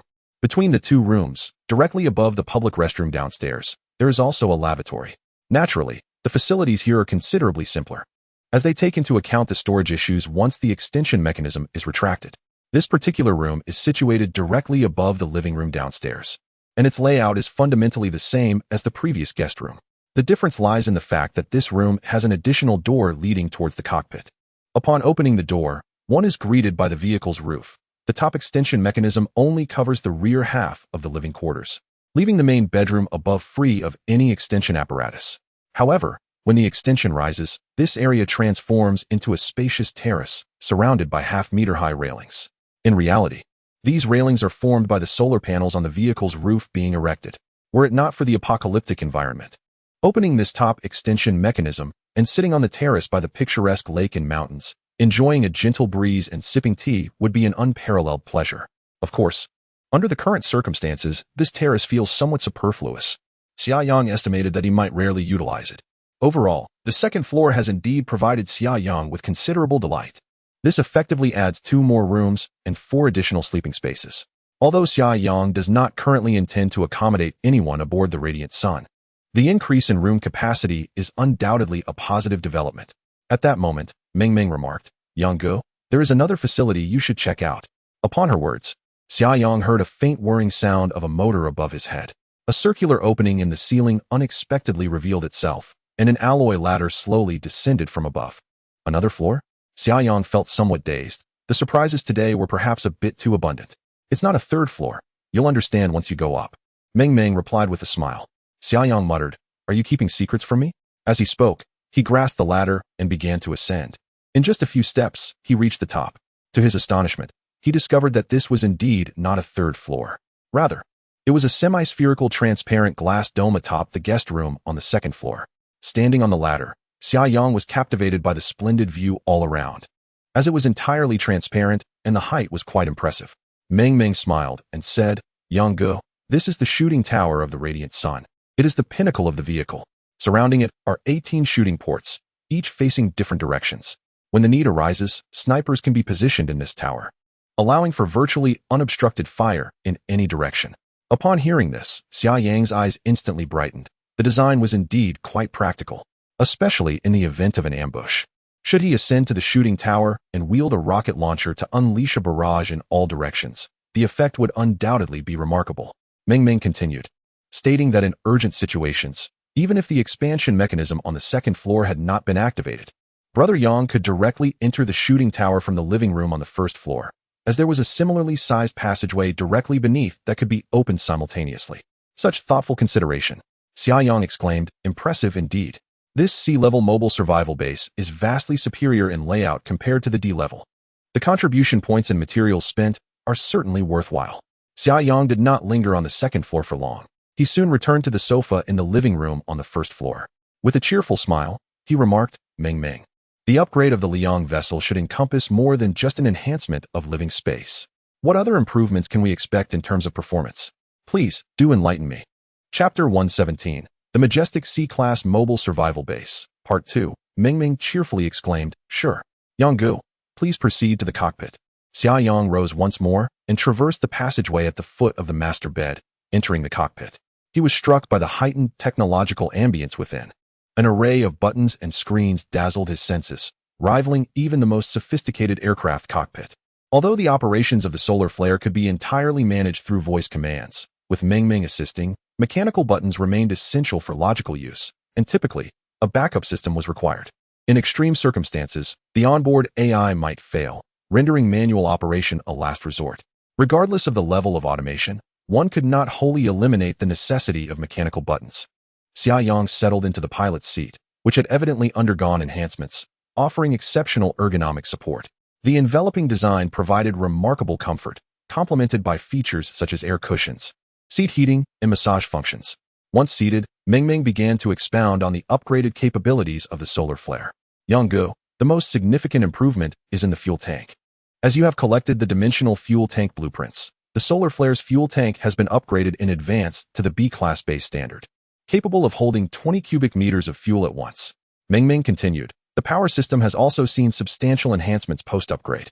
In track mode, the power output efficiency has surged by 60%, achieving a peak speed of 120 km per hour. In wheeled mode, the theoretical peak speed has surpassed 300 km per hour. Moreover, with the incorporation of advanced C-class alloys and the use of B-class and even A-class alloys in critical engine components, the adjustments to power calibration have markedly improved.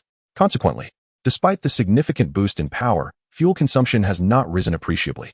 Based on preliminary usage data and algorithmic analysis, when the dimensional fuel tank is full, the solar flare boasts a range of 18,000 kilometers. If operated in fuel-efficient mode, the range can even exceed 20,000 kilometers. Xia Yang could not contain his admiration, exclaiming, wow, this is incredibly convenient. With a range of 20,000 kilometers, we could circle half the equator. There are refueling ports both inside and outside the vehicle. Meng continued, Yang, you can connect the dimensional space to the refueling port and refuel directly. I'll give this refueling feature a try, Xia Yang promptly declared. At your service, Meng replied joyfully. As her words faded, the passenger seat began to shift backward, revealing a refueling port beneath it.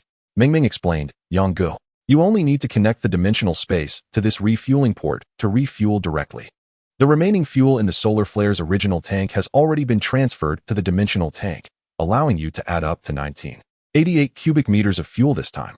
Xia Yang conducted an experiment and quickly sensed that the refueling port bore a striking resemblance to the attributes of his dimensional space. He effortlessly established a connection between the dimensional space and the fuel tank's inlet. Subsequently, he directly controlled the flow of No. 20 diesel from a large barrel within the dimensional space into the tank. The liquid level in the barrel steadily decreased, while Meng continuously reported the progress of the refueling. 1 cubic meter, 2 cubic meters, 3 cubic meters. In no time, Meng alerted Xia Yang, Brother Yang, please cease refueling. Xia Yang promptly halted. With delight, Meng announced, Brother Yang, refueling is complete. The current theoretical range is 18,000 kilometers. In fact, a small screen before Xia Yang displayed the current theoretical range, which had been steadily increasing during the refueling process. How convenient. The entire refueling operation was seamlessly executed, devoid of any scent escaping. Moreover, the speed was astonishing. They had managed to refuel 20 cubic meters of fuel in a time frame shorter than that required to drive to a gas station before the apocalypse. Meng, please continue with the introduction, Xia Yang exclaimed in high spirits. Yes, Brother Yang, Meng responded. The defense system was previously introduced outside the vehicle. Next, we shall discuss the weapon system. You have already upgraded the weapon system in advance, and following this comprehensive upgrade, it has also seen improvements. She continued. The vehicle is equipped with 16 small automatic cannons, capable of executing 360-degree attacks without blind spots. Coupled with the comprehensive situational awareness system of the Sunfire, it can automatically lock onto and engage targets. Furthermore, the conventional weapon modification system has officially been activated, allowing you to enhance your current conventional weapons for greater power. Hearing this, Xia Yang eagerly inquired, "Can my A-grade alloy dagger be modified?" In truth, Xia Yang preferred the indomitable A-grade alloy dagger over firearms. Ming chuckled, "Brother Yang, your dagger is a special reward from the system, surpassing the current level of the weapon upgrade system, and cannot be modified at this time." "Oh," Xia Yang replied, slightly disappointed. "What about the sniper rifle or rocket launcher? Surely they can be modified?" "Absolutely," Ming affirmed. "Ordinary firearms and ammunition can be upgraded to achieve greater range, accuracy, and power. The weapon modification system is conveniently housed behind the driver's seat, within a compact dimensional space. It may appear to be merely a small box, yet it can accommodate a long Barrett sniper rifle with ease." Xia Yang merely attempted to test it, not rushing to modify his weapons immediately. Ming continued her introduction. In fact, following the upgrade, the Sunfire had undergone numerous improvements, including the addition of a self-cleaning system for the entire vehicle.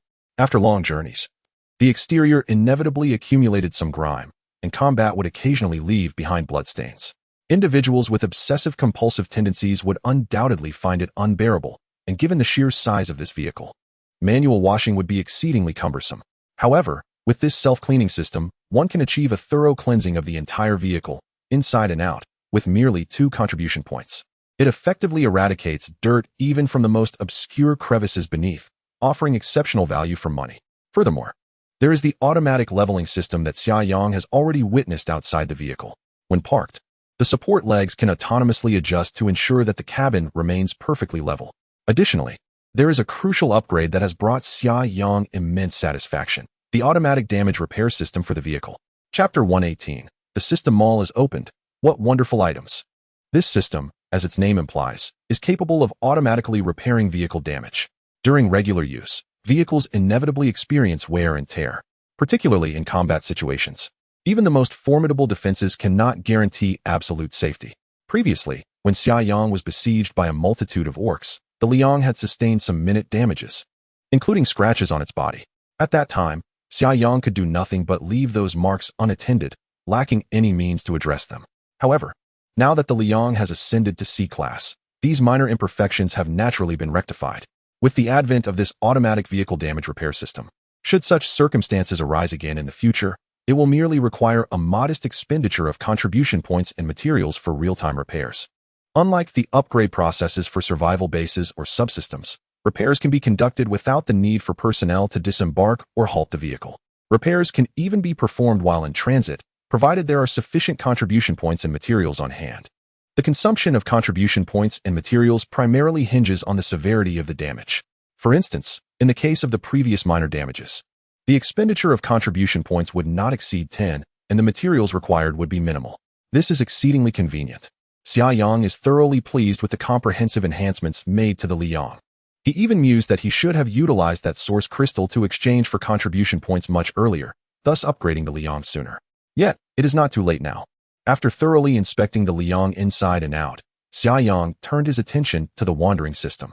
This system has also undergone an upgrade and iteration. In fact, he had just glimpsed the system interface, and the changes were not particularly significant. Aside from an additional dedicated slot for recycling in the item column, the main menu now features an option for them all. Having yet to check in today, Xia Yang contemplated before deciding against an immediate check-in. The rationale was simple. He had already been in Suizhou since yesterday, and today he had not arrived at a new location. Checking in now would yield only 1 contribution point. Moreover, he would soon be leaving the confines of Suizhou to reach a new city. As long as he checks in before midnight, he is guaranteed to receive at least 2 contribution points, and perhaps even other delightful surprises. Since he would likely depart shortly, and is expected to arrive at the new city before midnight, checking in now would be unwise. Although it is merely a difference of 1 contribution point, one must be frugal in daily life. Xia Yang promptly opened the system mall. The interface is quite simple, showcasing a selection of goods in a cascading display. Presently, however, the cascade is rather short, with only 3 items lit up in the first row. while the second row is entirely grayed out, rendering the product information invisible. There is no need to flip through pages to view all the available items. Recovery Potion, 5 contribution points per bottle. Mental Potion, 5 contribution points per bottle. Neurotoxin Bullets, 5 contribution points per set, 10 rounds per set. Among these 3 items, each is accompanied by a detailed description. The first item, a restorative potion, has already been utilized by Xia Yang, who is well aware of its extraordinary efficacy. Thus, 5 contribution points for a bottle is undoubtedly a modest price. The second item, a mental potion, as its name implies, serves to rejuvenate mental energy, proving to be exceptionally useful for those endowed with psychic abilities. Should Xia Yang's psychic powers ascend to sea level or above in the future, he will possess an array of mental offensive techniques. Such techniques, however, demand considerable mental energy. Hence, the mental potion will significantly enhance his combat prowess. Xia Yang's primary focus is the third item, the neurotoxin bullets. He eagerly opened the detailed description, his eyes sparkling with intrigue. These neurotoxin bullets are of 12.7mm caliber, meaning they are compatible with the Barrett sniper rifle. Each bullet contains a specific dosage of neurotoxin that is released upon encountering resistance, causing the bullet to rupture and swiftly disperse the toxin. Naturally, with his past experiences, Xia Yang understands that these neurotoxin bullets are not intended for the robust source beasts. Their formidable efficacy will likely soon become apparent. It is evident that the items sold in the system's marketplace are all exceptional. A slight regret lingers, however, as the selection is exceedingly limited. Is it a concern that I may not afford them? Xia Yang resolved to engage in a friendly dialogue with the system. System, he called out, why are there so few items in the marketplace? Do you think I am too impoverished to make a purchase? The system responded coldly. The initial offerings of the marketplace are limited to 3 items. In the future, new items will be gradually introduced. Methods to unlock new items include, but are not limited to, upgrading the mobile survival base, checking in at new locations, and completing system tasks. Why not release a few more? I currently have quite a few contribution points. Xia Yang replied with a grin. No negotiations. The system unhesitatingly denied his request. Unable to restrain himself, Xia Yang protested. But last time we were able to negotiate. You accepted many of my reasonable suggestions. If the host's suggestions are reasonable, the system will naturally consider them, the system stated. However, the request you have made this time is not deemed reasonable, hence the refusal. Xia Yang shrugged. All right. I see little improvement in this version upgrade. Your thinking seems rather conservative, which is undesirable. The system replied coolly. This system upgrade has introduced the marketplace module and established an item recycling section. Furthermore, a contribution point radar function has been activated. A contribution point radar? Xia Yang was taken aback by the grandiose title and could not help but inquire, what is its purpose? The system elucidated, the goal of this system is to wander the blue star. The contribution point radar provides the host with a directional reference for their journey, capable of detecting the potential contribution point yield in various directions, thus allowing the host's wandering to be purposeful rather than aimlessly wandering about. Upon hearing this, Xia Yang could not help but chuckle, remarking, why do I sense a whiff of conspiracy? All right then, how does one operate this contribution point radar? Allow me to give it a try. The system responded. In the upper right corner of the main interface, there is an icon resembling a radar. The host merely needs to click on the icon. It was then that Xia Yang noticed, indeed, a semi-transparent radar symbol had appeared in the upper right corner of the system's main interface. It was rather inconspicuous. Had it not been for the system's reminder, he would have easily overlooked it. He concentrated and attempted to touch the radar icon with his mind. Instantly, a highly technological interface materialized before him, with a background depicting an animated radar that continued its scanning process. Below the radar illustration, Xia Yang observed the system's suggestion to head southwest. This implied that traveling in that direction would yield greater contribution points. Xia Yang could not help but smile, pondering the almost mystical nature of it.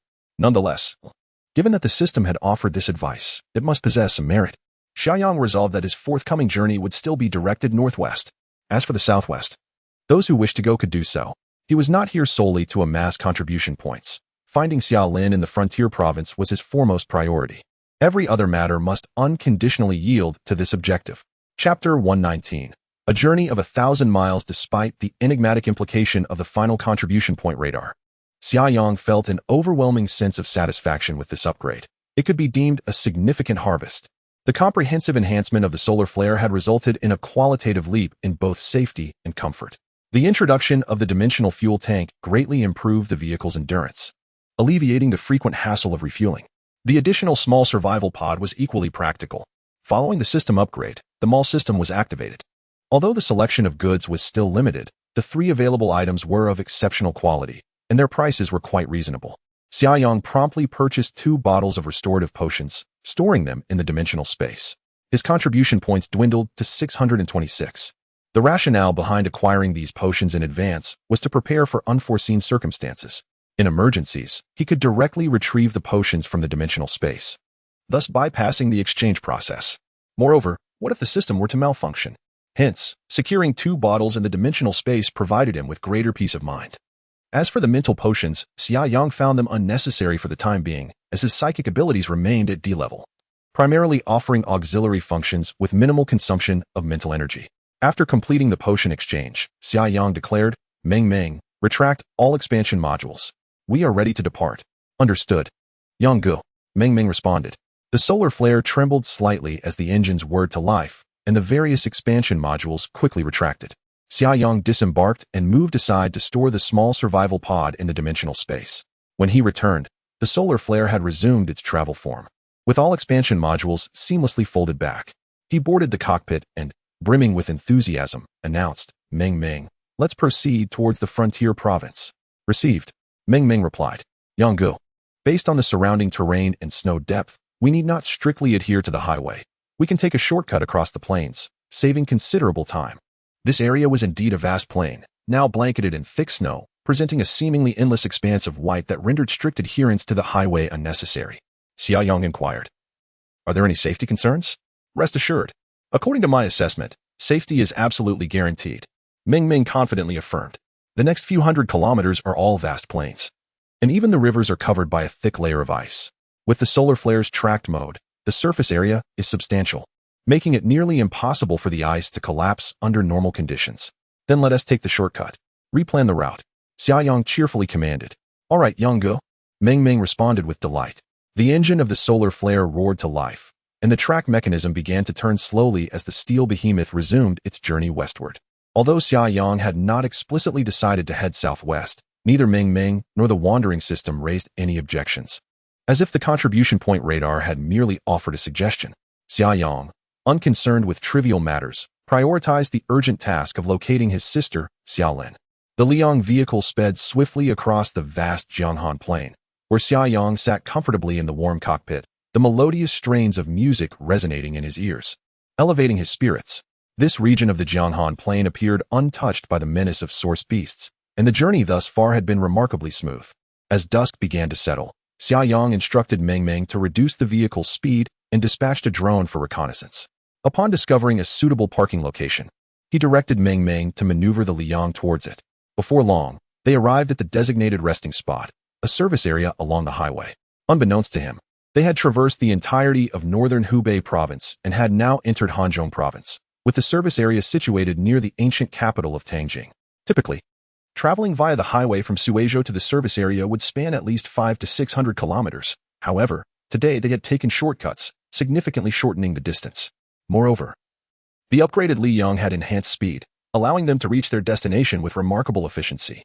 Under ordinary circumstances, Xia Yang would have relished the opportunity to visit the iconic landmarks of Tangjing, such as the Big Wild Goose Pagoda, Small Wild Goose Pagoda, the Terracotta Warriors, and Huaqing Pool. Yet, given the current situation, he found himself devoid of any desire for sightseeing. After parking the vehicle in a secluded area behind the service station, he instructed Meng to deploy the vehicle's expansion module. He retrieved the pre-marinated source beast meat from the dimensional space and heated it in the vehicle's microwave, subsequently indulging in a hearty meal in the lounge area. Once he finished dining, Xia Yang routinely inquired, Meng, have there been any new discoveries from the border province? For the past few days, Meng had been engaged in a vital task, analyzing reconnaissance satellite data and identifying locations where individuals resembling Xiaolin had been detected, marking them accordingly. So far, Xia Yang had pinpointed 7 or 8 locations near Yonglei County, where individuals of similar physique to Xiaolin had been sighted.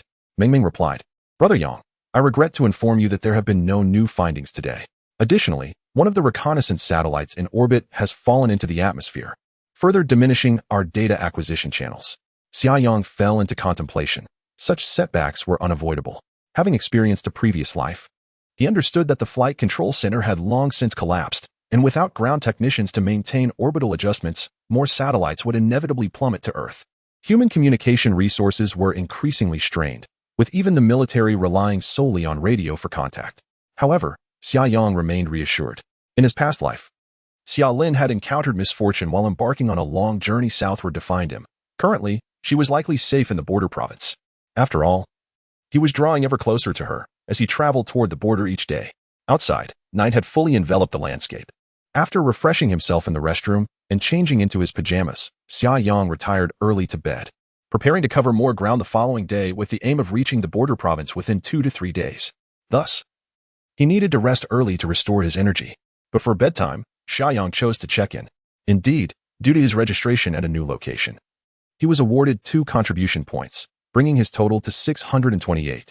Additionally, the system generously rewarded him with 1,000 servings of spicy oil splash noodles, a quintessential dish from the Northwest and a culinary specialty of Hanxi Province. In the dead of night, as Xia Yang drifted in and out of slumber, a sudden, urgent voice pierced through his haze. Yang Ge. The external surveillance has detected a multitude of dangerous heat sources nearby. Startled, Xia Yang sprang up, the remnants of sleep vanishing in an instant. What is happening? He inquired, making his way toward the cockpit. It's unclear for now. They are rapidly approaching us. Ming replied. Preliminary assessments suggest they may be mutated rodent-like creatures. Upon hearing this, an instinctive chill coursed through Xia Yang, compelling him to shiver involuntarily. Chapter 120. Not bowing for 5 dishes of rice. How tempting. Everyone harbors their own fears. Some dread snakes, while others are repulsed by cockroaches.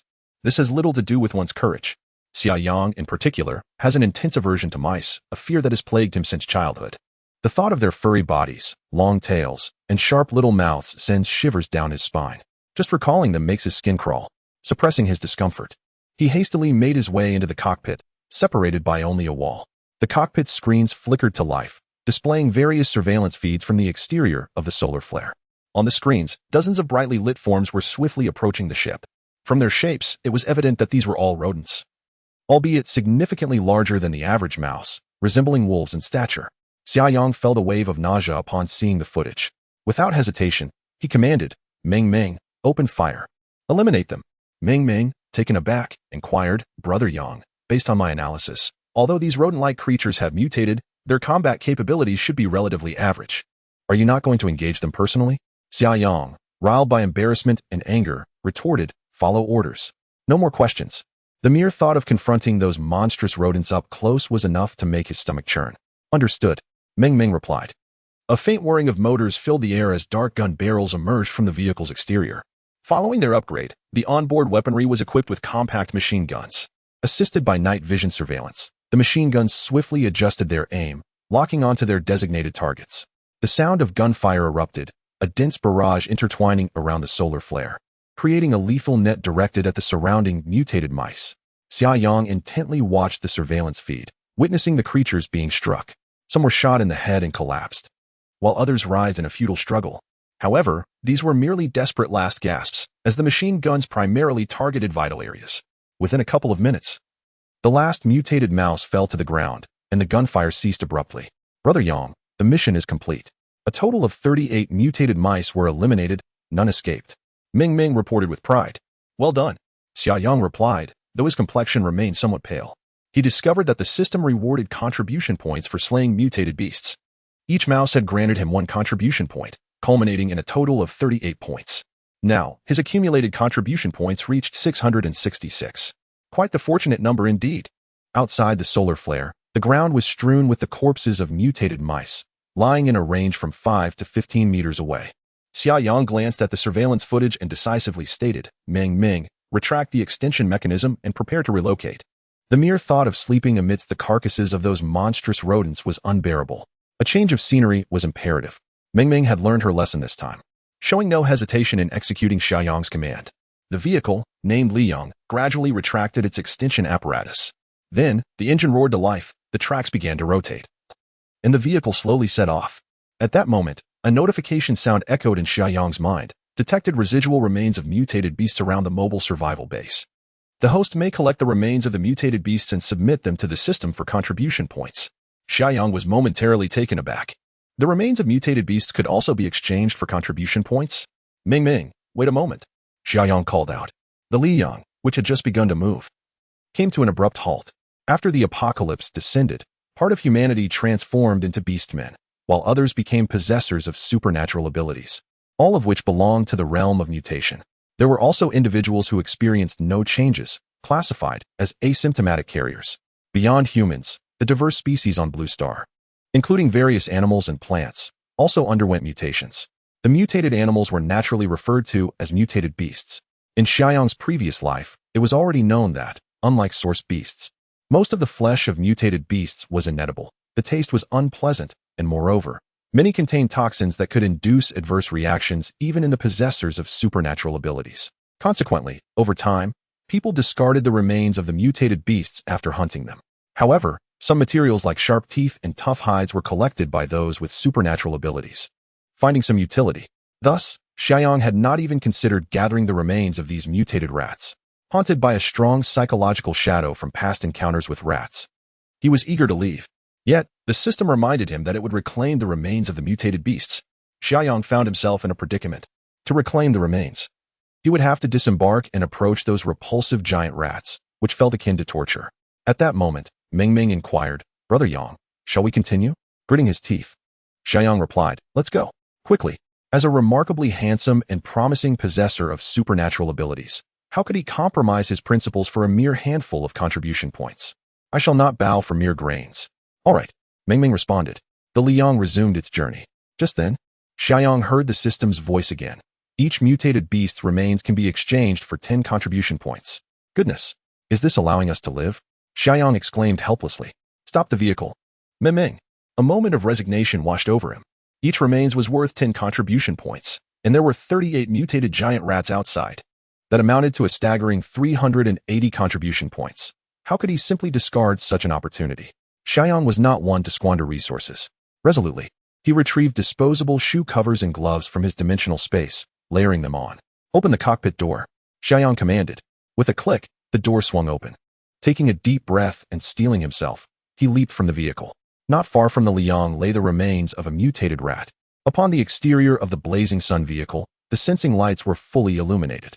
Under their radiant glow, the mutated rat lay sprawled in the snow, its ample belly and elongated tail exposed. Xia Yang couldn't help but shudder, suppressing his discomfort as he approached, stepping unevenly through the snow. Fortunately, he did not need to make direct contact with the target. As long as he remained within a 2-meter radius, he could effortlessly collect it. As he stepped closer to the carcass of the mutated rat, Xia Yang tried to avert his gaze from the repulsive sight. With a slight mental nudge, he summoned the corpse directly into the system's item retrieval compartment. The grotesque body vanished instantly, and his contribution points increased by 10, totaling 676. After this initial attempt, the subsequent collections became notably easier. Wandering through the snowy expanse surrounding the blazing sun vehicle, guided by Ming, Xia Yang diligently retrieved each mutated rat's body, one by one, until the last one disappeared from sight. His contribution points now soared to 1046, surpassing the 1,000 mark once again. Although he had not engaged in battle, the endeavor left him drenched in sweat, his thermal underwear thoroughly soaked. The proximity to these mutated rats proved more exhausting than enduring a fierce skirmish. Nevertheless, the reward of 300 to 400 contribution points from this round was indeed gratifying. Chapter 121. Journey west before returning to the vehicle. Xia Yang removed the layers of shoe covers and gloves he had just worn, discarding them carelessly. Upon reboarding the Yang, Ming inquired, Brother Yang, shall we continue our journey? Xia Yang retorted with irritation, what journey? Go back to sleep. The remains of the mutated rodents had already been collected by the system, and after the ordeal, Xia Yang's discomfort had considerably subsided, rendering it unnecessary to relocate at such an hour. Thus, the Yang fell silent once more, its expansion mechanisms re-engaging. However, Xia Yang instructed Ming to only extend the mechanisms on either side of the main bedroom. The other expansion areas would remain unused for the time being, simplifying the retraction process. Upon entering the living quarters, Xia Yang promptly made his way to the bathroom for a thorough shower, feeling a sense of relief wash over him. After the tumultuous events, it was already past 2 in the morning. Having checked in once already, he felt no urgency to sign in again for the new day. Instead, he climbed back into the large bed, surrendering to sleep once more. This time, he was undisturbed until dawn, free from any bizarre interruptions during his dreams. At 6:30 in the morning, Xia Yang awoke to the gentle strains of music played by Ming. Rising from his bed, He headed to the bathroom to refresh himself before retrieving a bowl of seafood porridge, accompanied by several buns and 2 fried dough sticks. He settled at the dining table, indulging in his breakfast while contemplating the events of the previous night. The emergence of mutated beasts was anticipated. Yet the sheer number of mutated rodents in such a remote inland area was somewhat unexpected. He planned to continue his journey westward aboard the Xia Yang. This region, vast and sparsely populated, was abundant in wildlife, and it was likely that he would encounter a significant number of mutated beasts. Should the system collect the remains of these creatures and award contribution points, it would indeed be a fortuitous development for Xia Yang. Moreover, he pondered the matter of contribution points. Once the Liang had ascended to sea level, the system outlined the criteria for promotion to B level. Upgrading the Liang as a whole would require a consumption of 10,000 contribution points, while elevating certain submodules would demand between 1 to 2,000 points. The system had meticulously detailed the materials required for these upgrades, revealing that the consumption of both materials and contribution points had escalated roughly tenfold compared to the previous tier. Xia Yang noted that some rare metals had been depleted, and before the next upgrade of the Liang, he must seek out additional rare metal resources. Alternatively, he could enhance his spatial abilities, unlocking a larger strategic reserve, which might yield further materials. After finishing his breakfast, the Liang was prepared for departure. He entered the cockpit and declared, "Ming Ming, let us set forth." "Absolutely." Ming Ming responded with enthusiasm, "Liang, let us go." The engine roared to life. The tracks began to turn slowly, and this steel behemoth crunched through the deep snow, emitting a squeaking sound as it ventured into the fields beyond the service area. Not long after setting off, Xia Yang observed on the map that they had entered the territory of the ancient capital, Tangjing. He recalled that a large human settlement had also been established in Tangjing. To avoid unnecessary complications, Xia Yang instructed Ming Ming to plan a route that would circumvent the urban area of Tangjing. This approach would minimize contact with other human survivors while significantly reducing the likelihood of encountering orcs. Although ordinary and even intermediate orcs posed little threat to Xia Yang and the Liang, they could still cause delays. The primary objective at this moment was to hasten to Yonglei County and locate his sister, Xiaolin. There remained approximately 2,500 kilometers to traverse, a lengthy journey during which it was prudent to evade trouble when possible. The route of the Liang even circumvented the urban expressway of Tangjing, opting instead to pass through sparsely populated areas, even if it meant taking a longer path. Upon entering the ancient capital of Tangjing, Xia Yang promptly selected the option to check in on the system interface. Unsurprisingly, he received 2 contribution points, bringing his total to 1,048. Moreover, the system generously bestowed upon him 500 servings of lamb palma and 500 servings of biang noodles. Interestingly, the character for Byong could not be displayed by the system, which resorted to using pinyin instead. The Liang swiftly glided past the outskirts of Tangjing, tracing a broad arc to return to its original course. During this journey, Xia Yang could faintly hear the sound of mortars, leaving him uncertain whether the military in the urban area was engaged in combat with orcs or if source beasts had already emerged in that vicinity. However, Xia Yang did not aspire to be a savior, nor did he wish to take on such a role. He did not even dispatch drones for reconnaissance regarding the fierce battles occurring in the city. After driving approximately 200 kilometers in the morning, the Liang had crossed into the territory of Longyu Province. Following Meng Ming's planned route, upon entering Longyu Province, it would briefly traverse the Saishang Autonomous Region before re-entering Longyu Province, heading northwest across the elongated expanse of Longyu Province, officially entering the border province. In Jingchuan County of Longyu, Xia Yang halted to rest and enjoy lunch. For midday sustenance, he indulged in lamb palma and biang noodles. The food provided by the system maintained its authentic taste, and Xia Yang savored every bite. He mused that if he were to drive the Liang across the nation, or even the world, the food received from check-ins alone would likely last him a lifetime. Comprising the most distinctive delicacies from various regions, perhaps this was the original intent of the wandering system, enticing Xia Yang to explore as many places as possible through the allure of cuisine. Yet, Xia Yang was acutely aware that the subsequent living conditions for humanity would grow increasingly dire, with the strength of source beasts escalating rapidly. In the future, even operating a steel fortress like the Liang would entail considerable risk. After finishing lunch, Xia Yang did not take a siesta but resumed his journey. The afternoon proceeded smoothly, with no dangers encountered along the way. By 4 or 5 in the afternoon, the vehicle known as the Rising Sun had traversed Pingliang and entered the territory of Wuzhong City in the autonomous region of the northwest. However, as they journeyed further northwest, twilight lingered longer.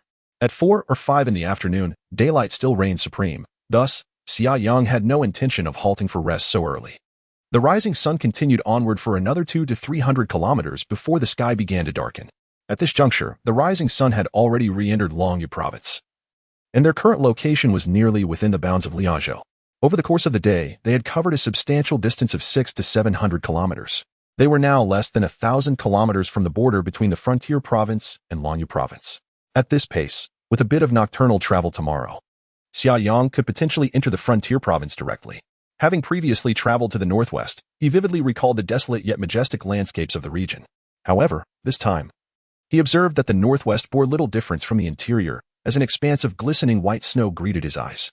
After a moment of contemplation, Xia Yang inquired, "Ming, are you all right with traveling through the night?"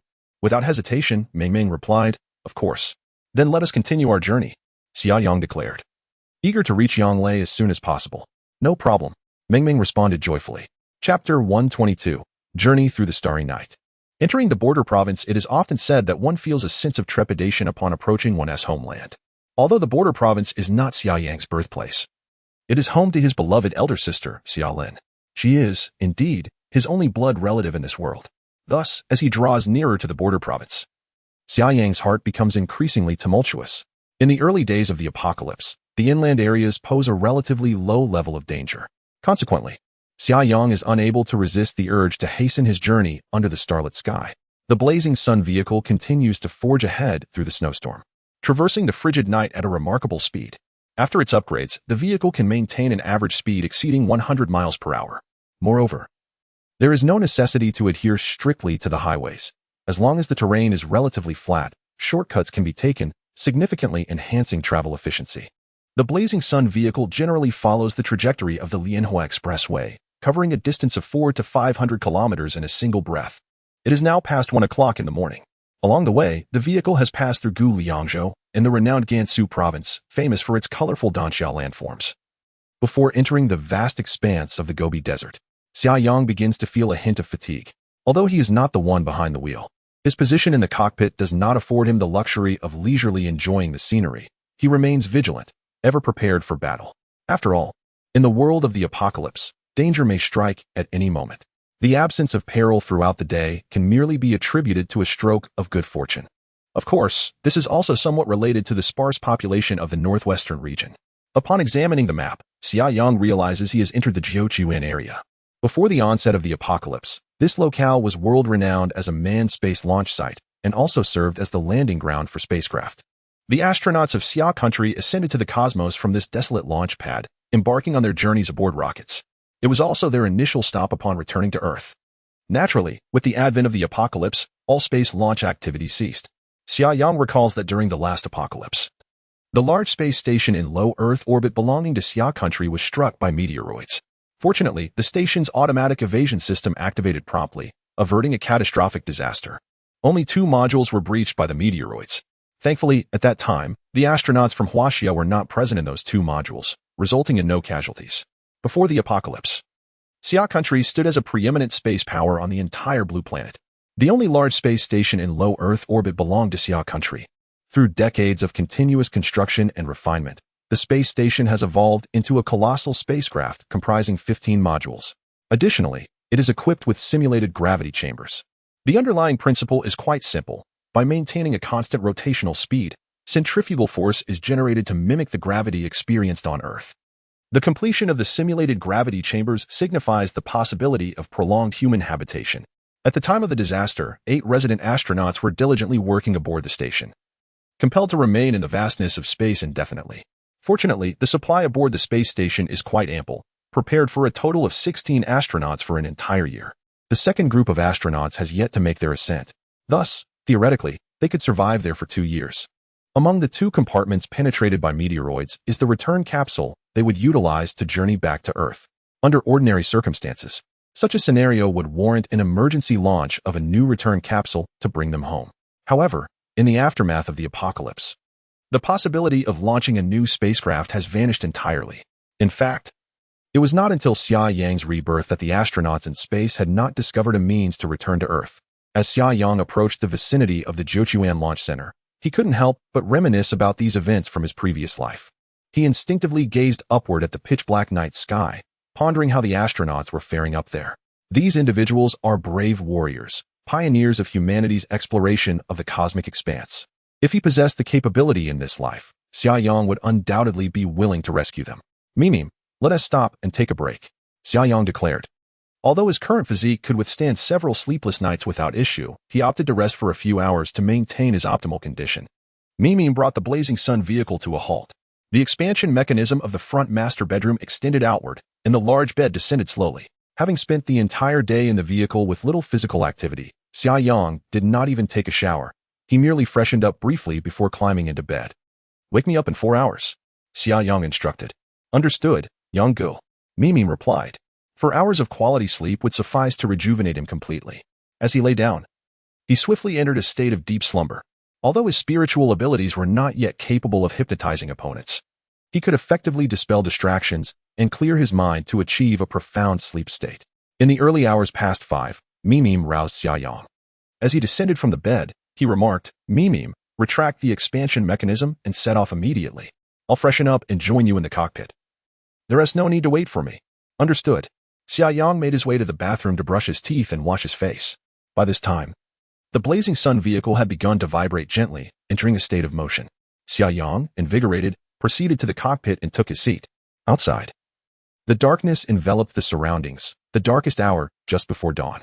Nonetheless, the snow reflected some light, and with the aid of the low-light night vision system, the Blazing Sun vehicle raced forward in complete darkness. Gradually, the horizon revealed a hint of dawn. The vehicle passed through the formidable Jiaguan, continuing its journey westward. As daylight brightened the scene, Xia Yang realized that he was now within the bounds of Human City. Yangguan and Human Pass are frequently referenced in border poetry. No acquaintances beyond Yangguan. The spring breeze does not reach Human Pass. The lonely city gazes longingly at Human Pass. In ancient times, venturing further west from here would lead one into the vast territories beyond the frontier. Certainly, the route of the Liyang did not genuinely traverse the location of the ancient Human Pass. It merely meandered within this vicinity. The remains of the ancient Human Pass lie within Dunhuang, situated several hundred kilometers from Human City. Xia Yang did not instruct Meng Meng to halt. Instead, he consumed a simple breakfast within the cockpit, pressing onward without pause. As noon approached, Liang finally arrived at Luyuan in the province of Langyu. Xia Yang could not suppress his excitement, for passing through Luyuan would lead them into the Starry Gorge. The border, marking the intersection of the provinces of the frontier and Langyu, lay within this very gorge. In Luyuan, there stood a colossal checkpoint where all individuals and vehicles entering the border province would undergo their initial inspection. Fortunately, the checkpoint was deserted at present, allowing Liang to pass through unimpeded. Upon entering the Starry Gorge, the north wind intensified noticeably, causing the sturdy body of Liang to sway slightly. Xia Yang's heart brimmed with exhilaration as he fixated on the roadside. At last, after navigating a bend, a blue sign suddenly emerged, emblazoned with the words border crossing. A few meters further stood a stone tablet, blanketed in accumulated snow, with half of it buried beneath the white mantle. The inscription Beautiful Frontier could still be discerned, while the words Welcome lay concealed beneath the snow. Having passed the sign and the tablet, they officially entered the territory of the border province. Chapter 123. Gifted with Hami melons, majestic eastern Tianj on the blazing sunship passed the stone monument marking the boundary of the beautiful frontier, officially entering the border province. Xia Yang sat in the vehicle, gazing at the boundless Gobi Desert before him, his heart brimming with uncontainable excitement. Flakes of snow continued to drift down, transforming the Gobi into a pristine expanse of white. The map indicated that approximately 700 kilometers lay between here and Yonglei County. Should they choose to travel through the night, they could reach their destination. However, Xia Yang had no intention of doing so. The treacherous eastern Tianshan loomed ahead, and Meng Meng speculated that the tunnel, spanning several kilometers, was likely blocked by snow, rendering that shortcut impassable. They would have to revert to the old route, which meant navigating the winding mountain roads near Tianshan Temple. Traveling such a path at night was evidently unwise. In a post-apocalyptic world, one must rely solely on oneself. The prospect of roadside assistance was an impossibility. Should an unforeseen incident occur, managing it would prove exceedingly troublesome. After traversing through Xingshan Gorge and entering the border province, Xia Yang paused for a moment to rest. He could not shake the memory of the delectable lamb stew from the previous day, so for lunch, he opted once again for lamb stew, complemented by freshly roasted source beast meat. The source beast meat served to replenish his energy, while the other delicacies were primarily for savoring the flavors. With 10 pounds of source beast meat and a generous bowl of lamb stew, even with his increased appetite, Xia Yang found himself feeling somewhat bloated. Thus, he decided to step out into the snow to stretch his legs. After 2 days of intense travel, he had spent most of his time confined to the vehicle, and without some physical activity, he felt as though his joints were on the verge of rusting. In the snow, he threw a few punches, instantly feeling invigorated. After braving the cold wind, he returned to the vehicle and instructed Ming Ming to continue their journey. In the vast Gobi, the blazing sunship plowed through the wind and snow, hurtling towards the northwest, its tracks stirring up swirling snowflakes. By 6 in the evening, Xia Yang had arrived at the first stop in the border region, Hami. Without hesitation, he chose to check in, earning 2 contribution points, bringing his total to 1,050. As expected, the system rewarded him with 1,000 Hami melons. Due to the prolonged sunlight in the border region, a variety of fruits thrived here, the grapes of Tulyafan, the sweet melons of Hami, the fragrant pears of Kurul, the walnuts of Kashgar, the dates of Hitien, and the pomegranates of Night City, all lauded by many. Among these, Hami melons were renowned and widely known. However, with the onset of the apocalypse and the extreme cold enveloping the globe, the fruits of the border region had lost their growing environment, making it nearly impossible to enjoy Hami melons or Kurul fragrant pears in the future. As for the once scorching flame mountain of Tulyafan, where surface temperatures reached 40 to 50 degrees, sufficient to fry an egg, it was likely transformed into an icy peak. At 6 o'clock, it was still afternoon in the border region, with twilight still far off. Xia Yang did not linger in Hami but continued to drive onward. The location he currently occupies is separated from Yonglei County by the vast eastern Tian Shan mountain range. Therefore, upon reaching Hami, it is imperative to first divert northward to traverse the eastern Tian Shan. A direct route westward would necessitate a much longer detour. Thus, Xia Yang resolved to follow the road northward, crossing the eastern Tian Shan, passing through Balakan, and then proceeding to Yonglei County. At this juncture, the day was still young, and Xia Yang felt he could advance a bit further, at least to the foot of the eastern Tian Shan. If it were perilous to cross the mountain at night, there would still be time to camp later.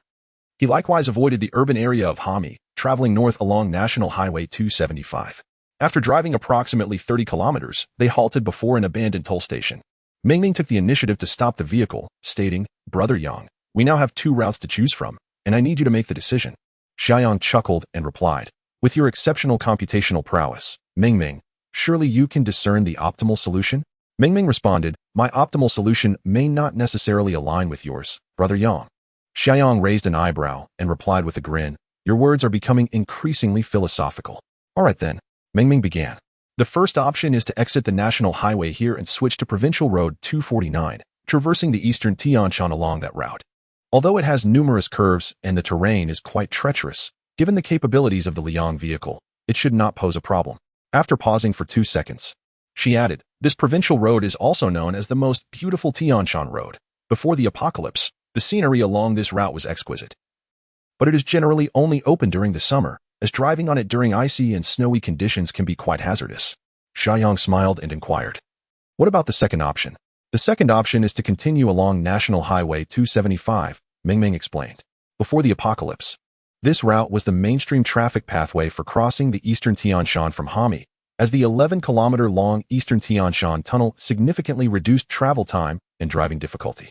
However, the snow accumulation on this side of Hami has already reached a depth of 1 meter, and it is likely to be even deeper on the higher altitudes of the eastern Tian Shan, meaning the tunnel entrance is probably blocked by snow."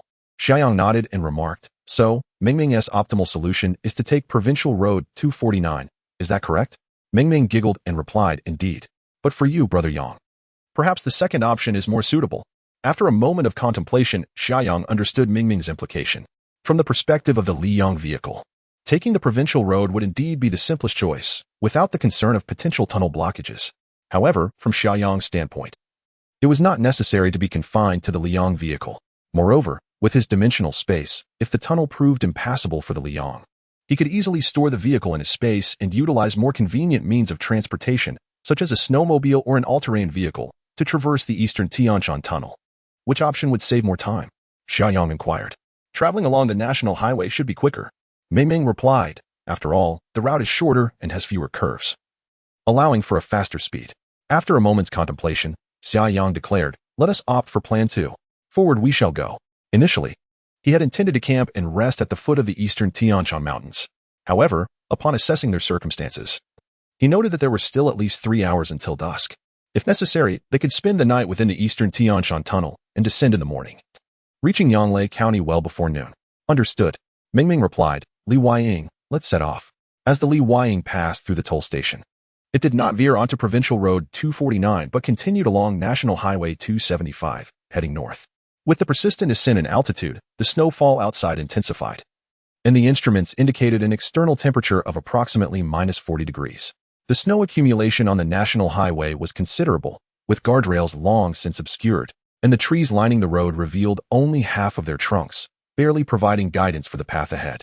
Under Mengming's adept control, the Li Huaying maintained a remarkably smooth journey.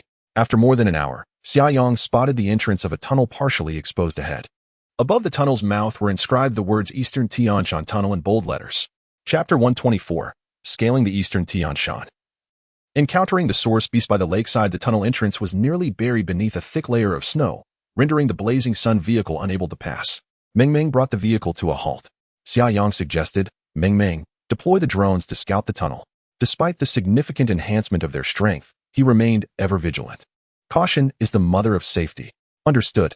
The drone mother nest at the top of the cockpit opened, and 6 black drones surged forth, forming 2 formations as they deftly navigated the narrow space of the tunnel entrance and ventured into the darkness within.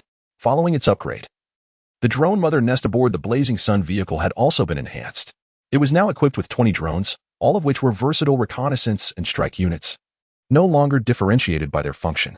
Compared to previous attack drones, the upgraded units boasted substantial improvements in payload capacity, bombing efficacy, and endurance. Their operational range now extended to a circumference of 30 kilometers. Features such as night vision and automatic obstacle avoidance were standard. Therefore, despite the darkness engulfing the tunnel due to a power outage, the drone's high-definition night vision capabilities rendered the tunnel's interior vividly visible. The Eastern Tianshan Tunnel stretched nearly 12 kilometers, comfortably within the reconnaissance and strike range of the drones. Upon entering the tunnel, the 6 drones divided into 2 formations, resembling H-shape. One formation immediately penetrated the middle escape passage, crossing into the opposing tunnel. Since this was a reconnaissance mission, it was imperative to thoroughly investigate both sides of the tunnel. The 2 groups of drones advanced at a steady pace within the adjacent tunnels, transmitting real-time footage back to the blazing sun vehicle. The tunnel was eerily empty, with only a few abandoned vehicles littering the scene, devoid of any occupants or even skeletal remains. The drones sped through the tunnel, and soon, Xia Yang discerned a faint glimmer of light at the far end of the tunnel on the screen. The reconnaissance revealed no imminent dangers. Once both groups of drones emerged from the opposite tunnel, they conducted a detailed examination of the area surrounding that tunnel's exit. Only after confirming the absence of any threats did the 2 groups begin their return journey. Xia Yang remained in the cockpit, patiently awaiting their return. It was only after all 6 drones had returned to the mother nest that he disembarked from the vehicle. With a mere thought, Xia Yang retracted the blazing sun vehicle into the dimensional space. He trudged through the deep snow toward the tunnel entrance. Half of the entrance was exposed, with the snow forming a sloped incline leading into the tunnel. Xia Yang descended the slope and entered the tunnel. Inside, there was merely some ice, with no accumulation of snow. Thus, Xia Yang summoned the blazing sun vehicle once more. Upon his return to the vehicle, it reignited within the tunnel and sped toward the exit 11 kilometers away. With scant obstacles in the tunnel, the blazing sun vehicle shifted to wheeled mode, racing forward at a velocity of 140 units. A few minutes later, Xia Yang arrived at the exit on the other side of the tunnel. Here, the snow had also formed a slope, and the towering Liang vehicle could not ascend directly due to insufficient height. Therefore, Xia Yang first instructed Meng to switch Liang to track mode. Then he disembarked once more to store the vehicle in the dimensional space. He climbed up the slope and emerged onto the road on the other side of the tunnel. Naturally, the road lay about 1 or 2 meters below, covered by a thick blanket of snow. Xia Yang retrieved the Liang vehicle, its steel tracks whirring as it began its descent along the road. Although it was already past 8 in the evening, in this border region, darkness was still some time away. Considering the relative safety concerns of lodging on the mountainside, Xia Yang opted not to camp here, choosing instead to continue onward. After passing through the Dongshinshan Tunnel, the path ahead consisted of a steady decline. The track structure of the Liang vehicle allowed it to navigate the deep snow with ease, maintaining a remarkably smooth ride even on steeper descents. Xia Yang continued along National Route 215. As dusk approached, he noted on the map that he was nearing the vicinity of Balakan County. A few more kilometers ahead lay Balakan Lake.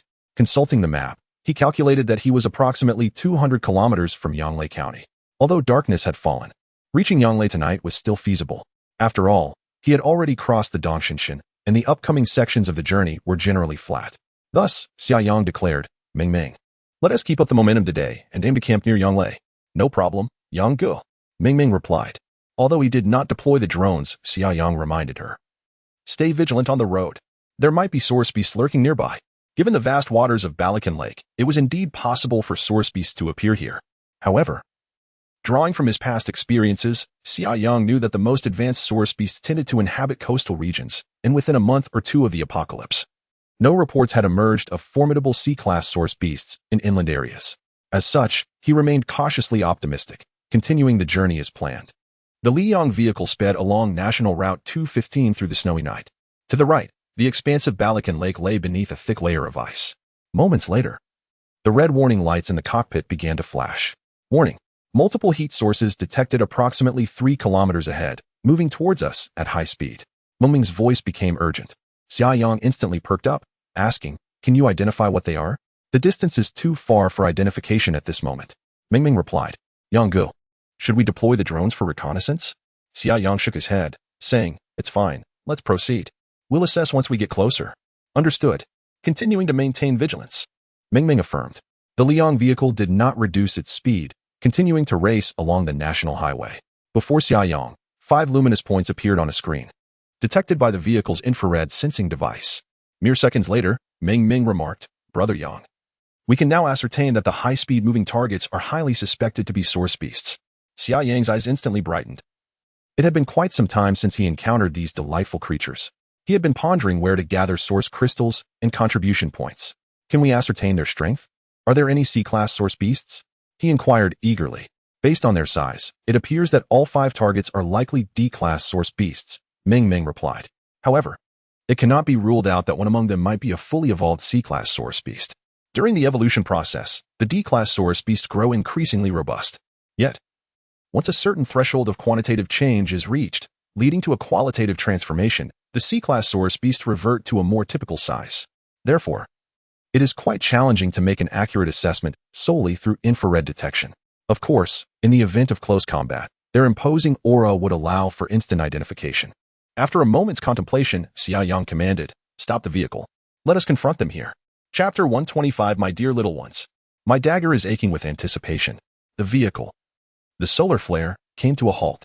Xia Yang rose from the driver's seat and commanded, Ming, elevate the sniper cabin on the roof." "Understood," Ming replied. The expansion mechanism atop the solar flare began its operation. The second tier lifted first, followed by a transparent chamber specifically designed for sniping, which ascended gracefully atop the second level. An alloy ladder was lowered as well. Xia Yang hurried towards the rear living quarters. Ming inquired, "Brother Yang, do you need assistance from the onboard machine gun?" "Not for now. I shall handle them myself," Xia Yang responded as he swiftly ascended to the second floor. Quickly climbing the stairs to enter the transparent sniper cabin, opened the 3 shooting ports on the right. As he spoke, Xia Yang retrieved a Barrett sniper rifle from the dimensional space. Both Barrett rifles had been enhanced by the solar flare's weapon upgrade system. According to Ming, while the maximum range had not seen a significant increase, given that the Barrett's range was already formidable, the precision and destructive power had been notably augmented. In fact, Xia Yang had not only upgraded the 2 Barrett rifles, but had also upgraded 3 Desert Eagles in passing. However, the journey thus far had been peaceful, and he had not yet had the opportunity to test the upgraded weaponry's power. As soon as Xia Yang finished speaking, Ming opened the 3 shooting ports on the right side of the vehicle. The source beast moved with incredible speed, and at that moment, Xia Yang was able to discern several shadows rushing towards the solar flare, illuminated by the moonlight reflecting off the snow. Without hesitation, Xia Yang positioned the Barrett at the shooting port, bringing his eye to the scope.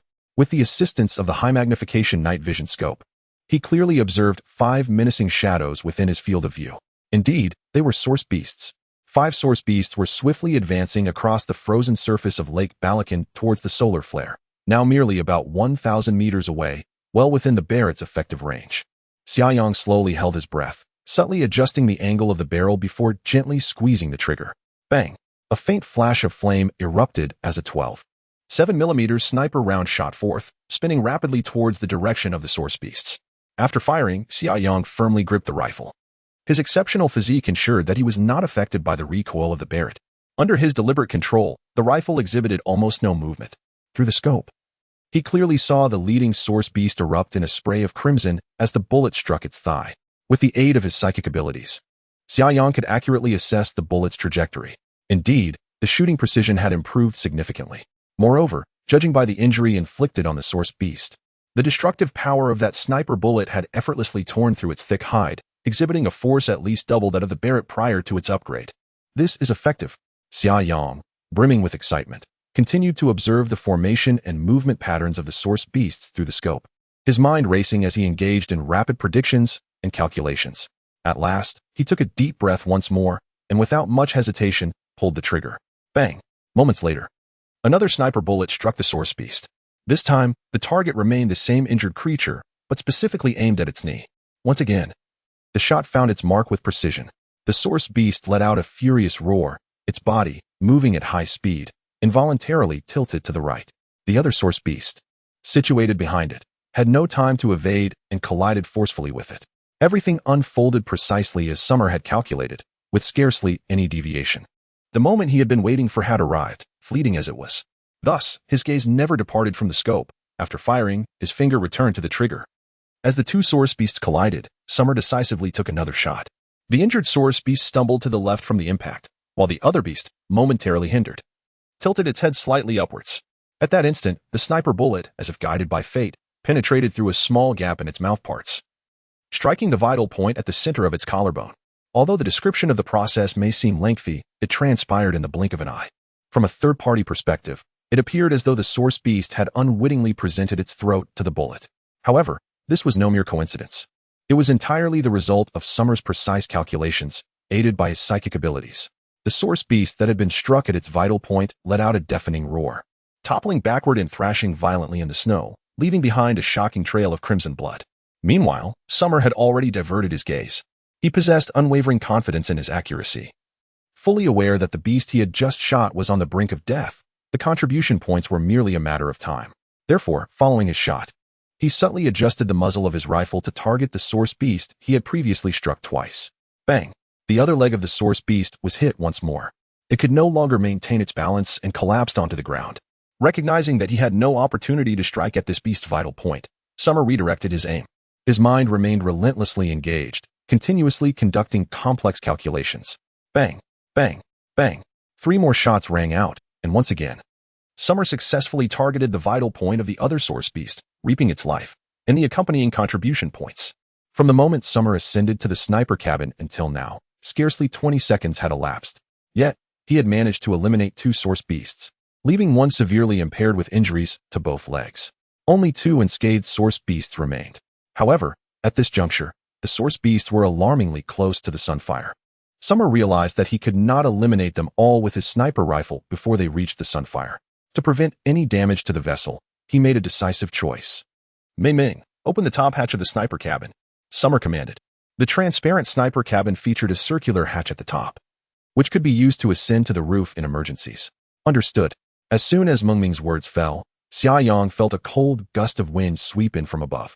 As the circular hatch above slid open, without a moment's hesitation, he stowed the Barrett into the dimensional space, and with a powerful push, leaped out. His toes lightly tapped the roof of the vehicle, and in a flash, he descended from the 5 or 6 meters high rooftop. While still in midair, a pair of skis materialized beneath his feet, accompanied by 2 ski poles that appeared in his hands. Upon landing, Xia Yang lowered his stance and thrust the ski poles backward, propelling his body swiftly across the snow towards the source beast. Moments later, the ski poles and skis vanished into thin air. In their place, an A-grade alloy dagger gleamed in Xia Yang's hand. He executed a swift roll across the snowy ground, closing in on the foremost source beast. Gripping the dagger lightly, he murmured to himself, "My friend, it has been many days since you've tasted combat. Are you not also yearning for action?" The source beast was now within arm's reach. With agility, Xia Yang slipped beneath its claws, the A-grade alloy dagger carving a deep crimson gash across its flank. Chapter 126, continuing the stimulants 5 minutes later, for source beast carcasses lay upon the frozen surface. The first injured source beast, which had been shot, was deliberately left for last by Xia Yang. Now, it was battered and bruised, its movements severely hindered, a mere shadow of its former self. In truth, Xia Yang had intentionally preserved this source beast to hone his close combat skills. However, as its movements grew increasingly sluggish, he sensed it had lost its training value. Thus, with a swift kick, he struck the beast back and, like a wraith, darted forward. Xia Yang circled to the rear of the source beast, a large-caliber pistol materializing in his hand. This was a modified Desert Eagle. The dark muzzle pressed against the lower middle of the beast's back. "Farewell," Xia Yang uttered coolly before pulling the trigger. Bang! The source beast trembled violently, emitting a desperate howl before collapsing into the snow. How brutal! Xia Yang surveyed the surroundings, glancing at the lifeless bodies of the source beasts, feeling a sense of satisfaction with his performance. After the skirmish, he emerged virtually unscathed, his attire nearly devoid of any bloodstains. Out of the 5 source beasts, he had eliminated 2 from a distance with his sniper rifle, and even against 3 assailants, he had managed with remarkable ease, though all were merely D-grade source beasts. Such prowess in the early days of the apocalypse was truly commendable. After a brief respite, under the radiant light of Teacher Huang, Xia Yang began to hum while extracting the cores from the fallen creatures. Soon, 5 crystalline source cores were safely stowed away in his dimensional space. Naturally, he would not let the source beast carcasses go to waste, collecting them all into the same dimensional realm. Upon returning to the solar flare, Xia Yang pondered for a moment before declaring, "Ming Ming, we shall not depart tonight. Let us find a suitable place to camp nearby." The expanse of Balakan Lake was vast, and there might still be more source beasts lurking about. Having tasted success, Xia Yang was reluctant to leave so soon, for the night might bring further opportunities. "Understood," Ming Ming replied promptly. Before long, reconnaissance drones identified an excellent camping site. Prior to the onset of the apocalypse, this location was likely a comprehensive campsite for camping, RV parking, and outdoor recreation. The parking area was spacious and situated right by the shores of Balakan Lake. Xia Yang promptly decided that they would spend the night at this campsite, as its proximity to the lake would allow for immediate detection of any lurking source beasts. The solar flare traversed through an abandoned village before arriving at the RV campsite, which was now devoid of any human presence. It was presumed that the inhabitants had evacuated to a county town several dozen kilometers away, as the conditions for survival had drastically deteriorated since the apocalypse began. The campsite still harbored some trailer campers, partially buried in deep snow, revealing only a fraction of their bodies. After securing the solar flare by the lakeside, the expansion mechanism was fully deployed. Xia Yang finally retrieved the source crystals from the dimensional space, embarking on the delightful activity of unboxing. The results were unveiled. Among the 5 source crystals, 3 were of the power type. The remaining 2 were one of the psychic type and one of the wind attribute. While not overly surprising, it was still a commendable outcome, as psychic source crystals are exceedingly rare. At times, one might have to slay a dozen or even several dozen source beasts to acquire just one. Consequently, high-tier psychic abilities are quite scarce and highly sought after in the post-apocalyptic world.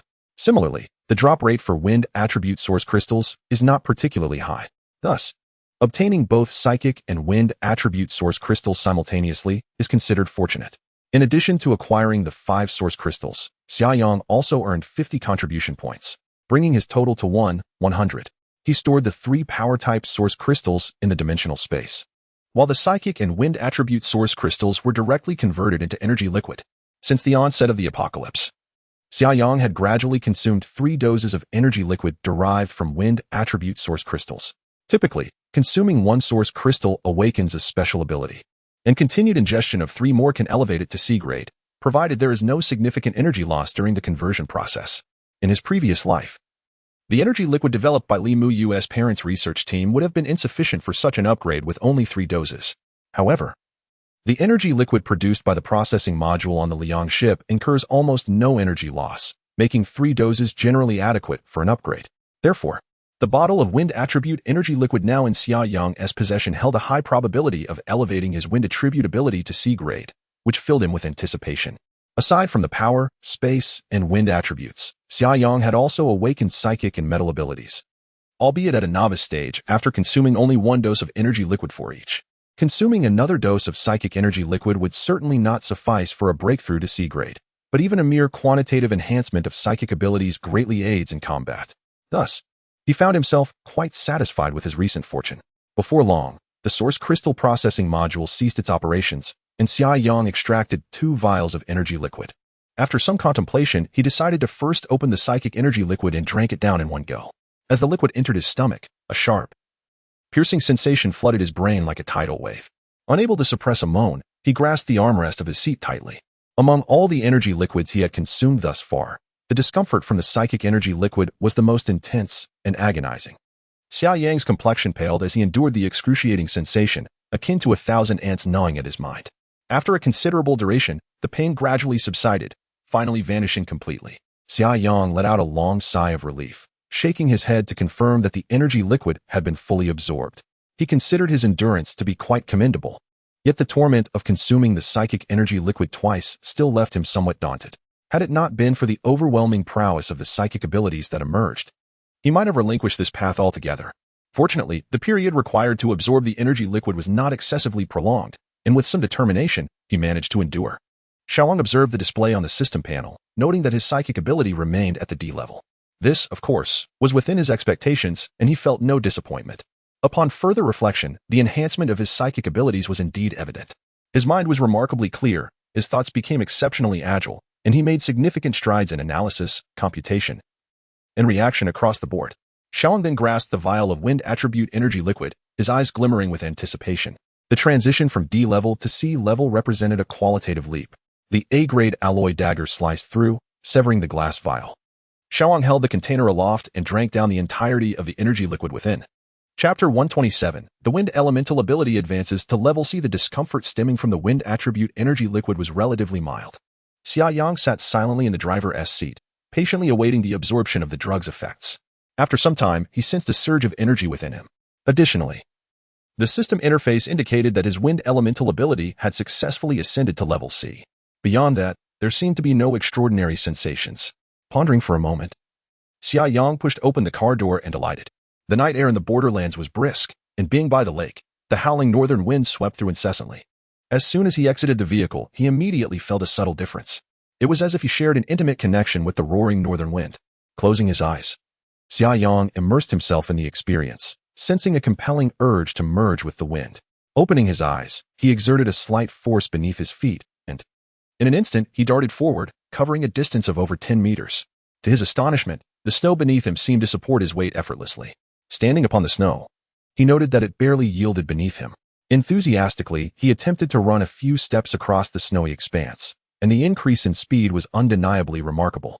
More critically, he left virtually no footprints behind, gliding over the snow without a trace. This wind elemental ability was not merely akin to lightness, it surpassed it. A satisfied smile graced Xia Yang's lips. Setting aside other considerations, this alone provided him with immense benefits. In the aftermath of the apocalypse, many regions were blanketed in thick snow, where ordinary individuals would tread with uneven steps. Yet with his wind elemental ability, he could effortlessly traverse the snowy surface. A significant enhancement to his mobility. Moreover, this was only one facet of his newfound power. Xia Yang had long felt the energy within him surging vigorously.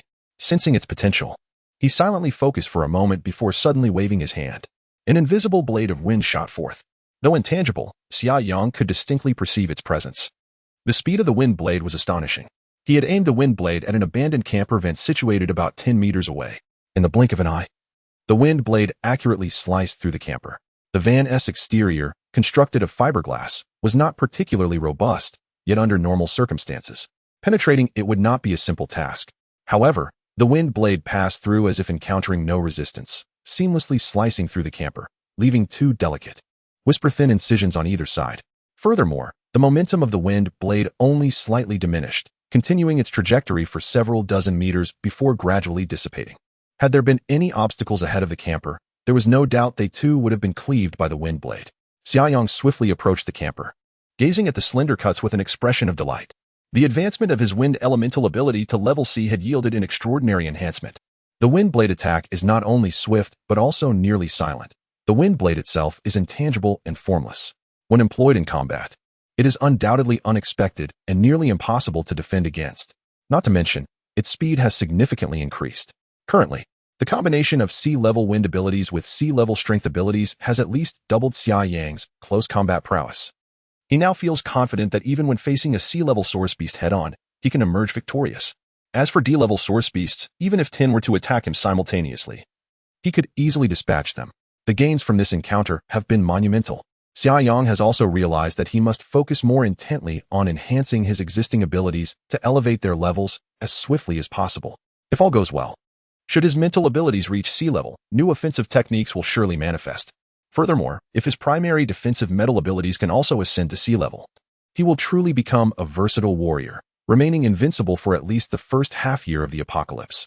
Regarding future endeavors, he must accelerate the enhancement of his powers. as the evolution rate of source beasts is exceedingly rapid.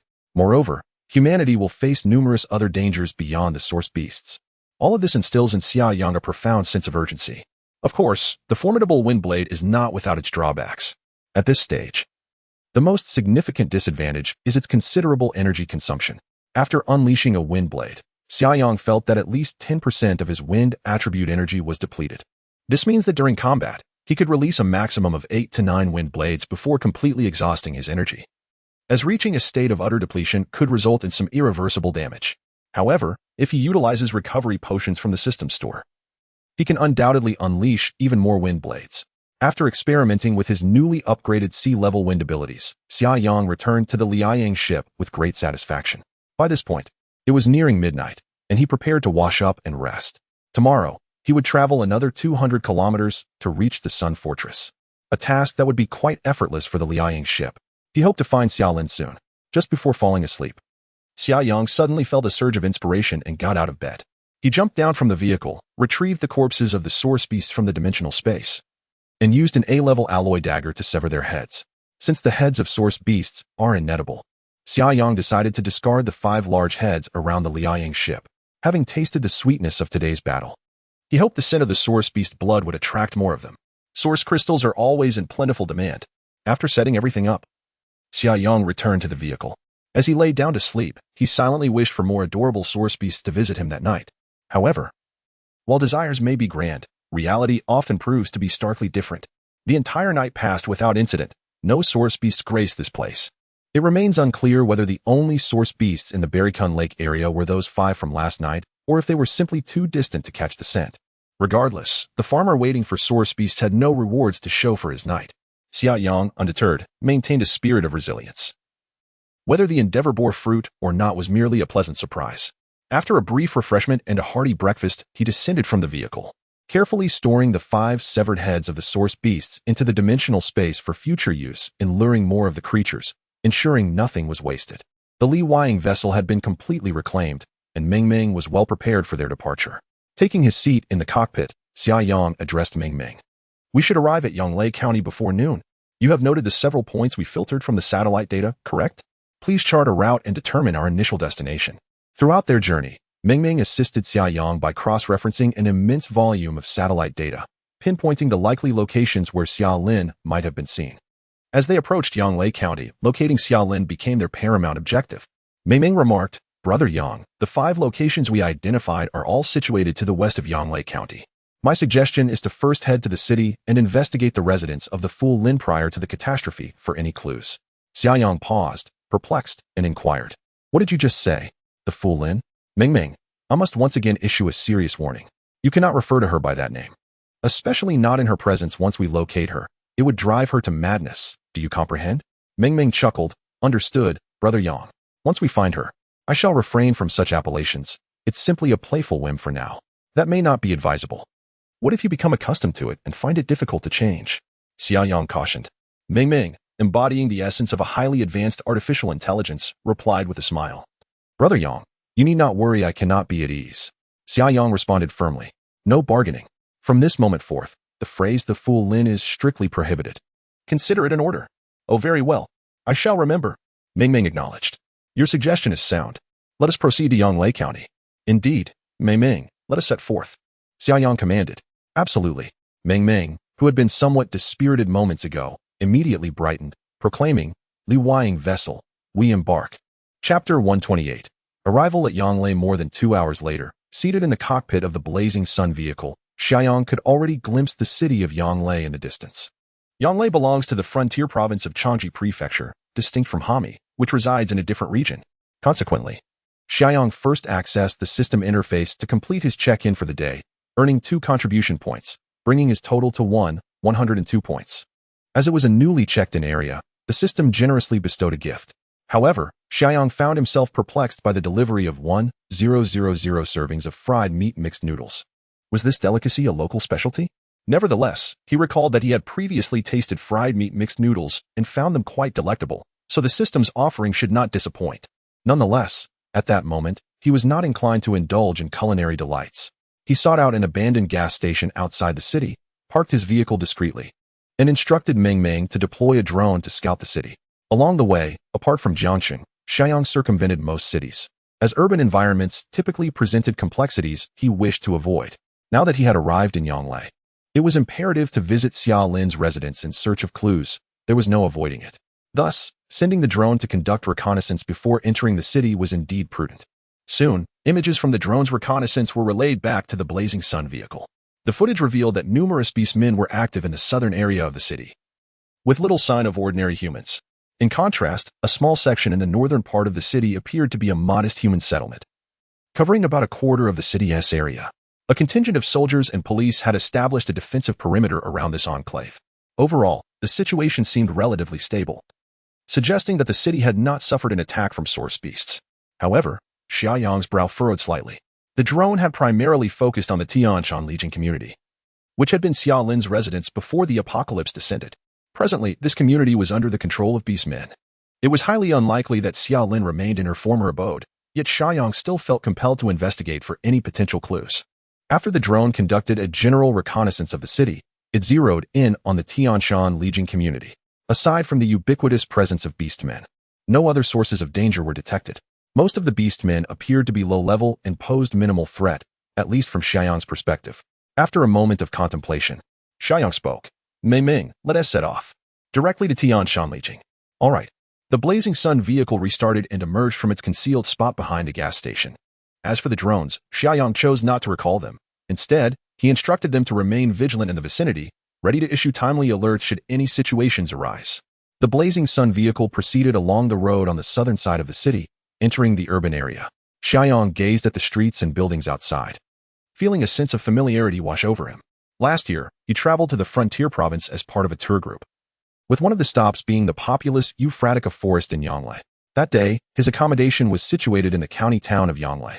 Therefore, he had indeed visited the place where Xia Lin resided. He recalled that adjacent to the neighborhood was a fairly large park, and across the street lay a vibrant food street. Now, aboard the Liang, he revisited the place, only to find that Yonglei had long since changed beyond recognition. Upon entering the urban area, he was greeted by the sudden appearance of orcs, who emerged from the buildings on both sides, drawn by the noise. Xia Yang, not wishing to delay or recklessly attract the attention of the military and police stationed to the north, directed Meng Meng to drive the Liang straight through. He specifically instructed Meng Meng to deploy the sharp ramming horn at the front of the Liang, allowing it to crash through the streets. Following its upgrade, the Liang was virtually impervious to damage from ordinary orcs. However, if struck head-on or impaled by the horn, an orc would likely meet its demise. Thus, the speed of the Liang remained largely unaffected, and Xia Yang even accrued a few sporadic contribution points along the way. Before long, the Tianshan Legion community came into view. The barrier at the entrance was lowered, yet the Liang barreled through as if it were non-existent.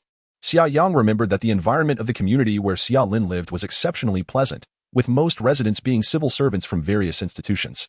The accommodations provided for the cadre on temporary duty, such as Xia Lin and her companions, were actually government-owned. However, the community that Xia Yang now beheld lay in a state of disarray. Several fitness facilities were scattered haphazardly, and many low-rise buildings had severely damaged doors and windows. It was evident that this place had endured an onslaught from the orcs. Amidst the snow-covered community, sporadic orc activity could still be observed. As the Liang entered the community, these orcs roared and began to converge.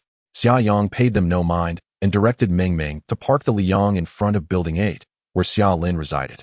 He donned a full set of thermal gear, complete with a hat and mask, and retrieved an A-grade alloy dagger from his dimensional space. He instructed Meng Meng, "Open the car door. Stay alert, and contact me immediately if anything arises." "Understood, Yang Gu," replied Meng Meng, before inquiring, "Should we deal with those orcs?"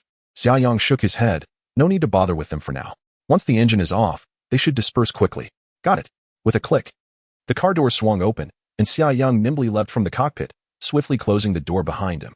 A gust of wind rushed in, and the nearest orc lunged at him, baring its teeth.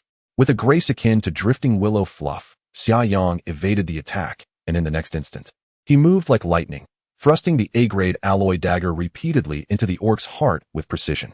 He did not linger. After dispatching the orc, he hurriedly made his way to the entrance of Building 8. The entrance was locked, but with a powerful kick, he forced the iron door open and slipped inside. A few orcs, snarling and baring their teeth, pursued closely behind. Upon entering, one is greeted by the elevator hall, yet the power supply has undoubtedly long ceased. Thus, Xia Yang promptly headed toward the adjacent emergency staircase. He pushed open the door and swiftly slipped into the stairwell. To his surprise, 2 orcs were present within the corridor.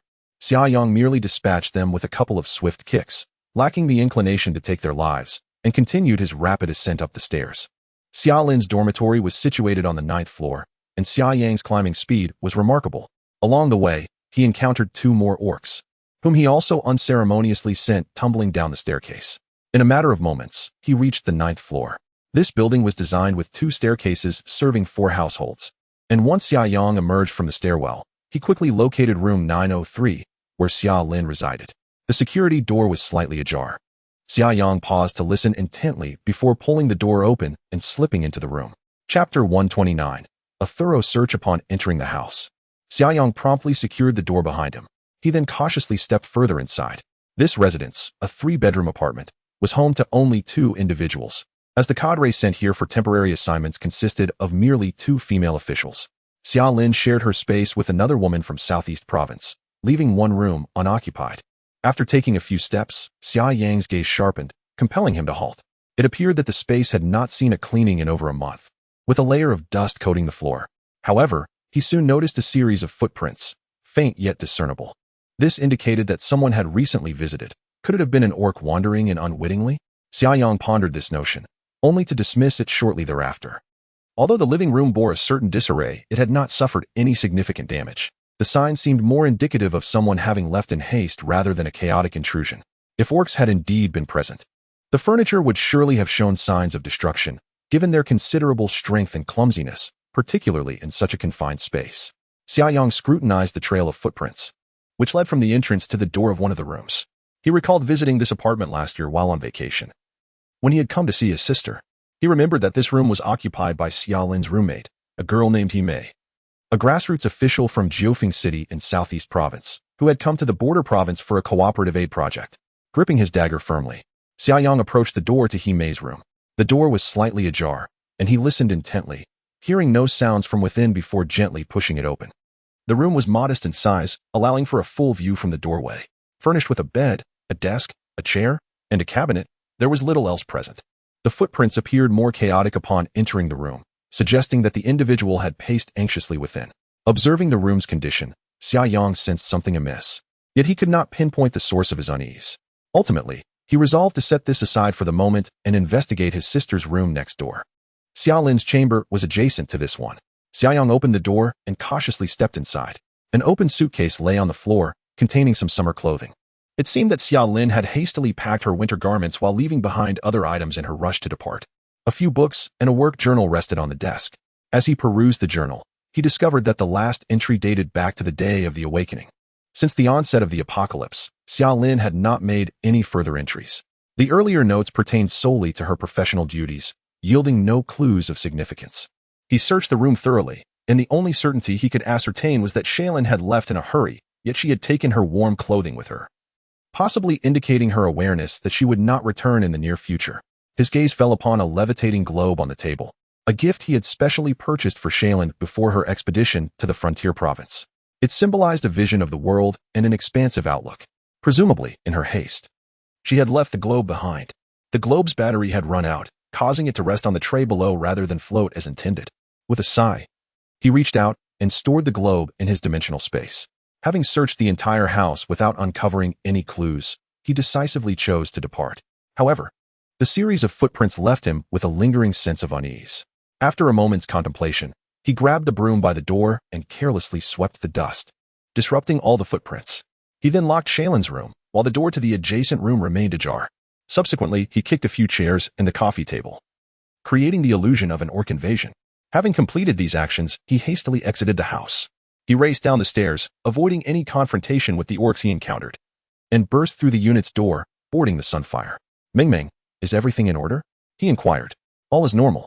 The orcs dispersed gradually after the Sunfire powered down. Ming replied. Oh, they're gathering again now.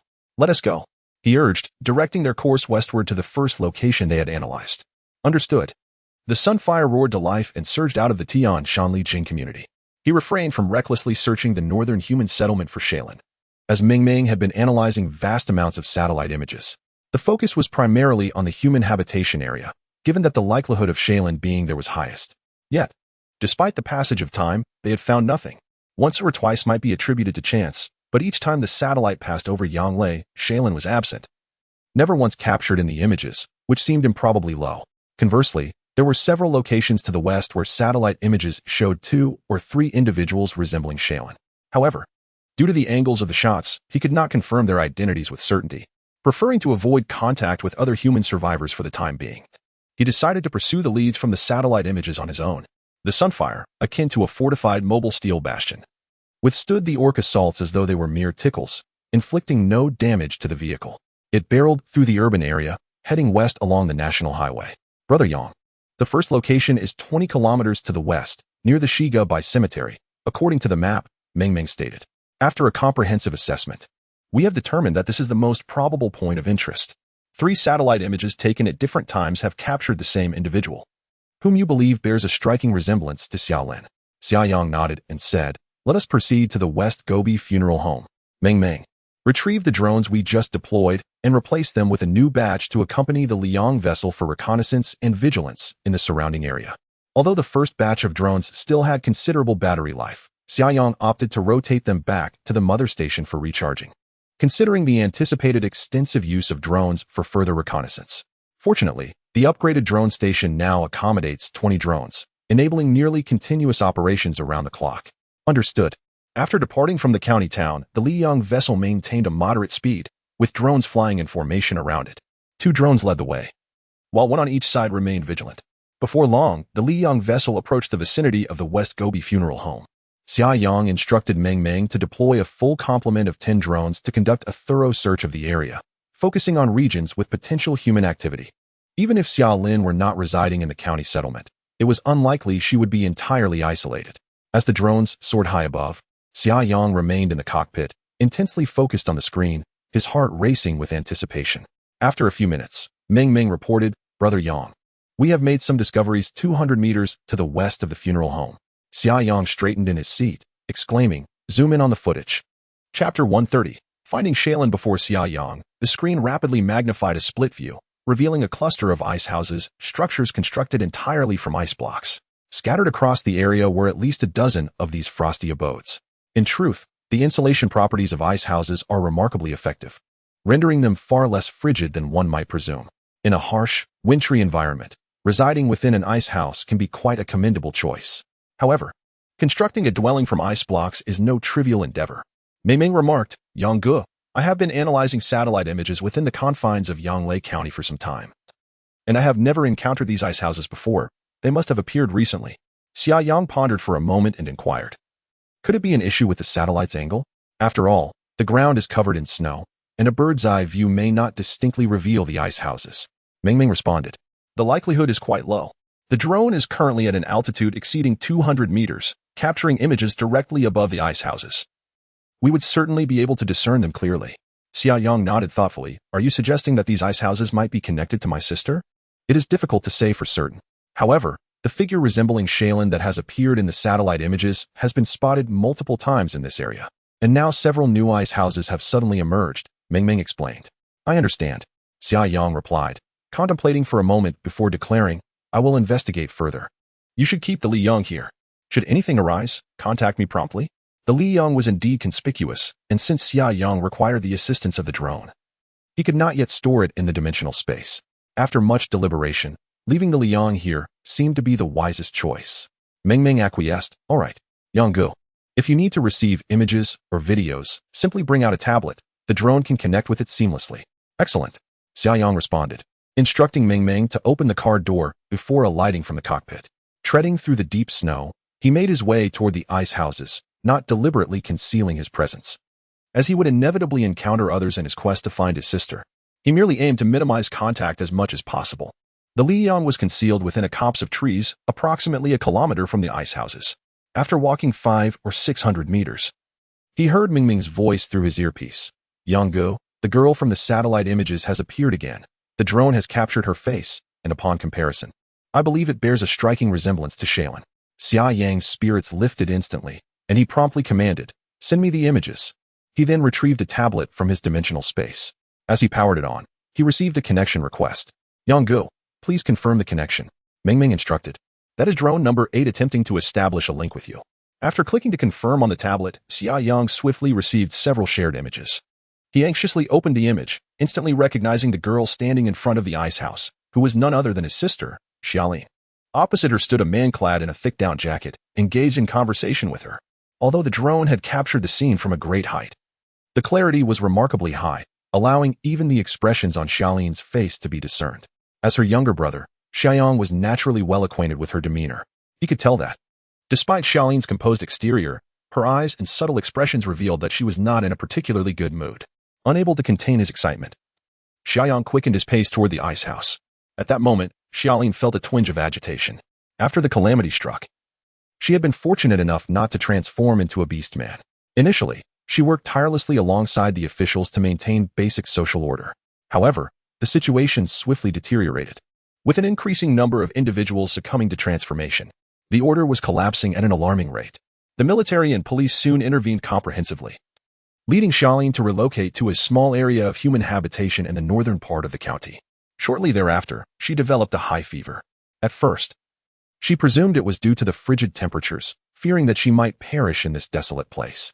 Naturally, her greatest concern was for her brother, Xia Yang, who was thousands of miles away. Miraculously, 2 days later, her fever subsided. To her astonishment, she discovered that she had awakened a special ability. By that time, several individuals in Yonglei County had already manifested abilities, and people were no longer entirely ignorant of them. Xia Yang's power was of the ice variety, a unique form of water-based ability. Upon becoming an ability wielder, her status within the settlement significantly elevated, along with an increase in responsibility. Soon, she was assigned to guard a location on the western front. Rumors had it that monstrous creatures were sighted in Chitai County to the west, prompting the Yonglei settlement to extend its vigilance. This precaution allowed for more time to react and evacuate in the event of an attack on Yonglei County, effectively establishing a forward outpost. The settlement dispatched 2 ability wielders, along with several physically robust survivors and a small contingent of military personnel, to form this outpost. Xia Yang was one of the 2 ability wielders. However, the leader was another ability wielder, Zhang Mingxian, who possessed enhanced combat capabilities as a strength-type wielder. Zhang Mingxian was also part of the aid team from Southeast Province, having arrived in the border province before Xia Yang. As the apocalypse unfolded, his term of service was nearing its end, leaving him stranded in this area.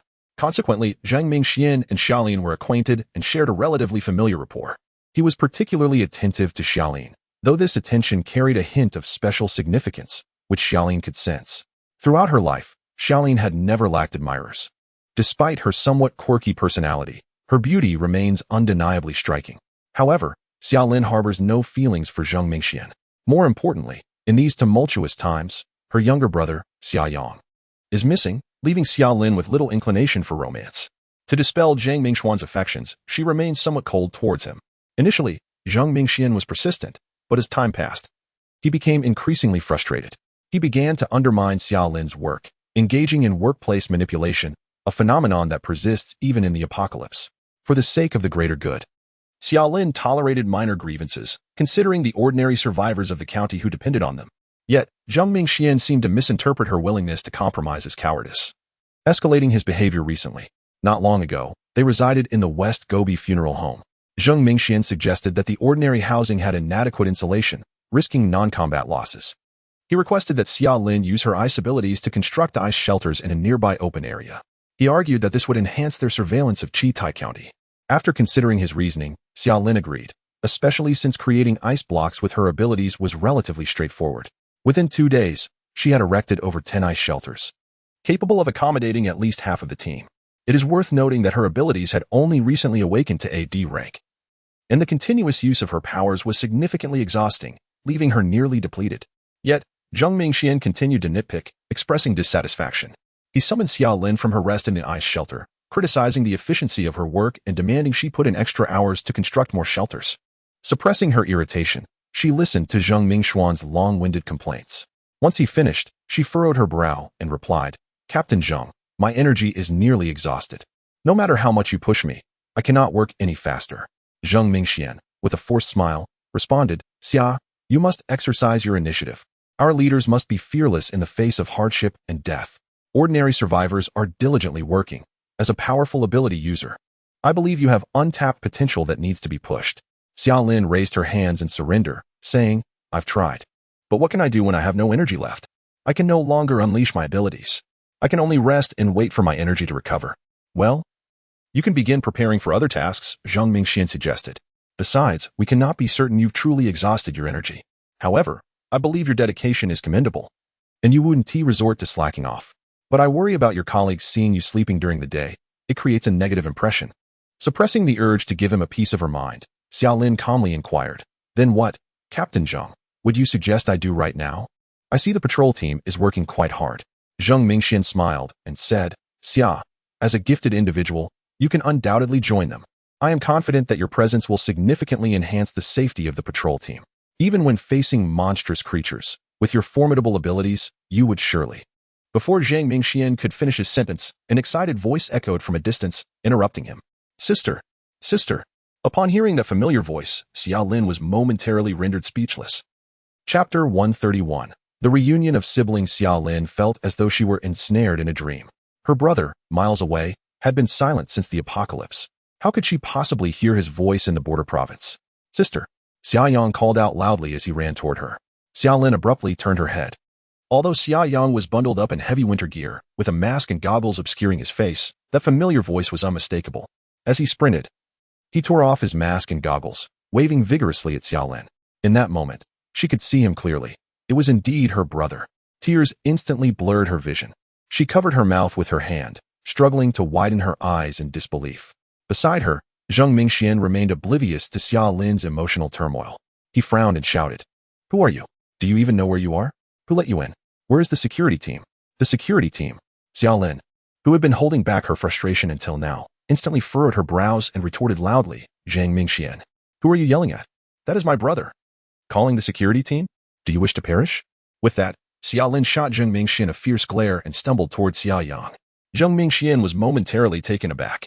Xia Lin had been working in the border province for quite some time. Before the apocalypse, he had guided her and other new administrative personnel, and he perceived her as a refined and gentle young lady. Yet, during this period, he had often intentionally put her in difficult situations at work, to which Xia Lin had mostly acquiesced for the greater good. He had never witnessed her lose her temper until now, and her outburst left him somewhat shaken. In truth, Zhang Mingxian did not truly understand Xia Lin. In the presence of acquaintances, she maintained a poised demeanor. However, those who were familiar with her knew that when provoked, she could be quite formidable, with a penchant for impulsiveness.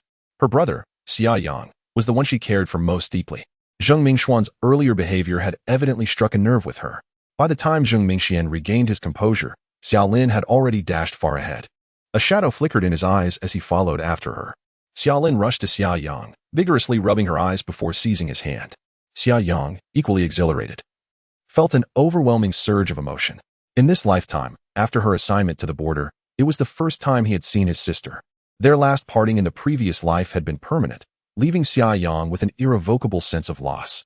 Now, having traversed countless miles, he had finally found her. How could he not be overwhelmed with excitement? Xia Lin pinched Xia Yang's arm with fervor. Though he did not feel much pain, he dutifully gasped and exclaimed, Sister, that hurts. What are you doing? You pinch me the moment we meet. Xia Lin grinned and replied, Hurts, does it? Then this cannot be a dream. Xia Yang, both amused and exasperated, retorted, Hey, if you want to know whether this is a dream, you should pinch yourself, not me. Isn't pinching myself going to hurt? Xia Lin remarked with a sense of entitlement. Xia Yang, with a wry smile, scrutinized his sister, feeling a pang of sympathy for her. Life seemed to be quite arduous for Xia Lin. Her cotton coat was somewhat soiled, and there was a tear at the knee. The skin on her face appeared significantly rougher, and there were traces of frostbite. Xia Lin had always prided herself on cleanliness, insisting on looking pristine at all times. Yet now she presented in such a disheveled state. Xia Yang couldn't help but feel a wave of melancholy. Xia Lin grasped Xia Yang's hand tightly, as if fearing that if she let go, her brother would vanish. With urgency, she inquired, Yang, how did you end up here? Goodness, it's thousands of kilometers away. How could you be so daring? Xia Yang grinned and replied, Sister, it's a long story. I'll explain it to you when I have more time. In short, I came by vehicle. With the chaos outside, I was worried about your safety here alone. A vehicle? Xia Lin looked at him incredulously. The snow has blocked all the roads. Vehicles can't possibly navigate. You'll find out soon enough. Xia Yang chuckled, unsure of how to elaborate. He knew Xia Lin would understand once she saw the Luyong number. Let me take a good look. Xia Lin cradled Xia Yang's face, examining him closely. A look of concern crossed her features as she said, Yang, you've lost so much weight. And you've gotten darker. Xia Yang was at a loss for words. This was sheer nonsense. During this time, he had subsisted on beast meat and slept in a heated room. Most importantly, after consuming energy liquid from the power system, he had not only grown taller, but also significantly strengthened. How could he possibly have lost weight? At that moment, Zheng Mingxian approached. With a smile that didn't quite reach his eyes, he remarked, Xiao Xia, is this your brother? Xia Lin felt a twinge of annoyance towards Zheng Mingxian. Yet she nodded and introduced, this is my brother, Xia Yang. She then turned to Xia Yang and added, Yang, this is Zheng Mingxian, the team leader of our outpost. He is an ability user. Xia Lin intended this as a warning to her brother, hoping to prevent any inadvertent offense towards an ability user. However, she had forgotten that she had just left Zheng Mingxian momentarily stunned. Zheng Mingxian smiled, hello? Unaware of the nuances between Xia Lin and Zheng Mingxian, Xia Yang assumed Zheng Mingxian was merely a colleague of his sister. Thus, he politely nodded and said, Team Leader Zheng, a pleasure to meet you. Zheng Mingxian inquired casually, Xia Yang, you must have come from a nearby town to seek out Xia Lin, right? Xia Lin. It's surprising you haven't informed us sooner that your brother is in this border province. You must have endured quite a bit during this time. Zheng Mingxian, having lagged behind earlier, had not overheard the conversation between the siblings and mistakenly assumed Xia Yang had been residing and working near Yonglei County before the apocalypse. He could hardly believe that Xia Yang had traversed thousands of kilometers from the southeastern province. Xia Yang wore a perplexed expression, pondering the identity of this individual. The tone certainly suggested an unreserved familiarity. Before he could utter a word, Xia Lin interjected, Captain Zheng, my brother, and I have some private matters to discuss. May I request a brief leave? Zheng Mingxuan's face displayed a hint of awkwardness. He was acutely aware that Xia Lin's request was merely a pretext, her true intention being to indicate his presence was unwelcome. A flicker of thought crossed his mind, and he replied with a jovial demeanor, of course. Please, do converse. However, do remember to find me later, your brother. He is not from our side, and given the sensitivity of our outpost, we typically cannot accommodate outsiders. That said, your brother is not exactly an outsider. We can certainly make arrangements. We shall discuss it further later. With that, Zheng Mingxian winked at Xia Lin, feeling quite pleased with his perceived leverage over her. He then nodded at Xia Yang before turning to depart. Xia Yang gazed at Zheng Mingxuan's retreating figure, utterly baffled. He inquired, Sister, is this fellow perhaps lacking in common sense? Xia Lin chuckled softly, isn't it obvious? He is indeed lacking in common sense. Ordinary yet self-assured. That is precisely the type. Never mind him. Let us head to my dormitory for a moment's respite. Rest assured. Does he truly dare to deny you accommodation at the outpost? If he refuses to shelter you, I shall resign myself. You see, I am now an awakened individual. I am in demand wherever I go. Chapter 132. A hunger that only a sister can perceive. After Xia Lin finished speaking, she took Xia Yang's hand and led him into a nearby ice house. The space was modest, containing merely a military-style bed, a simple table, and 2 folding chairs. Yet it maintained a commendable level of cleanliness and tidiness. Upon entering, Xia Yang was pleasantly surprised to find the interior quite warm. The insulation of this ice house was indeed impressive. With a hint of pride, Xia Lin exclaimed, Yang, what do you think of this place? I built it all by myself. Every one of those ice houses nearby was constructed by me. Your sister is now an ability wielder. Xia Yang couldn't help but chuckle at his sister's proud demeanor. Suppressing his laughter, he asked, Sister, is your ability just building houses? Xia Lin paused momentarily, her expression faltering before she retorted, What do you mean, just building houses? I possess ice-based powers. I can create ice houses and defeat enemies. Thank you very much. Such ignorance. Me? Ignorant? Xia Yang was both amused and exasperated. Xia Lin continued, Yang, you must be famished. I have some food here. Hurry and eat something. She rummaged through a bag in the corner of the room and produced 2 packs of compressed biscuits, handing them to Xia Yang. Eat up. Now that you've found me, you needn't worry about going hungry. Xia Yang, bewildered, stared at the biscuits and replied, Sister, I'm not hungry. You are hungry. Xia Lin insisted firmly. Xia Yang weakly protested, I really am not hungry. With an emphatic tone, Xia Lin insisted, You are definitely hungry. It's the pressure from our bloodline. There exists a hunger that only a sister can perceive. With no other option, Xia Yang reluctantly tore open the packaging of the compressed biscuits and began to eat, finding them rather bland. Xia Lin cheerfully approached him, pouring a cup of water from a thermos and handing it to him. Yang, drink some water. These biscuits are quite dry, so take your time. She trailed off, noticing that Xia Yang was eating slowly without her prompting. Aren't you supposed to be devouring them? She asked, puzzled. In truth, resources were scarce at Yang Lei's place as well. Even though Xia Lin was an ability wielder, she barely managed to fill her stomach. Compressed biscuits were considered a luxury here, one she typically saved for herself. Thus, she assumed her brother must have endured immense hardships, starving and freezing throughout his journey. Yet, seeing Xia Yang's demeanor now, it appeared he had developed a distaste for the biscuits. Unable to contain her curiosity, Xia Lin asked, Yang, why have you become so refined in your eating habits? This isn't like you. Sister, after finally finishing a piece of the compressed biscuit, Xia Yang handed the remaining biscuits to Xia Lin, exasperatedly saying, I truly am not hungry. He then took the cup of water and gulped it down, for the biscuits were indeed difficult to swallow. Sister, how have you been living here? Xia Yang inquired. With a smile, Xia Lin replied, quite well. Although supplies are tight, ability wielders still receive priority access. Having heard of the emergence of monsters in the western Chitai County, I have been dispatched to this region for duty. Life conditions would undoubtedly be more favorable in the urban settlement. Oh, will we have enough to eat? Xia Yang inquired. Enough to eat? That should be manageable. Xia Lin replied somewhat hesitantly. It's certainly not comparable to life before the calamity, but merely surviving is already quite fortunate. Xia Lin continued, Yang, do not fret. Now that you are here with me, you shall not go hungry. As an ability user, I possess certain privileges. Don't listen to that Zhang Mingxian's nonsense. If he dares to take advantage of the situation, I won't hesitate to walk away. I will take you to the urban settlement where you can indulge in fine delicacies. Xia Yang couldn't help but chuckle. Indeed, it's my sister. So formidable.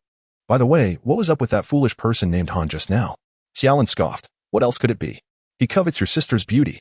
I did not give him a pleasant countenance, and I suppose he has become embittered out of jealousy. Xia Yang felt a bit speechless. Xia Lin's quirkiness was ingrained in her nature, and she always revealed her true colors when speaking in front of family. However, despite her bluntness, Xia Yang found himself agreeing with her. He disdainfully remarked, that sort of person wishes to be my brother-in-law? He must be delusional. Xia Lin laughed heartily. That guy may be a bit foolish, but his strength is commendable. His awakened ability pertains to physical power, which can be significantly advantageous in battle. Otherwise, the settlement wouldn't have assigned him to oversee this outpost. Xia Yang merely pursed his lips in silence. While abilities related to strength are formidable in the early stages, they are rather common. Moreover, abilities from other categories exhibit far greater potential. For instance, Xia Lin's ice-related ability is quite rare, being a mutation of the water-based powers. Should she advance to C or even be rank in the future, her strength would undoubtedly surpass that of her peers in the strength category. As for higher ranks, Xia Yang had not had the chance to witness them, so he was uncertain.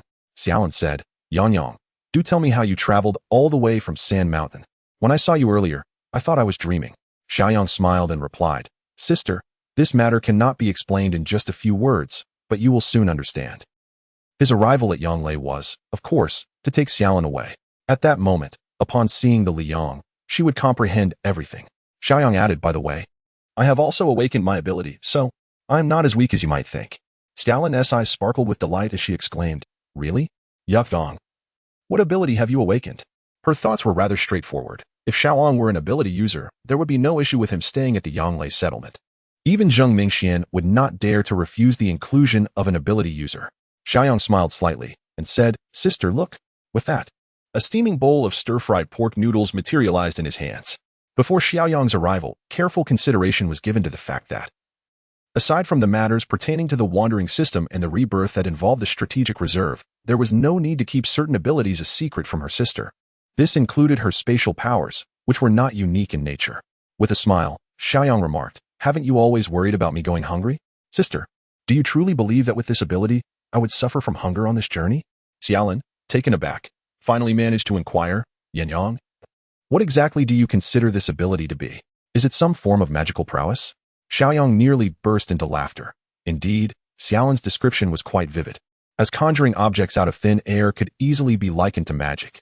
Dear sister, have you never encountered this before? It is known as spatial ability, which grants me access to a dimension for storage. Have you seen Doryman? It's somewhat akin to that pocket, but mine is far more powerful. Xia Lin, somewhat understanding, responded. So it's a means of storing things? Essentially, it serves as a personal warehouse. Does that mean everything inside was placed there by you? Xia Yang cheerfully confirmed. That is indeed correct. Yet, this ability does not lend itself to combat, Xiaolin remarked. At best, you could serve as a quartermaster responsible for transporting supplies. To be dismissed in such a manner for possessing spatial abilities was rather disheartening for Xiaoyang. With a grin, she retorted, "Why would I want to be a quartermaster? Sister, I have fortuitously discovered a plethora of resources, all safely stored within my space. The two of us could eat for a lifetime without exhausting them." She then added, "By the way, it's been ages since you've had oil meat noodles, hasn't it? Quickly, indulge yourself. With this dreadful weather, they cool down swiftly." In truth, it had been quite a while since Xiaolin had savored oil meat noodles, or more accurately, hot food of any kind. Prior to the apocalypse, there was a bustling food street across from her apartment complex, where several establishments served delectable oil meat noodles. With her previous work demands, she often patronized those shops. Upon hearing this, a wave of nostalgia washed over Xiaolin, prompting her to ask, "Yin Yang, do you really have a substantial quantity of these noodles?" To which Xiaoyang jovially replied, "Given your appetite, you could feast for decades without issue." "Then I shall eat," Xiaolin declared, picking up her chopsticks and vigorously mixing the noodles in her bowl, releasing a mouth-watering aroma that filled the air. Just as she was about to indulge heartily, a melodious laughter rang out from outside the ice house. "Lin Lin, it smells delicious. What delightful treat are you secretly enjoying?" Chapter 133, The Mysterious Red Mark. Upon hearing this, Xiaolin couldn't help but chuckle. "You must be a dog in your past life. Your nose is so keen, you could smell the scent and come right over. Come in quickly." The sound of footsteps approached, and Xia Yang looked up. A young lady, bundled in a thick cotton coat and adorned with a red scarf, entered the icy room. "Oh, we have a guest." The girl glanced at Xia Yang and cheerfully inquired, "Lin Lin, who is this handsome guy? Why don't you introduce us?" Xia Lin rolled her eyes at her friend and replied, "What kind of memory do you have? You met him once last year? Have you forgotten? This is my brother, Xia Yang." After this, Xia Lin turned to Xia Yang and said, "Yang Yang, this is my dormitory mate, Hime. You remember her, right? You met during our trip to the border last year." Xia Yang had a faint recollection of Hime, as he gazed at her beaming smile. Images from earlier that day at Xia Lin's dormitory in Tianshan Legion community flashed in his mind, particularly the series of footprints he had seen. "Look at my memory." Hime graciously extended her hand to Xia Yang, smiling. "Hello, little brother." Xia Yang returned the smile and shook her hand, saying, "Pleasure to meet you, Sister Hime." Xia Lin interjected, "I must warn you, Mei Zi, don't get any ideas about my brother. I insist." Hime laughed. "Neither of us is married. So why shouldn't I take an interest? Aren't you like my big sister? How shameless. A young lady like you should not say such things." Xia Lin looked at Hime with disdain. Xia Yang felt a bit awkward on the side. He cleared his throat to assert his presence. Hime chuckled. "Lin Lin, your brother is shy?" Xia Yang, somewhat exasperated, remarked, "Sister, if I don't eat soon, I'll turn into an ice block." Xia Lin snapped back to reality. "It's all Mei Zi's fault. If she hadn't interrupted, I would have finished my bowl of noodles." With that, Xia Lin picked up her chopsticks, ready to eat. "Wait," Hime exclaimed, "everyone shares, you can't eat alone." She then adeptly retrieved an empty lunchbox from the table and cheerfully handed it to Xia Lin. Though Xia Yang had an abundance of overoiled meat and noodles, he did not wish to reveal his spatial abilities in front of outsiders, so he could not take out another portion. Xia Lin shot Hime a glance and muttered, "You're like a starving ghost reincarnated." Nevertheless, it was evident that she had a good relationship with Hime, as she quickly divided her noodles, placing half into the lunchbox. "Here you go, you greedy cat," Xia Lin said. Hime smiled brightly. "Thank you, Lin Lin." Xia Yang promptly stood up and offered, "Sister Hime, please sit and eat." He then relinquished his folding chair for her use. Hime smiled. "Thank you, little brother. By the way, aren't you going to eat?" "Oh, you two go ahead. I'm not hungry." Xia Yang waved his hand. "Then I want to be polite." Hime settled into the chair. Xia Lin and Hime were both indulging in their meal, enthusiastically praising the authentic flavor of the fried meat mixed noodles. As Xia Yang observed his sister devouring her food without a care for her image, a warm sensation arose within him, reminiscent of the days when the two siblings relied solely on each other. However, when his gaze inadvertently landed on Hime, a sudden jolt of unease surged through him. Both Xia Lin and Hime were seated on folding chairs, engrossed in their noodles, while Xia Yang stood. From his elevated vantage point, he could clearly see the crown of Hime's head, where his eyes were drawn to a circular red mark. He noted that Hime's hair was relatively thick, making it difficult to discern the detail. His mind raced, and while engaging in light conversation with Xia Lin and Hime, he discreetly shifted his position for a better view. Now, he could see it more clearly. He had not been mistaken. There indeed was a red mark approximately 8 centimeters in diameter at the center of Hime's head. Though faint, it was still distinctly visible.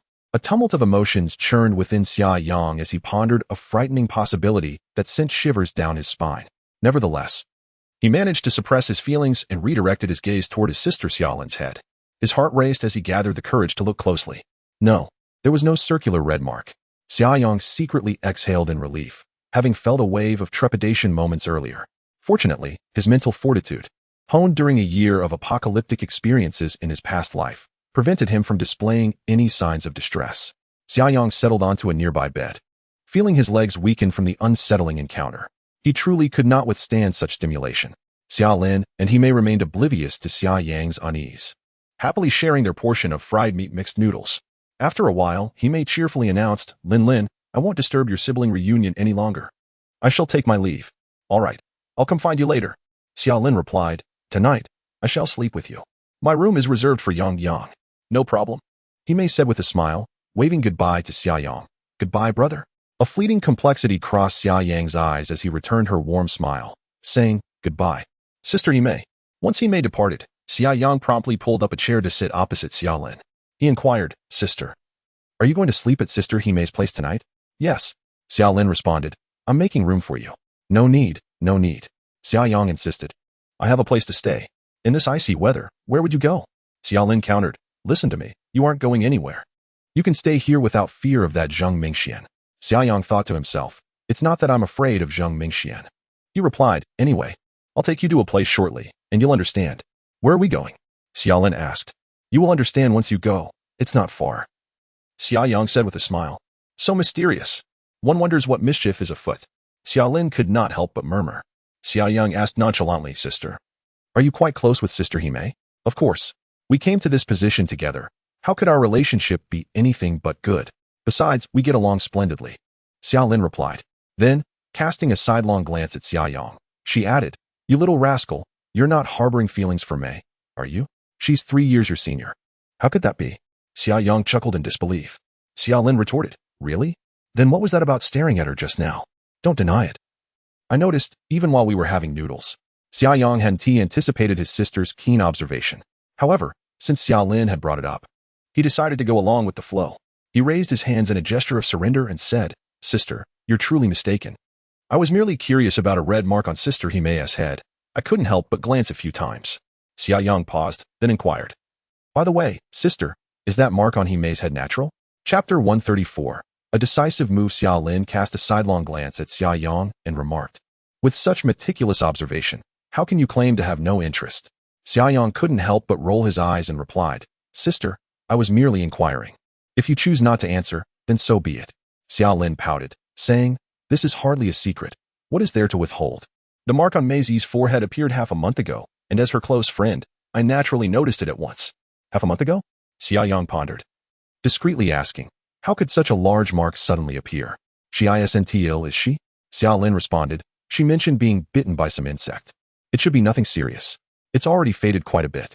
Did she go out half a month ago? Otherwise, how could she have been bitten by an insect? Xia Yang inquired further. As he spoke, he pulled an apple from his dimensional space and handed it to Xia Lin. Aware of Xia Yang's spatial abilities and his stockpiling of supplies, Xia Lin accepted it without surprise, casually wiping it on her clothing before taking a hearty bite, savoring it with a satisfying crunch. Xia Yang watched, feeling a twinge of sorrow. Was this still the sister who once prided herself on cleanliness? When had she become one to eat an apple unpeeled and unwashed? While munching, Xia Lin mumbled, Half a month ago, Meizi went out to gather supplies and got separated from her team. Luckily, she returned safely to the settlement. It was during those days that I noticed the red patch on her forehead. With a cheerful smile, Xia Lin asked, Is there anything else you wish to know? Feel free to ask everything. Should I also tell you Meizi's measurements? You can't tell anything with her bundled up like that, can you? Xia Yang was momentarily speechless. Thank you for that.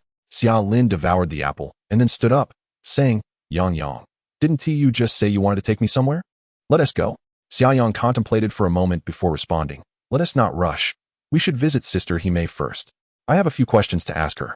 Having heard Xia Lin's account and reflecting on his own experiences from a past life, Xia Yang had already reached a fundamental conclusion. However, he wished to confirm it in person. What could you possibly want to discuss with her? Xia Lin asked, amusement evident in her tone. You're not still curious about that red mark, are you? Yang, let me tell you, girls are quite vain. Please don't mention such things in front of her. Sister, do you think my emotional intelligence is that low? Xia Yang chuckled. Just lead me there. And by the way, no matter what I say, you must remain silent. I'll explain it to you later. Xia Lin, perplexed, mumbled, You're being so cryptic. Fine, I'll take you there. Xia Lin led Xia Yang out of the ice house, heading toward another nearby ice house. As an ability user, Xia Lin had constructed these ice houses, allowing her the privilege of having one to herself. In contrast, Himei shared her accommodation with two others, but those girls had gone out to work, leaving her alone in the room. Halfway through their journey, Xia Yang inquired, Sister, where's the restroom? I need to relieve myself. To which Xia Lin replied nonchalantly, Why are you so particular, being a boy? Can't you just take care of it in the wild? Xia Yang offered a wry smile, responding, All right, just wait for me a moment. Hurry up, Xia Lin urged. Lazy people take longer. Xia Yang swiftly dashed to a nearby grove. Before long, he emerged from the thicket, rejoining Xia Lin as they entered Himei's dormitory. Upon seeing them, Himei couldn't help but display a hint of surprise. Lin, do you have something to discuss with me? She asked with a smile. Before Xia Lin could respond, Xia Yang cheerfully interjected, Oh, my sister brought me here to tour the camp, and when we arrived here, she mentioned that you live here, so we had to come pay you a visit. Himei chuckled, Lin, your brother is quite polite. Xia Lin, uncertain of her brother's intentions yet wholly trusting him, maintained her composure, merely smiling silently. Xia Yang surveyed the room's decor and remarked, Sister Himei, although this room is modest, it is remarkably tidy. It's evident you are someone who values cleanliness. Himei beamed, You certainly have a way with words, little brother. He casually picked up a small decorative figurine from the table and suddenly asked, By the way, Sister Himei, do you still have the little globe I gifted you when I visited the frontier last year? Xia Lin raised an eyebrow, recalling that Xia Yang had never actually given Himei a globe. In truth, it was a parting gift that Xia Yang had purchased for her when she left Sanshan. Xia Lin opened her mouth slightly but chose to remain silent, resolved to observe her brother's true intentions. Himei, maintaining her composure, replied with a smile, During the evacuation, things were quite urgent. Perhaps it was left behind in the county dormitory. Xia Lin's gaze sharpened, disbelief etched across her face as she looked at Himei. Xia Yang stepped closer, subtly positioning himself to shield his sister. At the same time, a handgun materialized in his hand, aimed at Himei. Himei was momentarily taken aback before responding with a grin. Little brother, are you performing a magic trick for your sister? Just be careful not to point that at anyone. It could be dangerous. Startled, Xia Lin exclaimed, Yang, what are you doing? Although she sensed that something was amiss, Xia Yang drawing a gun on her friend caught her completely off guard, prompting an instinctive plea for him to stop. A faint smile graced Xia Yang's face as he stated, You've disguised yourself well, but unfortunately you crossed paths with me. Without a moment's hesitation, he pulled the trigger. Bang! The gunshot echoed as the bullet struck Himei in the abdomen. Xia Yang had acted with such decisiveness that Himei was caught off guard, and Xia Lin was left utterly unprepared for the sudden turn of events. He fired without warning. Himei instinctively clutched her abdomen. After a brief moment of shock, Shaylin suddenly let out a piercing scream. Yang, you. At that moment, Himei displayed a peculiar smile. She grinned at Xia Yang and said, Though I am unaware of how you uncovered this, I must admit your perception is remarkably keen. Even your sister failed to notice anything amiss. Yet you, having seen me only once, discerned. May. Shaylin gazed at the blood-soaked Himei, her voice trembling slightly. She felt an unsettling strangeness about Himei now, an intrinsic fear that gripped her very core. Xia Yang maintained a calm demeanor and stated, I told you, no matter how well you disguise yourself, it is futile. If I had not encountered you, that would have been one thing, but now that I have, there is but one word, kill. A hint of derision appeared on Himei's face. Little brother, your insight is indeed sharp, but your intellect seems rather lacking. Oh, what do you mean by that? Xia Yang inquired with a smile. Himei boldly released her hand from her abdomen, declaring, Since you have uncovered my identity, how could you be foolish enough to attempt to kill me with a gun? Do you not realize that such a weapon holds no threat for me? Himei's words were abruptly cut short as her expression shifted dramatically. She glared at Xia Yang with unmasked malice. Xia Yang smiled calmly and urged, Go on. Continue. Himei's body began to tremble slightly, the veins on her face becoming pronounced. With quivering fingers pointing at Xia Yang, she gasped, What have you done to the bullets? Chapter 135. The first kill of the parasite. Xia Yang shielded Xia Lin behind him, his arms folded across his chest, gazing at Himei with an air of calmness. Although the gun's muzzle had been lowered, Xia Yang remained in a state of heightened vigilance, prepared to fire at a moment's notice should Himei choose to strike. A slight smirk curled at the corners of his mouth as he remarked, So, tell me, is it your foolishness or mine? Given that I am well aware of your true nature, do you really think I would be unprepared? Himei's condition deteriorated rapidly. Her facial muscles quivered and contorted grotesquely, rendering her a terrifying sight. Gasping for breath, she fixed a fierce glare upon Xia Yang and spat. "How dare you? You filthy, inferior natives! You are nothing but maggots and ants. How could you possibly harm me? Filthy? Ants?" Xia Yang scoffed. "Soon, you shall meet your demise at my hands, rendering you even less than refuse or vermin. Furthermore, how noble do you consider yourself? You lack a corporeal form, reduced to lurking in the shadows, waiting to seize a host, a parasite." Himei trembled violently, her eyes ablaze with murderous hatred. She longed to pounce on Xia Yang and tear him apart. Yet, she had already realized that something was amiss, and it was too late. She felt her grip on this body slipping, her very essence being swiftly invaded, vitality draining from her. Xia Yang let out a cold laugh and continued, "How does it feel? It was worth my effort to prepare this neurotoxin bullet just for you." Just before entering, he had claimed he was heading to the restroom, but in truth, he had sought a secluded spot to exchange for a set of neurotoxin bullets from the system. Previously, he had modified a handgun in the weapon transformation chamber aboard the solar flare specifically to accommodate these bullets, greatly alleviating his troubles. Otherwise, he would have had to wield a cumbersome Barrett sniper rifle to use such ammunition. Days earlier, when the system shop had opened, Xia Yang had been pleasantly surprised upon discovering the description of the neurotoxin bullets, as they were specifically designed to combat the parasitic threats plaguing humanity in this apocalyptic world. Himei could no longer maintain control over her body and succumbed to the ground in a state of despair. The moment the neurotoxin entered her system, her fate had been sealed. By the time she sensed something was wrong, the neurotoxin had already insidiously spread throughout her entire being, including her core. Xia Lin, witnessing the grotesque transformation of Himei, was filled with dread. Unable to contain herself, she clutched Xia Yang's arm tightly and trembled as she asked, Yang, what? What is happening to Mei?" Gently, Xia Yang patted his sister's hand, assuring her, "Sister, please wait a moment. This will soon come to an end." As for Sister Himei, she likely perished a fortnight ago. "What?" Xiaolin gasped in disbelief. At that moment, Himei on the ground emitted hoarse, guttural growls, and her scalp began to twitch rhythmically. Xiaolin and Xiayang both noticed that the crimson mark on Himei's head was becoming increasingly pronounced. In a mere moment, it had transformed into a terrifying shade of bright red. Soon, Himei's scalp ruptured, and several tendrils emerged from her brain. Xiayang instinctively took a few steps back with Xiaolin. Almost immediately, a grotesque, jellyfish-like creature, crimson all over and devoid of bones, wriggled out from Himei's mind. Xiaolin could not help but cover her mouth tightly, her eyes revealing a complex mix of sorrow and fear. Having experienced a previous life, Xiayang recognized this entity at once. It was the true form of a parasitic beast, albeit with an unusual coloration. The parasitic beasts he had encountered in his former existence were primarily black, while this one was drenched in a sanguine hue, as if stained with blood.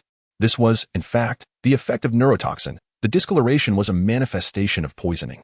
The toxin had swiftly ravaged the internal structure of the parasitic beast. After struggling for a moment on the ground, it succumbed completely. Xiayang was not concerned about it feigning death, for the system's notifications were infallible. The system displayed several prompts. "Congratulations, host, you have slain one D-class parasitic beast, earning 20 contribution points and a pair of multifunctional tactical glasses as a reward. Congratulations, host, for your first kill of a parasitic beast, receiving an additional reward of 200 contribution points."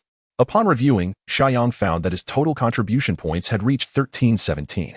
There were originally more contribution points, but he had exchanged a set of neurotoxin bullets in the grove just before entering, which had cost him 5 points. As for the multifunctional tactical glasses, they were surely the additional reward. In fact, the system's initial prompts indicated that after defeating a source beast or parasitic beast, there was a certain probability of receiving a lottery chance or special item reward. However, as Xiayang had vanquished an increasing number of ordinary D-class source beasts, special rewards had become a rarity. During his first kill of a source beast, he was rewarded with a chance to win a special item, ultimately receiving an A-class alloy dagger. This time, having similarly achieved a first kill of a parasitic beast, the system was straightforward. There was no lottery, just a direct award. Based on past experiences, Xiayang felt that future kills of parasitic beasts would likely yield only basic contribution point rewards, with the occasional benevolent gesture from the system offering a lottery opportunity. The additional prizes granted by the system were certainly of high quality. Just as Xiayang was about to examine the multifunctional tactical glasses closely, a cacophony of footsteps echoed from outside the ice house. Zhang Mingxian shouted, "What is happening?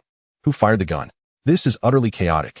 As he spoke, he and his companions rushed into the ice house. In the blink of an eye, 6 or 7 people crowded into the modest space, while others lingered outside.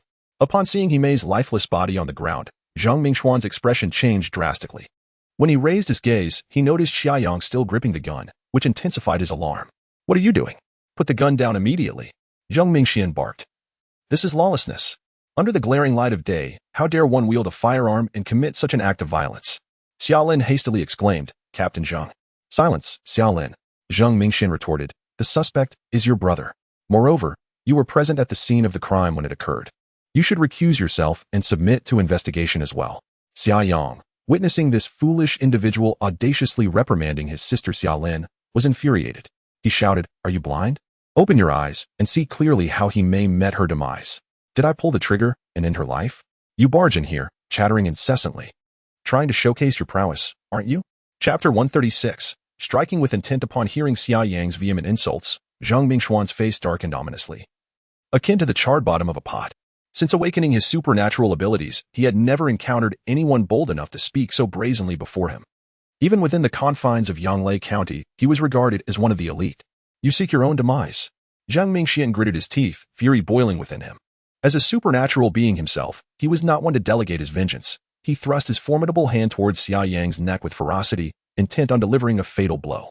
Xiaolin, positioned behind Xia Yang, paled dramatically, hastily attempting to muster the remnants of her dwindling energy to shield her brother from the impending assault. However, Xia Yang's reflexes were swifter. In a blink, he vanished from sight, as if he were a specter. With a resounding slap, Zhang Mingxian was momentarily blinded, only to feel an overwhelming force strike his face, causing his head to involuntarily tilt to one side. The searing pain on his cheek brought the shocking realization that Xia Yang had just delivered a stinging slap. Everyone present, including Zhang Mingxian himself, was momentarily stunned. Silence enveloping the ice house. Xia Yang reappeared, subtly positioning himself to protect his sister, and remarked with a casual demeanor, "So you think you deserve respect? Who is truly courting death here?" Expressions of disbelief were etched on the faces of all, and Zhang Mingxian felt as if his very convictions had been shattered. How had this transpired? He desperately retraced the events, horrified to realize that he had failed to perceive Xia Yang's movements at all. Was this a mere human, or something otherworldly? It must be an illusion. Zhang Mingxian, brimming with unwarranted confidence in his prowess, concluded that he had merely underestimated Xia Yang. Of course, this was also due to the fact that Xia Yang had not exerted himself fully in that moment. The slap he had delivered was more humiliating than harmful. Not enough to inflict serious injury on a supernatural being like Zhang Mingxian. Regaining his composure, Zhang Mingxian inhaled deeply, his gaze fixed with growing animosity on Xia Yang. "Now I shall be serious," he declared, channeling his internal powers as his muscles tensed and his aura surged. Before Zhang Mingxian could unleash his strength, Xia Yang swiftly reappeared, delivering another slap to the other side of his face. The method and angle of the attack were nearly identical to the previous one. "Another? Is this never-ending?" Xia Yang furrowed his brow. "Instead of wasting time here, you might as well conduct a thorough internal investigation. You wouldn't want to be oblivious to your own demise." This time, Xia Yang applied a bit more force, and Zhang Mingxuan's cheeks swelled visibly, a vivid imprint of his hand stark against his skin. Turning to his sister, Xia Yang said, "Sister, let us depart." He grasped Xia Lin's hand firmly and made his way towards the exit of the ice house. Xia Lin remained in a state of shock, her understanding of Zhang Mingxuan's abilities still fresh in her mind. As a power-type supernatural being, he held a significant advantage in the early days of the apocalypse. Particularly, in this region, the onslaught of the source beasts has yet to be experienced. Although Zhang Mingxian is merely a D-grade power-type ability user, he has exhibited formidable combat prowess in the extermination of the beast men, demonstrating a remarkable capacity for destruction. However, just moments ago, in the presence of Xia Yang, Zhang Mingxian appeared as helpless as a 3-year-old child, utterly powerless. With a slap from the left and another from the right, Zhang Mingxian could scarcely manage to defend himself, standing there wide-eyed and defenseless. How could his own brother be so formidable? Xia Yang tugged at Xiao Lin, who finally snapped back to reality. She hurriedly exclaimed, "Yang, you must inform everyone about Maisie." Xia Yang let out a quiet sigh and halted his steps. He turned around to face the still-dazed Zhang Mingxian, who was questioning his very existence. Xia Yang frowned and said, "Step aside. Don't obstruct things here." With that, he shoved Zhang Mingxian to the side and raised his voice, "Aside from this fool, who else is in charge here?" The crowd regarded Xia Yang with a mix of awe and respect. From the throng, a voice cautiously spoke up, "Aside from Captain Zhang, the highest authority here is Deputy Captain Xia." Xia Yang scoffed, "My sister doesn't count. I must take her away today." "Leave?" Xia Lin paused slightly, asking, Yang, where are we going? Xia Yang replied, Sister, we'll discuss that later. Who else is in charge? Step forward, Xia Yang demanded.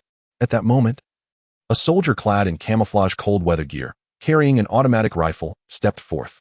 I am Li Gaofeng, the patrol captain of the outpost, he announced. You're the one, Xia Yang declared, beckoning him over. He led Li Gaofeng to the corpse of Himei and pointed at the wound on her abdomen, asking, You're a soldier, right? Do you see this? I just shot here. In your professional opinion, could this cause her to die so swiftly? Li Gaofeng examined the wound and replied pragmatically. If no vital organs were damaged and timely medical attention was provided, she should have survived. Moreover, even if she couldn't be saved, she wouldn't have died so quickly. A perceptive individual. Xia Yang casually praised him and continued. Now look here. He indicated the horrifying gash on Himei's head, stating, Do you see? Her brain has been entirely devoured. This is the true cause of her demise. A qualified forensic expert would easily discern that the internal injury to her brain was not inflicted today. Finally, Xia Yang pointed to the corpse of the parasitic beast on the ground, declaring, The true culprit is this creature. It killed Himei, took over her body. And yet you all remain blissfully unaware. Xia Yang persisted. In a sense, I am the savior of your entire outpost. For this thing will soon attract source beasts. And with the inside and outside working in concert, you have no hope of escape. At this point, Xia Yang cast a disdainful glance at Zheng Mingxian, remarking, And this imbecile couldn't wait to condemn me as soon as he walked in. I believe that the leadership of your settlement's high-ranking officials should consider appointing a new individual to oversee the outpost. A commander lacking in capability can exhaust the entire army. You, Zheng Mingxian, could not contain his indignation and retorted, What of it? Xia Yang responded without reservation. Do you wish to provoke further? You are nothing, and yet dare to suppress my sister, engaging in workplace psychological manipulation. With your intellect, can you truly comprehend the game? What a disgraceful individual you are. Now be gone. Xia Yang showed no mercy, confronting Zheng Mingxian directly, leaving him speechless. Zheng Mingxian, thoroughly intimidated by Xia Yang's ghostly tactics, did not dare to retort. Xia Yang then turned her gaze towards Captain Li Gaofeng of the patrol team, inquiring, Captain Li, may we depart now? Or do you still intend to regard me as a murder suspect?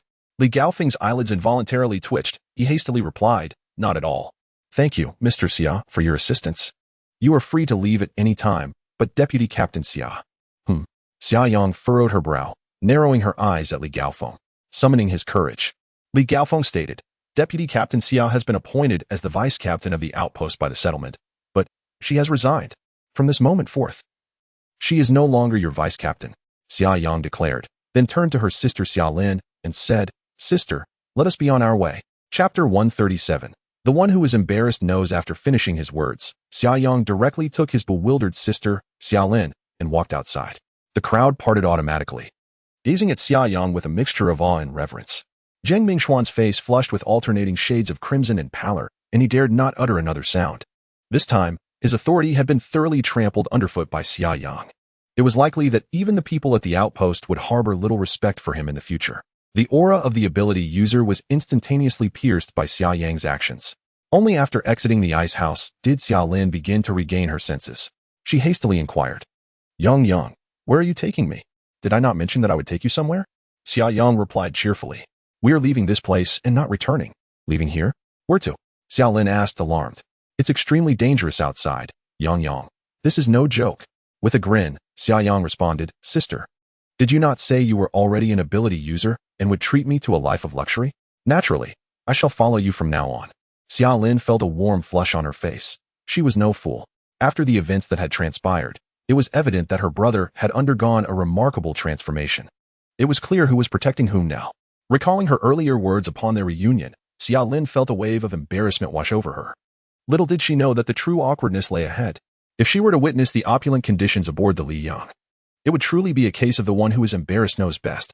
At present, however, embarrassment was the least of her concerns. She anxiously stated, Yang, we cannot just leave like this. We don't know if there are others in the outpost in a situation like Maisie S. You must inform everyone how to identify those who have been possessed. Xia Yang chuckled helplessly. Oh, my sister. Why are you so concerned about others? We just need to take care of ourselves. In this world, death is a constant presence. Can you manage to oversee everything? I may not be able to care for everyone, but the people at the outpost are those with whom we have shared life and death. Xia Lin insisted stubbornly. Xia Yang asked with a teasing smile, Does that include that fool? That's an exception, Xia Lin retorted. Most of them are decent. Then it is even more prudent to remain silent. If there truly are parasitic beasts possessing others, wouldn't my method of identification only serve to alert them? Xia Yang countered. Xia Lin found herself momentarily speechless, her mind racing with conflict as she stammered. So, what should we do? Sighing quietly, Xia Yang inquired. How do you communicate with the settlement in the county? We send someone to relay orders. Xia Lin replied. Communication has basically been cut off now. Surely the settlement has a radio? Xia Yang asked. Do you know the frequency?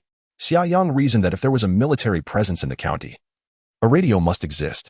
At worst, they could call out openly. No parasitic beast could eavesdrop on radio signals. Moreover, in the early days of the apocalypse, how many parasitic beasts could there be? I know the frequency. Xia Lin replied eagerly. That will suffice. I will inform them of the situation via the radio shortly. Xia Yang remarked. You have a radio? Xia Lin exclaimed in surprise. Xia Yang chuckled. Sister, a radio is nothing. I possess a plethora of remarkable items. You will soon see. Come, follow me. Wait. Hold on. Xia Lin interjected hastily. What now? Xia Yang asked, a hint of exasperation in his tone. Xia Lin replied. I have belongings here that I need to take with me. Xia Yang was tempted to suggest that she abandon those items, but he reconsidered. Acknowledging that some possessions might hold sentimental value for Xia Lin beyond their material worth. Thus, he said, very well, let us make a quick trip to your room. Time is of the essence. The two returned to the ice house where Xia Lin resided. She swiftly organized her personal items. Then she witnessed Xia Yang wave his hand, causing her belongings to vanish into thin air. Is everything already collected? Xia Lin marveled. Indeed. Xia Yang responded with a grin. Do you still dare to underestimate space manipulators? Feeling slightly embarrassed, Xia Lin chuckled. I never looked down on space manipulators. Don't be ridiculous. Xia Yang erupted in laughter. Xia Lin then scrutinized him closely and said, Yang, you possess abilities beyond mere spatial manipulation. The way you dealt with Zhang Mingxian cannot solely be attributed to space powers. My sister is astute. Xia Yang replied cheerfully. Let us leave this place. I will provide a detailed report later. Did you not mention wanting to inform the county settlement about the parasitic beasts? Hurry. Right? Xia Lin exclaimed.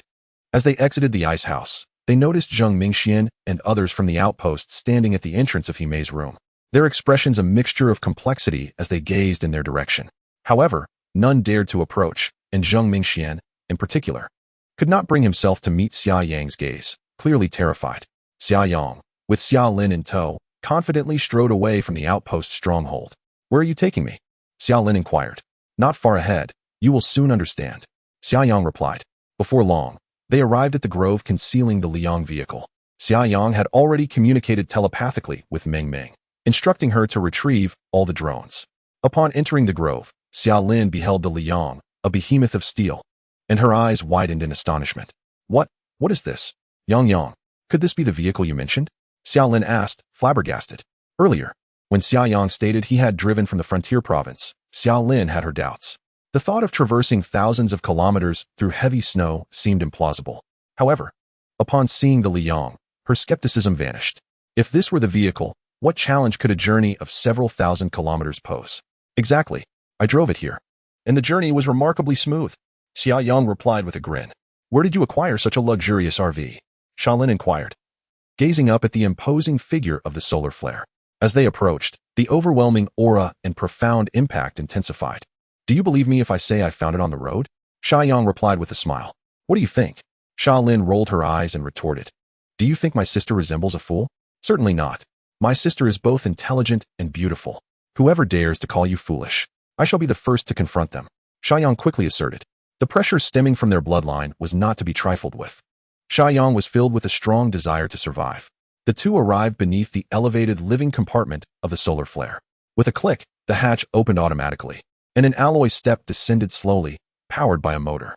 With a gentlemanly gesture, Xia Yang smiled and said, My esteemed sister, please allow me to invite you aboard to explore our mobile home. Chapter 138. The sequence of events as the door of the solar flare's living compartment swung open. A wave of warmth enveloped them. Shaylin gazed at the gently descending metallic staircase, flanked by soothing ambient lights, and caught sight of the luxurious yet cozy interior, instantly feeling as if she had stepped into a dream. Yang, is this vehicle truly ours? Shaylin questioned, her sense of reality wavering. Indeed. Come aboard, sister.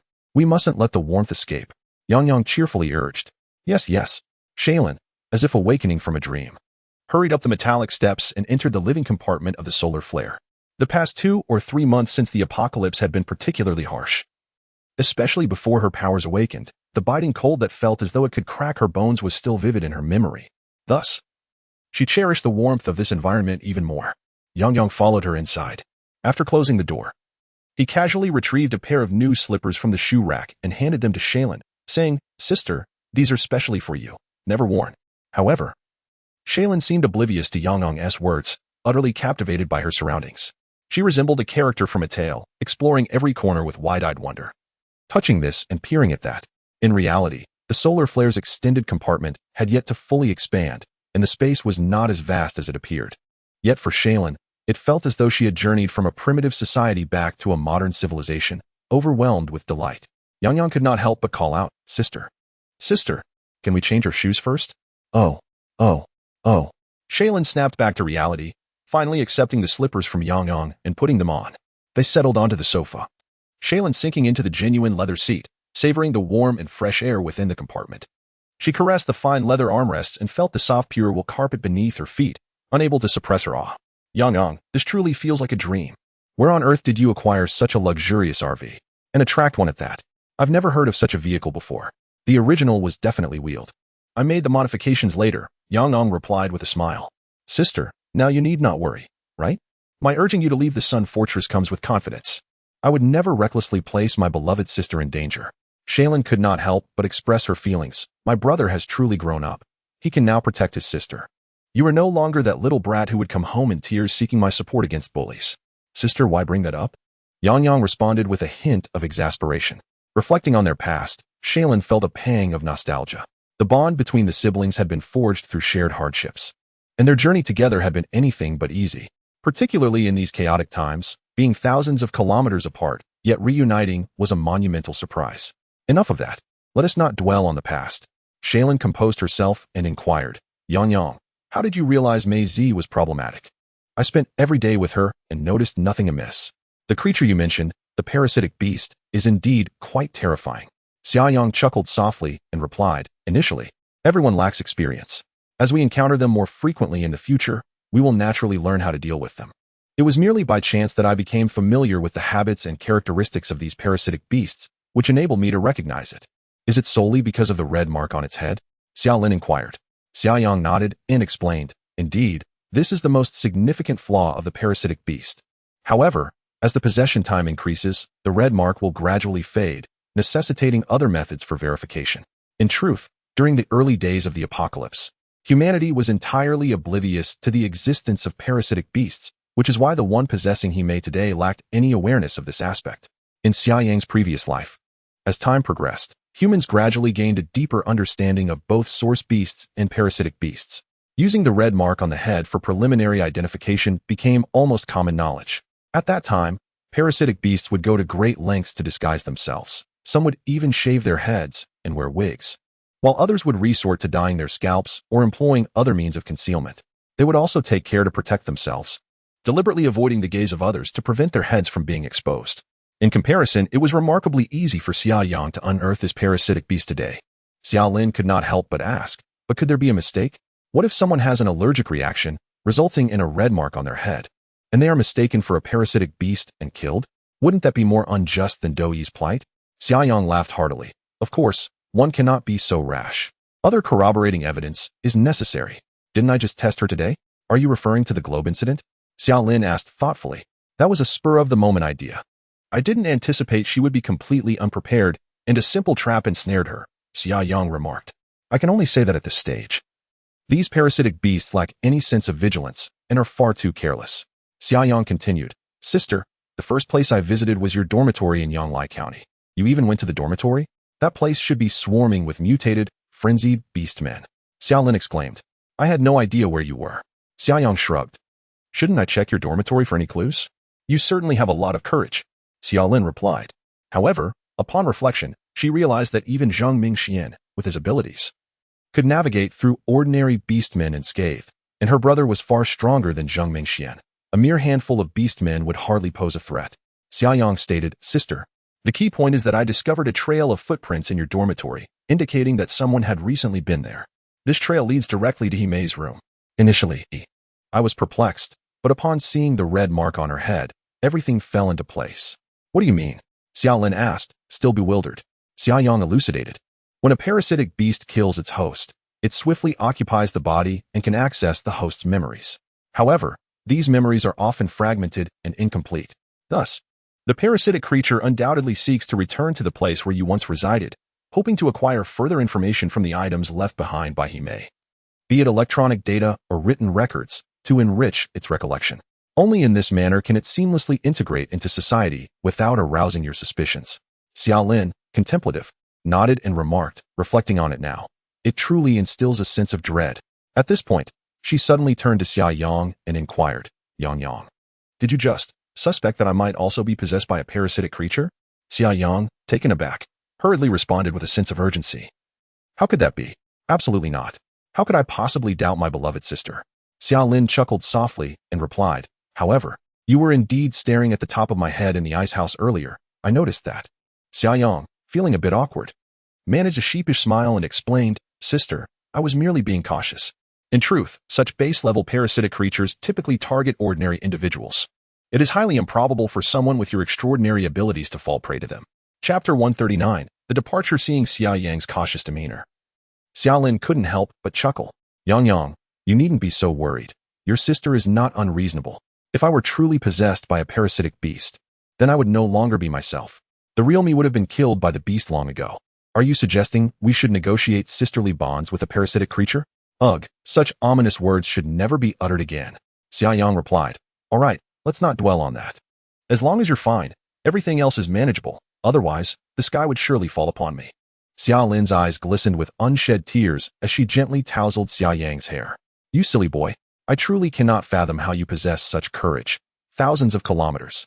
The outside world is fraught with danger, and yet you dared to venture all this way. Isn't there the Li Yang vehicle? That is my confidence. Xia Yang chuckled. The Li Yang vehicle? Oh, so this is it. I named it. Isn't it impressive? Xia Yang inquired with a grin. Quite so. Xia Lin seldom agreed with Xia Yang, but found herself in accord this time. By the way, sister, weren't you supposed to notify the county settlement about the parasitic beast? Right.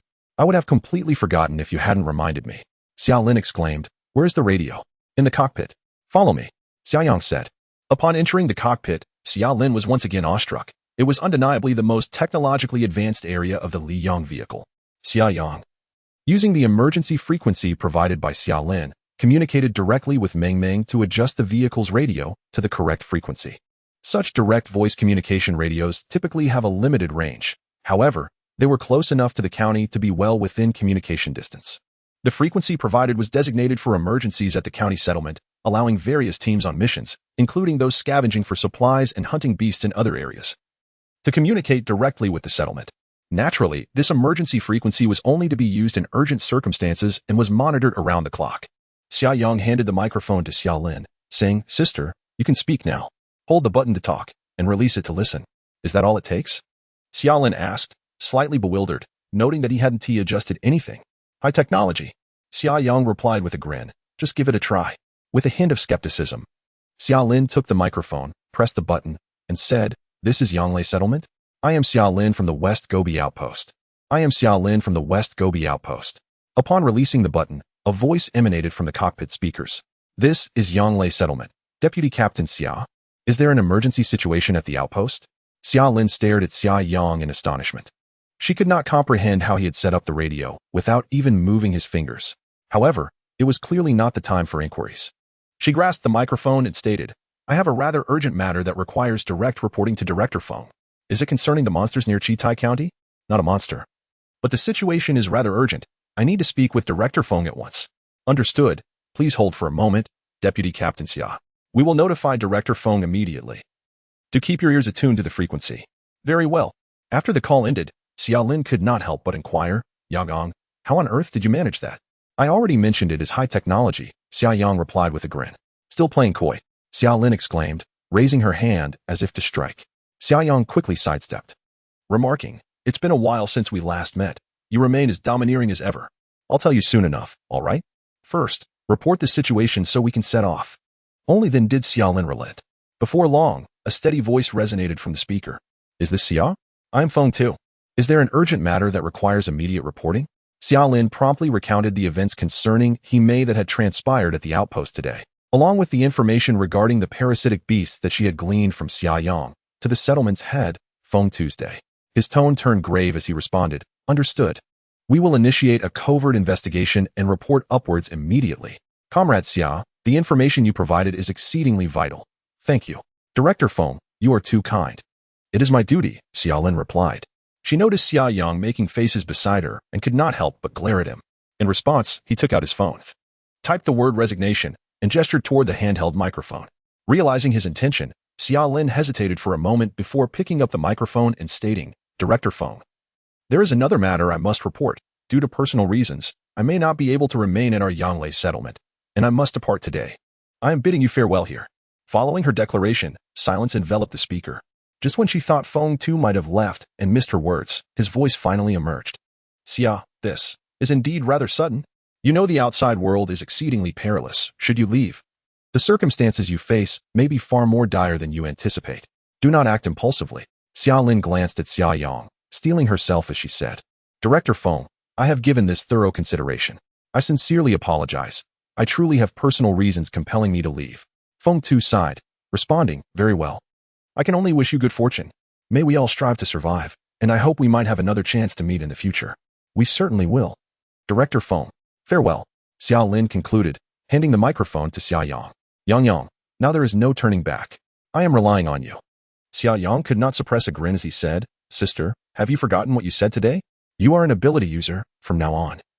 I shall enjoy the sweet life by your side, just as you promised." "You are bringing up that again.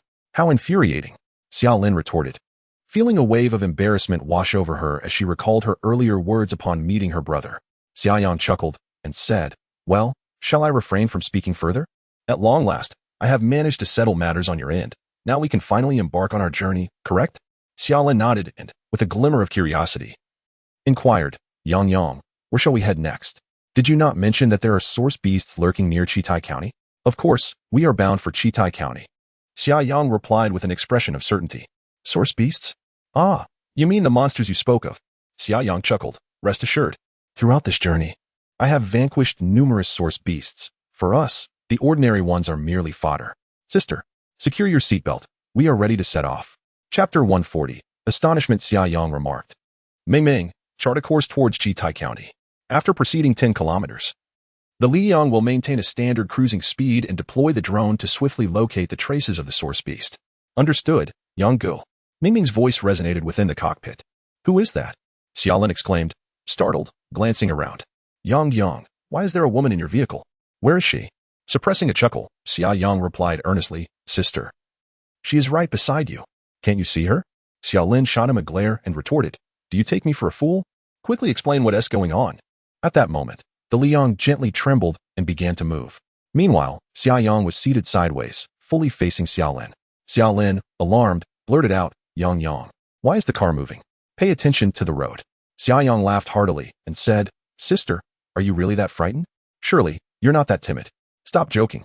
Focus on the road, or we'll crash into a tree," Xia Lin urged anxiously. However, the Liyang deftly maneuvered through the woods, avoiding not only trees, but even branches with remarkable agility. All right, I won't tease you anymore.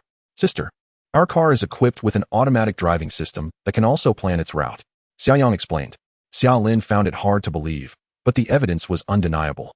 Xia Yang had touched the steering wheel or pressed the accelerator, yet the Liyang navigated as if it possessed a life of its own, deftly avoiding obstacles. "Has technology advanced to such a degree?" Xia Lin murmured. "I feel like I've been away from society for decades, despite only serving at the border for a year. Even in such a remote area, the internet is highly developed, and information is hardly restricted." She was genuinely unaware that vehicles had become so intelligent in their autonomous driving capabilities. Xia Yang smiled and said, "Indeed, I've always claimed that this is high technology." He continued, "Sister, the voice you heard earlier belongs to our onboard intelligent assistant, Ming. She can autonomously plan routes, drive the vehicle, control drones, maintain surveillance, and even initiate attacks. She's incredibly capable." Ming, clearly having heard Xia Yang's words, cheerfully responded, "Thank you for the compliment, Yang Gu. I will certainly strive to improve."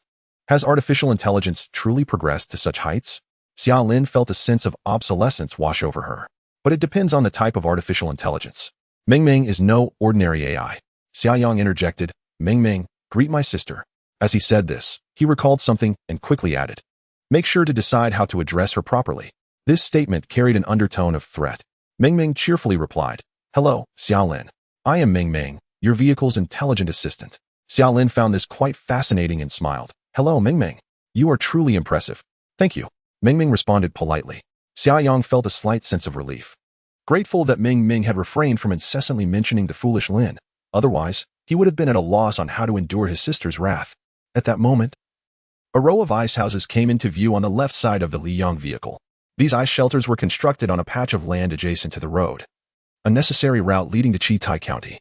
In truth, the primary function of the outpost was to scout and defend against the source beasts emerging from the direction of Chitai County. The thunderous roar of the Liang's engine naturally drew the attention of those stationed at the outpost. Having just dispersed, they now flocked out of the ice houses once more. Upon witnessing the steel behemoth that was the Liang, they were left in awe, their faces reflecting pure astonishment. Since the onset of the apocalypse, sightings of motor vehicles on the roads had become exceedingly rare, let alone the sight of an opulent heavy-duty RV like the Liang, which possessed a striking visual impact. Who could possibly be bold enough to drive around in such a manner? Who? Only the affluent, of course. Who among ordinary folk could afford such a vehicle? Money? In these times, currency was nearly as worthless as scrap paper. Wealth held little value. The residents of the outpost buzzed with speculation. Seated comfortably within the warm confines of the Liang's cockpit, Xia Lin felt a wave of nostalgia wash over her as she recognized former subordinates and colleagues. Just half an hour prior, she had shared their plight, enduring the biting cold, gnawing on frozen buns, and taking refuge in the ice houses while guarding this perilous thoroughfare. Yet now, she reveled in the luxury of a temperature-controlled 26-degree RV, reclining on genuine leather seats with her feet resting upon a soft, pure wool carpet that enveloped her feet in a sensation of unparalleled comfort. The twists of fate in life are indeed remarkable. Xia Lin spotted Zheng Mingxian among the crowd, as well as the patrol captain, Li Gaofeng, not far off. A flicker of emotion stirred within her, prompting her to say, Yang, please stop the vehicle for a moment. What now? Xia Yang replied, a hint of exasperation in his tone. Sister, don't tell me you want to bring someone along. Let me be clear. Our Liang is reserved exclusively for family. No matter how well you know that person, I cannot allow them to board. Xia Lin shot him an admonishing glance, retorting, you needn't remind me. I am not so oblivious. Just stop the car. I wish to speak with them. Fine. Xia Yang sighed, rolling his eyes. Ming Ming, halt the vehicle. With a creak, the Li Yang came to a stop. Xia Lin pressed the button for the window, only to discover that it would not budge. During the vehicle's operation, all switches and buttons were locked. Xia Yang recalled this detail and promptly said, Ming Ming, grant my sister secondary permissions. From now on, she shall be our Liang's second-in-command. Understood, Yang. Permissions have been set. Ming Ming replied. Xia Lin shot a sidelong glance at Xia Yang, bemused. With only the two of them in the vehicle, what was this second-in-command business? However, she was unaware that this permission was indeed quite significant. Xia Yang possessed the highest level of authority over the Liang, while the secondary level allowed for most basic operations to be conducted via voice command, and he could also temporarily delegate additional functionalities to Xia Lin. Thus, even if Xia Yang had to leave the vehicle, Xiaolin could still utilize most of the amenities within. Sister, with the permissions granted, you can control them directly through voice commands. Xia Yang said with a cheerful smile. Shall we give it a try? Oh, Xiaolin exclaimed. Ming Ming, could you please assist me in opening the window on this side? At your service.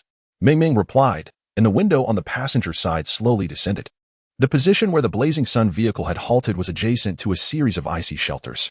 Zheng Mingxian and Li Gaofeng, along with others, stood at the entrance of the icy structures, observing the sudden stop of the vehicle, with a wary expression etched on Li Gaofeng's face. As the window lowered, they were astonished to find Xiaolin seated inside, their eyes widening in disbelief. Initially, some of them had thought that Xiaolin's departure from the outpost and the settlement would be fraught with peril and hardship. However, upon seeing the Blazing Sun vehicle, envy filled their hearts. Xiaolin glanced at the astonished Zheng Mingxian, but chose to ignore him. She waved at Li Gaofeng and called out, Captain Li, could you come over here for a moment? Chapter 141. Radar warning. Li Gaofeng hastily approached the Liang vehicle, raising his head to salute Xia Lin. As a soldier, it was only fitting for him to pay his respects to Xia Lin, the leader of the outpost. Deputy Team Leader Xia, do you have any instructions? He inquired. Xia Lin smiled gently and replied, Captain Li, I am no longer the deputy leader of the outpost. Moments ago, I formally resigned through the radio to Director Feng at the settlement, and my resignation has been approved.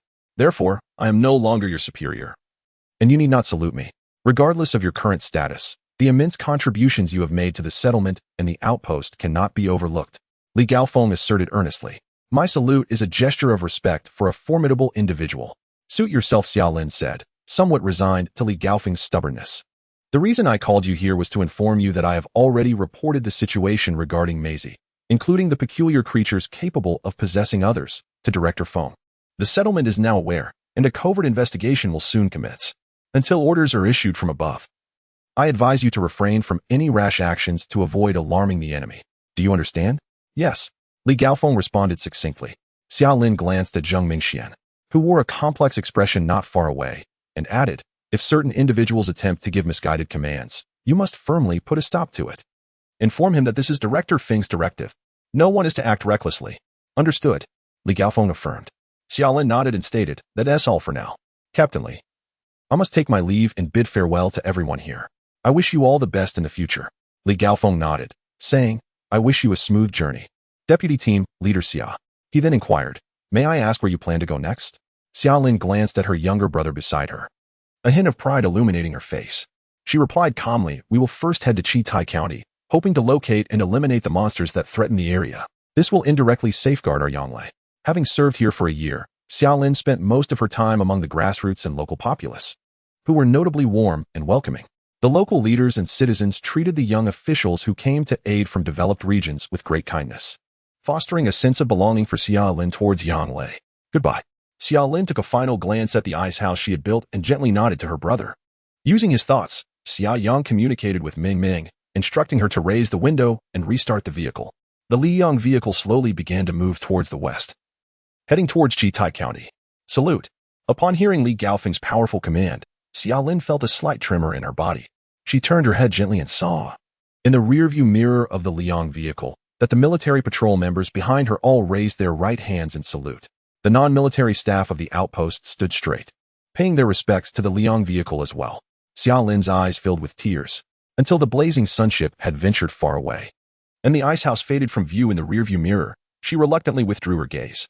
Summer Young leisurely propped his feet on the dashboard, chuckling as he remarked, Sister, your rapport here at this outpost is quite commendable, far superior to that dim-witted squad leader. Summer Lin retorted with dissatisfaction, do not compare me to that fool. He merely stumbled upon a stroke of luck and awakened an extraordinary ability. Otherwise, someone with his lackluster work ethic and poor public support would never gain such prominence. Just as Summer Young was about to respond, the system interface unexpectedly materialized before his eyes. He paused momentarily, then noticed a conspicuous symbol on the contribution point radar. A flicker of intrigue crossed his mind as he activated the contribution point radar. The interface indicated that heading in a northwestern direction might yield substantial contribution points. Reflexively, Summer Young glanced at the map displayed on the adjacent screen. They were indeed traveling northwest, towards Chitai County. What a coincidence! However, he was well aware that there is no such thing as a free lunch in this world. The system's suggestion of a lucrative opportunity in that direction naturally hinted at potential dangers. High rewards invariably accompany high risks. This is an undeniable truth. After a brief contemplation, he issued a command. Ming Ming, reduce the speed to normal cruising pace and deploy the drones for reconnaissance. Remain vigilant. Understood. The speed of the blazing sunship began to decrease, and the drone bay above the cockpit opened, releasing 5 drones. 3 soared ahead while 2 flanked the vessel to the left and right. Summerlin inquired, Yang. What is the matter? Is there something amiss? Not at all. We are merely approaching Chitai County, aren't we? Summer Young replied with a smile. Caution is the mother of safety. It is prudent to send out the drones for a reconnaissance mission, lest we unwittingly plunge into a den of source beasts. He wished to spare his sister, Summer Lin, any unnecessary worry. The footage relayed from the drones soon appeared on a screen within the cockpit. Summer Young did not need to monitor it closely, for Ming Ming would autonomously analyze the reconnaissance data. He recalled the special item reward he had received for his initial kill of a parasitic beast, a multifunctional tactical eyewear, previously occupied. He had not had the chance to inspect it. Now, with no immediate concerns outside, he decided to retrieve the tactical glasses from the system inventory. Upon seeing the glasses appear in Summer Yang's hands, Summer Lin was not taken aback, as she assumed he had summoned them from his spatial storage. Summer Yang examined the eyewear closely. The multifunctional tactical glasses resembled Google Glass, but exuded a greater sense of advanced technology. With a sturdy alloy frame and robust arms, they certainly housed many intricate components. He attempted to don the glasses, and a voice resonated in his mind. Sea-level multifunctional tactical glasses detected. Would you like to bind them? Xia Yang momentarily froze, then recognized it as a prompt from the system. Bind. Xia Yang communicated directly through thought. With a gentle beep, he observed a cascade of data flashing across the lenses before him. Moments later, the system announced, binding successful. Xia Yang discovered that a system-like interface materialized within his line of sight. In truth, it was displayed on the lenses. Yet it did not induce any dizziness or discomfort despite its proximity to his eyes. The experience resembled having a screen positioned 1 or 2 meters in front of him. Furthermore, this screen was semi-transparent, causing no obstruction to his vision. Xia Yang realized that the glasses could also be manipulated through thought. Consequently, he opened the accompanying documentation and began to read intently. A faint smile gradually appeared on his face. He had initially perceived this extraordinary item as somewhat trivial. Yet it became apparent that his prior judgment had been rather short-sighted. The rewards produced by the system were indeed of superior quality. Chapter 142.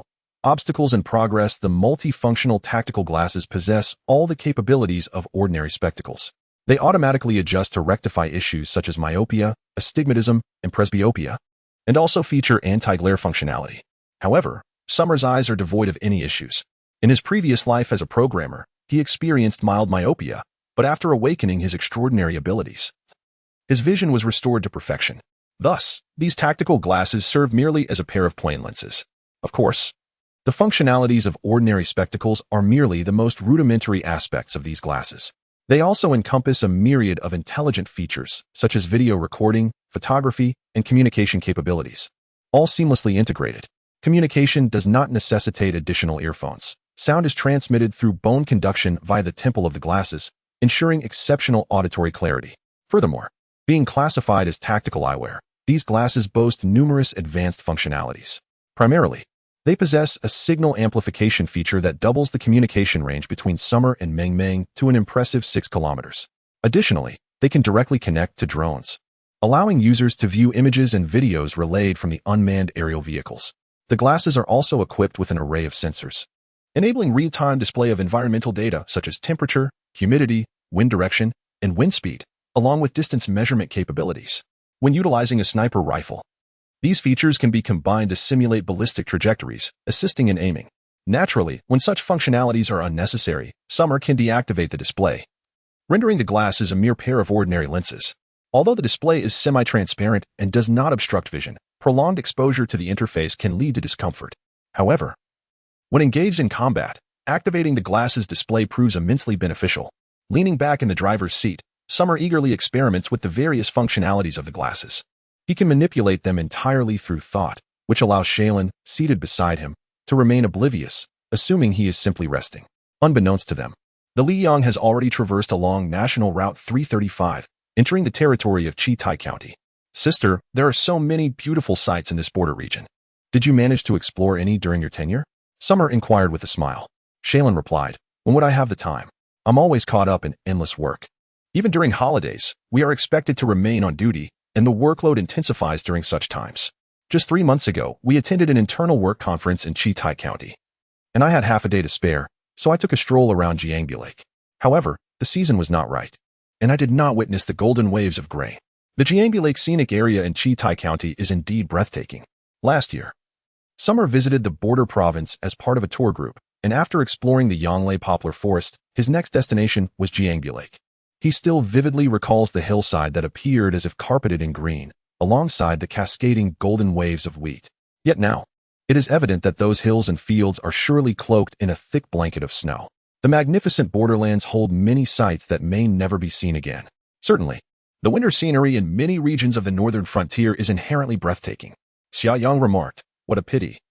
It seems we may never have the chance to witness such beauty again. Indeed, murmured Xiaolin. At that moment, the drone's feed revealed a rudimentary checkpoint, guarded by soldiers clad in camouflage winter attire, armed and vigilant. Thanks to Xia Yang's prior caution, the drone began to ascend from a considerable distance, remaining undetected by the soldiers. Xia Yang furrowed his brow and inquired, Meng Meng, is there any way to circumvent this? He was naturally averse to unnecessary encounters, finding them bothersome. However, Ming Ming quickly responded, Brother Yang, this area has already entered the mountainous region. That checkpoint is almost an obligatory passage. The surrounding terrain is also unsuitable for the Sunfire to navigate, so rerouting may not be feasible. Then let us proceed. Ensure the drone remains concealed, Xia Yang instructed. His desire to avoid complications did not imply fear of them. Moreover, he understood that the military has consistently been a bulwark during the apocalypse, with the majority of soldiers being principled, in stark contrast to some supernatural factions, which are a chaotic amalgamation of diverse elements. If he had to engage with outsiders, Xia Yang would prefer to deal with the military.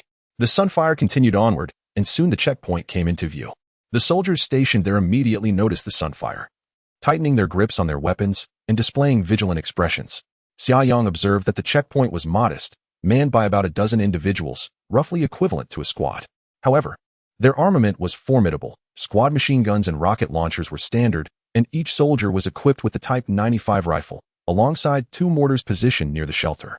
A sergeant stepped forward, signaling the Sunfire to halt. Xia Yang ordered Meng Meng to stop but chose to remain in the driver's seat, awaiting developments. Caution was prudent. Not all donned in military attire were necessarily soldiers. The sergeant approached, prompting Xia Yang to lower the window. Hello, the sergeant stated. This area is a combat zone. Passage is prohibited. Please turn back. A combat zone? Xia Yang couldn't help but frown slightly, asking, have there been sightings of monsters? The sergeant displayed a hint of surprise, glancing at Xia Yang with renewed interest. Comrade, I can only inform you that the situation ahead is extremely perilous. You cannot proceed any further. At that moment, Xia Lin stood up, peering closely, and then her face brightened with recognition. Is that squad leader sure? She exclaimed. I am Xia Lin. The cockpit of the Sunfire was elevated, and the sergeant had not initially noticed Xia Lin, but upon her standing, he finally did. So it is Deputy Team Leader Xia. The sergeant immediately saluted her. Xia Yang was somewhat taken aback and turned to ask, Sister, do you know him? Xiaolin gently rested her hand on the back of Xia Yang's chair and smiled as she said, Squad Leader Shi is the commander of a military unit stationed in Yonglei County. We met during a military-civilian cooperation event. Turning to Squad Leader Shi, she continued, let me introduce my brother, Xiang. What brings you to Chitai County? Squad Leader Shi replied. Deputy Captain Xia, we were recently ordered to relocate due to the emergence of perilous monsters in Chitai County. Many nearby military units have been dispatched here. He then inquired. Deputy Captain Xia, where are you headed? Aware of Xiaolin's abilities as a supernatural being, Squad Leader Shi maintained a respectful demeanor. Xiaolin responded. We came to assist after hearing about the monsters in Chitai County. What is the current situation there? Is access completely restricted? A hint of hesitation crossed Squad Leader Shi's face as he replied, Well, Deputy Captain Xia, our task is to maintain security and discourage individuals from approaching from the Yonglei direction. However, Chapter 143, Fortune Lies in Danger. Squad Leader Shi paused briefly before continuing, Deputy Captain Xia, as an ability user, you are permitted to enter the combat zone voluntarily as per the directives from higher authorities. That settles it then. Xia Lin responded, we are here to assist. However, Squad Leader Shi quickly interjected, Deputy Captain Xia, I must emphasize that the situation is quite dire. Our troops have suffered significant casualties, including several ability users. Therefore, from my personal perspective, I would advise against entering the combat zone at this moment. Xia Lin hesitated upon hearing this. While she had a somewhat naive disposition, she was not reckless. Especially after the hard-won reunion with her brother, she naturally wished to avoid placing him in peril once more. Thus, she cast a questioning glance at Xia Yang. Without much hesitation, Xia Yang replied, Squad Leader Shi, precisely because the situation is critical, we require assistance from all quarters. We assure you that we will not hinder the troops or deplete any resources. Are you also an ability user? Squad Leader Shi inquired. Xia Yang smiled gently and raised his hand, making a subtle motion to the side. An invisible blade of wind swept through, effortlessly severing a sturdy branch. Its cut as smooth as glass. The branch fell, and the accumulated snow upon it cascaded down. Both Squad Leader Shi and Xia Lin were taken aback. For Xia Lin had never witnessed such prowess from Xia Yang. Regaining his composure, Squad Leader Shi immediately saluted Xia Yang. In this post-apocalyptic world, ability users naturally held a far superior status compared to ordinary individuals, as they represented the backbone of humanity's survival. Even in Xia Yang's past life, regular soldiers would salute ability users as a sign of respect. After a moment of contemplation, Squad Leader Shi stated, If both of you are determined to enter the combat zone, I cannot hinder your decision. Thank you. Xia Yang smiled and continued, However, before we proceed, I would appreciate it if Squad Leader Sure could brief us on the current situation. Certainly, Squad Leader Sure replied. According to the intelligence we possess, there are over 10 monstrous creatures lurking within Chitai County, and no one knows their origin. They appear to have manifested from thin air. Xia Yang mused inwardly. They did not simply appear from nowhere. The meteor shower that day had dispersed the seeds of these source beasts globally. It was merely that those closer to water sources had gestated earlier. Nevertheless, the sudden emergence of over 10 source beasts in Chitai County suggested either extreme misfortune for the locals, as the meteor shower had effectively scattered them like flour across the globe, or perhaps there existed resources of great significance to these beasts nearby, or even entities of a higher rank, which would naturally attract a greater number of guardians. Regardless, the presence of over 10 source beasts in Chitai County was indeed unexpected. It was no wonder that Yang Lei's faction was on high alert, and as Xia Lin had mentioned, the settlement was already preparing for evacuation. Where are they primarily located? Xia Yang inquired. Does the military have any offensive plans? If the military mobilizes heavy weaponry, it would undoubtedly be effective against D-class source beasts. In the border provinces, where the land is vast and the population sparse, the situation has evolved since the onset of the apocalypse. Most civilians have been directed to settlement points, allowing for the use of heavy weaponry at this stage. Squad Leader Sure remarked, I do not possess detailed knowledge of the circumstances. I only know that the higher-ups have summoned several armored vehicles from a nearby armored regiment to assist in the offensive, and the artillery regiment is providing fire support. As of the day before yesterday, when we departed for this outpost, we can confirm the extermination of 3 beasts. A wave of sorrow washed over Xia Yang. 3 source crystals. There would be no opportunity to excavate them. Squad Leader Sure continued. However, soon after, the troops began to suffer significant casualties. It is said that one beast possesses extraordinary strength. We have lost 2 armored vehicles, with all crew members perishing. Xia Yang's heart sank. This implies that among the source beasts in Chitai County, there could very well be C-class source beasts, or even more formidable B-class beasts. Otherwise, with the deployment of armored vehicles and artillery bombardment, a typical D-class source beast should be easily vanquished. The substantial casualties indicate the presence of a stronger entity among the source beasts. If it is a C-class source beast, Xia Yang still feels confident in handling it. However, should a B-class source beast suddenly appear, he would have no choice but to flee. Although the apocalypse has only recently begun, based on his past experiences, no B-class source beasts were known to have emerged at this stage globally. Yet, history has shifted, and Xia Yang cannot be entirely certain. Of course, even in the face of a B-class source beast, he would not simply run away. He could still inflict damage, and with the presence of the Lu Yang, retreat would not pose much of an issue. He inquired, what is the current situation of the troops? A portion of the troops is tasked with perimeter vigilance, while others are eliminating scattered ordinary beasts in conjunction with the existing armored vehicles. As for the strongest beast, we can only conduct indiscriminate bombardment with long-range artillery, but it is said the effectiveness is poor. The troops have constructed several defensive lines, hoping to keep it beyond the settlement points. Squad Leader Sure spoke with a tinge of despondency. So, you are aware of the specific location of this most troublesome beast? Xia Yang asked. Before we set out, we were near the Jiangbu Lake scenic area, Squad Leader Sure replied, but as for now, we are not quite sure. Jiangbu Lake?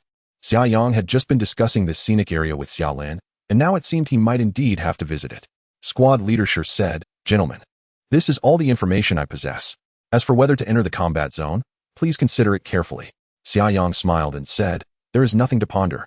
Since we have come this far, we must witness this formidable beast. Squad Leader, please move the barricade aside. Understood.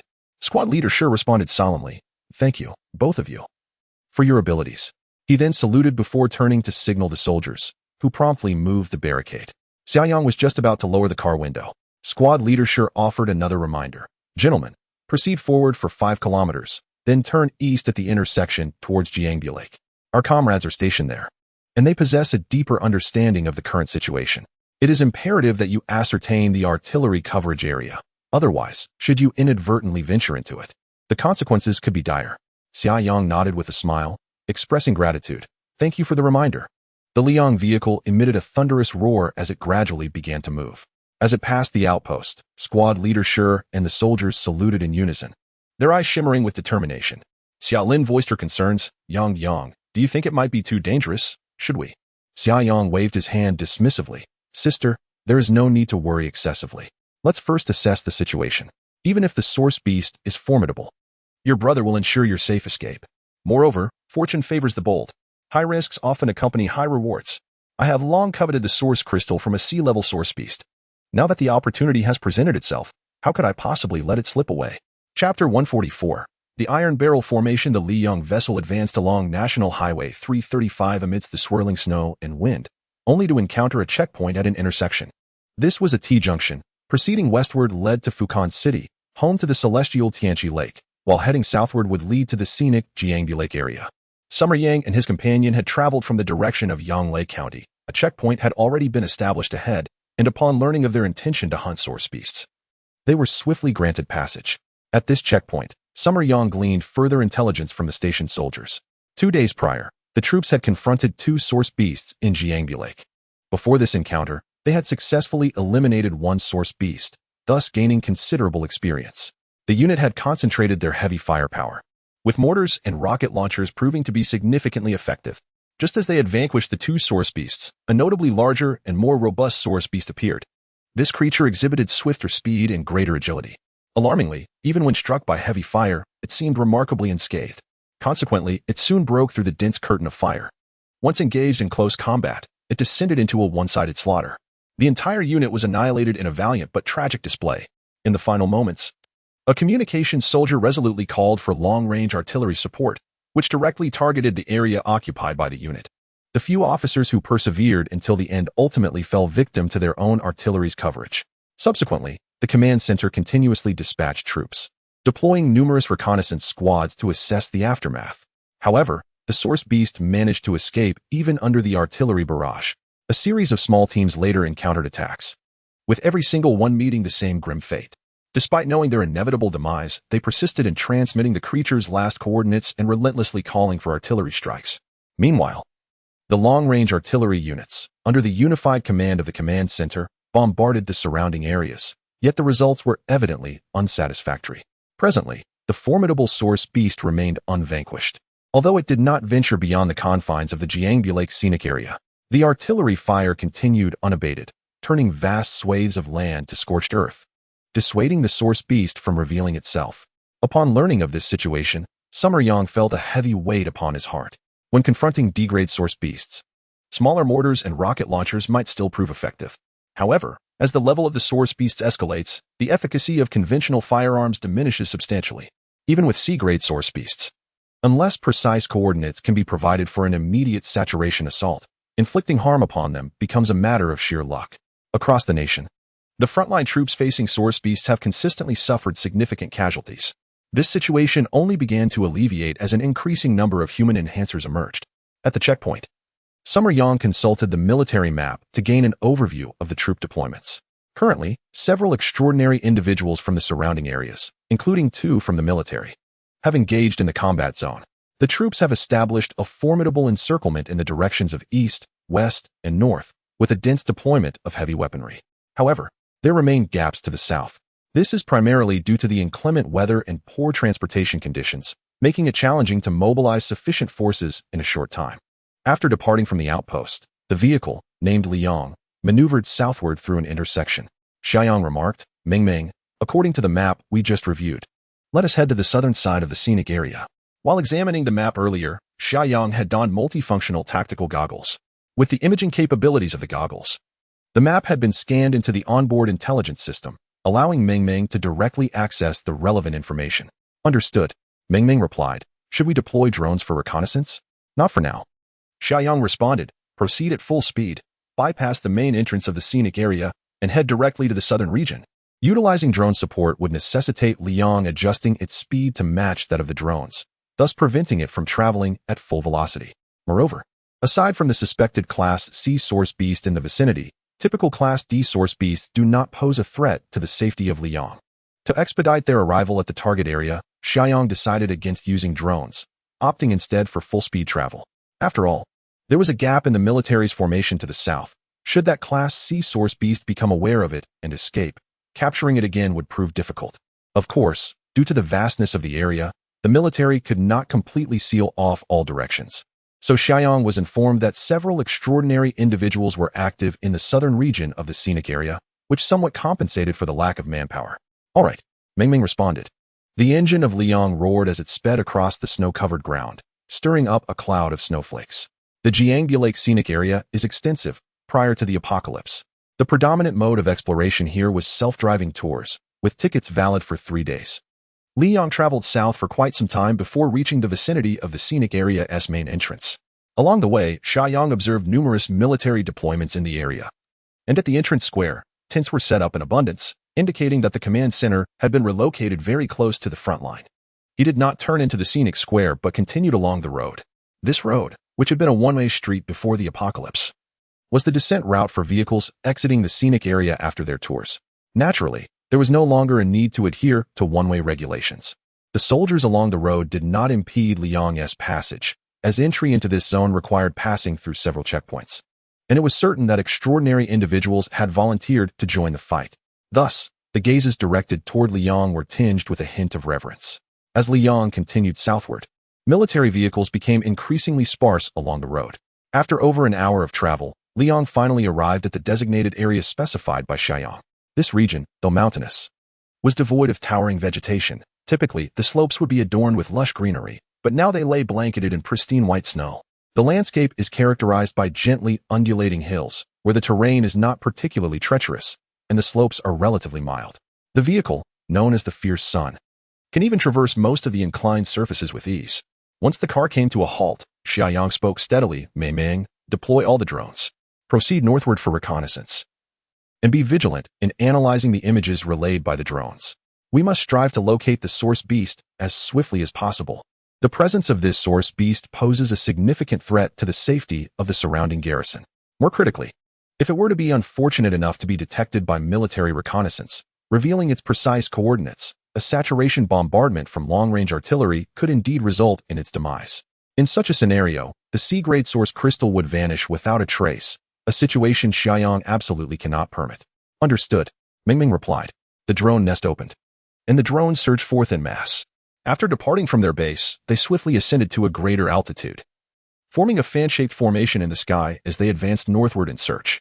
Chapter 145. The effect of the bait. Xia Lin had previously remained in Yonglei County, where she had only encountered beastmen. The ferocity of the source beasts in Qingtai County was something she had only heard about. But now she was to confront them at such a close distance, which made her somewhat anxious. Yang, you must prioritize your safety, Xia Lin urged. I can handle anything, but you absolutely cannot get into trouble. Don't worry, sister. You're still in the car. I would never take unnecessary risks. Xia Yang replied with a grin. Noticing her sister's lingering concern, he took the time to briefly explain the mobility and defensive capabilities of the Liang vehicle.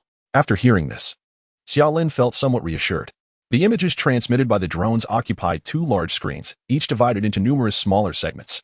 The overwhelming array of information would be impossible for Xia Yang to analyze and interpret alone. Even with the enhancement of his mental abilities, he would struggle over time. However, for Meng Meng, the powerful artificial intelligence, such tasks were mere trifles.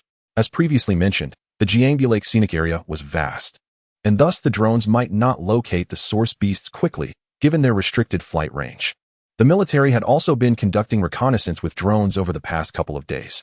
It was worth noting that the military's drones were significantly inferior in performance compared to the onboard drones of the Liang vehicle, particularly in terms of reconnaissance capabilities, which were worlds apart. Through the drone footage, Xia Yang observed that the once picturesque Jiangbu Lake scenic area had nearly turned into a desolate wasteland. Continuous bombardments over the past 2 days had rendered many hills charred and blackened. In some areas, snow still lay atop the ground, while in others, the black soil was exposed. Viewed from above, it resembled the mottled patterns of a cow, a sight that was both shocking and disheartening, especially considering that many brave soldiers lay in eternal rest within the regions struck by artillery. Xia Yang's mood grew increasingly somber. Boom, boom, boom. The sound of artillery fire resumed, as the artillery units continued to unleash covering fire on areas where source beasts might appear. The firing points were somewhat distant, and the noise was not overly loud. However, the ground still trembled beneath them. The area where the Liang vehicle had parked was designated by the military.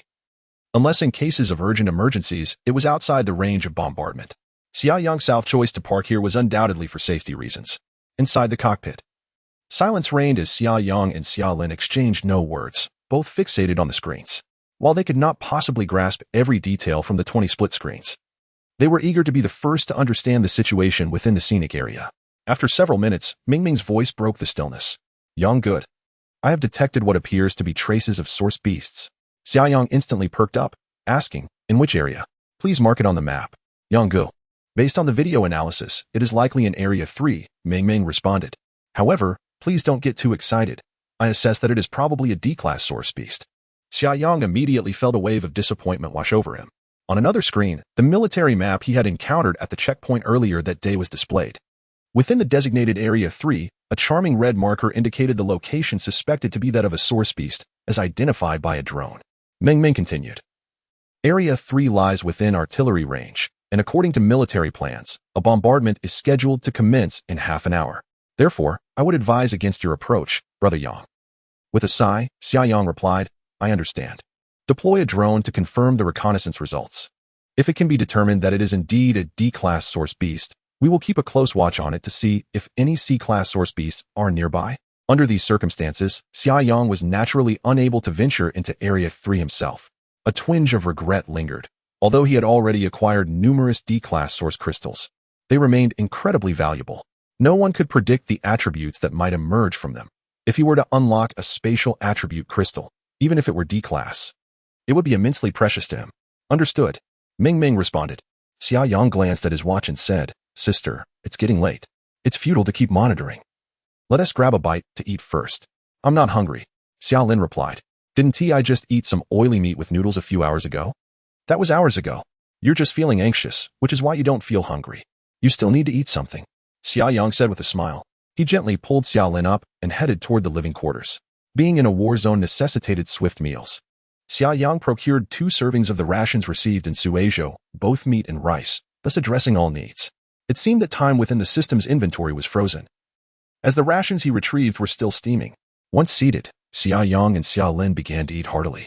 Xia Lin couldn't help but reflect. Just a day prior, having a warm meal had been a distant luxury, yet now it was simply part of their daily routine. After their meal, they returned to the cockpit. Meng had no new information. The previously detected traces of the source beast had been confirmed to be merely a carcass, utterly mangled by explosions. It was unclear whether it had been slain by the military a couple of days prior or had fallen victim to recent artillery saturation. It remained uncertain whether the source crystal within had been extracted. One thing was certain. This was merely a D-class source beast. The whereabouts of the boss were still unknown. Perhaps feeling more invigorated after their meal, an idea suddenly struck Xia Yang. He stood up and declared, Meng, open the door. Xia Lin was startled and quickly inquired, Yang, where are you going? Don't worry, sister. I want to go far, just beside the vehicle. Xia Yang reassured her. Are you going to the restroom? Xia Lin asked. Xia Yang chuckled helplessly. There's a restroom in the vehicle. Why would I go out into the cold wilderness? He then added, by the way, sister, if you need to use the restroom, it's just over there. You can open the door. Xia Yang turned and pointed towards the bathroom in the master bedroom, continuing, there is also one located in the middle of the living quarters. Just walk past the sofa area and you'll see it. I see. Xia Lin replied, why are you getting out of the car? To make some arrangements. Xia Yang replied with a cheerful smile, I'll be back shortly. With that, he opened the car door and jumped out.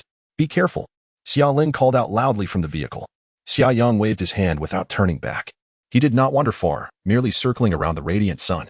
However, he retrieved the head and part of the flesh of the source beast he had stored in a dimensional space, scattering them around the vicinity of the radiant sun. This idea had struck him when he saw the drone capture footage of the source beast's corpse. The recent appearance of that C-class source beast might have been attracted by the scent of its own kind's blood. Now he intended to replicate the strategy. After all, even if it proved ineffective, he would suffer no loss.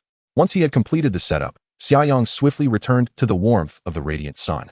What did you leave outside? Xia Lin inquired with curiosity. The flesh and blood of a source beast, Xia Yang replied candidly, smiling.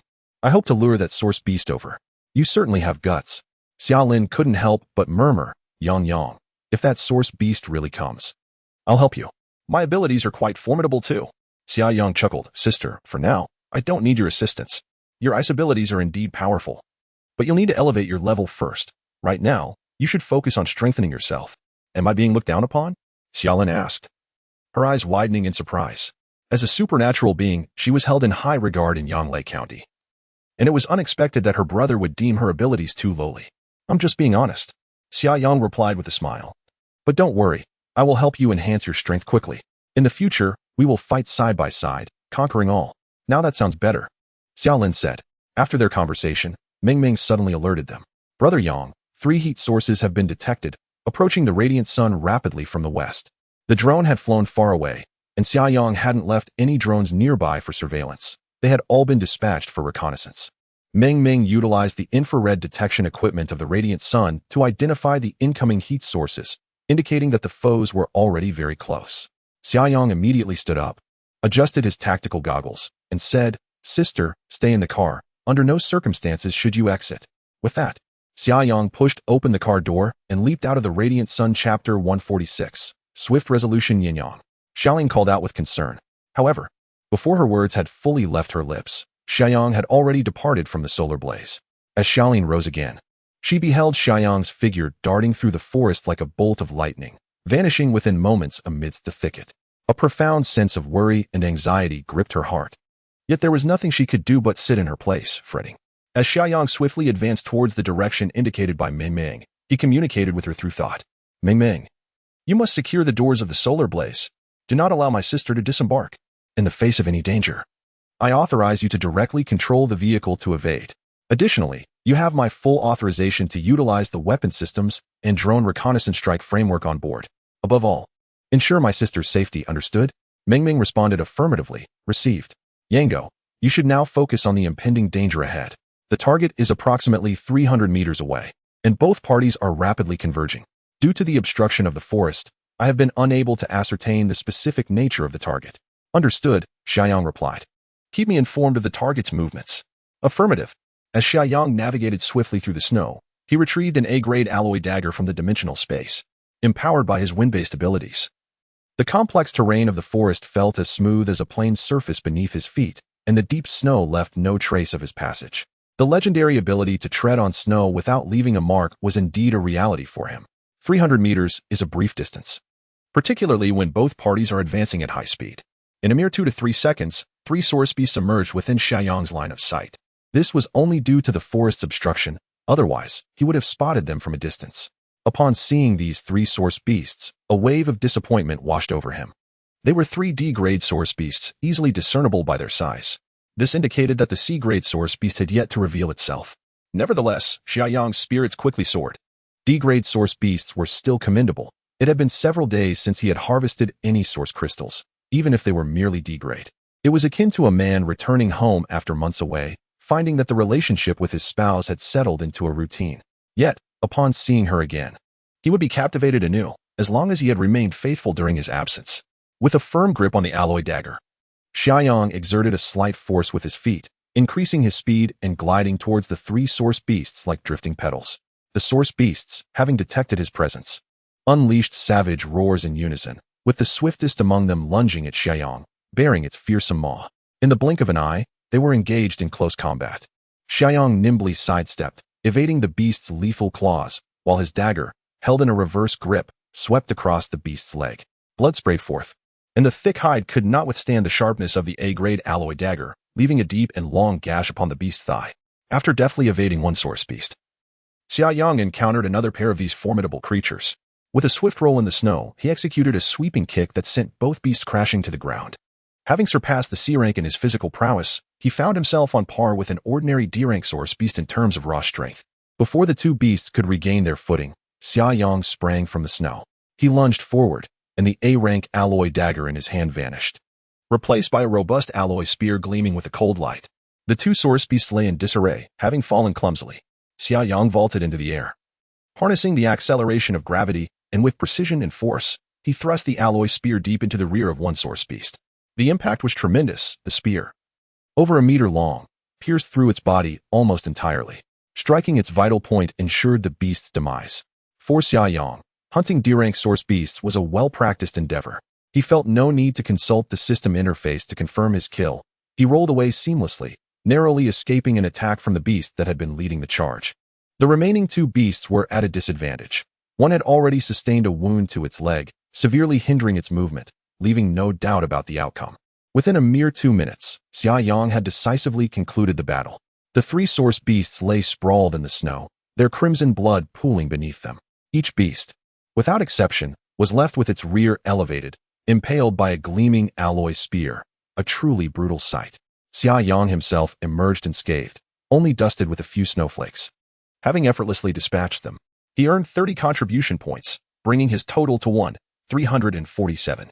Approaching the fallen beasts, Xia Yang forcefully extracted the 3 alloy spears, wiping the blood clean on their fur before storing them in his dimensional space. With a flick of his wrist, he retrieved the A-rank alloy dagger and commenced the gratifying task of excavation, starting with the nearest source beast. Before long, he secured 3 crystalline source gems. Naturally, he did not waste the corpses of the source beasts collecting them all. Ming Ming, is everything all right on the Lai Yang? Xia Yang communicated mentally. The current distance to the Lai Yang was less than a kilometer, ensuring seamless communication. Ming Ming replied, everything is normal, no signs of danger detected. I understand. The targets have been neutralized. I will return shortly just as Xia Yang prepared to head back. Ming Ming's voice echoed in his mind once more. Brother Yang, I advise you to hold off on returning just yet. What is the situation? Xia Yang inquired. The number 6 drone has detected some anomalies. There's a possibility it involves a C-rank source beast. Ming Ming informed him. Xia Yang donned multifunctional tactical glasses, capable of sharing video and images at any moment. As Ming Ming's voice faded, a video emerged before Xia Yang's eyes, captured from a drone's perspective. While playing the footage, Ming Ming remarked, Brother Yang, this location is approximately 4,500 meters away in a straight line. The current image was recorded 1 minute ago, showing what appears to be a battle between human psychics and source beasts. Xia Yang observed the flickering shadows of figures within the jungle, along with the intermittent presence of source beasts. I captured several frames that clearly depicted the source beast, and after careful analysis, I estimated a 70 probability that it is a C-class source beast. However, the possibility of it being a more advanced B-class source beast cannot be ruled out. Ming Ming continued. The human psychics have already suffered casualties. I am uncertain whether they will resort to a suicide tactic, directly calling for a saturation bombardment from long-range artillery. Therefore, whether to proceed to that area is a decision that rests solely with you, Brother Yang. Chapter 147. The timeliness of arrival. After a moment of contemplation, Xia Yang inquired. How many human ability users are presently involved, and can we ascertain their affiliations? Ming Ming replied, the battlefield is situated within a coniferous forest, obstructing the drone surveillance. Thus the information is not comprehensive. Currently, we can tentatively identify 3 ability users, and based on their attire, at least one is likely a military operative. When engaging with source beasts, the speed of the ability users is exceedingly swift, compounded by the forest's interference, rendering the drone's footage scant in significant detail. Relying solely on the naked eye for analysis would likely prove futile. However, as an intelligent system, Ming Ming would not overlook even a single frame captured. Moreover, she possesses the capability to distinguish individuals through subtle nuances. In this regard, an intelligent system undoubtedly surpasses mere human observation. Without hesitation, Xia Yang decisively declared, I shall proceed at once. Ming Ming, project the map onto my tactical goggles and guide my direction. Also, summon all drones to the vicinity for surveillance and reconnaissance, keeping me informed of the surrounding situation. Understood. Ming Ming responded. Brother Yang, please ensure your safety. Rest assured, Xia Yang was not one to act recklessly. His decision was made with a degree of confidence. Had all the combatants against the source beast been military ability users, he might have hesitated.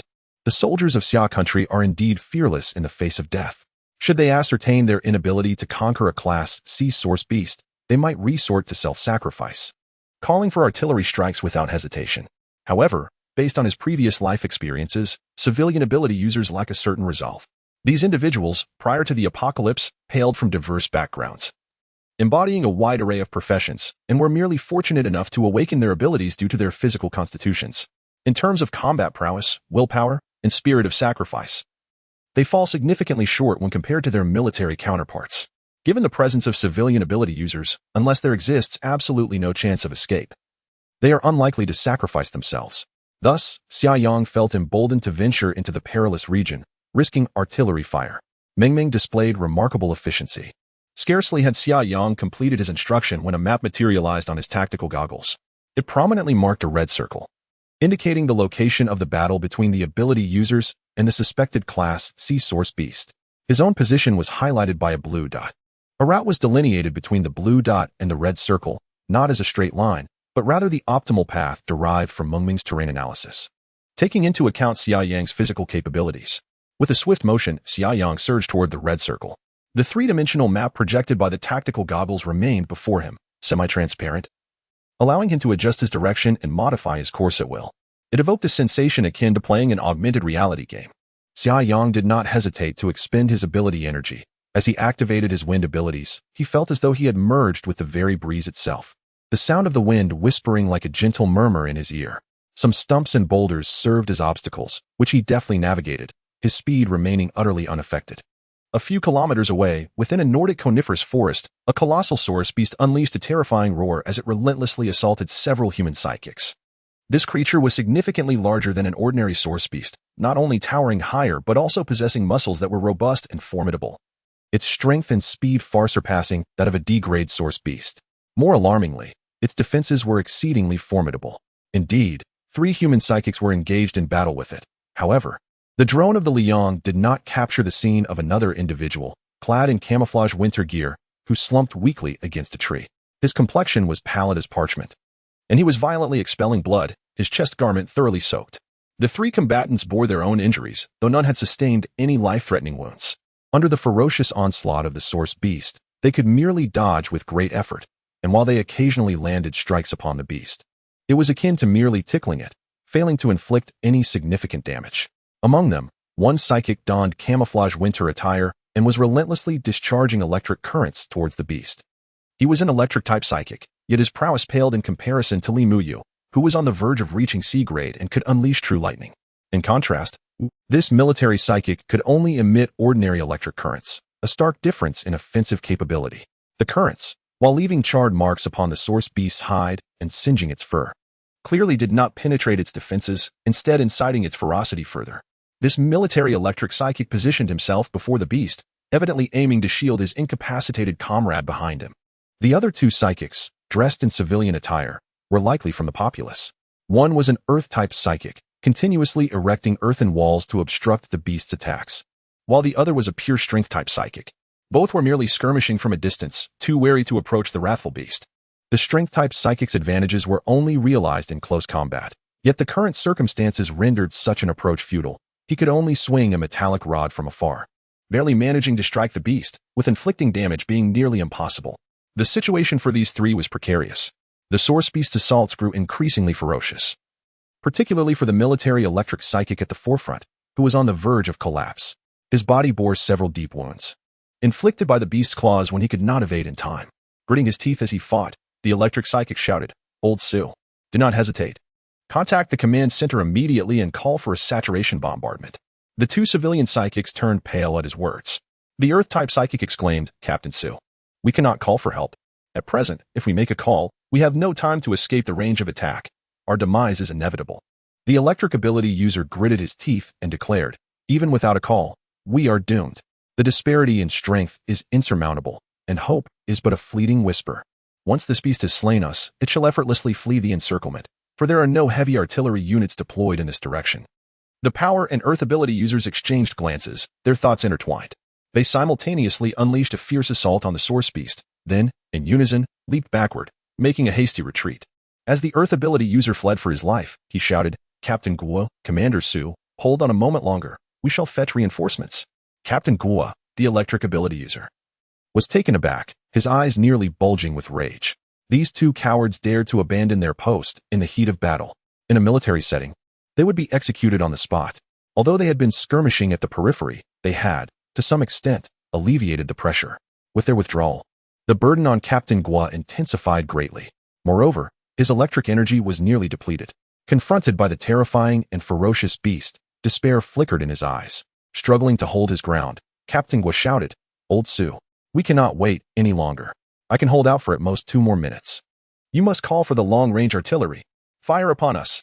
Fire upon us!" Leaning against the base of a tree, Commander Su managed a grim smile, the small walkie-talkie clinging to him.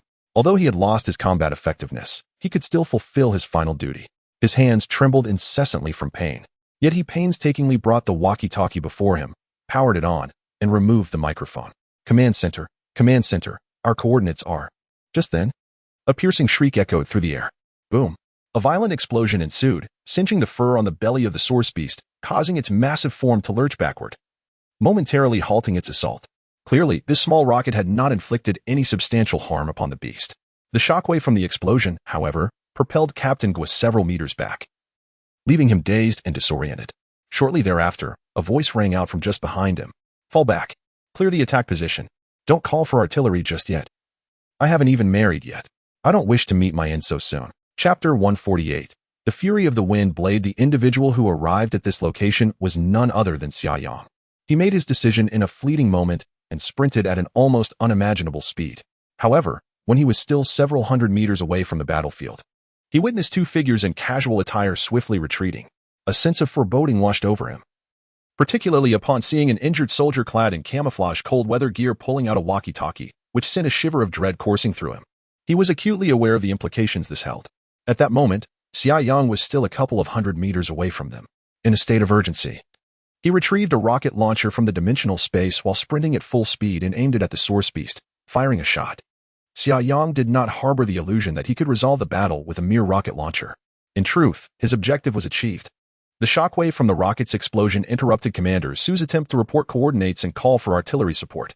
Simultaneously, Xia Yang summoned his wind-based abilities to their utmost limit, propelling himself even faster. At last, he managed to catch up. As Captain Guo was engaged in combat with the C-class source beast, he instinctively stepped aside upon hearing Xia Yang's voice. In that instant, he felt a blur before a figure shot past him. The source beast, struck by the rocket, momentarily faltered before erupting in a fit of fury. It disregarded whether the ability user before it had changed and roared, raising its massive paw to swipe at Xia Yang from above. Xia Yang evaded like a flash of lightning, his alloy dagger glinting coldly as he struck out. The C-class source beast moved even more swiftly than Xia Yang had anticipated. Though he narrowly dodged its fierce strike, his dagger's attack fell short. Nevertheless, Xia Yang remained unperturbed, feeling a sense of reassurance. Based on the current display of the source beast's power, it was undoubtedly a C-class creature, incapable of being a more formidable B-class beast. In fact, his tactical goggles had maintained a connection with Ming Ming aboard the Liyang ship. Ming Ming's analytical results were promptly presented in his field of vision. According to Ming Ming's assessment, this was indeed a C-class source beast, albeit one slightly stronger than a recently promoted C-class beast. After their initial encounter, the source beast was thoroughly enraged. It completely abandoned Captain Guo, turning instead to pounce on Xia Yang. Fueled by determination, Xia Yang engaged, exploiting his agility to match the ferocity of the beast in combat. Captain Guo watched with surprise. Although he had not anticipated such reinforcements, he had not held out much hope. The source beast's strength far surpassed that of the ones they had previously encountered. Yet now, Xia Yang was managing to hold his ground against it. Furthermore, Xia Yang's speed exceeded his expectations, far surpassing that of the earlier strength-based ability user. Perhaps there was no need to call for artillery support. He might just have the chance to eliminate this monster directly. Such thoughts began to stir within Captain Guo's mind. Meanwhile, Commander Su, seated beneath a tree, felt a glimmer of hope spark in his eyes. He grasped the walkie-talkie's microphone tightly in his hand, silently cheering for Xia Yang. Those soldiers possess the courage to face death without hesitation. Surviving allows them to accomplish so much more. No one disregards the value of their own life. Meanwhile, Xia Yang gradually adapted to the attacks of the sea-level source beast. His cold-weather gear was torn in two places by the beast's claws, yet he remained unharmed for the moment. This was, of course, thanks to the support of his psychic abilities. Each seemingly perilous situation was, in reality, meticulously calculated.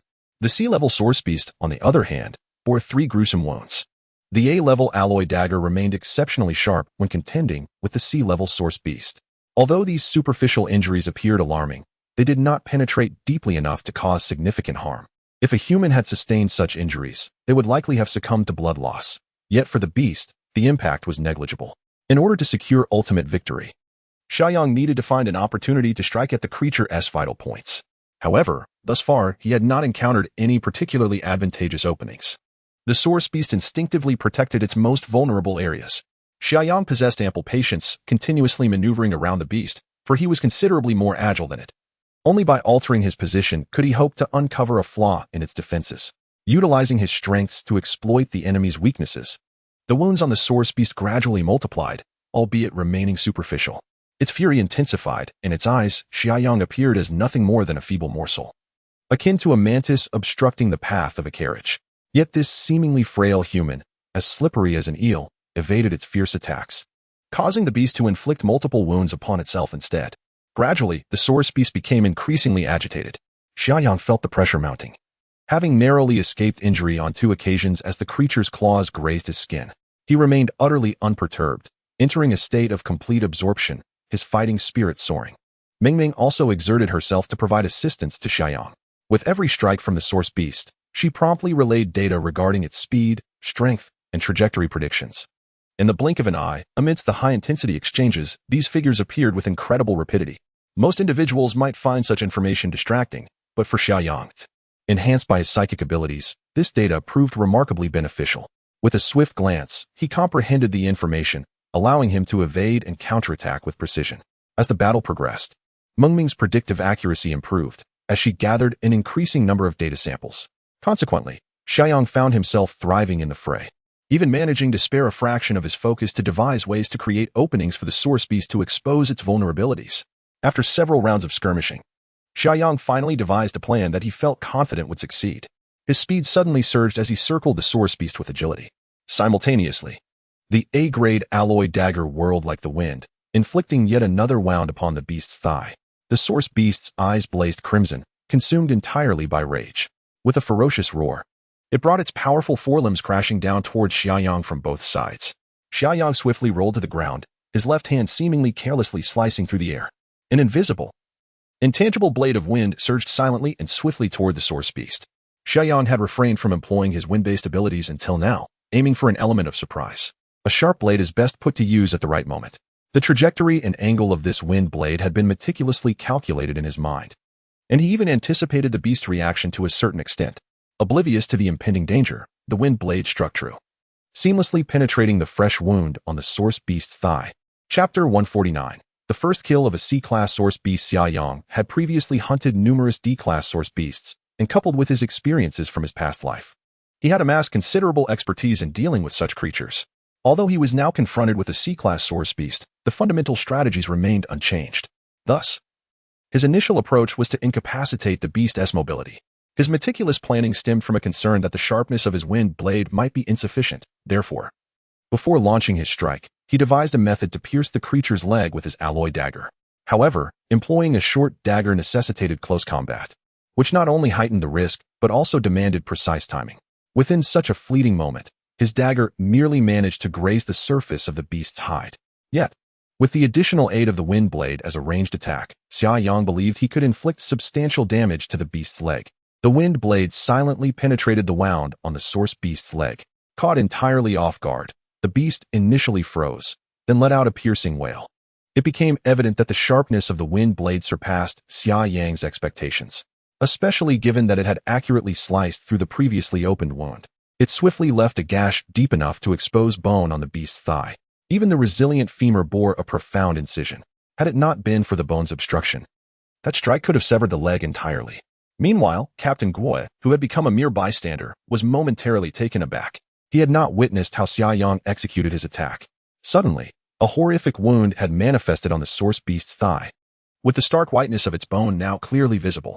Without a hint of hesitation, Xia Yang seized the moment. After his successful strike, he propelled himself upward and maneuvered to the beast's side and rear.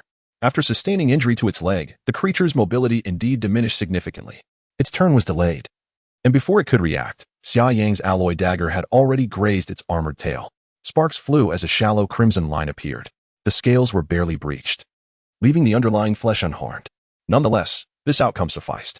As soon as Xia Yang's dagger passed, his other hand swiftly followed suit, launching another wind blade. A sound that made one's teeth ache echoed as a gaping wound materialized at the base of the beast's tail. The once formidable appendage, adorned with tough scales and sharp barbs, had been nearly severed, hanging limply and no longer exuding its previous vigor. The source beast emitted a roar of sheer rage.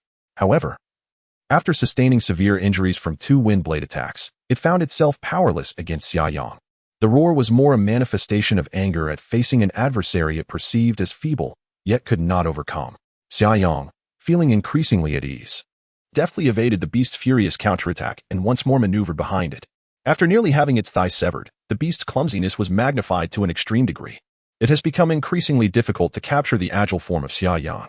From the very beginning, all of Xia Yang's actions have served a singular purpose: to strike at the vital point of the source beast.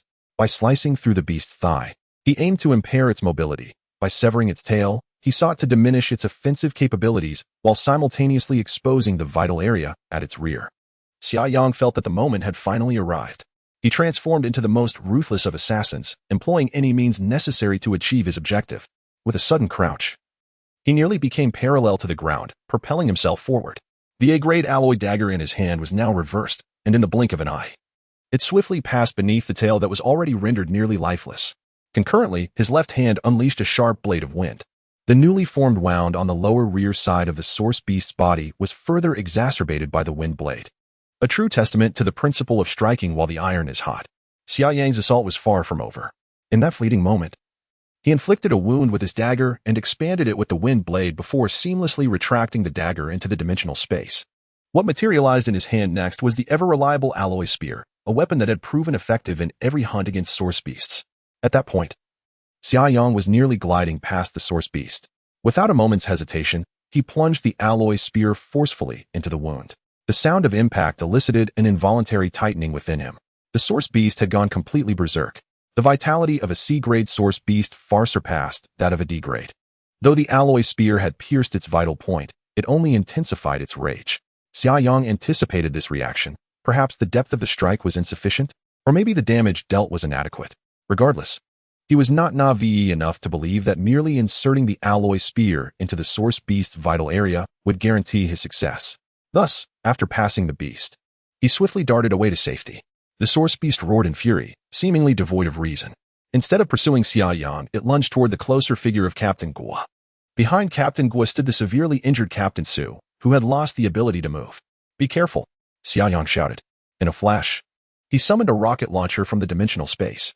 After positioning the launcher on his shoulder, he quickly aimed, aided significantly by his psychic abilities and tactical goggles.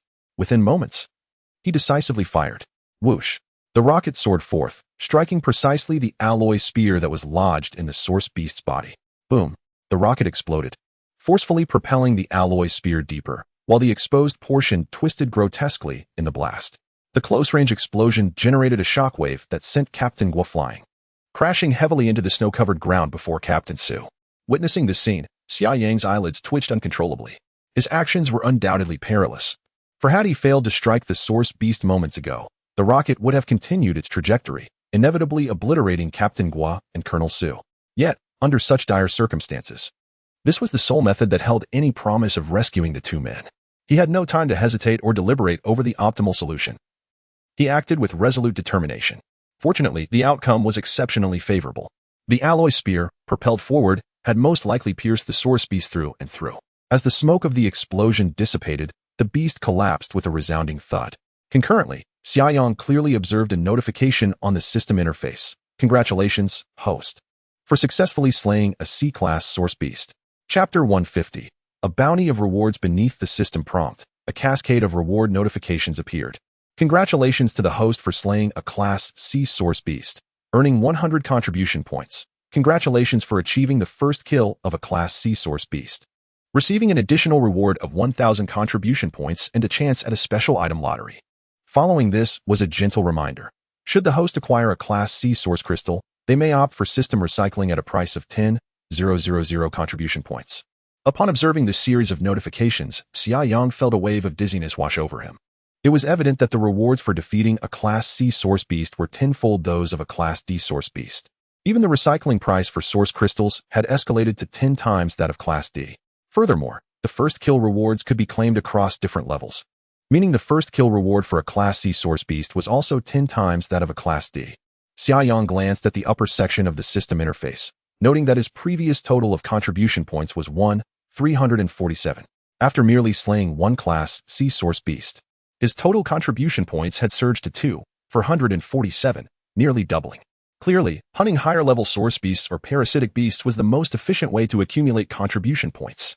Having surpassed 2,000 contribution points, Xia Yang could, if he so wished, upgrade one or two modules of the Blazing Sun ship to Class B. Naturally, the decision to upgrade and which modules to enhance required careful contemplation in his leisure time. With the Class C source beast vanquished, Xia Yang felt a wave of fatigue wash over him, particularly a mental exhaustion that surged like a tide. Throughout the battle, his psychic abilities had been fully engaged. It was through the support of these abilities that he had navigated the perilous dance around the source beast, seemingly balancing on the edge of life and death, while in fact moving with ease. Now, having relaxed, he realized that his psychic energy was nearly depleted, and his wind abilities were also running low.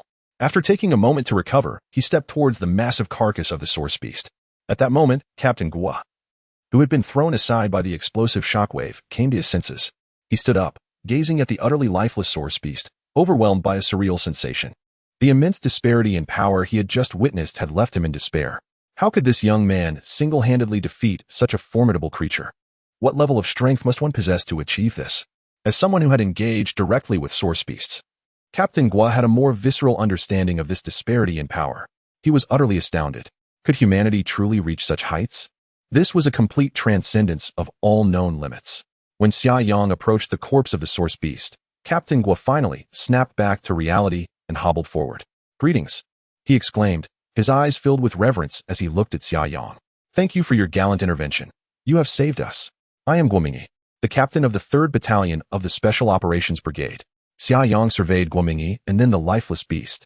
After a moment's contemplation, he replied, "Well, this is my trophy."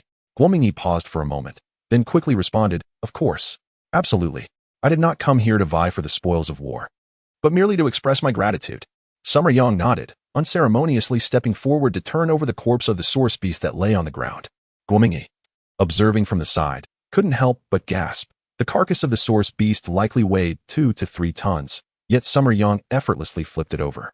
In terms of sheer strength, he was undoubtedly far superior to the ability user who had fled moments earlier. Summer Yang retrieved his A-grade alloy dagger and, with practiced ease, began to extract the core. With a precise strike, he located the source crystal and, in just 2 swift motions, unearthed a lustrous crystal. This source crystal was significantly larger than the D-grade one he had previously acquired, feeling substantial in his hand, filling him with immense joy. He promptly stored the crystal in his dimensional space, securing his prize. He noticed a flicker of envy in Guomingyi's eyes, indicating that the military was likely aware of the information regarding source crystals. Despite the interruption of civilian communications, the military's shortwave radios were presumably still operational, allowing encrypted communication across the globe. Thus, the events in Sanshan City and Jiangxing might have also reached the military forces in the border provinces. Of course, regardless of Guomingyi's envy, Summer Yang had no intention of relinquishing the source crystal. He would undoubtedly keep it without hesitation. He had even made little effort to conceal his spatial abilities, having utilized them several times during the recent battle. Guomingyi, if not blind, would surely have noticed. After all, since the onset of the apocalypse, the emergence of ability users had become increasingly common, and although spatial ability users were rare, he certainly was not the sole one. After a moment's contemplation, Summer Yang took out his A-grade alloy dagger and, with some effort, severed the massive head of the source beast. He subsequently stored the beast's body within his dimensional space. Pointing to the severed head, he remarked, "You may keep this. It serves as a token of your hunt." Guomingyi displayed an expression of disbelief and quickly responded, This monster was slain by you. We contributed nothing." Summer Yang waved his hand dismissively, saying, "This credit serves no purpose for me. It's yours." The accomplishment of slaying a C-grade source beast held significant weight for military ability users, promising promotions and a favorable allocation of resources, greatly benefiting their future prospects. Guomingyi, somewhat moved, replied, "Thank you. However, upon our return, we will report the events truthfully." Even with an honest account of the battle, their contributions would still be considerable, ensuring they would reap the rewards. Summer Yang shrugged, saying, "It's up to you." He then glanced at the figure of Captain Su, leaning against a tree, and remarked, "Your comrade seems to be in dire straits." A hint of sorrow flickered in Guomingyi's eyes as he said, "Old Su may not make it. He took the fatal blow from the beast for us, while those 2 scoundrels, Li Yuan and Zhao Zhonglei, cowardly fled. When we return, I will certainly settle the score with them." Li Yuan and Zhao Zhonglei were undoubtedly the 2 rogue supernatural beings who had just fled. Fearing indiscriminate artillery strikes from the military, they had abruptly withdrawn during the battle. Had it not been for the timely arrival of Xia Yang, the consequences would have been dire. The source beast could have effortlessly slain Guomingyi and the Commander Su. Even if they had called for artillery support in their dying moments, the beast would likely have already made its escape long before the shells fell. The premise of exchanging lives requires someone to continuously restrain the source beast, preventing its escape, thus providing precise coordinates. Otherwise, the artillery, lacking vision, would be ineffective against the beast's swiftness. In the past few days, the artillery units had nearly obliterated the Jiangbu Lake scenic area with shells. Yet they had failed to kill this C-grade source beast. Therefore, Guomingyi harbored a deep-seated resentment towards Li Yuan and Zhao Zhonglei. Xia Yang held no interest in the grievances between military and civilian supernatural beings. His sole motivation for coming here was the value of the C-grade source crystal. Thus, he had no intention of involving himself in such matters. At that moment, a sweet voice echoed in his mind. Brother Yang. There seems to be a situation with the Liang. I'm sending you the live feed. Tactical glasses projected a screen in Xia Yang's view, revealing footage captured by the external camera of the Liang. A single glance caused Xia Yang's expression to shift dramatically, and he muttered to himself, "What the hell? Are they seeking death?" Guo Mingyi was startled, unsure why this formidable figure suddenly erupted in anger, as he believed his earlier comments had not been offensive. Without a moment's hesitation, Xia Yang strode purposefully towards the direction from which he had come. After taking a couple of steps, he paused, conjured a vial of restoration potion from thin air, and tossed it to Guo Mingyi. He had just exchanged 5 contribution points for it from the system. The restoration potion was not limited to his own use. It was effective for others as well. Had the injured been unknown civilian supernatural beings, Xia Yang would have remained indifferent. However, having survived over a year in the apocalypse, he deeply respected the valor and tragic fate of the soldiers of Xia country. Witnessing these 2 supernatural beings preparing to call for a saturation artillery strike, determined to perish alongside the source beast, had evoked his admiration. A vial of restoration potion costing merely 5 contribution points was a small price to pay for him to assist the soldiers of Xia country. Confounded, Guo Mingyi caught the vial and looked at Xia Yang with a puzzled expression, asking, "What is this?" Xia Yang replied nonchalantly, "It's for your companion. Whether he survives depends on his luck. Moreover, if you wish to avoid trouble, destroy the vial after use. Do not take it back." With that, he hastened towards the Liang. Guo Mingyi called out loudly, "I haven't had the pleasure of knowing your name." Without turning back, Xia Yang maintained his speed and called out, "Just call me Brother Lei." The title Brother Lei had already been misunderstood once, so Xia Yang decided to embrace it. Brother Lei, Guo Mingyi murmured to himself. He suddenly recalled the content of a recent communique from headquarters, and a look of astonishment washed over his face. Yet, as he lifted his gaze once more, he found that Brother Lei's figure had already melded into the depths of the jungle, vanishing from sight. Chapter 151. Legends of the Brother Everywhere. Guo Mingyi gazed in astonishment at the vial of potion in his hand, his heart overwhelmed with disbelief. The report mentioned a formidable figure known as Brother Lei, located in the southeastern province of Sanshan. If the Brother Lei he encountered today is indeed the same person described in the report, it would imply that he traversed an astounding 3,000 kilometers under such adverse weather conditions, journeying from the southeastern coast of Xia to the western frontier. This was simply unfathomable. Moreover, this vial of potion, the transparent glass bottle bore no inscriptions, and the red liquid within shimmered with a crystalline clarity. Could this truly offer salvation for Old Su? Despite having witnessed an array of extraordinary events today, Guo Mingyi remained skeptical.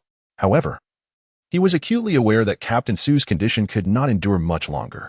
In a moment of crisis, Captain Su had shielded the 3 of them, only to be struck by a beast's claw and sent flying several meters away.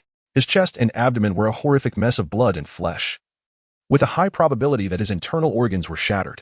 It could be said that his survival thus far was solely due to sheer willpower, as he still operated the walkie-talkie, calling for artillery strikes. With this thought, Guo Mingyi dared not delay any further and hastened to Captain Su's side. In the current predicament, it was a desperate gamble, as he had no alternative. What if Brother Lei's potion proved effective? Old Su, Guo Mingyi called softly.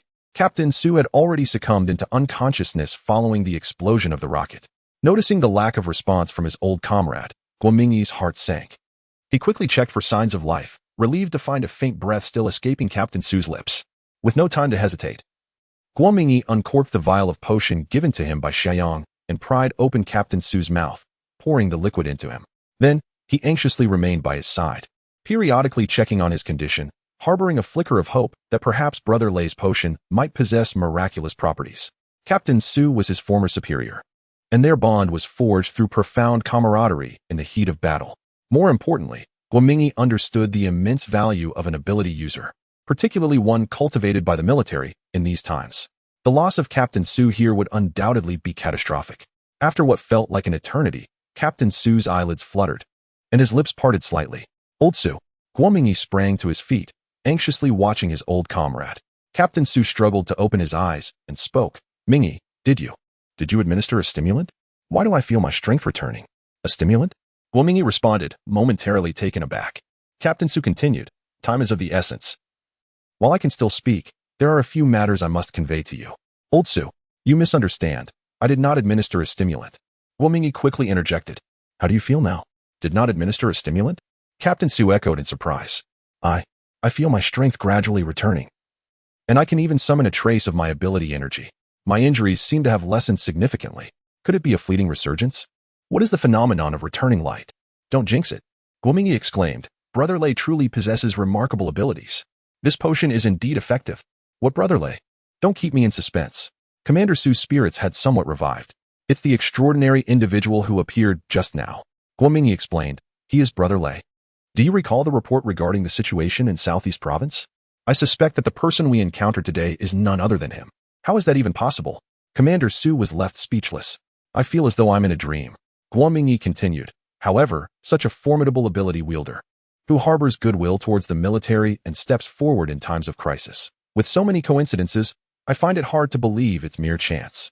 Guomingyi went on. Old Su, before Brother Lei departed, he handed me a vial of potion, instructing me to give it to you, claiming that with a stroke of luck, it could save your life. Look, isn't your injury already alleviating? Commander Su slightly parted his lips, momentarily lost in thought. Guomingyi's description seemed almost legendary. Yet, he had not fainted during the battle with Xia Yang and the Source Beast. He had witnessed it firsthand. Moreover, the condition of his own body was unmistakable.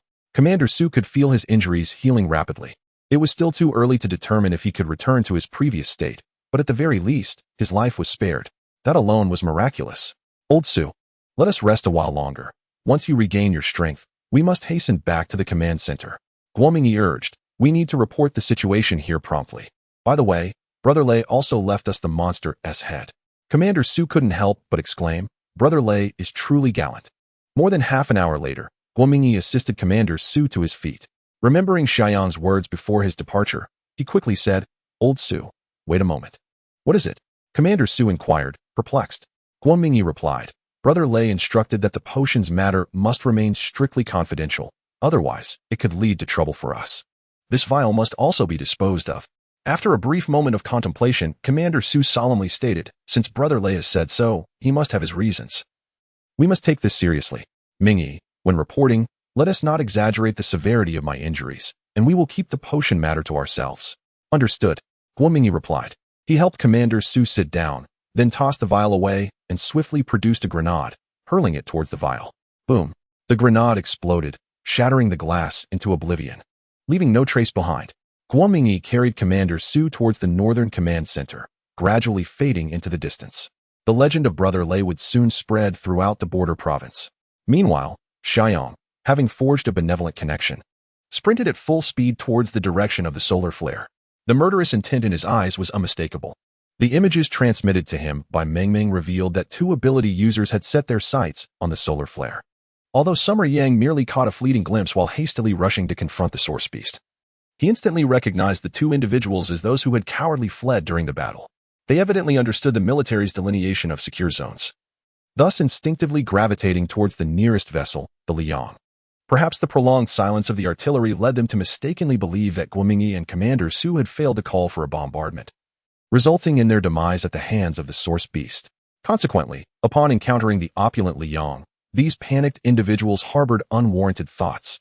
In the early days of the apocalypse, even those with abilities struggled to endure harsh realities. Who could resist the allure of such a luxurious, track-laden motorhome? Thus, these two miscreants began to court disaster. Chapter 152. Why bother anyone when you can bother me? When Meng contacted Xia Yang, he witnessed through the tactical glasses the scene of Li Yuan and Zhao Zhonglei attempting to forcibly open the car door. However, Xia Yang felt little concern. Despite the fact that both individuals possessed supernatural abilities, their strength was insufficient to breach the door of the Li Yang vehicle in a short span of time, an endeavor akin to chasing phantoms. Thus, Xia Yang's emotions leaned more towards indignation.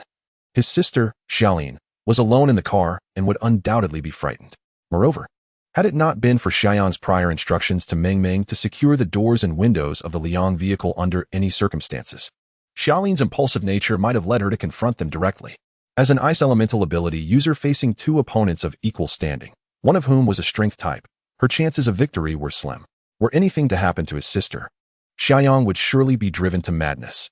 Fortunately, even if Xiaolin wished to fight, she was confined to the vehicle, left to fret within. As Xia Yang swiftly raced towards the Liang vehicle, he directly connected to the internal communication system via his tactical glasses. Sister, I am aware of the situation on your end. Do not worry. I am on my way back and will arrive shortly. Xiaoling's voice came through the bone conduction headset. Xia Yang, have Ming unlock the car door. I am going to confront them. A wry smile crept across Xia Yang's face. It was indeed a familiar scenario. This was typical of his sister. He had just been concerned about her being frightened. Such worries were unnecessary. You need not concern yourself. I will be there in a few minutes. He reassured her. Rest assured, the Li Yang vehicle is not so fragile. They cannot break in. After saying this, he severed the communication with the Li Yang vehicle, quickening his pace. He knew his sister would vehemently protest, and for the sake of his ears, it was wise to terminate the communication. He simply needed to reach her as swiftly as possible. To facilitate this, he had exchanged for a vial of mental energy potion, replenishing about half of his nearly depleted wind elemental energy. Although the potion was named a mental energy potion, it effectively replenished energy across various elemental abilities, not merely confined to mental attributes. The energy consumption of Xia Yang's mental and wind abilities during combat was considerable. Consequently, the potion's effects were distributed roughly equally between the two types of energy. After consuming the potion, his mental energy returned to a substantial level, while his wind energy, having suffered the most, was replenished to only a modest extent. Nevertheless, it sufficed. Xia Yang's speed increased further. As he raced back, the tactical glasses consistently shared the footage captured by the external cameras of the Liang vehicle.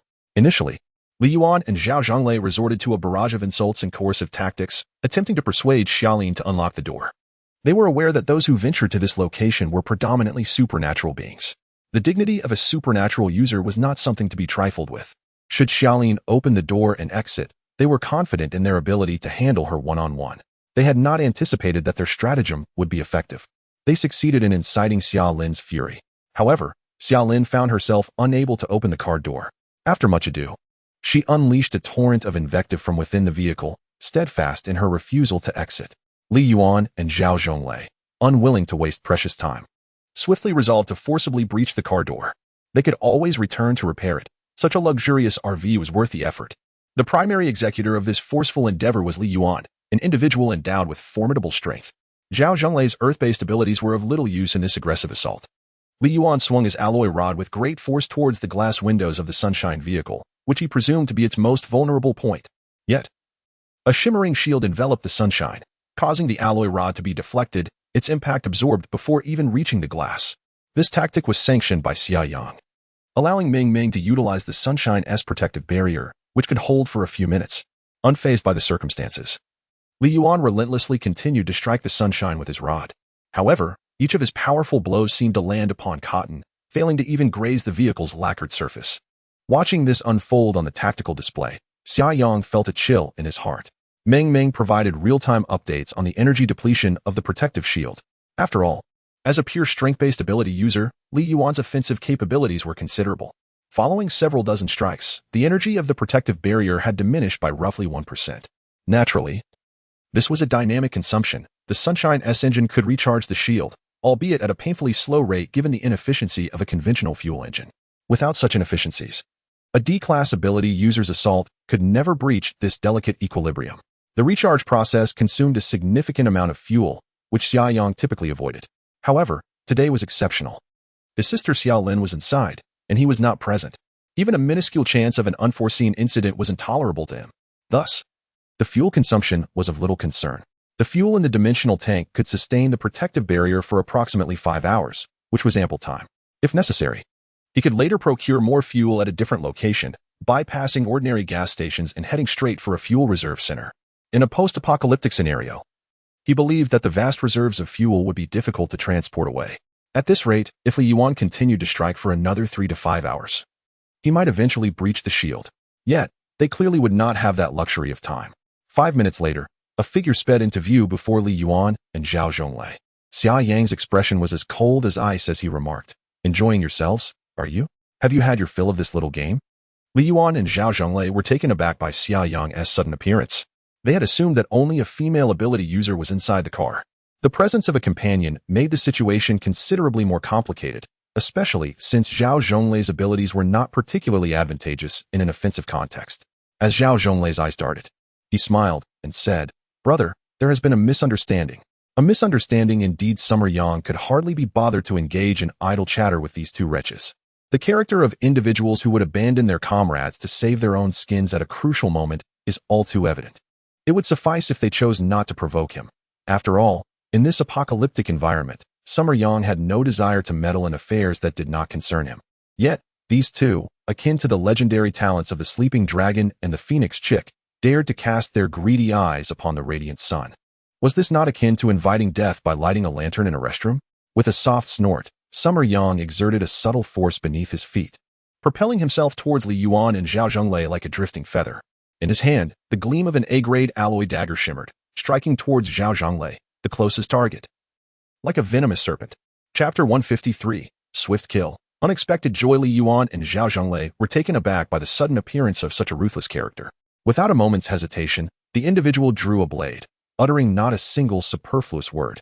However, the two did not feel overly intimidated. They had long been accustomed to working in tandem, one on the offensive and the other on defense, resulting in a remarkable synergy. In their estimation, even if it were just Xia Yang against them, or if the female ability user from the vehicle joined the fray, the outcome of a 2-on-2 battle remained uncertain. With Xia Yang initiating the assault, Li Yuan and Zhao Zhonglei ceased their idle chatter.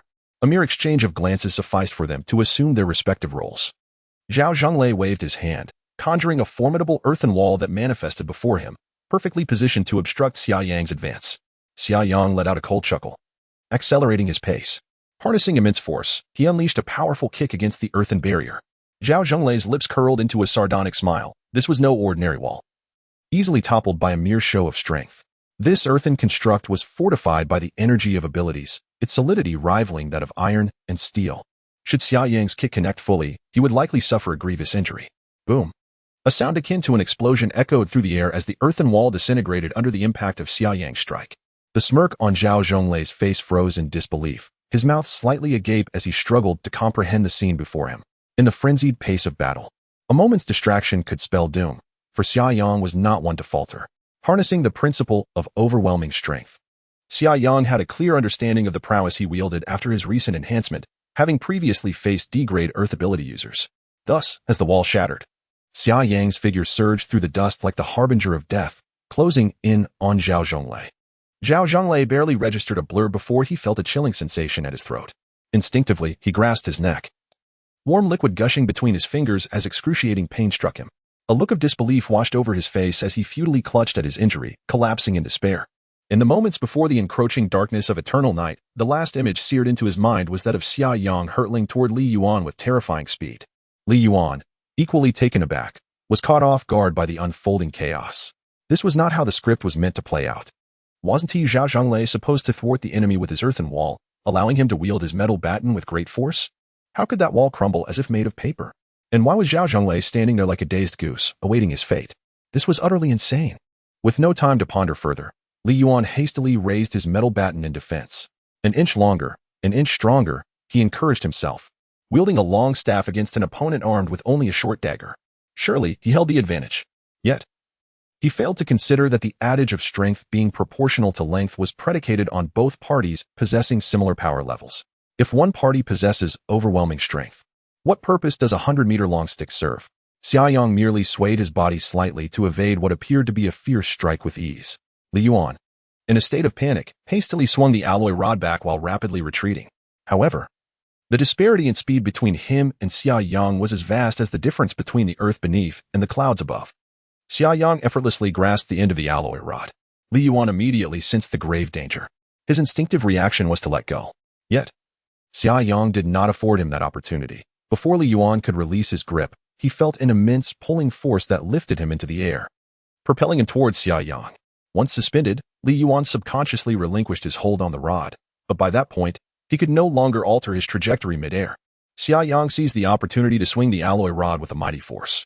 The stick sliced through the air with a sharp, piercing sound. Li Yuan was horrified to see the very rod that he had wielded with deadly prowess rapidly enlarging in his field of vision. With a resounding thud, the alloy rod struck down with brutal force, shattering Li Yuan's skull like a rotten watermelon. With a heavy thump, his lifeless body fell before Xia Yang. The entire sequence, from Xia Yang's swift movement to the fatal blow delivered to Li Yuan, transpired in mere seconds. So quickly that an average person might not have had time to react. Two once mighty supernatural beings had perished on the spot. Xia Yang exhibited no emotional turmoil. While in the vehicle, Xia Lin was rendered speechless. Previously filled with rage, she now stood in the cockpit, staring at her brother, who seemed somewhat foreign to her. This was the first time Xia Yang had demonstrated his combat prowess before her. His earlier display of strength against Zheng Mingxian was trivial in comparison. Xia Lin had anticipated that her brother would possess considerable strength, but what he had just exhibited was a level of lethal capability that she could scarcely fathom. No wonder he had the audacity to traverse over 3,000 kilometers to the border province. Xia Lin couldn't help but recall her promise to protect her brother and provide for him abundantly upon their reunion. How embarrassing. Moreover, this awkwardness would likely linger for quite some time. Xia Lin felt a mix of emotions, teetering on the brink of tears. Xia Yang casually stored the alloy rod in his dimensional space. Although it was merely an ordinary alloy and somewhat lackluster, it could at least be recycled by the system. Without any psychological burden, he began to search the two corpses. Having already taken lives, what moral weight could there be in looting? Nevertheless, he held little hope, as most supernatural beings in this era were quite impoverished. Aside from the alloy rod, Li Yuan possessed only some compressed biscuits and other convenience foods. Such worthless provisions were hardly worth his effort to collect. Xia Yang then turned his attention to Zhao Zhonglei. A gentle probe revealed something hard concealed at Zhao Zhonglei's waist. Upon unfastening Zhao Zhonglei's outer coat, Xia Yang discovered an inner pocket near the hem of the garment. He reached in and extracted the contents within. Momentarily taken aback by what he beheld, it was, astonishingly, a source crystal. Moreover, there were not merely one, but three. Zhao Zhonglei had concealed a total of 3 source crystals within the pocket of his clothing. Such fortuity was indeed delightful to Xia Yang. It was not uncommon for abilities users to hoard source crystals, and the fact that precious source crystals could be harvested from source beasts should no longer be a secret among them, especially for someone like Zhao Zhonglei, who had faced source beasts head-on and must have been privy to prior information. However, the accumulation of 3 source crystals by Zhao Zhonglei was somewhat unexpected for Xia Yang. After much contemplation, only one explanation seemed plausible. The recent surge of source beasts in Chitai County had compelled the military to deploy heavy weaponry frequently and during urgent situations. They may not have had the opportunity to gather the source crystals. It was likely that Zhao Zhonglei had fortuitously stumbled upon them. Regardless of how Zhao Zhonglei had acquired these 3 source crystals, they now rightfully belonged to Xia Yang as spoils of war. Even if the source beasts were eliminated by the military, these source crystals were still Xia Yang's trophies. No one could contest this. After all, it was their own failure to gather them in time that warranted the blame to be directed at Zhao Zhonglei. Chapter 154. A night in the forest. Xia Yang joyfully stowed away 3 source crystals into his possession. Just a couple of days prior, he had hunted source beasts at Lake Barakan, and among the crystals obtained, 3 were of the power type, which he currently had no use for. Thus he decided to keep them for now. Today, he had once again slain 3 D-grade source beasts, acquiring 3 additional source crystals. With these new additions, he now possessed a total of 9 D-grade source crystals. After examining the corpses, Xia Yang contemplated and subsequently stored the bodies of Li Yuan and Zhao Zhonglei into his dimensional space. These 2 individuals were undoubtedly notorious figures in Chitai County. Should their remains be discovered nearby, it could lead to suspicion falling upon Xia Yang. After all, he had previously showcased his prowess before Guomingyi and Captain Su, and the proximity to the recent battle site was concerning. Thus, the most prudent course of action was to eliminate any traces. The frontier province was rife with vast, uninhabited areas. It would not take long for the 2 bodies to be completely concealed beneath the heavy snowfall once discarded in a remote location. Having completed these tasks, Xia Yang prepared to return to the Li Weiying ship. At that moment, he noticed Xia Lin standing in the cockpit, her gaze piercing as though she were ready to strike him down. Feeling a pang of trepidation, Xia Yang quickly offered her an ingratiating smile. He opened the door and boarded the Li Weiying, rubbing his hands together as he remarked, "It's quite chilly outside. By the way, are you all right, sister?" Xia Lin maintained a stern expression and retorted, "Stop with the smirking. Why did you lock me in the vehicle? Am I now deprived of my personal freedom?" "Of course not." Xia Yang responded hastily. "Sister, I did it for your safety. I only took this action because I was confident in my abilities. Quite frankly, it would be safer for me to return alone. You witnessed how those 2 cowards were no match for your brother. However, if you were to be lured out by their provocations, the outcome of a confrontation would be uncertain. I finally found you, and I do not wish for anything to happen to you." Xia Lin's expression softened slightly, deep down. She understood that Xia Yang's intentions were rooted in concern for her well-being. Yet, she felt a sense of frustration, primarily due to her perceived lack of usefulness. Believing that accompanying her brother only made her a burden. In truth, since awakening her abilities, Xia Lin had rarely felt this way. In Yagdai County, she was, after all, a respected elite among humanity. Xia Yang carefully gauged his sister's mood before continuing. Sister, please don't overthink it. Even if you had gotten out to fight them, it doesn't guarantee defeat. But I cannot take that risk, nor is it necessary, right? Xiaolin reluctantly nodded and admitted, Yang, I understand. I just hate my own lack of strength. I can't assist you at all. Strength can be developed over time. Xia Yang quickly reassured her. Rest assured, I know how to elevate the level of our abilities, but it requires some time, and sometimes a touch of luck. Please don't rush it. Yes, good things come to those who wait. I understand that. Xiaolin replied. Then you don't hold any grudges against me? Xia Yang inquired cautiously. Am I truly so oblivious? Xiaolin asked with a hint of irritation. That cannot be. Xia Yang quickly replied. My sister is the most understanding of all. Then shall we take our leave from this place? Indeed. Xiaolin nodded. After all, they were still within the artillery's coverage of the military. Although it was temporarily deemed a safe zone, who could predict if chaotic creatures might emerge? What if military firepower were to be redirected towards them? Thus, Xia Yang resolved to retreat a safe distance before seeking a suitable spot to set up camp. As dusk began to settle, the Liang vehicle was activated, retracing their path. Near the entrance of the Jiangbu Lake scenic area, Xia Yang instructed Meng to find a coniferous forest, steering the Liang into the thicket to conceal it. They would spend the night here. Xia Yang asked Meng to continuously monitor various communication frequencies, particularly military channels, with the intent of gathering intelligence regarding the chaotic creatures. The C-grade creatures had been eliminated, yet it was presumed that D-grade creatures still roamed within the confines of Chitai County. Xia Yang was eager to procure more source crystals. The military could handle D-grade creatures, albeit with some difficulty. However, for Xia Yang, it would be as effortless as dining and drinking. Competing with the military for the creatures was something he felt confident about.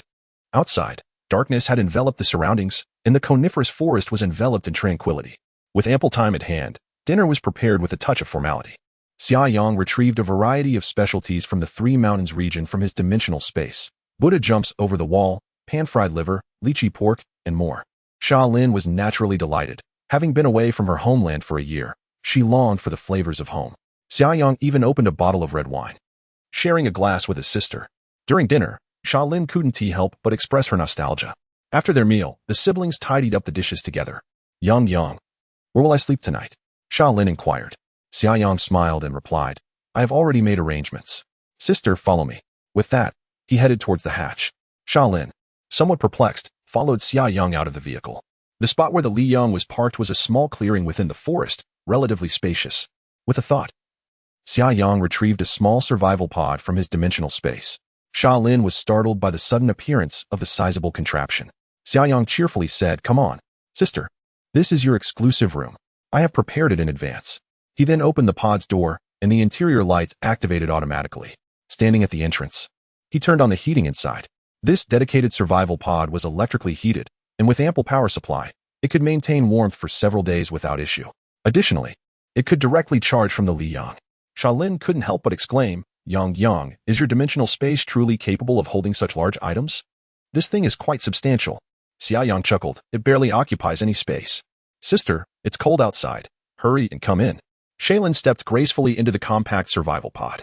The heating had just been activated, and the interior temperature had yet to rise. However, for those endowed with abilities, this was hardly a concern. Moreover, Shaylin had already donned the polar survival suit that Xia Yang had prepared for her, rendering her impervious to the chill. Xia Yang guided his sister on a tour of the compact survival pod. Shaylin couldn't help but exclaim, this is nothing short of a luxurious little apartment. A sofa, a bed, a bathroom. It has everything, even a small kitchen. Xia Yang, where on earth did you procure such a splendid gem? In this apocalyptic world, this compact survival pod is truly a priceless treasure. Xia Yang chuckled and replied, you needn't worry about that. Sister, from now on, this shall be your exclusive sanctuary. I will store it in my space during the day and bring it out for you at night. How do you like it? Are you content? Chapter 155, Regaining the Fragment of the Blueprint. This time it is nuclear power. Xiaolin exclaimed, I am utterly satisfied. Simply marvelous. Yang, you are truly impressive.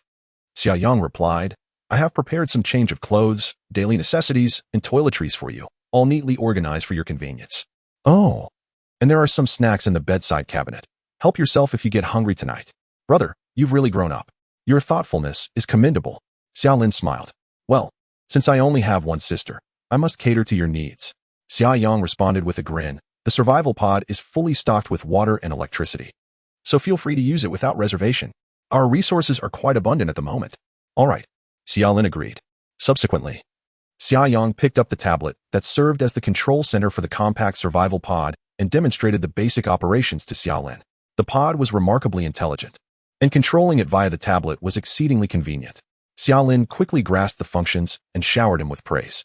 Xia Yang concluded, "Sister, the durability of the survival pod is not much inferior to that of the Liang, and since I'm right next door on the Liang, I can respond to any situation immediately. So, if anything happens at night, there's no need to panic."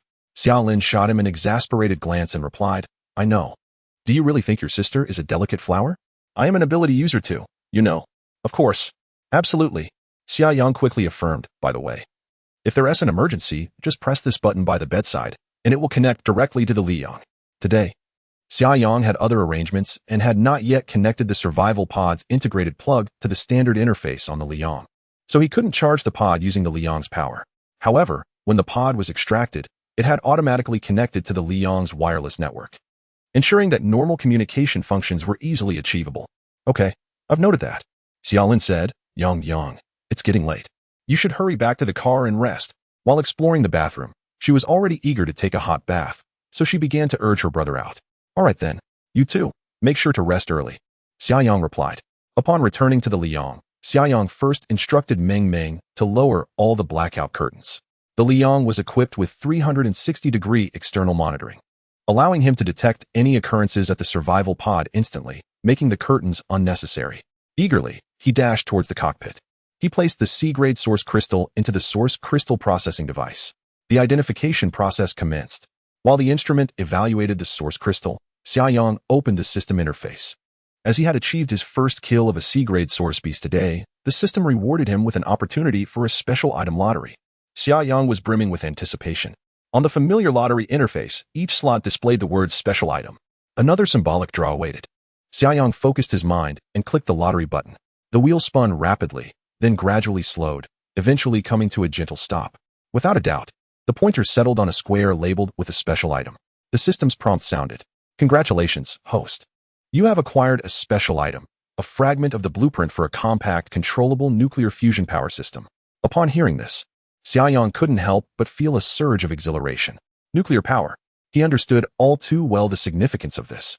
Humanity had essentially mastered the technology of controllable nuclear fusion, yet he had never heard of any nation or organization capable of fitting such a device into a vehicle. The controllable nuclear fusion systems currently known to humanity were all exceedingly bulky and required vast amounts of space. Clearly, this was yet another product that transcended human technology. If the Liang could harness nuclear power, it would signify a qualitative leap in energy and nearly limitless endurance. It is well known that the fuel for controllable nuclear fusion typically consists of isotopes of hydrogen, tritium, and deuterium. Deuterium can be extracted from seawater.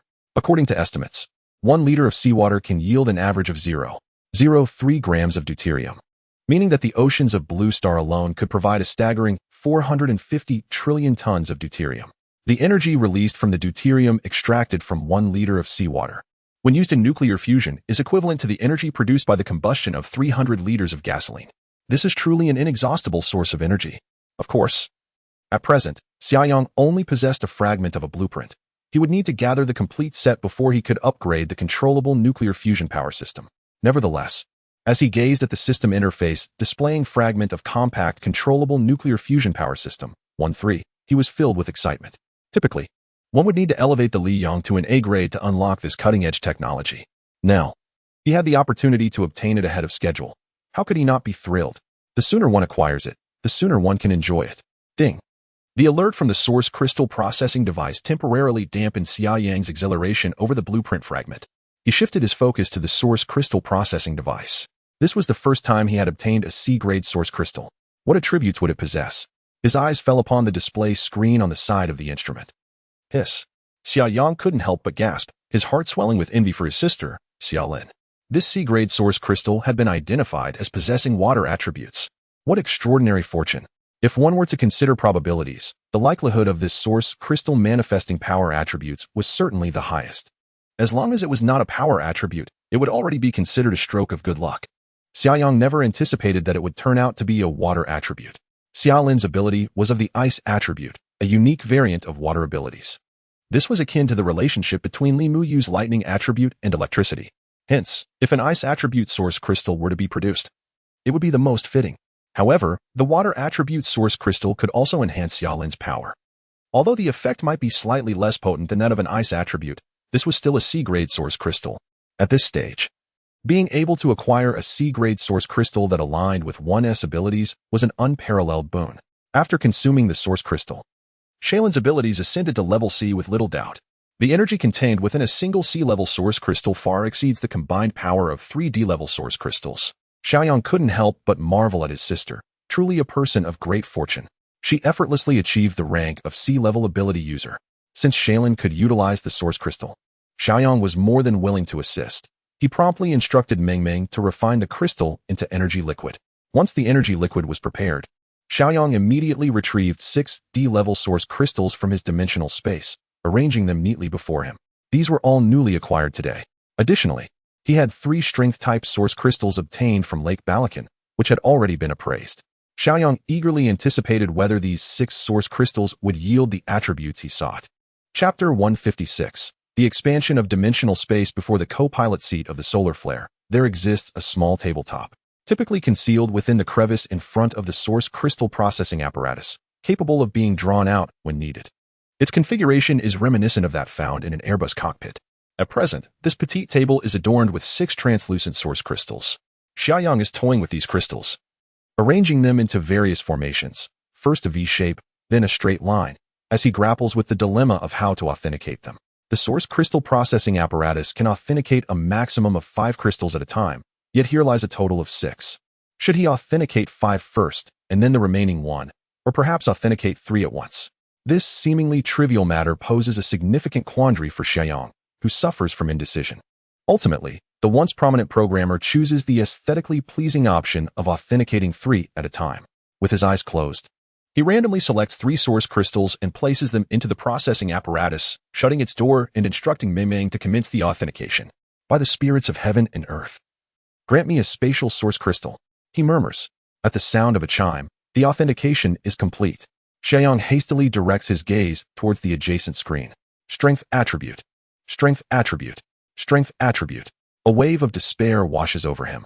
His luck appears dismal. It is not that strength attributes are undesirable, but at this juncture, Xia Yang's strength-based ability has already reached C rank. To ascend to B rank would require an extensive quantity of D rank source crystals, easily dozens or even hundreds. Even if all 6 were strength type, it would amount to mere pittance.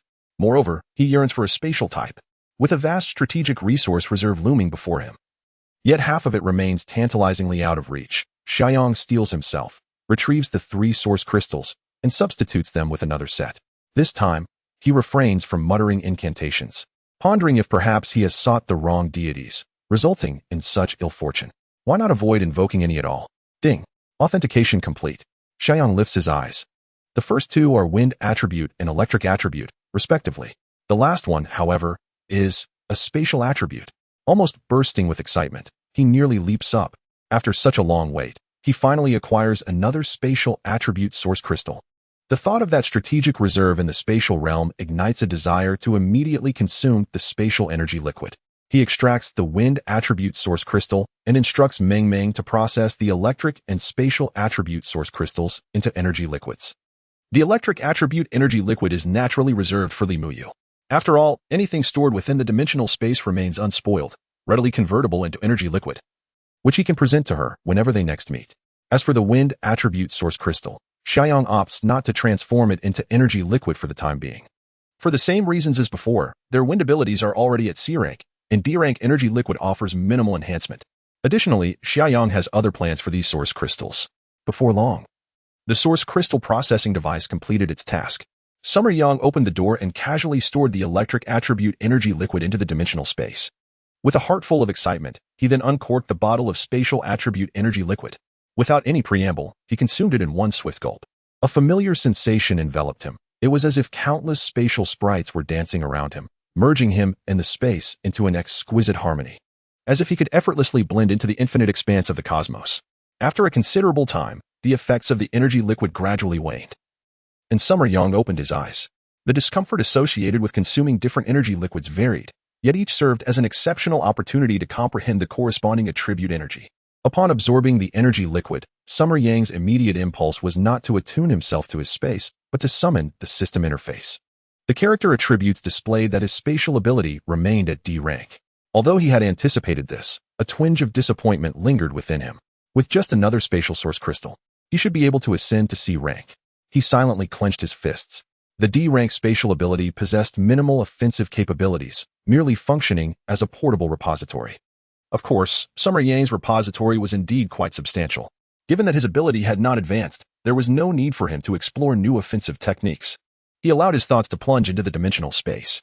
Instantly, the conditions within the space unfolded before his mind's eye. The spatial range expanded outward once more. Although the increase was modest, considering the original volume of the space was considerable, the actual enhancement in capacity was significant. However, Summer Yang's primary focus was not on the size of his space. Currently, he had yet to fully utilize its capacity, rendering further expansion of little consequence to him. Thus, he swiftly directed his thoughts toward the strategic reserve located at the periphery of the space. The mist enveloping the strategic reserve also receded outward. Summer Yang's consciousness delved into the strategic reserve, probing towards the edge. The armory expanded outward yet again. Within the already accessible armory, he discovered an abundance of rocket launchers, mortars, and corresponding ammunition, and even an armored vehicle had appeared in the unlocked section of the armory. Naturally, the performance of the Blazing Sun ship far surpassed that of the armored vehicle, rendering it temporarily unnecessary for Summer Yang. He was uncertain whether the system could retrieve it. Whether exchanged for contribution points or offsetting the materials required for upgrades, it would undoubtedly be beneficial. Furthermore, he acquired a plethora of light weaponry. Neatly arranged on the shelves were thousands of Type 95 automatic rifles, squad machine guns, and handguns, along with countless boxes of ammunition. Additionally, there was a significant quantity of individual combat gear, such as bulletproof vests, personal radios, combat uniforms, combat boots, and even complete sets of field cooking equipment. Summer Yang noted that the light weaponry section of the armory was essentially fully unlocked. However, he understood that the strategic reserve still housed a wealth of heavy weaponry, including howitzers, long-range box rocket launchers, and even medium to long-range missile systems. Furthermore, armed helicopters and transport helicopters are also stored deep within the armory. In addition to the armory, another area has significantly expanded, the warehouse for various ores and metals. A considerable increase has been observed in the stockpile of refined rare metals and semi-processed ores. Previously, Xia Yang had exhausted many metallic and mineral resources while upgrading the Sunfire, leaving him in a precarious position. However, the current situation has alleviated his constraints considerably. Of course, Xia Yang is aware that even if the area for storing metallic materials and ores within the strategic reserve is entirely unlocked, it may still not suffice to support the continuous upgrades of the Sunfire. Thus, if the opportunity arises, he must venture into the outside world to gather materials, especially rare metals. Lastly, Xia Yang discovered that another area within the strategic reserve had also been unlocked due to the expansion of the dimensional space. He focused his thoughts on it. Chapter 157, Upgrade. Unlocking the synthesis function, the newly unlocked area of the reserve is home to an entire suite of miniature ecological equipment. If Summer remembers correctly, there is also a corresponding small seed bank nearby. Unlike the strategic reserve, which safeguards the complete gene bank of blue star species along with an embryo bank, this small seed bank has been specifically established to complement the construction of the miniature ecological system. It primarily stores seeds of economic crops essential for human survival, as well as frozen embryos necessary for developing small-scale aquaculture under extreme conditions. With the miniature ecological equipment already unlocked, it is certain that the small seed bank will also become accessible during the next spatial expansion. Should Summer wish, he could entirely construct a small ecological system in the apocalypse, achieving sustainable existence and development. Of course, this is contingent upon having sufficient scientific and technological personnel to support such an endeavor. Presently, Summer does not plan to recruit anyone, as he is self-sufficient and thus does not include this in his immediate plans. However, if the human living environment continues to deteriorate and humanity faces the brink of extinction, the set of miniature ecological equipment in Summer's dimensional space may become crucial for preserving the flame of humanity. After thoroughly inspecting his dimensional space, Summer felt overall satisfaction, particularly with the unlocking of the light weapons cache, which has largely alleviated his fear of inadequate firepower. The ammunition from the weapon systems aboard the Solar Flame is also compatible. Once stored in the system's inventory, the Solar Flame can automatically reload. Given the current volume of ammunition, it essentially equates to limitless firepower. The replenishment of metals and ores can be viewed as a timely boon, as Summer is eager to undertake an upgrade that requires a substantial amount of materials. He currently possesses 2,437 contribution points, which is insufficient for an overall upgrade of the solar flame. However, there is one module upgrade he has been planning for quite some time: the Source Crystal Processing System. Upgrading the Source Crystal Processing module to level B requires 2,000 contribution points and several materials. Previously, he had been short on contribution points, but after hunting a sea-level source beast today, he has finally come into a windfall and gathered enough. The primary motivation for Summer to upgrade the Source Crystal Processing module is the significant new functionality it will provide: synthesis. As the name suggests, the Level B Source Crystal Processing module can synthesize energy liquids of the same attribute while processing them. The Level B module can only synthesize D-level source crystals and energy liquids. The synthesized energy liquid is designated by the system as quasi-sea-level energy liquid. The term quasi implies that the synthesized sea-level energy liquid still possesses certain discrepancies compared to genuine sea-level energy liquid. After all, no matter how advanced the apparatus, it cannot entirely eliminate the qualitative differences between levels. Nonetheless, this synthesis function has left Summer eagerly anticipating its potential. According to the system's instructions, once the Source Crystal Processing module is upgraded to level B, it can simultaneously identify or process 10 source crystals at once. Furthermore, if the source crystals share the same attribute, 6 of them can be directly synthesized into a bottle of quasi-sea-level energy liquid. Xia Yang recalls that in his previous life, an ability user needed at least 8 portions of sea-level energy liquid to ascend from sea level to B level. Of course, this was under conditions of subpar technology, resulting in energy liquids with certain losses. He estimates that the sea-level energy liquids produced by the processing apparatus aboard the Liang would require approximately 5 bottles to facilitate the elevation of an ability from sea level to B level. However, sea-level source crystals were not easily found during the early apocalypse. Prior to the mass emergence of sea-level source beasts, acquiring them was akin to striking luck. Much like today, should one opt for D-level energy liquid in an attempt to elevate their ability from sea level to B level. Even the nearly lossless energy liquid produced by the Liang would necessitate dozens of portions, if not more, as it involves crossing 2 tiers. Had the energy liquid developed by Li Chaoyang and Feng Wenxin's team in his past life been utilized, the quantity required would surely exceed 100 portions. This serves as a significant reason for the scarcity of B-level ability users in his previous life. Currently, Xia Yang possesses the strength to effortlessly hunt D-level source beasts, allowing him to continuously acquire various attributes of D-level source crystals. Through this synthesis function, he can substantially reduce the consumption of source crystals. Typically, 5 portions of sea-level energy liquid would suffice to enable an ability's breakthrough to B-level. Meanwhile, to elevate an ability to B-level using the synthesized quasi-sea-level energy liquid, approximately 8 portions would be necessary. Each portion of quasi-sea-level energy liquid requires 6 D-level source crystals, totaling around 48 crystals. If one were to rely solely on D-level source crystals, the consumption could easily escalate to dozens, even hundreds. Thus, this approach presents a significant saving, having the required amount. Xia Yang has meticulously calculated this, recognizing that upgrading the Source Crystal Processing module is undoubtedly a highly cost-effective venture. As the saying goes, the sooner one upgrades, the sooner one enjoys the benefits. This also explains why Xia Yang has been hoarding the source crystals he currently has no use for, refraining from exchanging them for contribution points or directly processing them into energy liquids. With anticipation, he accessed the system interface and chose to upgrade the Source Crystal Processing module. The system prompted, the host has selected to upgrade the Source Crystal Processing module, requiring the expenditure of 2,000 contribution points and several materials. Do you confirm? Without hesitation, Xia Yang clicked the confirmation button. The system promptly deducted 2,000 contribution points, leaving him with a remainder of 437 points. Subsequently, a list of required materials appeared.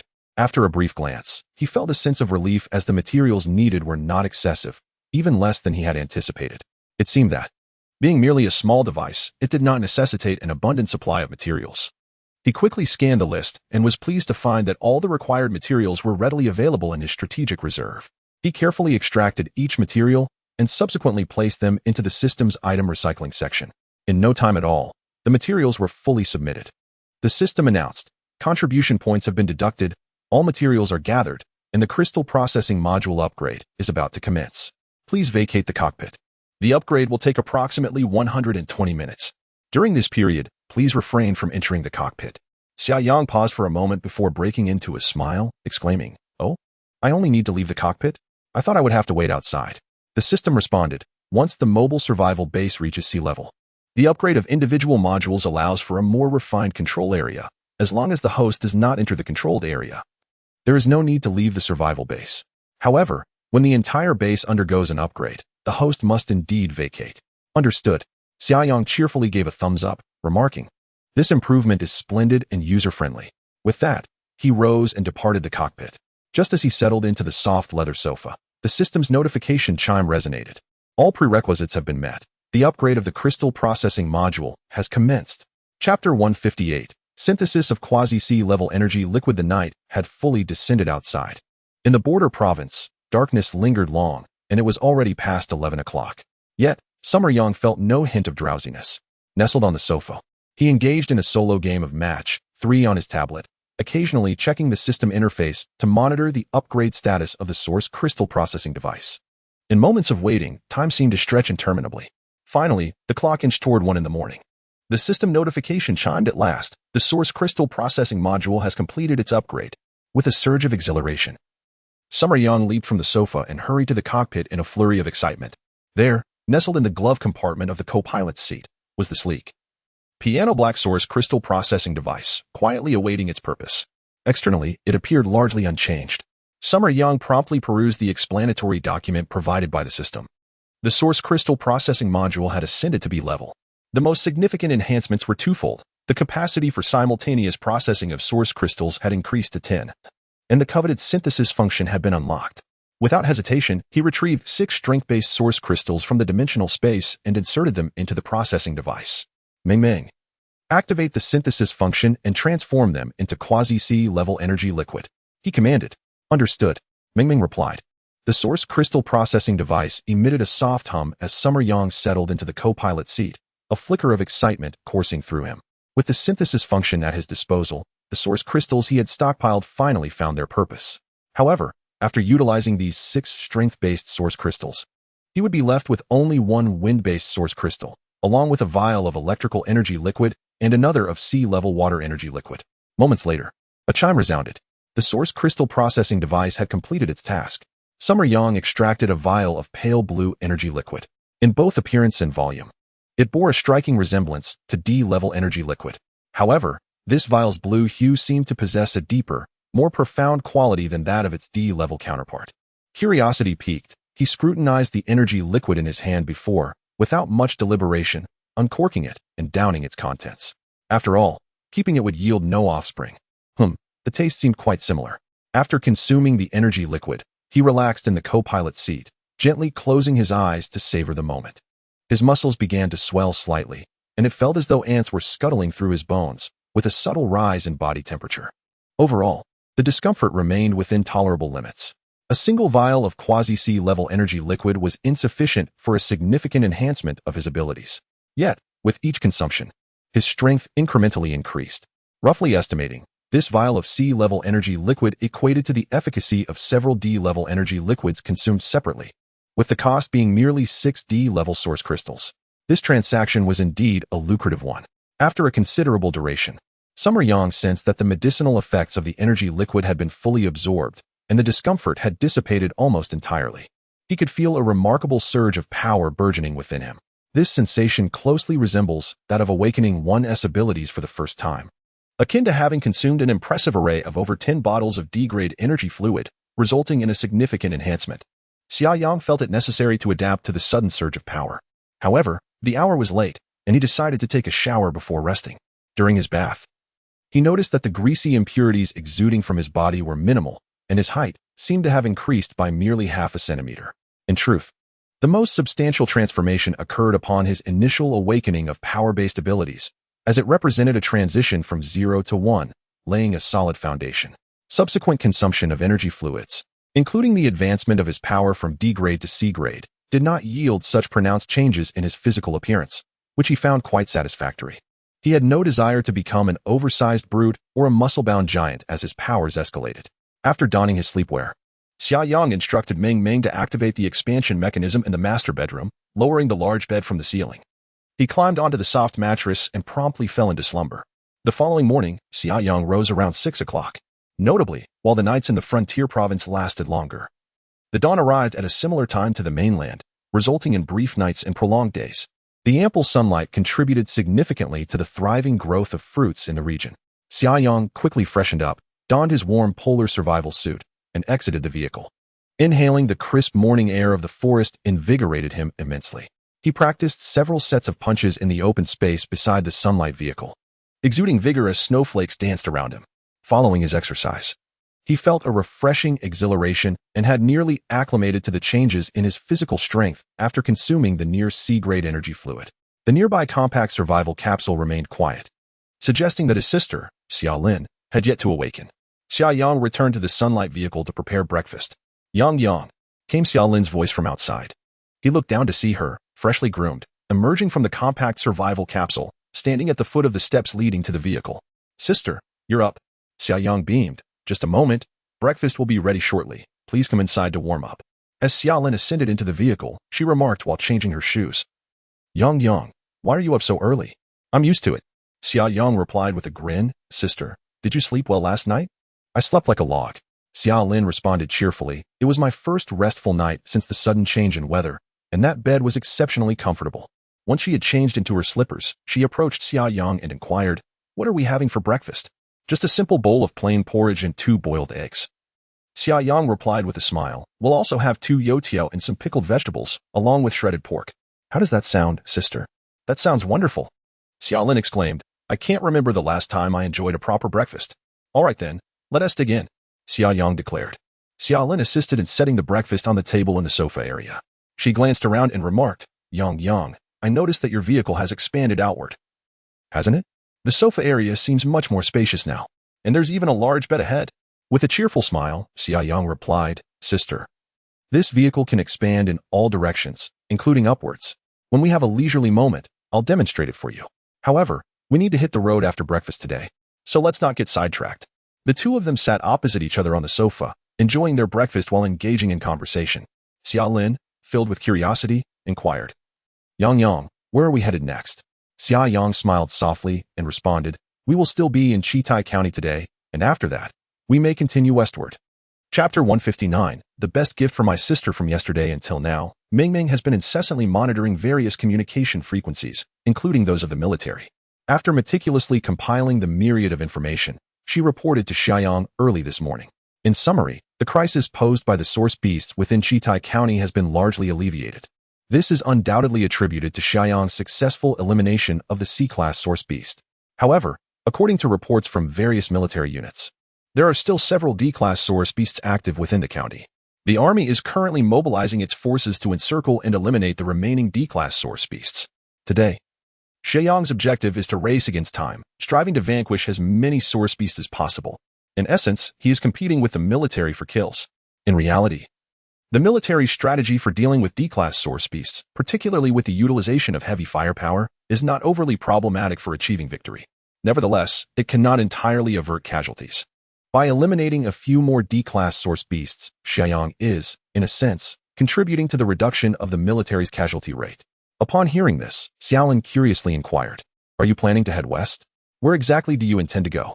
Xia Yang shrugged and replied, I don't have a specific destination at the moment, but I will definitely be heading in a northwestern direction. This morning, Xia Yang noticed that the contribution point radar on the system interface had not vanished despite his slaying of the C-class source beast yesterday. The cursor on the radar still pointed towards the northwestern direction. This indicates that the C-class source beast he defeated yesterday was not deemed by the system as a target that would yield substantial contribution points. It is worth noting that he had received a staggering 100 contribution points from that beast, along with a chance to draw from a lottery, resulting in fragments of a blueprint for a small nuclear fusion power system. Such significant gains hardly seem insignificant in terms of contribution points. What, then, awaits him in the northwestern direction? One can be certain that it is something of great magnitude. Although high rewards come with high risks, Xia Yang could not resist the temptation to explore further. Xia Lin chuckled and said, All right, wherever you decide to go, I will follow you from now on. After saying this, she recalled her bold words upon their reunion, which made her feel a mix of embarrassment and anger. She retorted, I was unaware of the situation yesterday. Are we still dwelling on that? Xia Yang stifled a laugh and raised his hands in mock innocence. Sister, I haven't said anything. You're the one imagining things. Noticing the telltale signs of her irritation, Xia Yang quickly shifted the topic. Have you finished eating? Once you're done, we shall prepare to depart. Xiaolin nodded. I'm all set. Yang, let me take care of the things here. All right. I'll tidy up your exclusive room first. Xia Yang replied with a smile as he stood up. He instructed Ming to retract the expansion module of the Liang ship, elevate the main bed in the master suite, and restore the ship to its travel form. Then, he stepped out of the vehicle and approached the small survival pod. In the bright summer sun, Xia Yang first opened the water tank lid of the survival pod and retrieved a water bucket from the dimensional space, filling the tank to the brim. The water tank and piping of the survival pod were insulated with a thick layer, preventing freezing even in the harshest winter. Once filled, the water could be easily accessed for use that evening. As for the small survival pod's power, it had certainly been somewhat depleted the previous night, but it could sustain usage for several days without issue. Moreover, there was no need to upgrade the Xia Yang spacecraft tonight, allowing for a straightforward connection between the survival pod and the spacecraft for recharging. The Xia Yang generated power during its daily travels and was equipped with solar panels that charged efficiently, ensuring it remained nearly fully charged. After replenishing the water, Xia Yang stored the small survival pod back into his dimensional space. Upon returning to the Xia Yang, he found his sister, Xia Lin, had already tidied the dishes. The two then settled into the cockpit. Xia Yang produced the water attribute sea-level energy liquid he had processed the day before from his dimensional space and handed it to Xia Lin. What is this? Xia Lin inquired, puzzled. With a cheerful smile, Xia Yang replied, Sister, drink this, and your abilities will see significant improvement. With a hint of skepticism, Xia Lin questioned, Yang, are you joking? What kind of potion is this? Why would I just about such matters? Xia Yang retorted, this is the most valuable find from yesterday. It perfectly aligns with your special abilities, so you're the lucky one. If fortune smiles upon you, your powers should experience a considerable breakthrough. Consider this a welcoming gift from your little brother. With that, Xia Yang deftly removed the cap from the vial, using an A-level alloy dagger, grinning as he said, there might be some unpleasant reactions after drinking it, possibly a bit uncomfortable. Sister, are you daring enough to take the challenge? Huh, as if I would fear anything. Xiaolin scoffed, hand it over. I know you too well. This method always works. Xia Yang chuckled heartily and handed the glass vial of energy liquid to Xiaolin. Without hesitation, she boldly tilted her head back and consumed the entire contents without leaving a drop. After finishing, she smacked her lips, a look of surprise crossing her face as she remarked, it doesn't seem to have much of a taste, just like plain water. No sooner had she spoken than a slight tremor coursed through her body, and astonishment flickered in her eyes. Xia Yang, having never consumed water attribute energy liquid himself, especially not a sea-level variant, felt a twinge of nervousness and quickly asked, Sister, how do you feel? Is it uncomfortable? Not bad, not bad. She replied, I can sense the energy from my abilities bubbling up, and it feels a bit warm. A bit warm? Does that mean you might develop a fever? Xia Yang quickly reached out, placing the back of his hand against Xiaolin's forehead. His hand recoiled as if shocked. Her forehead was not hot at all, but rather icy, akin to ancient ice, sending a shiver down his spine. With a peculiar expression, Xia Yang asked, Sister, do you truly feel warm? Yes, she affirmed. Shaylin leaned against the passenger seat, her demeanor radiating an internal fervor akin to a blazing fire. Xiaoang, rendered momentarily speechless, pondered whether this was the legendary contrast of external coolness and internal warmth. However, witnessing his sister's relatively stable condition and the absence of any pronounced adverse reactions provided him with a modicum of reassurance. After a while, Xiaoyang noticed that the skin exposed to the elements appeared to emanate a chill, even forming a delicate layer of frost. A wave of unease washed over him as he thought, could it be that my sister is on the verge of becoming an ice sculpture? Chapter 160. The terrifying C-class ice ability. Fortunately, the effect of the energy liquid did not last long, and Shaylin did not turn into an ice sculpture. After a few minutes, she gradually returned to her normal state. Xiaoyang observed Shaylin's condition with great care. Sister, how do you feel now? He inquired with concern. A flicker of astonishment crossed Shaylin's eyes as she replied, Yang, it feels as though the energy of my ability has surged dramatically within me. Is this potion truly that effective? Xiaoyang finally breathed a sigh of relief and continued to ask, do you still feel any discomfort? Not really, Shaylin responded. Yang, I now feel invigorated and am eager to unleash my strength on someone. Upon saying this, her gaze shifted towards Xiaoyang.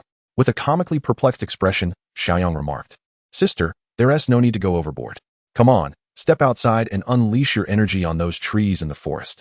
With that, Xia Yang opened the car door and leaped out. Just kidding. If you take too long, you might end up on the receiving end. After a moment of contemplation, Shaylin found his reasoning somewhat compelling and exited the vehicle from the passenger side. Yang, shall I give it a try? She asked, noticing him standing a distance away. Xiaoyang chuckled nervously.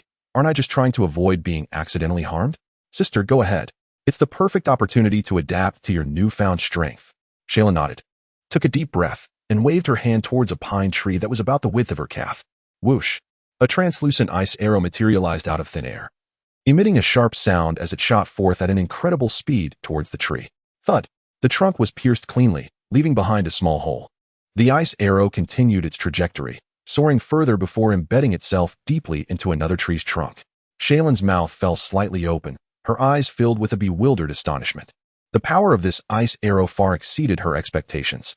Excitedly, Xiaoyang asked, Sister, were you able to release such arrows before? Shaylin, somewhat dazed, shook her head in disbelief. Previously, I could only create ice blocks to throw at people. She felt a flush of embarrassment as she recalled how, as a delicate young woman, she had resorted to hurling ice blocks during combat, a rather incongruous sight. Moreover, their effectiveness was rather lackluster. Against someone with a strength-based ability, her ice blocks had barely caused any harm. But now, things were different. This ice arrow was incredibly sharp. It truly suited her fierce persona. As she contemplated this, a smile danced upon her lips. Xiaoyang, observing her transformation, wore an expression of realization. It seems your ability has advanced to C class. C class? What does that mean? Shaylin asked, puzzled. It then dawned on Xiaoyang that in the early days of the apocalypse, there were not many human ability users, and there was no unified nomenclature for the hostile creatures like source beasts and parasitic beasts. Furthermore, the classification of ability users had not been particularly clear. He said, This is my personal classification of abilities. Your previous power was approximately at the D level, where most D level abilities exhibit a scarcity of offensive techniques and possess moderate strength. However, once one breaks through to the C level, there is a remarkable enhancement in ability, a qualitative leap. Xia Lin, only partially comprehending, nodded and remarked, So I must have advanced. Just now, I felt as if I had surpassed a certain threshold. Absolutely. Xia Yang exclaimed joyfully. Under normal circumstances, 3 vials of D-level energy liquid would suffice to elevate an ability from D to C. Yet, Xia Lin directly consumed a vial of C-level energy liquid, making her advancement virtually assured. Moreover, Xia Yang suspected that her abilities were not merely at the initial C level, but rather somewhere between C and B. After all, C-level energy liquid is more than adequate to elevate D-level abilities, and after the breakthrough, there would certainly be residual potency to further enhance her powers. Xia Yang then inquired, Sister, do you possess any other offensive techniques? Let us give them a try. Xia Lin pondered for a moment and replied, I feel as though I might have even more powerful techniques. Let me experience it first. All right. Xia Yang responded, filled with anticipation. Xia Lin stood still, allowing herself a moment of concentration. Then with a delicate shout, she raised her hand forward. Suddenly, 3 ice spikes materialized, forming a triangular formation as they hurtled toward the tree ahead. Mid-flight, the 3 spikes rearranged into a linear formation, accelerating dramatically. Boom, boom, boom. They struck the trunk in rapid succession, almost simultaneously. Upon contact, the ice spikes erupted. The successive 3 attacks cleaved the trunk in twain. In fact, the trunk had already been severed after the second spike detonated. The third spike obliterated the middle section into fragments. As the tree was split, it teetered and fell toward the direction of the Liang. Xia Lin was taken aback by the potency of her attack, momentarily frozen in astonishment as she watched the tree descend. Oh no! Xia Yang could not contain himself and sprang into action with a stylish spinning kick. Boom! A tree, as thick as an adult's thigh and over 20 meters tall, was sent flying by Xia Yang's kick. With a crashing sound, the severed trunk landed 10 meters away, toppling several smaller trees in its wake. The entire coniferous forest was left in disarray. Sister, are you all right? Yang, are you okay? In perfect unison, the siblings expressed their concern. Xia Lin, slightly embarrassed, said, Yang, I didn't expect my attack to possess such tremendous power. I was taken aback myself. Xia Yang grinned and reassured her, It's fine. I was right here to protect you. Sister, both of your offensive techniques are remarkably practical. The speed of the arrows is notably swifter, while the ice spikes evidently possess greater power. Employing different methods under varying circumstances will undoubtedly leave the enemy in utter disarray. Shaylin also revealed a satisfied smile and inquired, "So, can I assist you in the future?" "Absolutely. You simply require a bit of practical training," Xia Yang responded. "But rest assured, we shall have ample opportunities for real combat. Let us go. I will find a few source beasts for you to practice on." With that, Xia Yang led Shaylin back to the cockpit of the Radiant Sun Ming Ming. "According to the areas you designated yesterday, let us clear them one by one, starting from the nearest." "Certainly," Ming Ming chirped cheerfully. Xia Yang added, "Drones, please be vigilant in reconnaissance and avoid any confrontation with military personnel. Moreover, be cautious not to stray into the military's fire coverage zones." "Understood," Yang replied. "Radiant Sun, we are setting off." The engines of the Radiant Sun roared to life as it emerged from the coniferous forest. Chapter 161, The Heist and Retreat in the Border Province of Chitai County. The sun gradually dipped behind the distant hills. The Liang vehicle raced across the vast snowy expanse at the mountain's base, its roaring engine echoing across the plains. Inside the cockpit, Xia Lin wore an expression of sheer exhilaration. Yang, where shall we venture next?" she inquired eagerly. Xia Yang, with a look of exasperation, replied, "Can't you see the sky is nearly dark? Of course, we must find a place to camp." But it's still early. Let's hunt a few more source beasts." "I've just begun to feel the thrill," Xia Lin protested. Xia Yang placed a hand on his forehead and said, "Sister, the source beasts in Chitai County are nearly extinct because of you. Leave some for the military." Throughout the day, the Liang had traversed the expanse of Chitai County, with Ming Ming identifying a total of 7 potential source beast habitats. They had successfully hunted in 5 locations, while the other 2 were already ravaged by the military's artillery by the time they arrived. In these 5 spots, 9 D-class source beasts had appeared. The first encounter featured a cluster of 3 source beasts, and with Xia Lin still mastering her powers, Xia Yang assisted in neutralizing 2 of them. In the subsequent encounters, Xia Lin independently dispatched the remaining 4, showcasing the formidable strength of her C-class ice abilities against D-class beasts. Her control over her powers had become increasingly adept. The most recent battle involved 2 source beasts appearing simultaneously. Unfazed, Xia Lin skillfully unleashed her ice arrows and ice spikes with precision. Xia Yang had previously informed her of the source beast's vulnerabilities, and her ice arrows struck true, exploiting any weakness with remarkable efficiency. Ming Ming had been monitoring the military's communication channels, which indicated that the military had taken note of the ongoing eradication of source beasts in Chitai County.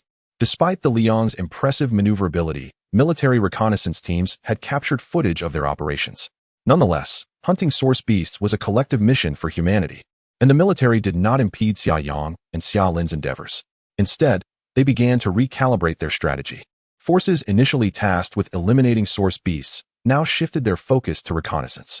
Small squads were dispatched in various directions to search for any remaining traces of the beasts. In truth, the source beasts within Chitai County were largely decimated. Perhaps a stray beast might escape, but Xia Yang was disinclined to contend with the military for kills, as it proved inefficient.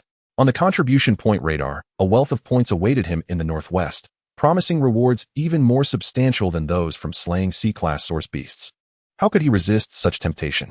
Thus, he resolutely decided to cease the hunt for source beasts and continue maneuvering toward the northwest. In the dimensional space, 10 source crystals lay quietly.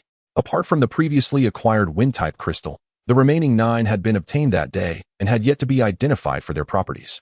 His contribution points had also seen a significant increase. Previously, there remained 437 contribution points. Yesterday, due to not entering a new area, only 1 contribution point was earned. Today, after slaying 9 D-grade source beasts, an additional 90 contribution points were acquired. Altogether, this amounts to a total of 528 contribution points. The frontier province is indeed vast. Each city and state covers an extensive range. Xia Yang estimates that even if he continues heading west today, he will still not exit the boundaries of Changji Prefecture. Thus, he decided to sign in for today as well, lest he forget by nightfall. 1 contribution point should not go to waste. Consequently, his total contribution points momentarily stand at 529. Xiaolin, having thoroughly enjoyed her day of hunting, sat in the passenger seat, continuously chatting about the details of her battles with the source beasts. Indeed, reviewing and summarizing experiences is vital for continual improvement. However, Xia Yang's thoughts were evidently elsewhere.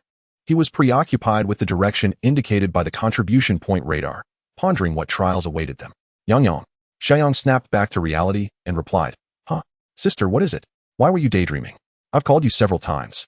Xiaolin said with a hint of displeasure. "I was lost in thought." "What did you just say?" Xia Yang inquired. Xiaoling asked. I was wondering about the crystals you collected from the source beasts. What are they for? Source crystals, Xia Yang replied. They enhance supernatural abilities. The energy liquid you consumed this morning was processed from source crystals. At this point, Xia Yang asked, didn't I mention that to you? When did you say that? Oh, I might have forgotten.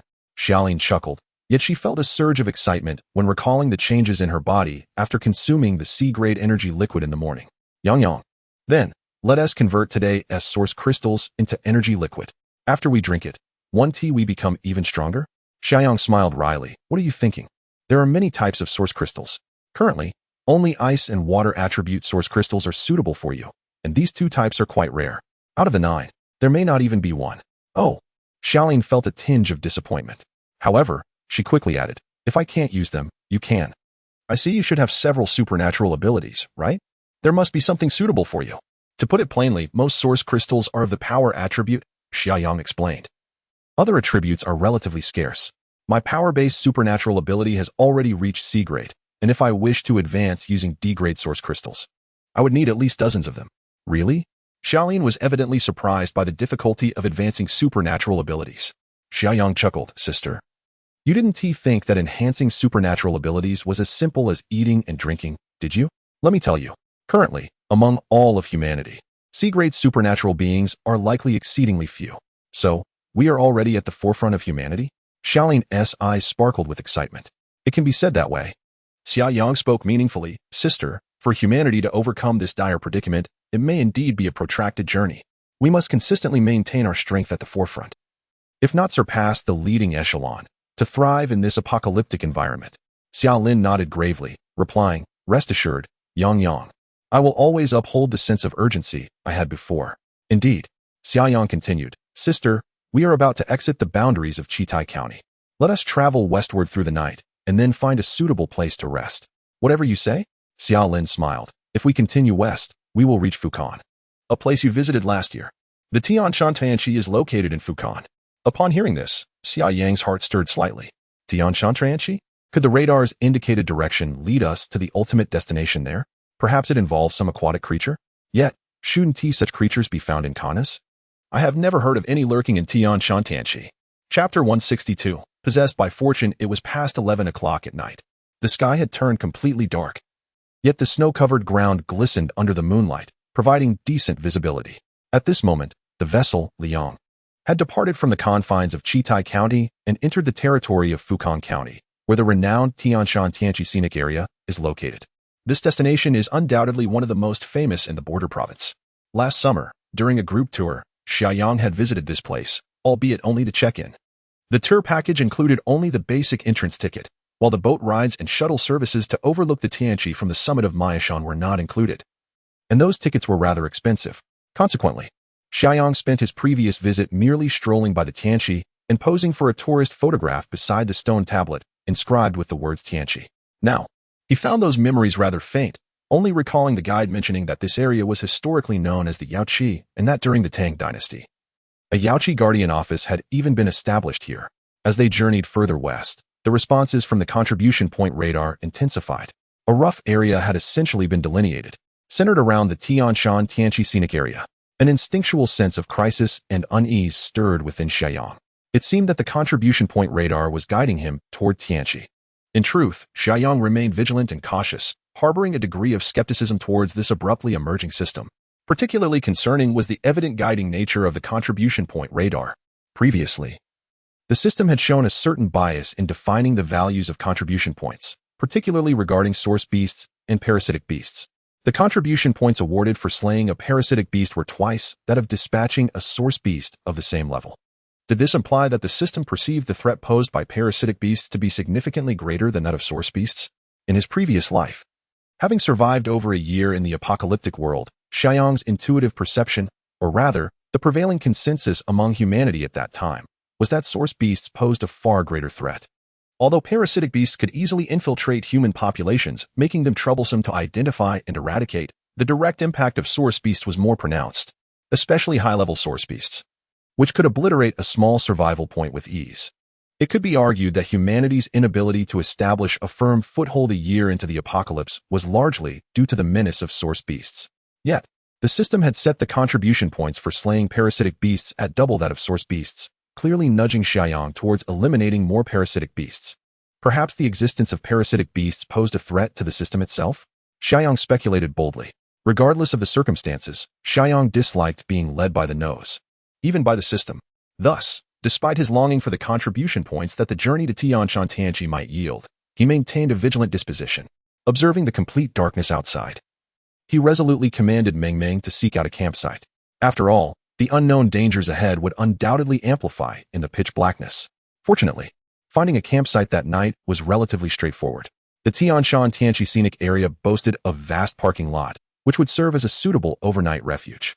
Although labeled as a scenic area parking lot, it was, in fact, quite a distance from the actual site of the attractions. This can certainly be considered a hallmark of Huaxia. Virtually all tourist attractions have their entrances, visitor centers, and parking lots situated several kilometers, or even tens of kilometers, away from the actual sites. This arrangement allows them to generate additional revenue through shuttle fees, aside from ticket sales. Before long, the Liang vehicle arrived at the parking lot of the Tianqi scenic area. The vast expanse of the parking lot was largely empty, save for a few tourist buses, half buried beneath the heavy snow, left abandoned in this desolate place. Summer Yang deliberately chose a spacious spot to park, ensuring that the vehicle's external surveillance and infrared radar could promptly detect and alert to any potential dangers from any direction. Earlier during their journey, Summer Yang and Summer Lin had a quick dinner. The fragrant fried meat mixed with noodles was once again on the menu, and Summer Yang had also roasted several pounds of source beast meat. In this regard, Summer Lin had outperformed Li Mu Yu significantly. Having witnessed and even slain the fearsome source beasts, she felt no disgust or fear and savored the roasted source beast meat with great delight. Sometimes, a carefree demeanor brings its own advantages. Summer Lin's character undoubtedly endowed her with survival skills far superior to those of an ordinary girl in this post-apocalyptic world. After parking, Summer Yang exited the vehicle and retrieved the small survival pod from the dimensional space. He also attached the survival pod to the 3-hole tow bar at the rear of the Liang vehicle and connected the power cable. This configuration allowed the survival pod to draw electrical power from the Liang vehicle. Moreover, the survival pod essentially served as a trailer capable of being towed in emergencies. And it even had a track mode for mobility. Summer Lin headed to the small survival pod to shower and rest, while Summer Yang returned to the cockpit. He placed the 9 source crystals he had collected that day into the source crystal processing device for identification. Shortly thereafter, the results appeared on the screen beside the device. Summer Yang focused intently and was astonished to find that 7 of the crystals were of the power attribute. Such luck was remarkable. Had he perhaps been possessed by a fortunate spirit? The remaining 2 crystals consisted of one with a wind attribute and another with a wood attribute. Without hesitation, Summer Yang traded the wood attribute crystal with the system for 1,000 contribution points. His total contribution points soared past 1,000, reaching 1,529. Wood attribute abilities are primarily auxiliary, often enhancing plant growth, and at this stage, such a source crystal was of little use to Summer Yang. As for the wind attribute crystal, he naturally decided to keep it. He already possessed 1 wind attribute crystal, and with this addition, he now had 2. He contemplated gathering 6 in total to synthesize a quasi-sea level wind energy liquid. Then there were the 7 power attribute crystals. After a moment of contemplation, Summer Yang spoke. Ming Ming, please connect me to the central control screen of the survival pod. I wish to video call my sister. The small survival pod and the Liang vehicle were on the same local network, making video communication an effortless task. Understood, Yang Gu. Ming Ming replied. A screen illuminated before Xia Yang, indicating that a call invitation was being sent. Shortly thereafter, the video call was connected. Xia Lin, while drying her hair, inquired, Yang. What is the matter? I was just washing my hair. Xia Yang replied. Sister, I wish to seek your opinion on something. Go ahead. Xia Lin chuckled, adding, What do you need my opinion for? I always heed your words. Xia Yang responded, It ultimately depends on your own desire. Sister, would you like to possess an additional type of ability? A power-based one, akin to that of Zheng Mingxian from your outpost. Xia Lin appeared momentarily taken aback and asked, What do you mean? Are you saying I could also possess a power ability? Chapter 163. Shaylin awakens her power system ability before Xiaoyang could utter a word. Shaylin immediately interjected. What is there to contemplate? Of course I want it. Xiaoyang cautioned, Sister, please do not rush into a decision. When you awaken this power system ability, your physique may undergo certain changes, potentially transforming you into something akin to a muscular Barbie. Of course, That is merely a possibility. Shaylin was momentarily taken aback. What girl does not cherish beauty? It is an undeniable fact that the carefree Shaylin is equally concerned about her appearance. In truth, the transformation induced by the power system ability is not as pronounced as one might think, at least in Xiaoyang's experience. Neither he nor the power system practitioners he encountered morphed into the stereotypical muscle-bound figures. While muscle development may be more pronounced, and height may increase slightly upon the initial awakening of the ability, Xiaoyang could not guarantee that Shaylin would not experience more significant changes. After all, girls tend to be particularly mindful of their image. Thus, he opted to present a more serious tone, leaving the ultimate decision to Shaylin. After a moment of contemplation, Shaylin declared, "Yang, I have made my choice. I want this ability. I have come to realize that living is paramount, and nothing is more crucial than enhancing my strength. Moreover, the stronger I become, the less you will need to worry about me, allowing you to focus, and I may even be able to assist you. Hence, I am resolute in my decision to acquire this ability." Xiaoyang nodded, saying, "All right. Sister, please return to the solar flame in a few minutes. By the way, if you haven't showered yet, it would be best not to, as the initial awakening process will undoubtedly expel a considerable amount of oily impurities. A shower now would be in vain." "Understood. I will tidy up and join you shortly," Shaylin replied. Xiaoyang ended the video call. He contemplated briefly, leaving a power system source crystal in the processing machine, instructing Meng to activate the equipment to convert it into energy liquid. After a while, the external camera captured Shaylin clad in her polar cold-resistant suit, arriving at the entrance of the solar flame's living quarters. Without Xiaoyang's prompting, Meng automatically opened the door to the living quarters. Shaylin braved the wind and snow as she ascended into the living quarters of the solar flame. "Yang," Shaylin called out as she approached Xiaoyang in the cockpit. "What is the situation?" "It pertains to the source beast we hunted earlier, the source crystals extracted from it," Xiaoyang replied. "I have just assessed them, and the majority are power system crystals. There are none of the water or ice system crystals that you could utilize." At this juncture, they heard a chime from the source crystal processing machine, indicating that the energy liquid had been completed. Xiaoyang opened the machine's door and retrieved a vial of power system energy liquid. Upon seeing the glass vial, Shaylin recognized it as akin to the C-grade water system energy liquid she had previously consumed, which was also contained in a similar glass tube. Having spent 2 days seated in the co-pilot's chair of the cockpit, she had naturally noticed the source crystal processing machine.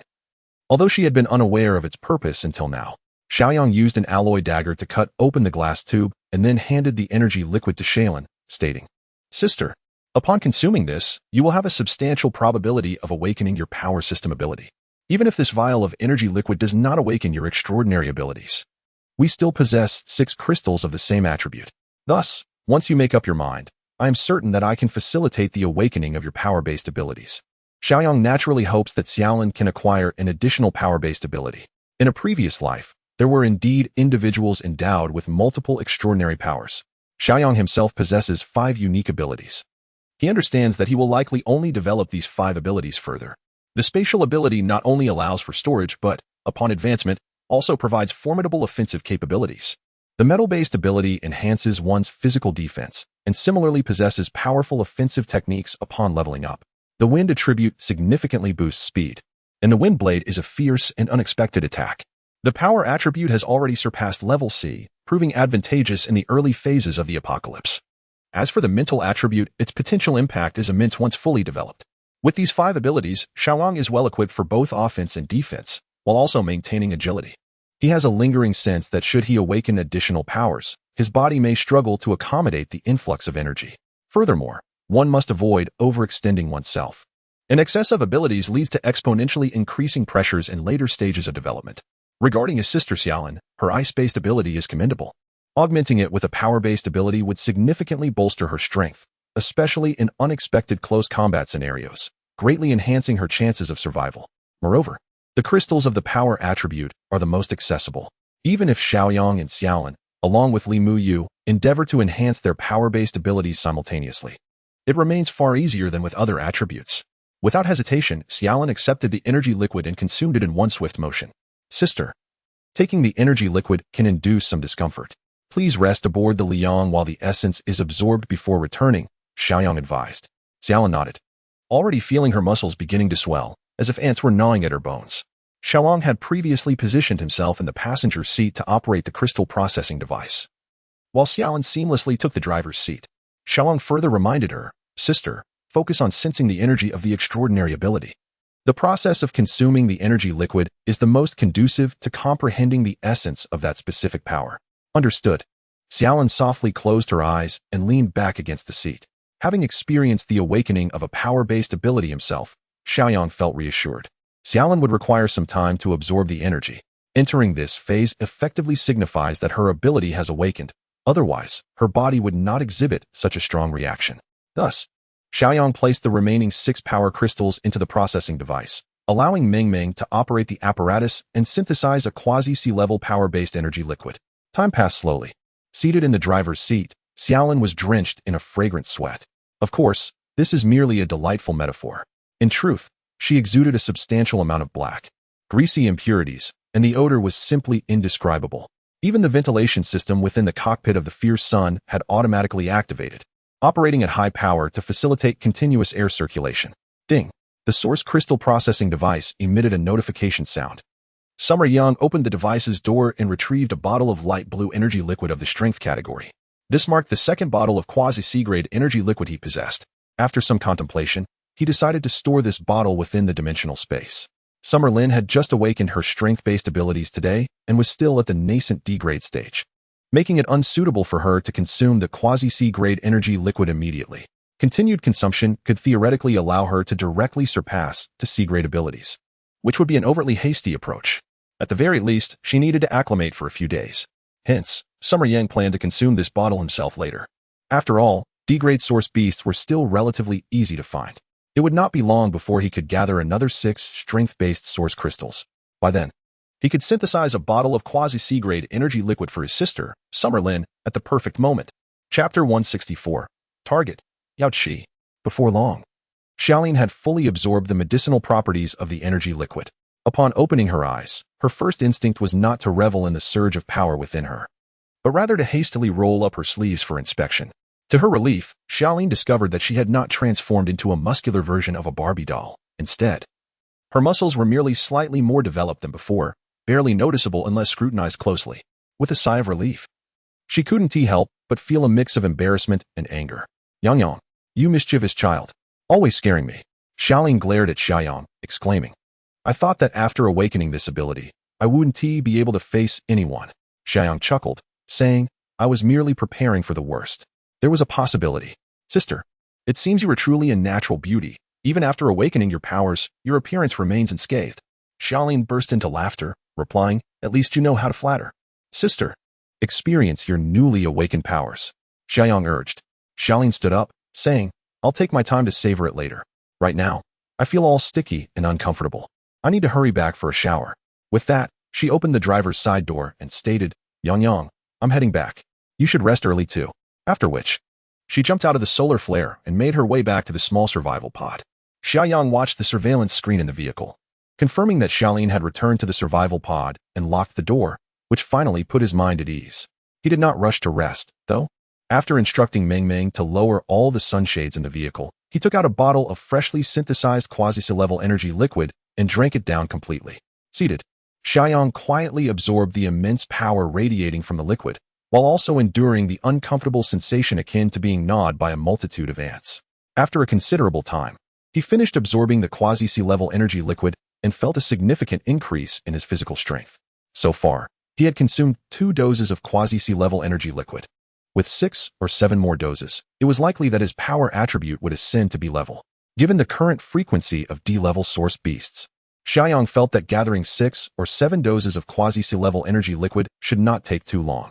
Once his powers broke through to B-level, he would essentially stand at the pinnacle of human combat strength in the near term. At least, before his rebirth, the strongest human combatants were B-level ability users. That was already over a year into the apocalypse. Now, it had only been a little over 2 months since the onset of the catastrophe. Unbeknownst to him, Xia Yang had already begun to take the lead. After consuming the quasi-C-level energy liquid, Xia Yang instructed Meng Meng to deploy the main bedroom expansion mechanism, then quickly took a shower, seizing the opportunity to rest. Tomorrow, they would ascend to Tianshan Tianqi, contributing to radar reactions that were quite significant, without knowing what dangers awaited them. Thus, it was imperative to ensure sufficient sleep to be in the best condition for the following day. A night passed without incident. The next morning, Xia Yang woke up punctually. After completing his morning grooming, He was filled with vigor and prepared to make breakfast when he caught sight of his sister, Xia Yang, approaching from behind the car through the side window. He promptly instructed Ming to open the hatch of the living module. "Sister, good morning." Xia Yang greeted her with a cheerful smile. "I've come to prepare breakfast." Xiaolin replied with a grin as she ascended the steps of the Liang. "I promised to take care of you, and for the past few days, it seems I've been the one being taken care of. We siblings shouldn't be polite with each other." Xia Yang chuckled in response. However, since his sister wished to take the lead, he naturally had no objections. After a brief discussion, they agreed to keep it simple, as they had other matters to attend to later. Thus, Xia Yang retrieved some 8 treasure porridge, fried cakes, and small oil sticks from the dimensional space, classic breakfast delicacies from the Three-Mountain City. These items were still warm when taken out. Xiaolin heated them all in the microwave, and the siblings gathered around the table to enjoy this modest breakfast. By 8 o'clock, everything was tidied up. Xia Yang and Xiaolin settled into the cockpit of the Liang. The engine roared to life, and the tracks began to turn slowly, heading towards the entrance of the scenic area. Xia Yang's expression grew serious as he said, "Sister, today we're heading towards the Tianshan Tianqi. We may encounter some unforeseen dangers, so you must take care to protect yourself." Although Xiaolin had recently broken through her ice-type powers and awakened her strength-type abilities, she was acutely aware of the considerable gap between her prowess and that of her brother, especially in terms of practical combat skills. Given Xia Yang's solemn demeanor, she certainly would not take the situation lightly. "Understood, Xia Yang, if things get too dangerous, we'll just run away. Staying alive is the most important thing. Fleeing is not disgraceful."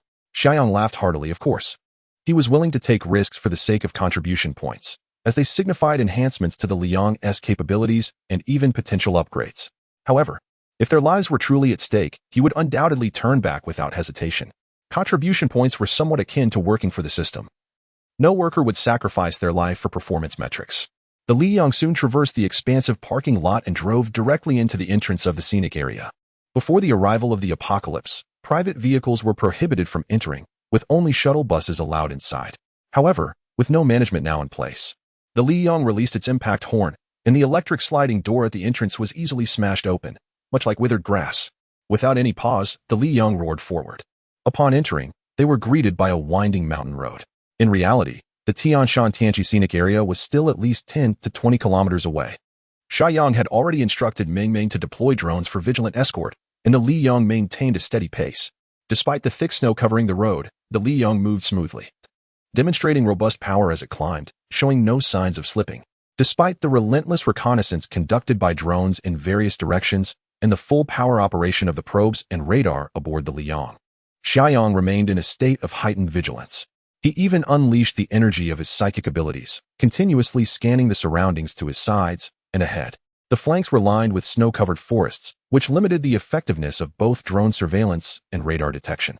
However, with his keen gaze and the support of his psychic powers, Xia Yang was able to meticulously observe the environment around the swiftly moving Liang, leaving no detail unnoticed. Yet, after traveling over 20 kilometers, no signs of danger had materialized. In the distance, the ethereal beauty of the Tianqi Lake and the Tianshan Mountains began to come into view. Chapter 165, Slaying the Mutant Snow Leopard, Danger Approaches. In his previous life, Xia Yang had visited the Tianshan Tianqi during a tour, and he distinctly remembered taking the scenic shuttle to this very spot. Nearby stood a visitor service center, and not far off lay the tranquil shores of Tianqi Lake. He recalled standing by the lake, gazing at its mirror-like surface and the distant, snow-capped Bogda Peak. As one of the most renowned attractions in the border province, this place was usually teeming with tourists. Yet now, aside from the howling cold wind, the lively chatter of visitors had vanished, leaving only a profound silence, devoid of the shuttle's horn and the tour guide's calls. The Liang vehicle had directly reached the lake's edge.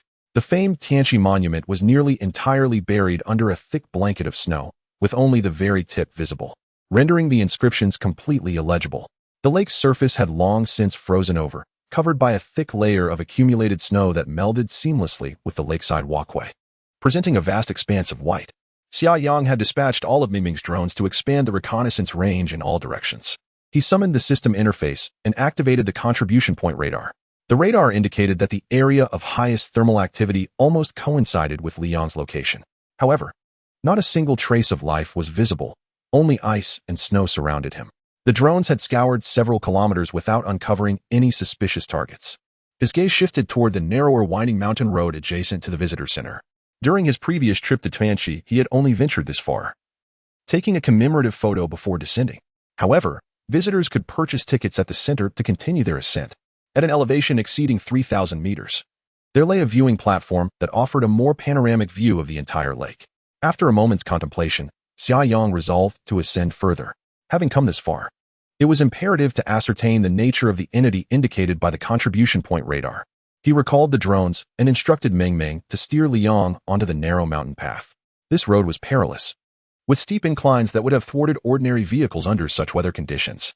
However, Liang possessed ample power, and its maneuverability in track mode was remarkably agile, boasting a much smaller turning radius than in wheeled mode. Thus, Liang navigated the treacherous path with ease. Xia Yang remained vigilant, observing the surroundings. Even Xia Lin felt the tension in the air, holding her breath as she tightly gripped the handrail above the door, her beautiful eyes darting left and right. The altimeter on the vehicle displayed steadily rising numbers. After more than half an hour, Liang reached the end of the road. Ahead lay no further path, only a disused cable car station. Before the apocalypse, visitors would take the cable car from here to the opposite peak, where they could access the viewing platform and gaze upon the entire Tianshan Tianqi. Meng Meng, deploy all drones. Ensure thorough reconnaissance of these peaks. Xia Yang commanded with calm authority. Understood, Meng Meng replied. All the drones emerged from the fractured mother nest, scattering in all directions. The radar of the solar flare was operating at full power, continuously scanning the surrounding environment. Moments later, a slightly urgent voice broke through. Yang, 8 heat sources have been detected on the western hillside, rapidly approaching the solar flare. Both Xia Yang and Xiaolin perked up instantly, their gazes instinctively drawn to a screen in the cockpit. The radar imagery revealed that the 8 heat sources were hurtling towards the solar flare at an astonishing speed. Judging by the velocity detected by the radar, they were even swifter than D-class source beasts. Could they be 8 C-class source beasts? Yet, the silhouettes displayed did not quite resemble them. Xia Yang, not daring to hesitate, commanded urgently, Meng Meng, the weapon systems of the solar flare are authorized to fire at will. Engage the targets once they are within range. Additionally, redirect all drones to conduct bombing runs on the targets. Regardless of what they are, we will confront them head-on. If we cannot prevail, we shall retreat. With the formidable defensive capabilities and speed of the solar flare, escaping would not pose a significant challenge. The targets approached rapidly, and before long, Xia Yang heard the dull thud of explosions. The drones had commenced their bombing runs. In truth, the targets had yet to enter his line of sight, as the surrounding peaks obstructed visibility. However, you did not have to wait long. Just a few seconds later, the autocannon on the co-pilot's side began to unleash a rhythmic barrage. The sound of gunfire echoed. Bang, bang, bang. The solar flare trembled slightly from the recoil. The radar imagery on the screen indicated that 2 of the 8 targets had ceased their advance. It remained uncertain if they had been neutralized. The remaining 6 targets continued to speed towards the solar flare. Feeling restless, Xia Yang spoke. Sister, you stay here and monitor the situation. I will check from the roof. The roof? Xiaolin was taken aback. Yang, the situation is unclear. It's unsafe to go out. Do not worry. I won't leave the vehicle. Xia Yang replied with a grin. Raising his voice, Meng Meng, elevate the sniper tower. Understood. The expansion mechanism whirred to life, and the solar flare's roof extension began to rise. From the ceiling of the living compartment, an alloy ladder slowly descended. Xia Yang quickly ascended the ladder, reaching the rooftop sniper tower in no time. From this vantage point, he could see clearly, as the sniper tower was entirely transparent, offering an unobstructed view. To his astonishment, he discovered that the creatures charging at the solar flare were a pack of snow leopards. However, these were evidently mutated snow leopards, as their sizes were several times larger than those depicted in images and videos he had seen. They resembled tigers. Yet, they had retained their remarkable speed, even surpassing their pre-mutated swiftness. The drones were executing predictive bombing, dropping grenades along the path of the advancing mutated snow leopards. However, these leopards were exceptionally agile, rendering the bombing efforts less effective. In contrast, the autocannon of the solar flare exhibited formidable auto-targeting capabilities, with the simultaneous firing of numerous machine cannons.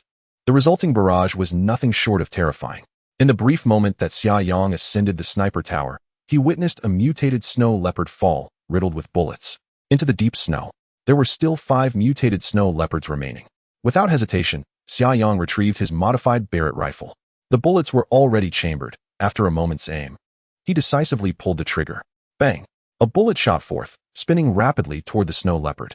The automatic targeting of the machine cannons relied solely on artificial intelligence calculations. However, Xia Yang's aim was enhanced by his psychic abilities, combining various parameters with bold predictions. Thus, his first shot accurately struck the fastest and foremost snow leopard. With a soft thud, the bullet penetrated its forehead. Through his tactical goggles, Xia Yang clearly observed the snow leopard emit a mournful cry, its body stiffening as it collapsed into the snow, convulsing a few times before falling silent. The defense is rather flimsy, Xia Yang muttered to himself. Yet, now was not the time for such thoughts. He quickly repositioned his aim. The snow leopards were incredibly swift. In mere moments, they had approached the Luyang significantly. However, the closer they got to the Luyang, the denser the barrage became, thus increasing their chances of being hit. Moments later, the snow leopards began to fall one after another. Xia Yang's Barrett accounted for 3 of them. The remaining leopards barely managed to approach within 5 meters of the Luyang before being dispatched by the machine cannons. As the last snow leopard fell, tranquility returned. If not for the stark bloodstains on the path of the snow leopards, one might not have discerned that a battle had transpired here. Those bloodstains would soon be obscured by the falling snow. Xia Yang couldn't help but murmur, "Is that it?" These mutated snow leopards are remarkably fast, yet their defenses are rather weak. Compared to D-class source beasts, they are vastly inferior. Do these few snow leopards warrant the radar's incessant alerts? With this thought, Xia Yang promptly summoned the system interface to take a look. There were numerous text prompts. Congratulations, host, for killing 1 mutated snow leopard. You have gained 5 contribution points. Congratulations, host, for killing 1 mutated snow leopard. You have gained 5 contribution points. In total, after expending a significant amount of machine cannon ammunition, he had earned merely 40 contribution points. Was this truly a substantial amount? Xia Yang felt something was amiss. He reopened the contribution point radar, only to discover that the indicator had not disappeared. It continued to blink incessantly, its location nearly overlapping with his own. It was indeed not so simple. Just as this thought crossed Xia Yang's mind, he felt the ground tremble slightly. Almost simultaneously, Mengming's urgent voice rang out. "Brother Yang, danger, danger. A large number of source beasts are rapidly approaching. Immediate evacuation is advised. Immediate evacuation is advised." This was the first time Xia Yang had heard Mengming speak with such urgency. His expression changed dramatically. In that moment, Xia Yang chose to trust Mengming's judgment. Without a moment's hesitation, he issued the command. "Mengming, deploy the drones to obstruct with all their might. Retract the second-level extension of the Liyang, retaining the sniper tower. Immediately turn back down the mountain and proceed at full speed." Chapter 166, Extreme Maneuvers, the arrival of the large-caliber anti-aircraft machine gun. After finishing his words, Xia Yang promptly leaped down from the sniper tower and swiftly returned to the cockpit. At that moment, the Sunfire was making a rapid turnaround under Mengming's control. Due to the urgency of the situation, the turn was quite dramatic, causing Xia Lin in the cockpit to instinctively grasp the handrail. Upon seeing Xia Yang, she quickly inquired, Yang, what has happened?" Xia Yang, with little time to explain, responded, "Sister, hold on tight. The situation is critical. We must descend the mountain quickly." Once the Sunfire had turned around, it surged forward with full power, racing down the mountainside. The road from the visitor center to the cable car station was treacherously steep, dotted with numerous sharp hairpin turns.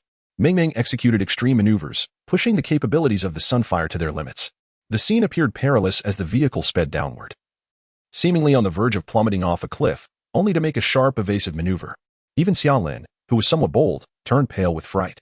Xia Yang, however, placed his complete trust in Mengming's skills. His greater concern lay in the substantial number of source beasts detected and the strength they possessed. Mengming understood Xia Yang's capabilities. If it were merely a horde of D-class source beasts, she would not have reacted so dramatically. At the very least, there were C-class source beasts involved. The exact number of C-class beasts, however, remained uncertain. Xia Yang decisively commanded, "Mengming, deploy the drones to hold back the enemy. Losses are inconsequential. If we can delay them even for a moment, it will be worth it." "Understood. The drones will first deplete their ammunition and then execute suicide attacks," Mengming replied. Each drone was equipped with high explosive bombs that could be detonated upon high-speed impact, ensuring mutual destruction with the enemy. This was indeed the drone's final offensive tactic. The loss of the drones merely entailed expending some contribution points and a small amount of raw materials, which could be replenished. Thus, Xia Yang felt no regret in this dire moment. Xia Yang calmly stated, "As quickly as possible, ascertain the number of source beasts and assess their strength. Furthermore, I grant you unlimited firepower authority. If necessary, activate the shield without seeking approval." "Received," Mengming acknowledged. Boom, boom. The sound of explosions began to resonate from behind. By this time, several drones had exhausted their ammunition and had resorted to suicide attacks, detonating their explosives. Xia Yang's expression darkened slightly, judging by the sounds of the explosions. The source beasts were now alarmingly close to the sunfire. Meng reported, Brother Yang, through preliminary assessment, the number of source beasts is estimated to be between 35 and 40. With at least 5 reaching C-class strength, the remainder are likely D-class beasts. There is one source beast whose strength is difficult to ascertain. Xia Yang furrowed his brow and inquired, What do you mean by difficult to ascertain? It may possess strength exceeding C-class, Meng replied, but for now, we cannot determine if it has reached B-class. Xia Yang's heart sank. 30 to 40 source beasts, at least 5 of which were C-class, and 1 potentially B-class beast. The magnitude of this force evidently exceeds his capacity to endure. Do you have any good suggestions? Xia Yang inquired. Let us first avoid drawing attention. Meng replied. However, this route consists of winding mountain roads, and the source beasts can leap down directly to pursue us. We may not have time to reach the visitor center. Xia Yang responded, Understood. Meng, descend the mountain with utmost speed. I will devise a way to hinder the source beasts. Afterward, Xia Yang glanced at Xia Lin and said, Sister, please ensure your safety. Yang, you must not leave the vehicle. Xia Lin urged anxiously. She had only faced D-level source beasts and was unaware of the terror posed by C-level or even B-level source beasts. To her, remaining inside the Blazing Sun vehicle felt considerably safer. Yet, Xia Yang understood that if a B-level source beast were truly present, the vehicle's protective shield would not withstand for long, and the vehicle's own defenses were far from adequate. Particularly given the current terrain, the situation was indeed unfavorable. The Blazing Sun vehicle had to navigate several turns, while the source beasts could leap down the mountainside, effectively taking a significant shortcut. Consequently, it would be challenging to avoid being pursued. However, Xia Yang did not wish to cause his sister excessive worry. He directly stated, I understand, sister. I am heading to the sniper tower on the roof to find a way to slow down the source beasts. Once we reach the visitor center, we will have more room to maneuver. The urgency of the situation left Xia Yang little time to elaborate. He strode quickly to the living compartment and swiftly ascended into the sniper tower via the ladder. As Xia Yang peered out, he observed a scene several hundred meters behind the vehicle, where clouds of dust billowed and dozens of source beasts raced across the snow, a truly spectacular sight. Of course, the so-called dust was merely the snow being kicked up. After assessing the situation, Xia Yang's mind raced with possibilities. Initially, he planned to utilize the sniper tower, employing a Barrett or rocket launcher to strike at the source beasts. Even if he could not slow down the C-level source beasts, he could at least eliminate some D-level ones. This way, even if the source beasts did catch up, the pressure would be somewhat alleviated. However, upon seeing the overwhelming mass of source beasts in the distance, Xia Yang felt his initial strategy was rather overly cautious. Even if he managed to kill a few D-level source beasts, it would hardly impact the overall situation. After a brief contemplation, he decisively opened the top cover of the sniper tower and nimbly emerged. Performing such an action atop the rapidly moving and sharply turning Blazing Sun vehicle was indeed quite perilous. Nevertheless, Xia Yang's physical abilities had significantly improved, having surpassed sea level and consumed 2 bottles of near-sea level energy fluid, thus enhancing his physical prowess considerably beyond what it was at the moment of awakening his powers. This enhancement was not merely quantitative but qualitative, greatly boosting his strength, agility, and balance. Therefore, he exerted himself and stood firmly atop the Blazing Sun vehicle. Naturally, the sniper tower was surrounded by a railing, and Xia Yang maintained a firm grip on it with one hand. He retrieved a strap from the dimensional space, wrapping it around his waist twice before securing it to the railing outside the sniper tower. With the aid of the strap, Xia Yang finally freed both hands. A subtle shift in his thoughts summoned an enormous machine gun into his grasp. This formidable weapon was a recent acquisition, unlocked from the strategic reserve following the expansion of the dimensional space just a few days prior. In essence, it was an anti-aircraft machine gun, boasting a caliber of 14.5 mm, renowned for its foot-operated firing mechanism, rendering it a devastating tool for infantry engagement. A single burst of ammunition could effortlessly pierce through trees and various fortifications alike, exhibiting significantly greater power than a Barrett sniper rifle. Although the destructive capacity of an individual round may not rival that of a rocket, this anti-aircraft machine gun excelled in area attacks. Furthermore, its firing rate was exceptionally high, capable of reaching 600 rounds per minute in combat. Against such a multitude of source beasts, it was undoubtedly the most fitting choice. Chapter 167, Life and Death at High Speed. The might of the machine gun, the source beasts were now a mere 500 meters away from the rising sun, and the distance was rapidly diminishing. Xia Yang observed as flames erupted continuously from the horde of source beasts, with the drones nearly obliterated. The situation was dire. Immediate action was imperative. The anti-aircraft machine gun's tripod unfolded, firmly settling atop the rising sun's roof. The sniper tower lacked solar panels, exposing the C-grade alloy body beneath. Were it a typical RV rooftop, it would likely be torn apart by the recoil after only a few shots. Xia Yang steadied himself in the suspended seat at the rear of the machine gun. This particular machine gun operated via foot pedal, requiring the shooter to sit upon it. This was also designed to enhance the gun's weight, thereby improving shooting stability.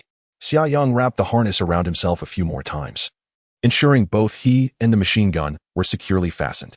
He then leveled the gun's muzzle, not needing to aim meticulously, as it was directed towards the approaching source beasts. He pressed the pedal down forcefully. Bang, bang, bang. The machine gun's muzzle belched forth flames, unleashing a torrent of massive projectiles. Xia Yang could feel the vibrations of the gun beneath him, and he pressed down relentlessly on the pedal. The bullets from the anti-aircraft machine gun could penetrate even concrete walls, undoubtedly inflicting harm on D-grade source beasts. Even C-grade source beasts could not entirely disregard such damage. The source beasts charged in a unified front, a chaotic yet focused assault. Provided the general direction was accurate, they would remain concentrated on their target. Xia Yang clearly witnessed source beasts being struck down, yet the majority did not falter. Instead, they became more ferocious, charging even more vehemently towards the rising sun. Xia Yang fired with reckless abandon, fully aware that ammunition was plentiful in the armory, even if the machine gun were to suffer damage. There were over 100 more readily available for replacement. The machine gun's relentless output consumed ammunition at an alarming rate, necessitating a change of magazine in no time. Fortunately, he had ample space, akin to carrying a multitude of ammunition at his disposal. Moreover, with the enhancement of his strength ability, he could effortlessly replace the magazine with speed and efficiency. The 14.5mm anti-aircraft bullets formed a deadly barrage, raining down upon the horde of source beasts. At last, one or two source beasts collapsed in the snow, never to rise again. Xia Yang took a moment to glance at the system interface. Noting the notification of contribution points earned from slaying source beasts, of course, these were all D-grade beasts. His confidence surged. However, the machine gun's firepower could only slightly delay the source beast's advance. The distance between them and the rising sun continued to shrink. Mei, how far are we from the visitor center? Xia Yang called out. The current terrain was exceedingly unfavorable for the rising sun. Once they reached the visitor center, the path ahead would be significantly more manageable, and below lay the expansive heavenly pool. The celestial lake has now been encased in a thick layer of ice, upon which the Li Yang can gallop freely. Approximately 12 kilometers ahead, Yang, I am advancing at full speed. The sweet voice resonated directly in Xia Yang's mind. Understood, Xia Yang replied. If the source beasts approach within range, fire without concern for ammunition consumption. He had already preloaded a substantial amount of ammunition in the system's inventory. The weapon system of the Liang could automatically replenish ammunition from the inventory, eliminating the need for Xia Yang to manually reload. Got it. As Xia Yang spoke, he continued to unleash a relentless barrage. He had lost count of how many ammunition boxes he had switched out. Meanwhile, the barrel of the anti-aircraft machine gun quickly turned red from the heat. This particular machine gun was constructed with a significant amount of titanium alloy, however. Even the finest barrel could not withstand such extreme continuous output. Seizing the opportunity as the Li Yang rounded a bend, Xia Yang retrieved another anti-aircraft machine gun from the dimensional space, returning the previous one. Adjusting his seating posture for stability, he leveled the gun once more and resumed his fervent firing. 300 meters, 200 meters, 100 meters. The swarm of source beasts drew ever nearer to the Li Yang. In this brief span, the source beasts had paid with their lives as well. According to the system's notifications, Xia Yang had eliminated 7 source beasts with his machine gun in just a few minutes, all of which were unerringly D-grade. Xia Yang did not aim for critical points, targeting the vital areas of the swiftly moving source beasts while navigating the equally swiftly Yang was a formidable challenge. Fortunately, the density of the source beast swarm was considerable, and the volume of fire from the anti-aircraft machine gun was sufficiently dense. With luck, the 7 D-grade source beasts were simply unfortunate enough to collide directly with the gunfire. However, as the density of the source beasts decreased, relying solely on chance to continue eliminating them became an impossibility. Xia Yang held no such lofty hopes. He merely wished to slow their advance as much as possible. Slaying a few source beasts would be a pleasant surprise. As the source beast approached to within approximately 50 meters, Xia Yang extracted a rocket launcher from the dimensional space. He had grown increasingly proficient with the anti-aircraft machine gun, which was foot-pedal operated, freeing his hands for other tasks. While continuing to fire furiously, he grasped the rocket launcher and aimed at the foremost source beast. Boom! The rocket soared forth, missing the swiftly moving beast but detonating within the swarm, causing a significant explosion. Ahead lay another bend, and a sense of foreboding crept into Xia Yang's mind. This curve was a considerable waste of time. The source beasts would likely close the distance to the Liang.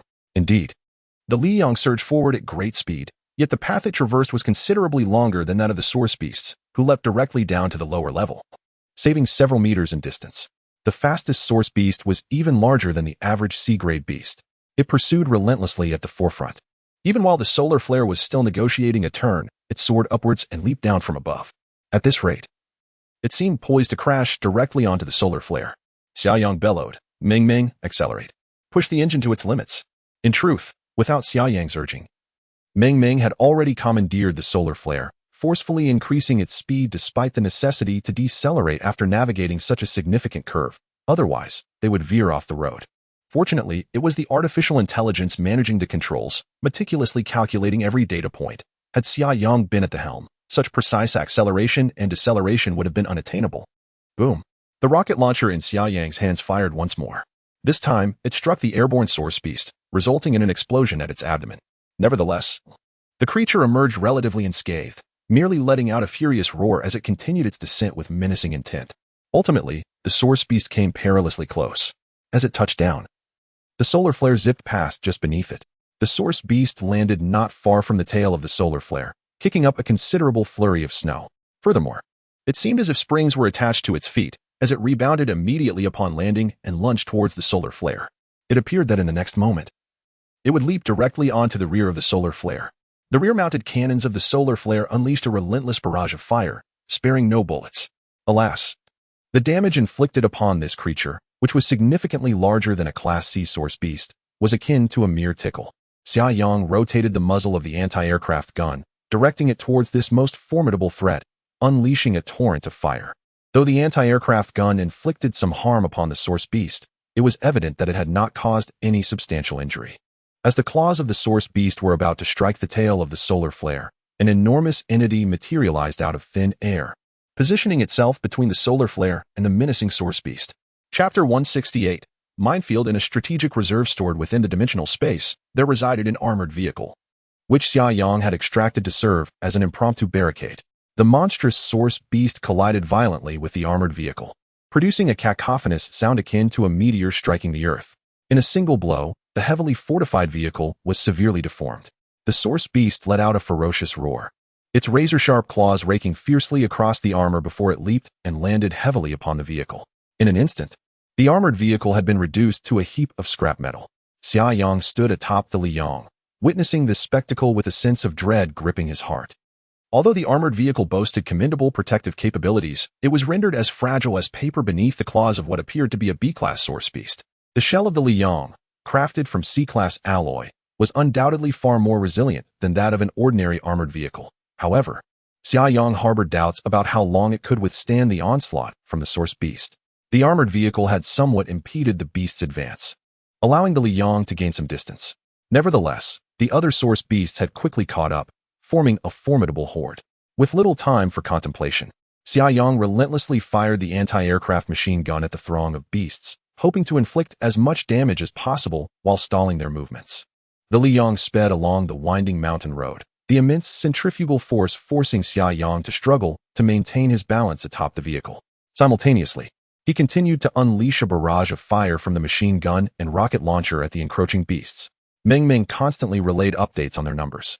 With the drones having been nearly obliterated, Ming Ming relied primarily on the external cameras and detection radar of the Liang to gather information. Fortunately, the proximity of the source beasts rendered the data quite accurate, even without the drones. Throughout this harrowing journey, Xia Yang had managed to kill or injure 15 source beasts. The wounded beasts had slowed their pursuit, allowing Ming Ming to compile her statistics accordingly. The system panel, however, provided even more precise data, as it only recorded the number of source beasts Xia Yang had personally dispatched. To date, he had eliminated 9 D-class source beasts.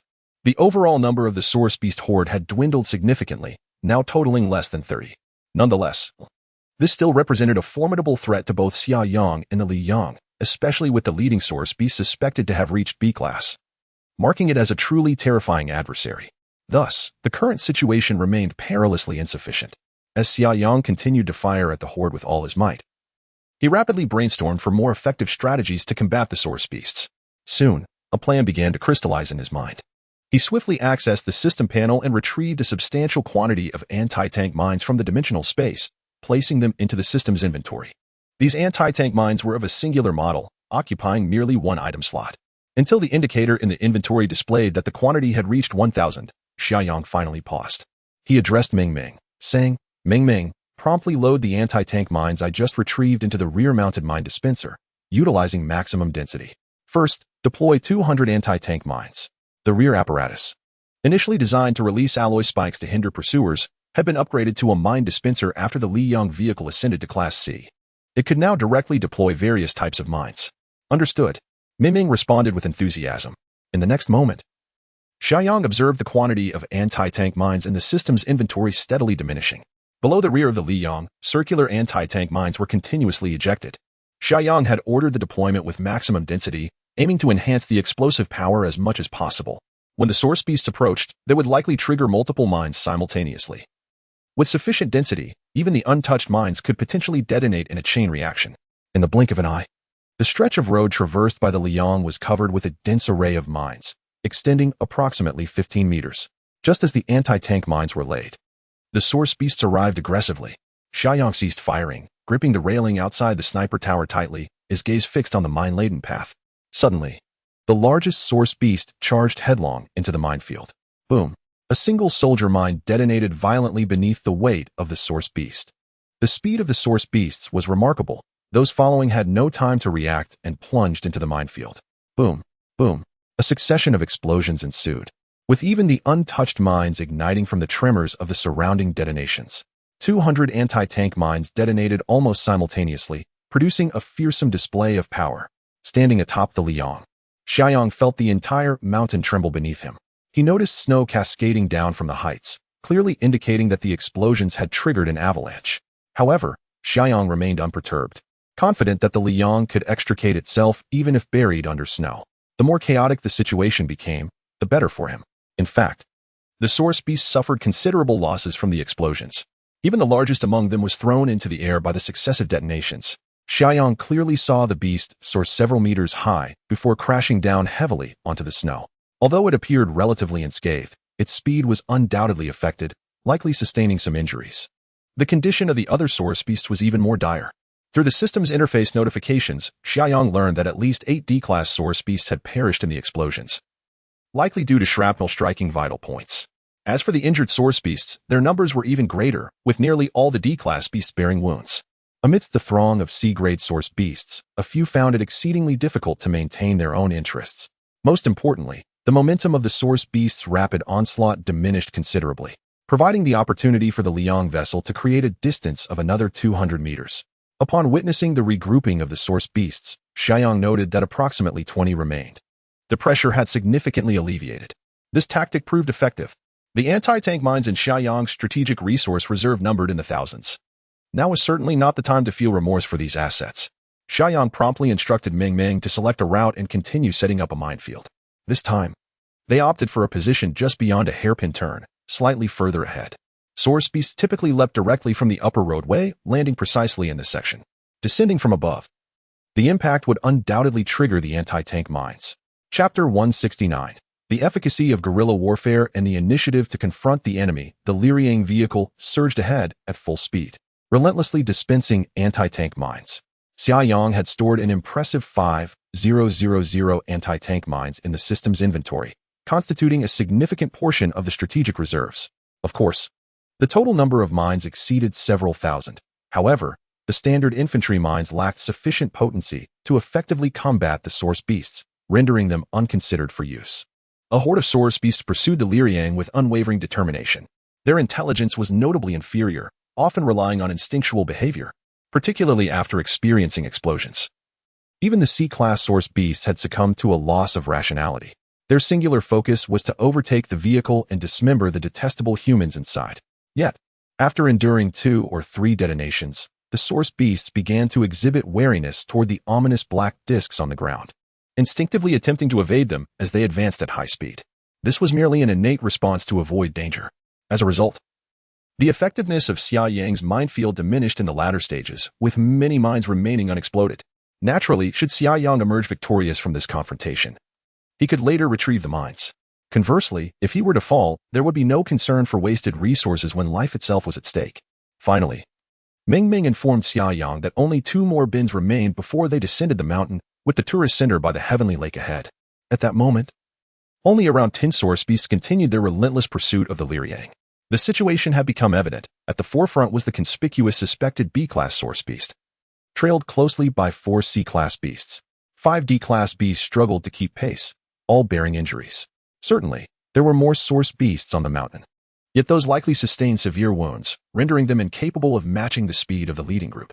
According to the system's statistics, Xia Yang had thus far eliminated 22 source beasts, all of which were D-class. Based on Ming's assessment, there were likely 1 to 2 C-class beasts that had fallen behind, presumably due to considerable injuries. In summary, Xia Yang now faced 10 wounded source beasts. If he could eliminate them, the remaining creatures on the mountain would pose little threat, allowing him to return along the same path to finish off any stragglers. With the target count diminishing, Xia Yang decisively abandoned the use of the heavy machine gun in favor of precise marksmanship. He stowed the heavy weapon in the dimensional space but remained atop the Liang, where visibility surpassed that of a sniper tower, and his attacks could be executed with greater agility. Given that the source beast lacked any long-range offensive capabilities, his safety appeared assured for the time being. Should the beast draw too close, Xia Yang would certainly seek refuge within the Liang, as the protective energy shield would guarantee his safety for a brief period. Xia Yang retrieved the Barrett sniper rifle, which had been enhanced through the vehicle's weapon modification system, alongside a substantial upgrade of the ammunition utilized for the sniper rifle. Currently, the Barrett rifle exhibits minimal variation in range, yet boasts enhanced stability. In terms of power, while it may not rival the formidable 14.5mm anti-aircraft machine gun, it has nonetheless seen a considerable improvement compared to its previous iterations. Leaning against the railing of the sniper tower, Xia Yang steadied the Barrett and began his meticulous aim. At that moment, the Liang vehicle had just negotiated its final sharp turn, accelerating swiftly along the expansive straightaway. The source beast opted to leap down from above. This was the moment Xia Yang had been awaiting. Bang! He decisively pulled the trigger. With the aid of his psychic abilities and tactical goggles, Xia Yang's shot was remarkably precise. The sniper bullet spiraled through the air, striking the source beast over 20 meters away, the very one suspected to be a B-class beast. Xia Yang had aimed for its knee. Through the scope, he clearly observed sparks erupt from the beast's knee, deflecting the sniper bullet away. He couldn't help but silently chuckle at the unexpected toughness of this creature. It was evident that it surpassed the typical C-class beast by a significant margin. After his initial shot missed, Xia Yang swiftly adapted his strategy. He redirected his aim towards the remaining C-class and D-class source beasts. Since he could not deal with the main target, he decided to first eliminate its lesser allies.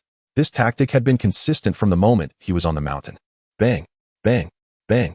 The Barrett continued to emit its resounding shots. The source beast staggered under the impact of the bullets. Although his firing was assertive and the intervals brief, each shot was meticulously calculated. Consequently, the damage inflicted by his sniper bullets was substantial. Either the beast's movements were severely hampered, or they were struck in vital areas. Within a mere couple of minutes, Xia Yang had eliminated 2 D-class source beasts. The 4 C-class beasts sustained significant injuries, as even the standard C-class was unable to fully resist the modified Barrett's assault. Fortune favored Xia Yang as he even managed to hit a C-class beast in a critical area. However, the Barrett's bullets, while capable of penetrating the beast's thick hide, did not result in an instant kill. Nevertheless, the wounded C-class beast experienced a rapid decline in mobility and fell behind. It was likely that even if it managed to catch up, its strength would barely equate to that of an ordinary D-class beast. It had become a negligible threat. This effectively reduced the enemy's C-class combat strength. Xia Yang was elated. This strategy was indeed effective. At this juncture, the Liang vehicle had surged past the visitor service center. Following Xia Yang's directive, Ming chose to continue towards the entrance of the scenic area. The surface of Tianqi Lake was sufficiently expansive. However, with so many source beasts to contend with, Xia Yang recognized the necessity of deploying heavy weaponry. Once the ice on the lake was shattered, traversing its surface would become perilous for the Liang vehicle. Fortunately, the route from this point to the scenic entrance was devoid of treacherous curves. allowing for an increase in speed. The source beast pursued relentlessly, while Xia Yang continued to unleash a barrage of bullets from his barret. The tactical goggles, in conjunction with his psychic abilities, proved to be exceedingly effective. Through precise calculations, Xia Yang maintained an impressive accuracy rate of over 80%, even while perched atop the speeding vehicle, the solar flare. The source beasts, too, were in rapid motion, rendering such a hit rate truly astonishing. As the beasts closed in, Xia Yang successfully dispatched another D-class source beast, while 2 others sustained injuries to their knee joints, significantly impairing their mobility. Now, only a suspected B-class source beast and 3 C-class source beasts remained in pursuit of the solar flare. However, the source beast had already encroached within 10 meters of the vehicle. Without hesitation, Xia Yang commanded Ming Ming to deploy another batch of anti-tank mines at maximum density. Given their proximity, even though the source beasts had heightened their alertness towards the mines, they had no time to evade. As the mine dispenser at the rear of the solar flare released the mines, one of the source beasts triggered an explosion almost instantaneously. The thunderous blast jolted the rear of the vehicle violently. A shot from Xia Yang's firearm flew forth amidst the chaos. Thus, the solar flare surged forward at full speed, with Xia Yang continuously firing his Barrett rifle while occasionally allowing Ming Ming to strategically lay down anti-tank mines. The source beasts found themselves utterly unprepared. From an initial throng of 30 to 40, only a scant few remained. After several explosions, 2 more C-class source beasts fell behind. Under the onslaught of Xia Yang's rocket launcher and the close-range fire from the vehicle's autocannon, the last remaining C-class source beast sustained multiple injuries. Even the suspected B-class source beast bore several wounds, though they appeared superficial. Sensing the opportune moment had arrived, Xia Yang called out to Ming Ming. Ming Ming, I am preparing to disembark and confront the enemy. Stay nearby and be ready to assist. Understood. Yang Gu, please be cautious. Ming Ming responded with fervor. Xia Yang unfastened his straps and launched 3 rockets toward the source beasts. Gritting his teeth, he leapt off the vehicle. As the wind howled around him, Xia Yang felt himself merge with the chilling breeze. His body, as light as a feather, propelled him through the air, where he unleashed several gleaming alloy javelins at the 2 source beasts. The might of a C-class power user hurling them was indeed formidable. The javelins whistled through the air, striking the source beasts with astonishing speed. While the suspected B-class source beast remained unscathed, the last surviving C-class source beast was again wounded as a javelin pierced its abdomen. As Xia Yang landed, the glint of an A-class alloy dagger shone in his hand. With a swift, ghostly movement, he circumnavigated the menacing suspected B-class source beast, his dagger tracing an eerie arc as it aimed for the already battered C-class source beast. Chapter 170. Siblings Unite. The source beast is not to be underestimated. Even the injured C-grade source beast possesses strength far superior to that of a D-grade beast. As for the more formidable one suspected to be a B-grade source beast, it bears only superficial wounds, with its fundamental strength largely intact. Under the dual threat, Xia Yang finds himself in a challenging predicament. Fortunately, his wind-based ability has reached C-grade, endowing him with agility and swift movements. Coupled with the assistance of his psychic powers, he is acutely aware of his surroundings, enabling him to evade danger for the time being, despite the perilous circumstances. During the skirmish, he skillfully employs his sharp A-grade alloy dagger, leaving numerous cuts on the 2 source beasts. These injuries, while not debilitating, gradually cause them to bleed. At present, Xia Yang has no superior strategy. He can only seek opportunities amidst the chaos. If he could eliminate the C-grade source beast first, his chances of survival would significantly improve. Moreover, he is aware that the confrontation cannot linger for too long. He knows that some source beasts may merely be injured and lagging behind, should they catch up. Even the addition of a mere D-grade source beast would exacerbate the situation. At that moment, a familiar voice echoed in Xia Yang's mind. Brother Yang, the silly Lin wants to speak with you. While deftly dodging the claws of the source beasts, Xia Yang communicated with Ming Ming through thought. Ming Ming, you're calling me that again. Do you take my words lightly? Hee. She can't hear this. It's our private conversation. That won't do, Xia Yang replied. Connect her to my tactical glasses. The tactical glasses are equipped with bone conduction headphones and a directional microphone, seamlessly linked to the network of the Blazing Sun vehicle, making communication straightforward. Understood. As soon as Ming Ming finished speaking, Xia Yang heard Xia Lin's voice through the headset. Yang, let me out of the vehicle. I want to fight alongside you. Xia Lin sounded somewhat anxious, clearly distressed by the precarious situation she observed from the vehicle. Stay in the vehicle for now. It's too dangerous out here, Xia Yang urged while evading attacks. That's precisely why I want to come. I am your sister. It is my duty to protect you, not to live under your protection. Before Xia Yang could respond, Xia Lin continued. Yang, I've fought source beasts before. You know my combat abilities. Even if I cannot win outright, I can certainly keep the smaller source beast occupied. Xia Yang, upon hearing this, felt a surge of temptation. His sister, Xia Lin, indeed possessed formidable strength. With her foundational power-based abilities and C-grade ice powers, she had a wealth of long-range attack techniques. Previously, after familiarizing herself with her abilities, she had effortlessly triumphed over D-grade source beasts. If my sister could restrain the C-class source beast, Xia Yang's mind raced, weighing the benefits against the risks. Ultimately, he resolved to take action. Gritting his teeth, he declared, "Sister, I can agree. However, you must also concede to one condition." "Speak." Xia Lin responded, her tone decisive. "Once you disembark, I will divert the other source beast," Xia Yang stated.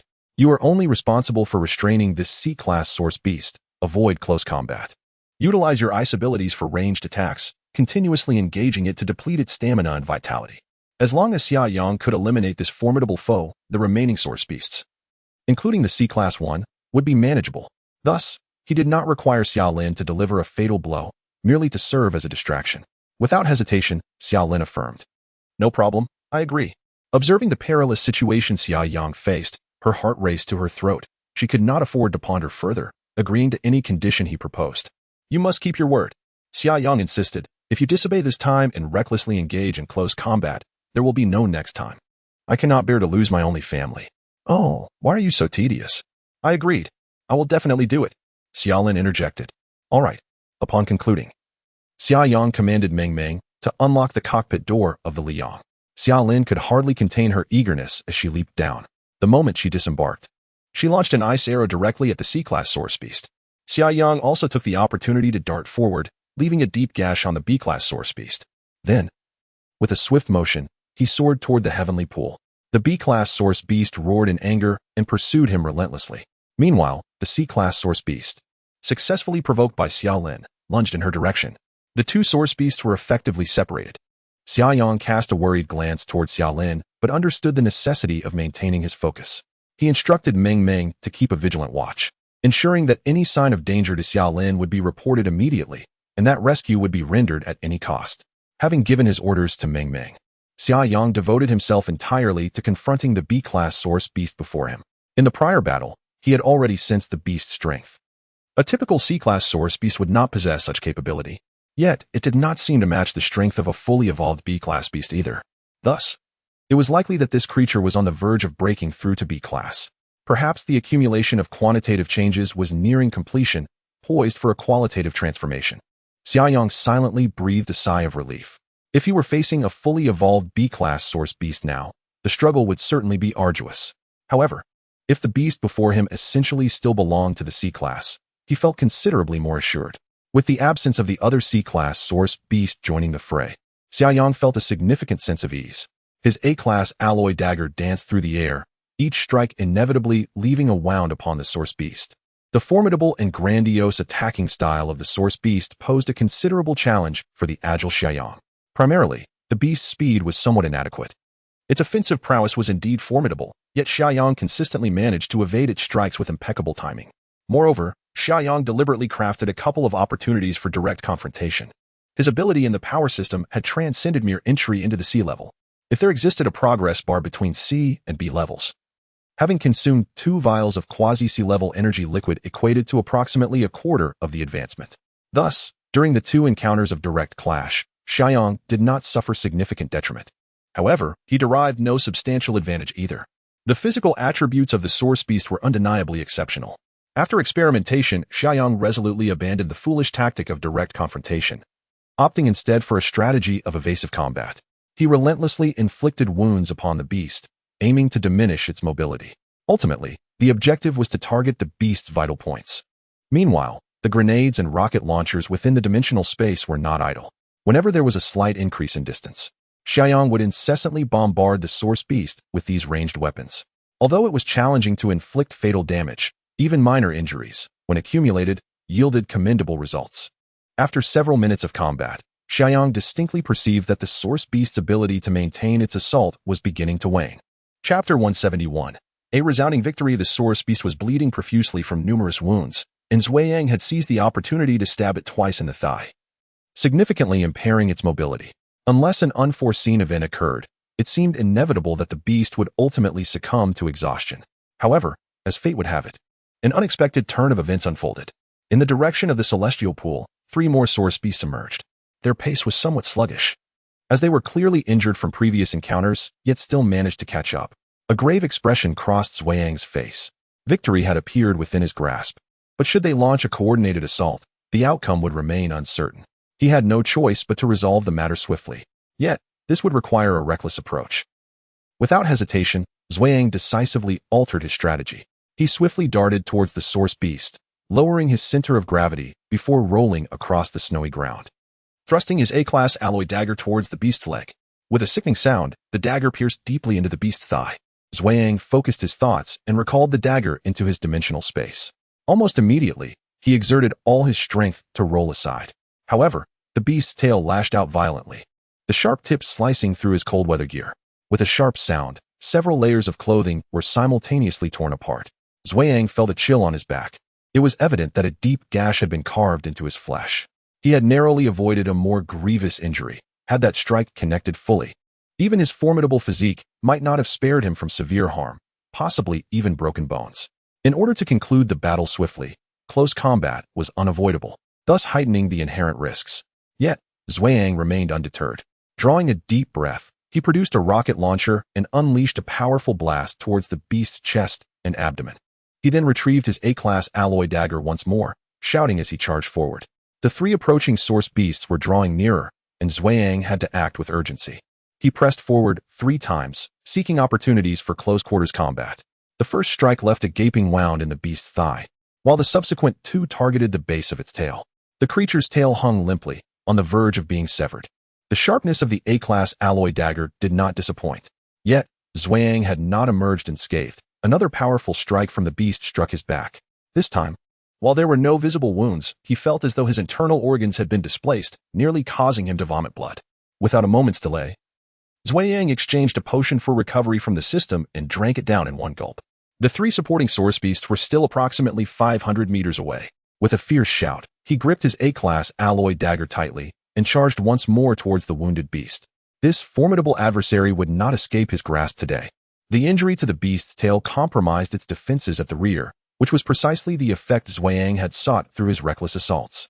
After several exchanges, he finally discerned a weakness. In his grasp, the alloy javelin was quivering with anticipation. Xia Yang's body glided across the snowy terrain, and under the influence of his psychic powers, everything around him unfolded in a slow-motion reverie. With mere millimeters to spare, he evaded the towering attack of the source beast.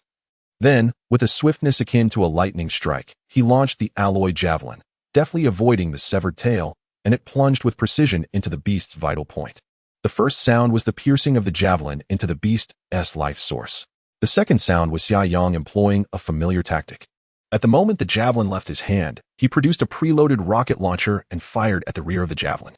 All of this transpired in the blink of an eye.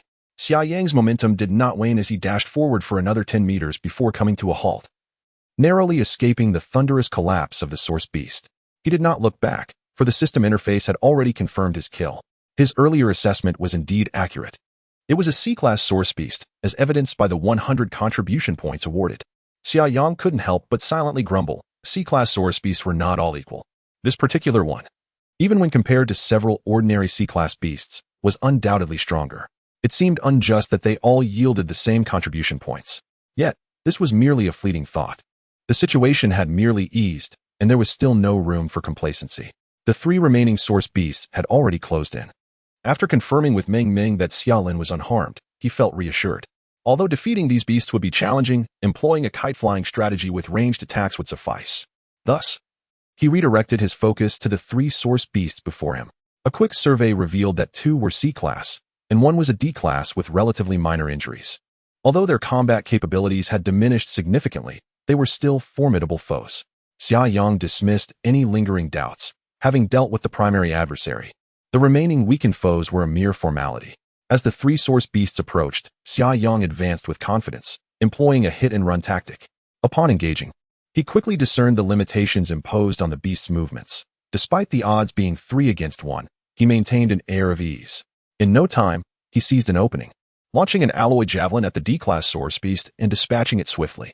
The remaining 2 battered C-class beasts posed little challenge, and within mere minutes, he had vanquished the last of them. From this encounter, he realized the significant potential of certain firearms when utilized effectively. Today's battle, yielding such successful results, was largely thanks to the heavy machine guns and anti-tank mines. The two C-class beasts had been reduced to a weakened state by the relentless barrage of anti-tank explosives. Even the deepest bonds of blood cannot withstand the impact of so many landmines detonating simultaneously. Moreover, this is not the first explosion. As the battle has progressed, Xia Yang discerned that the tide had turned irreversibly. He made a slight adjustment and surged towards the last C-class source beast still being toyed with by Xia Lin. "Sister, I'm here. Take a breather," Xia Yang called out. The A-class alloy dagger in his hand sliced through the air like lightning, aimed at the C-class source beast, which was on the verge of questioning its very existence. 2 minutes later, the C-class source beast fell with a resounding crash. The alloy spear embedded in its back shimmered brilliantly under the sunlight. Having endured several perilous encounters, Xia Yang was slightly breathless. Nevertheless, he immediately stowed the carcasses of the 5 source beasts into the dimensional space. Turning to Xia Lin, he urged, "Sister, hurry and get in the vehicle. We must return." There were still numerous source beast carcasses along the way, as well as gravely injured source beasts. Each of these represented potential contribution points. Not to mention the abundant source crystals, which were like gifts awaiting collection. Xia Yang was determined not to let any of the injured source beasts escape, especially since the route was laden with anti-tank mines. He could not afford to waste any of them, as they would prove invaluable in future battles. Chapter 172. A bountiful harvest of contribution points. Xia Lin had just noticed the injury on Xia Yang's back, and with concern in her voice, she exclaimed, Yang, is your injury serious?" Xia Yang, displaying a nonchalant demeanor, replied, "It's nothing. If you hadn't mentioned it, I would have forgotten. Just a scratch. Though it's a pity about this outfit. Sister, let us hurry and get in the car." The two swiftly boarded the Liang vehicle and set off towards the mountain.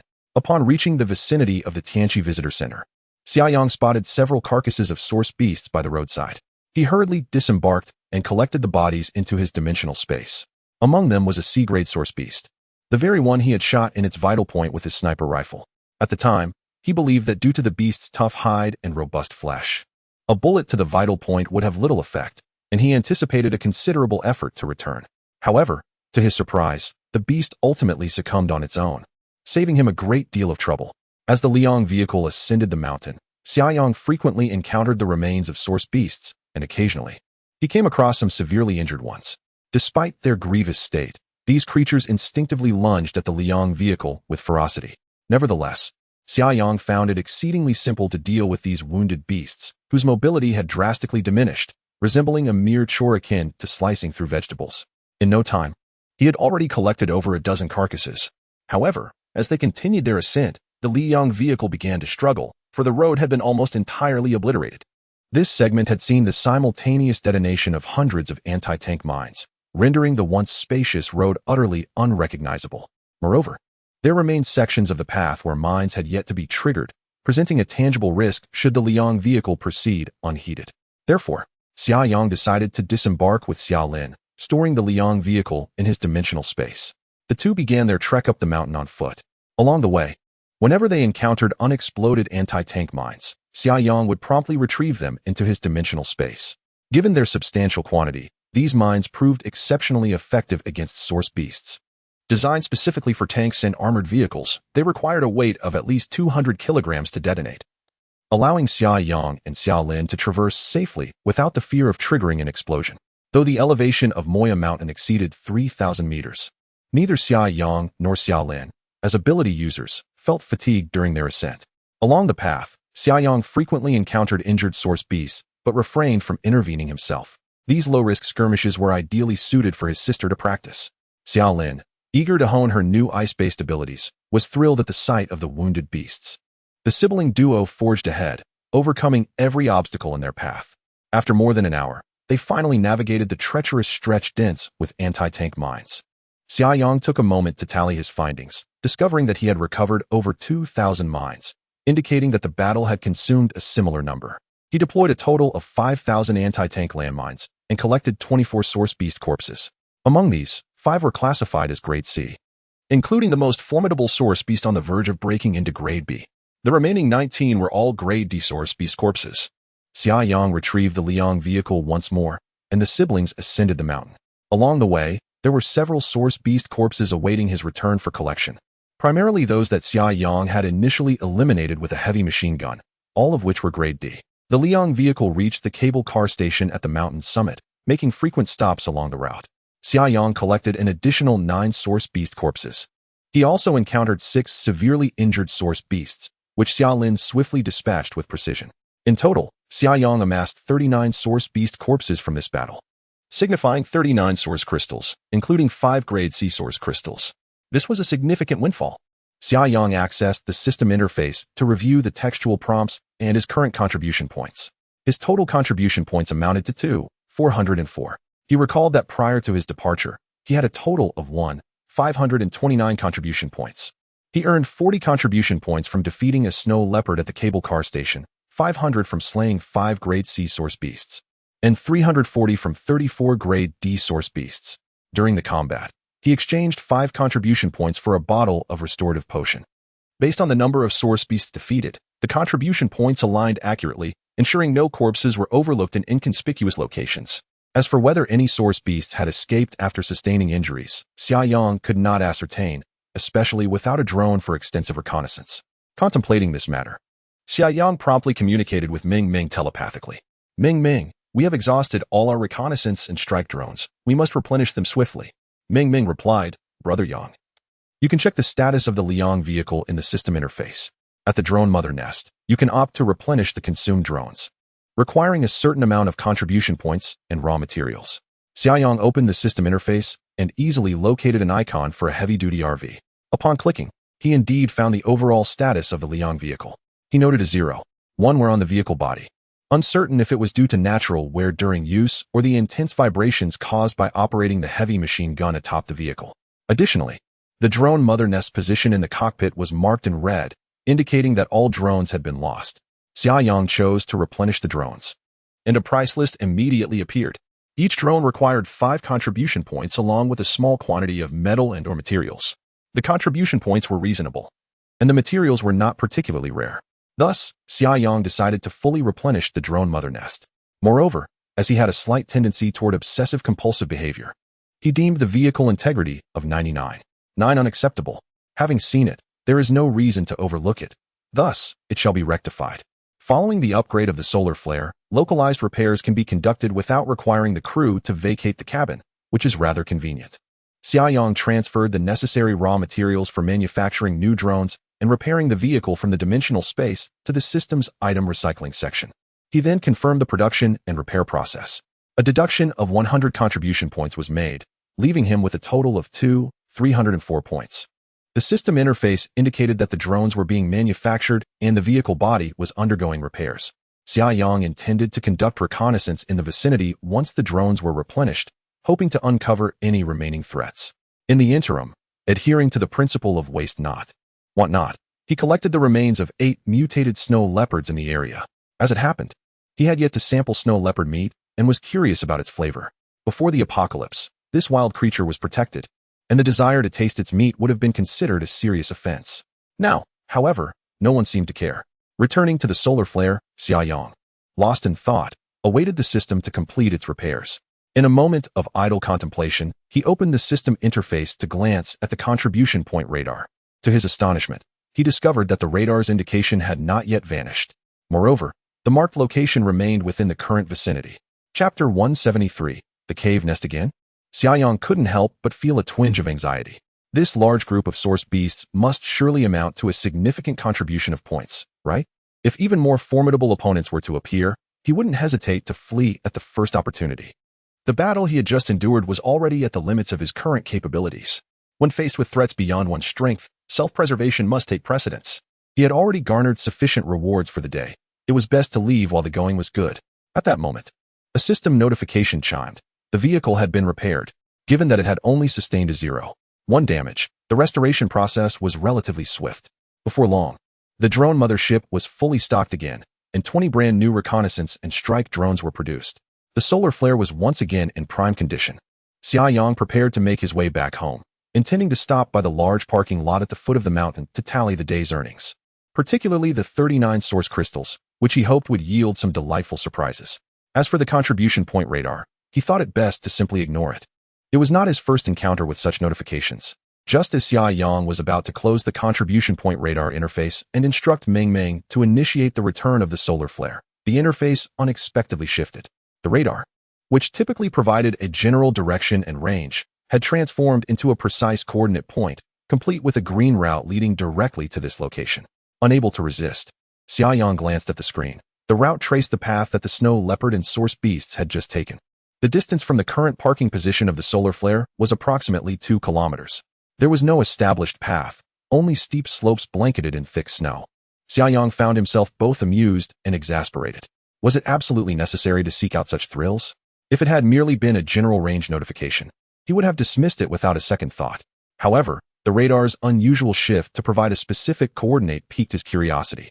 Yet, venturing into danger was not his style. With the drones now fully operational, he reasoned that he could send them to investigate instead. Thus, Xia Yang commanded, Meng Meng, deploy 5 drones to conduct a comprehensive reconnaissance at the coordinates I provided. Understood.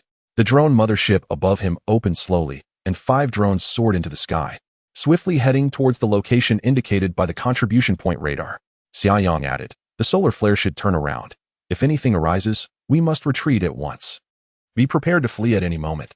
All right, Meng Meng replied. The solar flare initiated its turn, positioning itself in the direction of descent. Xia Yang intently focused on the screens within the cockpit, instructing Meng Meng to transmit the live feeds from the 5 drones onto 5 separate displays for better clarity. Xia Lin could not contain her curiosity and asked, Yang, what's the current situation? What are you looking for? Xia Yang remained fixated on the screens, responding, I'm checking for any injured stragglers and also hoping to uncover any unexpected surprises. For the drones, a distance of 2 kilometers was quite manageable. Before long, 5 drones had arrived above the specified coordinates. They captured images from various angles, which were displayed in real time on the screen before Xia Yang. Below the drones lay a gentle slope, now completely blanketed in thick snow. Scattered across it were paw prints of the source beasts, extending towards the Liang vessel. Clearly, these tracks were left by the recent batch of source beasts. Beyond that, there seemed to be nothing particularly noteworthy. At that moment, a cheerful voice chimed in, Yang go. Drone 3 has detected a suspicious cave entrance. Instantly invigorated, Xia Yang turned his gaze to the footage relayed by Drone 3. Concealed behind a massive rock on the slope was a cave. From the front, the view was completely obstructed by the rock, making it quite difficult to discern. It was only from above that Drone 3, having flown over the rock, was able to locate the entrance. After a moment's contemplation, Xia Yang commanded, Drone 3, proceed into the cave for reconnaissance. The remaining drones stand by above the entrance. Understood. The screen displayed the cave entrance rapidly enlarging, then went black for an instant before the image reappeared. Drone 3 had activated its night vision function. Xia Yang couldn't help but slightly agape in astonishment. The cave was far more spacious than he had anticipated, resembling a vast hollowed-out cavern within the mountain. Clear claw marks were visible on the cave walls, and the entire cavern bore a primitive ambience, unlike anything artificially excavated. A thought flickered in Xia Yang's mind. Could this be a cave dug by source beasts? Judging by the claw marks on the walls, this possibility seemed quite plausible. If this were indeed the lair of source beasts, then Drone 3 might be in grave danger. Hesitation began to creep into Xia Yang's mind. Suddenly, he recalled an incident from his previous life. Approximately 6 months after the onset of the apocalypse, he had heard from other ability users that a B-class source beast had appeared in the border province of Changji, wreaking havoc and causing immense losses to the locals. At that time, humanity had not yet produced B-class ability users. The oppressive force of a B-class source beast was truly overwhelming. It seemed that the military eventually deployed a multitude of missiles, nearly flattening an entire mountain, just to barely slay the beast. Countless soldiers perished in that battle. Many ability users served as scouts, continually attempting to approach the source beast to provide the military with accurate coordinates. They too, without exception, were obliterated alongside the source beast in the missile strike.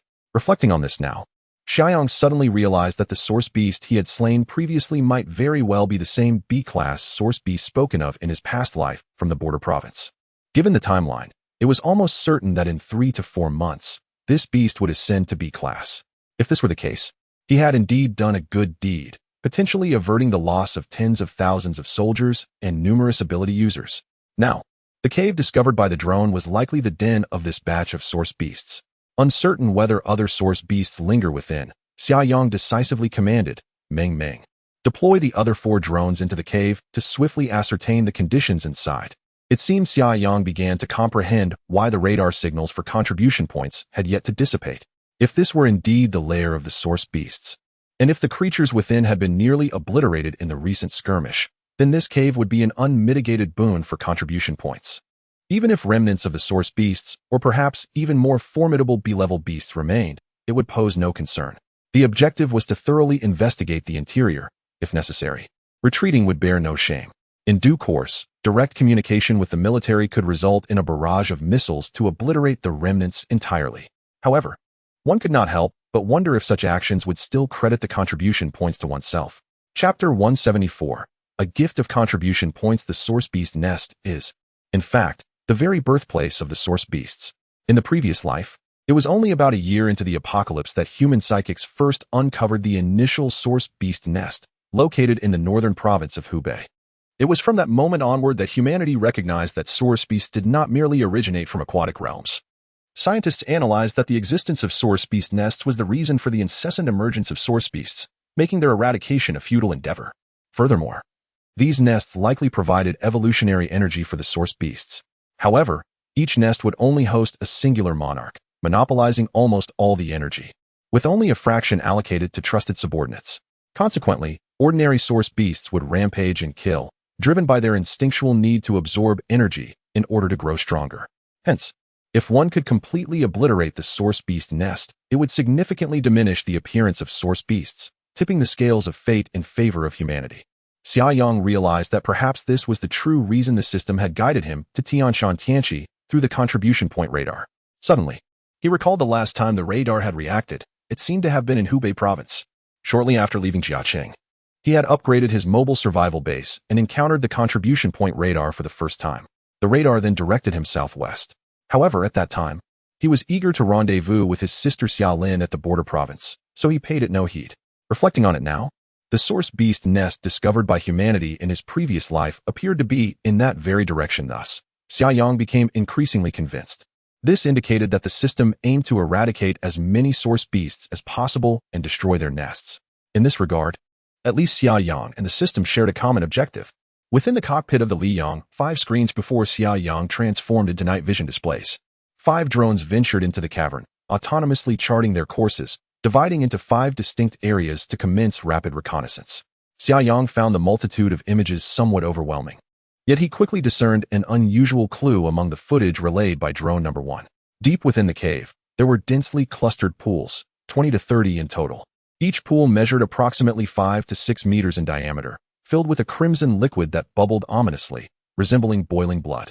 Within 3 of these pools, he could faintly discern the massive forms of creatures submerged therein. From a distance, the details remained unclear. Without hesitation, Xia Yang commanded Miming to direct drone No. 1 closer to the boiling blood pools. As the drone approached, he finally recognized that the enormous bodies immersed in the pools were the very source beasts he frequently hunted. However, these 3 source beasts were significantly smaller than D-rank source beasts and appeared to be in an undeveloped state. The other 4 drones completed their respective reconnaissance of their designated areas and reported no remarkable findings. Consequently, all drones converged above the 20 to 30 blood pools. As the sun hung high in the sky, Xia Yang pondered for a moment before issuing a command. Ming. Instruct all drones to fire at the vital points of the source beasts in the pool. Aim for their critical weaknesses. Understood. In the footage, the drones began to reposition themselves. In the next instant, a thunderous gunfire resonated throughout the vast cavern. Rat-a-tat-tat. Countless bullets rained down, targeting the 3 embryonic source beasts. Thud. Thud. Thud. The 3 source beasts, seemingly still devoid of consciousness, made no effort to evade the onslaught. Moreover, their defensive capabilities appeared inferior to those of D-grade source beasts, allowing the bullets to easily penetrate their bodies. A significant number of bullets struck directly at their vital points. What had been writhing lightly soon fell completely silent under the relentless barrage from the drones. Xia Yang, somewhat uncertain, glanced at the system interface and was greeted with a textual notification. Congratulations, host. You have slain 1 embryonic source beast, earning 5 contribution points. 3 identical notifications appeared. Xia Yang couldn't help but chuckle. It seemed that since these source beasts had yet to fully form, the contribution points were halved. Nevertheless, as they did not understand resistance, it was akin to effortlessly acquiring 15 contribution points, which was certainly not bad. At present, his total contribution points had reached 544. The drones thoroughly scanned the entire cavern, revealing no traces of other source beasts apart from the 3 embryonic ones. Xia Yang realized that the quasi-B-grade source beast he had slain at the foot of the mountain must have been the ruler of this lair. After all, the apocalypse had only descended 2 or 3 months ago, and that source beast was already quite formidable. This lair had not yet birthed any new source beasts, and the 3 partially formed ones had been eliminated by the drones. This indicated that the source beast lair currently possessed no resistance whatsoever. What a stroke of luck! Xia Yang had initially anticipated that after vanquishing the source beast horde, the contribution point radar would be unsettled, heralding a grave danger awaiting him. To his surprise, he had merely gained contribution points. As long as he thoroughly obliterated this source beast lair, the system would undoubtedly reward him with contribution points. Without hesitation, Xia Yang rose to his feet, preparing to personally visit the lair, which needed to be utterly destroyed. The drones lacked the capability to achieve that. Unless they executed a suicide attack, which would squander contribution points, that was not a prudent use of resources. At 5 contribution points per drone, while not exorbitant, it was unnecessary to waste them. Yang, are you planning to enter that cave? Xia Lin inquired. Xia Yang nodded and replied, yes. Sister, it is highly likely that this is the source beast lair, and it must be completely eradicated. Otherwise, in due time, many source beasts will spawn again. We must root them out. I will accompany you, Xia Lin declared as she stood up. Xia Yang chuckled, saying, Sister, you should stay in the car. You can assist me if necessary. As you have seen, there is no danger inside. I will blow up this lair and return. After pondering for a moment, Xia Lin responded, that is acceptable, but you must ensure your safety and not be careless. Rest assured, Xia Yang replied. Then leaped down from the Lu Yang and began to ascend the hillside. He also instructed Meng Meng to release the remaining drones, positioning them to monitor the entrance and its vicinity. In a short while, Xia Yang arrived at the location of the cave. After navigating around a massive boulder, he beheld the ominous, dark entrance. Equipped with tactical goggles featuring night vision, he donned a gas mask to ensure his safety, as the air within the lair of the source beasts might harbor unknown viruses. A cautious approach is always prudent. Gripping an A-grade alloy dagger, Xia Yang steadily ventured into the inky darkness of the cave. Inside the vast cavern, the hum of drone rotors echoed ominously, amplifying the eerie silence. He quickly reached the deepest part, counting a total of 28 pools, with the largest one situated at the center, radiating a celestial aura. Within his dimensional space, he possessed a substantial stockpile of TNT explosives, which fortuitously could be utilized today. However, before arranging the explosives, Xia Yang needed to confirm a critical detail. He approached one of the pools, where the remains of a gestating source beast lay. Xia Yang mused to himself, this source beast has yet to fully form. I wonder if it contains any source crystals within? Now that I am here, I might as well excavate a little to see. After all, one might uncover a delightful surprise. Waste would indeed be a disgrace. Chapter 175, The Perspective Has Shrunk. This is what it means to contribute significantly. Xia Yang extracted the corpse of the embryonic source beast from the pool with determination. Immediately seizing his dagger to begin the process of dissection, he excavated and excavated. Despite nearly mutilating the creature's abdomen, he found no source crystal. Ultimately, he had to concede defeat, realizing that before the source beast had fully formed, it contained no source crystal. Time to focus on the task at hand. Thus, Xia Yang busily began to set explosives around each of the pools. He retrieved blocks of TNT, resembling compressed biscuits, from his dimensional space. Before long, an abundance of TNT surrounded all the pools, sufficient to collapse the cave several times over. The largest pool received special attention, as he utilized 3 times the amount of explosives compared to the ordinary pools. After arranging the detonators and fuses, Xia Yang prepared to retreat outside the cave to detonate the explosives from a safe distance, ensuring he would not entomb himself within. Just as he was about to turn and leave, he caught a glimpse of the pool, which bubbled like boiling blood, stirring a flicker of concern in his heart. He wondered whether destroying the cave and obliterating the pool would leave any remnants of that crimson liquid. If so, would it pose a potential hazard? Of course. Xia Yang's primary anxiety revolved around the completeness of his task and whether it would impact his ability to earn contribution points. He furrowed his brow in contemplation for a moment before an idea struck him. Without hesitation, he accessed the system interface and exchanged for 10 sets of neurotoxin bullets. These were remarkably effective against parasitic beasts, and he presumed they would also serve well to contaminate the crimson liquid. With TNT at his disposal, he decided to implement a double insurance strategy. Xia Yang, disinterested in handling the bullets individually, simply took out his handgun and loaded the neurotoxin rounds into the magazine. Before firing, he retrieved several clean glass vials and filled them with the crimson liquid. This substance likely bore a significant connection to the source beast's development. Perhaps through scientific analysis, they could uncover the creature's weaknesses. While he was not equipped to conduct such research himself, he could entrust it to Li Muyu's parents, allowing professionals to undertake their specialized tasks. Should they successfully devise a method to counter the source beasts, it would indeed be a contribution to humanity.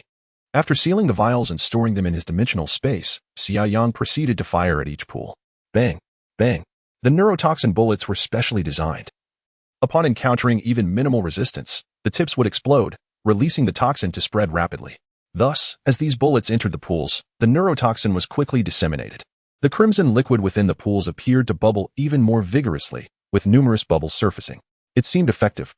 Without further delay, Xia Yang grasped a hefty bundle of fuses, igniting them as he made his way outside the cave. Before long, he had descended the slope, continuously releasing fuses along the way. With the abundance of TNT deployed, Xia Yang surmised that not only would the cave collapse, but it could also trigger a massive avalanche. Thus, he resolved to directly pull the fuse alongside the Li Yang, allowing for an extended delay to facilitate a more composed retreat.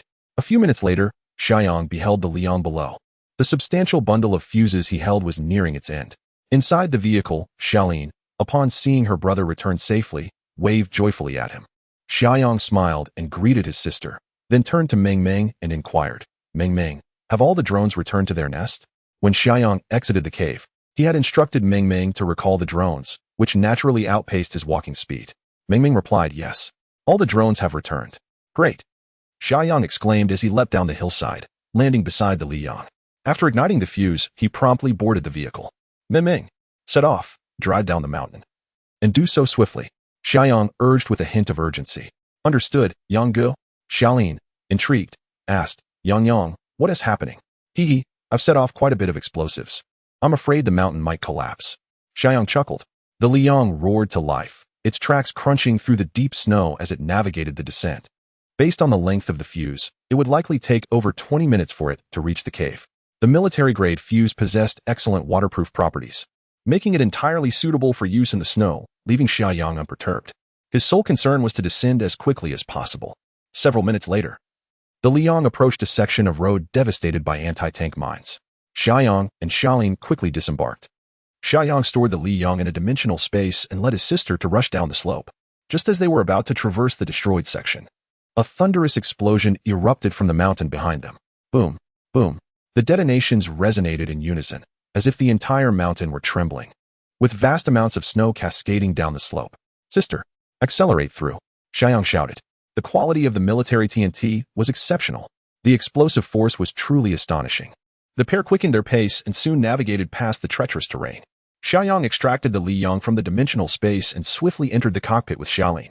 "Meng Meng, full speed ahead," Xia Yang commanded. "Understood. Watch closely, Yang Gu," Meng Meng exclaimed excitedly. The Li Yang, a steel behemoth, emitted a thunderous roar, in a state of maximum power. It surged forward like a wild stallion, rapidly increasing its speed. With a few more sharp turns, the road ahead became more manageable, and they distanced themselves further from the looming mountain. At this moment, Xia Yang finally exhaled a sigh of relief. He accessed the system interface, primarily to confirm whether the source beast's lair had been destroyed. Typically, if the lair were obliterated, he would receive contribution points as a reward. Upon glancing at the screen, he indeed noticed a textual notification. Xia Yang hastily clicked to open the notification, and upon reading it, he was left utterly astonished. Was this truly the same frugal system he knew? This was decidedly out of character. The system prompt read, "Congratulations, host. You have successfully obliterated a source beast lair, earning 2,000 contribution points, 1 opportunity for a special item lottery, and unlocking 3 new products in the system store." What a treasure trove! To receive 2,000 contribution points all at once felt as exhilarating as a maiden's first ride in a sedan chair. The special item lottery promised delightful rewards, and the offerings in the system store were indeed remarkable. The 3 items available for purchase were undoubtedly of exceptional value and quality. This was akin to a small cow performing an impressive handstand. Xia Yang glanced at the upper right corner of the system interface, where the contribution points had already been credited. He now held a total of 3,494 points. This was after he had exchanged 50 points for neurotoxin bullets. Otherwise, he would have surpassed the significant threshold of 3,500 points. The contribution point radar had proven itself to be reliable. Initially, He believed that hunting over 30 source beasts had yielded sufficient points. However, it now appeared that his perspective had been rather narrow. Chapter 176, Returning to Camp for Rest. The delightful digging segment. Xia Lin gazed at her brother, who was exuberantly seated in the driver's seat, and could not help but inquire, Yang, what is it? With a cheerful smile, Xia Yang responded, Sister, the cave we destroyed today is indeed a lair of source beasts. This explosion signifies that, at least in the vicinity of Changji Prefecture, peace will reign for quite some time. How so? Xia Lin still seemed somewhat perplexed. Xia Yang elaborated, previously, the source beasts that appeared in Chitai County and Yonglei County originated from this lair. As long as there is a source beast nest, new source beasts will incessantly emerge. However, by eliminating it at the root, we have reduced the number of roaming source beasts. Every one we eliminate diminishes their presence. Would you not agree this is a cause for celebration? Upon hearing this, Xia Lin felt invigorated and exclaimed, that is truly splendid. Yang, you are remarkable. The military and civilians of the border must be grateful to you. Xia Yang waved his hand dismissively, saying, Sister, I do not undertake these actions for gratitude, nor is there any need for widespread proclamation. As far as I know, there are many such source beast lairs, particularly in the depths of the ocean and secluded lakes, making their destruction exceedingly challenging. Thus, humanity's quest for victory remains a long and arduous journey. Nevertheless, Xia Lin replied with a smile. Blowing up a source beast lair is certainly worthy of celebration. Indeed, Xia Yang affirmed, Sister, let us not rush today. We shall return to the parking area where we camped last night. We can prepare more dishes and enjoy some drinks to celebrate. All right, I think that sounds great.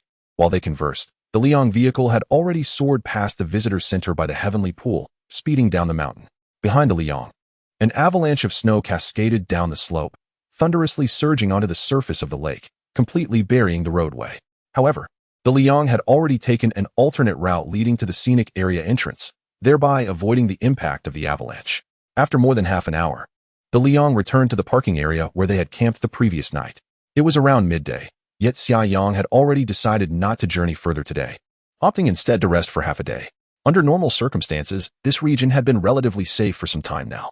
Both Xia Yang and Xia Lin were utterly exhausted from the day's events, primarily due to the mental strain.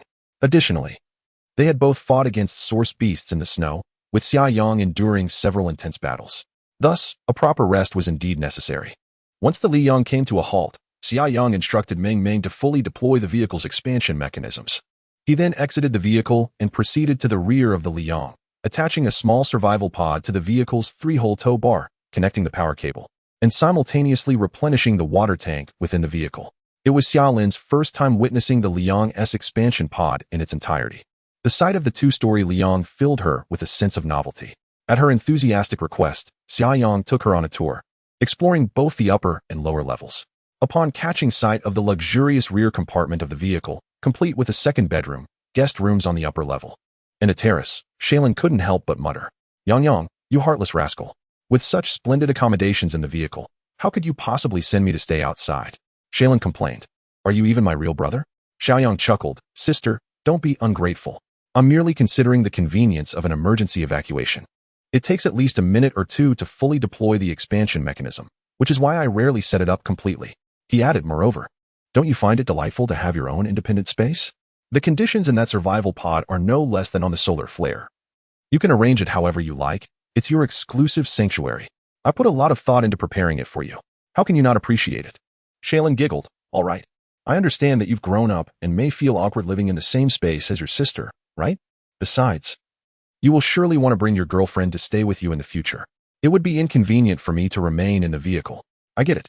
I truly do. Yang felt an inexplicable pang of guilt upon hearing her words. Shaylin gazed at him for a few seconds and said, Hey, Yang, could it be that I've hit the nail on the head? Have you actually found yourself a sister-in-law? Where is she? Is she beautiful? Unable to bear the teasing, Yang quickly replied, Sister, could you refrain from being so nosy? I don't have a girlfriend. In this current situation, who has the heart for romance? After saying this, he pushed Shaylin towards the cabin door, urging, Aren't you supposed to return to your room? Your legs are covered in mud. Weren't you just complaining about wanting to take a shower? Hurry up and go. Shaylin laughed. All right. My brother has grown up and has his own secrets. Can I leave? You can handle lunch by yourself.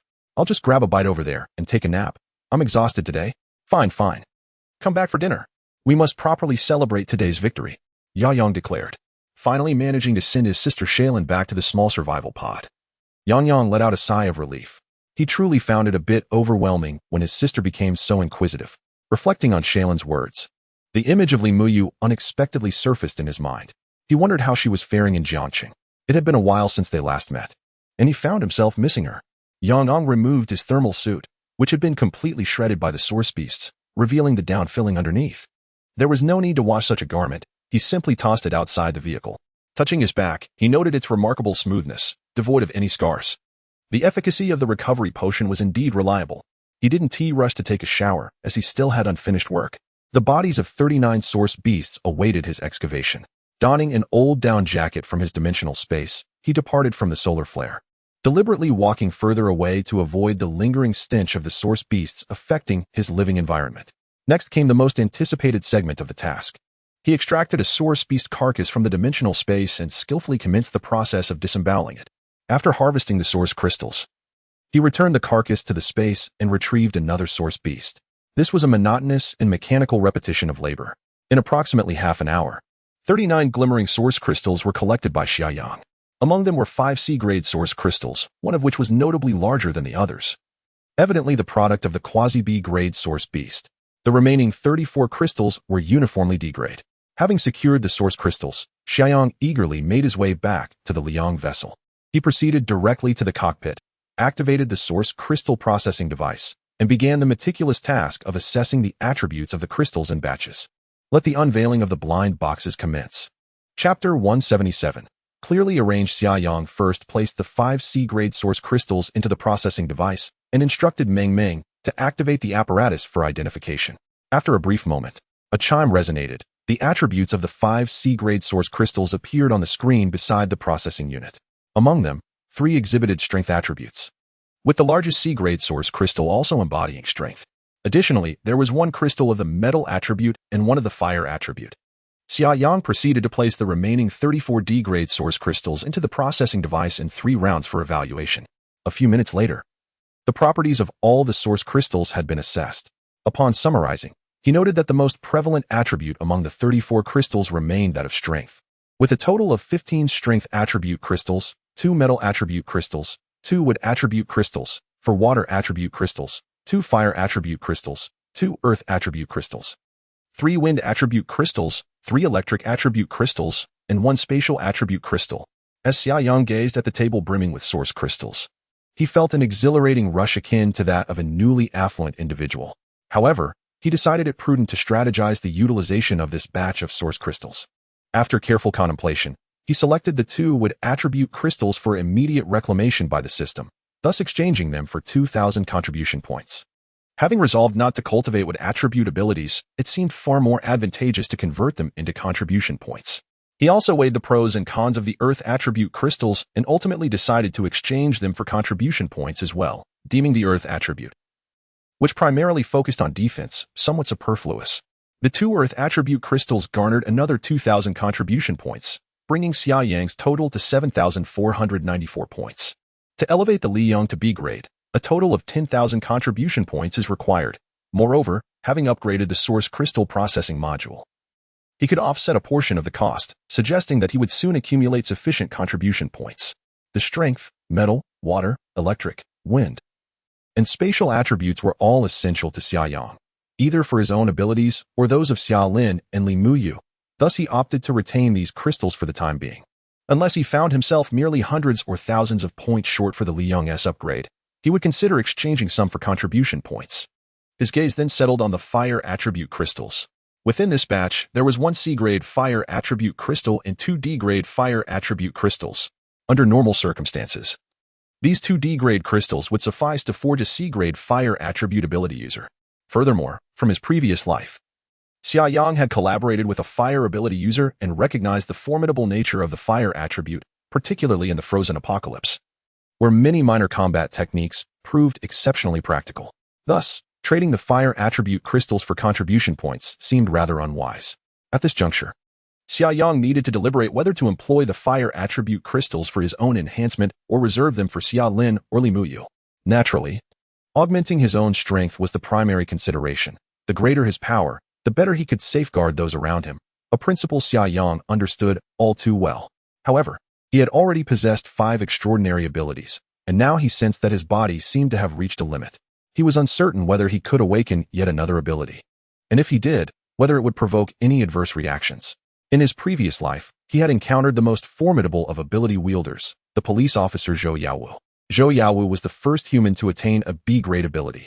In addition to his B-grade strength ability, he simultaneously possessed earth, metal, and wind attributes. Zhou Yaowu was the individual known to Summer Sun who held the greatest variety of abilities. Now, Summer Sun had surpassed Zhou Yaowu's record. Yet, he was unsure if he could further augment his capabilities with a fire attribute ability. After contemplating for a while, he ultimately decided against it. The reasoning was quite simple. It was far too perilous. He could already feel the energy of his abilities within him teetering on a critical threshold. A sensation both vivid and intense. If he were to further enhance his powers, he could not guarantee that the energies would not clash or spiral out of control. There was no precedent for such an experience, as no other ability wielder in his previous life had faced such a fortunate dilemma. Zhou Yaowu's possession of 4 abilities was already extraordinarily remarkable. For the average individual, merely awakening an ability was a cause for gratitude. Who would dare to be picky? The notion of suffering from choice paralysis was utterly unfathomable. Summer Sun possessed 2 fire attribute source crystals. He could indeed use one to test whether he could awaken the fire attribute ability. Even if he failed, the loss of a D-grade source crystal would not be catastrophic. However, the fear lingered that a successful awakening could lead to the uncontrollable chaos of his ability energies, resulting in complete disaster. At that point, there would be no possibility of reversal. Moreover, with his 5 abilities already offering a comprehensive range of offensive and defensive capabilities, diligently developing them promised an exceptionally bright future. There was no need to jeopardize his progress for the sake of embellishment. Furthermore, if he did not use it, the fire attribute source crystal would not go to waste. Summer Sun reasoned that it would be quite advantageous to give the fire attribute source crystal to his sister, Xia Lin. Her ice attribute ability was a unique variant of the water attribute. Should she awaken a fire attribute ability, the juxtaposition of these 2 opposing elements might yield fascinating chemical reactions, perhaps even a duality of ice and fire. He recalled having witnessed several individuals with conflicting attributes in his previous life, all of whom proved to be quite formidable. One such wielder, possessing both earth and water abilities, could conjure a combination skill that transformed an area into a deep swamp, which had an inexplicable pulling force that often caught adversaries off guard during combat. If Xia Lin could simultaneously wield both ice and fire abilities, who knew what combination techniques she might develop? The thought was indeed thrilling. Thus, Summer Sun set aside a large and 2 small fire attribute source crystals. Among the remaining crystals, there were 15 D-grade strength attribute crystals, sufficient to create 2 portions of quasi-C-grade strength energy liquid, with 3 remaining. In addition to 3 authentic Class C power attribute source crystals, one of which contained significantly greater energy than the typical Class C crystal, Xia Yang believed that these source crystals should suffice to elevate his power-based supernatural ability to Class B, perhaps even leaving some surplus. Should there be any excess Class C energy liquid, it would naturally be reserved for Shaylin. The remaining Class D source crystals would be stored for the time being, either to accumulate sufficient quantities for the production of Class C energy liquid or to be exchanged for contribution points when necessary. As for the 4 water attribute source crystals, they would be set aside without question. Shaylin's ice attribute ability had already reached Class C, and the effects of Class D energy liquid were too feeble. Thus, he would save enough to produce 6 Class C energy liquids for her consumption. The 3 wind attribute source crystals would also be conserved. Having previously accumulated 2 wind attribute crystals, these 3 would bring the total to 5. Once he acquires 1 more, he would be able to craft a Class C wind attribute energy liquid. The 3 electric attribute source crystals were intended for Li Muyu and would be preserved. Before upgrading the source crystal processing apparatus to obtain synthesis capabilities, Xia Yang had once acquired an electric attribute crystal, which he had converted into energy liquid at that time. Fortunately, since Li Muyu's lightning attribute ability had not yet reached Class C, that bottle of Class D electric attribute energy liquid was not wasted, as its direct consumption yielded satisfactory results. Should she consume that bottle and her ability not surpass Class C, he could utilize one of the 3 electric attribute source crystals to create another energy liquid, understanding that Li Muyu's ability would soon ascend. Any remaining source crystals could be stored until 6 were amassed to synthesize a Class C energy liquid in one go. The Class D space attribute source crystals would undoubtedly be converted into energy liquid for his own use, assuming all goes as anticipated. This additional energy liquid should enable Xia Yang's spatial ability to reach Class C, leading to a significant qualitative leap that was highly anticipated.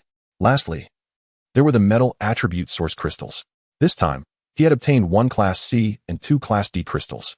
Clearly, Xia Yang only needed to consume the Class C crystal to directly elevate his metal attribute ability to Class C, while the 2 Class D crystals could also be stored for future use. After a thorough examination, Xia Yang meticulously arranged the utilization plan for these 39 source crystals. Chapter 178. The Frenzied Consumption of Elixirs and the Expansion of Space. Thus, Xia Yang meticulously categorized the source crystals that were not immediately needed and stored them within the dimensional space. Subsequently, he commenced the refinement of energy liquids. He began with 3 Class C strength-type source crystals, which yielded 3 bottles of Class C strength-type energy liquid, one of which exhibited a notably deeper hue. He then processed the 12 remaining strength-type source crystals in 2 batches, resulting in 2 bottles of quasi-Class C energy liquid. Next, he turned to the metallic source crystals, refining only the Class C specimen to produce 1 bottle of Class C metallic energy liquid. Following this, he processed the spatial attribute source crystal, resulting in a bottle of Class D spatial attribute energy liquid. For the fire attribute source crystals, he refined them in 2 batches, yielding 1 bottle of Class D fire attribute energy liquid and 1 bottle of Class C fire attribute energy liquid. Should Xia Lin consume a bottle of Class D fire attribute energy liquid without awakening her abilities? Xia Yang had an additional Class D fire attribute source crystal at the ready, poised for conversion into energy liquid for her use. The Class C bottle was naturally reserved for her post-awakening, intended to facilitate a breakthrough in her ability rank. After processing all the source crystals intended for immediate use into energy liquids, Xia Yang found that his dimensional space still held a considerable number of source crystals, all of which were Class D. Among them were 3 strength attribute source crystals, 2 metallic attribute source crystals, 4 water attribute source crystals, 1 fire attribute source crystal, 3 electric attribute source crystals, and 5 wind attribute source crystals, including 2 previously stored. Next, Xia Yang prepared to indulge in his elixirs with great anticipation, starting with the metallic attribute, followed by the strength attribute, and concluding with the spatial attribute.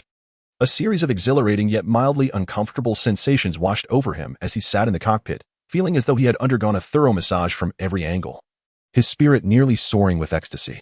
The Class C metallic energy liquid, naturally, propelled his metallic attribute abilities to an undeniable Class C. As for the strength attribute energy liquid, Xia Yang consumed 1 bottle entirely before partaking in another. Initially, he wondered if he might be able to save 1 bottle.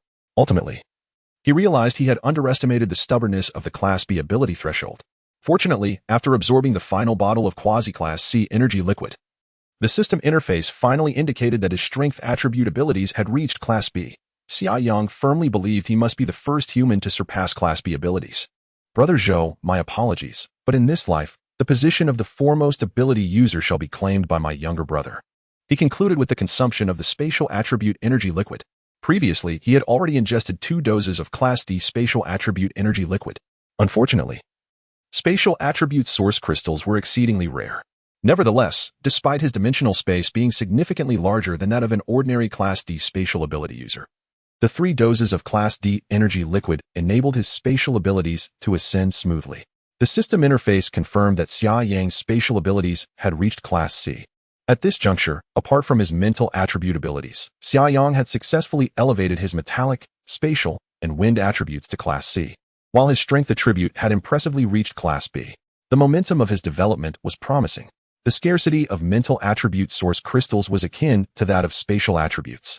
For instance, this time, among the 30D grade source crystals, not a single one possessed a mental attribute. Thus, for the mental attribute abilities to advance, one must await the opportune moment.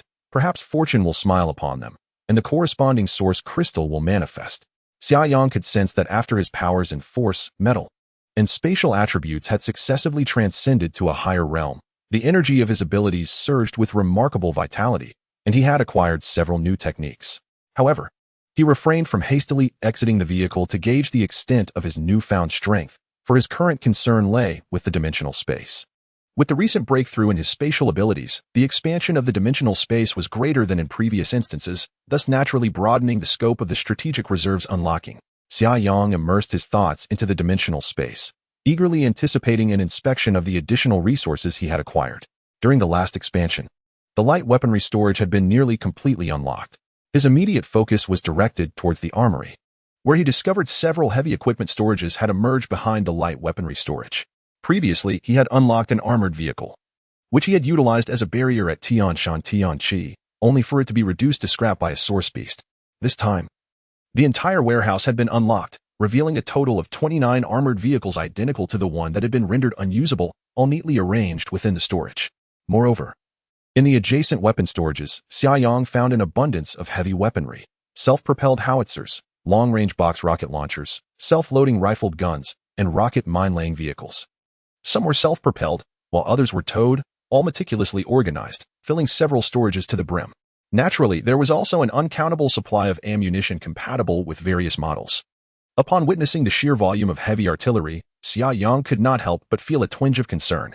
Many of the weapons were beyond his operational capabilities, and most appeared to be of little immediate use. Nonetheless, having them was certainly preferable to the alternative, as one could never predict when they might prove necessary, even today.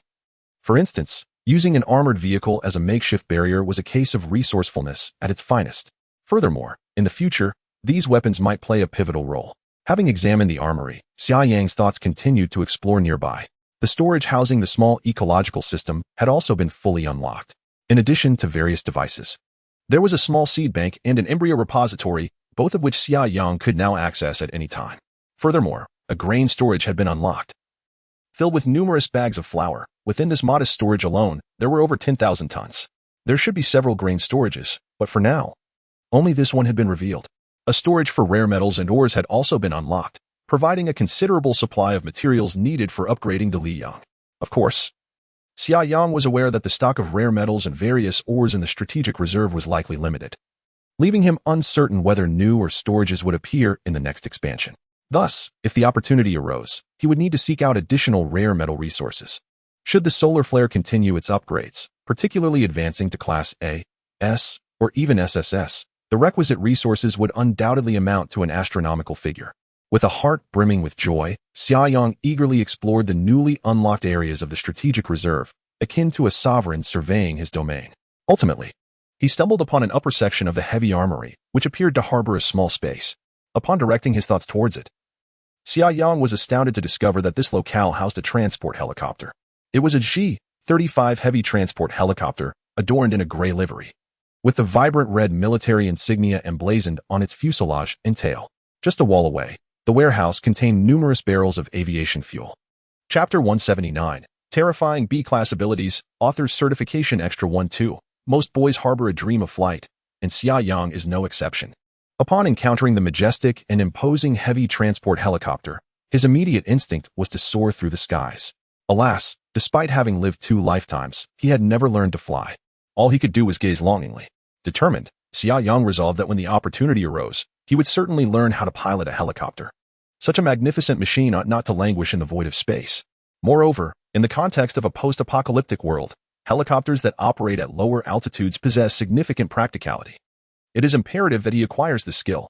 As Xia Yang continued his exploration, he stumbled upon several high-precision CNC machines, the Lonting series proudly produced by Xia Nation, representing the pinnacle of technological advancement. Since entering the 21st century, Xia Nation has experienced remarkable progress, achieving breakthroughs in numerous critical domains, including high-precision CNC machinery. The control systems of this CNC machine are undoubtedly world-class, and its processing precision rivals that of advanced CNC machines manufactured in Switzerland, Germany, and other nations. Should he find a place to settle in the future, such CNC machines, in a small ecological habitat, would play a crucial role. Xia Yang felt profoundly satisfied. After thoroughly investigating the area and confirming the absence of newly unlocked zones, he withdrew his thoughts with contentment. He instructed Ming Ming to open the cockpit door. Now, he intended to step outside and test the new offensive capabilities he had acquired following the breakthrough of his 3 abilities to a higher realm. What level of strength had he attained with his B-class power? Xia Yang could feel an overwhelming surge of energy coursing through him, as if he possessed boundless vigor. Yet, he needed a more tangible experience to truly comprehend his progress. He circled to the rear of the Luyang. He noticed that the light-blocking curtain of the small survival pod was still drawn, and Xia Lin was not resting. She was seated cross-legged on the sofa, engrossed in a tablet. Whether in pursuit of a drama or listening to music was unclear. It was evident that the survival pod was quite warm, for Xia Lin had likely just emerged from a shower and was clad in a thin cotton nightgown, her bare feet exposed. Upon noticing Xia Yang standing outside, a flicker of surprise crossed her face. She opened the side window and inquired, Yang, what's the matter? With a cheerful smile, Xia Yang replied, nothing much. I just extracted the source crystals I gathered today that are beneficial to me and consumed them as energy liquid. My abilities have seen a breakthrough. So I came down to assess how much my strength has improved. Xia Lin could not help but feel a bit speechless. It seemed rather ostentatious. Xia Yang added, sister, it's cold outside, so please close the window. I'll just test my abilities nearby, so you needn't come down. Xia Lin retorted. No way. I want to see. Just wait for me. With that, she closed the window, donned a polar expedition suit over her nightgown, and slipped on her shoes to exit the vehicle. At that moment, Xia Yang suddenly recalled that he still possessed 3 D-class source crystals of the power type. He initially intended to gather 6 pieces to create a quasi-C-grade energy liquid.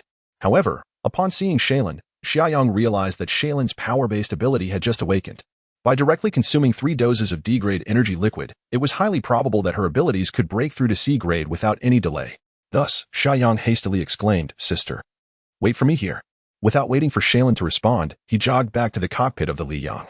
Xia Yang entered the vehicle from the co-pilot's side, retrieved 3 D-grade power source crystals from the dimensional space, and placed them into the processing device. Ming, please transform these 3 source crystals into energy liquid. I will need them shortly, Xia Yang instructed. Understood, Brother Yang. After that, Xia Yang exited the vehicle once more. Xia had followed him and inquired, Yang, why did you suddenly rush back? I just remembered there was something I hadn't done, Xia Yang replied with a smile. Now it's all set. Sister, let us proceed over there. The two of them walked through the snow, reaching a spot approximately 20 to 30 meters away from the Li Yang. The parking area was quite spacious. Yet a few abandoned tourist buses were half buried in the snow. The location where Xia Yang and Xia arrived had one such bus buried beneath the snow. Yuck. Hurry and show me, Xia said, brimming with anticipation. Xia Yang nodded and stepped forward to the tourist bus. He grasped the outer shell of the bus and gently lifted it. Instantly, the front of the bus was raised from the thick layer of snow. Xia, witnessing this, did not exhibit a particularly strong reaction. For while this strength far exceeded that of an ordinary person, it was merely average among power-based ability users. However, this was merely a prelude. Xia Yang then seized the bus's bumper and shouted. The entire bus was pulled from the snow. With a mighty effort, this tour bus, weighing over 12 tons, was lifted by Xia Yang. This was indeed somewhat astonishing. The bus, several meters in length, was held upright above his head, making Xia Yang's figure appear diminutive in comparison. The visual impact was striking. Xia was taken aback by Xia Yang's actions. Her lovely cherry-red lips formed an O shape, her eyes wide open, filled with disbelief. Little did she know, this was just the beginning. Xia Yang, effortlessly holding a bus that weighed over 12 tons, felt he still had strength to spare. He casually released one hand, lifting the bus single-handedly with ease. Moments later, he let out a loud shout. The bus was hurled into the air and came crashing down. Xia snapped back to reality, quickly shouting, Yang, get out of the way. Yet, Xia Yang remained remarkably calm, even taking the time to strike a handsome pose before executing a spinning kick that connected perfectly with the descending bus. Bang! The bus's body twisted into an L shape and was sent flying a good 20 meters away. As the bus thunderously landed, crashing into the snow, Xia Yang finally smiled as he retracted his leg. Xia Lin gazed at her brother, her heart overwhelmed with astonishment. Could this truly be an accomplishment of humanity? Why did it feel as though her brother was far more ferocious than the source beasts themselves? Xia Yang, feeling unsatisfied, leaped forward once more, charging at the front of the bus. After a series of punches and kicks, accompanied by the cacophony of clanging metal, the bus was reduced to a mere heap of scrap. Xia Yang was filled with confidence. He believed that if he were to encounter a D-class source beast next time, his sheer brute force would be sufficient to overpower it. Even when facing a C-class source beast, he felt assured that he could prevail in a direct confrontation. This was the crushing might of absolute power. An ability of B-class strength truly brought immense gratification. One force can conquer 10.